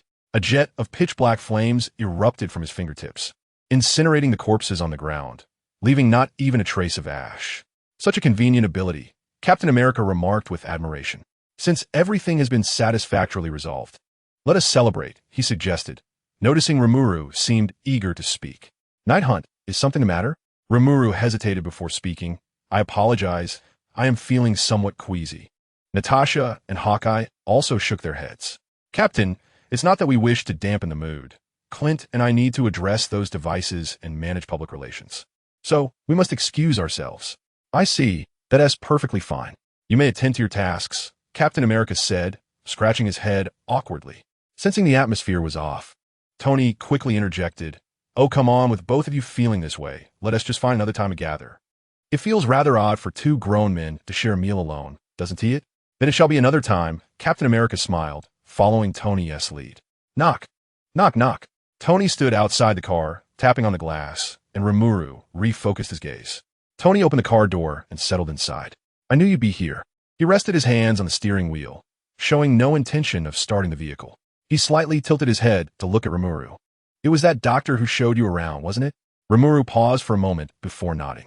Noticing Rimuru was not inclined to initiate conversation, Tony continued. Were you contemplating that if I had accepted the doctor's request for investment that day, none of this would have transpired? Is our father-son bond destined to shatter over this? He lamented dramatically, clutching his heart. Rimuru couldn't help but chuckle. Tony, your performance is truly dreadful, but quite effective. Wouldn't you agree? At least it brought a smile to your face. Rimuru paused, allowing himself to smile in relief, feeling somewhat uplifted by Tony's antics. He shook his head, stating, I didn't think that way. Even if you had invested in him, Tony, he might have opted for even riskier paths in his research. Besides, with your backing, he might have discovered something even more unpredictable, like a zombie virus, perhaps. Tony regarded Rimuru thoughtfully, stroking his chin. So, are you suggesting that slimes could turn into zombies? Noticing Rimuru's lack of enthusiasm for humor, Tony straightened his demeanor. All right, enough joking. What is the reason behind this? Rimuru's eyes drooped slightly as she pressed her lips together. I merely lament that I could have prevented all of this from occurring. Although our time together was brief and my understanding of Dr. Connors limited, I cannot shake the feeling that he should not have ended up this way. Tony shook his head. That is not your fault. Besides, it was ultimately his own choice, was it not? He is not only a madman, but also a genius. As a fellow genius, I too feel a twinge of sorrow for him. Merging human genes with those of other beings not only bestowed him with extraordinary abilities, but also evaded any rejection response. Were I in his position, I might not have achieved such perfection. One can only blame him for choosing a path that pits him against humanity. Therefore, do not dwell too much on this. It was his choice and not yours, so there is no need for excessive guilt. Tony gently patted Rimuru's back. The sound of tears falling resonated starkly in the stillness of the car. Warm tears trickled down Rimuru's face, and Tony was taken aback. What? I merely offered a few comforting words, yet here you are, cry like a child? Do I truly lack the talent for consolation? He withdrew his hand from her back, feeling somewhat at a loss as he gazed at the tear-streaked Rimuru. But, Rimuru pointed her chest. It truly hurts here. Tony felt a profound pang within him. I understand. Though I did not witness the passing of my parents, when the news of their demise reached me, I felt a similar anguish within. Yet, the deceased cannot be revived. We should rather be grateful for the cherished individuals still present in our lives. We ought to treasure the present instead of dwelling in the past. And, to speak somewhat unethically, your interaction with that doctor was minimal. Thus, there's no need to grieve excessively. Moreover, your actions in ending his life have eliminated a potential threat, have they not? Tony placed his hand on Rimuru's head, gently caressing her.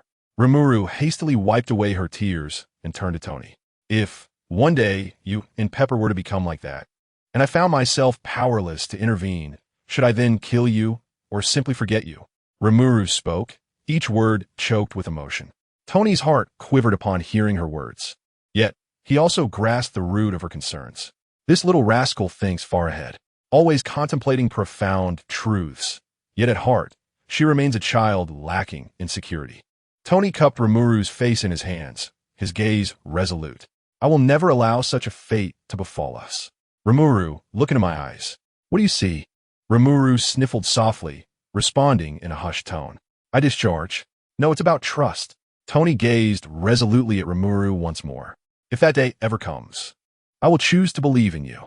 You need not feel burdened or pressured. Our encounter, me, little Pepper, and you, is nothing short of a miracle. In our hearts, you embody that miracle, thus nothing is impossible. Just know that we will always believe in you. So, just as we believe in you, try to believe in us. In miracles, we will absolutely not allow the calamities you dread to come to pass. Tony watched as Rimuru, with a quivering nose, dove into his embrace. He teased, all right, my shirt is drenched in your tears and snot. How disgusting. But I suppose if it makes you happy, it's worth it.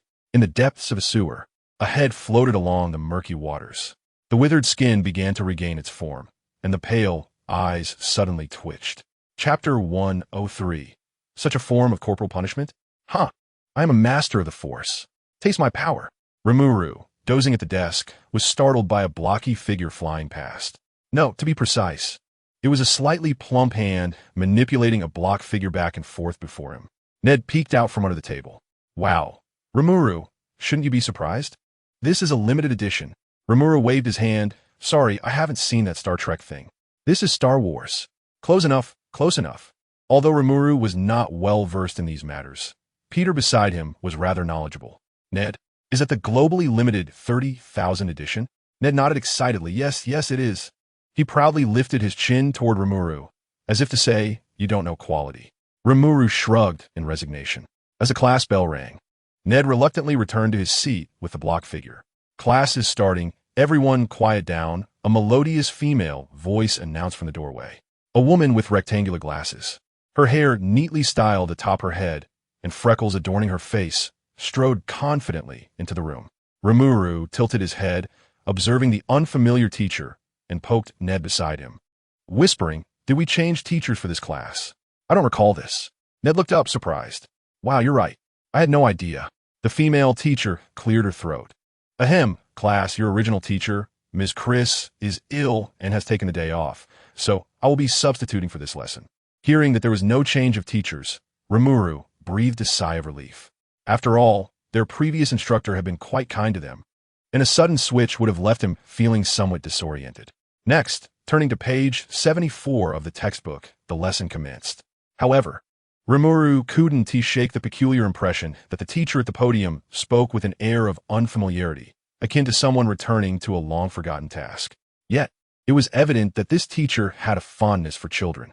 Rimuru dismissed it as merely a difference in teaching style and personal habit. Perhaps Rimuru's distraction was too apparent, for the female teacher suddenly called out to him. Rimuru, come to my office. The rest of you may continue your self-study. With a resigned sigh, Rimuru realized he was in for a reprimand. He noticed Ned and Peter casting him knowing glances, and a wave of melancholy washed over him, reminiscent of a hero embarking on a perilous journey from which there is no return. Come with me, the teacher instructed, adjusting her glasses as she regarded him with a stern expression. Rimuru remained silent, merely following her. Upon entering the office, the teacher locked the door with a casual click, startling Rimuru. Was she really going to resort to corporal punishment? The teacher removed her glasses and tossed her coat onto a nearby hanger. To Rimuru's astonishment, she began to unfasten her high heels, followed by loosening 2 buttons of her blouse, revealing her ample curves. Rimuru was momentarily speechless. No one had informed him that this was the nature of punishment.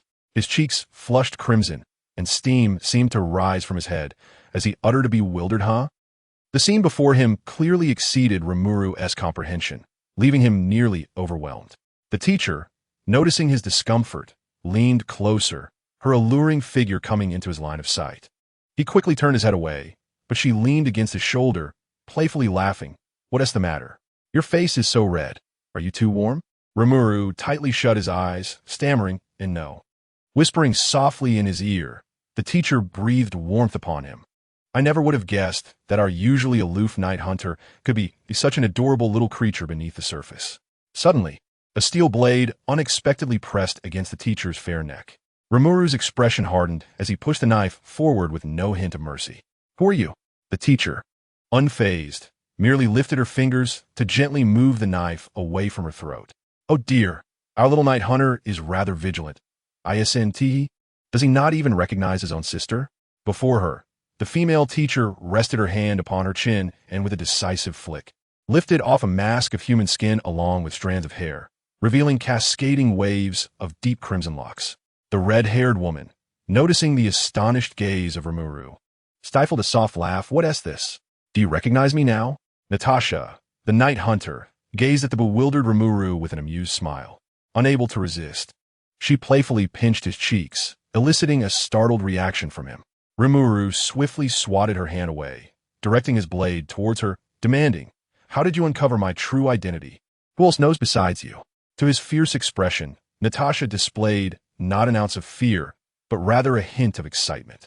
"Ah, so that's what you were worried about. You need not fret. Aside from me, no one else is aware of your identity. Not even Director Fury, I assure you." As Natasha leaned closer, she inhaled deeply, her voice teasing, "Has anyone ever told you that you possess a delightful fragrance? A subtle hint of iris, perhaps? Worry not. I shall keep this as our little secret." The warmth of her breath stirred something within Rimuru, prompting him to retreat. His brow furrowed in confusion as he glanced at her, then at himself, only to conclude, "But I smell nothing. Why does everyone say that?" Dismissing the thought, he shook his head, pushing aside the myriad of distractions. "What brings you here? What has transpired?" At his inquiry, Natasha's playful demeanor faded, replaced by a serious countenance. "It's Clint, Hawkeye. He has betrayed us."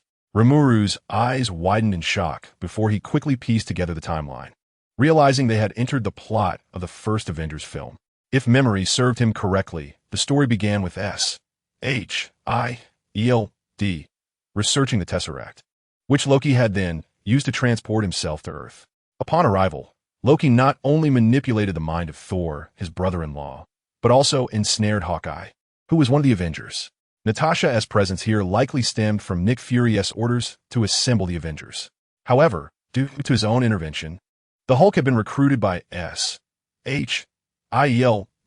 ahead of time, thus shifting Natasha's mission to seeking the elusive figure of himself. Rimuru, still skeptical that Natasha had deduced his identity solely from her mention of Iris, suspected she must have conducted some investigation. Little did he know that Natasha had indeed discerned his identity merely from the faint scent of Iris, complemented by a woman's intuition. Now understanding the situation's intricacies, Rimuru gestured, and a swirl of dark mist enveloped him, transforming him back into the Night Hunter. Natasha's eyes momentarily clouded with a barely perceptible disappointment. "Ah, but you were quite charming just a moment ago. I could gaze upon that visage endlessly." Natasha, having lost her ability to bear children due to her early experiences in the Red Room, found herself utterly defenseless against the charm of adorable little ones.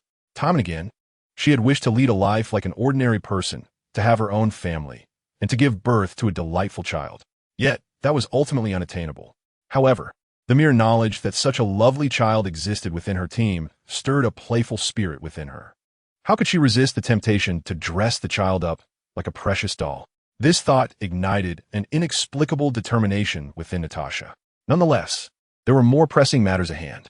Suppressing her emotions, she transformed her appearance into a different guise. She gestured to Rimuru, urging, "Let us go. We are pressed for time." Rimuru's eyes lit up at the mention of urgency, exclaiming, "I have a quick way to get there. Would you care to try it? I'm well acquainted with this." Natasha's irritation was palpable as Rimuru feigned nonchalance, whistling casually while observing Natasha, who was doubled over in discomfort. Taking a deep breath, Natasha shot a resentful glare at Rimuru. I suspect you might be taking personal revenge. Rimuru, feeling guilty, averted his gaze and muttered, Do I?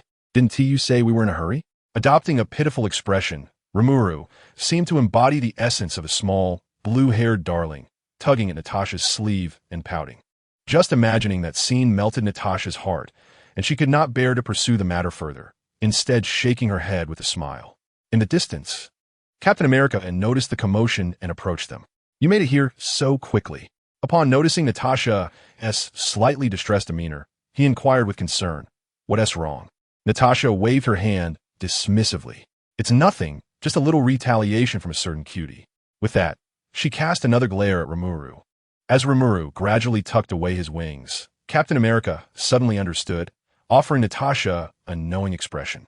Nick Fury, clad in a black leather trench coat, approached, clearing his throat. Ahem. Natasha, where is Stark? Natasha, having regained her composure, straightened up and replied, I've already informed him. He is on a date with his girlfriend and will be a while. Nick Fury clicked his tongue in acknowledgement, remarking on Stark's perpetual busyness. A dull metallic thud resonated behind them. Hey, it's not good manners to speak ill of someone behind their back. After a considerable wait, Dr. Banner finally arrived.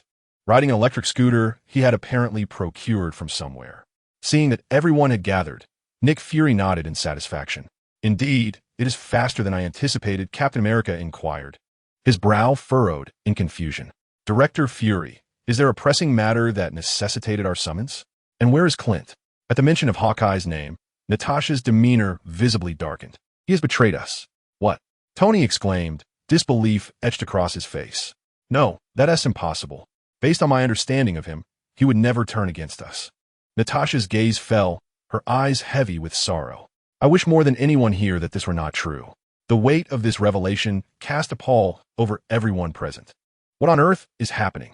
Captain America demanded of Nick Fury. Fury, his hands buried in his pockets, wore an inscrutable expression on his dark face. We are on the brink of war. Who is our enemy? Captain America pressed. Fury remained silent, his eyes fixed on the vast sky. Aircrew, clear the deck.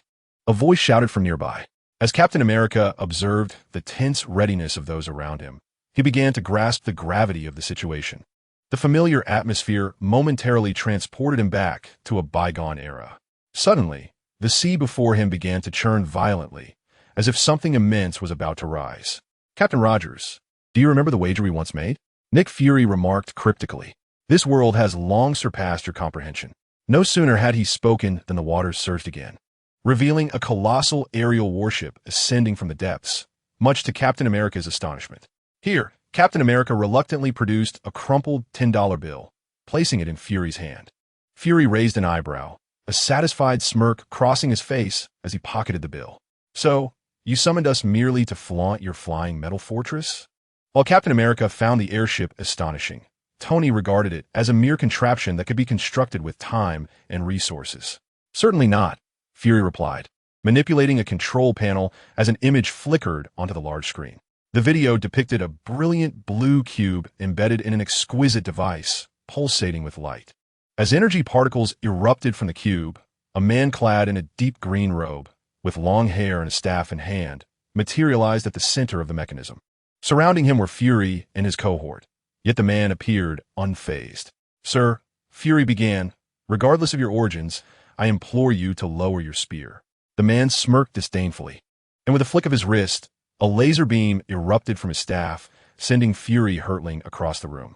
The agents nearby instinctively opened fire, but the bullets were effortlessly deflected by an unseen force before they could reach the man. He then ascended into the air, swiftly incapacitating the agents before him. At that moment, the concealed Hawkeye suddenly emerged, aiming his firearm directly at the man's brow. The man, wielding a staff, pointed at Hawkeye's chest with a deliberate gesture. In an unexpected turn of events, Hawkeye retracted his weapon, obediently positioning himself behind the man like a tame beast. Observing the unfolding scene, Nick Fury promptly removed a device from his apparatus. I advise you to refrain from such actions. I still require him, the man asserted, raising his staff towards the retreating Nick Fury. Fury slowly turned, asserting that it was unnecessary to escalate matters.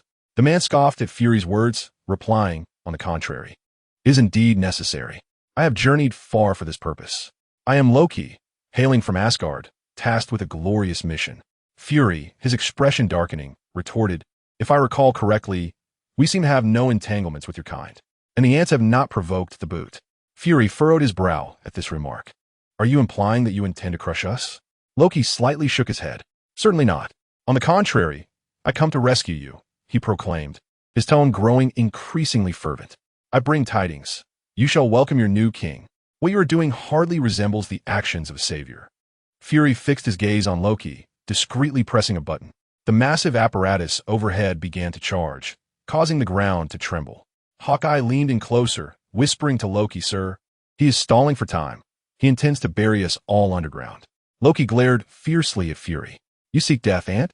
But it seems you wish to accompany me to the grave, akin to the pharaohs of old. Enraged, Loki raised his staff, unleashing a surge of energy that sent Fury crashing to the ground. Loki then delivered a heavy kick to Fury before contentedly departing with the cube from the box. As the tremors subsided, the video concluded. Fury solemnly stated, the object in my possession is known as the Tesseract. Its power is potent enough to annihilate the entire Earth. Our research suggests it resembles a gateway. And a gateway is two-way. We can study the energy on the other side, and they can likewise invade us through this portal. I need you to locate it. Dr. Banner, the Tesseract intermittently emits faint gamma rays. No one understands gamma rays better than you. Taken aback by the responsibility placed upon him, Banner nervously rubbed his hands together. I can only say I will give it a try. What is your progress? Inquired Coulson. Arms crossed. We have scanned all wireless-enabled notebooks, phones, and computers globally. Any device connected to satellites is our eyes and ears. Banner shook his head. That method is too slow. He removed his lab coat, and his demeanor underwent a remarkable transformation. How many spectrometers can you summon? Without a moment's hesitation, Nick Fury responded that there were as many as needed.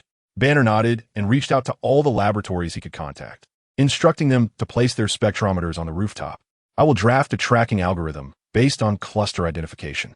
This approach would at least eliminate several regions. Suddenly, Tony interjected, asserting that such a method would merely allow for a process of elimination, narrowing down the remaining locations one by one. However, we all understand that the individual in question is alive.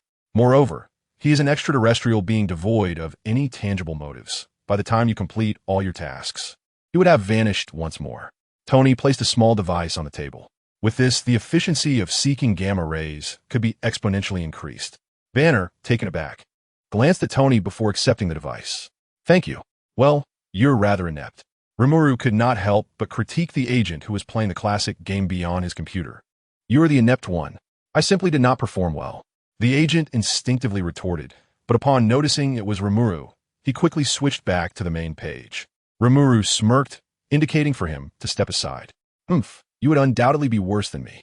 Reluctantly, the agent moved aside, grumbling under his breath. A few lines of frustration appeared on Rimuru's forehead as he cleared his throat and called out to Tony and the others nearby. Surely, this does not need to be so complicated. The group turned to face Rimuru, who stretched lazily and said, Agent Coulson, you mentioned you could summon all electronic devices, correct? Coulson, somewhat perplexed, nodded, affirming that was indeed the case. Is there a problem? Rimuru lifted his chin, requesting, please bring me 3 more computers, preferably the highest performance models. Thank you. The nearby agents swiftly placed 3 computers before Rimuru. Observing the 4 computers on the table, Rimuru flexed his fingers over the keyboard. Great sage, let us commence. Understood. The golden irises beneath the mask turned crimson once more. His fingers danced upon the keyboard, striking keys with increasing speed, while pop-up windows flashed incessantly across the computer screens. To the naked eye, even the afterimages of his fingers were indistinguishable, as if they had vanished into thin air. The cacophony of keystrokes melded into a singular rhythm, and the cases of the 4 computers began to glow red. They groaned under the pressure, emitting strange sounds and spewing thick smoke. The screens began to lag as well. Simultaneously, electronic devices across the globe experienced a brief moment of stutter. Noticing the rising temperature of the cases, Rimuru furrowed his brow, a chill enveloping the casings, providing some relief. As the final letter was pressed, a keycap finally could no longer withstand the strain and flew off, followed by a resounding explosion from the casing. Smoke billowed forth instantaneously. Night hunt, Tony exclaimed anxiously. Rimuru raised his hand to engulf the thick smoke and leisurely walked over to Tony, giving a plate a gentle pat. Upon witnessing Rimuru emerge unscathed, Tony let out a sigh of relief. Rimuru flashed a thumbs up at Tony, signaling success. He shrugged, indicating that within this was Loki's operational trajectory along with various experimental data. Those fragile computers had yielded only this much. As for their next destination, it appeared to be St. Patrick's Cathedral. The ease with which Rimuru pinpointed the location of the Tesseract even elicited admiration from Nick Fury, whose usually stern countenance softened in awe. Truly remarkable, indeed. Rimuru tilted his head and inquired, "Those computers, I won't be held accountable for, will I?" Nick Fury nodded affirmatively. "Of course not. If you can retrieve the Tesseract, I would mind if you obliterated those computers." "That's reassuring," Rimuru replied, adjusting his mask. "However, there is another matter of greater significance." Upon hearing this, the others assumed Rimuru was about to divulge something of utmost importance and gathered around him with serious expressions, awaiting his next words. Yet, Rimuru cast a puzzled glance at them before turning his gaze upwards towards the slacking agent. "I just surpassed your record. A full 70,000 points. Speak. Are you that inept?"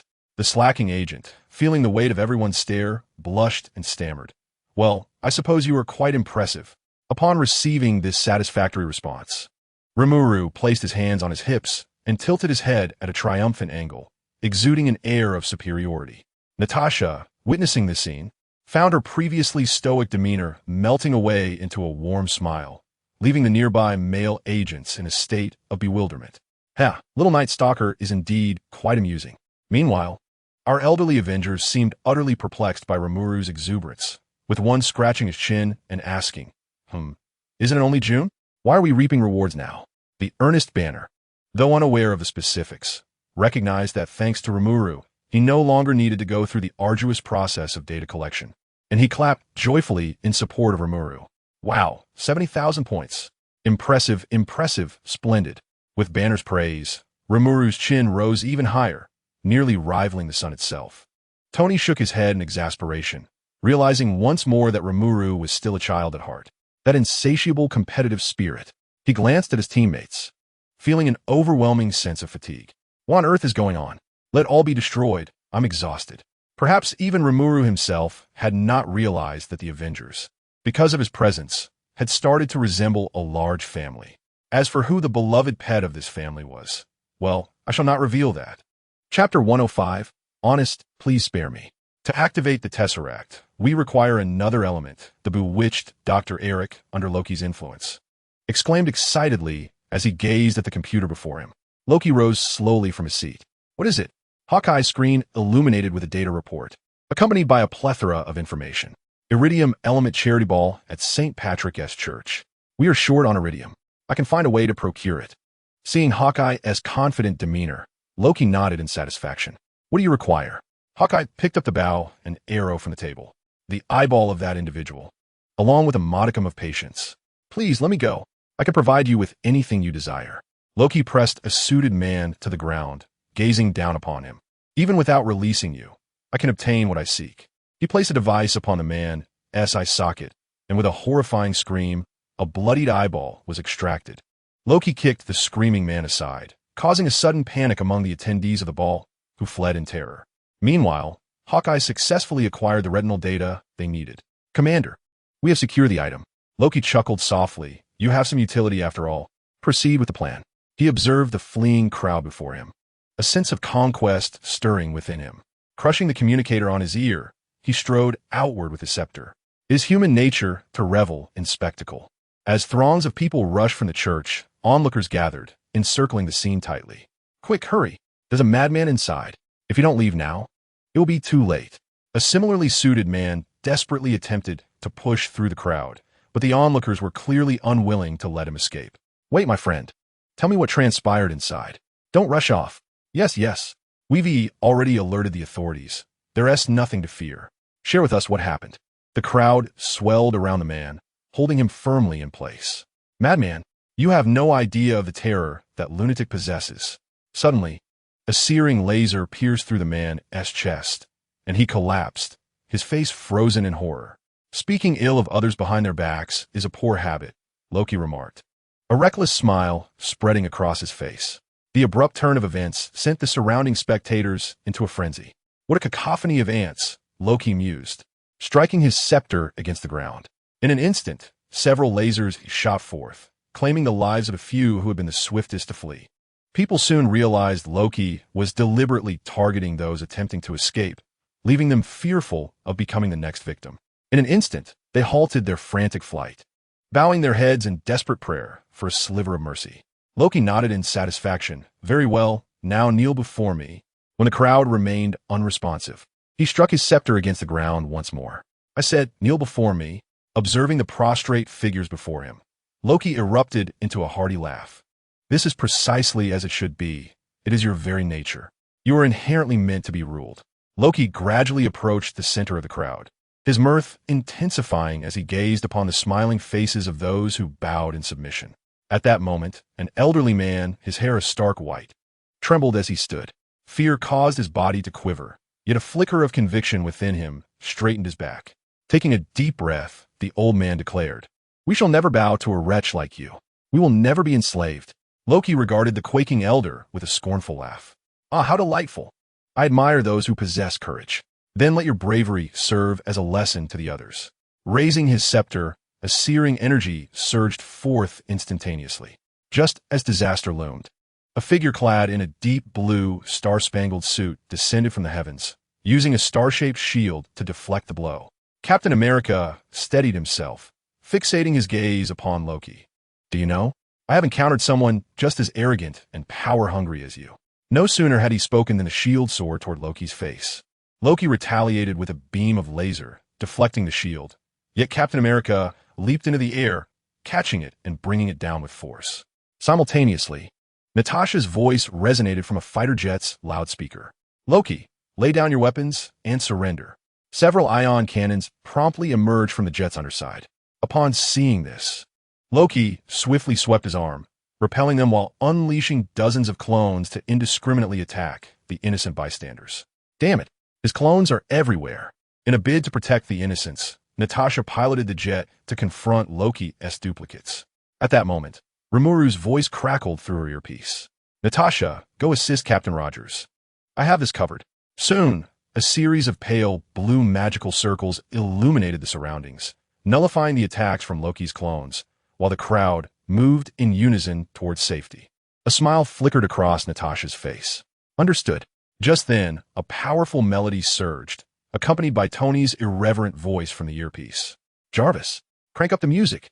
I want a spectacular entrance." He quipped, "Hey, you two, have you stolen all the thunder? Am I to be your cheerleader?" A wine-red figure traced a graceful arc through the sky. Tony activated the loudspeaker, proclaiming, "Hey, Bambi, look over here." He raised both hands, firing two palm cannons that struck Loki squarely in the chest, sending him hurtling back into the fountain's pool. Loki staggered to his feet, his once resplendent armor now charred and blackened, his meticulously styled hair disheveled from the water, resembling a drenched vagabond. "Enough, you swarming ants. I'm a god." Loki's fingers gripped the scepter tightly, the tips turning pale. "Get away from me." With a swing of the scepter, a massive tree was uprooted and hurled directly at Captain America.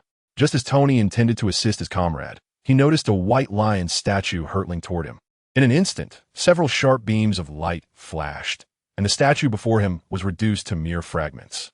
Breathing a sigh of relief at the familiar figure before him, Tony realized that being struck by that object would have been quite unpleasant. Limulu, with a hand resting on the hilt of his sword, maintained his stance as if still in the midst of an attack. "What were you trying to do just now?"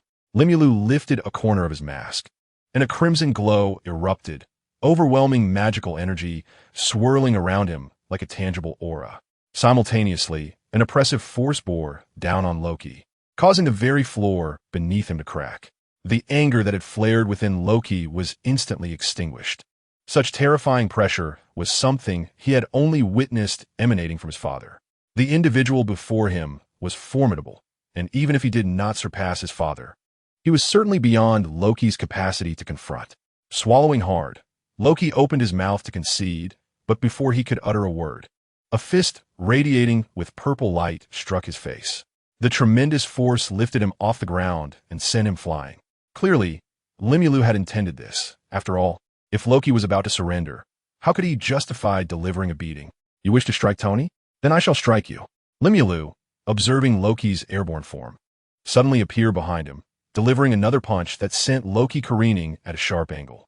To the onlookers, Loki seemed to flail through the air like a puppet on strings. With the final punch delivered, Loki crashed heavily to the ground, landing in a humanoid-shaped crater, his expression one of utter despair. Limulu approached, leaning down a whisper. I know you still wish to play your little tricks. Be obedient, or I won't hesitate to discipline you on your father's behalf. Loki eagerly nodded, like a chick pecking at rice. All right, no problem. You're absolutely right. Seeing Captain America approaching unsteadily, Loki perceived him as a beacon of hope. Quick, that striped soldier over there, bind me. Hurry. I feel I have committed too many wrongs and must reflect upon them. Lock me up. Having just been flung away, Captain America had not witnessed Limulu's actions towards Loki. Observing the stark transformation in Loki, he poked him skeptically. Ouch, this is definitely a real person. You're not plotting some conspiracy, are you? Loki glanced at Limulu and quickly shook his head. No, I'm genuinely reflecting on my actions. Please handcuff me. Half convinced. Captain America produced the device originally intended to restrain Loki. The moment Loki saw it, he snatched it away and secured it around his own wrists. Thus, Loki willingly imprisoned himself. Loki has been honest. Please let him go. Chapter 106. Thor, you're truly remarkable. His combat prowess is formidable. Yet I cannot shake the feeling that his sudden surrender is part of a cunning scheme. Captain America wiped his shield and remarked. Tony raised an eyebrow, recalling Loki's recent plight. I genuinely believe he sincerely repents and wishes to surrender. Don't you agree, Night? Tony nudged Rimuru with his elbow. Observing this, Rimuru gradually approached Loki, placing a hand on his shoulder. Are you plotting something? Loki hastily shook his head. No, how could that be? I truly seek redemption. Witnessing Loki's fearful demeanor, Captain America, though unaware of what Rimuru had done to him previously, felt considerably reassured. At that moment, Jarvis's voice suddenly echoed. Sir, an unidentified flying object is approaching, and significant radiation fluctuations have been detected within a 10-kilometer radius. Upon hearing this, the occupants of the fighter jet simultaneously turned their gaze towards Loki. Loki quickly raised his hands above his head. Trust me, this time it is genuinely not me. No sooner had he spoken than a bolt of lightning pierced the aircraft, whisking Loki away. Rimuru reacted swiftly, grabbing Tony to prevent him from being swept away by the powerful gust. Tony wiped the cold sweat from his brow, feeling fortunate. Was that just now? Wait, what about that little Bambi? He quickly turned to the spot where Loki had just stood, only to find Loki had vanished without a trace. Misfortune rarely comes alone, Natasha. Piloting the aircraft suddenly cursed. Damn it, the power system has been breached. We are likely to have to make an emergency landing. Rimuru, feeling regretful, slapped his forehead. How could I have forgotten that? According to the original plot, the source of that lightning was undoubtedly Thor, that big oaf. He mused, sighing deeply. Natasha, Captain Rogers, you should make an emergency landing. Tony and I will pursue Loki. With that, he unfurled the wings on his back and leaped through the gaping hole. Tony followed suit, donning his helmet and flying out. Wait, we should devise a plan. However, the two did not heed Captain America's voice. Observing the two flying away, he pondered for a moment, removing the shield that hung on the wall. Natasha noted his action and advised, Captain, I urge you not to. Captain America resolutely replied, I cannot allow them to fight alone. I have an obligation to assist my comrades. He casually grabbed the parachute on the ground and leapt toward the void. Meanwhile, Thor dove and forcefully pinned Loki to the ground. Loki winced in pain. You truly hold nothing back, my dear brother. Thor asked sternly, where is the Tesseract? Loki, lying on the ground with his hands crossed over his chest, looked at Thor with playful intrigue. One no. Huh, I want to tell you. With a somewhat contented expression on his face, it seemed he relished the sensation of toying with Thor. A flash of irritation crossed Thor's countenance as he seized Loki by the collar, yanking him upward. Do you think he is with you? Loki maintained that playful smile, retorting, is it not true? Frankly, you ought to be grateful to me, because the destruction of the Bifrost left you utterly unaware of how favoritism Odin harbors towards you. To bring you here, That old fool must have squandered countless treasures. Upon hearing Loki's candid mention of their father's name, Thor tightened his grip momentarily, only to release him swiftly thereafter. Loki, we all believed you perished. Thor cradled Loki's face, his hand trembling slightly. The sight of his brother standing alive before him filled him with a profound, ineffable emotion that rendered him momentarily speechless. Loki let out a mocking chuckle. Oh, did you mourn my absence then? In that moment, Thor's eyes were solely filled with joy at the resurrection of his brother, oblivious to the sarcasm laced in Loki's tone. Of course, it was not just me. Our father, mother, and everyone else mourned as well. At the mention of a particular keyword, Loki erupted. No, that is your father. The moment you cast me from the Bifrost, we severed our ties. You have always known my lineage, a bunch of insincere wretches. Dark green energy coursed through his hands, instantly shattering the shackles that bound him. Loki forcefully shoved Thor aside and strode into the woods. Thor stepped forward, grasping his shoulder. But we grew up together, played together, fought together. Were we not the best of brothers? Have you forgotten all this? Come back with me, brother. Do not act foolishly. Loki swatted Thor's arm aside, shouting, enough. All I recall is the determination in your eyes when you and Odin hurled me into the abyss. I was meant to be a king. I should be a king. I am a king. Thor, looking at the obstinate Loki before him, again seized him by the collar. You should not be like this. Surrender the Tesseract. Abandon your damned ambitions and return home with me. Just then, a figure clad in burgundy armor collided with Thor, sending him sprawling. Tony, rubbing his head and swaying as he stood, exclaimed, "Oh, my apologies. You both wear capes. I couldn't tell who was who." Interrupting the conversation with his brother, Thor sprang to his feet in indignation. Loki observed the scene with an amused expression, yet it did not unfold as he anticipated. As Thor stood and recognized Tony, he paused momentarily before rushing over with unbridled joy. "It's you, the warrior of Midgard." Tony, utilizing the night vision feature of his suit, recognized the figure before him. "You're the one with the golden locks and grand waves? Wait, you mentioned having a brother. Could it be that scoundrel?" At this moment, Loki's mind was on the verge of exploding. He yearned for a scene of chaos and bloodshed. What was with this display of old friends reuniting? Engage in battle. I implore you. However, he suddenly recalled that this Tin Man had aided Thor when he wielded the destroyer armor. Time and again, he thwarted my plans. Sensing the situation was becoming dire, Loki immediately turned to flee. Yet a voice from the shadows sent a shiver down his spine. "Stop. Where are you rushing off to?" Rimuru lifted a corner of his mask, revealing that familiar crimson hue once more, prompting Loki to nod and bow in deference. "Of course. I sense your presence here and came to pay my respects." Observing this scene, Rimuru nodded in satisfaction. "It's you," Thor exclaimed loudly upon seeing Rimuru. This startled Rimuru, causing him to retract his neck slightly. Loki, witnessing this, regarded Rimuru with a knowing gaze. Could it be that this fellow fears loud noises? He felt he had discovered a way to defeat Rimuru. However, events unfolded differently than he anticipated. Rimuru was indeed startled by Thor's booming voice, but it was merely a reaction to the clumsy giant suddenly claiming kinship. Yet, something even more astonishing occurred. Thor, brimming with excitement, rushed forward to embrace Rimuru, his solid muscles making Rimuru uncomfortable. "Ha ha! It's wonderful to see you again, master." Rimuru nearly fainted from the shock. Truly, Thor managed to surprise him every time with his antics. What? Rimuru struggled to extricate himself from Thor's grasp. "You must be mistaken." Though Thor did not grasp why Rimuru pushed him away, he continued to laugh heartily. "How could I be mistaken? Father has told me to take you as my mentor." What? Rimuru stared at Thor in disbelief, while the latter looked at him with an endearing, expectant expression. It dawned on him that this was the mess left behind by Odin.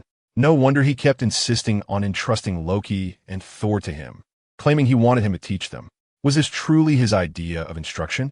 However, Rimuru suddenly recalled something. Since Thor and Loki were his disciples, and he himself was a disciple of the Ancient One, did that not make the Ancient One his superior in a convoluted manner? The thought of having to defer to that old coot Odin whenever he encountered the Ancient One brought an involuntary smile to Rimuru's face. Yet due to his mask, this moment of foolish laughter appeared to Thor as if Rimuru was contemplating whether to accept him as a disciple.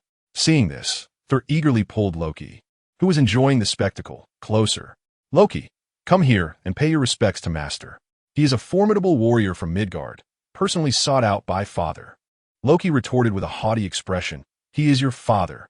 Moreover, I have no intention of inexplicably seeking a master."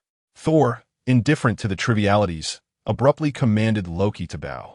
Captain America, gently descending with his parachute, found himself momentarily bewildered by the spectacle before him and turned to Tony with a puzzled expression. "What on earth is happening?" Tony, with a resigned gesture, replied, "If you ask me, who should I ask?" Once Rimuru regained his composure, he was astounded to witness the two imposing figures, each standing at nearly 6 feet tall, bowing humbly before him. It is worth noting that despite their youthful appearance and somewhat immature demeanor, both Thor and Loki are ancient beings with over a millennium of existence.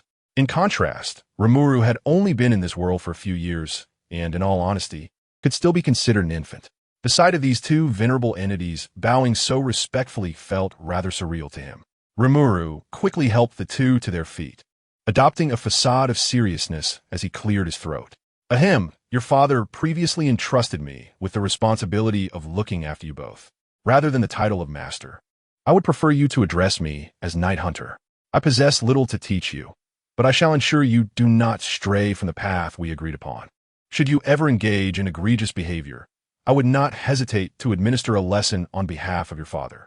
A chill instantly crept up Loki's spine, while Thor, blissfully unaware of the source of this unease, simply felt that he was underdressed for the occasion. Tony observed the amusing sight of the two giants flanking Rimuru, and he couldn't help but wonder how they would react upon discovering that their master was actually a diminutive blue-haired figure. Suppressing a laugh, Tony interjected, "Your reunion is indeed touching, but Loki remains our prisoner for the time being. So, explosive lad, let's take a walk." Nick Fury pressed a button, causing a transparent prison to rise and envelop Loki completely. "I must state in advance, should you attempt to escape or even brush against the glass," he pressed another button, and the sound of machinery whirred as a gust of wind surged from the base of the cage. "You will plummet from an altitude of 9,000 meters." Standing before the prison, Nick Fury spoke solemnly. "Now, who is the ant, and who is the boot?" Loki scoffed derisively as he surveyed his sturdy confinement. "Such a robust cage. Surely it's not intended solely for me? It is meant for someone far more formidable than you." Seated at the conference table, Banner fidgeted nervously as he listened to the unfolding events. Noticing his unease, Tony placed a reassuring hand on Banner's shoulder. "It's all right. This isn't your fault." Banner rubbed his slightly sore eyes and expressed his gratitude to Tony. "Thank you." Tony smiled and responded, "Of course." Unbeknownst to them, it was precisely Tony's comforting words that allowed the seed of doubt, sown by Loki, to take root and flourish. A fleeting glimmer of green flickered in Banner's eyes, and for a moment, the veins on his arms took on a verdant hue. Limulus seemed to sense something, casting a glance towards Banner. Yet that hint of green retreated as if confronted by an arch-nemesis. Chapter 107. Preventing Tragedy, starting with Slimes. "How pitiful you are, seeking assistance from that uncontrollable monster." Loki scoffed as he regarded Nick Fury before him. Fury fixated on Loki within his cage. "You deem me pitiful? You threaten us with war against the world, and I merely endeavor to protect this planet to the best of my abilities. Compared to me, you proclaim to be a savior. Yet your actions only yield slaughter and conflict. The truly pitiful one here is undoubtedly you." Loki, upon hearing this, did not express anger, but instead applauded mockingly. "It seems the imminent loss of something you held dear has incited your fury. Acquiring the Tesseract, studying it, mastering its power, this endeavor is not solely mine. Would you not agree, Nick Fury?" Fury, with a grim countenance, pressed a button to mute Loki's voice. The conversation concluded, yet the atmosphere in the conference room turned oppressively somber. Unexpectedly, it was the usually straightforward Banner who first shattered the awkward silence. "He's quite verbose, isn't he?" Captain America remarked, his hands clasped before his mouth. "I still believe he is merely stalling for time." "Thor, what is your brother's plan?" Thor pondered for a moment before responding. "He commands an army of Chitauri, not Asgardians like us, but beings from another realm. He intends to lead them to assault this place. I suspect Loki is using the Tesseract as leverage to enlist their aid in this invasion." Indeed, whenever Loki's affairs were involved, Thor displayed remarkable astuteness. Captain America's brow furrowed deeply. An army, an extraterrestrial army. Even I, accustomed to grand spectacles, feel a sense of powerlessness in this moment. Banner nodded thoughtfully. No wonder he kidnapped Professor Eric. He seeks to construct a portal. Black Widow interjected. But why does he appear so unperturbed? He cannot command an army here. Tony casually tossed a blueberry into his mouth. Who knows? Perhaps he simply enjoys being confined like this. Everyone, I feel we are not to focus too intently on Loki. That fellow's thought process is evidently aberrant. He is simply a madman. The usually earnest Banner, for reasons unknown, began to speak indiscriminately against Loki.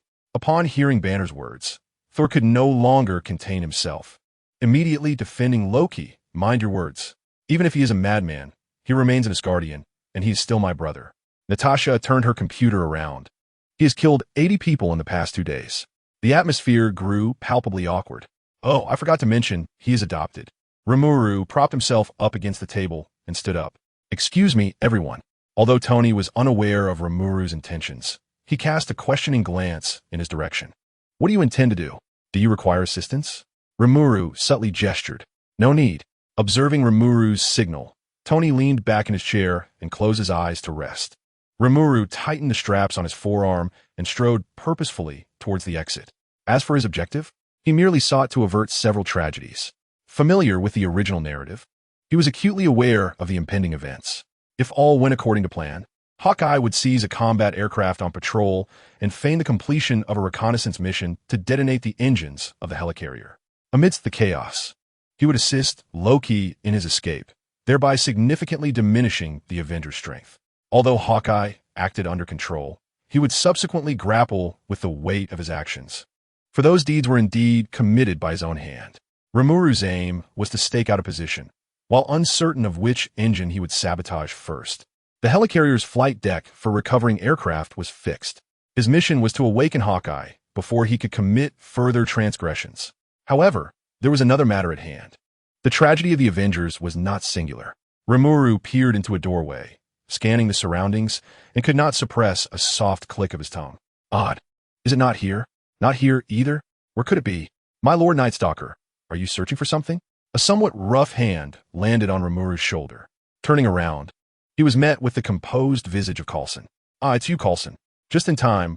I'm searching for those delightful Mexican tortilla chips we had last time. Do you have any left? Coulson paused for a moment before responding. Mexican tortilla chips? Oh, you mean those filled crackers? I do have a few left. Have you finished them all in your conference room?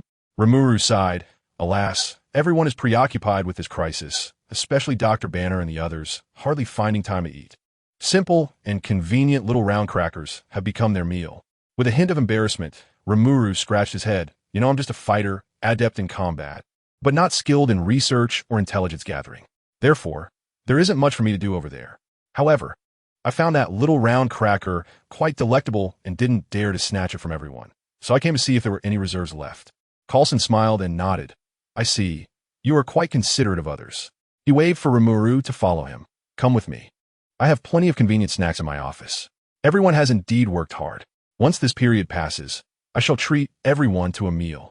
Rimuru pondered for a moment and suggested, let's start take care of the invitation. He just so happens to have the idea of treating us to a meal. Consider it a team-building event for our Avengers. Upon hearing this, a flicker of joy illuminated Coulson's eyes. May I join as well? Rimuru nodded in affirmation. Of course. After all, you have aided us greatly, have you not? Moreover, I have heard whispers that you are a devoted admirer of Captain Rogers. This opportunity to meet him in person is indeed rare. Coulson chuckled lightly. Ah, it seems I cannot keep this little secret hidden after all. I suspect it was Agent Romanoff, Natasha, who shared this. She delights in teasing me as usual. Yet, even without her jibes, I imagine my little hobby has long been known, for I have often boasted about these collectibles. Coulson retrieved a small stack of colorful cards from his chest, each adorned with illustrations of Captain America. Since my childhood, I have dreamt of becoming a superhero like Captain Rogers. Though my aspirations may not have materialized as I envisioned, the deeds I undertake, while not heroic in the classic sense, are surely quite remarkable. Would you not agree? He gently caressed the cards with his fingers. The cards were well preserved, showing little wear, and the slightly yellowed edges attested to the truth of Coulson's words. Perhaps I am somewhat childish. I have always had a fondness for these, he laughed. I recall colleagues often remarking on my immaturity. Forgive me, I became somewhat sentimental and let my thoughts spill forth. Clearly, I have much to learn, Coulson said, a hint of melancholy prompting him to tuck the stack of cards away. However, Rimuru reached out to stop him. May I take a look? Noticing Coulson's surprised expression, Rimuru added with a smile, I am still quite young and have not encountered such treasures before. If you will be so kind, could you share the stories behind these cards? Coulson's previous gloom vanished, replaced by unmasked delight. Absolutely. Once the conversation turned to the tales chronicled on the Captain America cards, Coulson became animated, energetically recounting stories to Rimuru. Despite the brevity of the stack, he managed to speak for nearly half an hour. Realizing the passage of time, Coulson offered an apologetic smile. I apologize. Encountering a fellow enthusiast has made me overly exuberant. Thank you for allowing me to share these stories. Rimuru gazed at the cards in his hands. I am the one who should express gratitude. This is my first encounter with such legendary narratives. This was indeed the truth. The cinematic portrayals of Captain America's valor only skimmed the surface, and hearing the tales firsthand enveloped Rimuru in their essence. However, he did not forget the purpose of his visit. He raised his hand, gliding it over the colorful cards, a faint blue light enveloping them. Coulson, witnessing this spectacle, cast a worried glance at Rimuru. However, Rimuru smiled gently. Do not be anxious. I understand how significant these are to you. Yet, the edges of these cards have oxidized somewhat. Allow me to apply a layer of protection. At these words, Coulson let out a sigh of relief. As the radiance dissipated, a delicate golden glow enveloped the original cards. This golden sheen did not appear overly ostentatious. Rather, it rendered the patterns on the cards even more three-dimensional and lifelike. Coulson received the card as if it were a treasured possession. This is truly perfect. Observing Coulson's excitement, Rimuru smiled softly. It was but a simple task, besides. We are friends, are we not? If you feel indebted, perhaps you could offer me some snacks? I am rather famished. Coulson nodded enthusiastically, of course. You may have as many as you desire. However, I have a small request. I possess a few more cards. Could you also provide them with protection? Certainly, just after this incident concludes. How does that sound? At this, Coulson's smile widened, and he nodded somewhat bashfully. Thank you very much. He tucked the small stack of cards back into his jacket pocket, completely oblivious to the fact that one card, markedly different from the others, had mingled among them. The inconspicuous light blue glow on the card flickered twice before reverting to tranquility. Chapter 108. Loki's Conspiracy. A fighter jet descended onto the deck. The staff on the deck promptly raised flags to direct the aircraft into the aerial mothership. After securing the fighter's landing gear, the cockpit door slowly opened. A somewhat portly man in a vest approached to inquire. 9527. How is the progress? The thick helmet and respirator obscured most of the pilot's facial features, and a muffled voice emerged. As before, there's no progress. The man waved his hand, then come down quickly. After the equipment is repaired, you may depart. For now, go rest. He turned to organize a pile of tools, entirely unaware that the pilot was approaching him step by step. An arrow struck his back, and a powerful current coursed through his entire body in an instant. The man collapsed, losing consciousness. The pilot swiftly removed his helmet and mask, revealing a stern visage. Hawkeye surveyed the familiar surroundings of the aerial mothership, feeling a sense of dissonance. He sensed an underlying discomfort, though he could not quite articulate it. As an agent, his duty was to obey orders. Regardless of what that dissonance was, he needed to remember that his mission was to rescue Loki and destroy the aerial mothership. As for everything else, his heart told him to simply follow the command. With this clarity, Hawkeye opened the hatch of the maintenance room, and the cold air from above rushed in. Beside the hatch, the right main engine of the aerospace carrier loomed. He retrieved an arrow from his back and knocked it onto the string. With a release of his finger, the arrow soared directly towards the engine. Just as he anticipated a direct hit, a slender hand seized the arrow firmly. Long time no see, Clint. Limulu scrutinized the arrow in hand, noting that the cylindrical tip was evidently custom-made. As the red light at the arrowhead pulsed faster, Limulu gripped it tightly in his palm. Following a dull thud, he gradually relaxed his grip, allowing the charred scales on his hand to shed, yet sustaining no injury. Observing this, Hawkeye hastily knocked several more arrows. However, when he attempted to aim at Limulu, he discovered that the latter had vanished without a trace. The instincts of a seasoned agent surged within him, issuing frantic warnings. While Limulu's voice resonated hauntingly from behind, I advise against that. In this unusual circumstance, you might want to take a nap. Hawkeye reacted swiftly, attempting to create distance. But Limula's knife hand was evidently swifter. With a decisive chop, Hawkeye's body slumped. Limulu quickly supported him, placing a hand on Hawkeye's chest. Great Sage, have you sensed anything unusual? Alert! Unknown energy detected at the cardiac region. It can be consumed and transformed in a magical essence by the predator. Then I shall entrust this to you, Great Sage. A flash of light emanated from Limulu's hand, and although Hawkeye, in his stupor, furrowed his brow momentarily, it soon relaxed again. Yes, this should suffice. Limula hoisted Hawkeye onto his back, feeling relieved that he had made this form considerably taller than his original stature. Otherwise, he would have struggled to drag Hawkeye along. At that moment, a deafening explosion reverberated through the aerospace carrier, causing it to tremble. Limulu clicked his tongue in disbelief. So Loki has a backup plan? No wonder he could escape so swiftly in the film. He had initially thought that subduing Hawkeye would prevent any further scenarios from movie. Yet Loki surprisingly had more tricks up his sleeve.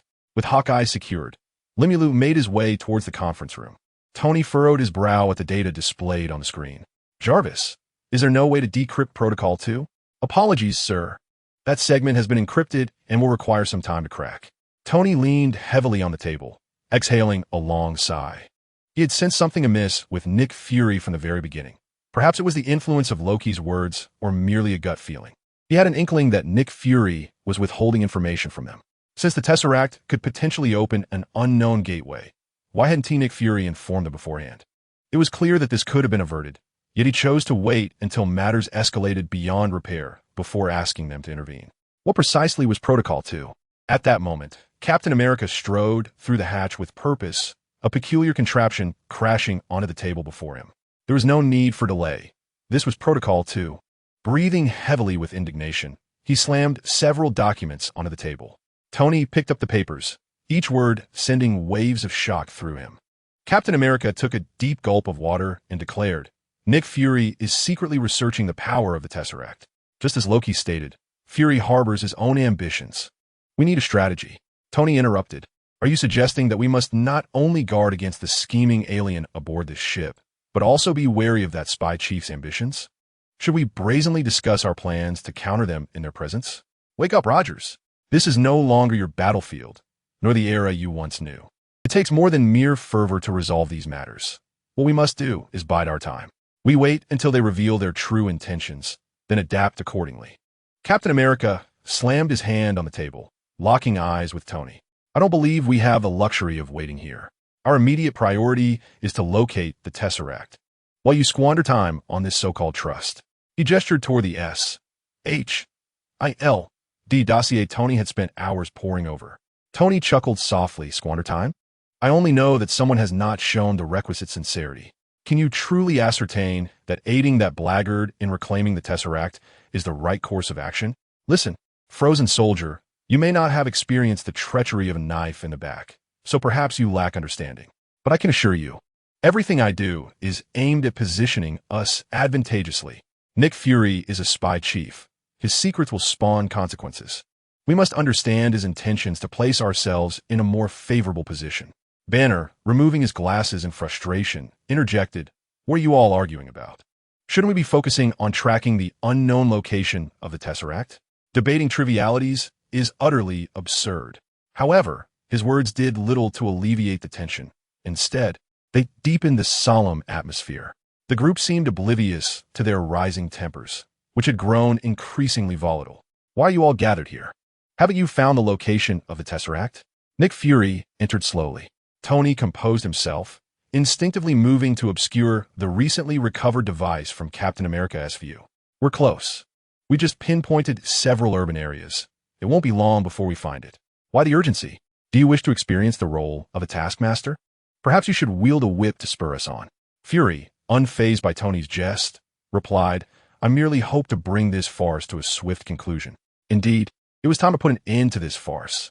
Captain America circumvented Tony and reached for the device. Tony quickly intervened. Wait a moment, Rogers. Now is not the time. His intention was to gather all evidence before compelling Nick Fury to acknowledge the truth, thereby utilizing this opportunity to enhance the privileges of the Avengers. However, the The forthright captain could not comprehend such convoluted tactics. To him, they were comrades fighting side by side, devoid of a need for deceit. Moreover, given the gravity of the situation, as a soldier, one should prioritize the mission. If Tony sought answers, he should inquire directly, thus sparing himself from engaging in futile endeavors. Tony, gazing at the captain who still adhered to the standards of the last century, helplessly tapped his forehead. Alas, this fellow should have remained frozen for a few more years. Captain America slammed the device onto the table, demanding an explanation from Nick Fury. Director Fury, I would appreciate it if you could clarify this matter. Upon seeing the device, Fury's expression shifted, though his dark complexion masked the change. Captain Rogers, I am aware that we have been collecting information related to the Tesseract over the years. This weapon, Tony, noticing Fury's attempt to evade accountability, turned the screen to display all the evidence of weaponry gathered by Jarvis. Do you have anything further to say? Fury was rendered speechless. Just then, Thor entered, oblivious to the tension. What has transpired? Natasha was so eager to summon me. By the way, where's my mentor? I have just procured some food. Would you care for some? The brawny Thor, still unaware of the somber atmosphere, began distributing bread among the group, even reserving a portion for Rimuru. Fury drummed his fingers on the table to regain everyone's attention. You seek to understand why I chose to study forces beyond our control, do you? Everything I have done is because of him. He pointed resolutely at Thor. The latter, still bewildered by the unfolding events, stepped aside innocently. Yet Fury's finger remained steadfastly directed at him, as if he were the source of all chaos. Detecting Fury's hostility, Thor furrowed his brow and replied gravely, Director Fury, I do not comprehend your meaning. I would appreciate an explanation. Fury scoffed. If you wish for an explanation, then I shall provide one. A year ago, he arrived on Earth as an extraterrestrial, bringing not only conflict but also decimating a small town. Had it not been for Nightcrawler and Iron Man intervening at that time, what might have transpired? Furthermore, we have not only learned that other forms of life exist in the universe, but we also realize how utterly vulnerable we are in comparison, akin to infants. The threats in the cosmos are not limited to him alone. We must possess the power to defend ourselves. With merely your mortal forms, mere scraps of metal, and that uncontrollable beast, how can we possibly confront the unknown perils? Are we to rely solely on your empty words? The term monster seemed to provoke Banner, who suddenly clutched his chest and crouched to the ground. No. Banner's face turned a sickly shade of green, yet he valiantly suppressed it. Get away from me. I can barely contain him. The sudden turn of events sent a wave of tension through everyone present. Tony hurried to reassure the giant, urging him to breathe deeply. Banner's veins bulged, and steaming white mist escaped his lips. Observing this, Tony swiftly retreated to don his armor, while Captain America, with a grave expression, removed his shield from his back. At that moment, Natasha burst through the door, shouting, Dr. Banner, Loki's target is the monster within you. Upon hearing the word monster, Banner shot his gaze towards Natasha, his eerie green eyes locking onto her. Just then, a deafening explosion reverberated, causing the entire aircraft carrier to shake violently. In a desperate bid for self-preservation and fueled by Hulk's long-suppressed rage, Banner could no longer contain the force within him, his physique swelling as he roared towards Natasha. Chapter 109. The Hulk is never a monster, watch out. Thor, utilizing his immense strength, forcefully diverted Hulk from his original path. The tremendous inertia rendered Hulk unable to halt his momentum, and he crashed violently against the wall, reducing the sturdy steel structure to rubble. Rising, Hulk patted his massive head, let out a furious roar, and charged again. Upon witnessing this, Thor summoned Mjolnir and struck Hulk's face. The terrifying lightning pinned Hulk to the floor, the ground finally succumbing to the colossal force, shattering beneath them as they plummeted downwards. Regaining her senses, Black Widow exclaimed, "This is bad. Loki." At that moment, Rimuru's voice echoed softly. "Oh, no need for concern. Yes, right here." Rimuru gently set down the person on his back against the wall and produced a green figure from his grasp. Rubbing his shoulder, he remarked, "I encountered this fellow on my way here and took the liberty of enlightening him. Though, I must say, the lesson is understood only by those who are capable. It's not that I relish using force to resolve matters, but with a rebellious child like Loki, it's simply unavoidable. After a good thrashing, he is considerably more compliant." Seeing the trembling Loki, Natasha's eyes widened in disbelief. However, her shock deepened when she noticed the figure behind Rimuru, her jaw dropping in astonishment. Clint? Natasha gasped upon recognizing Hawkeye, but quickly retrieved a rope from seemingly nowhere, preparing to bind him. Upon witnessing this scene, Rimuru swiftly intervened, exclaiming, "No, no, no. I've already liberated Clint from his control. Let him rest for a while." Natasha breathed a sigh of relief. Rimuru then observed Loki, who sat despondently on the ground, and gently tapped his head with a finger. "I shall go and check on that colossal creature. You are not to run away, or I shall have to strike you," Rimuru declared, shaking his fist for emphasis. Loki, upon seeing this, promptly nodded in agreement, saying, "All right, no problem. I assure you I will remain right here." Rimuru turned to address Tony, who hovered in the air. "Tony, the malfunctioning engine is the third auxiliary engine on the left side, in conjunction with the primary engine at the front on the right. I will handle the Hulk. I entrust the repairs to you all. And, Natasha, please keep an eye on Clint and Loki for me." With that, Rimuru leaped into the gaping hole created by Thor. Natasha raised an eyebrow at Loki beside her, remarking, "Well, here we are again."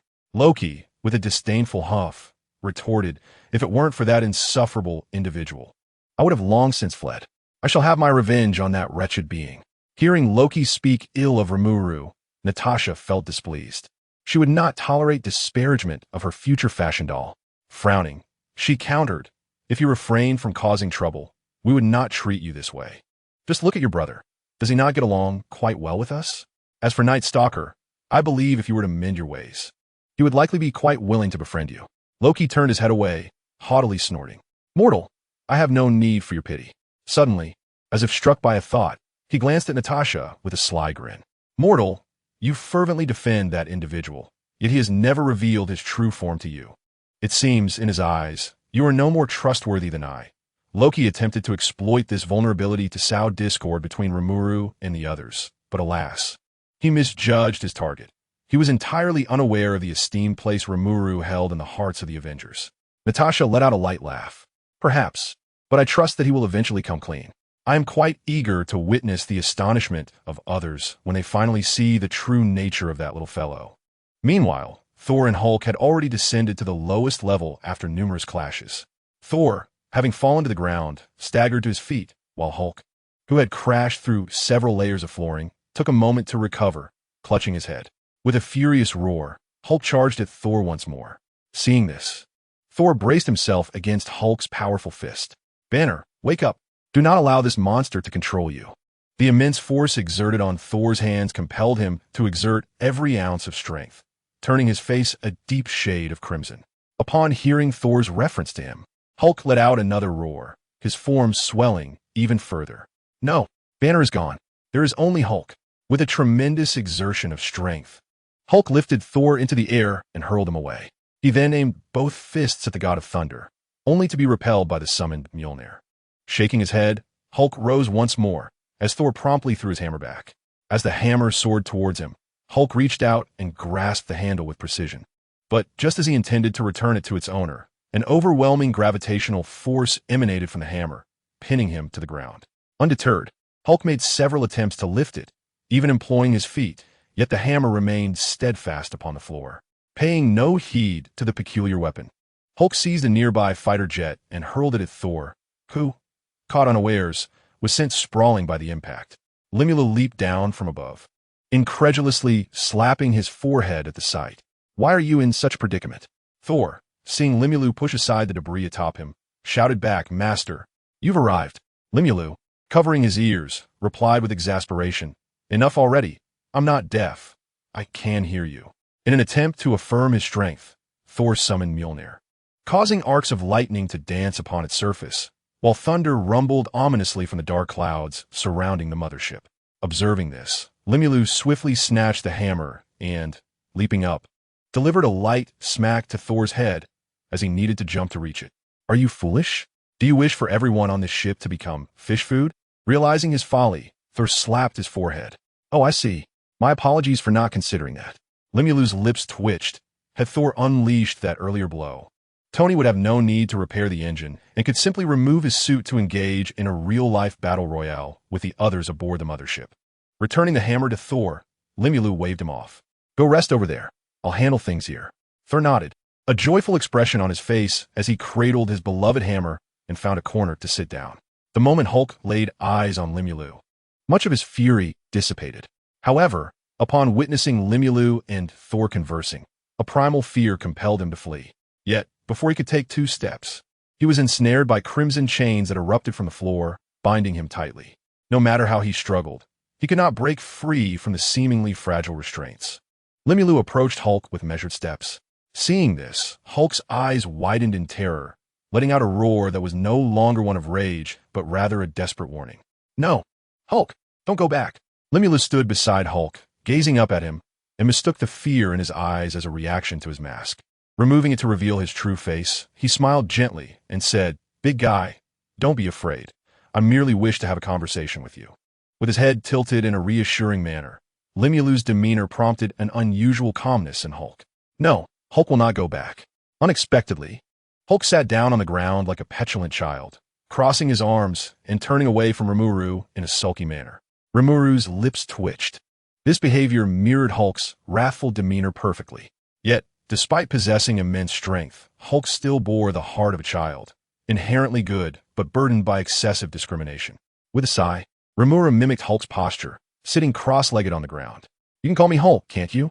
Hulk exhaled a warm breath through his nose, offering neither a reply nor a denial. Rimuru continued earnestly, Hulk, although you wish not to return, it is unavoidable. Your power is too formidable and could inadvertently harm the innocent. Hulk, with a downcast gaze, spoke in fragmented sentences. Hulk, not on purpose. They say Hulk is a monster. Hulk is angry. He looked at Rimuru with pleading eyes. Hulk does not want to go back. It's dark there. And Hulk is afraid. Rimuru chuckled softly, reaching out to caress Hulk's cheek. I know you never intended any harm, but in your current state, you might frighten others. Thus, you must return. Hulk stubbornly rubbed his nose, pitifully asserting, Hulk is not scary. Hulk is not a monster. Rimuru shook his head. Hulk has never been a monster. People merely fear your strength. In our hearts, Hulk has always been a reliable ally. You simply have not channeled your power in the right direction. Rimuru's gaze wandered around, and Hulk curiously followed suit, only to be met with a scene of devastation. Lowering his head, Hulk felt the weight of the destruction. Rimuru smiled gently. Hulk, possessing such great power, yet causing only ruin. Do you truly enjoy seeing people afraid? Hulk shook his head, murmuring, Hulk does not want to hurt others. Then, Hulk must return. Observing the hulking figure on the verge of tears, Rimuru felt a pang of compassion. Slowly rising, he patted Hulk's head. You know, your curly hair feels quite fluffy. Given time, it seems I have finally had my turn to pat someone's head. Don't be too disheartened. Once you return, you can still come out. If you promise to control your strength and refrain from causing destruction, I will ask Dr. Banner to let you out for some fun from time to time. Hulk's expression brightened with anticipation as he gazed at Rimuru. Hulk promises. Then it is settled. From this day forth, you shall also be a member of the Avengers. Please take care of us. Rimuru extended his pinky finger, while Hulk appeared somewhat perplexed by the gesture. Seeing this, Rimuru chuckled and took Hulk's massive hand, managing to hook his pinky with it. This is called a hook, signifying a pact, and those who fail to uphold such agreements may face consequences.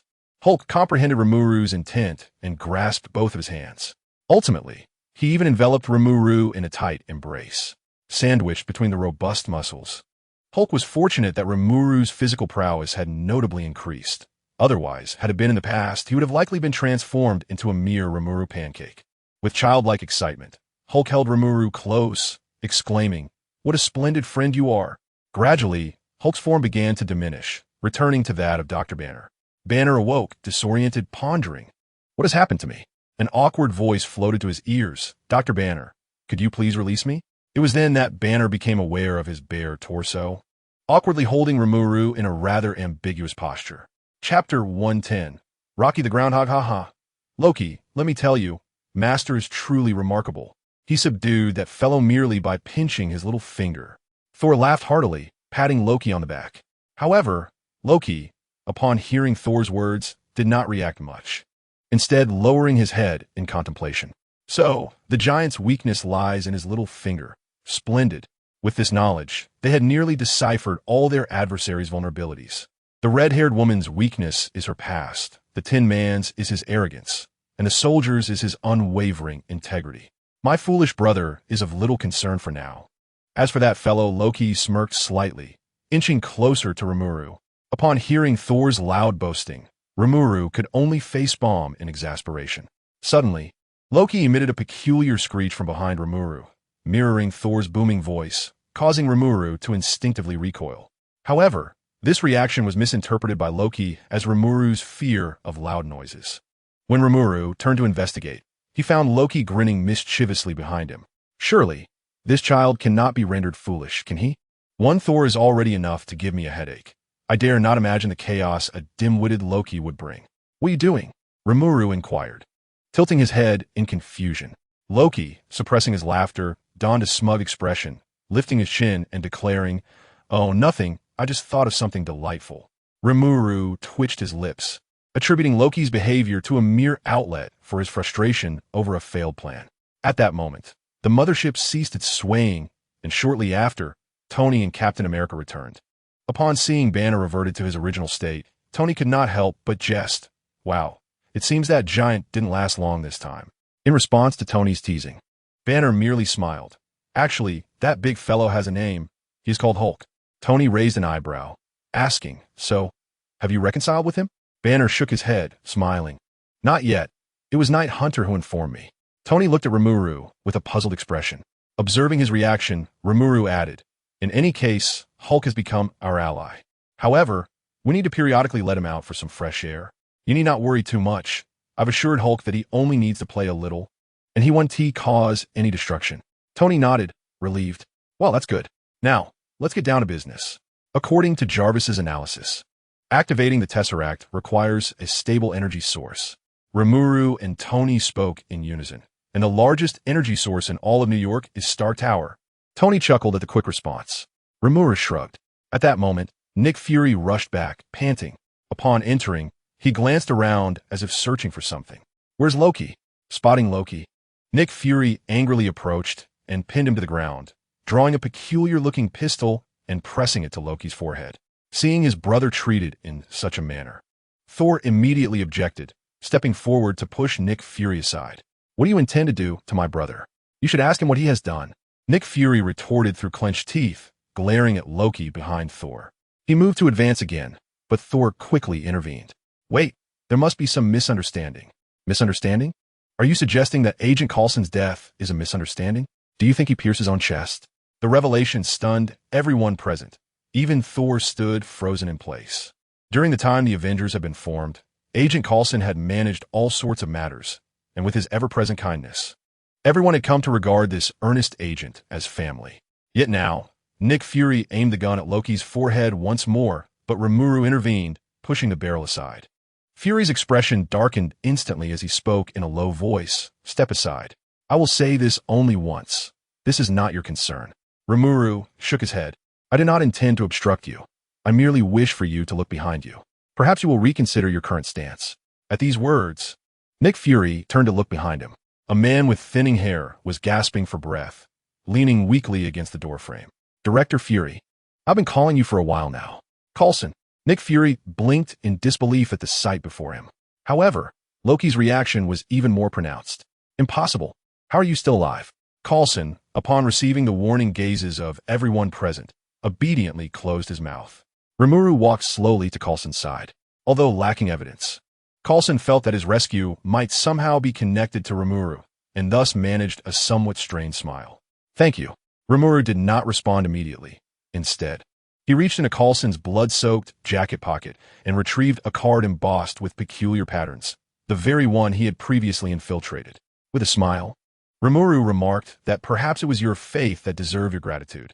Coulson paused momentarily before bursting into laughter, realizing the timing. Nick Fury promptly stepped forward to support Coulson. Casting a complex glance at Rimuru, "I owe you a favor," he stated before assisting Coulson towards the exit. Following this brief interlude, the group remained focused on their original objective.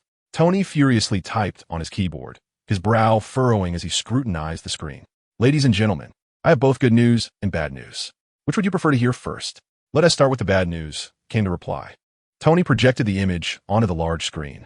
A blinding light shot skyward from Stark Tower, while a massive portal materialized above New York City. Captain America furrowed his brow at the sight. And the good news? Tony replied with a wry smile. The good news is that there is no news worse than this. Captain America secured his shield on his back. Natasha, we need the fastest planes available. Can you arrange that? Natasha nodded and spoke into her radio, addressing the logistics department. At that moment, the long unconscious Hawkeye slowly regained consciousness and spoke in a low voice. There's no need to waste your efforts. The fighter jets at logistics have already been destroyed. He indicated their objective was to disrupt S-H-I-E-L-D. Hawkeye rubbed his sore neck, rising to meet Loki's gaze, who was seated on the ground. Damn it, you really know how to complicate things. Natasha glared at Loki, who scoffed defiantly in return. Rimuru, upon overhearing this, brightened. So, we're quite pressed for time, aren't we? Captain America's expression shifted to one of peculiar intrigue, yet with no better alternative at hand. He reluctantly nodded. Natasha recalled previous events and swallowed hard. Can you transport this many people all at once? Rimuru looked at Natasha, puzzled. Who said I intended to do it that way? With a wave of his hand, a pale blue portal appeared before them, leading to the streets of New York. Sensing the odd looks from Captain America and Natasha, Rimuru quickly turned his head aside, twirling his fingers. You didn't tee ass back then, did you? As they passed through the portal, the group found themselves on the streets of New York, surrounded by devastated buildings. Above them, the wormhole continued to pour forth waves of Chitauri forces, relentless like a plague. Observing their surroundings, Captain America adjusted his earpiece. Everyone, it seems we are in for a tough battle. At his words, Rimuru felt the magic energy subtly flowing within him, and upon witnessing Rimuru's reaction, Thor tightened his grip on his hammer. Natasha meticulously reviewed her gear, while Hawkeye forcefully slapped his forehead, attempting to regain clarity after recently breaking free from his mental constraints. Even the usually irreverent Tony adopted a serious demeanor. Captain America tightened his grip on his shield. Natasha and I will evacuate the civilians. The enemies on the ground are our responsibility. Tony, with your flight-capable armor, you shall handle the foes in the sky. Clint, although you have just awakened, I regret to inform you that we cannot afford you any time to recuperate.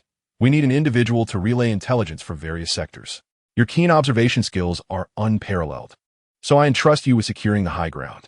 And Thor, with your expansive lightning attack range, you are tasked with engaging the enemies at the entrance to prevent them from surging forth. Night Stalker, your formidable abilities are essential for supporting the team. Rimuru adjusted his mask and nodded in agreement. As for Dr. Banner, a hint of anger is required from you now. Banner rubbed his face, exhaled deeply, and stepped forward. Captain, I'll let you in on a secret. I've always been angry. Just as he finished speaking, his body began to gradually turn green, with veins bulging on his neck. However, this transformation did not persist. Instead, everything reverted to normal, confused by the restoration of his consciousness. Banner attempted once more, but observed no change. Something's amiss. This used to work effectively. Wait a moment, let me try again, he said, but despite his face turning crimson, no transformation occurred. Rimuru approached and patted Banner on the back. Hulk, we need you. In an instant, Banner's form swelled and turned green, transforming him into the Hulk. Upon seeing Rimuru, the Hulk visibly brightened. Rimuru smiled and patted the massive arm of the Hulk. Hulk, unleash your strength. Hulk flashed a broad grin, and with Rimuru's approval, he leaped to crush a Leviathan with a tremendous blow. Captain America smiled at the sight. Everyone, adhere to the plan at all costs. Reclaim our home from this alien army. Understood? A voice echoed from behind the group. Ah, excellent plan. However, how do you intend to deal with me? Loki feigned an innocent expression as he lounged in the back. Rimuru face-palmed in exasperation. How did this guy get here? Thor nonchalantly turned his head away, swinging his hammer. Realizing who had brought Loki along, Rimuru sighed. Proceed with the plan. I will secure this individual first. With a flick of his wrist, a crimson chain ensnared Loki, lifting him into the air. Clint, hold on tight. I'll take you up. Hawkeye extended his hand and grasped Rimuru's arm. After a brief pause, Rimuru soared toward the skyscraper, second only to Stark Tower, with a fully armed Hawkeye and the bound Loki in tow. Upon reaching the rooftop, Rimuru set Hawkeye down and carelessly tossed Loki into a room below. Approaching Loki, Rimuru tapped his head with 2 fingers, admonishing him, no mischief. If I find out, I shall reprimand you. He punctuated his warning with a shake of his fist. Recalling previous encounters, Loki nodded hastily. Watching Rimuru take flight, Loki smiled, a look of triumph adorning his face. Cursed mortal, do you think you can confine me so easily? I shall make you pay dearly. Loki gently shook his pant leg, and the mind scepter slid out effortlessly. He crouched on the ground, striving to adjust his position so that his fingers could touch the scepter. Just a little more. Just a tad. At long last, through relentless effort, Loki made contact with the mind scepter. A surge of deep blue energy erupted from the scepter, shattering the chains and shackles that bound him. Ha ha! I am free. Free at last. Rimuru's voice came from behind him. Loki stiffly turned around, discovering that Rimuru had mysteriously returned. Gripping the scepter tightly, Loki took 2 steps back. Then, as if spurred by some unseen force, he exclaimed, "You have thwarted my plans time and again. This is your doing. You have forced my hand." Suddenly, in a moment of shock for Rimuru, Loki leapt forward, standing before him and shouting, "Ah!" Exhausted from his outburst, he paused to clear his throat before shouting again, "Ah! Ah!" Rimuru, somewhat disdainful, wiped the saliva from his mask and tilted his head toward Loki. Has his child truly lost his mind? Loki's antics reminded Rimuru of a meme featuring a screaming groundhog, causing him a chuckle. Noticing Rimuru's apparent indifference, Loki paused, muttering to himself, "This is clearly your weakness. Why is it ineffective? Surely, my voice must not have been loud enough." Just as Loki prepared to amplify his voice with the scepter's power, Rimuru snatched it away. Simultaneously, he thrust a pink toy wand into Loki's hands. "I'll take this for now. You may play with this instead." With that, Rimuru flapped his wings and took to the skies once more. Seeing this, Loki rushed forward to reclaim the scepter, only to collide with a faint blue barrier, resulting in him landing flat on his back. At that moment, the pink toy wand in his hand emitted comical music.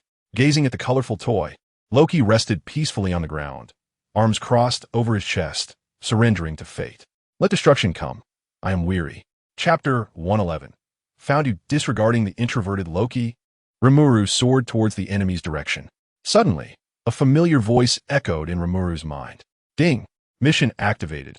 Eliminate the Chitauri and acquire the Infinity Stones. Mission reward: unknown. Mission penalty: obliteration. The moment Rimuru heard the voice, a smile graced his face. Finally, has the impatience set in? With a subtle movement of his fingers, Rimuru loosened the seal left by the Ancient One. As expected, the system's voice resonated in his mind once more. "Hello, I am here to assign you another task. And there is no room for negotiation this time.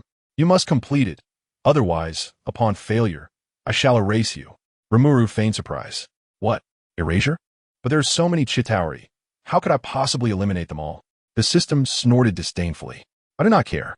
It is your fault for not following my instructions last time. The fact that you were not punished then was already merciful. This time, you must fulfill the mission." Rimuru timidly responded, I understand." The system snorted once more. "Let's hope so." Then, silence returned. Rimuru's expression, once filled with terror, swiftly transformed into one of indifference, his pupils turning a vibrant red. "Great sage, do you have confidence?" Informing.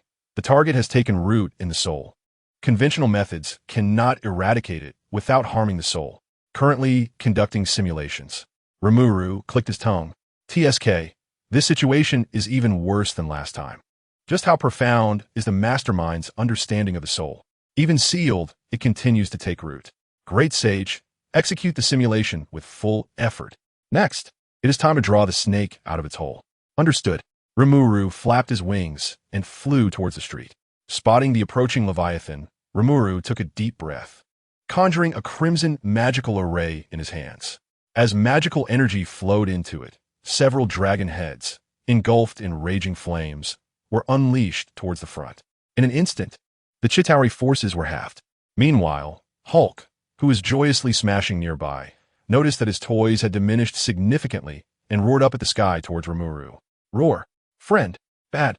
With that, he sulked and leaped towards another area with more enemies. Facing Hulk's resentful gaze, Rimuru scratched his head sheepishly, observing the relentless tide of Chitauri forces. Rimuru furrowed his brow and promptly flew towards the rooftop of Stark Tower.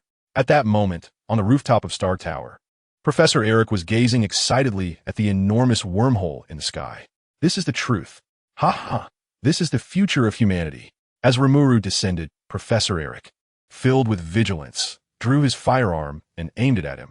Rimuru swiftly dodged the bullet, delivering a swift strike that knocked Professor Eric to the ground while simultaneously freeing him from control. As Rimuru gazed upon the incessantly whirring apparatus, he raised his mind control staff. If my memory serves me correctly, this is how it should be executed. Rimuru thrust the staff toward the central clasp of the device. However, just as the staff was about to penetrate, a deep blue barrier enveloped the entire mechanism, and the immense repulsive force nearly sent Rimuru tumbling off the edge. He quickly steadied himself. How could there be a protective device? Rimuru attempted to devour the energy shield with his predator ability, but the shield appeared to be powered by the cosmic cube. The energy contained within the space gem of the cosmic cube was far beyond what Rimuru could assimilate at this moment, leaving him no choice but to seek alternative methods to deactivate the shield. Out of the corner of his eye, Rimuru noticed the unconscious Professor Eric on the ground, and a sudden flash of inspiration struck him. Since Natasha had closed the wormhole with Professor Eric's assistance in the original narrative, he must know how to disable this shield. Taking a deep breath, Rimuru looked at the snoring Professor Eric. "Apologies, Professor." A crisp slap echoed in the air, leaving a red mark on Eric's cheek. Yet he merely scratched his nose, showing no signs of awakening. After propping Professor Eric against the wall, Rimuru rolled up his sleeves and rubbed his hands together. Ada! Smack! Smack! Smack! The series of slaps resonated throughout the rooftop, and it was within this rhythmic assault that Professor Eric finally roused from his slumber. Seeing Rimuru preparing for another onslaught, Professor Eric hurriedly waved his hands in retreat, gasping, "Enough, enough! I can't take it." Rimuru casually tossed a healing potion, and only then did Professor Eric begin to recover. Rubbing his still sore cheek, he stated, "I know what you intend to do. Deactivating the protective device requires time. Just give me 5 minutes." Rimuru stroked his chin, pondering. 5 minutes? Is that really necessary? Professor Eric, mistaking Rimuru's contemplation for impatience, shivered and quickly amended. 3. Just 3 minutes will suffice. Noticing the look of fear on Professor Eric's face, Rimuru couldn't help but twitch the corners of his mouth. It seemed he had been perceived as some sort of brute. After a moment of reflection, Rimuru pressed the communicator nestled in his ear. "Thor, can you hear me?" "Soon." Thor's robust voice resonated through the device. "Master, I can hear you." Tony's complaining voice interjected. "Oh no. God of Thunder, what are you yelling about? You're nearly deafening me." Thor, disregarding Tony's grievances, excitedly addressed the communicator. "Master, I'm a bit occupied here. Is there something you need?" Rimuru rubbed his ear and replied, "Thor, please assist Captain Rogers and the others. I will handle the wormhole situation here." "No problem, Master." With Thor's absence, the relentless tide of the Chitauri army surged forth. Upon witnessing the situation, Rimuru hastily summoned a magical array and unleashed a barrage towards the wormhole. In an instant, aside from the Chitauri who had already infiltrated, not a single one could pass through from the other side of the wormhole. Sensing the rapid depletion of energy within him, Rimuru furrowed his brow. At this rate of consumption, he estimated he could only sustain himself for a mere 10 minutes. Yet that would suffice. In a few minutes, once Dr. Eric disabled the defensive mechanism, the wormhole would close. With Thor's intervention, the remaining Chitauri on the ground were swiftly eradicated. The sky was illuminated with a kaleidoscope of colors, prompting Captain America to unexpectedly voice a remark. "I anticipated Nightcrawler might be formidable, but I never envisioned this scenario." Seeing the streets around her now devoid of foes, Natasha leaned wearily against a wall. "Captain, the danger has temporarily abated. Let's take a moment to regroup." Nodding in agreement, Captain America seated himself beside a flower bed. As the final letter was pressed, the protective shield surrounding the device gradually dissipated. Rimuru unleashed a surge of black flames, which slowly descended toward the apparatus. Adjusting his glasses, Professor Eric remarked that all that was left was to pierce the tip of the scepter to halt the energy output and close the wormhole. Rimuru, fully aware of this, tightened his grip on the scepter and thrust it into the crevice. The power of the two infinity stones collided, enveloping Rimuru in a tremendous surge of energy. Noticing this, Rimuru conjured a portal to transport Dr. Eric away, acknowledging that the subsequent steps were beyond the capabilities of an ordinary human. In the original narrative, Dr. Eric had succumbed to madness from the overwhelming force of the Mind Stone. Realizing the urgency of the situation, Rimuru could not remain indifferent. He exerted his strength once more, and as the scepter plunged downward, the wormhole visibly began to contract. However, simultaneously, the energy of the Mind Stone incessantly interfered with his psyche. Meaningless murmurs filled his mind, and a familiar voice echoed. Hurry, remove the 2 stones. Only then can you complete your task. A flicker of hesitation crossed Rimuru's face. But the system's furious voice erupted again. There is no but. Do you wish to be erased? You have only just arrived in this world. Do you truly desire to face death once more? Are you really willing? You need only heed my words, and I shall grant you unfathomable power. Simply follow my directives. The system's enticing voice melded with the Mind Stone's incessant murmurs, exploding within Rimuru's consciousness. As the emblem upon his wrist flickered, Rimuru's gaze gradually became vacant. His body trembled, and his other hand, against his will, reached toward the 2 stones. The distance diminished, and the system's exhilarated voice resonated once more. Yes, just like that. Come closer, just a little more. Just as Rimuru's fingers were about to touch the gem, the hand that had originally reached for the jewel abruptly changed direction, plunging towards its own chest. The hand, crackling with lightning, pierced through the chest with precision, grasping some entity within. What are you doing? Came the furious roar of the system. Rimuru slowly lifted his head, the feigned stupor in his eyes gradually fading. It seems I possess quite the talent for performance. What? Could it be that you? Rimuru let out a soft chuckle as an overwhelming surge of magical energy began to swirl around him, a chilling crimson hue enveloping his pupils. The tumultuous magic gradually materialized, and the mask on his face began to shatter under the pressure of such formidable power. Rimuru cast a cold gaze at the hand embedded in his chest and stated, I've found you. Chapter 112. The Revelation of Identity. I found you. The system's voice conveyed a hint of panic. What do you intend to do? Rimuru replied with a cold laugh as the magic surged once more. What do I intend to do? After lying dormant within my body for so long, your intentions are far from those of a mere system. The system desperately attempted to mask its trepidation. What can I do? I am merely here to aid your ascent in strength. Do you not wish to grow stronger? Hurry, simply touch those 2 gems, and I shall consider your task complete, with rewards that will surely satisfy you. At this point, the system still refused to divulge the truth, clinging to its manipulative tactics. Had this encounter occurred when Rimuru first traversed into this realm, isolated and vulnerable, he might have believed its words. Alas, people inevitably grow. Observing the system's continued persistence, Rimuru exhaled a breath of exasperation. Great sage, proceed. Understood. Immediately, an agonizing pain surged from the depths of his soul, coursing through Rimuru's entire being. The so-called system was being forcibly severed from his essence. Rimuru fell to his knees, emitting a cry of anguish. The system's unwilling voice echoed, No, you cannot do this. Your master will not spare you. He will not let you go. Rimuru clenched his teeth, mustering the strength to steady himself. Noticing Rimuru's suffering, the great sage instinctively hesitated for a moment. I can endure, Rimuru urged. Great sage, continue. Understood. Though the great sage quickly resumed its previous actions. That brief moment of hesitation allowed the so-called system to seize an opportunity. The mark on his wrist extended like roots, sprouting numerous pink tendrils that ensnared Rimuru's soul tightly.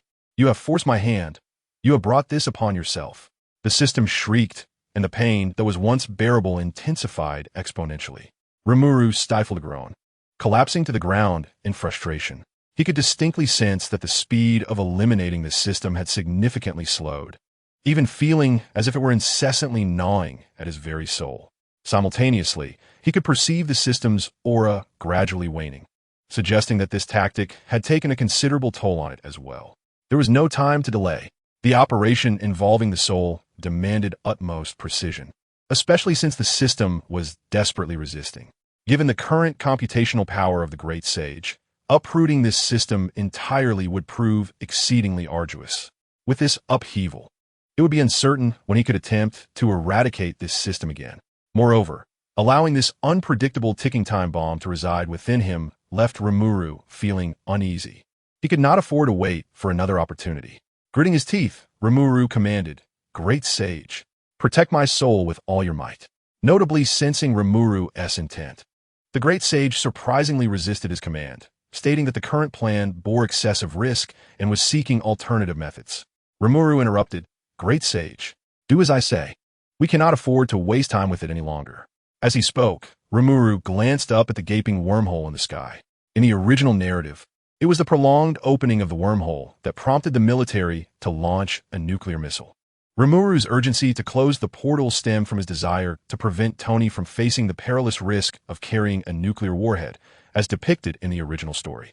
After a moment of silence, the great sage chose to comply with Rimuru's orders. "Understood. Then let us commence." With a slight exertion of his fingers, a pitch-black flame erupted from every cell in his being. "If I stake my life, know that you are not alone in this." In the next instant, the black flames began to indiscriminately scorch everything around him, a searing sensation emanating from the depths of his soul. The black flames, in their fervor, consumed all they touched, obliterating the roots that had sprouted from the mark the system had implanted on his wrist. Along with them, a fragment of Rimuru's own soul was incinerated. The system's fear could no longer be contained, erupting into frantic outbursts within Rimuru's mind. "Madman, you absolute lunatic!"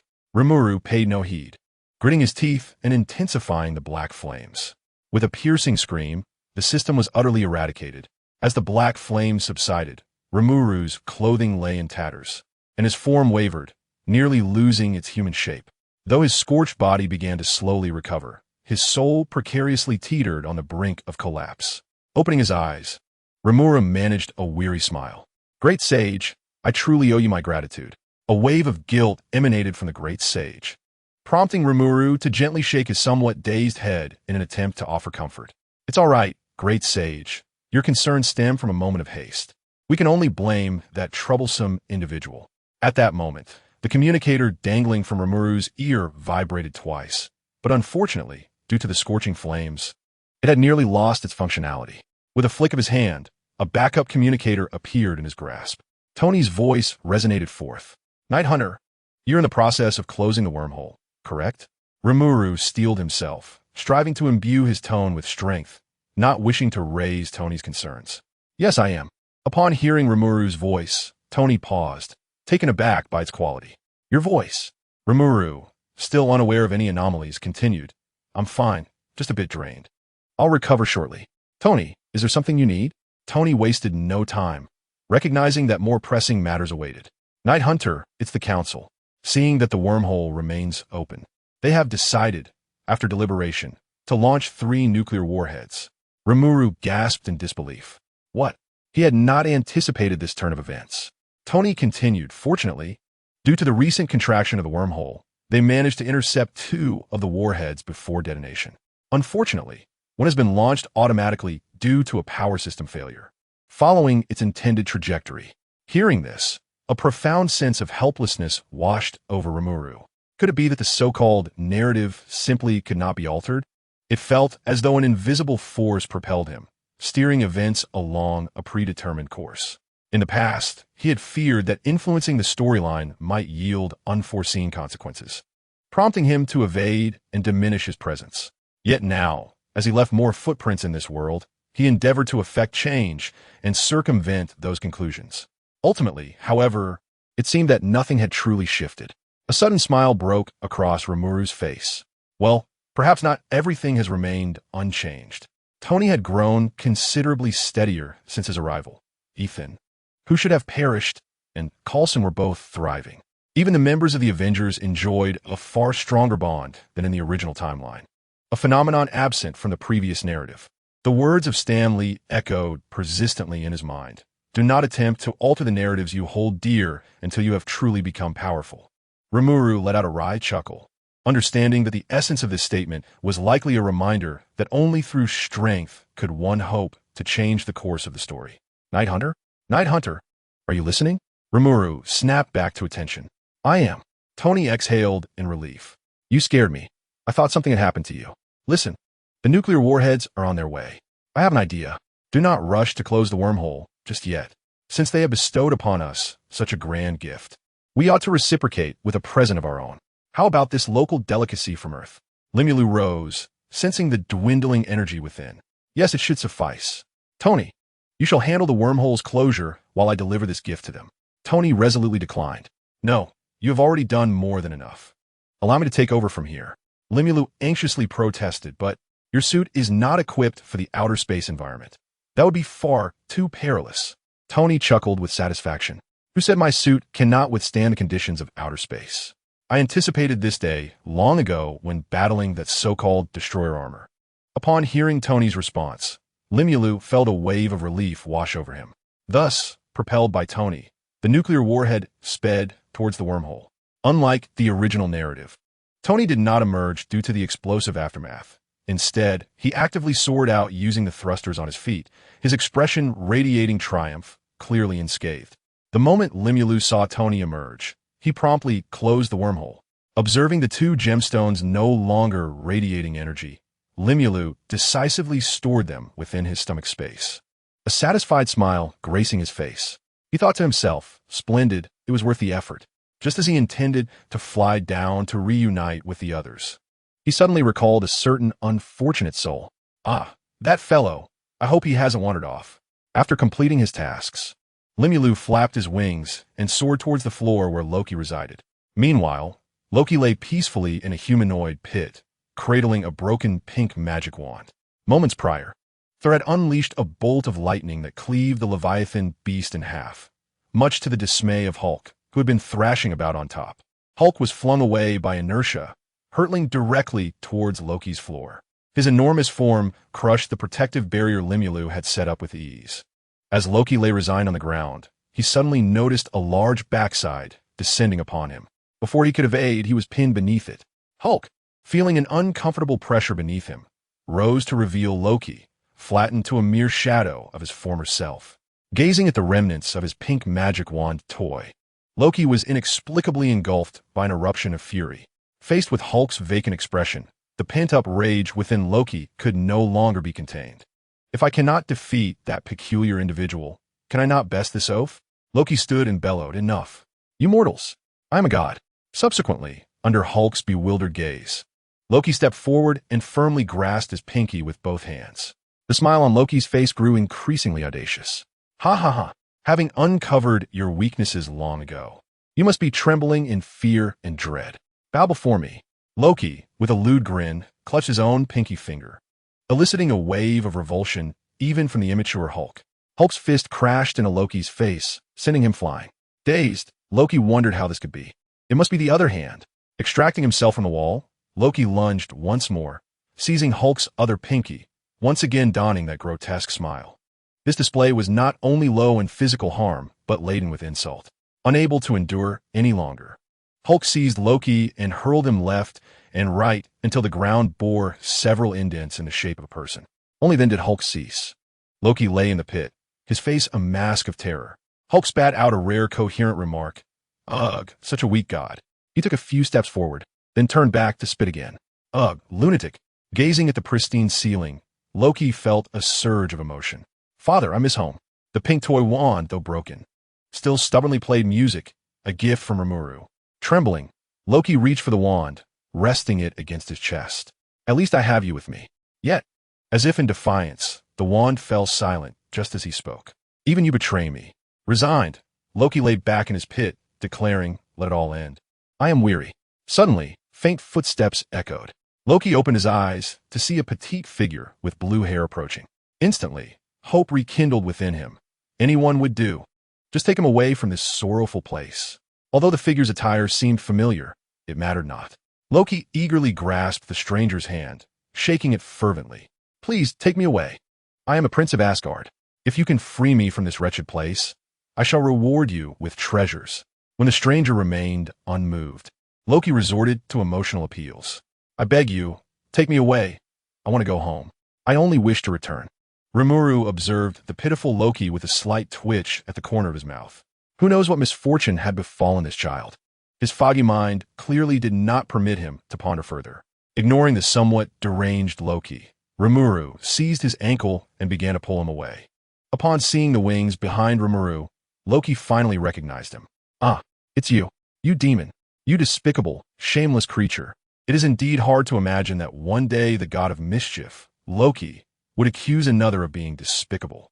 Rimuru gracefully led Loki before the gathered crowd, swaying slightly before steadying himself.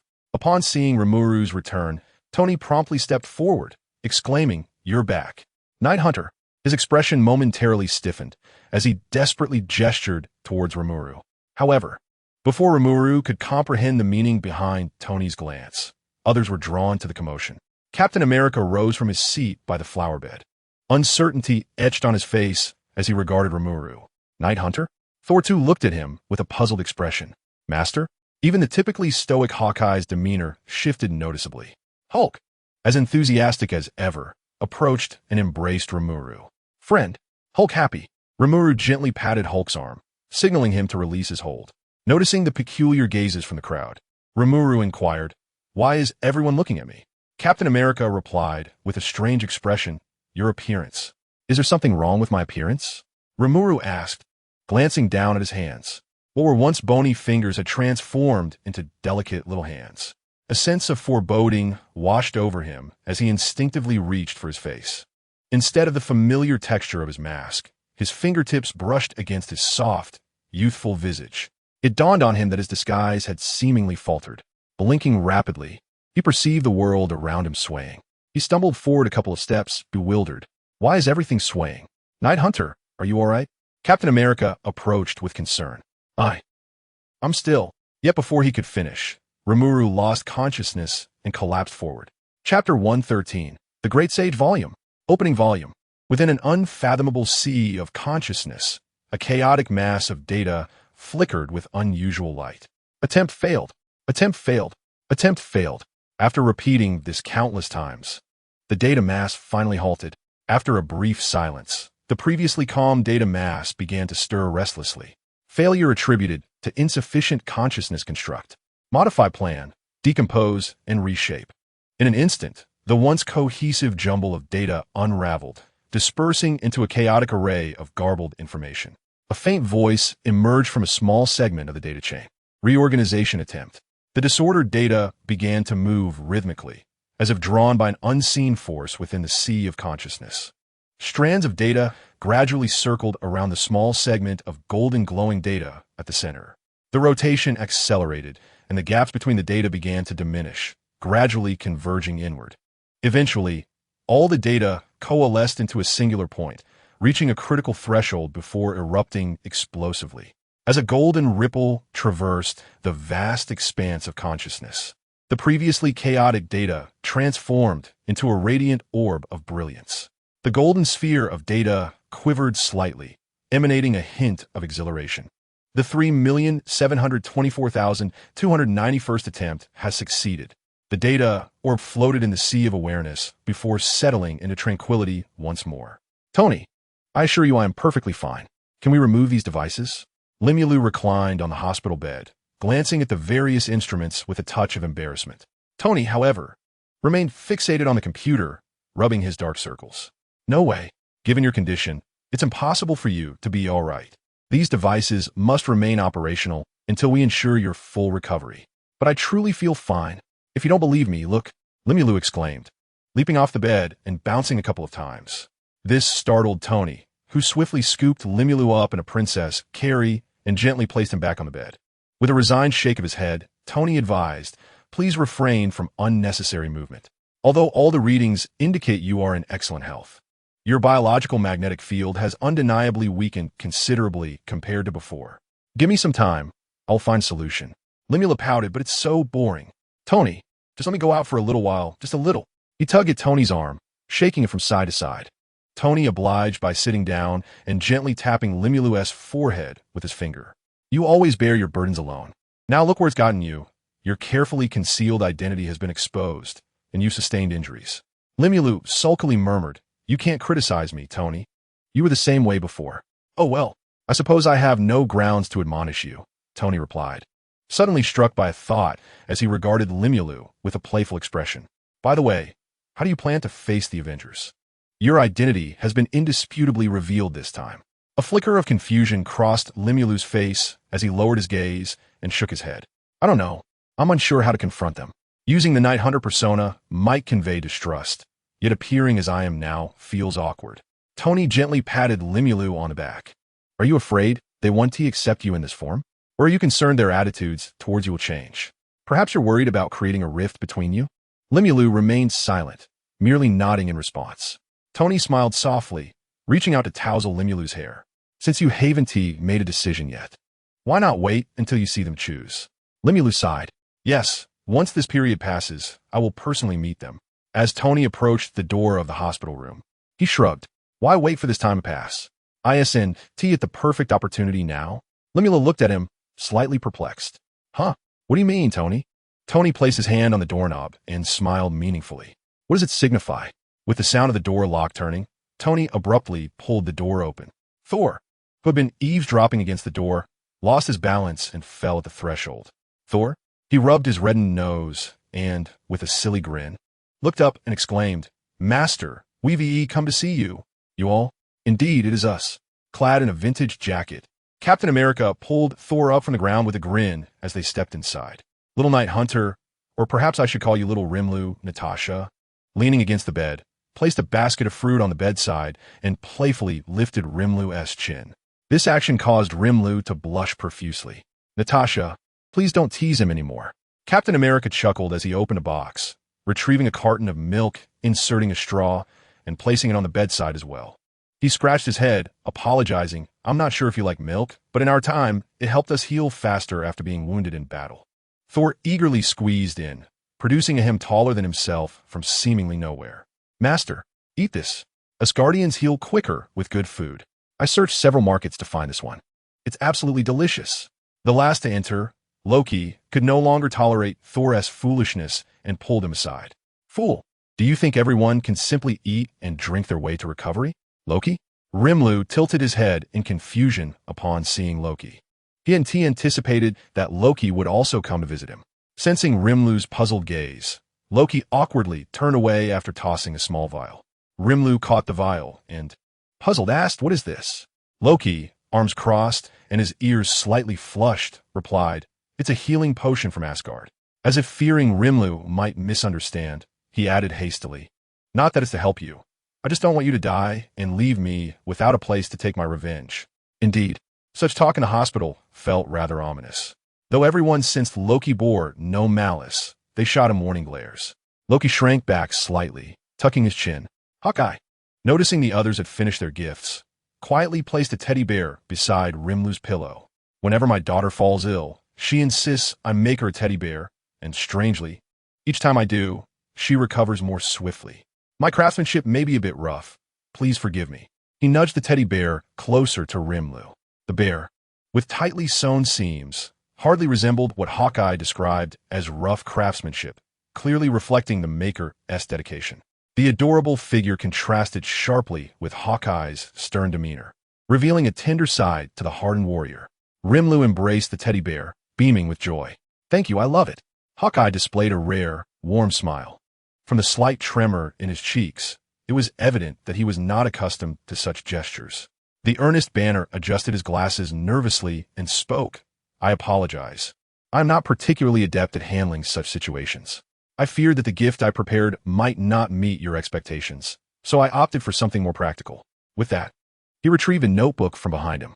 Stark mentioned that your social practice assignments and class notes were incomplete, so I took the liberty of contacting your teacher to assist you in completing all the remaining assignments and notes for the semester. Upon hearing this, Rimuru's eyes sparkled with excitement. Really, Dr. Banner, you are truly wonderful. After receiving Rimuru's gratitude, Banner felt the weight of his earlier anxiety lift, and a joyful expression adorned his face. Rimuru, glancing at everyone around him and the comforting gifts, felt a warmth in his heart. Yet, he couldn't shake a sense of guilt. Lowering his head, he pressed his lips together tightly, and after a prolonged silence, he managed to utter, I am sorry, everyone. Chapter 114. The Golden City, I am sorry. Rimuru continued, I have not been honest about my identity all this time, and I sincerely apologize. With his head bowed and his small hands clutching the hem of his clothes, he resembled a child who had erred. Captain America paused for a moment before responding with a smile. It is we who owe you an apology. Perhaps we should address you as Rimuru now. You are still a child, and you should not have to bear these burdens alone. Instead, we the so-called adults, have been enjoying the conveniences you provide without ever considering sharing the load with you. Therefore, it is we who should truly offer our apologies. Rimuru, clearly bewildered by the turn of events, quickly shook his head. No, that is not how it is. I was the one who... Natasha gently grasped Rimuru's small hand and gave it a reassuring squeeze. What is this? Does Little Night Hunter refuse our apologies? That would make me quite sad. She feigned wiping away tears, which left Rimuru utterly flustered. That's not it, he protested. Natasha, noticing his dismay, playfully tapped his nose with her finger. All right, I won't tease you any longer. Everyone is eagerly looking forward to fighting alongside you once you recover. So make sure to get better soon. Thor chimed in indeed. Master, you must recover quickly. My father is quite eager to meet you in person. Suddenly, Rimuru recalled something and slapped his forehead. Oh, how could I almost forget? Thor, catch this. He tossed a glowing blue cube towards Thor. Upon seeing the cube, Thor exclaimed, The Tesseract. How did you know, Master? Rimuru casually fabricated an excuse. Well, your father mentioned it to me, and entrusting this to you is far more reassuring than leaving it with S. H. L. D. Soul nodded, a semblance of understanding gracing his features. Thus, the gathering engaged in a flurry of warm inquiries towards Rimuru. Shortly after obtaining the cosmic cube, Soul eagerly pulled Loki away. The others, after exchanging a few pleasantries, dispersed to attend to their own affairs. In an instant, the ward was left with only Rimuru and the cold, sterile instruments surrounding him. Listening to the hum of the machines and surveying the empty room, Rimuru felt an unexpected wave of desolation wash over him. It was only when everyone had departed that Tony leaned against the doorframe and remarked, What is this? Wasn't there a certain someone who just moments ago claimed ignorance on how to face them? Yet here you are, engaging in fervent conversation for over an hour. I nearly dozed off while waiting outside. He punctuated his statement with a yawn. Rimuru scratched his head sheepishly, but everyone was just so enthusiastic. Tony gestured outside. They've all left. It's your turn now. Rimuru looked quizzically towards the entrance. Tony?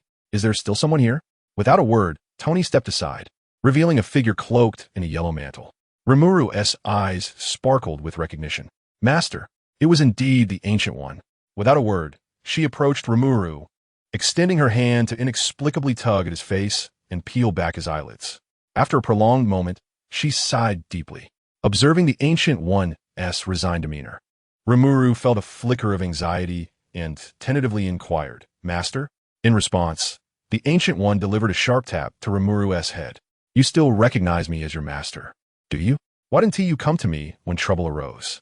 You risked everything, unsealing the barrier, drawing out danger, and employing strategies that harm yourself as much as the enemy. Did you consider the consequences of your actions?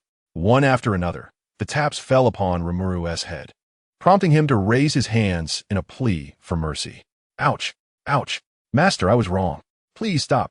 Observing Rimuru's pitiful expression, the Ancient One let out a wry smile and ceased her reprimands, instead gently pinching his chubby cheek.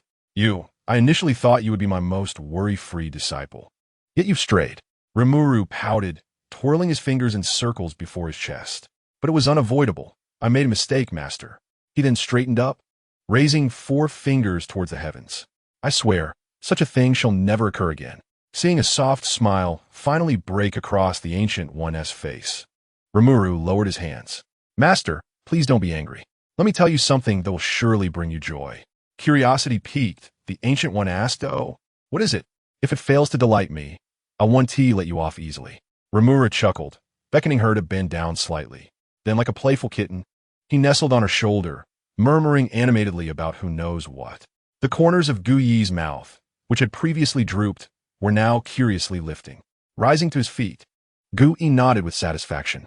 So, you have indeed become the mentor of her 2 children? He mused, a grin spreading across his face as he refrained from mentioning that old rascal Odin. The unexpected generational leap would surely provide ample amusement for Gu Yi when he next encountered his old friend. With a wave of his hand, an array of bizarre objects materialized before him, including a wriggling white worm that Rimuru observed with a sense of unease. Swallowing hard, Rimuru inquired, Master, what are these? Without responding directly, Gu Yi urged him with a sense of urgency. Do as I say, quickly now, 45 degrees, and look at the ceiling. Although Rimuru was uncertain of the unfolding events, The seriousness in Gu Yi's tone conveyed the significance of the moment, prompting him to comply without hesitation. Now, clasp your hands behind your back and do it swiftly. Rimuru obeyed, positioning his hands as instructed. Gu Yi expressed satisfaction. Yes, very well. Now open your mouth wide, imagining yourself as a clam, as wide as possible. Rimuru followed suit, opening his mouth wide. Gu Yi nodded approvingly. Excellent. Now for the final step. Go. Rimuru, somewhat confused by the command, mumbled through his open mouth, Master, what do you mean by go? Before he could fully process his master's words, Gu Yi promptly stuffed a collection of items into Rimuru's mouth, including the wriggling worm. The mere thought of the worm made Rimuru gag at the edge of the bed. However, the digestive capacity of slime was formidable. The desire to expel, it was futile. Rimuru raised his head, looking pitifully at Gu Yi. Feeling the weight of his gaze, cleared his throat awkwardly. Ahem, those are all fine things, treasures I collected during my travels through the mortal realm. They will gradually nourish your wounded soul. Despite Gu Yi's assurances about the quality of the items, Rimuru still struggled with the idea of consuming a large, live worm. After several deep breaths, he began to calm himself. To his astonishment, he felt his previously agonizing soul gradually mending at a slow pace. Noticing the relief in Rimuru's expression, Gu Yi gently stroked his hair and sighed. Alas, it is my inadequacy that has led my disciple to be afflicted by an unknown entity. My knowledge of the soul is limited, and relying solely on those items may not suffice to restore your spirit completely. Hearing these words, Rimuru visibly sank into disappointment. Yet he smiled and shook his head. It's all right, Master. Just seeing progress brings me great satisfaction. I have my own ways to recover the rest. This is not merely an unfounded assertion from Rimuru. Although an immediate restoration is impossible, the great sage, with its computational prowess, should be able to gradually mend the damaged soul. However, the time required remains an enigma. Rimuru inquired within his mind, Great Sage, with the assistance of those recent enhancements, might my recovery be expedited? Strangely, the Great Sage appeared disinclined to respond. Rimuru tentatively probed again, Great Sage? At last, that familiar voice resonated once more, albeit with a discernible alteration. Notification. The unique skill Great Sage has evolved into the ultimate skill king of wisdom. What? Rimuru quivered in disbelief. Ancient One sensed Rimuru's tremor and assumed that her words had startled him, gently wrapping her arm around him. Meanwhile, within Rimuru's heart, tumultuous waves roiled. Great Sage, no. King of Wisdom. What has transpired? Notification. Due to certain irresistible factors, the skill has now ascended to the ultimate skill king of wisdom, with computational speed increased to 1,000,000 times the original capacity. Additionally, the auxiliary skill, thought acceleration, has now surged to a multiplier of 10 million. Upon hearing that the Great Sage had indeed evolved into the King of Wisdom, Rimuru was instantly elated and hurriedly inquired, What of my soul? Notification. The extent of soul damage is at 64. With the enhancement in computational capacity, the repair duration has been revised from 47 years to 3 years and 1 month. While immediate restoration remains unattainable, 3 years is still a bearable timeline. After all, there remains a span of 7 to 8 years before Thanos arrives on Earth, making 3 years a tolerable period. However, the King of Wisdom conveyed a hint of regret, seemingly burdened by the inability to restore the soul instantaneously. Rimuru, sensing this emotion, offered consolation. Do not feel remorse, King of Wisdom. You have already done exceedingly well. At that moment, Ancient One interjected, introducing a note of suspense. I may not be particularly adept with matters of the soul, but who says there are no solutions? Rimuru, jolted back to reality, urgently inquired, What is it?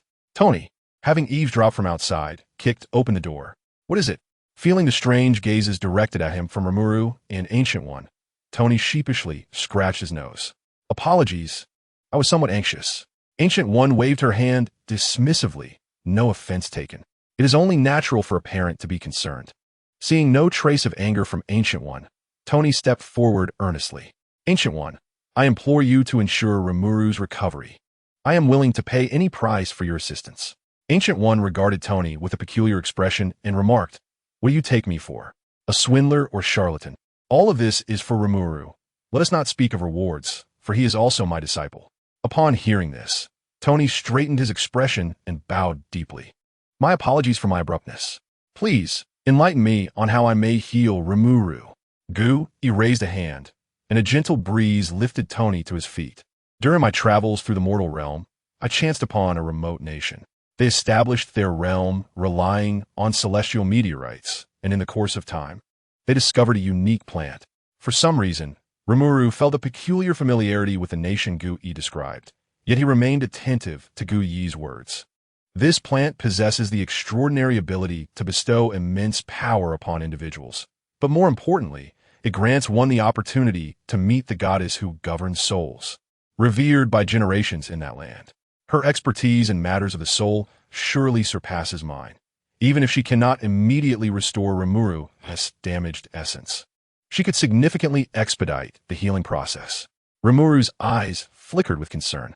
Master, what if she refuses to heal my soul? Gu narrowed his eyes, a faint smile gracing his lips. If she refuses, then I shall have a discussion with her. In that instant, Rimuru felt the temperature of the room drop slightly, fearing that Gu Yi's discussion would be rather formidable. Gu Yi slowly rose to his feet. Well, we cannot place all our hopes upon a single method. I shall seek additional means to heal the soul. Entrusting the task of guiding Rimuru to that nation is now in your hands. Gu Yi turned to Tony, who nodded gravely. Tony stroked his beard thoughtfully. However, we still have no knowledge of where that nation lies or what it is called. Gu Yi stepped halfway through the portal, speaking without turning back. The Golden City, Wakanda. Chapter 115. Another guardian? Tony, must I truly endure this? Rimuru remarked, a few lines of frustration appearing on his forehead as he gazed at the wheelchair beneath him. I believe I can walk on my own. Tony resolutely rejected the notion. Absolutely not. You are currently unwell. What if your condition worsens? Have you not heard your master say that your soul teeters on the brink of collapse? Rimuru pouted in dissatisfaction. But that was before. With Master Gu Yi's herbs, I feel much better now. As he spoke, Rimuru flexed his muscles. His form was quite standard. Yet regrettably, his arms, devoid of excess fat, also lacked significant muscle mass, making his display more endearing than intimidating. Tony chuckled at Rimuru's antics and gently tapped his head. Stop clowning around. According to the coordinates, we are nearing the nation we seek. Gazing at the entrance woven from licorice, Tony glanced uncertainly at the map. Is this the place? The dilapidated straw huts before them hardly resembled the illustrious kingdom Gu he had described, leading him to doubt whether they had taken a wrong turn. A robust man, bare-chested, emerged from the thatched hut wielding a spear. Who are you? What brings you here? He demanded, brandishing the weapon as if preparing to throw it. Tony quickly interjected, discreetly placing his hand upon a small device nestled in his pocket. Wait. We were sent here on introduction. He produced a necklace made of teeth from his pocket, tossing it before the man while keeping a vigilant gaze fixed upon him. Limulu stood ready to activate her abilities, fully aware that such an act would inflict pain upon her soul. As the man picked up the necklace, Tony continued, You see, this is the token given to us by that individual. We have come to pay our respects to your king. The man scrutinized them for a moment before nodding to his companions behind him. He then retrieved a stone from his beast-hide pouch and brought it to his lips. We have esteemed guests. Open the gates. Just as Tony pondered the man's peculiar behavior, a beam of light suddenly illuminated their path from above. With a shimmering distortion, a steel door materialized before them, reminiscent of a mirage. Optical camouflage? Tony mused, his surprise evident. The burly man, seemingly accustomed to such expressions of astonishment, scoffed. Country bumpkins from a city. The derision caused a few veins to bulge on Tony's forehead. He took a few deep breaths, muttering to himself, breathe, all for Limulu. I can endure this triviality. Witnessing Tony's discomfort, Limulu stifled a laugh. As the two passed through the gates, a shimmering veil enveloped them, transforming the surroundings into a barren landscape. Gazing upon what resembled a futuristic city, Wakanda, Limula looked up in wonder. Towering structures reflected dazzling light under the sun, while objects resembling flying vehicles darted across the sky, prompting her to exclaim, Wow, so magnificent. Tony, however, expressed his discontent. What's so astonishing? When my future city is completed, it will eclipse this place 1,000-fold. Thus, the duo followed the guard to the central edifice, where a vigorous middle-aged man stood by the window, surveying the realm. A man knelt respectfully behind him. Your Highness, the individuals you spoke of have arrived. The king turned slowly, acknowledging him. I see. You may withdraw. He then paced deliberately, scrutinizing Limulu and Tony. Tony furrowed his brow. You seem unperturbed by our arrival. The king stroked his beard, a gentle smile gracing his dark visage. Naturally, the oracle has long foretold your coming. Limulu, puzzled, inquired oracle. The king nodded in affirmation. Indeed, it is the deity revered by our ancestors for generations, the very essence of our faith in Wakanda, the goddess of the Black Panther. Tony stepped forward, inquiring, since your so-called goddess of the Black Panther is aware of our arrival, she must surely know our intentions. Certainly, however, I cannot provide you with the heart-shaped herb at this moment, the king replied. Tony's expression shifted. Did it imply that they were required to purchase it? The king shook his head. Not at all, for Wakanda does not place value on material possessions. I merely require your promise for one matter. Without hesitation, Tony agreed. What is it? Whatever it takes to obtain the heart-shaped herb. I shall comply. Sensing that the request might be unreasonable, Rimuru quickly grasped Tony's sleeve. Turning to her, Tony gently brushed her small hand away, smiling. Rest assured, no matter the request, it is worth it to us. The king, observing their reactions, soon comprehended their thoughts and chuckled as he returned to his throne. Ah, my esteemed guests, there is no need for alarm. I simply wish for your assistance in a matter that will not be overly burdensome. Upon hearing this, Rimuru and Tony both exhaled in relief. The king clapped his hands, and a young man, bearing a resemblance to him, entered. The youth appeared vibrant and spirited, lacking the king's composure but possessing a vigor that the king did not have. He respectfully approached the king. Father, here is the item you requested. He cast a casual glance at Rimuru, causing her heart to flutter slightly. Father, is it truly wise to entrust the heart-shaped herb to these outsiders? Though he voiced his concerns, his gaze continually wandered over Rimuru, seemingly intrigued by the differences between outsiders and his own people. Tony noticed the young man's scrutiny and frowned, casting a warning glance. The boy, caught in his thoughts, awkwardly retracted his neck. It is quite all right, Chala. These two are our esteemed guests, personally chosen by the revered goddess of the Black Panther. I trust in their character. The youth scoffed in response. Humph. All this talk of goddess, I've never even seen her. The king cleared his throat lightly. Chala, one must not be disrespectful toward the goddess. Here we go again, he muttered. After sending the youth away, the king smiled awkwardly at Rimuru and Tony. I apologize, dear guests, for my lack of discipline. I hope you find no amusement in this. This is my son, Chala. He is meant to be the next king. Yet his temperament is rather immature. He is both overly ambitious and prone to breaking the rules. The king continued. The goddess knows when each of our kin will meet their end. Although I appear robust, I am aware that I am not far from the date foretold by our prophecy. Tony interrupted the king. Wait. You can't be suggesting that you wish to entrust your child to us? As he spoke, he cast a peculiar glance at Rimuru, who instantly comprehended the implication. Meanwhile, he couldn't help but internally scoff at the kings who seemed so eager to hand their offspring over to others. Fortunately, the king did not harbor such intentions. He shook his head. Of course not. Judging by your demeanor and discourse, you must hold a significant social standing in your realm. I, too, had traversed your lands several years ago for diplomatic purposes, and I can discern some of your status. Tony nodded, cradling his chest with both hands. Well, I suppose we are somewhat esteemed. Why do you ask? The king continued. What I require of you is to take my son out for some training, to hone his mind, thus preparing him to inherit my future throne. How adept is your son? Tony inquired suddenly. The king pondered for a moment before replying. He is of above-average skill among his peers. Oh, then that poses no problem, Tony replied with confidence, a smile gracing his face. I know a group whose very vocation is to uphold justice. Not only will they refine his abilities, but they will also cultivate his character. What say you, your highness? The king erupted into hearty laughter, the sound echoing in the empty hall.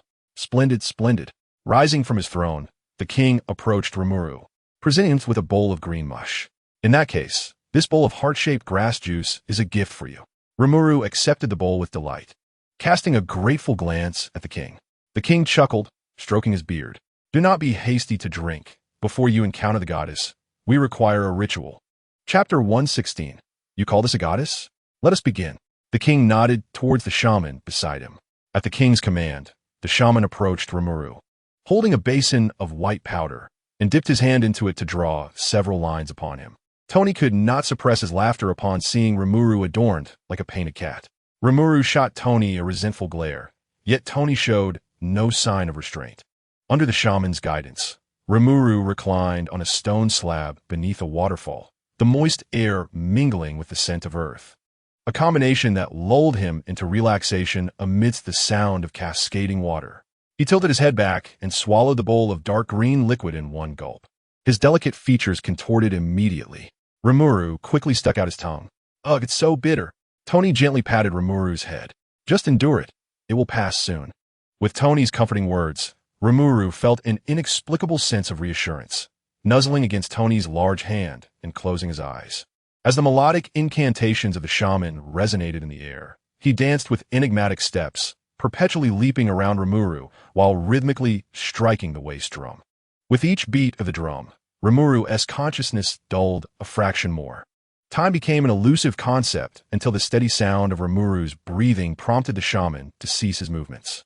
Lying upon the stone slab, Rimuru felt his awareness slipping further into obscurity.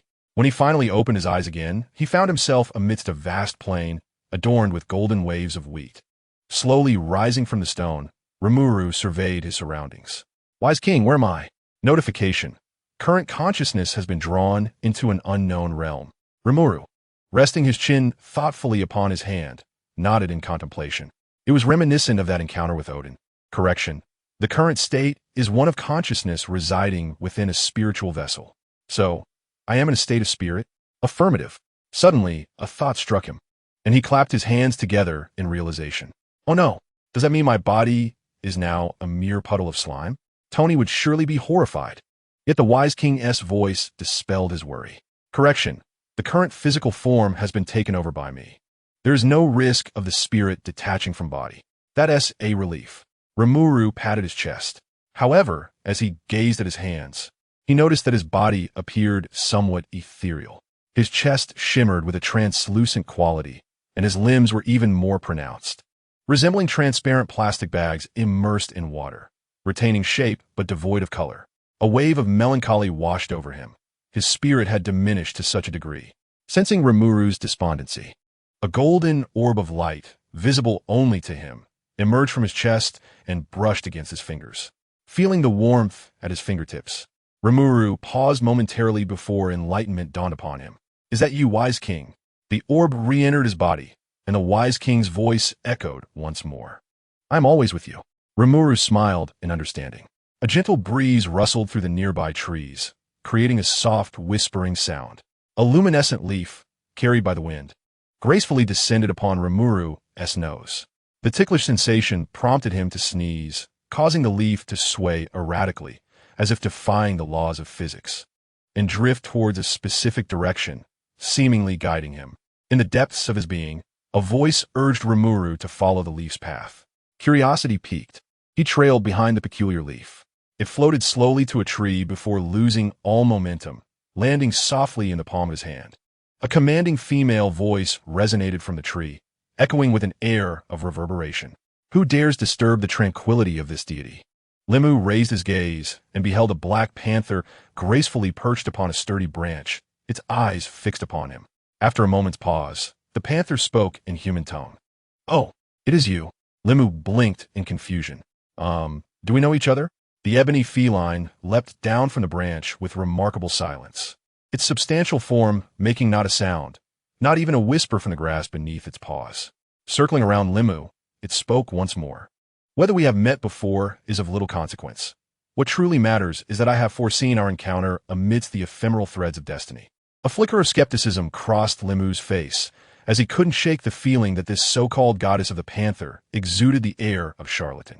Nevertheless, he remained vigilant, for he sensed not a hint of energy from this enigmatic being. This peculiar absence could signify one of two possibilities.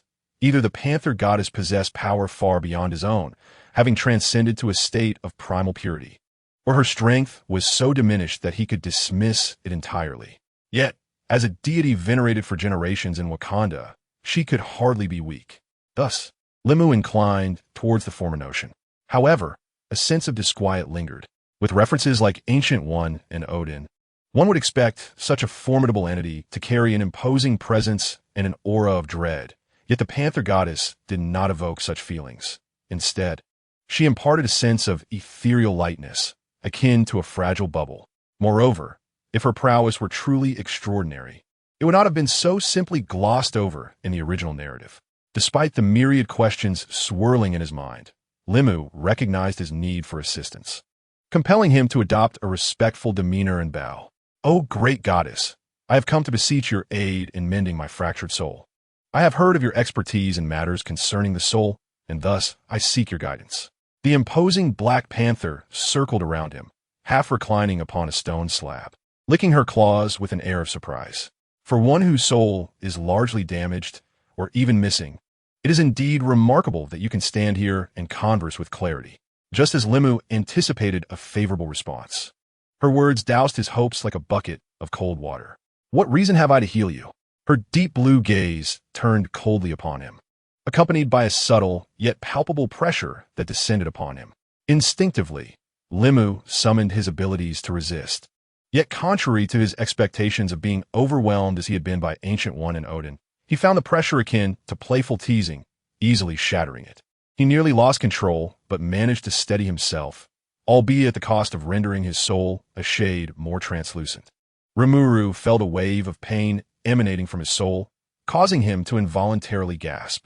Simultaneously, a piercing scream echoed from an unknown source. Though faint, the sound was remarkably clear, as if it were right beside him, yet Rimuru was unable to discern its origin. After searching around, he only encountered the Black Panther goddess before him, who regarded him with an expression of calmness, though her form shimmered inexplicably. Surely I must have misheard. How could a dignified deity emit such an undignified scream? Rimuru shook his head, dispelling these implausible thoughts. The Black Panther goddess cleared her throat twice, her tone somewhat peculiar. "Ahem, however, I'm not entirely incapable of assisting you." With a flick of her paw, a piece of yellowed parchment materialized before Rimuru. The Black Panther goddess licked her paw and said, "Place your hand upon it. From this moment forth, you shall become my servant. Only then will I consider healing you." Rimuru gazed at the aged parchment, his heart a tumult of emotions. He yearned to mend his soul, but was unwilling to forfeit his freedom in the process. Wisdom King, what does this parchment convey? It indicates that there exists an exceptionally refined power of the soul upon it, capable of being analyzed, the Wisdom King replied. Rimuru furrowed his brow. As he suspected, this parchment was likely a form of contract, albeit a one-sided one. He pushed the parchment away. "Wisdom King, spare your efforts. We shall seek another path. I refuse your proposition." Golden ripples emanated outward from Rimuru's being. The Black Panther goddess seemed momentarily bewildered by his refusal. She hadn't truly listened and mistakenly believed he had consented to the contract. Continuing with her own thoughts, she declared, "Well, since you have agreed, you must now obey my commands." Suddenly, the Black Panther goddess, resting upon the stone slab, appeared as if experiencing a signal disruption. Not only did her voice and image fall out of sync, but horizontal lines reminiscent of a malfunctioning television flickered across her form. Subsequently, her previously resonant voice diminished to an ordinary tone, sounding much younger and lacking the authority it once held. Rimuru rubbed his eyes, questioning whether he was seeing clearly, while the Black Panther goddess continued her relentless list of demands. "You must groom me regularly, and I require the finest spring water for my nightly baths. As for food, from Monday to Friday, I need to focus on maintaining my figure, so provide me with ample healthy and nutritious options. On weekends, feel free to indulge me with luxurious treats like Arctic surf clams or king crab. And don't forget, every evening, you must massage my muscles to keep me in a state of vibrant energy." Rimuru swallowed hard, gazing at the figure before him. "Is there anything else?" The goddess of the Black Panther contemplated for a moment, then waved her paw dismissively, stating she had yet to finalize her thoughts and would share them later. From the very beginning, Rimuru felt something was amiss with the direction of the sound, which seemed to emanate from behind a large boulder not far away. He approached stealthily, only to discover a small black cat, its arms proportionately short, rolling joyfully with a translucent jade stone between its tiny paws. An astonishing notion sparked within Rimuru's mind. "Wait, where's the person?" The Black Panther goddess, puzzled, glanced at the jade stone in her grasp and skeptically tapped it with her soft pad. Peculiar. Has it malfunctioned?" She shook the stone again, producing a sound of confusion. "Huh, I can hear a noise, yet I see no one." Rimuru prodded the small black cat before him. The cat, irritable, waved its paw dismissively. Oh, don't bother me. I'm busy with important matters. Rimuru remained silent and poked again. The little black cat, seemingly ignited by the prodding, spun around in exasperation. Are you annoying me? I told you I'm occupied. At the moment, their gazes locked. The atmosphere appeared to freeze momentarily. Then, a cacophony akin to that of a pig being slaughtered erupted throughout the space. Chapter 117, Rimuru's Family. We found a kitten. Observing the small black cat before him, fur bristled in fright. Rimuru felt a twitch at the corner of his mouth. It was indeed challenging to associate this screeching little creature with a goddess. You. The small black cat, wide-eyed with terror, extended its paw towards Rimuru. Yet soon, something seemed to dawn upon her, and she abruptly calmed down. Wait a minute, right? You've already signed the contract. What do I have to fear? The small black cat promptly lay on its side on the grass, anthropomorphically extending a paw towards Rimuru, beckoning him. Come, my servant, come here and massage my shoulders. As Rimuru complied and moved towards her, the cat closed its eyes in bliss, anticipating the massage service it had envisioned. However, instead, it experienced a sensation of weightlessness. Rimuru seized the nape of her neck, lifting her off the ground. Realizing her limbs were dangling, the small black cat opened her eyes in confusion. What? How is this possible? You signed my contract. Rimuru revealed the rolled-up parchment of leather in his hand. Are you referring to this? Upon seeing the blank parchment, the black cat was momentarily taken aback before erupting in anger. How despicable! You shameless creature! Rimuru's face darkened with a few lines of annoyance. Who is truly shameless here? If he hadn't been cautious, he might have unwittingly become this small black cat-esque servant. He brought the cat closer to his face. So, you are the goddess of the Black Panther? Hearing her title invoked, the small black cat puffed out her chest with pride. Are you afraid now? I am the renowned Black Panther goddess. If you know what's good for you, put me down at once. Limulu glanced at the small black cat, his lips twitching as he grasped the scruff of its neck and gave it a gentle shake. Hey, what are you doing? Release this goddess immediately. The little black cat flailed in the air, desperately kicking its limbs, but this did little to harm Limulu. Instead, it brought a faint smile to his face. With a resigned shake of his head, Limulu set the small black cat down.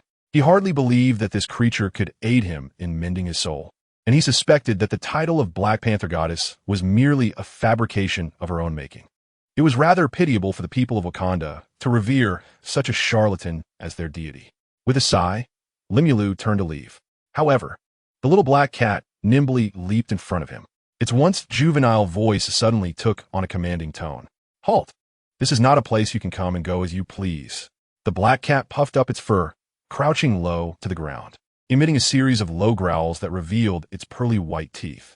Its sleek black fur glistened under the sun, and its round, azure eyes transformed into slits, glaring intensely at Limulu. Limulu ignored it and continued forward. After all, what threat could a mere kitten pose? At worst, it might puff up and take on a spiny dragon form. Suddenly, a flash of white light streaked past, and sharp claws cleaved through the ground before Limulu's foot, shattering the earth. He halted mid-step, momentarily taken aback by the display. The small black cat smirked triumphantly at his bewilderment.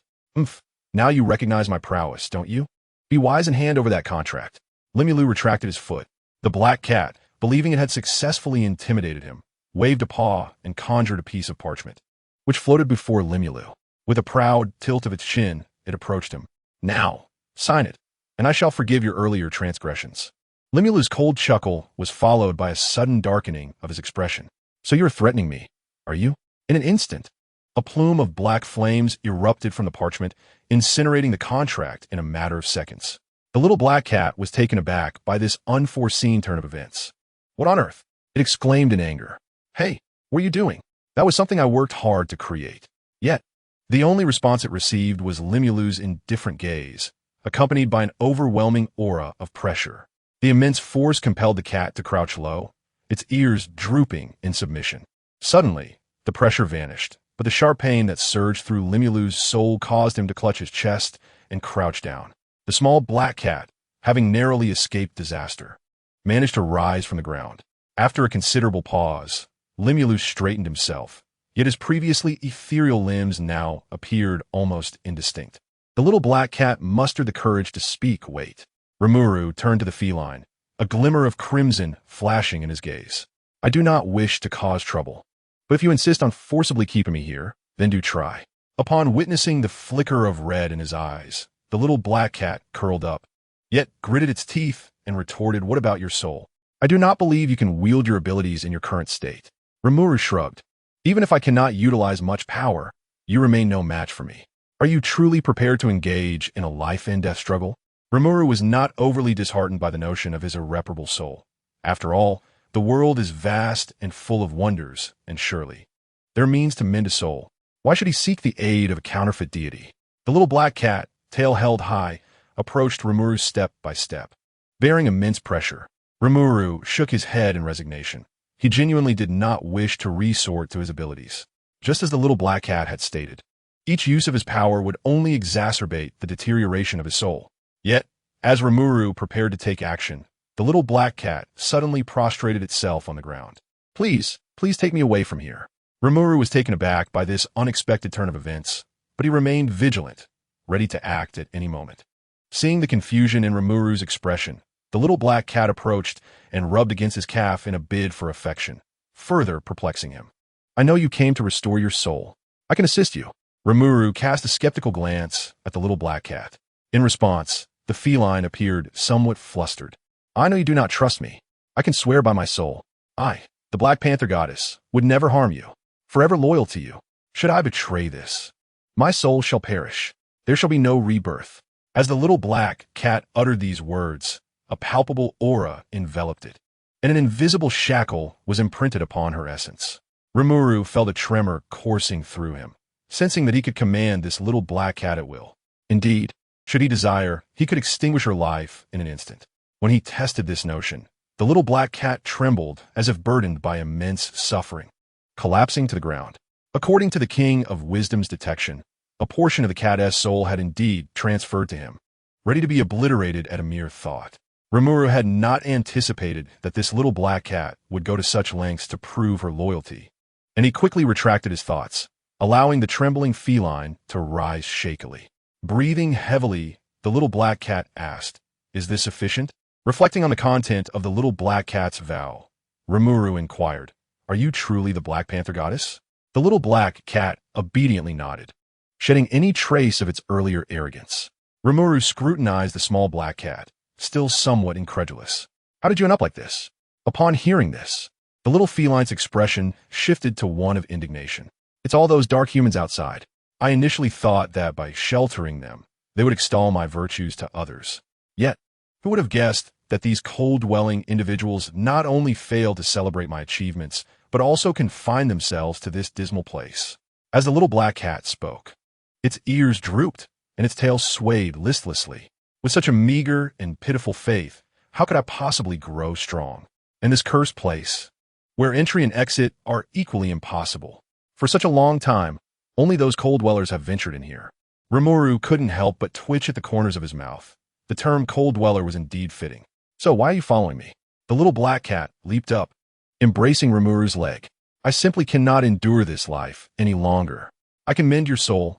I can provide warmth for your bed. If you need, I could even offer myself entirely. I implore you, take me with you." Seeing Rimuru's lack of response, the little black cat was on the verge of tears. Rimuru, feeling somewhat helpless, lifted the little creature off his leg. It was evident that she genuinely yearned for freedom. "Repairing your soul is sufficient. The rest is unnecessary." Upon hearing Rimuru's agreement, the little cat's drooping ears sprang upright, and she eagerly rubbed against his hand, unable to resist the adorable creature's affections. Rimuru indulged her with a few gentle strokes. To his surprise, the sensation was quite pleasant, and he began to understand why others enjoyed petting him. Perhaps it was indeed this feeling that drew them in. "So, how do you intend to repair my soul?" The little black cat, upon hearing this, extended her paw and patted her chest. "This is simple. Just watch me." In the next moment, the little black cat transformed into a luminous orb and dove into Rimuru's body. Simultaneously, a small, deep blue light sphere appeared in his boundless sea of consciousness. The little cat's voice echoed in his mind. "What is this? Help! This thing keeps pawing at me." Alert! External invasion detected, attempting to amalgamate. Rimuru swiftly commanded the King of Wisdom to cease its actions. King of Wisdom, hold on for now. Let us ascertain if what she says is true. Oomph. The King of Wisdom huffed in displeasure, seemingly irked by the presence of another entity within Rimuru's mind. Are you jealous, King of Wisdom? No, I'm not jealous. Absolutely not. Yet, you have not provided any notification, and you've repeatedly stated it rather conspicuously. Humph. Rimuru felt a twitch at the corner of his mouth. It seemed he was being subjected to the silent treatment by the King of Wisdom. Chapter 118. Professional Correspondence as the Blue or Pulsated. The little black cat slowly materialized within Rimuru's sea of consciousness. Her eyes sparkled with wonder as she darted about. Wow, this place is so much larger than mine. I shall build a grand house here. As her petite paws stirred, a resplendent castle materialized within Limulu's sea of consciousness. However, before she could revel in her delight for even 3 seconds, a wave of golden ripples shattered the castle into fragments. Simultaneously, a golden orb at the heart of her consciousness conveyed a sense of foreboding. The little black cat curled her neck and huffed, so stingy. Surely, I can create a cozy little house instead. Soon, an endearingly cartoonish abode appeared in her sea of consciousness, but predictably, it too was dismantled. With a look of utter dejection, the little black cat constructed a small sofa, which the golden orb approached to scrutinize. Upon finding nothing amiss, it permitted this tiny feline nook to remain. Limulu was, of course, aware of everything within the sea of consciousness, but tacitly acquiesced to the Wisdom King's actions. For with that system in place, it could be deemed a precautionary measure. He and the Wisdom King could scarcely fathom that this little black cat merely wished to reside in a castle, harboring no ill intent whatsoever. Limulu feigned ignorance, clearing his throat twice. Ahem, did you not mention you could restore my soul? Why have you yet to commence? The little black cat slapped her paw. All right, I seem to have come here for that very purpose. My apologies, I shall begin at once. The little black cat rummaged through the fluff on her chest. This, and this. A plethora of bizarre objects emerged, her fluffy fur resembling a certain blue raccoon's fourth-dimensional pocket, seemingly endless. As the little black cat continued her efforts, more items were cast aside, forming a small mountain. Only then did she nod in satisfaction. A glint of cunning flashed across her face. Hey, relax a bit. You may experience some peculiar sensations next. Do not resist. She called out towards the upper reaches of the sea of consciousness, prompting Limulu to find a spot and sit cross-legged. Very well, let us begin. Upon receiving Limulu's consent, the little black cat waved her paw, conjuring an ethereal blue flame that ignited from the peculiar heap of objects. Strangely, although the blue fire possessed the form of flames, it exuded a chilling aura. The little black cat crouched low, her aura surging, her azure pupils narrowing into slits, while a majestic silhouette of a black panther flickered behind her. Witnessing this, Limulu was taken aback. You are truly formidable. Are you indeed the goddess of the Black Panther? Puffing up with pride at Limulu's astonishment, the little black cat elevated her head. Of course, do not be deceived by my current appearance. In my heyday, I boasted countless devotees and governed a realm of dimensions. Then how did you end up like this? Limulu interjected.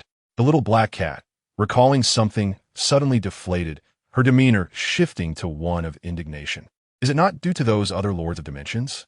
My realm was never a grand one. It was merely a meager existence nestled between reality and the spirit world, scraping by. Initially, I thrived in my dimension, relying on my dominion over souls. Yet, who could have foreseen the tempest that beset us? Regardless of scale, dimensions suddenly began to voraciously assimilate their neighboring realms. Had I not possessed a profound understanding of souls, I would have undoubtedly been consumed alongside my dimension. Sensing the sorrow emanating from the little black cat, Rimuru offered solace. Do not dwell on it. At least you are fortunate to be alive now, are you not? However, your function pertains to souls, and even if you forcibly extricate yourself from your dimension, it should not render you as powerless as you are now. The little black cat pondered for a considerable time before shaking her head. I do not know. I only remember that after my narrow escape, I have been in a state of waiting. Waiting for what? Rimuru inquired, curiosity piqued. I do not know. It seems I've been waiting for an eternity, yet the specifics elude me. I had an inkling of what it was long ago, but now. The little black cat clutched her head, agony etched across her face, yet she could not grasp what she had forgotten.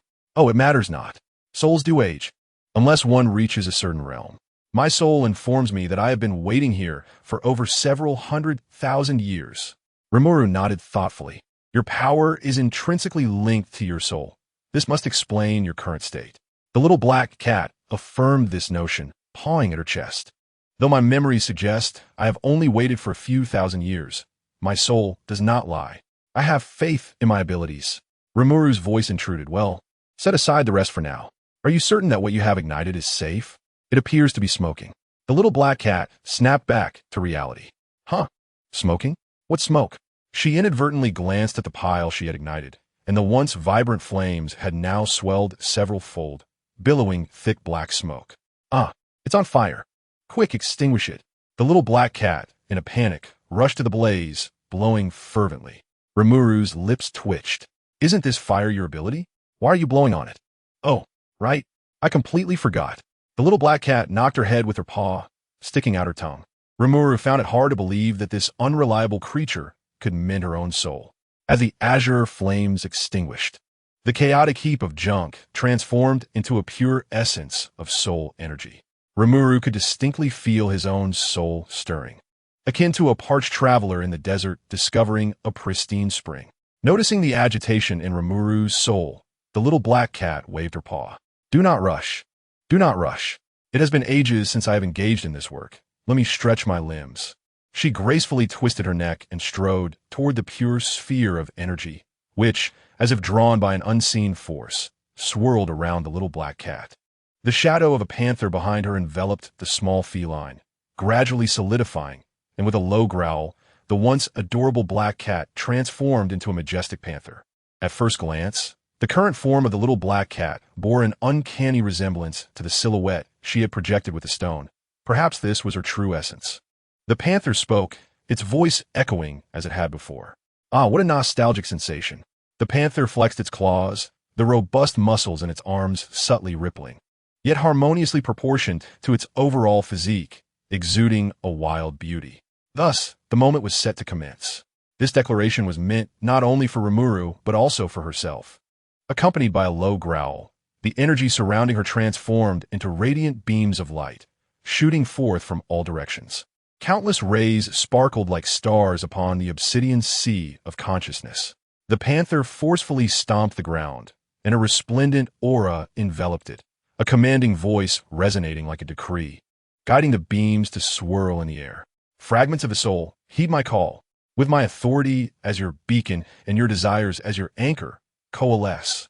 The luminous points suspended in the sky responded to this command, erupting into dazzling brilliance, illuminating the once pitch-black sea of consciousness as if it were midday.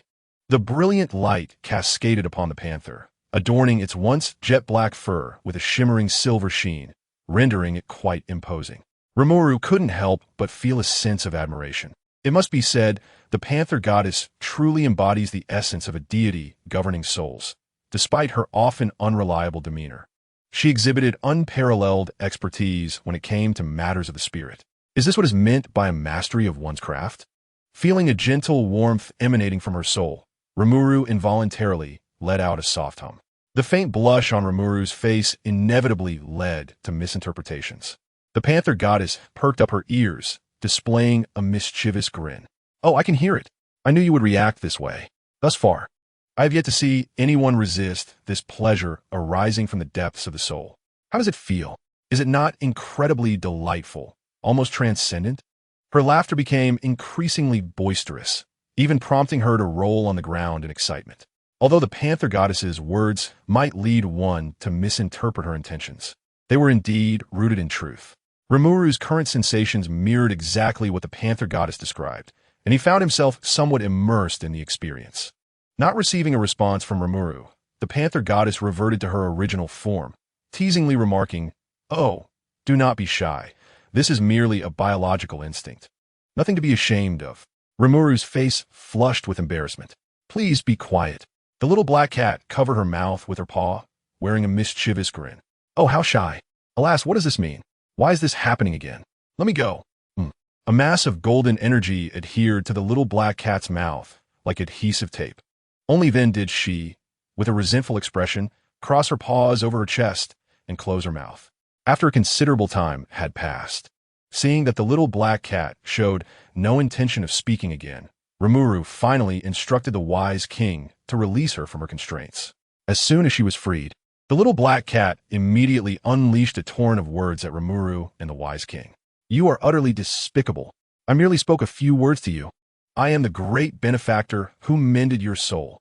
Even if I have no merit, I have endured much hardship. I've been alone for so many years, and finally, I have someone to converse with and enjoy a bit of fun. What's wrong with that?" Listening to the little black cat's incessant ramblings in his mind, Rimuru's mouth twitched. "Wise king, shall we not silence her again?" "Agreed." Upon witnessing the wise king draw closer again, the little black cat quickly conceded. "This isn't cowardice. It's merely wisdom in knowing when to yield." "Oh no, please, I won't speak anymore," she exclaimed, hastily covering her mouth with both paws. Rimuru let out a long sigh. "At last it is quiet. So, does that mean my soul is now restored?" Observing her considerably solidified limbs, Rimuru's tone revealed a hint of joy. The little black cat, lounging on the ground, lazily stretched and replied, "Of course not. Do you think mending a soul is that simple? If it were, there wouldn't be so many souls lost due to damage." Rimuru tilted his head, somewhat perplexed. Then what was all that commotion for? The little black cat licked the pink pads of her paw and explained, "It was to stabilize your soul's condition. Although you cannot exert your abilities to the fullest yet, it won't be as excruciatingly painful as before with even the slightest use of power." She pointed toward the myriad stars in the sea of consciousness. "These are the soul energies I have refined. With my guidance, all you need to do now is wait for them to gradually deplete, and your soul will return to its former state." The little black cat confidently lifted her head, her whiskers swaying with pride. Rimuru closed his eyes to fully absorb the sensations, discovering that, indeed, as time passed, the stars in the sea of consciousness were vanishing one by one. With each disappearance, his soul became more solidified, and the wise king's reports continued to sound. Current soul restoration at 70. Estimated recovery time, 3 days and 5 hours. Chapter 119. The Sea of Stars, still resplendent by the way. What do you plan to do next? Rimuru asked, gently stroking the little black cat resting in his arms. "Huh? Are you asking me?" The little black cat opened her eyes, still somewhat drowsy. "To stabilize your soul," Rimuru replied with a smile, shaking his head. "I did not mean that. I was referring to the restoration of my soul." The little black cat stretched lazily, opening one eye to glance at Rimuru. "Of course I will follow you. Otherwise, what would I do here?" Rimuru's eyes flickered. "Are you so certain that I can lead you out?" The black cat licked its fur, seemingly confident about the matter. "Indeed, I have entered into a contract with you, which means I can accompany you wherever you go." "Oh." A mischievous smile crept onto Rimuru's face as he prepared to tease the little black cat, who had just made light of him. "If I recall correctly, this contract appears to be one-sided in my favor, meaning I can terminate it at any time." Upon hearing this, the little black cat immediately lost its playful demeanor, leaping onto Rimuru's face and bursting into tears. "You can't do that. I exerted considerable effort to restore your soul. My labor counts for something." Rimuru disdainfully pulled the shameless goddess off his face. The little black cat widened its pupils, its azure eyes blinking adorably. "Could you truly bear to abandon a defenseless little cat like me here to fend for herself?" Rimuru's lips twitched. "Do you not remember that your true form is a leopard? How can you call yourself a goddess?" The black cat blinked twice and let out a couple of high-pitched meows. Rimuru set her down. "What did I say? I wouldn't take you with me." The moment he said this, the little black cat instantly reverted to her previous lazy demeanor, as though the earlier shameless goddess was not her at all. That's good. That's good." Rimuru chuckled, shaking his head. "So what do you plan to do here? Although you might not be fond of those followers outside, they are still your followers. Wouldn't it be cruel to leave with me?" The little black cat paused, seemingly pondering this question. She padded over to the stone where she had previously cast an illusion and gently placed her paw upon it. Before long, a lifelike black panther manifested on the stone slab. However, unlike before, this illusion was evidently substantial. Noticing the little black cat's energy waning, Rimuru hurriedly approached and asked, "What's wrong?" The little black cat nimbly jumped into Rimuru's embrace, lowering her head as she spoke. "It's nothing. I merely expended a bit of my soul essence." A small sacrifice of soul essence for a boost in faith power. It's a profitable exchange. Sensing Rimuru's peculiar gaze, the little black cat hastily added an explanation. I'm not worried about them. I merely seek to harvest their faith power. With that, she buried her head into Rimuru's arms. Rimuru chuckled softly, stroking her back, which prompted the little black cat to emit a contented purr. The voice of the great sage resonated in his mind. Notification. The current soul restoration progress has reached 99. Completion is expected in 3 minutes. Limu nodded, sensing that the repairs were nearing completion. The little black cat extended her paw onto Limu's hand and, after a moment of perception, responded affirmatively. Indeed, the restoration was progressing rather swiftly. She had expected it would take several more days. A hint of joy laced her tone, perhaps in celebration of Limu's ability to mend her soul, or simply due to her impending return to the outside world. Yet perhaps it was a blend of both emotions. You seem quite elated, Limu remarked, giving the little black cat another glance. The cat appeared to relish this feeling. Of course, who wouldn't be happy to finally escape this desolate place? Limu's eyes suddenly sparkled with realization, and she smiled. Speaking of which, we've known each other for 3 days now. Yet we don't even know each other's names. The little black cat regarded her with a hint of disdain. It's merely a name. To me, it's just a label. Countless devotees have bestowed names upon me, so you may call me whatever you wish. Limu stroked her chin thoughtfully. Then I shall call you Little Black. Little Black, Little Black, Little Black, Limu exclaimed, cradling the little black cat's face and playfully ruffling her fur. The little black cat, visibly displeased, leapt from Limu's embrace. I refuse. Such a foolish name. Limu raised an eyebrow. Foolish? I think it suits you quite well. After all, you are quite dark in color. The little black cat turned her head away, embodying a proud demeanor. I do not favor black. In comparison, I prefer the boundless expanse of the galaxy. She reached her paw toward the sky, and the scenery within their little world began to shift. The once dazzling sunlight dimmed, replaced by a gentle moonlight that enveloped her. The stars above reflected in her azure eyes, resembling a resplendent river of stars, evoking a sense of peace. She excitedly extended her paw toward the heavens. You see, compared to pure black, I far prefer this brilliant starlight. Isn't it beautiful? She resembled a child eager for recognition, showcasing her treasures to Limu. Limu casually replied, Yes, it is beautiful. Her gaze remained fixed on the starry sky reflected in the little black cat's eyes, and she uttered, almost whimsically, Star C. What is that? The little black cat looked at Limu with confusion, only to find him smiling at her, akin to a radiant little sun. The little black cat, who had endured solitude for millennia, was momentarily taken aback by this genuine smile, rendered speechless as she stood frozen. Limu, still smiling, spoke again. How about Star C as a name?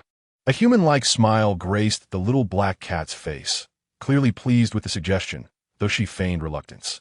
Well, it's not bad. Much better than Little Black. I shall begrudgingly accept this name. The voice of the King of Wisdom echoed in her mind. To inform you, the soul has been completely restored. Do you wish to leave this space? A profound sense of fulfillment enveloped Rimuru, lifting his spirits considerably. Please hold on a moment, King of Wisdom.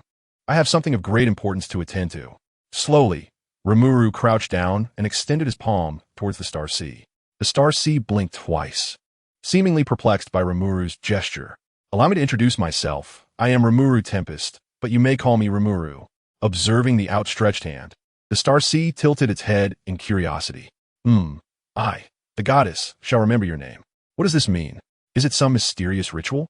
Rimuru chuckled and shook his head, explaining, This is called a high five, a symbol of friendship, if you will. We have shared a great deal over these past 3 days. We might as well consider ourselves friends. How about a high five? A look of curiosity adorned the Star Sea's face. A symbol of friendship? How intriguing. However, I lack hands. Thus, I shall call this a paw 5. Cool, me. Let's do a paw 5. The Star Sea extended its small paw and tapped it against Rimuru's palm.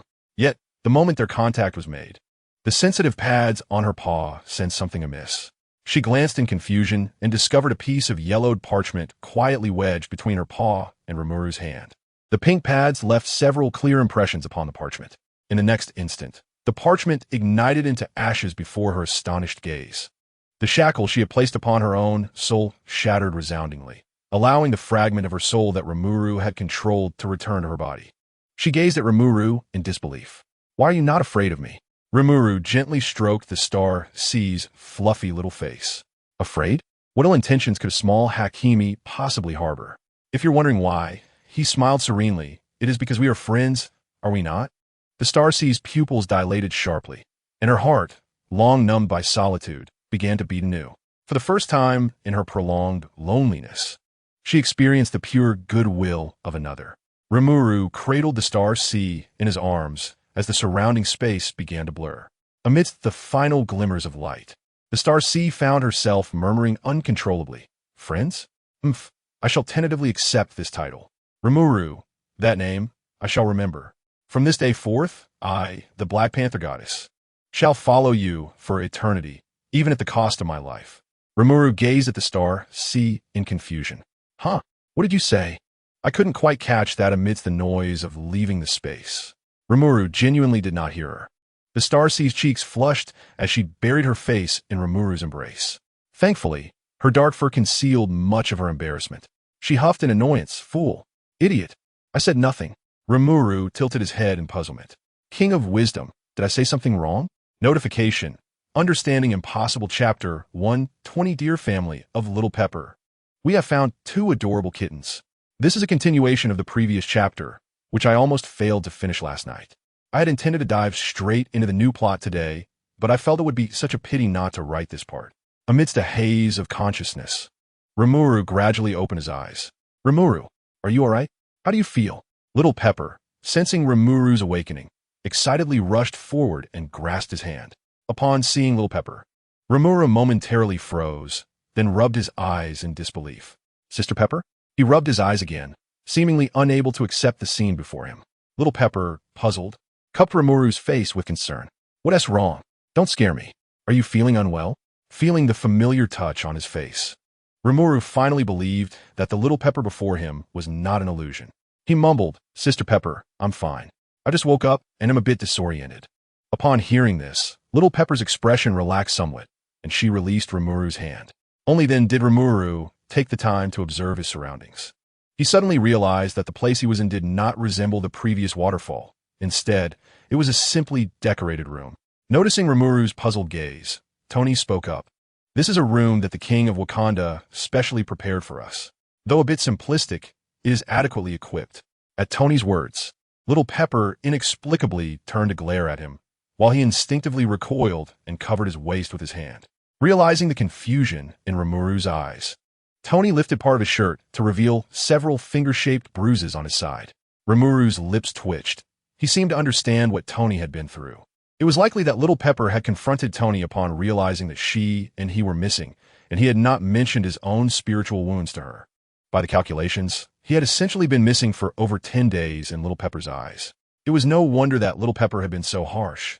After all, witnessing her beloved child mysteriously disappear for over 10 days and then finding him unconscious naturally placed the blame on Tony. Rimuru silently gave Tony a thumbs up. Seeing Rimuru's acknowledgement, Tony smiled with relief. Worth it. The beating was not in vain. Rimuru chuckled, Sister Pepper, I'm sorry for worrying you these past few days. I'm feeling much better. Before Rimuru could finish his sentence, Little Pepper interrupted him. What is this? She reached behind Rimuru and seized the swaying object. Ah! Rimuru let out a sharp scream, his demeanor instantly transforming as an inexplicable sense of embarrassment washed over him. His scream startled Little Pepper, causing her to instinctively release her grip on the object. Limula glanced down and noticed a fluffy black tail rhythmically swaying behind him. Tentatively, he reached out to touch it, and a wave of sensitivity coursed through his entire being. Still bewildered by the sudden turn of events, he heard Little Pepper exclaim, Wow, how adorable.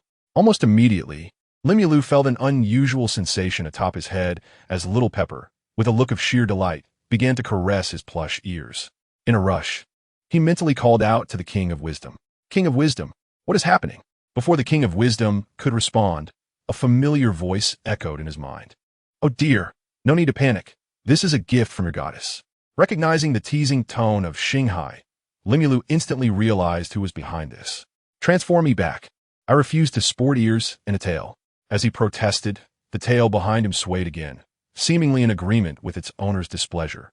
This only endeared him further to Little Pepper, who embraced him tightly, exclaiming, "Little Pepper's family. I found a kitten. She says she wants to come home with me." Blushing fiercely, Limulu suppressed his embarrassment and continued to mentally shout at Xinghai. "Change me back. This is truly bizarre." In the depths of his consciousness, a small black cat giggled behind a paw. No way. You look absolutely adorable like this. Come, follow my lead. Meow, meow, meow." Limulu felt his fists clench. In his mind, he envisioned himself delivering a solid punch to Xinghai's head, all while instructing the King of Wisdom to reclaim her cat bed.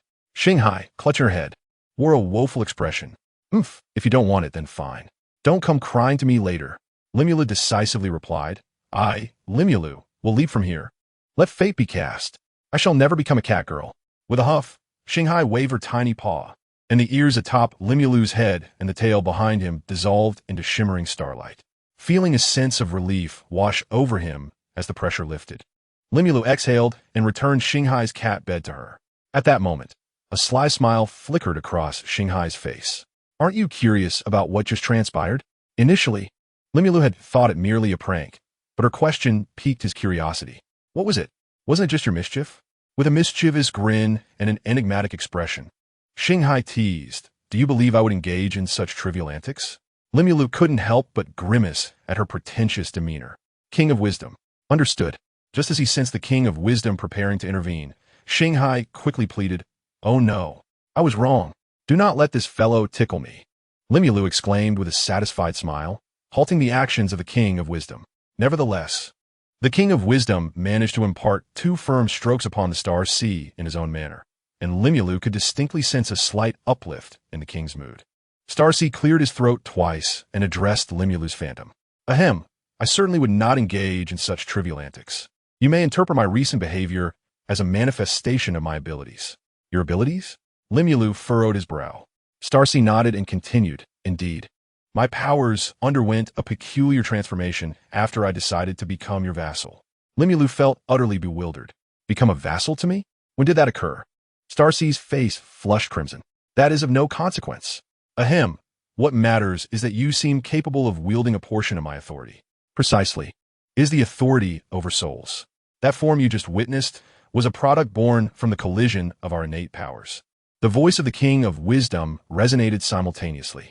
Notification. Currently, the subordinate entity Black Panther Goddess can invoke a portion of soul authority. Indeed, just as that fellow stated, you may harness my authority. However, the cost, if it can even be termed as such, feels more akin to a transformation. I refer to it as the Shadow Spirit Cat form. As Starcy spoke, she flicked her tail, clearly pleased with the transformation. She licked her paw and continued, once activated, your agility and perception of your surroundings will be significantly heightened, and you will be able to see any beings in a spectral state. Furthermore, and most importantly, even I, in my current state, cannot achieve what I am about to reveal. Starcy's tone suddenly grew fervent.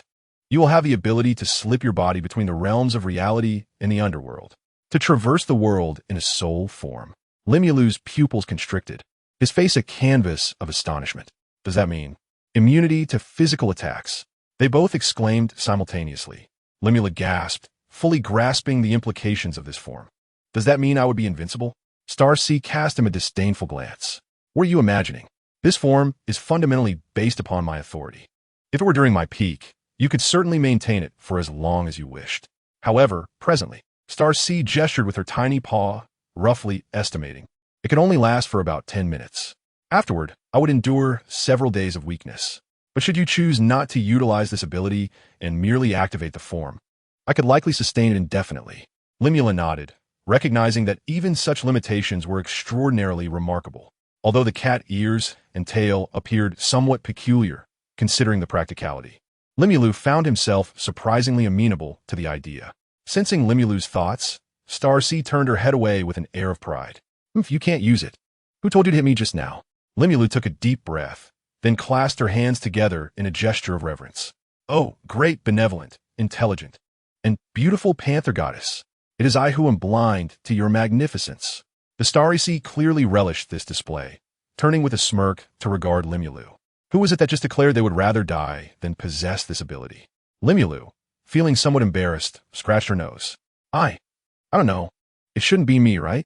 Thus, tempted by the allure of being immune to physical attacks for 10 minutes. Limula gladly accepted the transformation that would grant her ears and a tail. Little Pepper, witnessing the ears atop Limulu's head gradually dissipating, let her hands droop in disappointment. The cat-like Limulu's charm had vanished, causing Little Pepper to feel disheartened. Noticing Little Pepper's mood, Limulu prompted the Starry Sea to activate that form once more. Before Little Pepper had a chance to feel sorrow for even a few seconds, the fluffy ears and tail re-emerged. Little Pepper joyfully embraced Limulu again. However, the next moment, Limulu regretted this decision. Why is it so sensitive? It feels both delightful and shameful. Watching Limulu's reaction, the Starry Sea was already rolling with laughter in the ocean of consciousness. Suddenly, Limula paused and inquired within her mind, Starry Sea, since I rescued you from that place, can you exist in reality? The Starry Sea wiped away a tear from the corner of her eye and nodded. Of course, as long as there is a soulless body, I can act in reality. Upon hearing this, Limulu's eyes sparked with inspiration as she turned to Little Pepper. Sister Pepper, do you like cats? Little Pepper, contentedly stroking Limulu's ears, smiled. Of course, cats are the cutest creatures in the world, but I'm usually too busy to take care of one, and having someone else do it would make it seem like I'm not close to my cat. However, having you as this adorable little kitty is already quite satisfying. Limulu's eyes twinkled with excitement as she said, Sister Pepper, what if I told you there's a cat with a good temperament, affectionate, highly intelligent, and obedient? That requires little care? Would you want it? Little Pepper's eyes immediately sparkled with enthusiasm. Of course I would. Limula chuckled. It's just a soulless shell after all. I can create as many as I want. Yet, in the ocean of consciousness, listening to Limulu's conversation with Little Pepper, the Starry Sea suddenly felt an ominous premonition. Something's not right. She lifted her little sofa in a bid to escape, only to be blocked by a golden sphere of light. Limulu's lips curled into a slight smirk. King of Wisdom. Attack. Understood. The Starry Sea clung tightly to her little sofa. No, don't. I can't sleep without it. Rimuru chose to ignore the situation, her smile only deepening. Just as you were reveling in mischief, away with you. Suddenly, Little Pepper felt a weight in her arms, and a pair of large, expressive eyes belonging to a little black cat appeared in her embrace. Ah, a cat!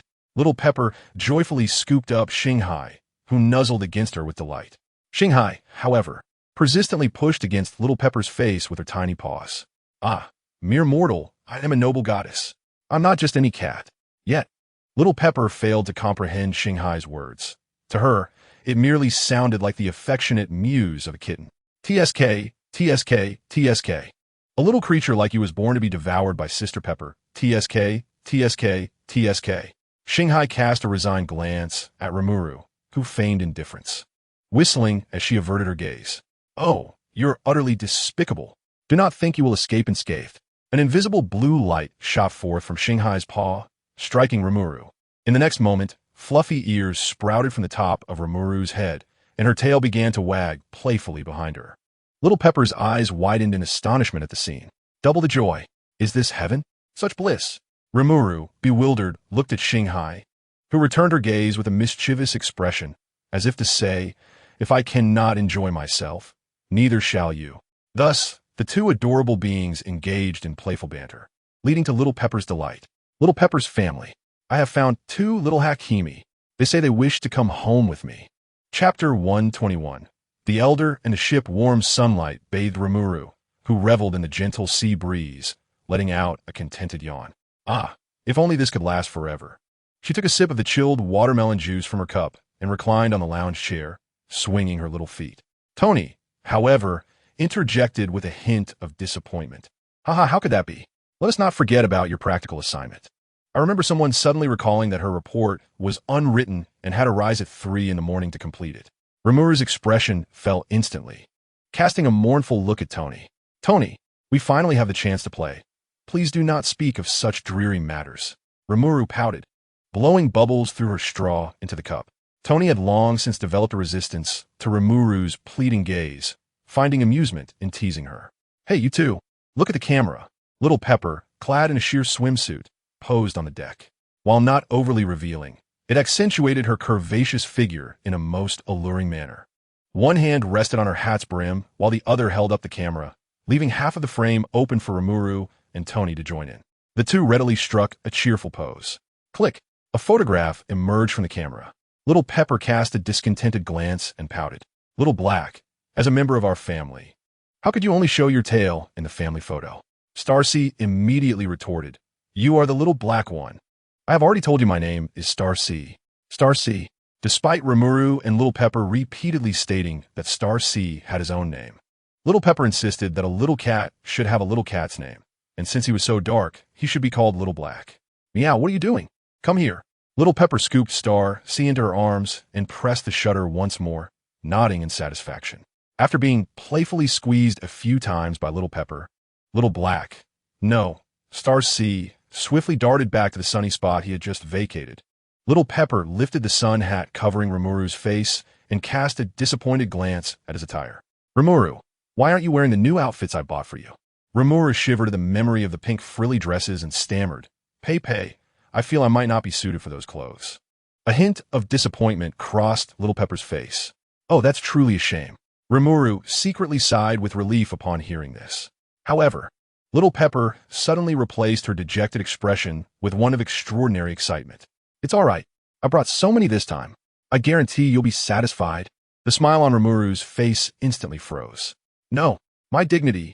Thus, a certain blue creature was forcibly dragged into the cabin by Little Pepper. Observing their interaction, Tony chuckled and turned back to recline on his lounge chair. Suddenly, the fishing line on Tony's rod, which had been slack, tightened abruptly. With a quick motion, Tony leaped up, gripping the fishing rod tightly.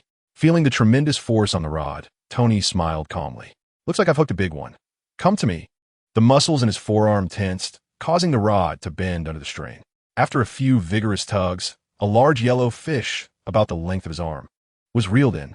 An elderly man wearing a fisherman's hat behind Tony exclaimed in surprise, Wow, that has quite a size. It seems you have quite the talent for fishing, Stark. Tony turned back to meet the old man's gaze with a smile. Haha, old John, please don't tease me. Compared to that grouper you caught earlier, this is child's play. Old John waved his hand dismissively. Ah, that's different. I've lived my whole life at sea. It's no surprise I can catch such fish. But I've never seen someone catch such a big one on their first try. You're quite lucky. Tony detached the fish from the hook and tossed it to Starcy, who was astonished by the fish larger than himself. With a swift flick of his claws, he expertly separated the flesh from the bones. After finishing his meal, he didn't forget to rinse his paws in the bucket of water. Ah, quite fresh. Yet the texture of the meat is overly loose. It's rather mediocre. Old John observed Starcy's antics, chuckling softly as he stroked his beard. Huh, this little cat is indeed amusing. Tony shrugged, casting a bait-laden hook into the sea. At that moment, Limlu returned, dressed in a frilly pink gown, clearly reluctant. Tony glanced over and teased. Well, our little princess looks rather lovely today. Shut your mouth. Limlu shot him a glare that could pierce. In response, Tony raised an eyebrow playfully. Nearby, the elderly man offered some roasted oysters from the grill. Would you care for some? Limlu tugged at her skirt. No, thank you. Tony accepted one, prying it open with a small knife before popping it into his mouth. Experiencing the soft, slippery texture, he exclaimed, Old John, you truly haven't lost your touch after all these years. A hint of nostalgia crossed Tony's face as he reminisced. Time flies, doesn't it? The last time I enjoyed your roasted oysters was when my father brought me here. I remember stubbornly insisting they were unappetizing just to oppose him. Old John chuckled, I doubted my culinary skills for quite a while because of you. It was only after Howard explained the situation that I found peace. Tony turned to him. Your skills are more than sufficient to open a shop. Have you ever considered it? He assumed Old John would decline, as he had in the past when Tony invited him to be his private chef. However, to Tony's surprise, Old John stroked his beard and said, Well, that is indeed an option worth contemplating. Tony looked at him in confusion, silently inquiring about this newfound decision. Old John responded with a smile, I'm growing old, and so is my old companion. For years, I have been sailing the seas in pursuit of dreams, but it is time to face reality. The maintenance costs for my old friend are escalating, and I must consider my future. Tony nodded thoughtfully. Do you need my assistance? Old John shook his head. No. This will likely be my last voyage with her. Recently, I met a young man in whom I saw the reflection of my former self. It is time for me to return to reality in my own life, but my old companion should not languish in these waters. She deserves to venture into a broader world. I have returned, my attendance unbroken, filled with joy. Old John stood up from his chair, his voice tinged with a slight tremor, and silently traced the worn paint of the railing, lost in thought. A gust of sea breeze swept by, prompting him to groan softly as he clutched his waist. Noticing this, Limulu hurriedly approached to support him. After a considerable pause, Old John's complexion began to improve somewhat. With Limulu's assistance, he returned to his seat, his once formidable presence now diminished. Alas, time is relentless. After this reflection, he turned to Limulu and offered a benevolent smile. "Thank you, dear girl." Limulu's face momentarily stiffened, yet she managed to produce a smile. "Ah, no, it's nothing." Nearby, Tony struggled to suppress his laughter, his face flushed. Old John patted his waist and said in a low voice, "As you can see, my body is failing me. Years of exposure to the sea breeze have left me with a myriad of ailments. Even the slightest movement brings excruciating pain. I suppose I must pay for my youthful recklessness." Tony lifted his fishing rod, reeling in a sizable yellow croaker. "Who is that fortunate young man inheriting your old companion?" Old John pondered for a moment and replied, "I did not inquire too deeply into his name.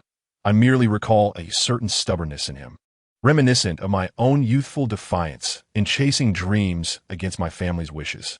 It was evident he harbored grand aspirations. He needed a vessel, and coincidentally, I had one to spare, so I transferred it to him at a modest price, though I felt a tinge of reluctance. It is far better than witnessing my old companion's demise in my hands." He continued, "However, that boy is indeed peculiar. I have never encountered someone who relishes raw fish to such an extent." Tony shrugged. "Isn't that quite normal? I indulge in sashimi myself occasionally. There are many who are enamored with such cuisine." Old John shook his head. "No, you misunderstand my meaning.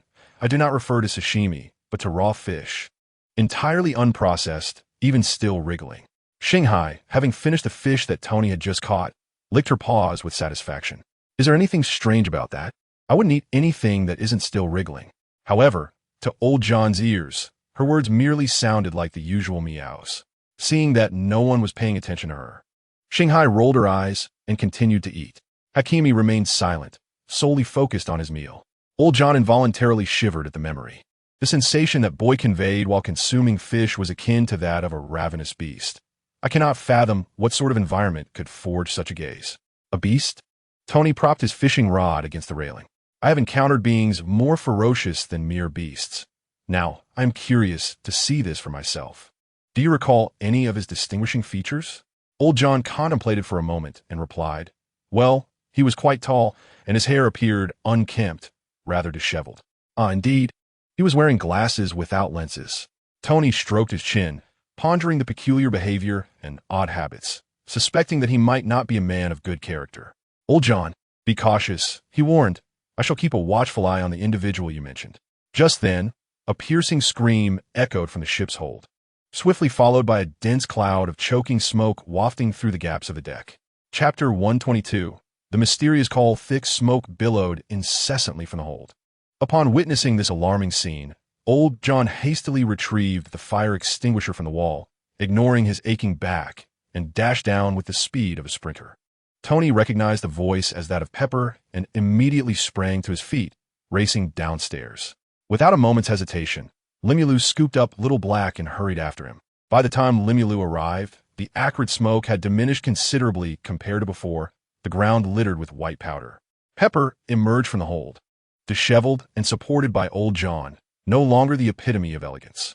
Limulu rushed forward, inquiring anxiously, "Sister Pepper, what transpired? Are you unharmed?" Pepper coughed a few times, still in shock, and patted her chest. I am fine." Then, with a look of sincere apology, she turned to Old John. "I'm so sorry, Mr. John. I just wanted to warm some food for everyone." Old John waved his hand dismissively. "No harm done. It's not your fault. I haven't used this ship's kitchen in ages. I should have informed you beforehand." He eased himself down, still chuckling as he thumped the wall lightly. "Old buddy, are you trying to play tricks on me? On our last voyage, you choose to create such a commotion." Tony sighed in relief, thankful that no serious incident had occurred. "Phew. Thankfully nothing disastrous happened." Limula nodded in agreement. "Indeed, if a fire had truly broken out on the ship, we would have had nowhere to escape. Thank goodness for Mr. John." Hearing Limulu's words, Old John chuckled heartily, stroking his beard. Ha ha ha. Young lady, you have much yet to learn. At the mention of old John's nickname, Limulu's expression fell, and Pepper noticed the odd title, casting a meaningful glance at Limulu. Old John, seemingly oblivious to the exchange, continued. While sailing the seas, mishaps are inevitable. Tsunamis taller than mountains, whirlpools that devour ships, storms that blot out the sky. Yet we always find ways to cope. I remember when I was young, having just acquired this vessel, I wished to live aboard it daily. I spent considerable wealth adorning it, and seasoned sailors advised me to prepare for unforeseen circumstances. But in my youthful arrogance, I paid no heed to their counsel. With a deep sigh, old John shook his head. Limulu blinked her eyes, filled with curiosity, and asked, "Did an accident occur after that?" Old John smiled, gently patting Limulu on the back of her head. Indeed, it is only through painful experiences that one can swiftly attain personal growth, and I am no exception. That tempest extinguished my fervor. On that fateful day, I set sail as I usually did, driven by an impulsive whim, dismissing the impending storm as merely an excuse concocted by the feeble-hearted. Old John chuckled at his own folly, and thus I navigated the vessel into the open sea, utterly unprepared. The storm capsized my ship, and the expensive decorations I had procured were shattered by the relentless waves. Even the pilot house was torn away, and the engine sputtered to a halt. In the aftermath of that storm, I drifted at sea for an entire week. Perhaps the divine was anticipating my transformation, granted me a second chance. Fortune smiled upon me, and I was rescued by passing fishermen. They remarked that, fortuitously, the quality of my old vessel was commendable. Despite its battered appearance, the cabin remained watertight, allowing me to endure until their arrival. Thereafter, I ceased my fixation on superfluous adornments and instead focused on reinforcing the vessel, even equipping it with practical features to counter unforeseen circumstances. Emergency boats, sealed decks, dual engines. I had it all. A proud smile graced old John's face as he spoke. Regarding your earlier mention of a ship catching fire, I had considered that as well, which is why I converted the fuel tank to an external one and added several lifeboats. Limulu raised an eyebrow, questioning the wisdom of an external fuel tank, suggesting that a severe impact could potentially ruin the entire vessel. Old John chuckled confidently, asserting that such a scenario was highly unlikely. I had reinforced the tank with bulletproof materials and employed heat-resistant substances multiple times, ensuring that even if the ship were to explode, the fuel tank would remain intact. Limula nodded thoughtfully, understanding the rationale. However, what if an accident were to befall the exhaust pipe? Old John paused, taken aback, as he had never contemplated this aspect. Upon reflection, he realized that if the exhaust pipe were struck by lightning or sustained an impact that ignited sparks, it could indeed lead to a fire that would travel to the fuel tank. In such a case, the reinforced tank might repeatedly heat up, resulting in explosions. Old John inhaled sharply and shook his head, asserting that such a situation was unlikely to occur. Tony pondered Limulu's words, weighing the possibilities. He noted that there was indeed a potential hazard. The exhaust pipe should be fitted with a backflow prevention device to mitigate the risk of high temperatures igniting the fuel tank. Old John laughed heartily, patting Tony on the shoulder, exclaiming that it was the youth who had identified the risks he had overlooked for years. However, he then shook his head with a hint of melancholy, lamenting that it was no longer his concern. After tonight, this vessel would no longer belong to him. After Tony consoled old John, he cast an appreciative glance at Limulu, seemingly commending his unique perspective on the situation. Limulu, feeling somewhat guilty, rubbed his nose. Earlier, while old John was extolling the safety of his ship, Limulu had surreptitiously used magic essence to probe its integrity. Indeed, as old John had asserted, this vessel was remarkably safer than others. However, the overly pedantic king of wisdom insisted on identifying potential safety hazards, managing to conjure thousands of possible risks and incidents. Limulu merely selected one of the more significant concerns to voice. If old John were to discover the multitude of risks plaguing his beloved ship, it would surely haunt his dreams. At that moment, Tony's phone rang, and he glanced at the screen before decisively hanging up. Limulu, puzzled, inquired why Tony did not answer. Tony simply switched off his phone, stating that it was a call from someone at the company, a former subordinate, and he had no intention of dealing with work matters during his vacation. Limulu tilted his head in confusion. "But Tony, didn't you transfer the company to Pepper?" he asked, Shouldn't she be the one receiving calls regarding any company issues? Before Tony could respond, Pepper's phone rang. She answered and handed the phone to Tony. Tony, it's for you. Me? Shouldn't they be contacting you about the company? Tony reluctantly took the call. Hello, who is this? Strangely, the smile on Tony's face faded into a frown the moment he answered. Limulu amplified his hearing with magic essence and finally discerned the conversation. Hello, Tony Stark. Or should I refer to you as Iron Man? A low, somber voice emanated from the other end. Limulu furrowed his brow, as he had no recollection of this voice. And it was clear that Tony was equally perplexed. Who are you? What have you done to my former subordinate? Tony demanded, his brow furrowing. Don't be alarmed. The voice replied from the phone. I simply borrowed her phone to ensure that the illustrious Iron Man would answer my call. What do you want? Tony shot back, irritation creeping into his tone. I merely wish to confirm a potential threat I may face in the future. The voice coldly chuckled. Tony scoffed. Am I a threat to you? I appreciate the compliment, but I hardly believe you went through all this trouble just for that. Sneaky individual. Applause echoed from the other end. You are indeed a clever one. My preparations were not in vain. Tony's patience was evidently wearing thin. Who are you? I don't have time to play guessing games. The voice on the other end languidly replied, Some call me a terrorist, but I consider myself a teacher. I intend to educate the entire United States. And as for who I am, you may be aware of certain things, yet you shall never discern my whereabouts, nor foresee my arrival. You persistently reject my counsel. I have offered you the opportunity for repentance and renewal, but alas, once again, you have let that eternal chance slip through your fingers. You possess great potential, yet you have strayed onto a misguided path. I shall guide you back to the righteous way. Submit to me now, and I shall liberate you from the shackles of fate, leading you to a realm of idealism. Enough, Tony exclaimed with fervor. Regardless of who you are or what schemes you intend, I, Tony Stark, welcome all challenges. Bring it on. Do you think I would bow to a shadowy figure like you? Dream on. The figure on the other end appeared unfazed by Tony's retort. It is evident that you two have squandered that eternal opportunity. Tony Stark, I hope you do not come to regret this, for change is imminent. Beep, beep, beep. After uttering these cryptic words, the caller abruptly ended the call. Pepper, noticing Tony's agitated demeanor, inquired with concern, Tony, what happened? Is everything all right? Tony swiftly blocked the recent caller and handed his phone back to Pepper. It's nothing, just an absurd charlatan.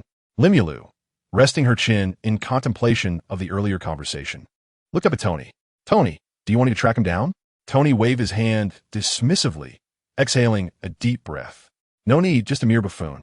Now, don't look at me like that. We cannot let such matters spoil our rare moments of leisure. Come, old John, join me for a drink. Tony opened a bottle of beer and handed one to old John, opening another for himself. However, just as he brought the beer to his lips, his previously powered-off phone was forcibly activated by Jarvis. Sir, you have an urgent call. With an exasperated sound, Tony lamented, Why are there so many problems? He begrudgingly answered the call. Hello, is this ever going to end? His voice diminished, the beer came clattering to the ground as shock washed over his face. How could this be? Even after hanging up, Tony remained in a state of disbelief. Tony? Tony? Limulu prodded at the soft flesh of Tony's side, jolting him back to reality. What is wrong, Tony? She asked, puzzled. Yet, Tony grasped Limulu in Pepper's hands, nodding towards old John. Old John, I apologize, but I suddenly have pressing matters to attend to. Thank you for your hospitality today. Seeing the troubled expression on Tony's face, old John understood that something significant had transpired. He stood, tightening the fisherman's hat upon his head, and made his way to the cockpit. Old friend, it seems fate has decreed this. Let's indulge in one last bout of madness. He then turned to face Tony. Stark, do not rush. Count down from 30. My ship is renowned for its swiftness. Chapter 123. The Dawn of Vengeance. Stark, count down from 30. My ship is indeed famous for its speed. Old John lowered the brim of his hat, a profound smile curving upon his lips, and his once hunched frame seemed to miraculously straighten a few degrees. With nimble fingers dancing across the control panel, he gently caressed the throttle. Old mate, charge. The stern of the ship suddenly surged upward, two masts rising dramatically as the colossal sails unfurled. The vessel's propeller churned vigorously beneath, and the entire craft roared forth like a furious beast, hurtling towards the shore. despite knowing that old John might be exaggerating. Rimlu found himself counting nonetheless. 30. However, before he could reach 15, an unexpected calamity occurred. The mast could not withstand the force of the wind and snapped along with the sail, as if misfortune had a penchant for company. The propeller beneath fell silent shortly thereafter. By the time the ship came to a complete halt upon the water's surface, 30 seconds had elapsed. Old John threw himself over the control panel, howling to the heavens. "No, old mate, pull yourself together." Unfazed by the situation, he pounded the console. Yet his old companion seemed to express its discontent. A knob sprang up unexpectedly, striking old John squarely on the nose, causing him to crouch in pain. Observing old John still grappling with his obstinate companion, Rimlu couldn't help but twitch his lips. The ship was indeed swift, but it had also ceased operation just as quickly. Shanghai lazily stretched in Rimlu's embrace, remarking, "Humans are quite amusing. You even engage in battles with a mere hunk of metal. Count me out. I am not human." Rimlu turned away, feeling somewhat embarrassed. Ultimately, Rimlu and his companions returned to shore with the assistance of kind-hearted fishermen passing by. Tony casually hailed a taxi for Pepper, who cast a puzzled glance at him. "Tony? What on earth happened? What about you and Rimlu?" Tony endeavored to mask his emotions with a smile, brushing a strand of hair away from Pepper's ear. "We need to handle a few matters concerning superheroes, specifically that organization I mentioned earlier, you know." Upon hearing they were heading to S.H.I.L.D., Pepper felt somewhat reassured, standing to lightly tap Tony's cheek. "Remember to return early." As Pepper's taxi vanished from view, Tony's smile faded, and he led Rimlu into a narrow alley. Rimlu sensed a shift in Tony's demeanor, his expression turning serious. "Tony, what's going on?" Shanghai, nestled in Rimlu's embrace, also detected the tension and retreated into Rimlu's consciousness.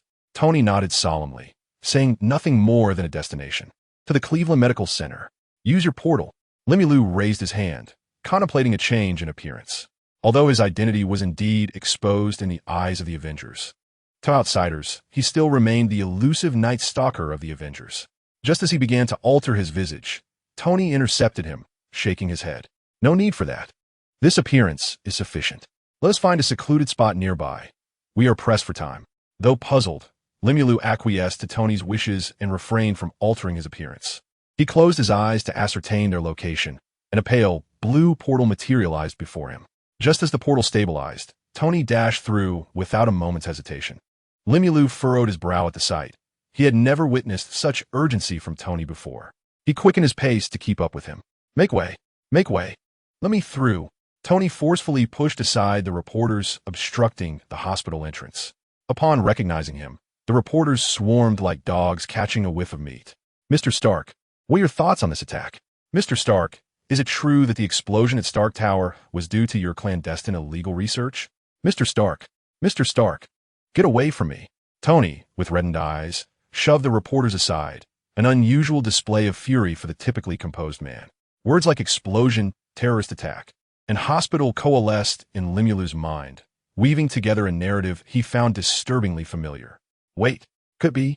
Tony's outburst clearly startled the surrounding reporters. Seizing the moment of their astonishment, he grasped Limulu's arm and rushed into the hospital. Breathless, Tony burst into a hospital room, kicking the door open. As he approached the figure lying on the bed, his pupils trembled with dread. Limulu gasped upon seeing the battered form before him. The individual, slightly overweight, was bound in bandages with traces of blood seeping through the seams, indicating that there was no unscathed skin left on his body, though his appearance was now unrecognizable. A small card at the head of the bed bore a name familiar to Limulu, Happy Hogan. "Uncle Happy." Limulu stood before the bed, his expression a tumult of emotions as he gazed at the disfigured Happy. A surge of anger welled up within him. Happy had become like family to him. Witnessing his current state ignited a fierce rage in his heart. Limulu, well-versed in the unfolding narrative, recognized that this moment marked the point in Iron Man 3 when Happy was injured by the extremist virus carrier's explosion. In the original story, Happy was wounded while clandestinely investigating an unidentified individual close to Pepper. Limulu had hoped to evade the elements of the original plot, yet he found that Happy's injury was unavoidable. Limulu pressed his lips together, troubled. "Masterman, is it? Killian, is it? They must be made to pay for their actions." Tony, in a state of agitation, grasped the arm of the nearby physician. "How is he? Please tell me." The doctor, after gently patting Tony twice to signal for calm, replied slowly, "He has preliminarily emerged from life-threatening danger, yet the situation remains precarious. We will proceed with a second treatment once his condition improves. For now, the patient requires peace and quiet, so please keep your voice down." After inspecting Happy's condition, the physician strode away. Tony let out a sigh of relief, though his anxious heart continued to race. He pinched the web of his hand, forcing himself to regain composure. Approaching the door, Tony slowly closed it and spoke in his phone. "Jarvis, please disable the surveillance in this room."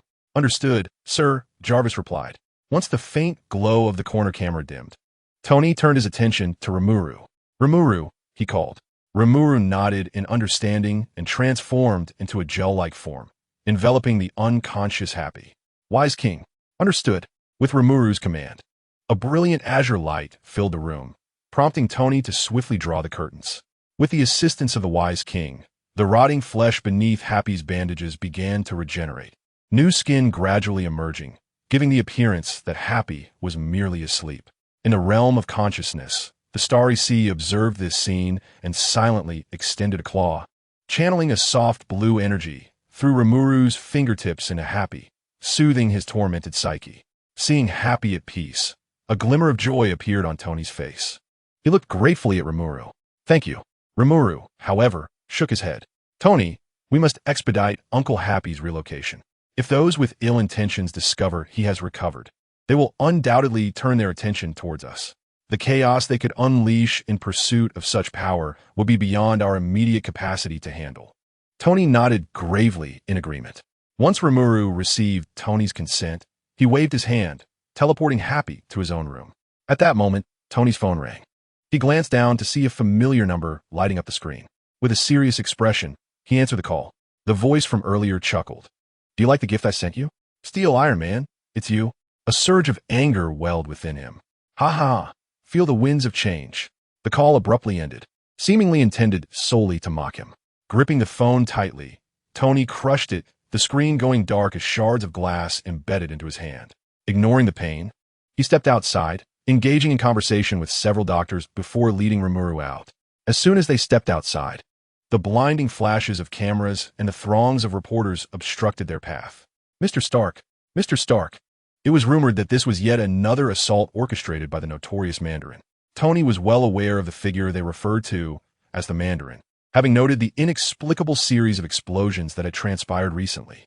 However, he never anticipated that those close to him would become entangled in this matter. Nor did he expect the Mandarin to repeatedly provoke him. Each insidious question felt like a fresh wound being exposed. In a fit of anger, Tony stepped forward, seizing the microphone and declaring, "I know you're watching. You've crossed the line. Do you truly believe I would yield to you? Dream on. If you possess even a shred of manhood, come at me. This is between you and me, devoid of governmental or national concerns. It's a personal vendetta. My address is 10880 Malibu Point, zip code 90225. You've presented me with such a grand gift.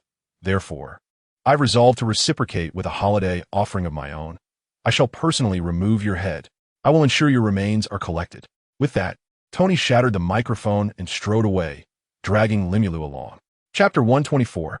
Anxiety. "Tony, what are you doing? Why would you reveal our address?" Limulu exclaimed, shaking off Tony's grip. He had assumed Tony would refrain from making the same reckless decision as in the original narrative. He had even planned to have the King of Intelligence locate Killian overnight to eliminate the threat. To his dismay, Tony had not been able to restrain himself, issuing a challenge to the puppet Mandarin and brazenly disclosing his location. Bending down, Tony ruffled Limulu's hair, assuring him, "Do not worry. It's merely a coward hiding in the shadows. You'll pay dearly for this. I will resolve everything. Trust me." A fierce fire of vengeance ignited in his eyes. As the saying goes, misfortune does not befall one's family. The adversary's actions had undoubtedly crossed Tony's threshold of tolerance. Limulu, feeling displeased, pushed Tony's hand away from his head and expressed his concern. "This is not a matter of trust, Tony. You are placing yourself in a perilous position. The enemy lurks in the shadows while we stand in the light. Your actions are tantamount to courting death. Tony, you must take Pepper and leave this place. I will handle him." Tony, with an odd expression, pushed Limulu away, a flicker of fear crossing his face as he exclaimed, "No, I cannot do that." Observing Tony's sudden agitation, Limulu worriedly asked, "Tony, are you all right?" Tony inhaled sharply, rubbing his temples. "I apologize. I have lost control for a moment. I can acquiesce to any of your requests except this one," Tony stated resolutely. "Why?" Limulu asked, bewildered. Immediately, as if a sudden thought had struck him, he continued, "Tony, if you're worried about me encountering any danger, you need not be. My current strength is formidable, but you too can be injured. You may face opponents beyond your capacity." Tony's emotions surged once more. "I am a man, and I'm also your father and Pepper's husband.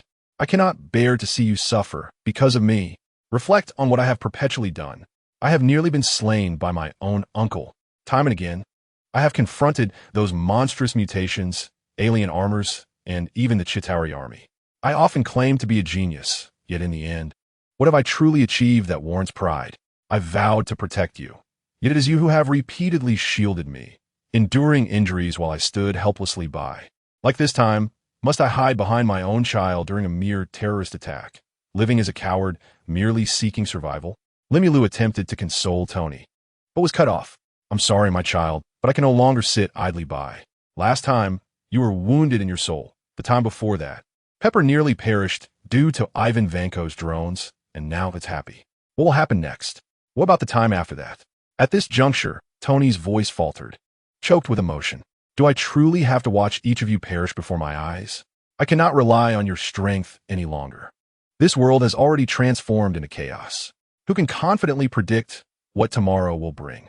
You always wish to share my burdens, but what if things spiral out of control? Intergalactic wars, or other abominations that even you cannot withstand? Should I wait until you fall in battle and then die filled with regret? I can no longer evade my responsibilities. I must bear the weight of what I am meant to uphold." Tony's breath quickened, his heart pounding audibly in his ears, his complexion draining of color. "What is happening to me?" he gasped, his legs buckling as he half-kneeled to the ground. An inexplicable wave of nausea compelled him to retch repeatedly. "Tony, what is wrong?" Limulu exclaimed, hastily tossing a vial of healing potion. Yet, while Tony's face regained some color, his condition appeared to worsen. Limulu anxiously questioned the King of Wisdom. "What is going on? Why is there no effect? Most of the target's vital signs are in a normal state. The anomaly is a rapid heartbeat and a drastic decline in calcium ions in the blood. Quick, tell me what to do." Before Limulu could finish, Tony, relying on the brief restoration from the potion, staggered toward the platform, his limbs tingling as he once again half-kneeled. "Jarvis, check my heart and brain." "Sir, both your heart and brain exhibit no abnormalities." At that moment, a voice softly emerged from Rimlu's shoulder. Shanghai, draped around Rimlu's neck, licked her paw and remarked, "Oh dear, you humans are truly tedious, creating stress for yourselves." Observing Rimlu's intent to cure Tony, Shanghai sighed and advised, "Stop fidgeting. Emotional turmoil requires a remedy for the heart." She plucked a small tuft of fluff from her body, gently blowing it towards Tony. The soft, downy hair landed on the tip of Tony's nose, compelling him to sneeze. His previously anxious demeanor was forcibly soothed. Feeling his breath stabilize, Tony gradually rose to his feet. Upon hearing Shanghai mention heartache, Rimlu paused for a moment, then quickly grasped the situation. In essence, Tony had been incessantly pressuring himself, and the cumulative strain had erupted all at once, akin to a pressure cooker exploding. Reflecting on Tony's earlier symptoms, they bore a striking resemblance to respiratory alkalosis caused by excessive anxiety, almost identical, in fact. Surprisingly, even though many aspects deviated from the original narrative, Tony inevitably succumbed to anxiety. As Shanghai aptly stated, emotional turmoil requires a remedy for the heart. Unless Tony could unravel his inner anxieties, relief would remain elusive.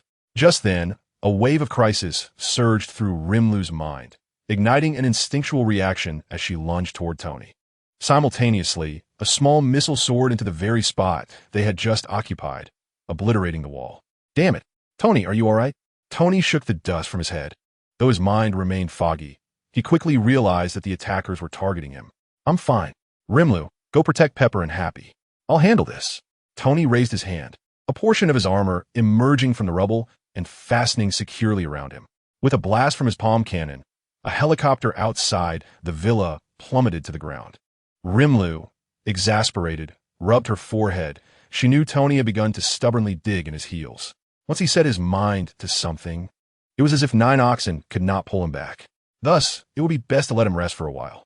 As a small cloud of purple mist was expelled, Tony's limbs went limp, and he fell backward. Rimlu instinctively caught him, and, summoning the farthest distance she could manage, opened a portal to transport Tony inside. Simultaneously, she felt a tremor as a significant portion of her magical essence was drawn away by the portal. How could so much magical essence be used? Note, the amount of magical essence is contingent upon the distance of the teleportation. Unbeknownst to her, this portal spanned over 20,000 kilometers, sending Tony to the far side of the Earth in Australia. At the same time, he sensed that the protective amulet he had left for Pepper had been activated.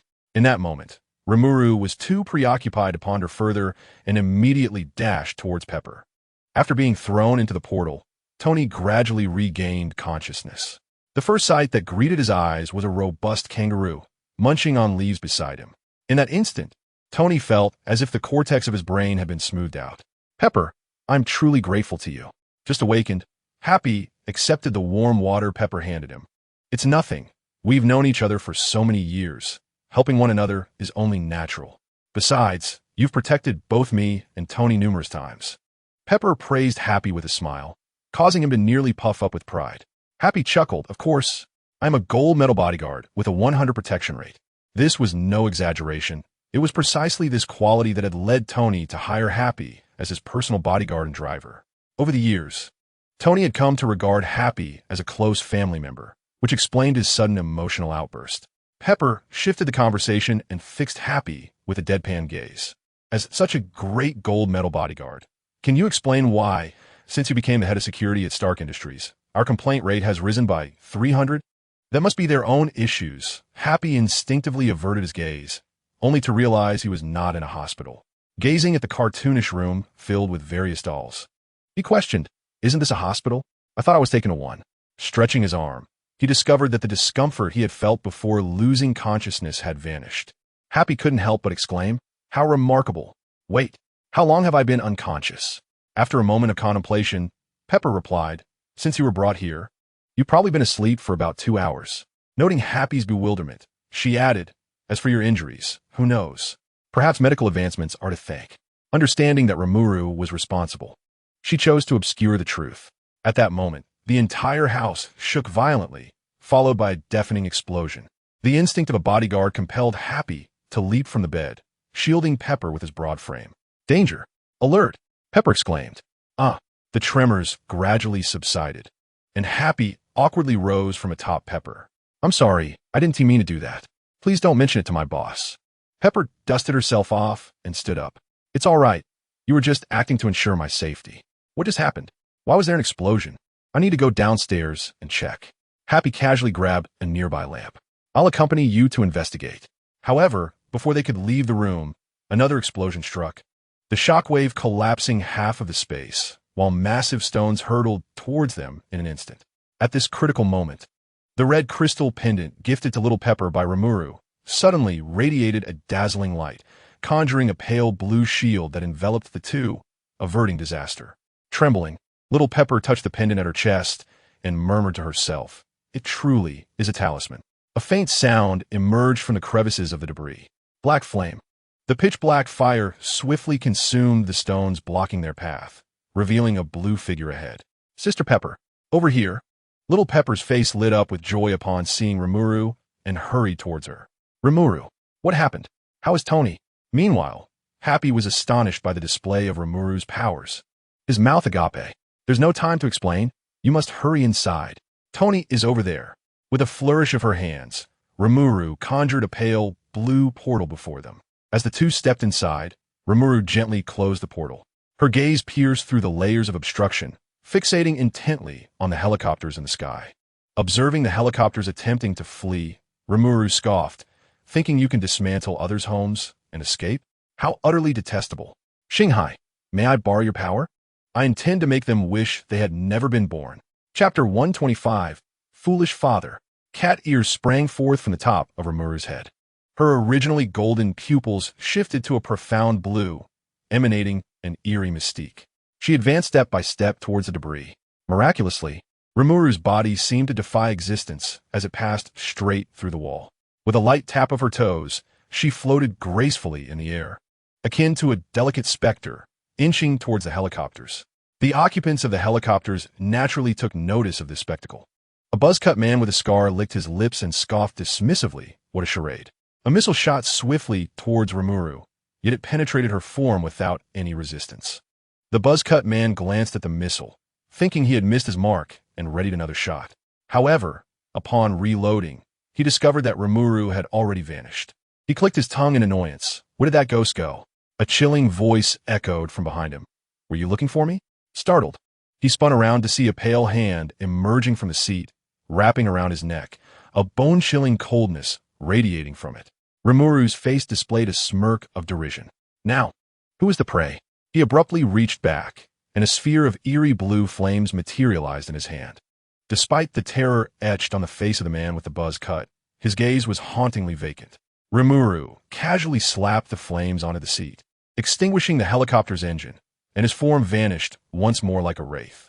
A similar scene unfolded in every helicopter present. Without exception, the occupants, their faces contorted in fear, succumbed to unconsciousness. As for Rimuru's actions, he merely harnessed the power of the star sea to extract their souls, subsequently casting them into the helicopters they occupied. It is noteworthy that steel degrades in seawater over decades to centuries. Particularly, these military helicopters with certain critical components specially treated could withstand corrosion for over 2 centuries. Thus, their souls would remain trapped until the helicopters were thoroughly decayed. Frankly, Rimuru had been rather merciful had he whimsically chosen to ensconce their souls within a stone. They might have languished for millennia without liberation. The Star Sea was vociferously critiquing Rimuru in his mind. Hey, you cannot wield my authority in such a manner. What do you take me for? Rimuru scratched his head sheepishly. I just ran out of magic essence. The Star Sea was on the verge of exploding. That doesn't justify this. My energy consumption over years as a goddess in Wakanda pales in comparison to your recent antics. Rimuru conjured a hand in his consciousness to scratch the Star Sea's chin. The latter emitted a contented purr. Well, considering your death technique, I'll forgive you this time. I must recuperate my energy, so do remember to procure plenty of dried fish for me. Rimuru promptly replied, absolutely. As the voice of the Star Sea gradually faded, the energy enveloping Rimuru dissipated entirely, leaving him with a slight sense of loss at the absence of the sensations in his ears and tail. The caress of the sea breeze against his ears and tail was indeed quite pleasant, which explained why the Star Sea relished basking in the sunlight and feeling the ocean breeze. Rimuru closed his eyes, estimating his magic essence based on the consumption from the previous 2 portals. It should be about right. With a subtle motion of his fingertips, a pale blue portal materialized before him. Rimuru stepped forward, entering the portal. In an unknown laboratory, a muscular blonde man, upon witnessing the helicopter's transmission, angrily struck the table. Damn it, what is that thing? Is it some kind of curse? Had Rimuru been present, he would have instantly recognized him as Aldrich Killian, the final antagonist from Iron Man 3 and a participant in the Extremis virus project. Killian massaged his temples, cursing under his breath. Damn, where on earth did such a monster emerge from? Fortunately, Tony Stark is already deceased. A hoarse male voice retorted from behind upon hearing Killian's words. Oh, is that so? I hardly believe he met his ends so easily. Killian raised an eyebrow. Do you possess such unwavering confidence in him? The man adjusted his glasses, a hint of derision in his gaze. You are quite naive. It's not confidence in him, but rather in him. He pointed to the figure of Rimuru displayed on the screen. Killian scoffed disdainfully. He's merely a child playing petty tricks. Are you truly afraid of him? You seem rather well acquainted with him. The man adjusted his glasses again, a shadow passing through his eyes, exuding a cold-blooded aura akin to that of a venomous serpent. Killian shut his laptop. You are far too neurotic. However, I can assure you that if I encounter him, I shall eliminate him. After all, I cannot allow such a threat to exist in this world. A phony smile crept across the man's face. I wish you success. Once Killian departed, the man's shadowy expression was no longer concealed. Foolish. He approached the computer, enlarging the blurred image of Rimuru on the screen, a cold smirk escaping his lips. I offered you a chance. Blame yourself for extinguishing the last vestiges of my humanity. Anticipate it well, for this shall be a grand revenge. As a pale blue portal illuminated, Rimuru emerged. Gazing at the bright sky before him, Rimuru turned back, disbelief etched on his face as he glanced at the portal. King of Wisdom, where have you brought me? Notification. The current portal extends a straight-line distance of 12,757 kilometers. What? If memory serves me right, the Earth's radius is just over 6,300 kilometers. So, have I traversed most of the globe? Affirmative. Does this mean I'm on a global journey? Theoretically, yes. Rimuru felt at a loss for words. Sensing Rimuru's bewilderment, the King of Wisdom played an audio clip. King of Wisdom, activate the portal. Find a safe location at the farthest distance I can reach. The farther, the better. The audio abruptly ceased, and Rimuru's lips twitched. The King of Wisdom's aggrieved voice followed. It's not my fault. The King of Wisdom insisted she was merely adhering diligently to her master's instructions. Rimuru shook his head in resignation. All right. It's my failure to communicate clearly. Upon seeing Rimuru had arrived, Pepper rushed forward and embraced him tightly. Rimuru, are you all right? Are you injured anywhere? Rimuru found himself swaying slightly from her enthusiastic shaking. I'm fine, Sister Pepper, just a bit exhausted. A short rest will remedy it. Only then did Pepper exhale in relief and release Rimuru. Limula finally noticed Tony, seated on the grass, his face bruised and battered. She cast a puzzled glance at Pepper, who shook her head in response, indicating her own confusion. Tony, your face. Suddenly, Tony erupted into laughter for no apparent reason. Limulu, do I not resemble a stray dog?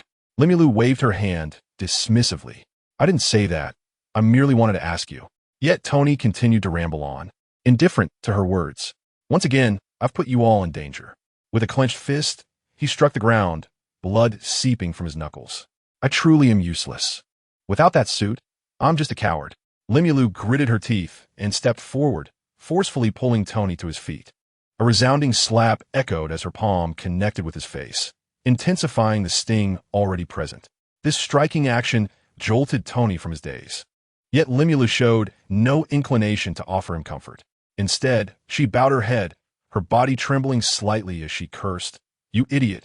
You're not my foolish father at all. Raising her gaze, her eyes glistened with unshed tears. A single tear seemed to pierce Tony's heart, filling him with an indescribable ache. Without the suit, are you no longer Tony Stark? Is a true Iron Man merely defined by the armor rather than the man within? Foolish father, when will you realize that true strength has never resided in a suit, but rather in your indomitable spirit and unparalleled intellect? After delivering her impassioned words, Limulu could no longer maintain her composure and collapsed weakly into Tony's embrace. Gazing down at the tear-streaked face of Limulu, Tony felt a sudden clarity dawn upon him. Indeed, what he possessed was never merely that iron suit, but the irreplaceable wisdom that defined him. The very fears he had long harbored were perhaps not lost on Limulu. Echoing the sentiments he once shared with her, just as we believe in you, try to believe in us. Perhaps it was this trust that liberated Limulu from her usual anxieties about the future. As Tony watched Limulu drift into slumber in his arms, he gently patted her back and chuckled softly. You little rascal, you've taught me yet another lesson. A humorous little Easter egg. Upon awakening, Tony found himself staring at the vast expanse of grasslands, momentarily bewildered. Where am I? Is this still New York? However, when he turned to see a kangaroo munching on leaves beside him, the sound of its chewing seemed to flatten his cerebral cortex. Ha. I knew it was a dream. I mean, how could my home possibly be destroyed? With a serene expression, Tony reclined on the grass and closed his eyes. Moments later, he opened his eyes once more, and the kangaroo had drawn closer, the sound of its leaf chewing growing increasingly prominent. He reached out to pinch the kangaroo's face. It doesn't hurt, indeed. This is a dream. The kangaroo, irked by Tony's antics, retaliated with a punch that sent him flying. Stretched out on the ground, Tony was momentarily stunned before rolling up his sleeves. Am I to be bullied even in my dreams? Moments later, Tony lay on the ground, bruised and battered, mumbling indistinctly. It was confirmed this was not a dream. Chapter 126. Wisdom is my greatest asset. Rimuru sat up groggily. The dimly lit room left him in a state of confusion. Awakened? This time, you have only been unconscious for 17 hours. There has been some progress. From a distance, Tony tossed an apple toward Rimuru, who instinctively caught it but chose not to consume it, instead placing it aside, ignoring Tony. With arms crossed and lips pursed, Rimuru turned his face away. Oof. Tony removed his glasses, rubbing his aching temples, gazing at Rimuru with a fond expression. Please don't be like that. I have reflected on my actions. Oof. Rimuru continued to remain silent. Tony stretched his back and approached Rimuru's bedside. I really ought to thank you for rousing me. Consider it a momentary lapse of judgment from this foolish father. Seeing Tony draw near, Rimuru huffed in annoyance and shifted away. I have no father like you. My father should be that suit of armor. Mr. Stark, please conduct yourself with dignity. Tony chuckled softly, recognizing the teasing tone in Rimuru's words, likely still upset with him. He cleared his throat. Ahem. Well, since we are strangers, I shall no longer provide you with pocket money. Rimuru, upon hearing this, grew anxious. Tony, you are despicable. Tony shrugged, feigning innocence. Oh, did you not claim that you do not know me? And why have you stopped calling me Mr. Stark? Rimuru glared at Tony's mischievous expression, exasperatedly thumping his pillow, realizing he could not contend with Tony. He ultimately lowered his head in his silent frustration, despite Rimuru appearing even more displeased after this little episode. The atmosphere between the two had eased considerably. Tony crouched in front of Rimuru and tugged at the corners of his mouth, attempting to coax a smile. Such a fiery temperament at such a young age. I wonder what thoughts occupy your little mind daily. Rimuru mumbled softly, Humph. It's just that I'm afraid you will once again get stuck in your own stubbornness. Tony chuckled, ruffling Rimuru's hair. All right, don't be angry. I admit this time I was indeed being stubborn. I seem to have become overly reliant on that suit of armor, to the point where I have neglected the most important things. Tony tapped his forehead with his finger, a gesture symbolizing wisdom. I, Tony Stark, am not merely an ordinary individual reliant solely on my armor. I am a titan among the pantheon of intellect. Observing Tony's renewed vigor, Rimuru's eyes flickered with a hint of delight, though his words remained unrelenting. However, Tony, you still bear the weight of the world alone, consistently shielding yourself from blame, relentlessly chastising yourself, and striving to manage everything single-handedly. Listening to Rimuru enumerate his shortcomings, Tony, despite having steeled himself mentally, was taken aback by the extent of Rimuru's candid observations. Strangely enough, although he was not particularly fond of hearing it, he could not shake the feeling that Rimuru's critiques held a semblance of truth. He indeed appeared to embody those flaws. With a weary smile, Tony replied, That will not be the case moving forward. His response evidently caught Rimuru off guard. He had anticipated that Tony would continue to obfuscate his mistakes and fall back into old habits. Sensing Rimuru's perplexed gaze, Tony elucidated for so long. I have sought to provide you all with an unassailable environment, free from threats and devoid of concerns about unforeseen circumstances. I have always approached my role from the perspective of a father, or as a husband, striving to protect you and Pepper. Yet, I never acknowledged that I am merely human, at best a person of modest intelligence. I cannot possess the omnipotence of a deity, and I too have my limitations. What I can and must do is employ the intellect I pride myself on to navigate the uncertainties of the future. With a sense of relief, Tony continued. Had this been earlier, I would have likely taken on all the burdens as you mentioned. Perhaps this is what some disdainfully label personal heroism? He chuckled self-deprecatingly. But that will not be the case anymore. It is evident that I cannot confront future crises alone, so I shall endeavor to place my trust in all of you. My responsibility is not to ensure that everything is perfectly arranged. Rather, it is to do my utmost and leverage my expertise. As he spoke, Tony tapped his forehead once more. This is where my true strength lies. Therefore, rather than allowing the elusive future to instill fear in me, it would be wiser to discipline that audacious blue-haired rascal who dared to challenge dear old dad. Wouldn't you agree, Rimuru? With that, Tony affectionately draped his arm around Rimuru's shoulders. You little brat, you certainly held nothing back then. Just look at my face, it's still swollen. Rimuru, slightly embarrassed, scratched his face and discreetly tossed Tony a healing potion. I was just caught up in the moment, feeling the soothing coolness on his face. Tony smiled contentedly and playfully ruffled Rimuru's hair. Tony, I harbor no resentment towards you. Indeed, your actions have been far more restrained compared to that previous individual. As he spoke, a sudden chill coursed through Tony, as if a thought had struck him. Limulu, sensing his unease, inquired curiously, "Tony, if I recall correctly, prior to delivering that slap, I noticed your face appeared swollen. What transpired? Were you perhaps assaulted?" She shook her small fist determinedly, declaring, "I shall avenge you." Tony pressed down Limulu's fist, his expression peculiar as he replied, "It's nothing. You must have misseen. When has my face ever been swollen?" "Yes. It must be due to your fatigue that you misjudged." Limulu felt an inherent sense of discord, unable to articulate her thoughts. Could it truly be that I was mistaken? Relieved, Tony thought to himself that if others were to learn he had been thoroughly thrashed by a kangaroo, he would have nowhere to hide his face. As Limulu surveyed the room, a sudden realization struck her. "By the way, where's Pepper? I distinctly remember I should have brought them here." Just as if in response to her words, the previously closed door swung open. Happy, burdened with bags, strode in first, unloading a plethora of items onto the floor. Gasping for breath, he addressed Tony, "Boss, I have gathered most of what you requested. I apologize for not procuring the differential. This place is rather remote." Tony approached and casually examined several parts, dismissively waving his hand. "No need. Take this card, buy a car at your leisure, and also acquire a disassembly tool." Happy accepted the black card and hurriedly exited.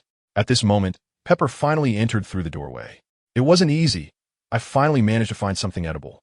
Upon noticing Limulu had awakened, she set down several brown paper bags and gently caressed Limulu's face. "You truly can sleep, little sleepyhead. How are you feeling?" Limulu nodded in response. "Now open wide." "Ah." Though somewhat bewildered, Limulu complied with Pepper's instructions, opening her mouth.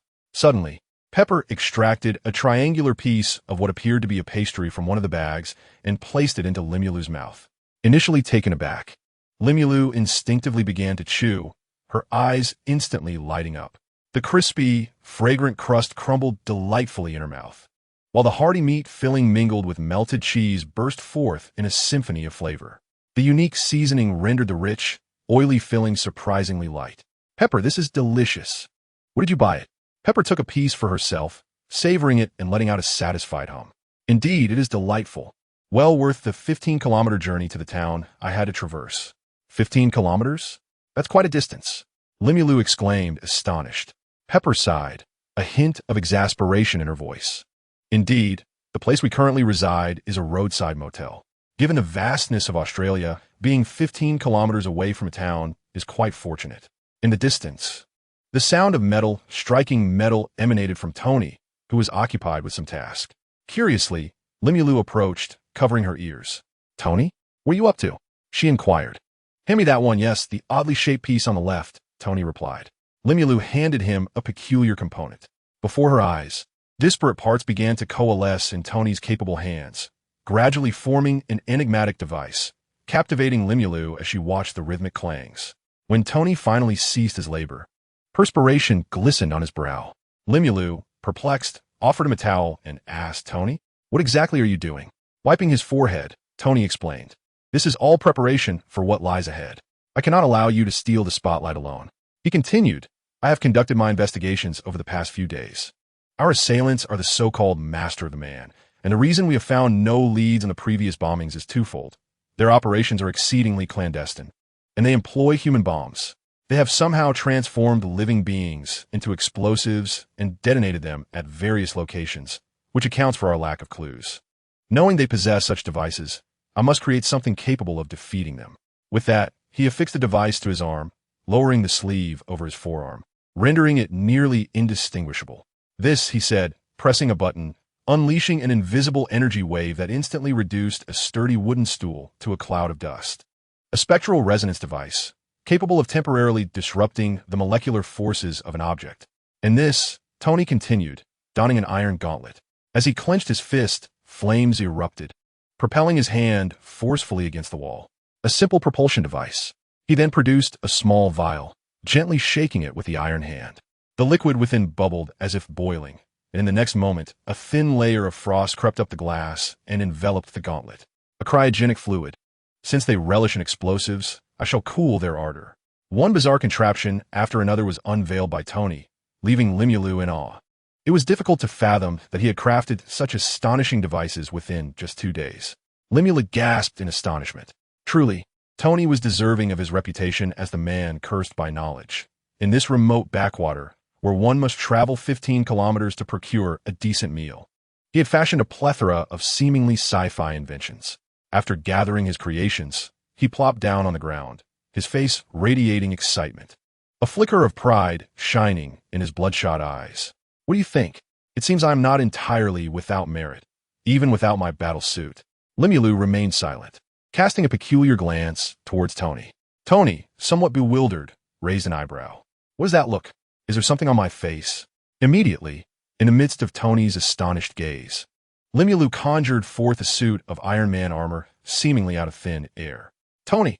He felt that all the effort he had expended to create his own invention had been rendered utterly insignificant. Chapter 127. Crisp and flavorful. Chicken essence. Limulu scratched his nose, recalling that after he had sent Pepper and Happy away, he had deliberately rushed to gather a plethora of Tony-esque equipment, including the armor, and stowed it all away. Additionally, he had packed away the plush toys from his own room, the jewelry from Pepper's room, and several items of significant sentimental value to him, all neatly tucked into his dimensional bag. As for Tony's room, it seemed rather sparse, given that he frequently either slept in Pepper's room or spent his days in the lab, leaving little of worth behind. Limulu had essentially taken everything that was possible to carry. After all, so many items carried considerable value, and although Tony might not feel the loss, Limulu, being a frugal Chinese individual by nature, could not abide such waste. He even discreetly stashed away 2 lovely dresses. It was certainly not because he enjoyed wearing them. Absolutely not. Tony, eyeing the armor before him, promptly removed the device from his hand and tossed it aside. What a joke! Who would engage in close combat when there are cannons at hand? Understanding Limulu's character, Tony tentatively inquired, "You wouldn't possibly." Limulu nodded, and then a series of thuds echoed as several Iron Man suits lined up neatly in the room, making the once spacious area feel somewhat cramped. Well, aside from the unfinished suit, all of them are here. Oh, and I also managed to rescue Dum Dum and Dopey, Limulu added as he plugged in the power, causing 2 mechanical arms to slowly come to life and greet Tony. Seeing the 2 mechanical figures waving at him, Tony felt a wave of headache wash over him. He rubbed his temples and plopped down onto the bed, reaching out a hand toward Pepper. Pepper, can you give me something to eat? I need a moment to recover. Upon hearing this, a devilish smile crept onto Pepper's face. Oh, what would you like to eat? Tony, now yearning for culinary comfort, casually replied, anything will do, as long as it's food. With a slight smirk, Pepper placed a long, slender item into his hand. Without a second thought, Tony shoved it into his mouth. The resilient exterior burst upon contact with his teeth, releasing tender meat within. The succulent, soft flesh melted in his mouth, imbued with a subtle nutty flavor. The perfectly balanced black pepper and salt did not mask the inherent freshness of the food. Rather, they penetrated the meat, enhancing its deliciousness. It tastes like chicken. What is this? Give me another piece. Tony, are you certain you still wish to indulge? Limulu, who had been a silent observer throughout, furrowed his brow as he swallowed hard, striving to suppress his inner revulsion. Pepper, stifling a laugh, playfully handed over a bag. Here, these are all for you. Tony shot a glance at the 2 of them, perplexed. What on earth is going on with you 2? He took the bag without a second thought and immediately popped a piece into his mouth. Pepper's laughter bubbled up unexpectedly, while Limulu cautioned Tony. Tony, perhaps you should take a look at what you're consuming? Tony raised an eyebrow. If you want some, just come and take it. I'm not withholding anything. What could it be? It's merely shrimp paste. However, as he glanced at the item in his hand, he found himself momentarily stunned. There, resting quietly, was a deep-fried, golden-brown insect. Recalling the texture from earlier, Tony nearly retched. Pepper, are you attempting to murder your husband? Pepper laughed, covering her mouth. You were the one who said you would eat anything. This is a local delicacy, very nutritious. They say it contains 60 times the protein of beef. With a deep sigh, Tony gazed out the window, feeling utterly despondent. This is even worse than being punched by a kangaroo. Nevertheless, despite its unappealing appearance, once he overcame his mental hurdle, it turned out to be quite delectable. At that moment, a weary Tony ceased his concerns and savored the food with great enjoyment. Seeing Tony devour it with such relish stirred a curiosity within Limulu. He prodded Tony, "Is it truly that good?" Tony remained silent, merely chewing away. Limulu, noticing this, quietly reached for a piece. Realizing Limulu's actions, Tony looked over with keen interest, holding the golden insect in his hand. Limlu prepared himself mentally for half a minute before closing his eyes and swallowing a whole. The tender insect meat burst in his mouth, releasing a subtle nutty flavor that gradually enveloped his tongue, easing the tension in his furrowed brow. Surprisingly, it was rather pleasant. Simultaneously, a phrase popped into Limlu's mind, crispy, reminiscent of chicken. As he savored the flavor, he considered that perhaps due to its high protein content, indeed bore some resemblance to chicken. He had been ready to have the king of wisdom numb his taste buds if things went awry. Noticing that Limlu had not reacted much, Tony felt a wave of disappointment wash over him. Could you at least give some feedback? Your indifference is making me feel quite embarrassed. Tony's previously gloomy mood deepened, transforming his sorrow into an insatiable appetite, becoming a relentless eating machine. As Limlu reached out for another piece, the paper bag was suddenly whisked away. Confused, he looked at Tony, who was hastily stuffing more into his mouth. Oh no, Tony is going to hoard it. Limlu rushed forward, engaging in a struggle with Tony over the bag. As I watched the lively scuffle between the elder and the younger, a smile involuntarily graced my lips. Hey, you two, I remarked. Not long ago, you both wore expressions of disdain. How is it that now you're so eager to indulge? In light of this, I shall claim all the rest for myself. No way. In the conference room, amidst a flurry of electronic flashes, a symbol composed of several circles and two intersecting long blades materialized on screens across the nation. Damn it, here we go again. The president slammed his fist upon the table in frustration. Have we yet located their position? Several aides frantically tapped away at their computer screens, but to no avail. Apologies, Mr. President. Their technology far surpasses ours. A formidable man with a commanding presence and a mustache appeared in the center of the screen. It was the notorious Masterman, the source of widespread unrest throughout the nation. Mr. President, he began, with but 2 lessons remaining, it appears you have shown no remorse. Thus, I intend to impart to you a most sincere lesson this forthcoming Christmas. The camera panned downwards, revealing a man in a suit trembling on the ground beneath Masterman's foot. This is Thomas Richards, a man of notable repute and esteemed standing. I trust you are more familiar with him than I. He continued, I believe he is a good man, though my mood is rather foul. Therefore I shall, before the eyes of the entire nation, shoot him in the head within 30 seconds. Masterman drew a handgun from his pocket and pressed it firmly against the man's head. The sensation sent tremors through the man, as a foul, yellowish liquid began to seep from his scalp, staining the carpet beneath. A flicker of distaste crossed Masterman's face. How utterly filthy. Bang! A bullet pierced the man's hand, and he could no longer contain his terror, letting out a blood-curdling scream. Masterman once again aimed the gun at his head, speaking in a low tone. Hush now. You are far too noisy. The man, enduring excruciating pain, covered his mouth, stifling any further sounds. Observing this, Masterman chuckled softly and addressed the camera. Mr. President, the number for this call has been sent to your phone. If you wish to spare his life, you must call me within 30 seconds. The countdown begins now. The president picked up his phone, and indeed, a message appeared on the screen. Damn it, how did he hack into my phone? He removed his glasses, gazing solemnly at the number displayed. He needed only to press a button to connect. Yet he hesitated. The adversary's actions were a blatant provocation, a trap aimed at him and the upper echelons of the nation. If he were to call, it would signify capitulation to a terrorist organization, thereby portraying his weakness to the public and significantly undermining the standing of Congress. However, if he refrains from striking, it indicates his inaction alongside other high-ranking officials, further compromising their standing in the eyes of the public. Infuriating. Just as the president was poised to press the button, an adjacent legislator intervened. Mr. President, we cannot yield to them.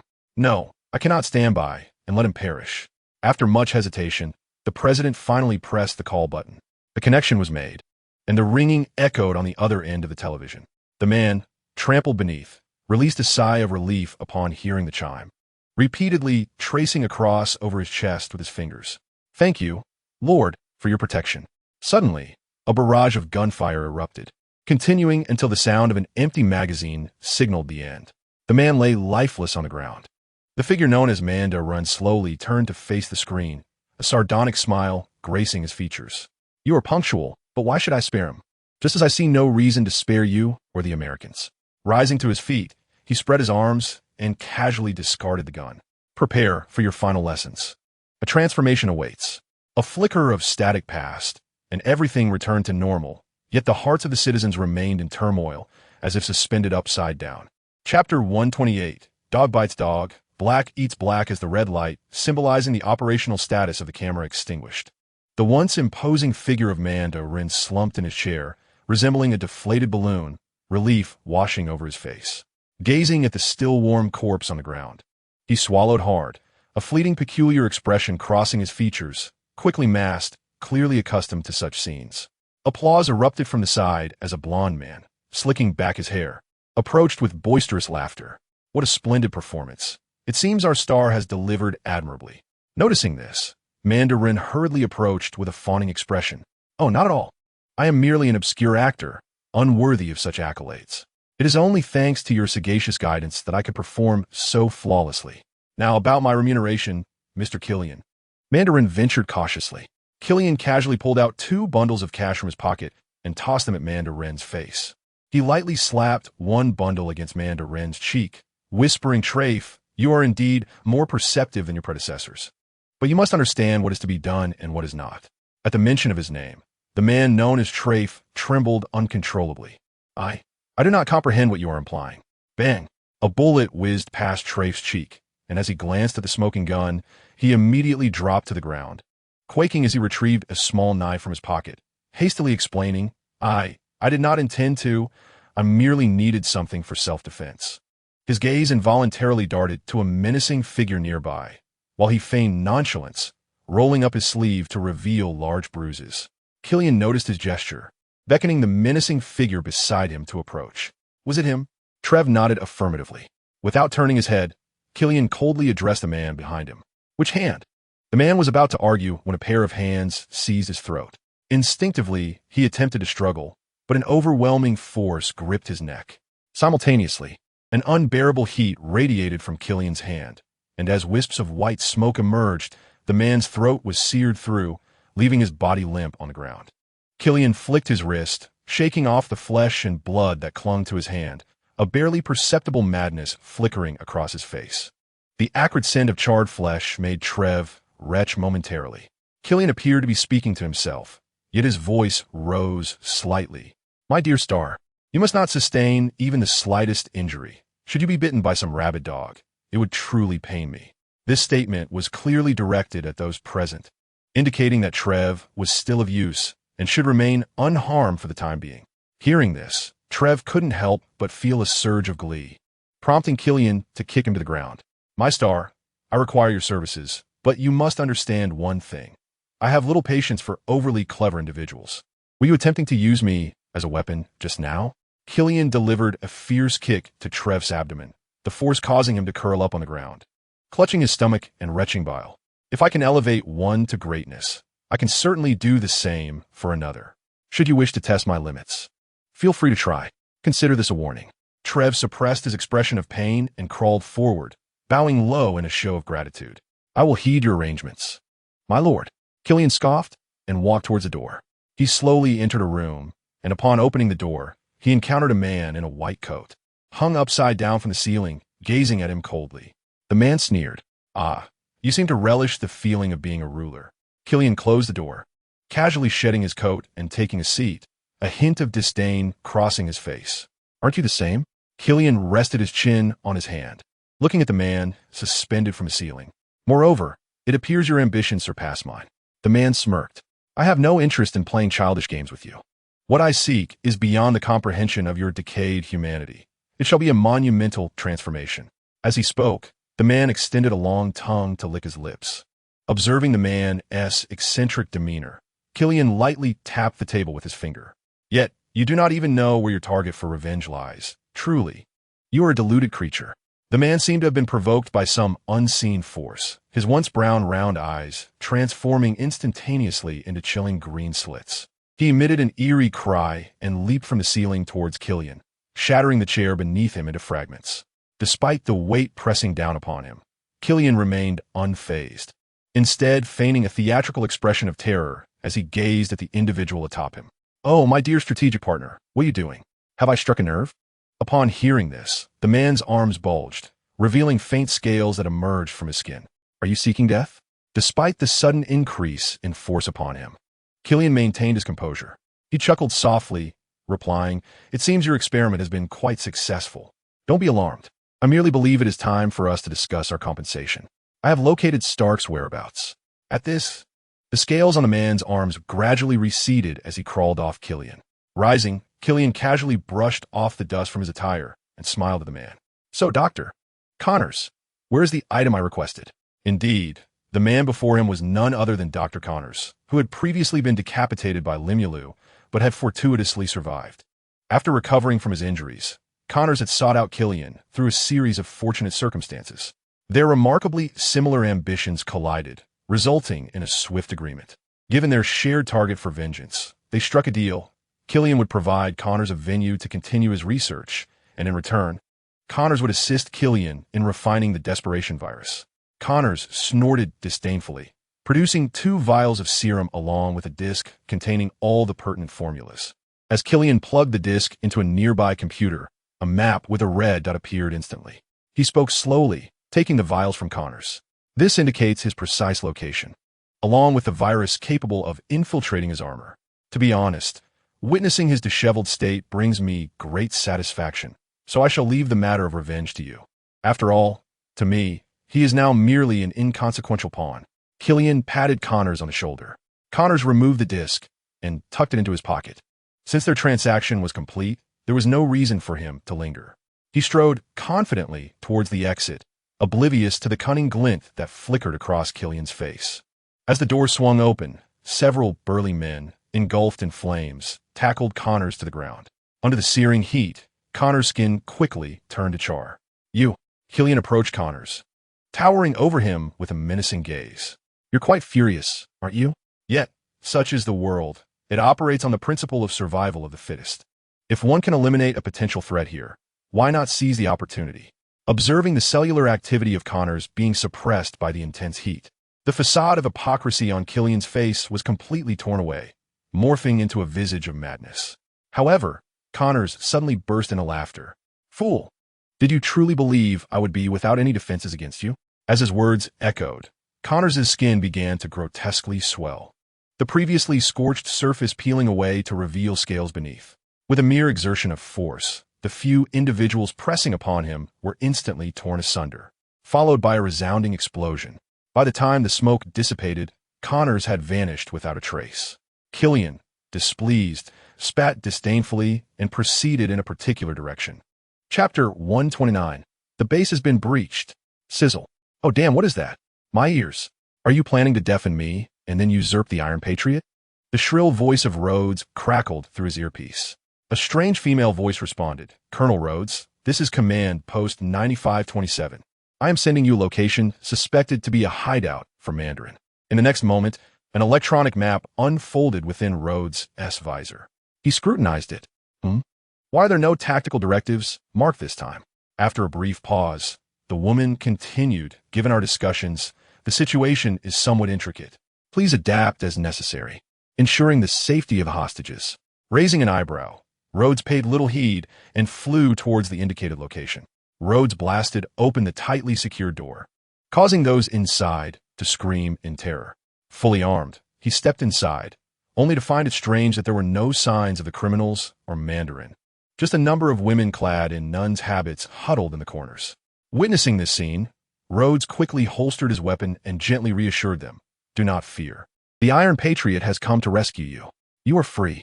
Internally, he cursed, "Oh, damn, that name is utterly ridiculous." As he observed the nuns expressing their gratitude, a slight smile crept across his face. Such a sensation of being surrounded by beautiful women was a rarity. Just as he basked in their appreciation, an oddly behaving nun suddenly approached and grasped his hands. "You are the illustrious Iron Patriot? I cannot thank you enough." As she spoke, she leaned closer towards him. Noticing her alluring figure, Rhodes awkwardly turned away and cleared his throat. "Madam, I'm still on a mission. Please show some restraint." Yet, rather than heeding his words, the woman lunged into his embrace. Rod instinctively embraced the woman before him. Though separated by sturdy armor, he could already envision the softness of her form. It was she who had thrown herself into his arms. He could hardly be blamed for lacking professionalism, as he had issued a warning. However, the woman's face bore a sly smile, causing Rod to sense an impending mischief. He attempted to push her away, but it was too late. Her body radiated an intense heat, akin to a red-hot iron, rendering Rod's battle suit powerless, leaving him incapacitated on the ground. The woman looked down at Rod with disdain and spat. "Pah, lecher." Tony completed the assembly of the computer before him, wiping the sweat from his brow as he regarded the somewhat crude device. He then approached Rimuru, patting him on the shoulder. "It's your turn to perform." Rimuru flashed a broad smile and gestured with his hand before settling at the desk. Stretching his limbs and flexing his fingers, he declared, "King of Wisdom, commence." "Understood." A crimson hue enveloped his pupils, and his fingers danced across the keyboard with increasing speed. Within moments, a thick smoke began to emanate from the main unit. Following a familiar explosion, Rimuru waved away the smoke and strolled leisurely to Tony. "All done." Tony shook his head at the sight of the several ruined computers. "I think I might start calling you the Computer Terminator. Perhaps I should consider keeping you away from my workstations." Rimuru shrugged, feigning innocence. "I didn't do it on purpose." Happy entered from outside, announcing, "Boss, I found the car you wanted. Here are the keys." However, Tony pushed the keys back. "Not needed for now, Happy. Take Pepper to a safe place and hide. We'll return for you tonight." He then demonstrated the use of the equipment he had previously created, shoving them into Happy's arms. "Take these. They might prove useful in a critical moment." Rimuru suddenly remembered something, retrieving 2 red crystals and pausing momentarily. He handed 1 crystal to both Pepper and Happy. Recognizing the crystals, Pepper carefully tucked hers into her pocket, while Happy wore a puzzled expression. Rimuru smiled and explained, "Uncle Happy, these are protective talismans. They will ensure your safety." Happy chuckled in response, "Well, thank you." He casually slipped the crystal into his jacket pocket, considering it merely a child's plaything. At that moment, Tony donned his battle suit, securing several vials of cryogenic fluid into the suit's compartments. "Rimuru, let us go." Rimuru nodded, waving his hand as a veil of black mist enveloped him, transforming his appearance entirely. Happy gazed, utterly astonished at the extraordinary scene before him. However, as a diligent bodyguard, he understood the importance of discretion and chose to feign ignorance. Turning away, as a pale, blue portal enveloped Rimuru and Tony, the scenery before them transformed yet again. They found themselves on a small island in Miami, Florida, the very location associated with the actor portraying Masterman. Although Rimuru had traced Killian's whereabouts, he could not ascertain his precise location, prompting him to follow the clues directly to the so-called Masterman to inquire about his trail. Tony, utilizing thermal imaging, noticed the guards behind the wall turning their attention towards Rimuru. "Shall we?" Rimuru suggested with a glint in his eye. "You go left, I'll go right. Let us see who can take down more." "Excellent idea." Just as Rimuru finished speaking, Tony darted inside. By the time Rimuru followed suit, the floor was already strewn with guards. "Wow, Tony, that's cheating. I ain't even called start." Tony, however, playfully retorted, "I don't care. I've won." Frustrated, Rimuru stamped his foot in exasperation. Observing Rimuru's reaction, Tony couldn't help but chuckle. Within the room, an off-key melody emanated from the bathroom, its occupant blissfully unaware of any oddity, joyfully humming along. Shortly thereafter, the sound of running water ceased, and a bearded man emerged slowly. "Ha, my darlings, here I come," Masterman exclaimed, flinging his robe and leaping onto the bed. "My darlings, I apologize for the wait. This time, I guarantee your satisfaction." He reached under the covers, only to encounter something hard. "Oh ho, you brought equipment too? My darlings, you are quite mischievous." Tony's voice emerged from beneath the blankets. "Aren't you curious who I am?" Masterman, momentarily stunned by the voice, quickly pulled back the covers, revealing a figure clad in red armor. "Why you?" Masterman gasped, retreating in fright and tumbling off the bed. Rimuru, who had been hiding nearby, revealed himself, though Masterman's attire was rather difficult to behold. Tony fired a repulsor blast beside him, adopting a warning tone. "Buddy, I advise you to put on some clothes within 5 seconds. You wouldn't want to experience this. Would you?" Masterman hastily donned an article of clothing, oblivious to the fact that it was a black skirt. While not entirely inappropriate, it was still quite an eyesore. Rimuru couldn't help but twitch at the corners of his mouth, pondering whether this was intentional. He genuinely felt like tossing Masterman into the sea. Masterman, hands clasped atop his head, retreated to the corner of the room, appearing quite timid. I remain still, unperturbed. Take what you desire, but those firearms are mere facades. Those wretches do not believe me and refuse to provide me with the genuine articles. Tony gazed at the quivering old man before him, a flicker of confusion crossing his face. What? You're not him? Speak. Where's the real masterman? At that moment, Tony was oblivious to the fact that the so-called masterman was merely a fabricated identity. The old man observed Tony's sudden agitation and recoiled, saying, "Calm yourself. Masterman is here, yet also not here." Tony's bewilderment deepened. "What do you mean? Are you toying with me?" Limru then hurled a camera before them. "Tony, do not bother with his inquiries. He is but an impostor. Masterman is merely a fictional shield they conjured. This man, Trev Slattery, is nothing more than a stage actor." With that, Limru unleashed a torrent of black flames, incinerating the alarm device beside Trev into ashes. "I know you wish to summon assistance. I presume this is the individual you intend to call." A man, encased in ice, was tossed at Trev's feet. Upon seeing this, Trev immediately prostrated himself, begging, "Spare me. I will reveal everything. I will say anything." Limru, regarding Trev's cowardly demeanor, exhibited a look of disdain, crouching down to lift a corner of his mask. "Starcy, understood. I have not fully recovered yet, and you have summoned me as your laborer once more." In the next moment, a mesmerizing azure light ignited in Limru's eyes. Trev's expression dulled as Limru inquired in a grave tone, "Who is your mastermind? Where is he?" After a few disjointed murmurs, Trev replied, "I am uncertain. All I know is that he visits me from a small island to the south. He departed just this morning. You should still be there." As Limru retracted his abilities, Trev collapsed in exhaustion. Tony regarded Limru with an odd look, jesting, "What a peculiar ability. Will you one day compel me to utter something strange?" Limru rolled his eyes in response. "Am I truly that idle?" Tony stroked his chin, shaking his head. "Difficult to say." He closed his mask and began to stride outward. "Let us proceed. Now that we are aware of the location, we must swiftly resolve this predicament. If my investigations are accurate, the individual behind this should be my old acquaintance, Killian, from over a decade ago." Limru, somewhat speechless, remarked, "Tony, you certainly have numerous adversaries." With an air of arrogance, Tony replied, "What can I say? My charm is simply irresistible, always lingering in others' minds." Limru had taken only 2 steps before his feet hovered in midair. Noticing this, Tony inquired, "What ails you?" Limru muttered to himself, "This should not be. How is this possible?